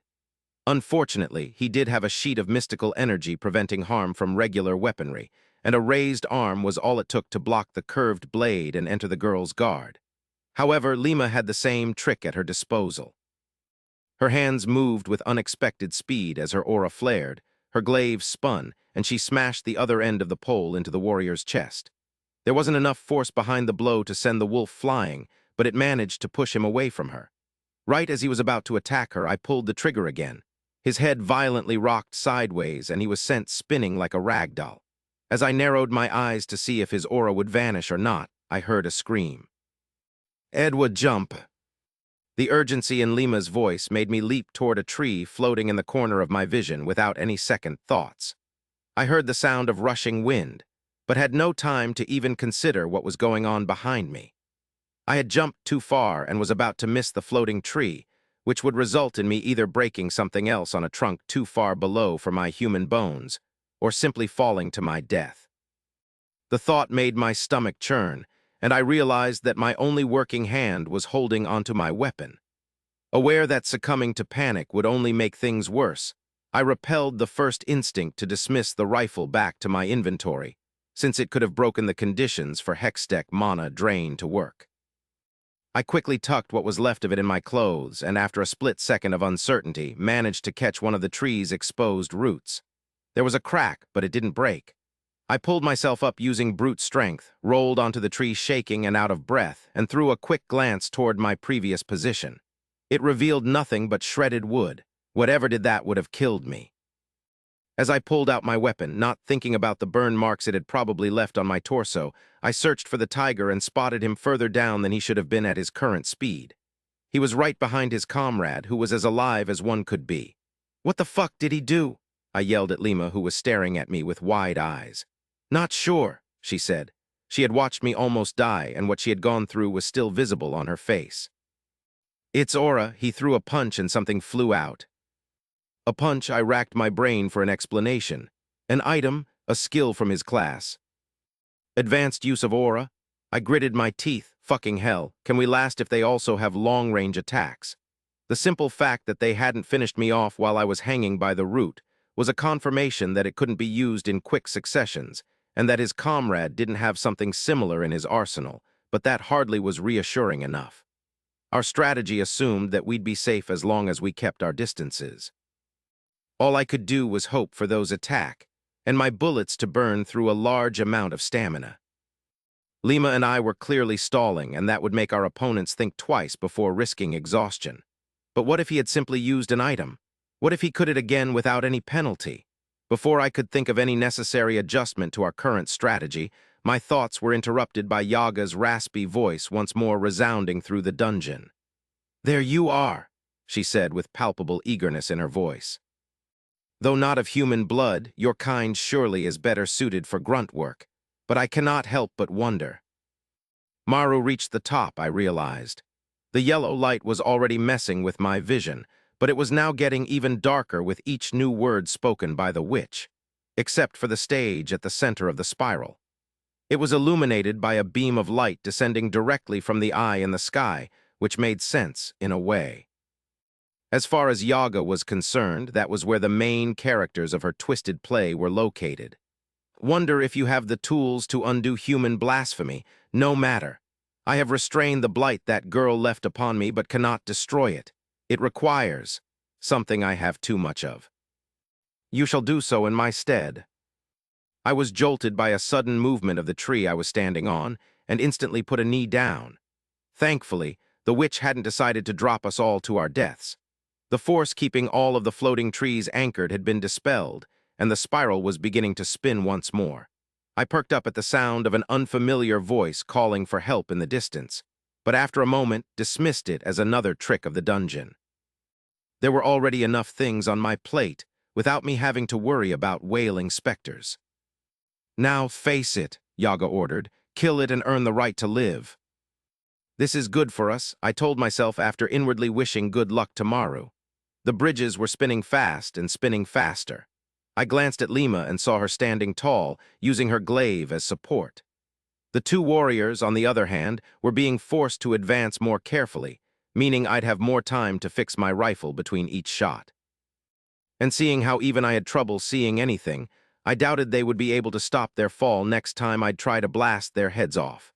Of course, it had gotten more dangerous for us too, but the signs of irritation on the bastards' faces made me feel somewhat better about our chances. Those were the expressions of people who couldn't have fathomed having a hard time against the lesser warriors that we were. They ran with their arms raised in order to protect their heads, but I knew that it wouldn't make much difference against the sun barrel and took aim nonetheless. "We've done it once. We can do it again," I screamed at Lima's attention. "I have your back." Those words had only been meant to strengthen her resolve, which is why my heart dropped when I saw her launch herself at the warriors with a roar of fury. It was already too late to say anything else. Chapter 79. My eyes shot toward the men, and against all odds found the wolf frozen in place, the one Lima had cursed. I let a curse of my own and opened fire on the one still immune to Lima's skills as he was about to smash his fist into the green girl's guard. She ignored the man who had suddenly been flung off the bridge right in front of her and kept rushing toward her target. He was still petrified and only watched Lima with wide eyes as she raised her glaive over her head with both hands and swung it so hard toward the base of his neck that its blade shattered against the aura. The shock was enough to shake the man out of his trance, but Lima didn't give him enough time to gather himself. The girl had discarded the vestiges of her weapon and swiftly leaped over the remainder of the distance with a closed fist rocked backward. But something was off. She stopped using her aura. She was lunging at a cold-blooded monster with no mystical energy to protect her, and in that instant she appeared to me as I must have always appeared to her, fragile and defenseless, but then her fist met his face. She had to be using several skills at the same time, because her punch created a strange shockwave I felt from where I stood. But even then, it wasn't enough to make the warrior budge. He hadn't moved an inch after taking her punch head-on and was towering over her menacingly. Afraid that I wouldn't be fast enough to prevent the worst from happening, I scrambled to aim with my now fixed rifle, but stopped my finger right as I was about to pull the trigger. The wolf was perfectly immobile, and from where I stood, I could only see the white of his eyes. This had to be different from when she had first made him unable to move because his aura was scattering like steam, leaving him fully vulnerable. Did he pass out on his feet? What did she do? "Stay away from him," I said before jumping to a closer tree. Lima took a step back from him, her expression a mixture of triumph, disbelief, and fear. Then it was all replaced by pure hatred. She grabbed the man by his collar and slammed him down against the trunk they were standing on. Then she punched him. "Lima, stop, wait." But I was once again too late. Her fists repeatedly fell hitting the unconscious warrior, again and again, and again. Plus 20 ether. Even the wind couldn't drown out the sound of breaking flesh as I jumped from one tree to another. I kept hearing it as hurried up the bridge until I finally grabbed her bloodied wrist. Maybe she could have overpowered me in that instant, but she didn't try to. Probably because she had wanted to stop but found herself unable to. In any case, she simply looked at me as if surprised to see me there. He's already dead, I said. Yeah. She stared at me for a moment out of breath. Why am I crying? I should have been the one to kill him. It's just all the stress you've been ignoring, I said. Take a minute to breathe, then we'll go help Maru. She nodded and moved away from the corpse. I kicked it off the bridge and it disappeared in the void below us. I don't think he felt any pain, I heard her say. I don't think it matters, I replied. I did not believe that killing was in itself something able to turn us away from the light, nor that it invariably opened the door for evil. But there was no denying that it caused a certain loss of innocence. I simply hoped that, after weathering whatever it had made her feel, she wouldn't gain a taste for it. Rushing to the top of the witch's wretched monument, Maru, proud daughter of the Laughing Blade and the Frost Queen, felt like she had been trapped in some horrible nightmare meant to break her sanity. A quick glance toward a neighboring bridge informed her that she still had a substantial lead over the failure she was racing against. Not that she was surprised. He probably only had one or two speed-related attributes and clearly lacked the ability to fine-tune his aura to make up for his deficiencies. Me beating this trash wasn't worth leaving them behind, she thought with frustration. This makes no sense. I should have stayed with them. Not that she really failed to see the logic behind her comrade's decision. But it was only valid if one assumed Edward and Lima able to fend off two experienced killers. The weight in her stomach only grew heavier every time she thought of how unlikely that was to happen. There was a saying ushered by the common people claiming that once the veiled angel requested a mortal's presence in the great beyond, even the stars would make way for it to happen. And it truly did seem that death was trying to close its cold fingers around their throats, because everything that could have gone wrong that day had gone wrong. Nothing seemed to make sense anymore. And now everything hinged on her being able to quickly defeat the boss, so that she could run back to save the two orphans. Her hand disappeared in the bag of holding hidden behind her clothes and came out with a small seed. It was the seed of a bard's flower, a fairly common item beloved by delvers all over the realm for its ability to tell how far along the narrative of a dungeon they were. After a few seconds of air exposure, the seed went through all of the stages of a well-watered plant, but stopped right before it could blossom.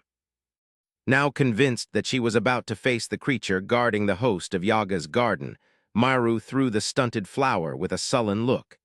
She had always thought of herself as a strong person. While many would consider her current life to be far from stressful, her younger self had managed to survive brushing shoulders with the nobility of the pearl. The fact that she had made it out alive of that den of scorpions was enough proof of her resilience. However, even the ruthless court of the only shard allowed to exist in the savage lands operated following a familiar, albeit twisted, logic. A logic molded by centuries of tradition that made it possible to rationalize even blindsiding betrayals from the closest allies. Thanks to that logic, even the few scandals of the palace made sense. They were the logical conclusions of several key events that had been carefully tracked since the Sundering. Surprises were rare in Nashran because everybody followed the same set of unspoken rules enforced by an immortal ruler. But Maru was now bitterly aware that strength earned in a controlled environment was an illusion. Barring a few exceptions, it ultimately required people's actions to follow rules and events to fit what was considered possible. It was the kind of strength that fell apart when those rules were broken, and that realization felt like a knife being twisted in the wound left by Bali's death. Their common hatred for Nashran, and the torments it had inflicted to their close ones, was what they had first bonded over.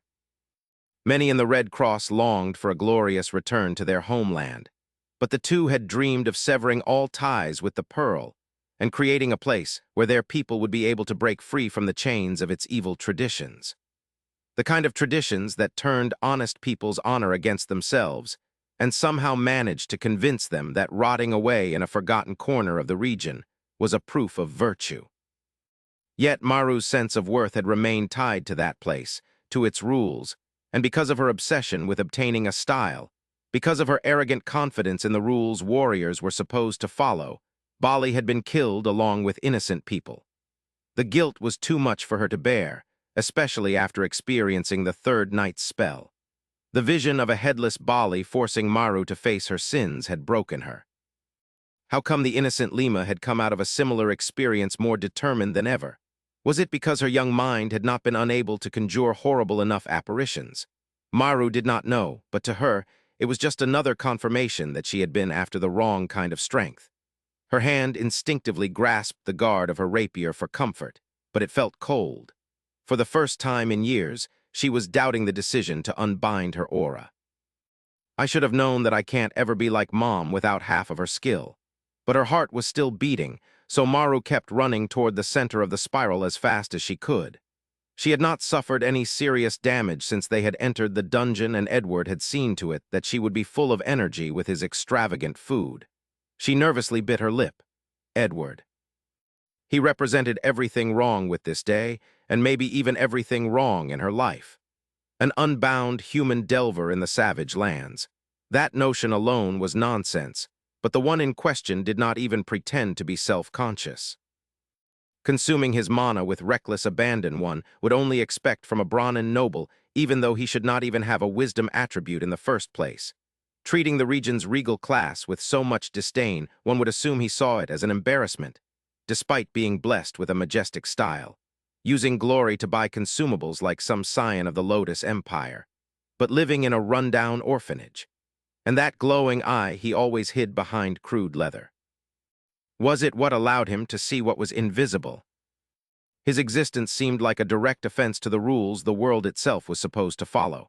A catalyst for chaos. No wonder the Watchers sent someone to keep an eye on him. His existence itself did not make sense, just like the sheer amount of improbable events that had needed to occur for this day to unfold the way it did. Yet here she was, now racing for the opportunity to clear an unranked dungeon kept hidden by one of the Shard's minor factions. She finally reached the stage created by the witch, but the boss was nowhere to be seen. The lack of reaction from the eye in the sky reminded her that she was still wearing her shrouding ring. She felt physical pressure as soon as she took it off. It was as if the air around her had been charged with electricity. She had become the sole focus of the moon-eye, and seeing it seemingly grow closer made Maru oddly conscious of her own mortality. Chapter 80. Did this thing really exist in the past? She wondered as she unsheathed her rapier. Or is it just the spawn of yet another demented host's mind? There you are! Yaga's voice greeted her as if the witch had never been the main force after their lives. Though not of human blood, your kind surely is better suited for grunt work, but I cannot help but wonder if you have the tools to undo human blasphemy. The moon-eye seemed hesitant, staring at her as if it was searching for something else. Had the presence of a human in the dungeon triggered some special event? Probably, but assuming that Maru was the only person to ever make it this far, there was no way to know how far from the regular route they had deviated. Nor would anyone ever know, since if she did her job right, this dungeon would soon cease to exist. No matter, the witch continued. I have restrained the blight that girl left upon me, but cannot destroy it. It requires something I have too much of. You shall do so in my stead. The irony that she was being threatened to defeat the last obstacle to the dungeon's heart by one of its very own creatures was not lost on Maru. Intertwined circles of light filled with runic symbols appeared in the center of the wooden platform, and 3 pairs of deformed hands, identical to those that had tried to capture them in the forest, came into existence one after another.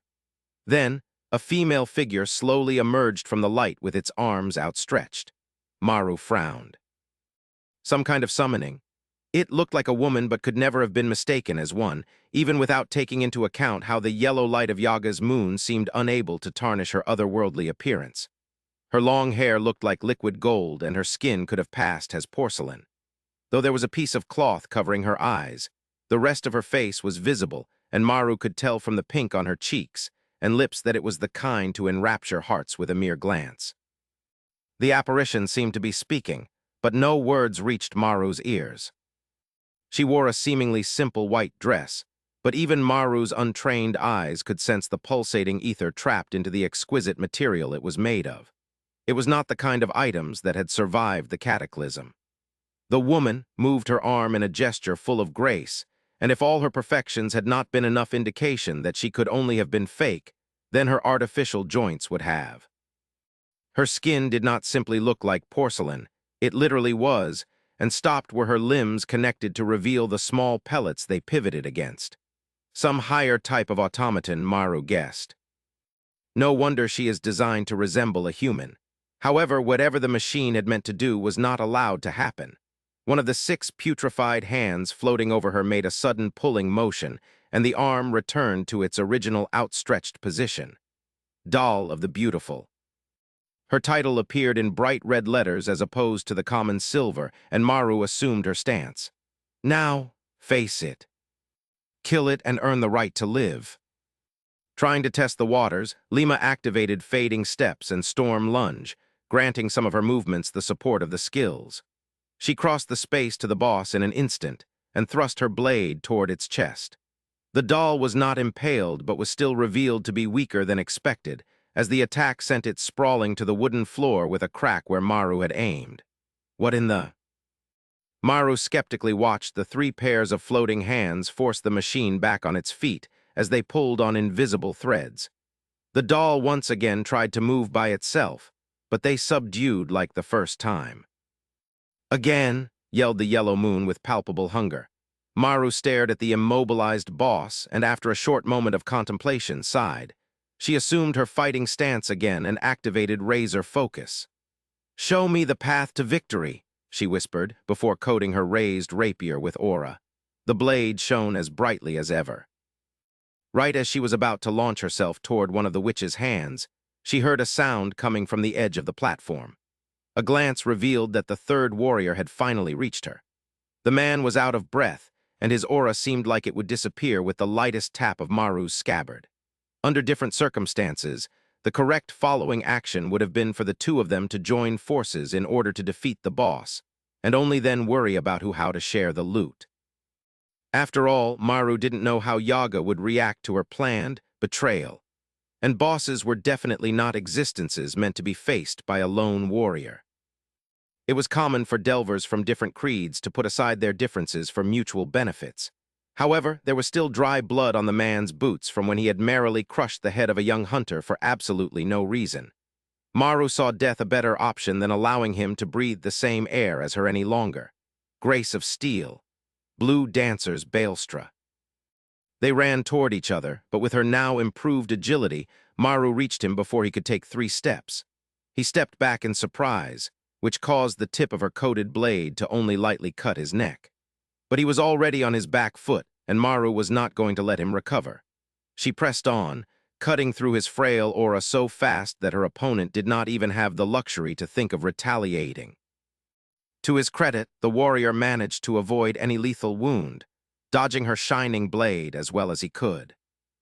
But he was just like most opponents Maru had met outside of Nashran.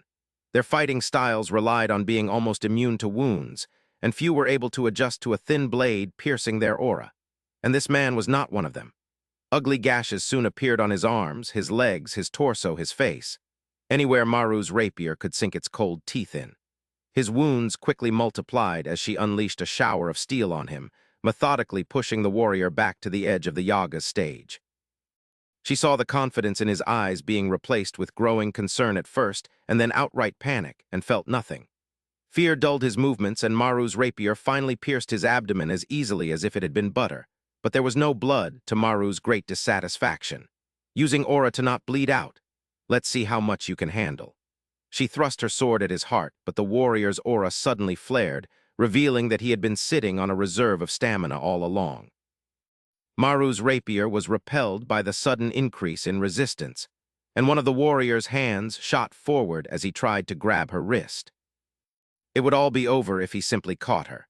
Her sword immobilized, Maru was no better than a human. The weakness of her body was the price she had to pay for being able to cut through aura at such a young age, meaning that a single clean hit from him could kill her. But unlike her opponent, Maru was familiar with her weaknesses, even more so now than usual. Fading Steps. The warrior's hand grasped at nothing as she gently spun and with a swift upward slash of her rapier, severed it from the rest of his body. "How does it feel," she asked him, "to have wasted your life?" Before he could say anything, she kicked him off the spinning stage and watched him fall to his death with cold satisfaction.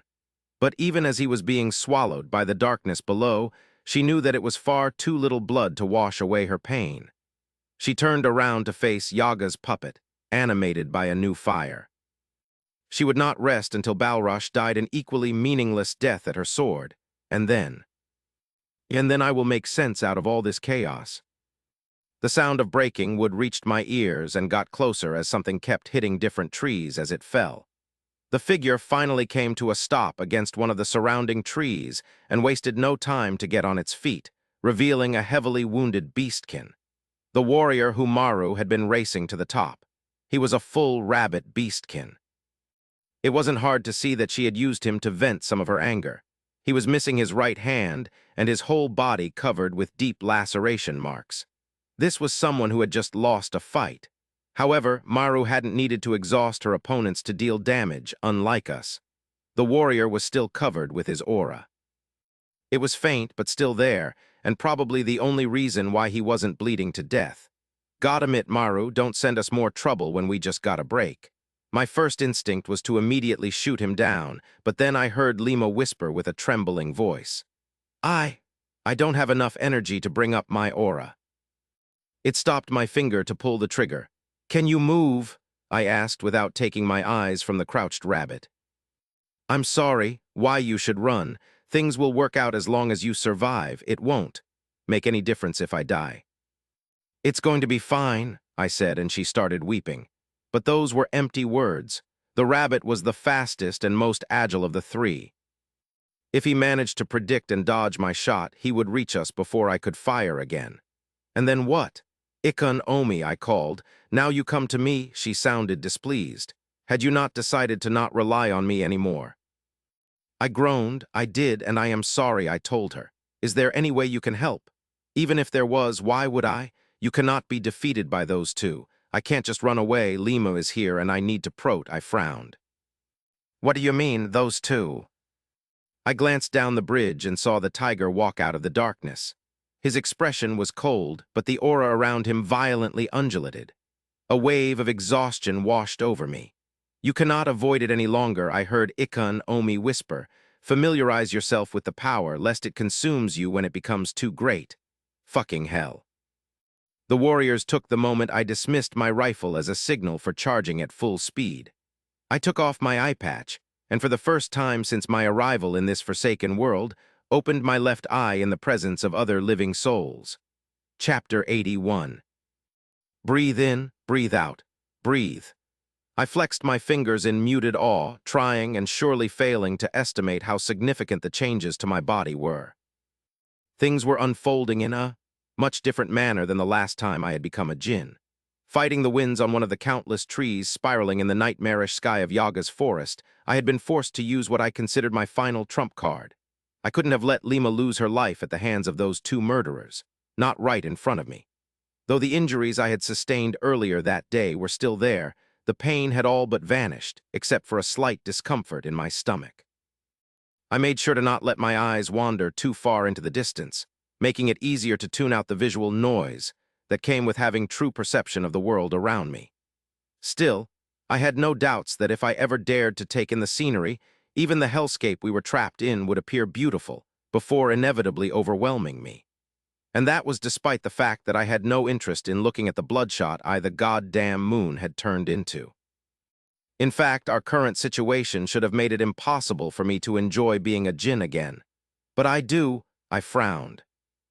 Too much, even. That moment of self-awareness, however, was short-lived as strange notifications caught my attention. Taboo has been lifted, attribute coefficients updated, warning. Vessel has been outgrown. Physical attacks will inflict primal burn to lower-ranked beings. It was hard not to think that I was being rewarded for bearing with the added discomfort of my transformation. Part of it had been physical, just enough for me to notice that opening my left eye was harder than it should have been.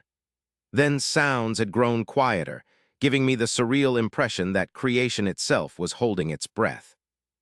Cold air filled with electricity rushed toward me from all directions, as if nature was trying to fill a vacuum that it had never noticed before. And then, as the culmination of a crescendo of unseen forces clashing onto me, I opened my eye like one would flick a lighter and became living fire. Breathe in, breathe out, breathe, I told myself again, as I noticed the thin layer of frost that had formed on my skin and clothes quickly melting away. Suddenly, my metamorphosis was complete and all the tension was gone.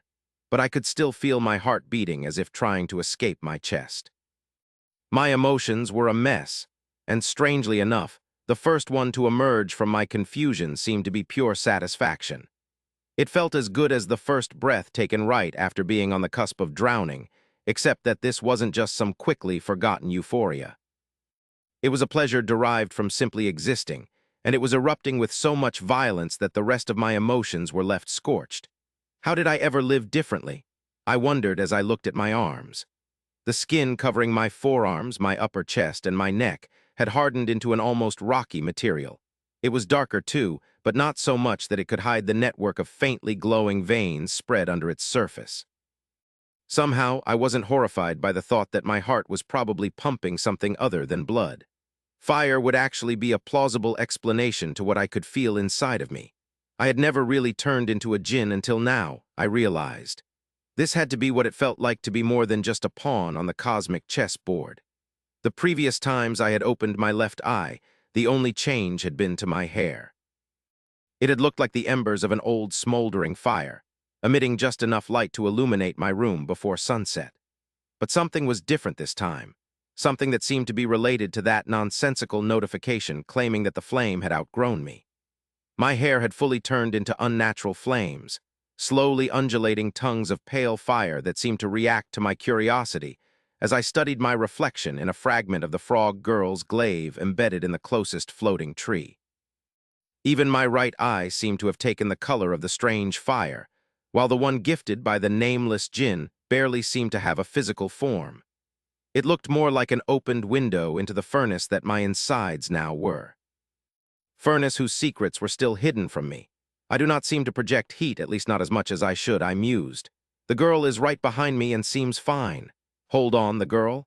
I glanced back, and sure enough, my eyes met those of a beastkin teenager, her green skin covered with cuts and bruises of varying severity, dark eyes wide with shock and concern. My earlier wish to protect her immediately seemed odd to me. Why would I ever worry about the safety of a random beastkin kid? The more I thought about it, the more the concept seemed absurd to me. I quickly came to the conclusion that the only plausible explanation was that I had been under the influence of a spell able to compel a human to defend her. There was a lingering feeling of emergency that was somewhat hard to shake off. But there was no chance a mortal this weak could have survived any real danger, and she seemed fine to me. That irrational fear was probably how the little sorceress had controlled me until now. Might as well make sure it doesn't happen again. But before I could take a step in her direction, I was almost folded in half by a sudden wave of sharp pain and was forced to put off her judgment to a later time. A new issue was quickly evolving from a mild annoyance in the back of my mind to the top of my priorities. My hand almost unconsciously went to my rumbling belly. It hadn't been just any kind of discomfort in my stomach, nor just fire I had felt inside of me. I'm starving, I realized with a mixture of disbelief and fascination. The shock came with a brief moment of complete uncertainty as to what I was hungry for. But then my gaze fell on two full-blooded beastkin warriors staring at me from a distance. And it had to be the first time I had ever really looked at them, because right then, I knew I had found what I was searching for. Telling you he was right, I heard the gray rabbit scream to his comrade. He was thinner than most of the members of his race I had seen until then, and also in much worse shape. The mangled stump in place of his right hand certainly stood out among the various open wounds that covered his body, making me doubt he'd survive a minute if his aura gave out. Fucking kid was a homunculus all along. The other one shook his head and replied with something I couldn't hear through the howling wind, but was visibly enough to relieve the rabbit of most of his concerns. The tiger had an imposing figure, and while the aura raging around him certainly didn't match his calm demeanor, it surely added to his presence. Almost as tall as his partner, but with lean muscles that could be seen twitching under his striped fur, he had the bearing and eyes of one convinced that they were at the top of the food chain. It was annoying, of course, but had nothing to do with the fact that their sight made me even hungrier. Them, I wondered, narrowing my eyes. No way. I had trouble believing that I had gained an appetite for people, but in that instant, all of my instincts were telling me the same thing. That their deaths would be one step toward being free from the hunger, and that was all I was able to focus on. It was more than just wanting to kill them. I needed to. I have to stop thinking like a human, I told myself as I moved toward the edge. This isn't even hunger as I understand it. The Jinn said it himself, I am fire now. And it's in a fire's nature to want to burn. I just don't know what that means for me yet. That conclusion felt like a fitting one. Burning. Well, I did have a spell that involved literally creating fire. Sun Avatar, I thought. The light I emitted flashed brighter with the skill's first activation, and the rabbit flinched back. I looked with dissatisfaction at the bar representing the mana I had recovered. At the speed it was being drained, it would take some time for the spell to be ready. But the craving was only getting worse. This probably isn't it, I thought with frustration as the feeling of comfort was quickly making room for something else, something uglier. Never mind, I'll deal with this the old-fashioned way. The beastkins had yet to move, however. They were still standing at a safe distance where my transformation had left them frozen. Frozen in awe as they should be, captivated like moths graciously allowed to witness the flame of all flames. "Oh, I understand," I told them, taking it as granted that my voice would reach them. "But it's time to fulfill your purpose." I felt my guts twisting themselves, and I raised my unwounded hand in front of me. "Come," I demanded. Apparently shocked by what I was saying, the rabbit blinked and the tiger frowned. They threw glances at each other but didn't obey, clearly not daring to make the first move despite their numerical advantage.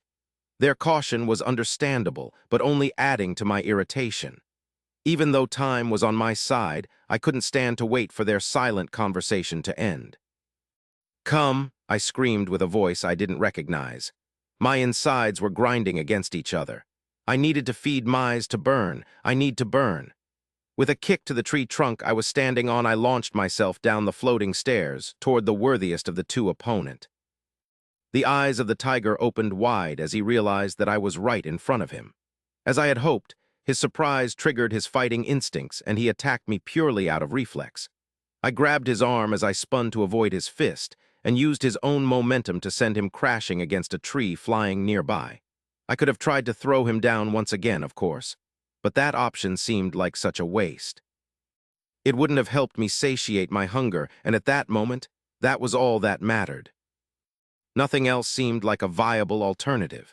The air shifted around me, and I ducked right in time to avoid the rabbit kicking my skull in.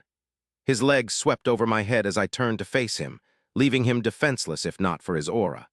But even I could tell that it had been severely weakened already.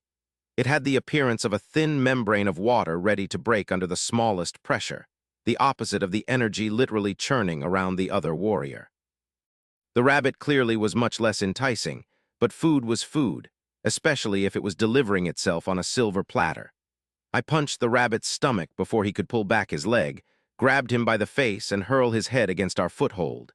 It wasn't enough to knock him out, so he basically bounced from the bark thanks to his aura. But instead of struggling, he curled himself up with his hands around his belly, throwing up and gasping for air. Stepping back from that pathetic display to avoid being stained by his bile, I raised a brow and looked at my hand. "Oh," I said with a toothy smile. Movement on my left forced me to jump away before I could go for the kill, dodging the tiger's hand as its fingers closed onto nothing but air. I landed a short distance away, and I saw him stand over the rabbit, examining him.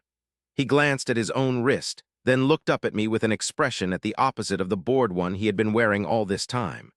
Curiosity. And it was more than warranted because we had just realized that I could touch them. Chapter 82, Fata Morgana. I can touch them. My hand had come into direct contact with the rabbit, and as I was just realizing, I had grabbed the tiger's arm earlier. The fact that I was now unhindered by their auras could either be related to their weakness against magic, a result of some element inherent to a jinn's nature that I wasn't aware of, or both. Wasn't there a notification saying that physical attacks would burn them? I remembered, but my opponents had obviously not been set ablaze, so there was a chance that it had been referring to something completely different. Still, seeing how the rabbit's feeble aura hadn't even been dispelled, it seemed that the trade-off was that direct attacks wouldn't weaken their stamina reserves anymore. And that was a price I was more than willing to pay. I could hurt them. It had not appeased my hunger, but still felt unbelievably good. "Is this how I burn?" I jumped forward and so did the tiger, anticipating my movements. It probably was an attempt to give his ally enough time to gather himself, but I didn't care. Actually, I did not care about much at all at that moment. Instincts I never knew I had were telling me that all I needed was something to kill. Rabbit or tiger, it made no difference. I landed on the tree an instant before he did and immediately closed the distance. However, the tiger was prepared this time around, and I was met with a tight defense that quickly made way for a shower of punches packing a devastating amount of power behind them. Devastating enough that even the thought of blocking one of them was out of the question. My body was simply too light. If I took a hit from him, I'd be launched off the spiral. I clicked my tongue, disappointed that the same trick wouldn't work twice in a row, but unsurprised. The beastkin's monstrous fists were the size of my skull and forced back on our small foothold as I used my superior agility to dodge them. I quickly realized that I wouldn't be able to use his hulking stature at my advantage. His class must be giving him some kind of boost, I thought with annoyance. No matter how good I was at unharmed combat, this fight was turning into a comparison between my acquired fighting experience and the class's miraculous ability to instinctually fill the gaps in one's skill, and that did not seem to be a good thing for me. That was despite the fact that the tiger's attacks did not even utilize the reach of his long legs. Instead, his quick footwork was only interrupted to transfer the power of his lower body into punches I could almost see radiate death as they flew past me. His rhythm started matching mine. Some of his jabs grazed my skin, and I felt a pang of unease. I thought of my sword. Using it would allow me to also take full advantage of my class. But I couldn't. Even if I could have managed to dance unaffected by the wound on my leg, my left arm would have still been broken. Me swinging Ikun Omi with the right one would have been a disaster. Then again, the longer the fight went on, the less I felt inclined to use her help. Relying on a weapon against a bare-handed fighter would have felt like an admission of my defeat, and I wasn't going to lose face.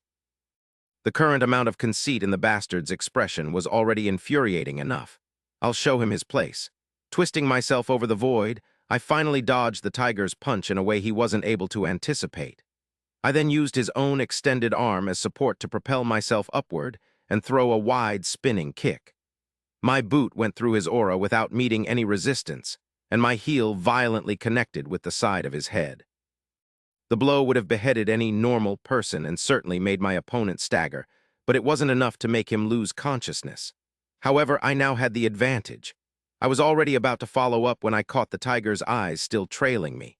I caught the murderous glint they held just in time for me to release his arm and let myself drop on a tree right under the one he was still standing on. Could Jins feel shivers? Did I almost just die? Reacting before I could even finish my thought, I jumped backward and the tiger landed heavily where I stood a moment ago, sending a hail of splinters to the winds. HMPH. I was elated to see that the fur on one side of his face was burnt, but that didn't seem to bother him in the slightest. He cracked his neck before confidently walking forward, and something in my mind screamed for me to take my distances. I was aware that it was just my lingering human side. All this time it had been nagging me to strategize, to use my items and avoid a direct confrontation against the enemy despite my hunger, and I couldn't fully ignore it. Not yet. At some level I understood why it could seem like I was the one needing to be careful, constricted to a single line, unable to maximize my speed and move around to attack from different angles. A lesser fighter would have been doomed for sure. But I wasn't that fighter. I had an unshakable feeling that I would definitely be fine. That I would win. Crouching as to appear even smaller than I already was, I begrudgingly opted to wait for my opponent to make a move. Even with just one functioning arm, there were various ways to deal with muscle heads. I flexed my fingers with anticipation. Your eyes are mine. But instead of attacking me, he stopped and stared back at me with a strange expression. I could barely contain my smile. Had he realized his foolishness? Was he going to plead for his life? The blow came from the left. I was so blindsided that it took me a second to understand why the world was in motion even though I was supposed to be standing. But someone screamed my name, and I remembered that I had left the rabbit alive. Fucking hell. It was great that I was unable to feel any pain. It allowed me to immediately focus on what mattered as the wind filled my ears. A tree barely entered my reach, and I extended my hand. The hardened fingers dug into the wood, but no deep enough, only leaving gashes of embers as I plummeted down. Sets of exposed roots failed to impale me as I fell through them. However, they slowed me enough that, when I fell feet first on a different piece of floating wood, my bones didn't break. I just sat there for a moment, disoriented. The bandage on my leg became imbibed with blood, indicating that the wound had been reopened. Not that I could feel it, not that I cared. "You can die proud to have hit me," I said. Already there to finish the job, the rabbit pounced forward so fast that I almost failed to react in time. It might have been too late to dodge, but the fact that I was still alive proved that he wasn't too strong for me to block. But instead of trying to reach past my guard, the rabbit grabbed my wrist and flared his aura, locking us in place. What the... More than the vice-like grip, it was the warrior's willingness to leave himself wide open that alarmed me. I looked at his face and saw that my palm had burnt most of it. Only the crazy eyes were still recognizable. I looked up, to where I had been a few moments ago, past the fire that was quickly spreading from one tree to the next. The tiger was standing with his feet wide apart and a fist rocked backward, incredibly still at the center of his boiling aura. He then punched in our direction, and everything that way was torn to shreds. The wave of energy was similar to steam, in that it was almost invisible. Flesh, bones, wood, and everything else it washed over was torn apart, as if it had been exposed to the blast of a fragmentation grenade. But he needs some time to focus before he can use it, I thought as I spat out the rabbit's fingers, glad that I had managed to jump away in time. The repulsion I felt from the blood in my mouth indicated that I had definitely not become a cannibal. But the rabbit's sacrifice had not been in vain. While I was watching him being reduced to almost nothing in an instant, I had caught a glimpse of what I was yearning for.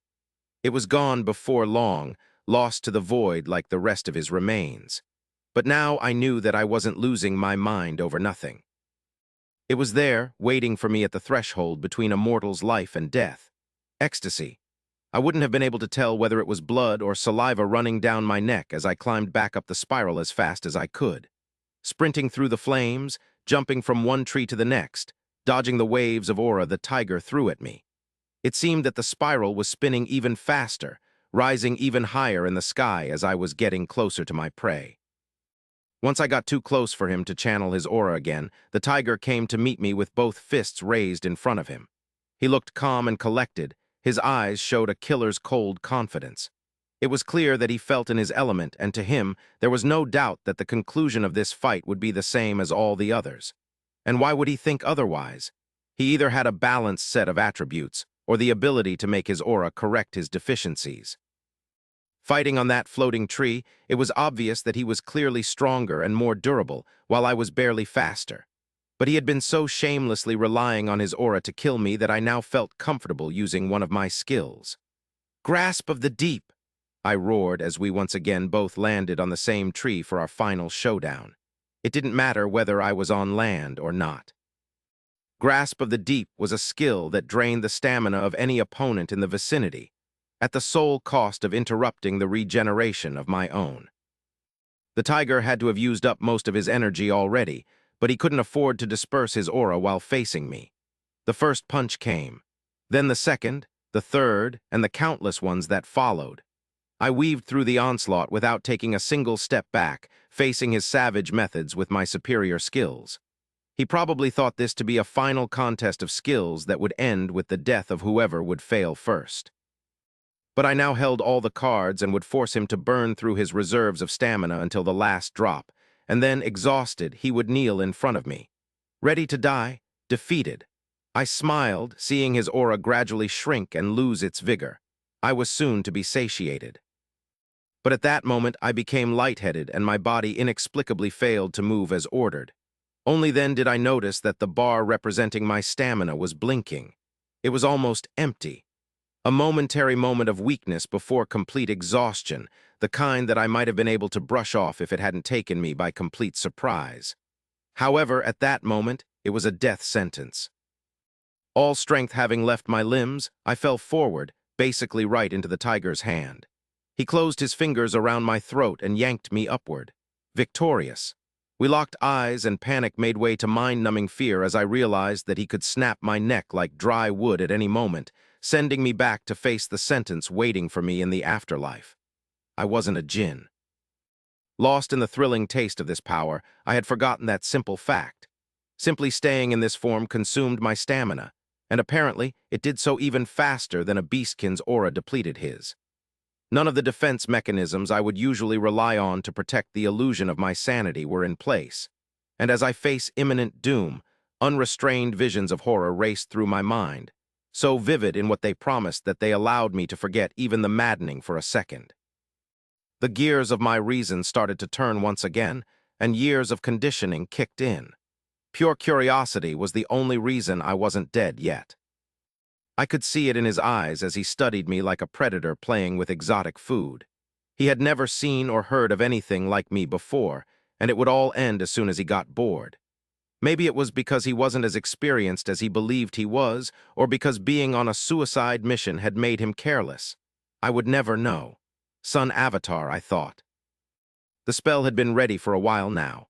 With its second activation, all the energy it had gathered was released at the same time, and I became a sun illuminating the dark sky of Yaga's garden. The flames engulfed us both, and though I was at the center of the inferno, I was left unharmed. Overtaken by pain, the warrior's first reflex hadn't been to squeeze his fingers, but to grab his own face in agony. For a while, the tiger's screams were all I could hear, and they resounded until his throat was no longer able to make sounds. And even then he kept jerking and flailing, probably trying to find a way to make it all stop. I doubt he ever realized that we were falling. The wooden trunk he had been standing on had been incinerated, leaving both of us at the mercy of gravity. But if I was really going to die, at least it wasn't going to be with my insides twisted in hunger. The tiger stopped moving, and something emerged from his corpse as it was being reduced to cinders. I could not parse any features, but I could tell that it was him, or a version of him, made out of blinding light, pure and defenseless. I reached out to take it. More than anything, it was what I wanted, but my hand moved through it and my eyes welled up with tears. In some way or another, it was out of reach. I'll admit that I was curious, but is it not ironic? An amused Ikon Omi whispered in my ear, so close, yet so far away. The tiger's soul soon disappeared, as real as a mirage on the other side of the shore. But we do now know why you were sent to me, my love, she continued. You are incomplete. Chapter 83. Incomplete? What was this parasite now insinuating, after having watched my struggle without even offering some kind of help? Still, my mind hadn't been so dulled by exhaustion that I couldn't draw obvious conclusions. Since the moment I had opened the eye of the djinn, my craving, and everything I had done to satisfy it, had been for the warrior's souls. The maddening hunger could be something permanent, assuming it hadn't been triggered by the mere proximity of living people. Those possibilities alone weren't much of a concern to me, but Ikon Omi's words hinted at something that could actually be important. Was I missing a part of my soul? Had it been damaged by what I had gone through while dead? So mangled by the process of reincarnation that it tried to steal from others what it? An interesting theory, though incorrect, whispered the being bound to my sword. You are only incomplete in your current form, as a djinn. Yours is the soul of a mortal. It lacks the ability to sustain such an existence. However, your patron found a possible workaround, one proving that fate itself has orchestrated our meeting. Enough with the fluff, creature, I thought with frustration. Tell me how to fix this. Ah, she let out with a disappointed tone. This might be a subject for a later time after your head has cooled down a little. Hopefully you won't land on it. IKUN. My fall came to an abrupt end and I had the wind knocked out of me. However, no matter how disoriented I was, me being conscious at all meant that I hadn't fallen all the way down to the ground. That, and the fact that the squishy surface I had landed on seemed to be moving, twitching. The dry sound of things breaking had reached my ears upon contact, and now a horrible burnt stench was being added to my agony. I had to close the djinn's eye. I had to, I knew it, and I had known since way back when I had first felt that something was going wrong. But I couldn't close it, even now that it was consuming the last scraps of energy I had left. I didn't want to. Because underneath the maelstrom of emotion that already crippled most of my judgment, the initial feeling of ecstasy was persisting. Beyond the pure pleasure, it was above everything else, a respite from all the mental scars I had received during my life. It had turned me into a diametrically opposed existence, entirely focused on the present moment. In that cocoon of flames, I was free of regrets, sadness, and shame. Free of sins, free of guilt. Growing old meant learning to live with it all, but now that I was getting a new taste of unapologetic self-love, not even this torture it came with was enough to make me willingly go back to being myself. I did not want to, even if it meant suffering for a bit longer, before being stranded in a nightmare with no means of protection, which is why it was a good thing that I didn't have much choice in the matter. My eyelids felt heavier from one second to the next. And while I could at least struggle to keep my right eye open, the one made of fire was completely unresponsive to any of my commands. Before long it closed itself, and as it did, the hunger subsided as a wave of painful clarity hit me.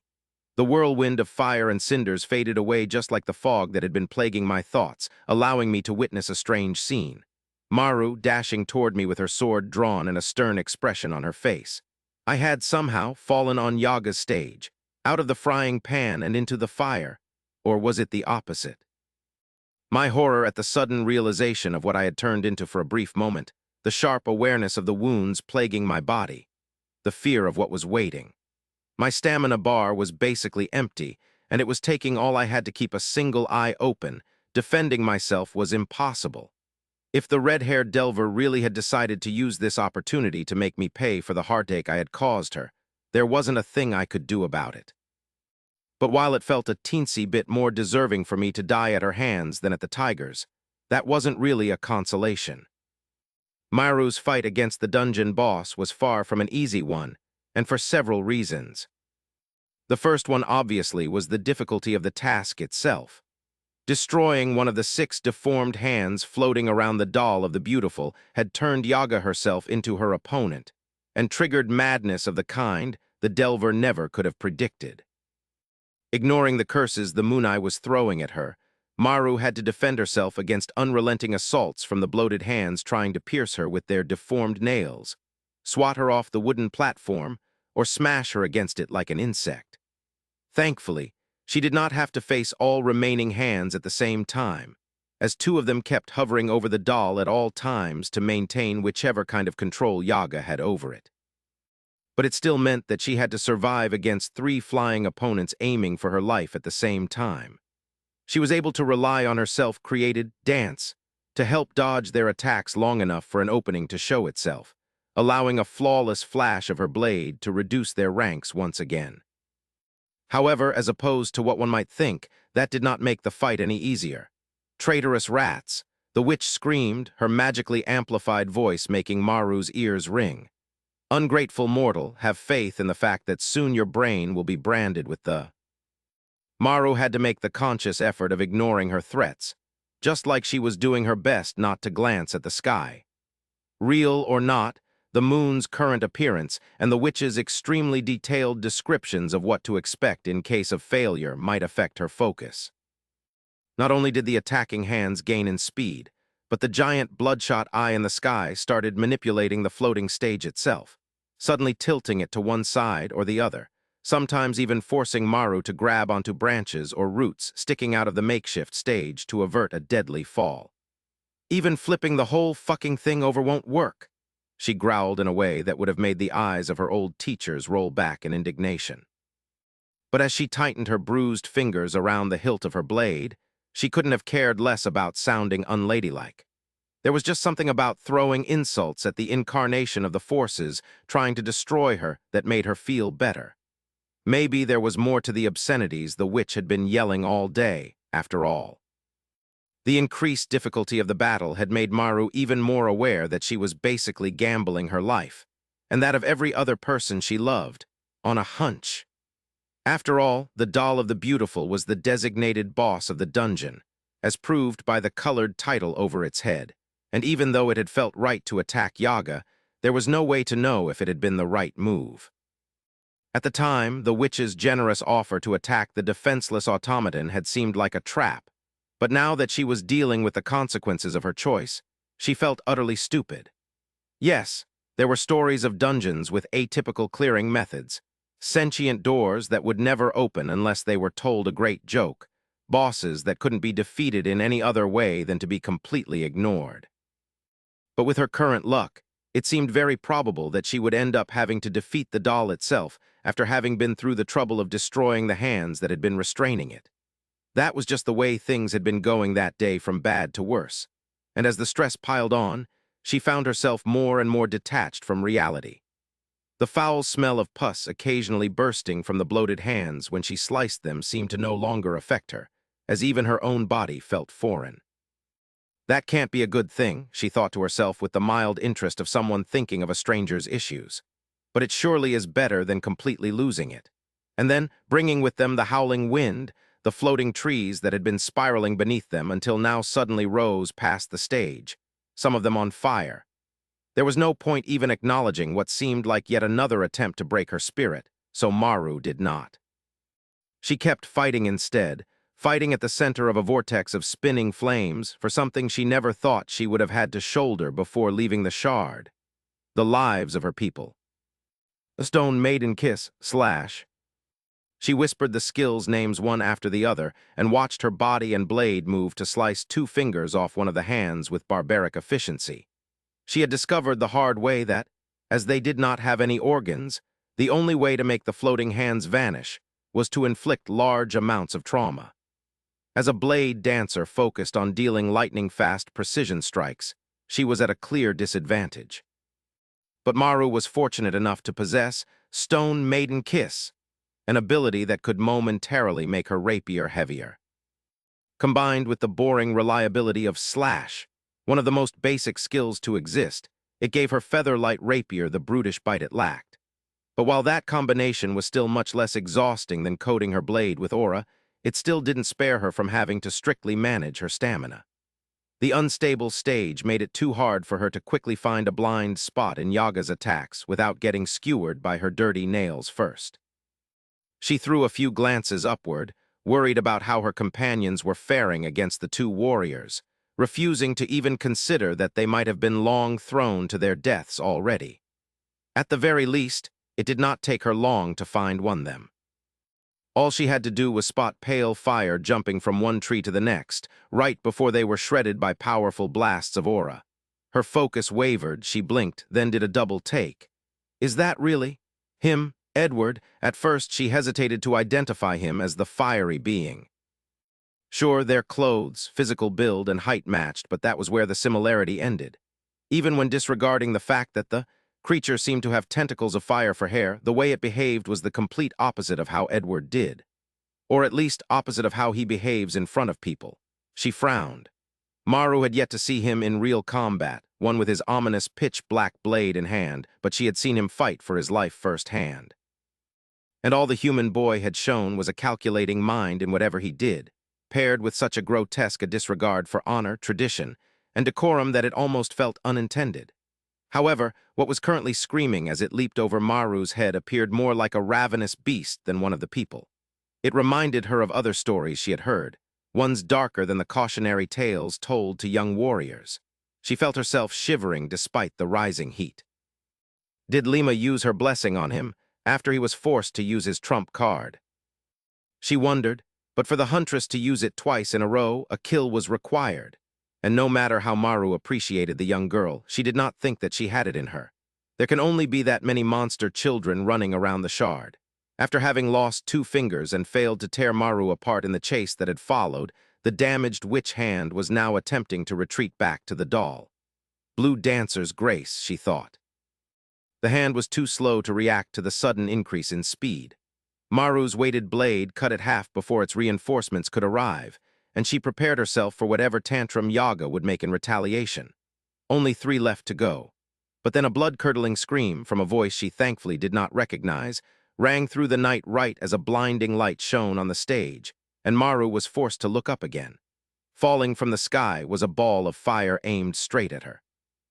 She lost a precious second trying to process one more absurdity launched against her brain, but with most of her passive movement skills already activated, she was able to barely jump away to safety. She let out a grunt when her body hit the stage and scrambled up to see what was going on. By what seemed to be the first twist of fate in her favor since she had woken up that day, one of the witch's hands was burning to crisps, caught in the sphere of fire persisting on the stage. She must have tried to kill me while I was distracted and got hit by the spell instead, she figured as she shielded her face from the heat. I wouldn't have lasted a single breath in that thing. Thankfully, the magical fire soon faded, and to Maru's shock, revealed a wounded Edward laying among charred wood and cinders. He now looked as defenseless as any other human, and she had to dash in his direction before she could even consider how he could so drastically alter his appearance. The boy had caught the attention of the glassy eye in the sky, and one of the remaining hands was already looking to plunge its nails in his battered body. I cannot let him die, was all she could think as time seemed to stretch. He might have not been fully responsible for Bali's death, but there was no denying that Maru would have never attempted to clear Yaga's forest if it hadn't been for him. This was all his plan, and she'd be damned if she would let it all go to waste after everything. With Edward alive, there was a chance for Maru to kill Balrosh with her own hands. Be it a mad dungeon, a gigantic eye in the sky, or the rules of the shard, she would not let that chance slip away. However, something else fell from the trunks overhead and landed on Yaga's hand so heavily that it crashed against the wooden stage. Lima, enraged and fully clad in aura, proceeded to break and tear off its blotted fingers with her bare hands with a raw violence Maru would never have expected from the girl. She did not use the blessing on the boy, but a second time on herself. The freakish teen already was physically imposing, and while size did not mean much amongst warriors, the barbaric manner in which she dealt with her opponent almost made Maru recoil. But she did not, for the simple fact that now that Edward was safe from immediate danger, the only entities left with them on the platform were the doll of the beautiful and the last remaining witch hand. Now alone, it seemed stuck with its fingers tightly wrapped around the machine, the witch's desire to keep it restrained seemingly greater than her wish to see the three mortals die. Then again, Yaga's failure to complete either task was already assured. "Razor focus," she screamed, creating an intimate awareness and control of each of her movements. Emboldened by a glimpse of the nightmare's end, Maru coated her sword with aura, and with a wide swing that left the doll of the beautiful untouched, severed 4 of the hand's fingers. Fountains of repulsive liquid burst out of the wounds, and like the 5 before it, the last witch hand quickly broke down as soon as it fell on the stage. Yaga's voice echoed in unintelligible screams of rage, but Maru had no time to consider it. The doll of the beautiful was the marked boss of this dungeon, and it was now free. They would soon know if she had made the right choice, even if the fact that she had yet to receive any gains in ether already hinted at a negative. But in the event that she had made the right choice, she'd probably be one of the boldest delvers to walk the savage lands, even if the circumstances made it impossible to be excited at the prospect. Still, she'd eventually have to slap herself awake. Maru wanted to fully enjoy every single second she would spend watching the spark of life leave the real monster's eyes. Chapter 84. "No, I don't need you to carry me," I managed to grunt to the green girl.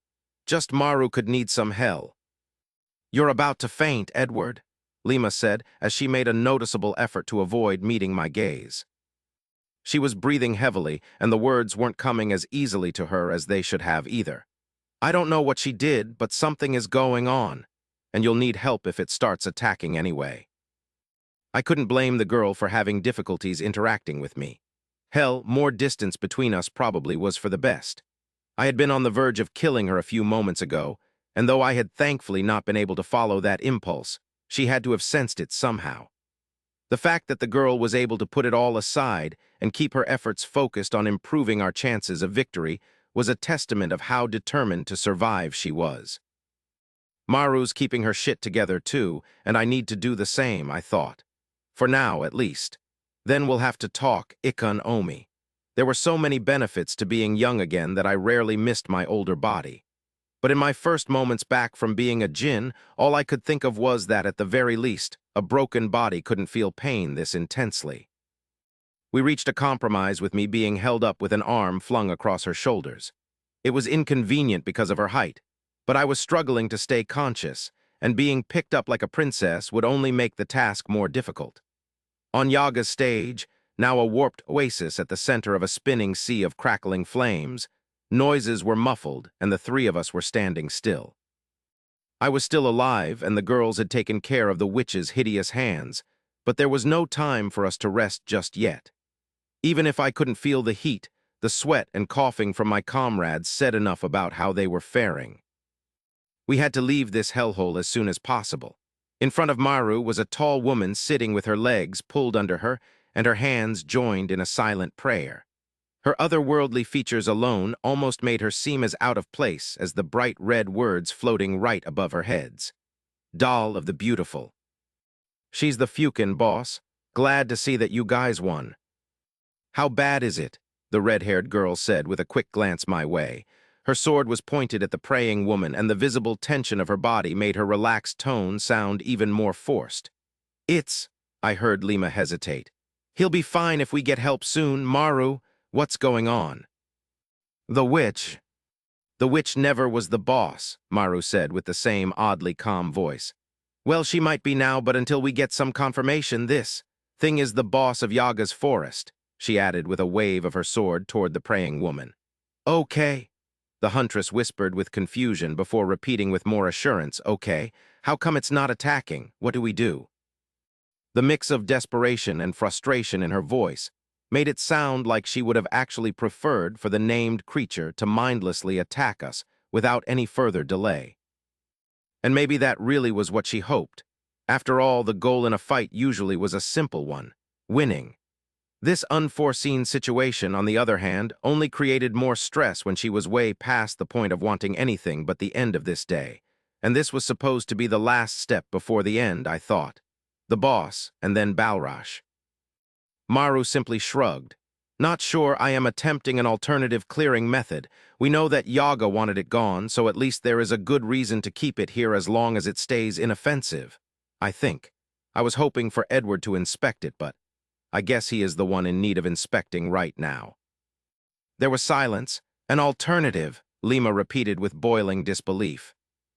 This isn't the time to be trying things. This isn't some epic, some story people will tell around campfires. Did you lose your damned mind?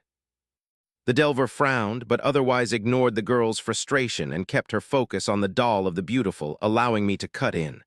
I'm not dead yet. My throat was as dry as sandpaper, but at least my words made sense. But you'll have, to be more clear. What do you want me to do? Really? Exasperated, she waved the tip of her blade toward the boss. Sure, Edward, there is no need to still pretend that you are human after all this.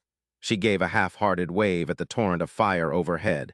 But it is clearly trying to speak, and out of the three of us, you still seem like the most knowledgeable about machines. I had far too little energy to feel insulted by how little she thought of humans, so my brain completely dismissed the first half her comment. Why even mention machines? Can you hear me, user? A strange question suddenly asked by a familiar voice would have confused me at any time, but the effect was even greater when I realized that it came from the dungeon's boss. Though the only other boss I had met had also been able to hold a conversation, it had turned out to be the failed recreation of an old god of this world, determined to free itself from the bowels of a mountain. Hopefully, this one would be easier to deal with. Hopefully, I thought. I can't even see straight. Giving the doll of the beautiful a better look allowed me to understand why Maru thought me better suited to interact with it, even if my racial trait really was the only advantage I had over these kids regarding technology. Not just a tall woman, I thought as I studied its appearance. An advanced robot? Or were they called android? The doll was a machine and not just any kind. There was a grace to its posture and a pull to its presence. Even I could tell that each line carved in her alabaster skin served some purpose. Though it was perfectly still, I could sense the intensity of her inner workings, a soft buzzing that was only a byproduct of an unknown number of functions and spell operating simultaneously, with infinite precision, all for it to be able to exist. All of it happening quietly behind an elegant design that I probably wasn't worth appreciating. But it was the kind of beauty that sobered one up. No, it couldn't be just any machine. Standing that close to it felt like being in the same room as things like biological weapons or armed nukes. Man-made Pandora boxes that arguably transcended their creators because of an ability to reshape humanity's shared consciousness through how permanently they could alter the physical world. Masterpieces. The witch and the doll were keeping each other in check, I realized. And now that the other one is weakened, the doll is free. "User, can you hear me?" It repeated with its eyes still closed. Though I was now close enough to tell that it was digitalized, I recognized the voice as the one I had heard asking for help as we progressed through the dungeon.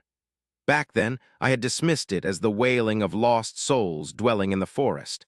However, now that I could hear it clearly, it sounded more like the firm voice was demanding my assistance. No wonder no one else heard it. They can't hear machines. Now that I thought about it, Maru and Lima barely seemed intimidated by the boss. It was very likely that the awe I felt at the blurry sight of the doll of the beautiful was caused by my technomancer racial trait. And if that was the case, maybe the situation wasn't so dire. "I can," I finally replied. "I heard you ask for help." Maru opened her mouth to speak, but Lima stopped her with a raised hand. The doll slightly tilted its head, startling the three of us with the sudden movement. But it only spoke, "Good." I was beginning to suspect a trick, as I cannot detect a single augment in your body. Truly, this chance encounter must bear the touch of the process, as the probabilities of a hippie being our salvation were low enough to be disregarded. Another insult I noted in the privacy of my mind before blurting out, "What do you want?" "By destroying her hearts, you and your comrades have allowed me to gain the upper hand in my fight against the aberration," the machine declared, confirming my suspicions. Of the gorgeous mask it used as a face, the lips were the only part that moved when it spoke. However, the one in need of help is my master, held captive for no reason besides her perfection. I have managed to protect her from the aberration, but I have been doing so for a long time, and her organic limitations make me fear for her health. As I listened to the doll, I found myself wondering if the concern she expressed really was nothing but a clever emulation performed by a program. It would be tragic otherwise. "However, I do wonder," the doll continued. "In your current state, how did you survive in base reality?" I could only answer with a blank stare. Surviving in base reality, the hell is that supposed to mean? "Edward," Lima called next to my ear. "Something wrong." She sounded tense, and Maru was listening to me with matching focus. I must have made a weird face, I thought. Which was understandable, considering how, for all I knew, our 3 lives depended on the outcome of this conversation. I had to guide it towards safer subjects. "It's okay," I said to the girls. "Just give me some time." But there was no time left. "Verbal communication is inefficient," the doll said. "Requesting permission to set up mental root access connection." Yeah, that's a no for sure. I wasn't sure what mental root access connection meant, but any request with the words mental and connection from the boss of a dungeon couldn't possibly be trustworthy. A notification window popped up in front of me, however. It was covered by another one so fast that I didn't even get the time to read it. The second one read, "Request canceled." "Did you change your mind?" I asked.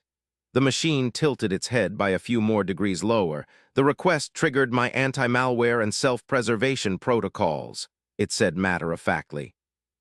"It seems like your mind has been severely infected. Quarantine is recommended."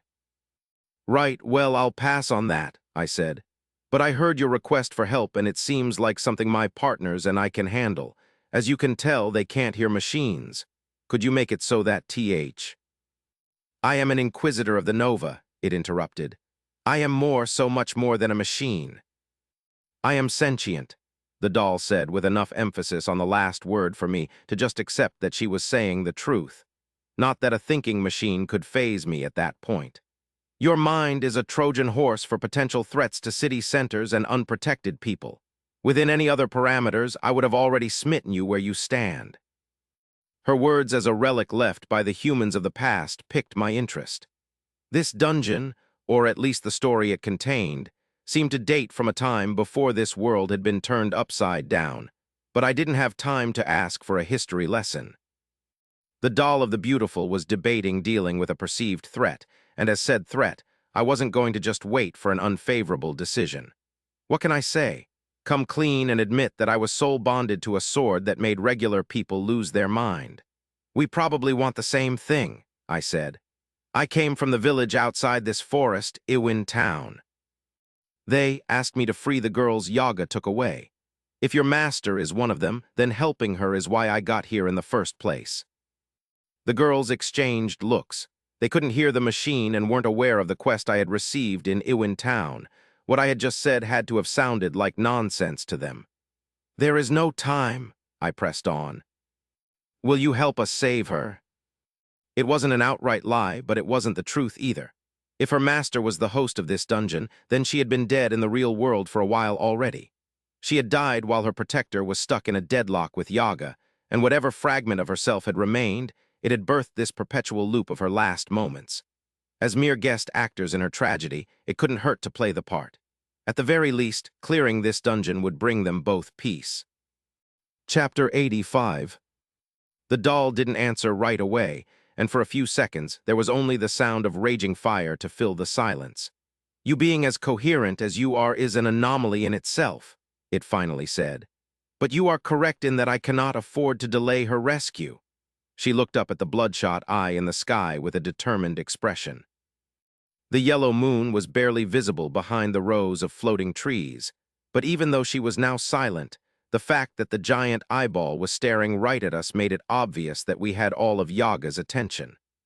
The aberration is gathering her strength, while mine is declining. There won't be a better opportunity to strike. With those words, her body started emitting a faint golden light. Maru immediately raised her rapier with apprehension, ironically ready to strike too. Edward. Don't, I said through gritted teeth. She backed away from the boss with her guard up as the phenomenon gained in intensity. The light had quickly got bright enough for the machine to have seemingly been dissolved in it. So you want to fight Yaga, I said in a hurry. You can lead the way, but you'll have to help us get ready first. Weapons, armor, whatever you have, we'll take it. Something big was about to happen, but I couldn't let it happen before we received something, anything, that would help us defeat Balrash. Otherwise, all of what we had gone through would have been for nothing. But the light kept swelling, pulsating as it gained terrain, forcing the three of us to retreat toward the edge of the makeshift stage. Edward, you need to tell us what's going on, Maru screamed with a hand partially shielding her eyes. We're in bad shape and there's danger waiting out there, I told the doll as my panic rose. Any kind of support. It is true that your strength is inadequate, but I cannot be blamed for your inability to exchange data in a civilized manner, it interrupted. The light was growing stronger, making it hard to perceive more than her outline. Her voice now reverberated across the stage. Time is of the essence, you said it yourself. Now go. I saw something move in the light and took a step forward. Wait. The world shifted around us as if we were points fixed in space, so fast that for a brief moment, reality became a muddled mess of shadows and colors. And then I was laying out of breath on my back, shivering on a bed of grass. Far in the blackened sky, I could see Yaga's eye focused on a pillar of flames with light bursting from within. I thought of the depraved beauty of that vision before even realizing that we had been teleported back to the ground. Empty-handed, I heard frantic rustling at my side and a voice full of barely contained tears. WH what? What? More rustle, and then Lima's face appearing over mine. So much pain and concern overflowing from her eyes. I could see anger too, but not the kind to consume everything in its path. It was cold, quiet anger, the kind that one was left with when everything else was gone.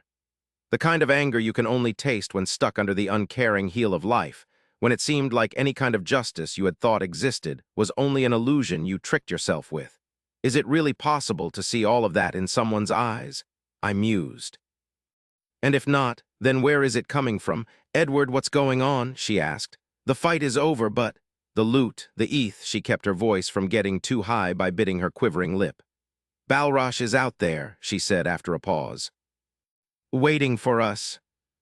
I don't. I couldn't speak, which was strange because my mind felt so calm, but my body was finally failing on me. I felt this way not too long ago. Strange that I can't remember when. The girl looked away and closed her eyes. Then she left my field of view, and there was the pillar again, now looking like it was cut in half by a sphere of light pulsating on the rhythm of a heartbeat. I didn't want to look away, but I knew I had to. Even if my soul was doomed, I could at least prepare the girls. Dying could be a lot less difficult with the certitude of an afterlife. Since I had seen a glimpse of it, maybe I could help them with that. Maybe we don't have to die here, I thought. Maybe Maru really has an item that can take us all out of here. Then again, even if she could magically take us home, we'd eventually have to explain what the hell had happened inside the dungeon. Whether we told the truth or lied for a short delay wouldn't matter. At some point, someone would check Yaga's forest and find the bodies, assuming Balrosh wouldn't have already announced what he had done as an order from Genineva. Then the two strongest factions in Shard would cause its destruction, and we would die then. I tried to look for an option I hadn't seen until now, but couldn't find any. Sooner or later, the truth would come out and Balrosh would get what he wanted. Indeed, I heard Ikon Omi say in my ear, "You have spared no efforts in your attempt to save them." Oh, you, I thought. I'm still angry, it's just a bit hard to care right now. Is it really? She laughed, and here I was about to show you a way to stay alive. My heart skipped a beat, then started pounding harder, revitalized by the sliver of hope injected into my veins. "A way for us to stay alive?" I asked. "A way for you to stay alive," she replied nonchalantly. "It was always going to be only the two of us in the end, Edward. It matters not if it comes now or later, because when it does, it will last forever." She sounded casual, but I knew that she had never been as serious as she was then. Ikon Omi was asking me to make a choice. I could either die here and suffer in the afterlife until the end of all times, or just go along with whatever she wanted me to do. A simple choice, and I wasn't even ashamed to know my answer. The only thing that made me hesitate was an awareness of the weight behind it. The weight of untold amounts of dark water waiting perfectly still for the dam to be opened. A crystal-clear laugh resonated before I could say it, however, loud and defiant. "Well, fuck you too, bastard gods and crying angels," Maru laughed somewhere outside my field of view. "Fuck your war and fuck your glory. Hope you get your fix out of WH. Ex Machina." Maru's voice died in a surprised gasp. The voice of the doll was booming from the stage, reverberating through what was left of the forest in a similar way to how Yaga would threaten us. Except this time, it was clear that the girls could hear it too. "Through my veins electric. Herald anathema, I beg thee to peer in from between the folds of matter. Ex machina, Deus ex machina." With those words, the sphere of light changed hue and lost of all its warmth. It became pure white. Reality hack. In a sudden expansion, the light swallowed everything. I felt nothing when it reached us and felt nothing afterward. Not even my pulse. I couldn't breathe and didn't need to. I looked around and saw an unmoving world of black and white. The ashes, the spiral, the flames, everything was frozen in monochrome. The girls' faces were stuck in different variations of shock, Maru in exasperated confusion, Lima in wide-eyed awe. "Restore," said the doll's voice before adding, "break," and the flow of things was free to resume its course. I could breathe, taste, and feel alive again. Unlike before the light had touched me, something's different, I realized through my confusion. The pain, it's gone. I propped myself up and raised my arm into the yellow light of Yaga's eye. The bandages were still soaked with blood, but the limb itself wasn't swollen anymore. I unwrapped them off with ease and was able to see with my eyes what I could already feel.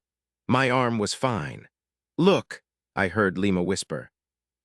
There wasn't even a scar, and same for the hole that had been torn in my leg or any of the other cuts and bruises I had received while defending my life in the dungeon.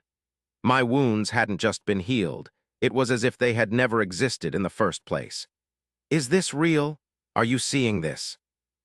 "Yeah," I said as I glanced back her. "We may have not found new weapons, but—" I trailed off.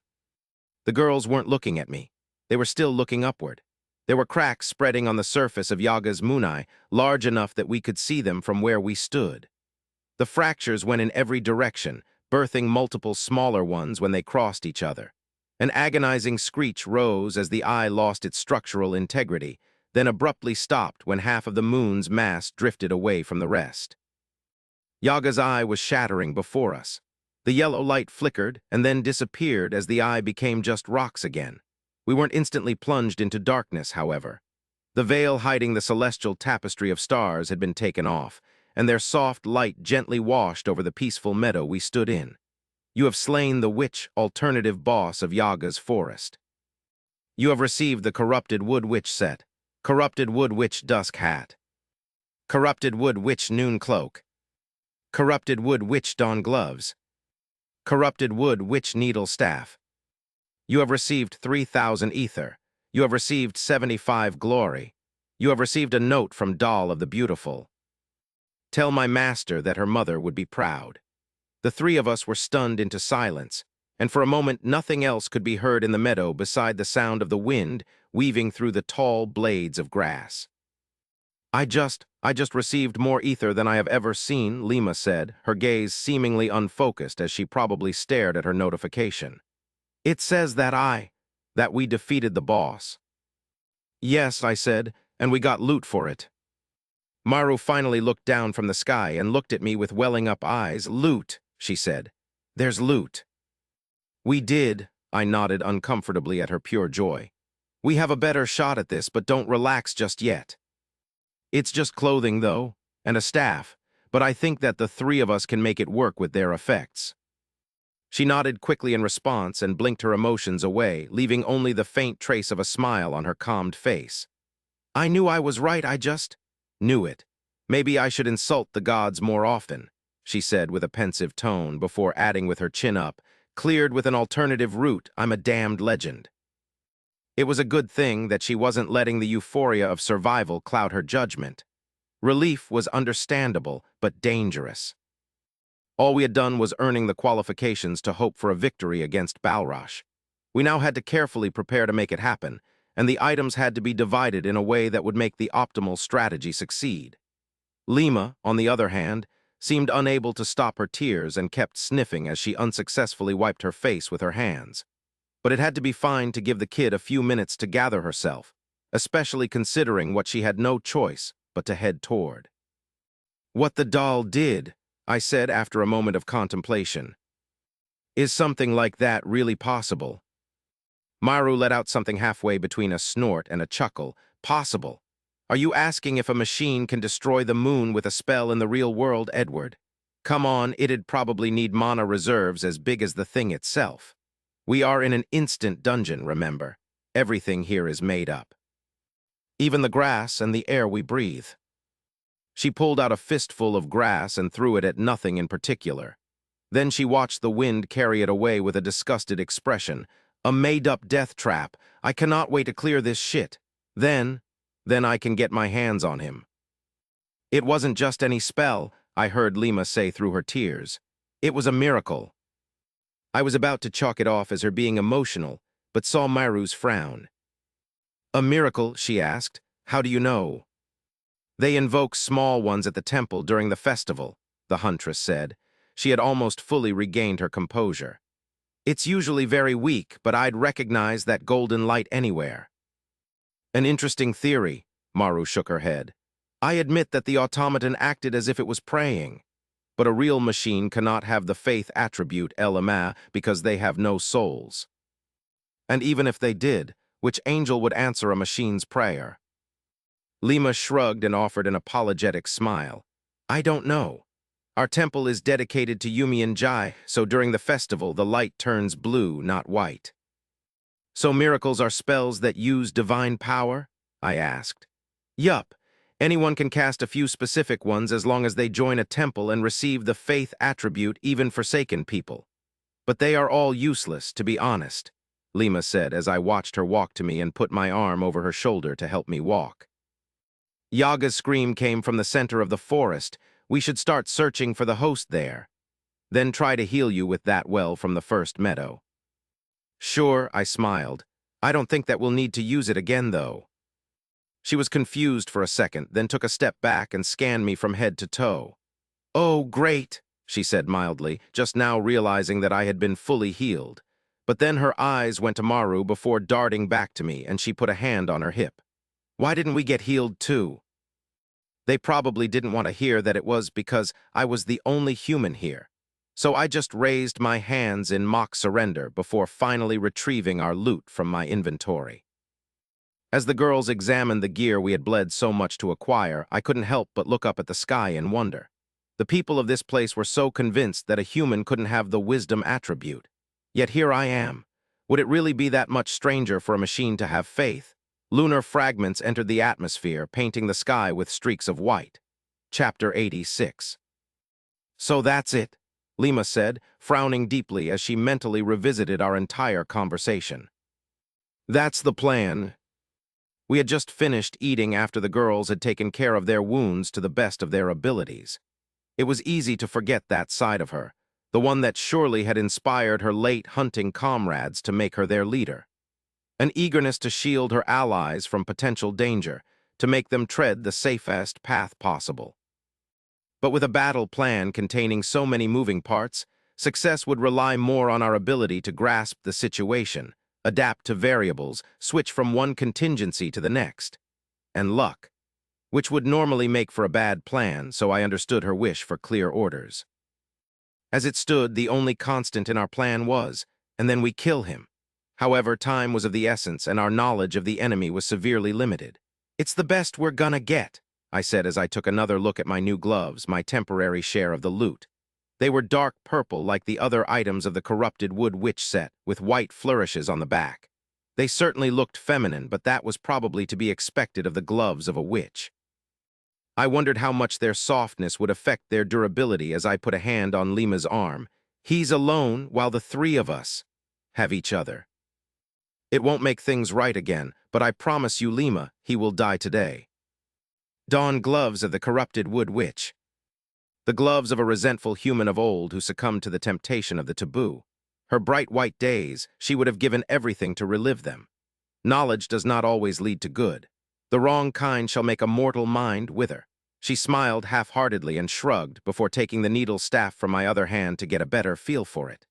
True to its name, it was a long white staff that ended in an extremely sharp stained point. At the top, the wood formed a knot in which a fist-sized purple gem was encased. I keep forgetting that she's not just a fragile kid, I thought as I watched her skillfully spin the artifact as if it was a polearm. We had distributed the loot according to the role it would play in our plan to kill Balrosh, regardless of the attributes the corrupted witch set provided. Each piece of gear also granted its wearer with unique abilities reminiscent of those the knights had. Needless to say, a good chunk of the strategy relied on our enemy not being able to predict the new skills we would use against him. Attributes and various spells. The complete set could basically give someone a class, minus the ability to level up. Lima was currently wearing the cloak. The details on the hem were bright red, and with the hood on, it could cover her from head to toe, making her look even more imposing than usual. But that certainly wasn't ideal for a physical fighter, so the girl had decided to wear it like a cape to keep her ample movements unhindered. Noon cloak of the corrupted wood witch. The cloak of a resentful human of old who succumbed to the temptation of the taboo. A scorching red sun, her anger would not let her embrace weakness in the broken world. The empty one came to her and made an offer for what she had left. Knowledge does not always lead to good. The wrong kind shall make a mortal mind rot. He is wait. Okay, yes, he is right, Maru said to the green girl as she once again adjusted her headpiece. But don't worry. Victory will go to whoever has the strongest spirit, and it's not that honorless bastard. She had received the witch's hat, though she had made it clear that she disliked its appearance. It had a ridiculously wide brim and a pointy end, which apparently made it shameful for a blade dancer to wear. But I hadn't missed the glimmer of excitement in her eyes when she had seen its abilities. Dusk hat of the corrupted wood witch. The hat of a resentful human of old who succumbed to the temptation of the taboo. A pitch-black night, endless regrets. All the powers she received could not fill the void left by what she had given, so she began stealing it from others. Knowledge does not always lead to good. The wrong kind shall make a mortal mind decay. I was tempted to agree, seeing how she now looked like someone wearing a mismatched Halloween costume, but I kept the jokes to myself, as I didn't think they would translate well. It looks cute on you, Lima blurted out to the Delver. I'm sure you could be mistaken for a real witch. Maru blinked in confusion, but the girl simply stared back with bright eyes. She ended up being the first one to break eye contact. Well, I have seen real witches, and their clothes weren't so frivolous.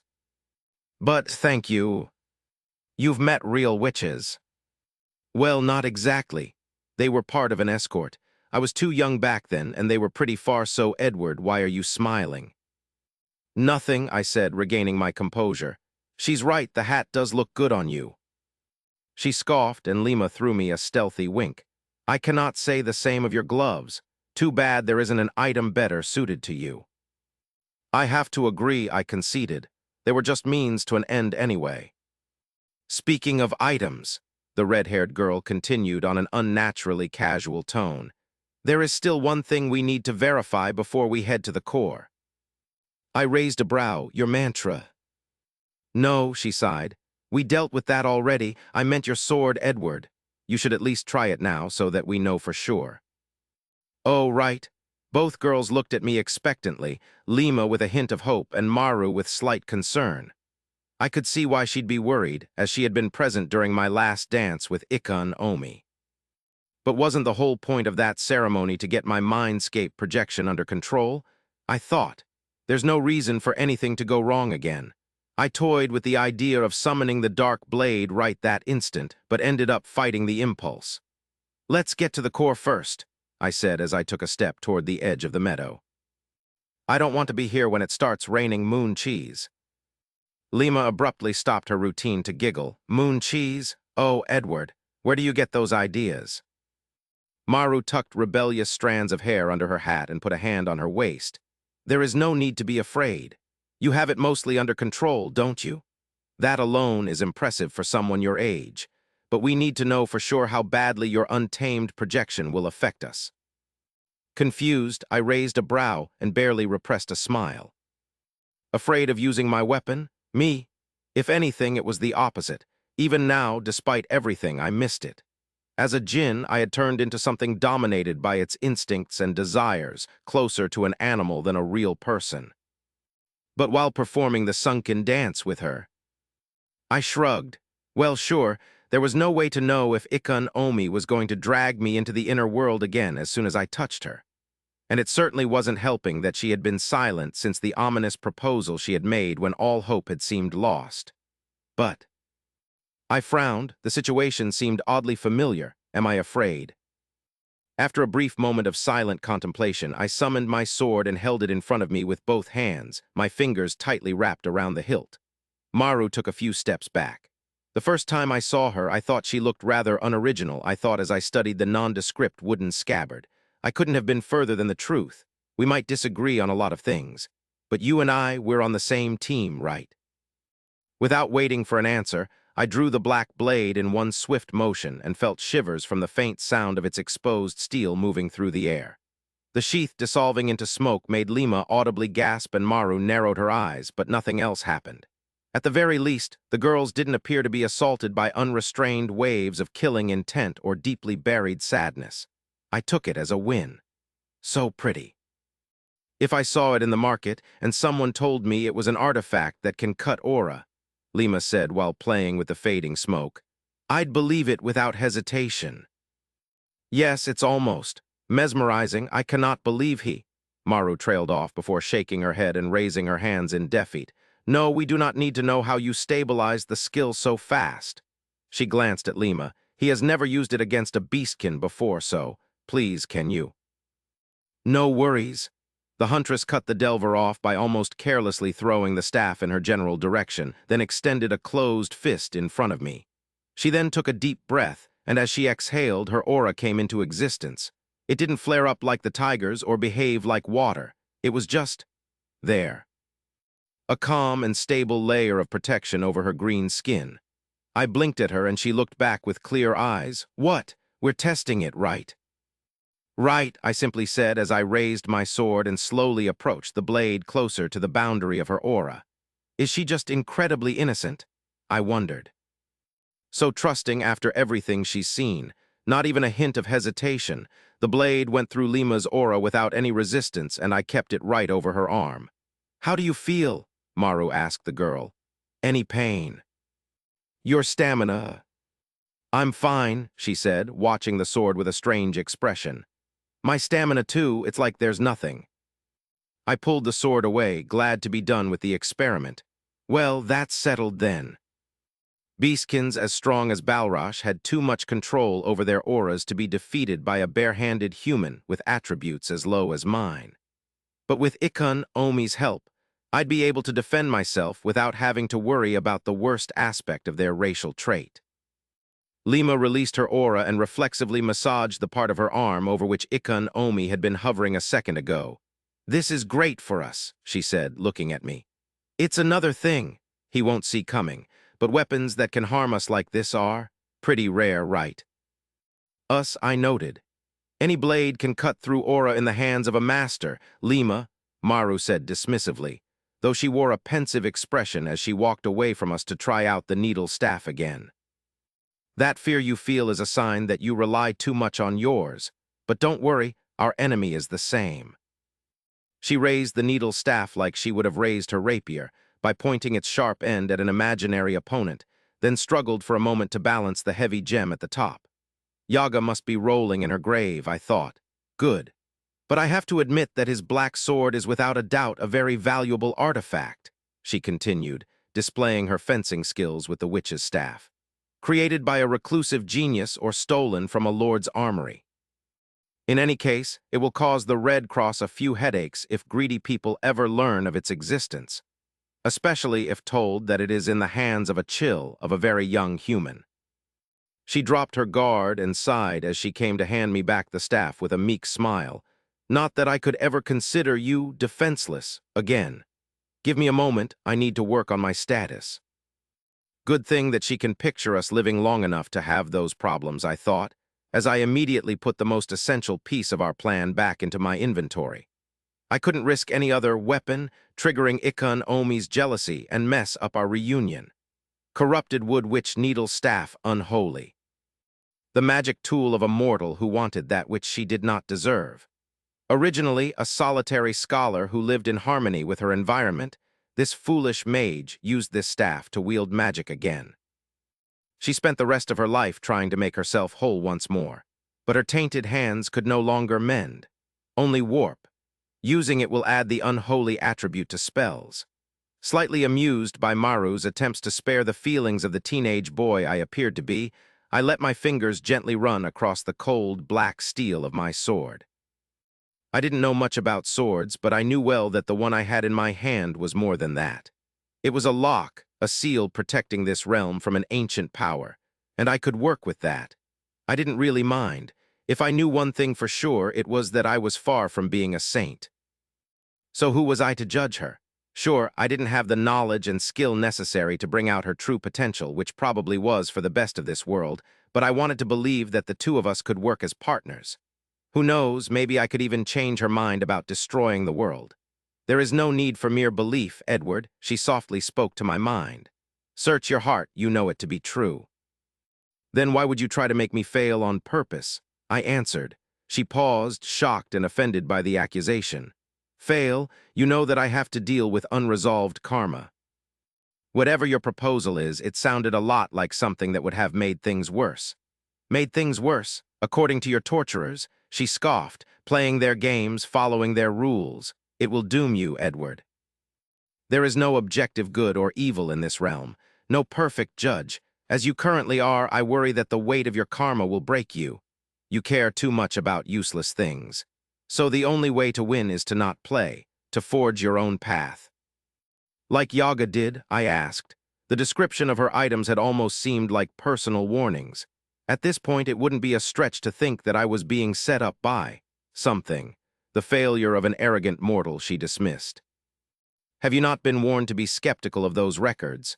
My words are true, and your patron understood that truth. That is why he brought us together. I frowned, did he? The nameless Jinn wasn't the entity responsible for my resurrection.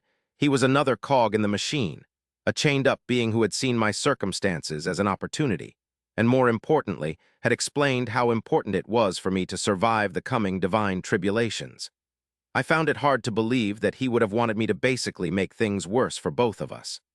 Earlier, I said to the other presence in my mind, you figured something about how I could master the first flame. What was it? You think I misunderstood the djinn, she chuckled, before simply adding there will be ether at the core. Consume it to become a better blade priest, and you will understand.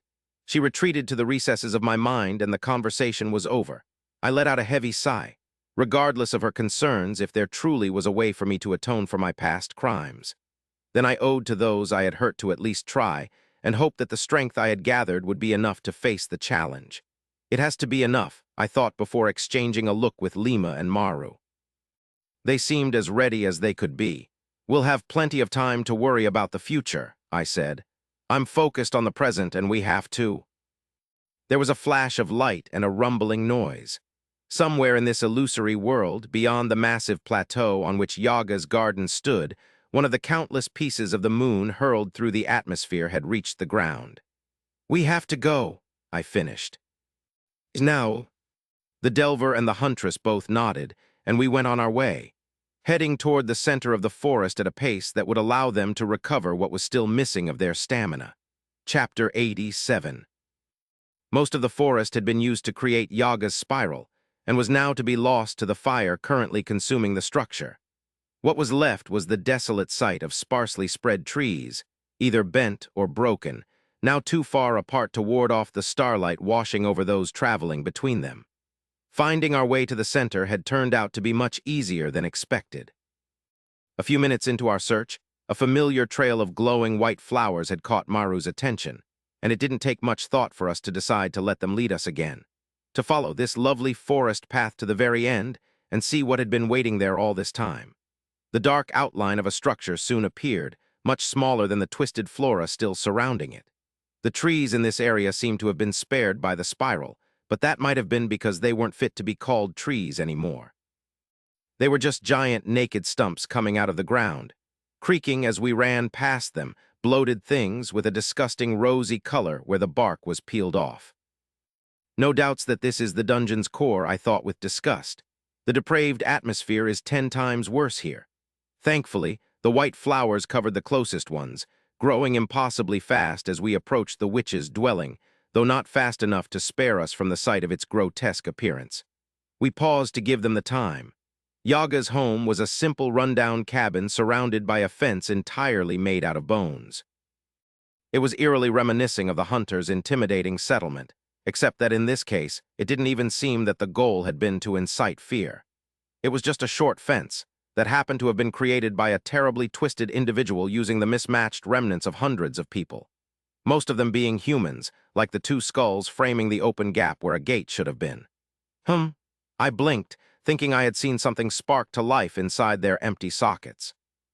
But the next moment, blooming flowers were sprouting from the bone itself, covering the cracking skulls like they had covered the rest of the fence. "Summon drone," I called, and the floating silver sphere appeared in front of me. "Pretty," I heard Lima say under her breath. "Hello, Ed," it said. "Hello, Kirby. Could you fly around this house? Notify me if you see anything move." "Ed, I see white flow." "Any potential enemy," I pointed out. "Try to look inside through a window too, or some hole in the roof." I watched Kirby fly away with satisfaction. The reason why it wasn't infected by my thoughts probably had to do with how basic its AI was.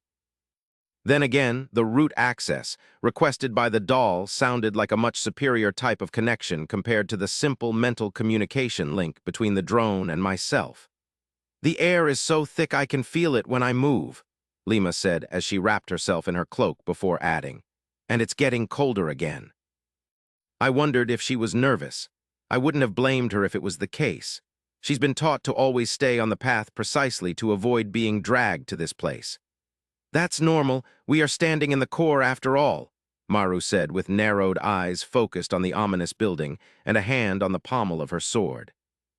"Think of it as the heart of the dungeon, with ether continuously being pumped in and out." "It was even worse in the undermine," I added.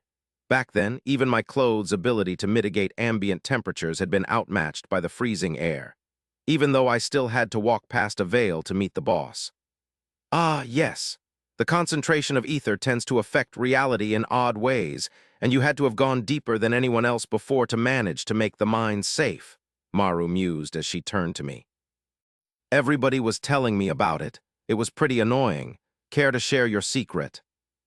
Just got lucky, I said with a dismissing hand wave. She rolled her eyes. Her explanation had reminded me of the thin layer of ice that had briefly covered my skin during my transformation into a djinn, and the quick glance Lima threw my way probably meant that she had thought of the same thing. I decided to not breach the subject. I had yet to even fully process the experience, let alone feel like speaking about it with anybody.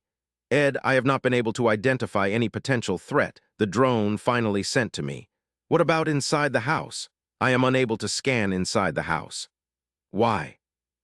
I do not know, it said matter-of-factly. I sighed. It wasn't the first time something similar had happened. Got it, I sent, thanks Kirby. You are welcome, Ed. I canceled the spell and faced the girls. Can't tell what's inside, but at least there's no monster waiting behind the corners. Nothing invisible either, Maru asked. I shrugged. Not as far as I can tell. Am I the only one smelling something burnt? Lima interjected with a wrinkled nose. I did too. Hopefully this cursed shack won't catch fire, Maru said without much enthusiasm. Well, let us kill a dungeon then.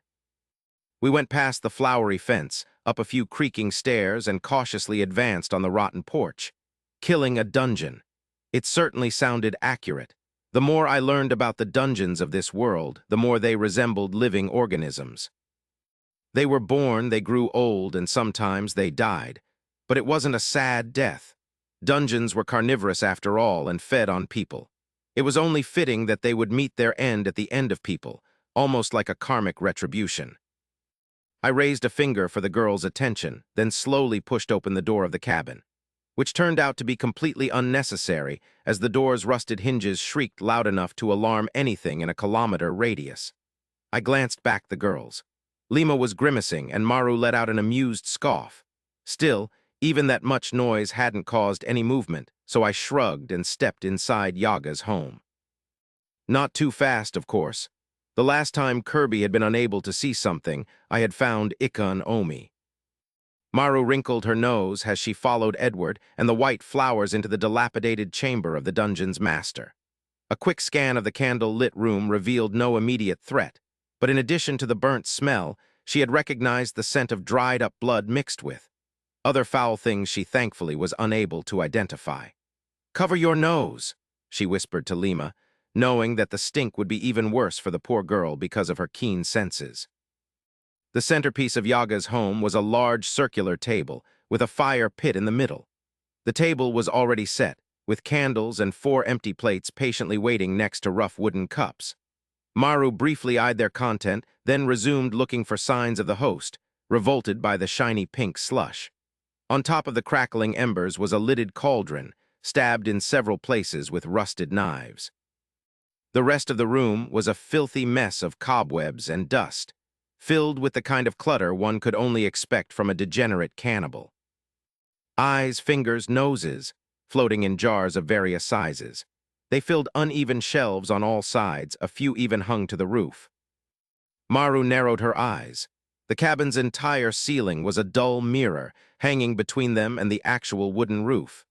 She studied it for a moment, wondering if it could be a trap before quickly lowering her gaze. She disliked how alien her own reflection felt. The apprehension she had done her best to hide was only growing, so she tightened her hand on the grip of her rapier to calm down.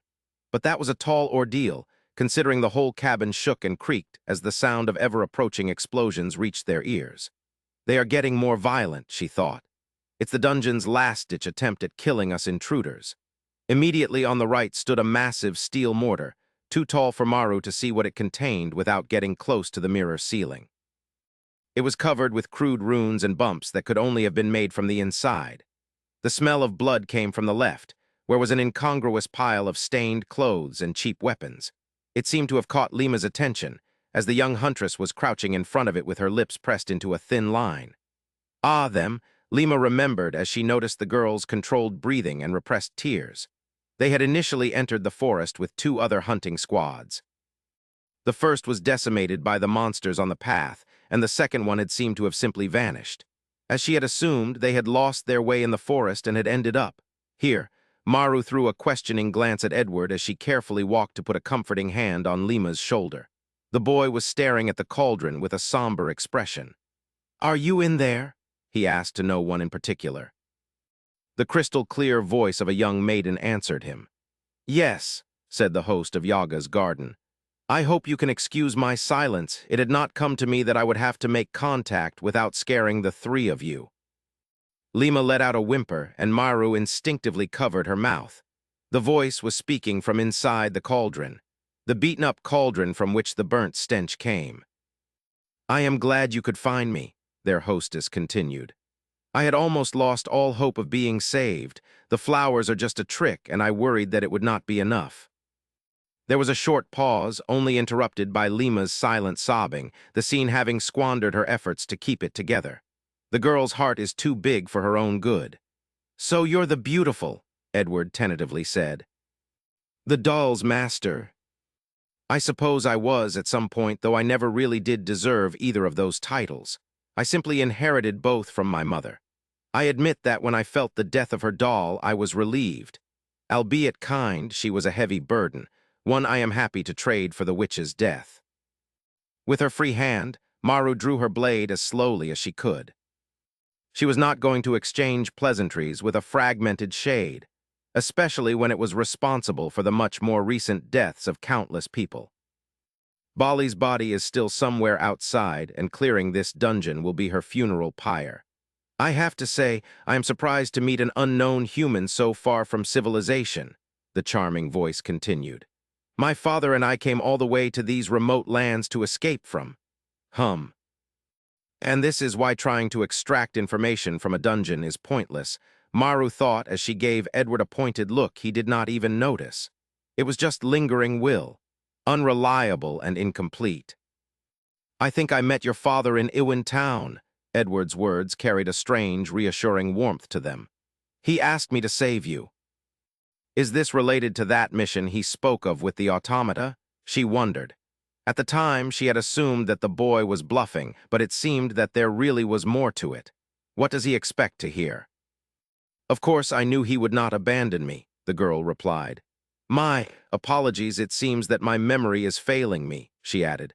"I hope you can forgive me considering my circumstances. I am in quite a lot of pain after all." Maru felt her body tense up, and her gaze slowly drifted to the flames licking the bottom of the cauldron. Surely, she could not be saying, "The witch has tried very hard to end my life, using various and creative ways. How ironic that we traveled all this way to seek her help, unaware of what she had become. However, I could not allow her to take what she wanted, lest calamity befalls my people. So I refused to die, and to my surprise, it worked. She created a world in which she keeps relieving those atrocities. Again and again." "Oh, how can you?" Lima cried out, stuttering with a shaking voice. "How can you sound so normal if it hurts so much?" There was an animosity to her that Maru did not recognize. The host paused. "Does my tone upset you, young friend? I have been raised to be lady, you see. And a lady's heart must always remain strong, or at worst seem like it. But aren't you angry?" Maru heard the words before even realizing she was the one to utter them. She could not stop them from pouring out because somewhere in her heart a dam had been broken. If Bali could talk to her now, would she also sound so casual? "You did not deserve it, and neither did she," she screamed. "Neither did any of them. It's just so not fair." Hearing herself, she could not help but think that her words were ridiculous. When had things ever been fair? "Oh, do not be sad on my account," the dead girl said to cheer them up. "Because I am angry, angry enough that I cannot die." And her fury violently rippled through the room, carried by ether, the lifeblood of what she had become. This was not the beautiful. It wasn't even a dead girl. They were speaking directly with Yaga's garden, and Maru felt her hair stand on end. "When all had seemed lost, this feeling overtook me and consumed everything I thought I knew," said the dungeon. "Anger so strong that it could persist until the death of the last star. Could I really die when I was all that stood between this monster and my people? So I rejected it." No matter what she did, no matter what she cut, no matter what she broke, no matter what she scooped out, no matter what she bit off. It let out the purest laugh of delight, and it trailed off into a deep sigh after a few uninterrupted minutes. I felt her. Malice, you know, oh, so intimately. I sometimes even feared that I would not be saved before it fully changed what was left of me. But here you stand, and this sorry state I'm in is nothing my daddy cannot fix. He will fix me. So now that you've come, my heroes, could you please bring me back home? There was another silent pause, though it felt bitter this time. Thank you, Maru thought. And sorry, I will use the love you had for your people to protect mine. I guess that's also unfair, but I promise you that it will not go to waste. Yes, Edward finally said. His expression was unreadable. It's time. Maru watched him climb on the table through her tears, crushing a few flowers under his boots. His sword was already in his hand, and he put the tip on the cauldron's lid. "Wah, what are you doing?" the young girl exclaimed, her fear and anguish displayed for the first time. "You can rest now," he said. He then firmly pressed down using both hands. An external force is causing a coalescing of your inner ether. Allow ether refinement, YN. Warning, refinement will alter your status.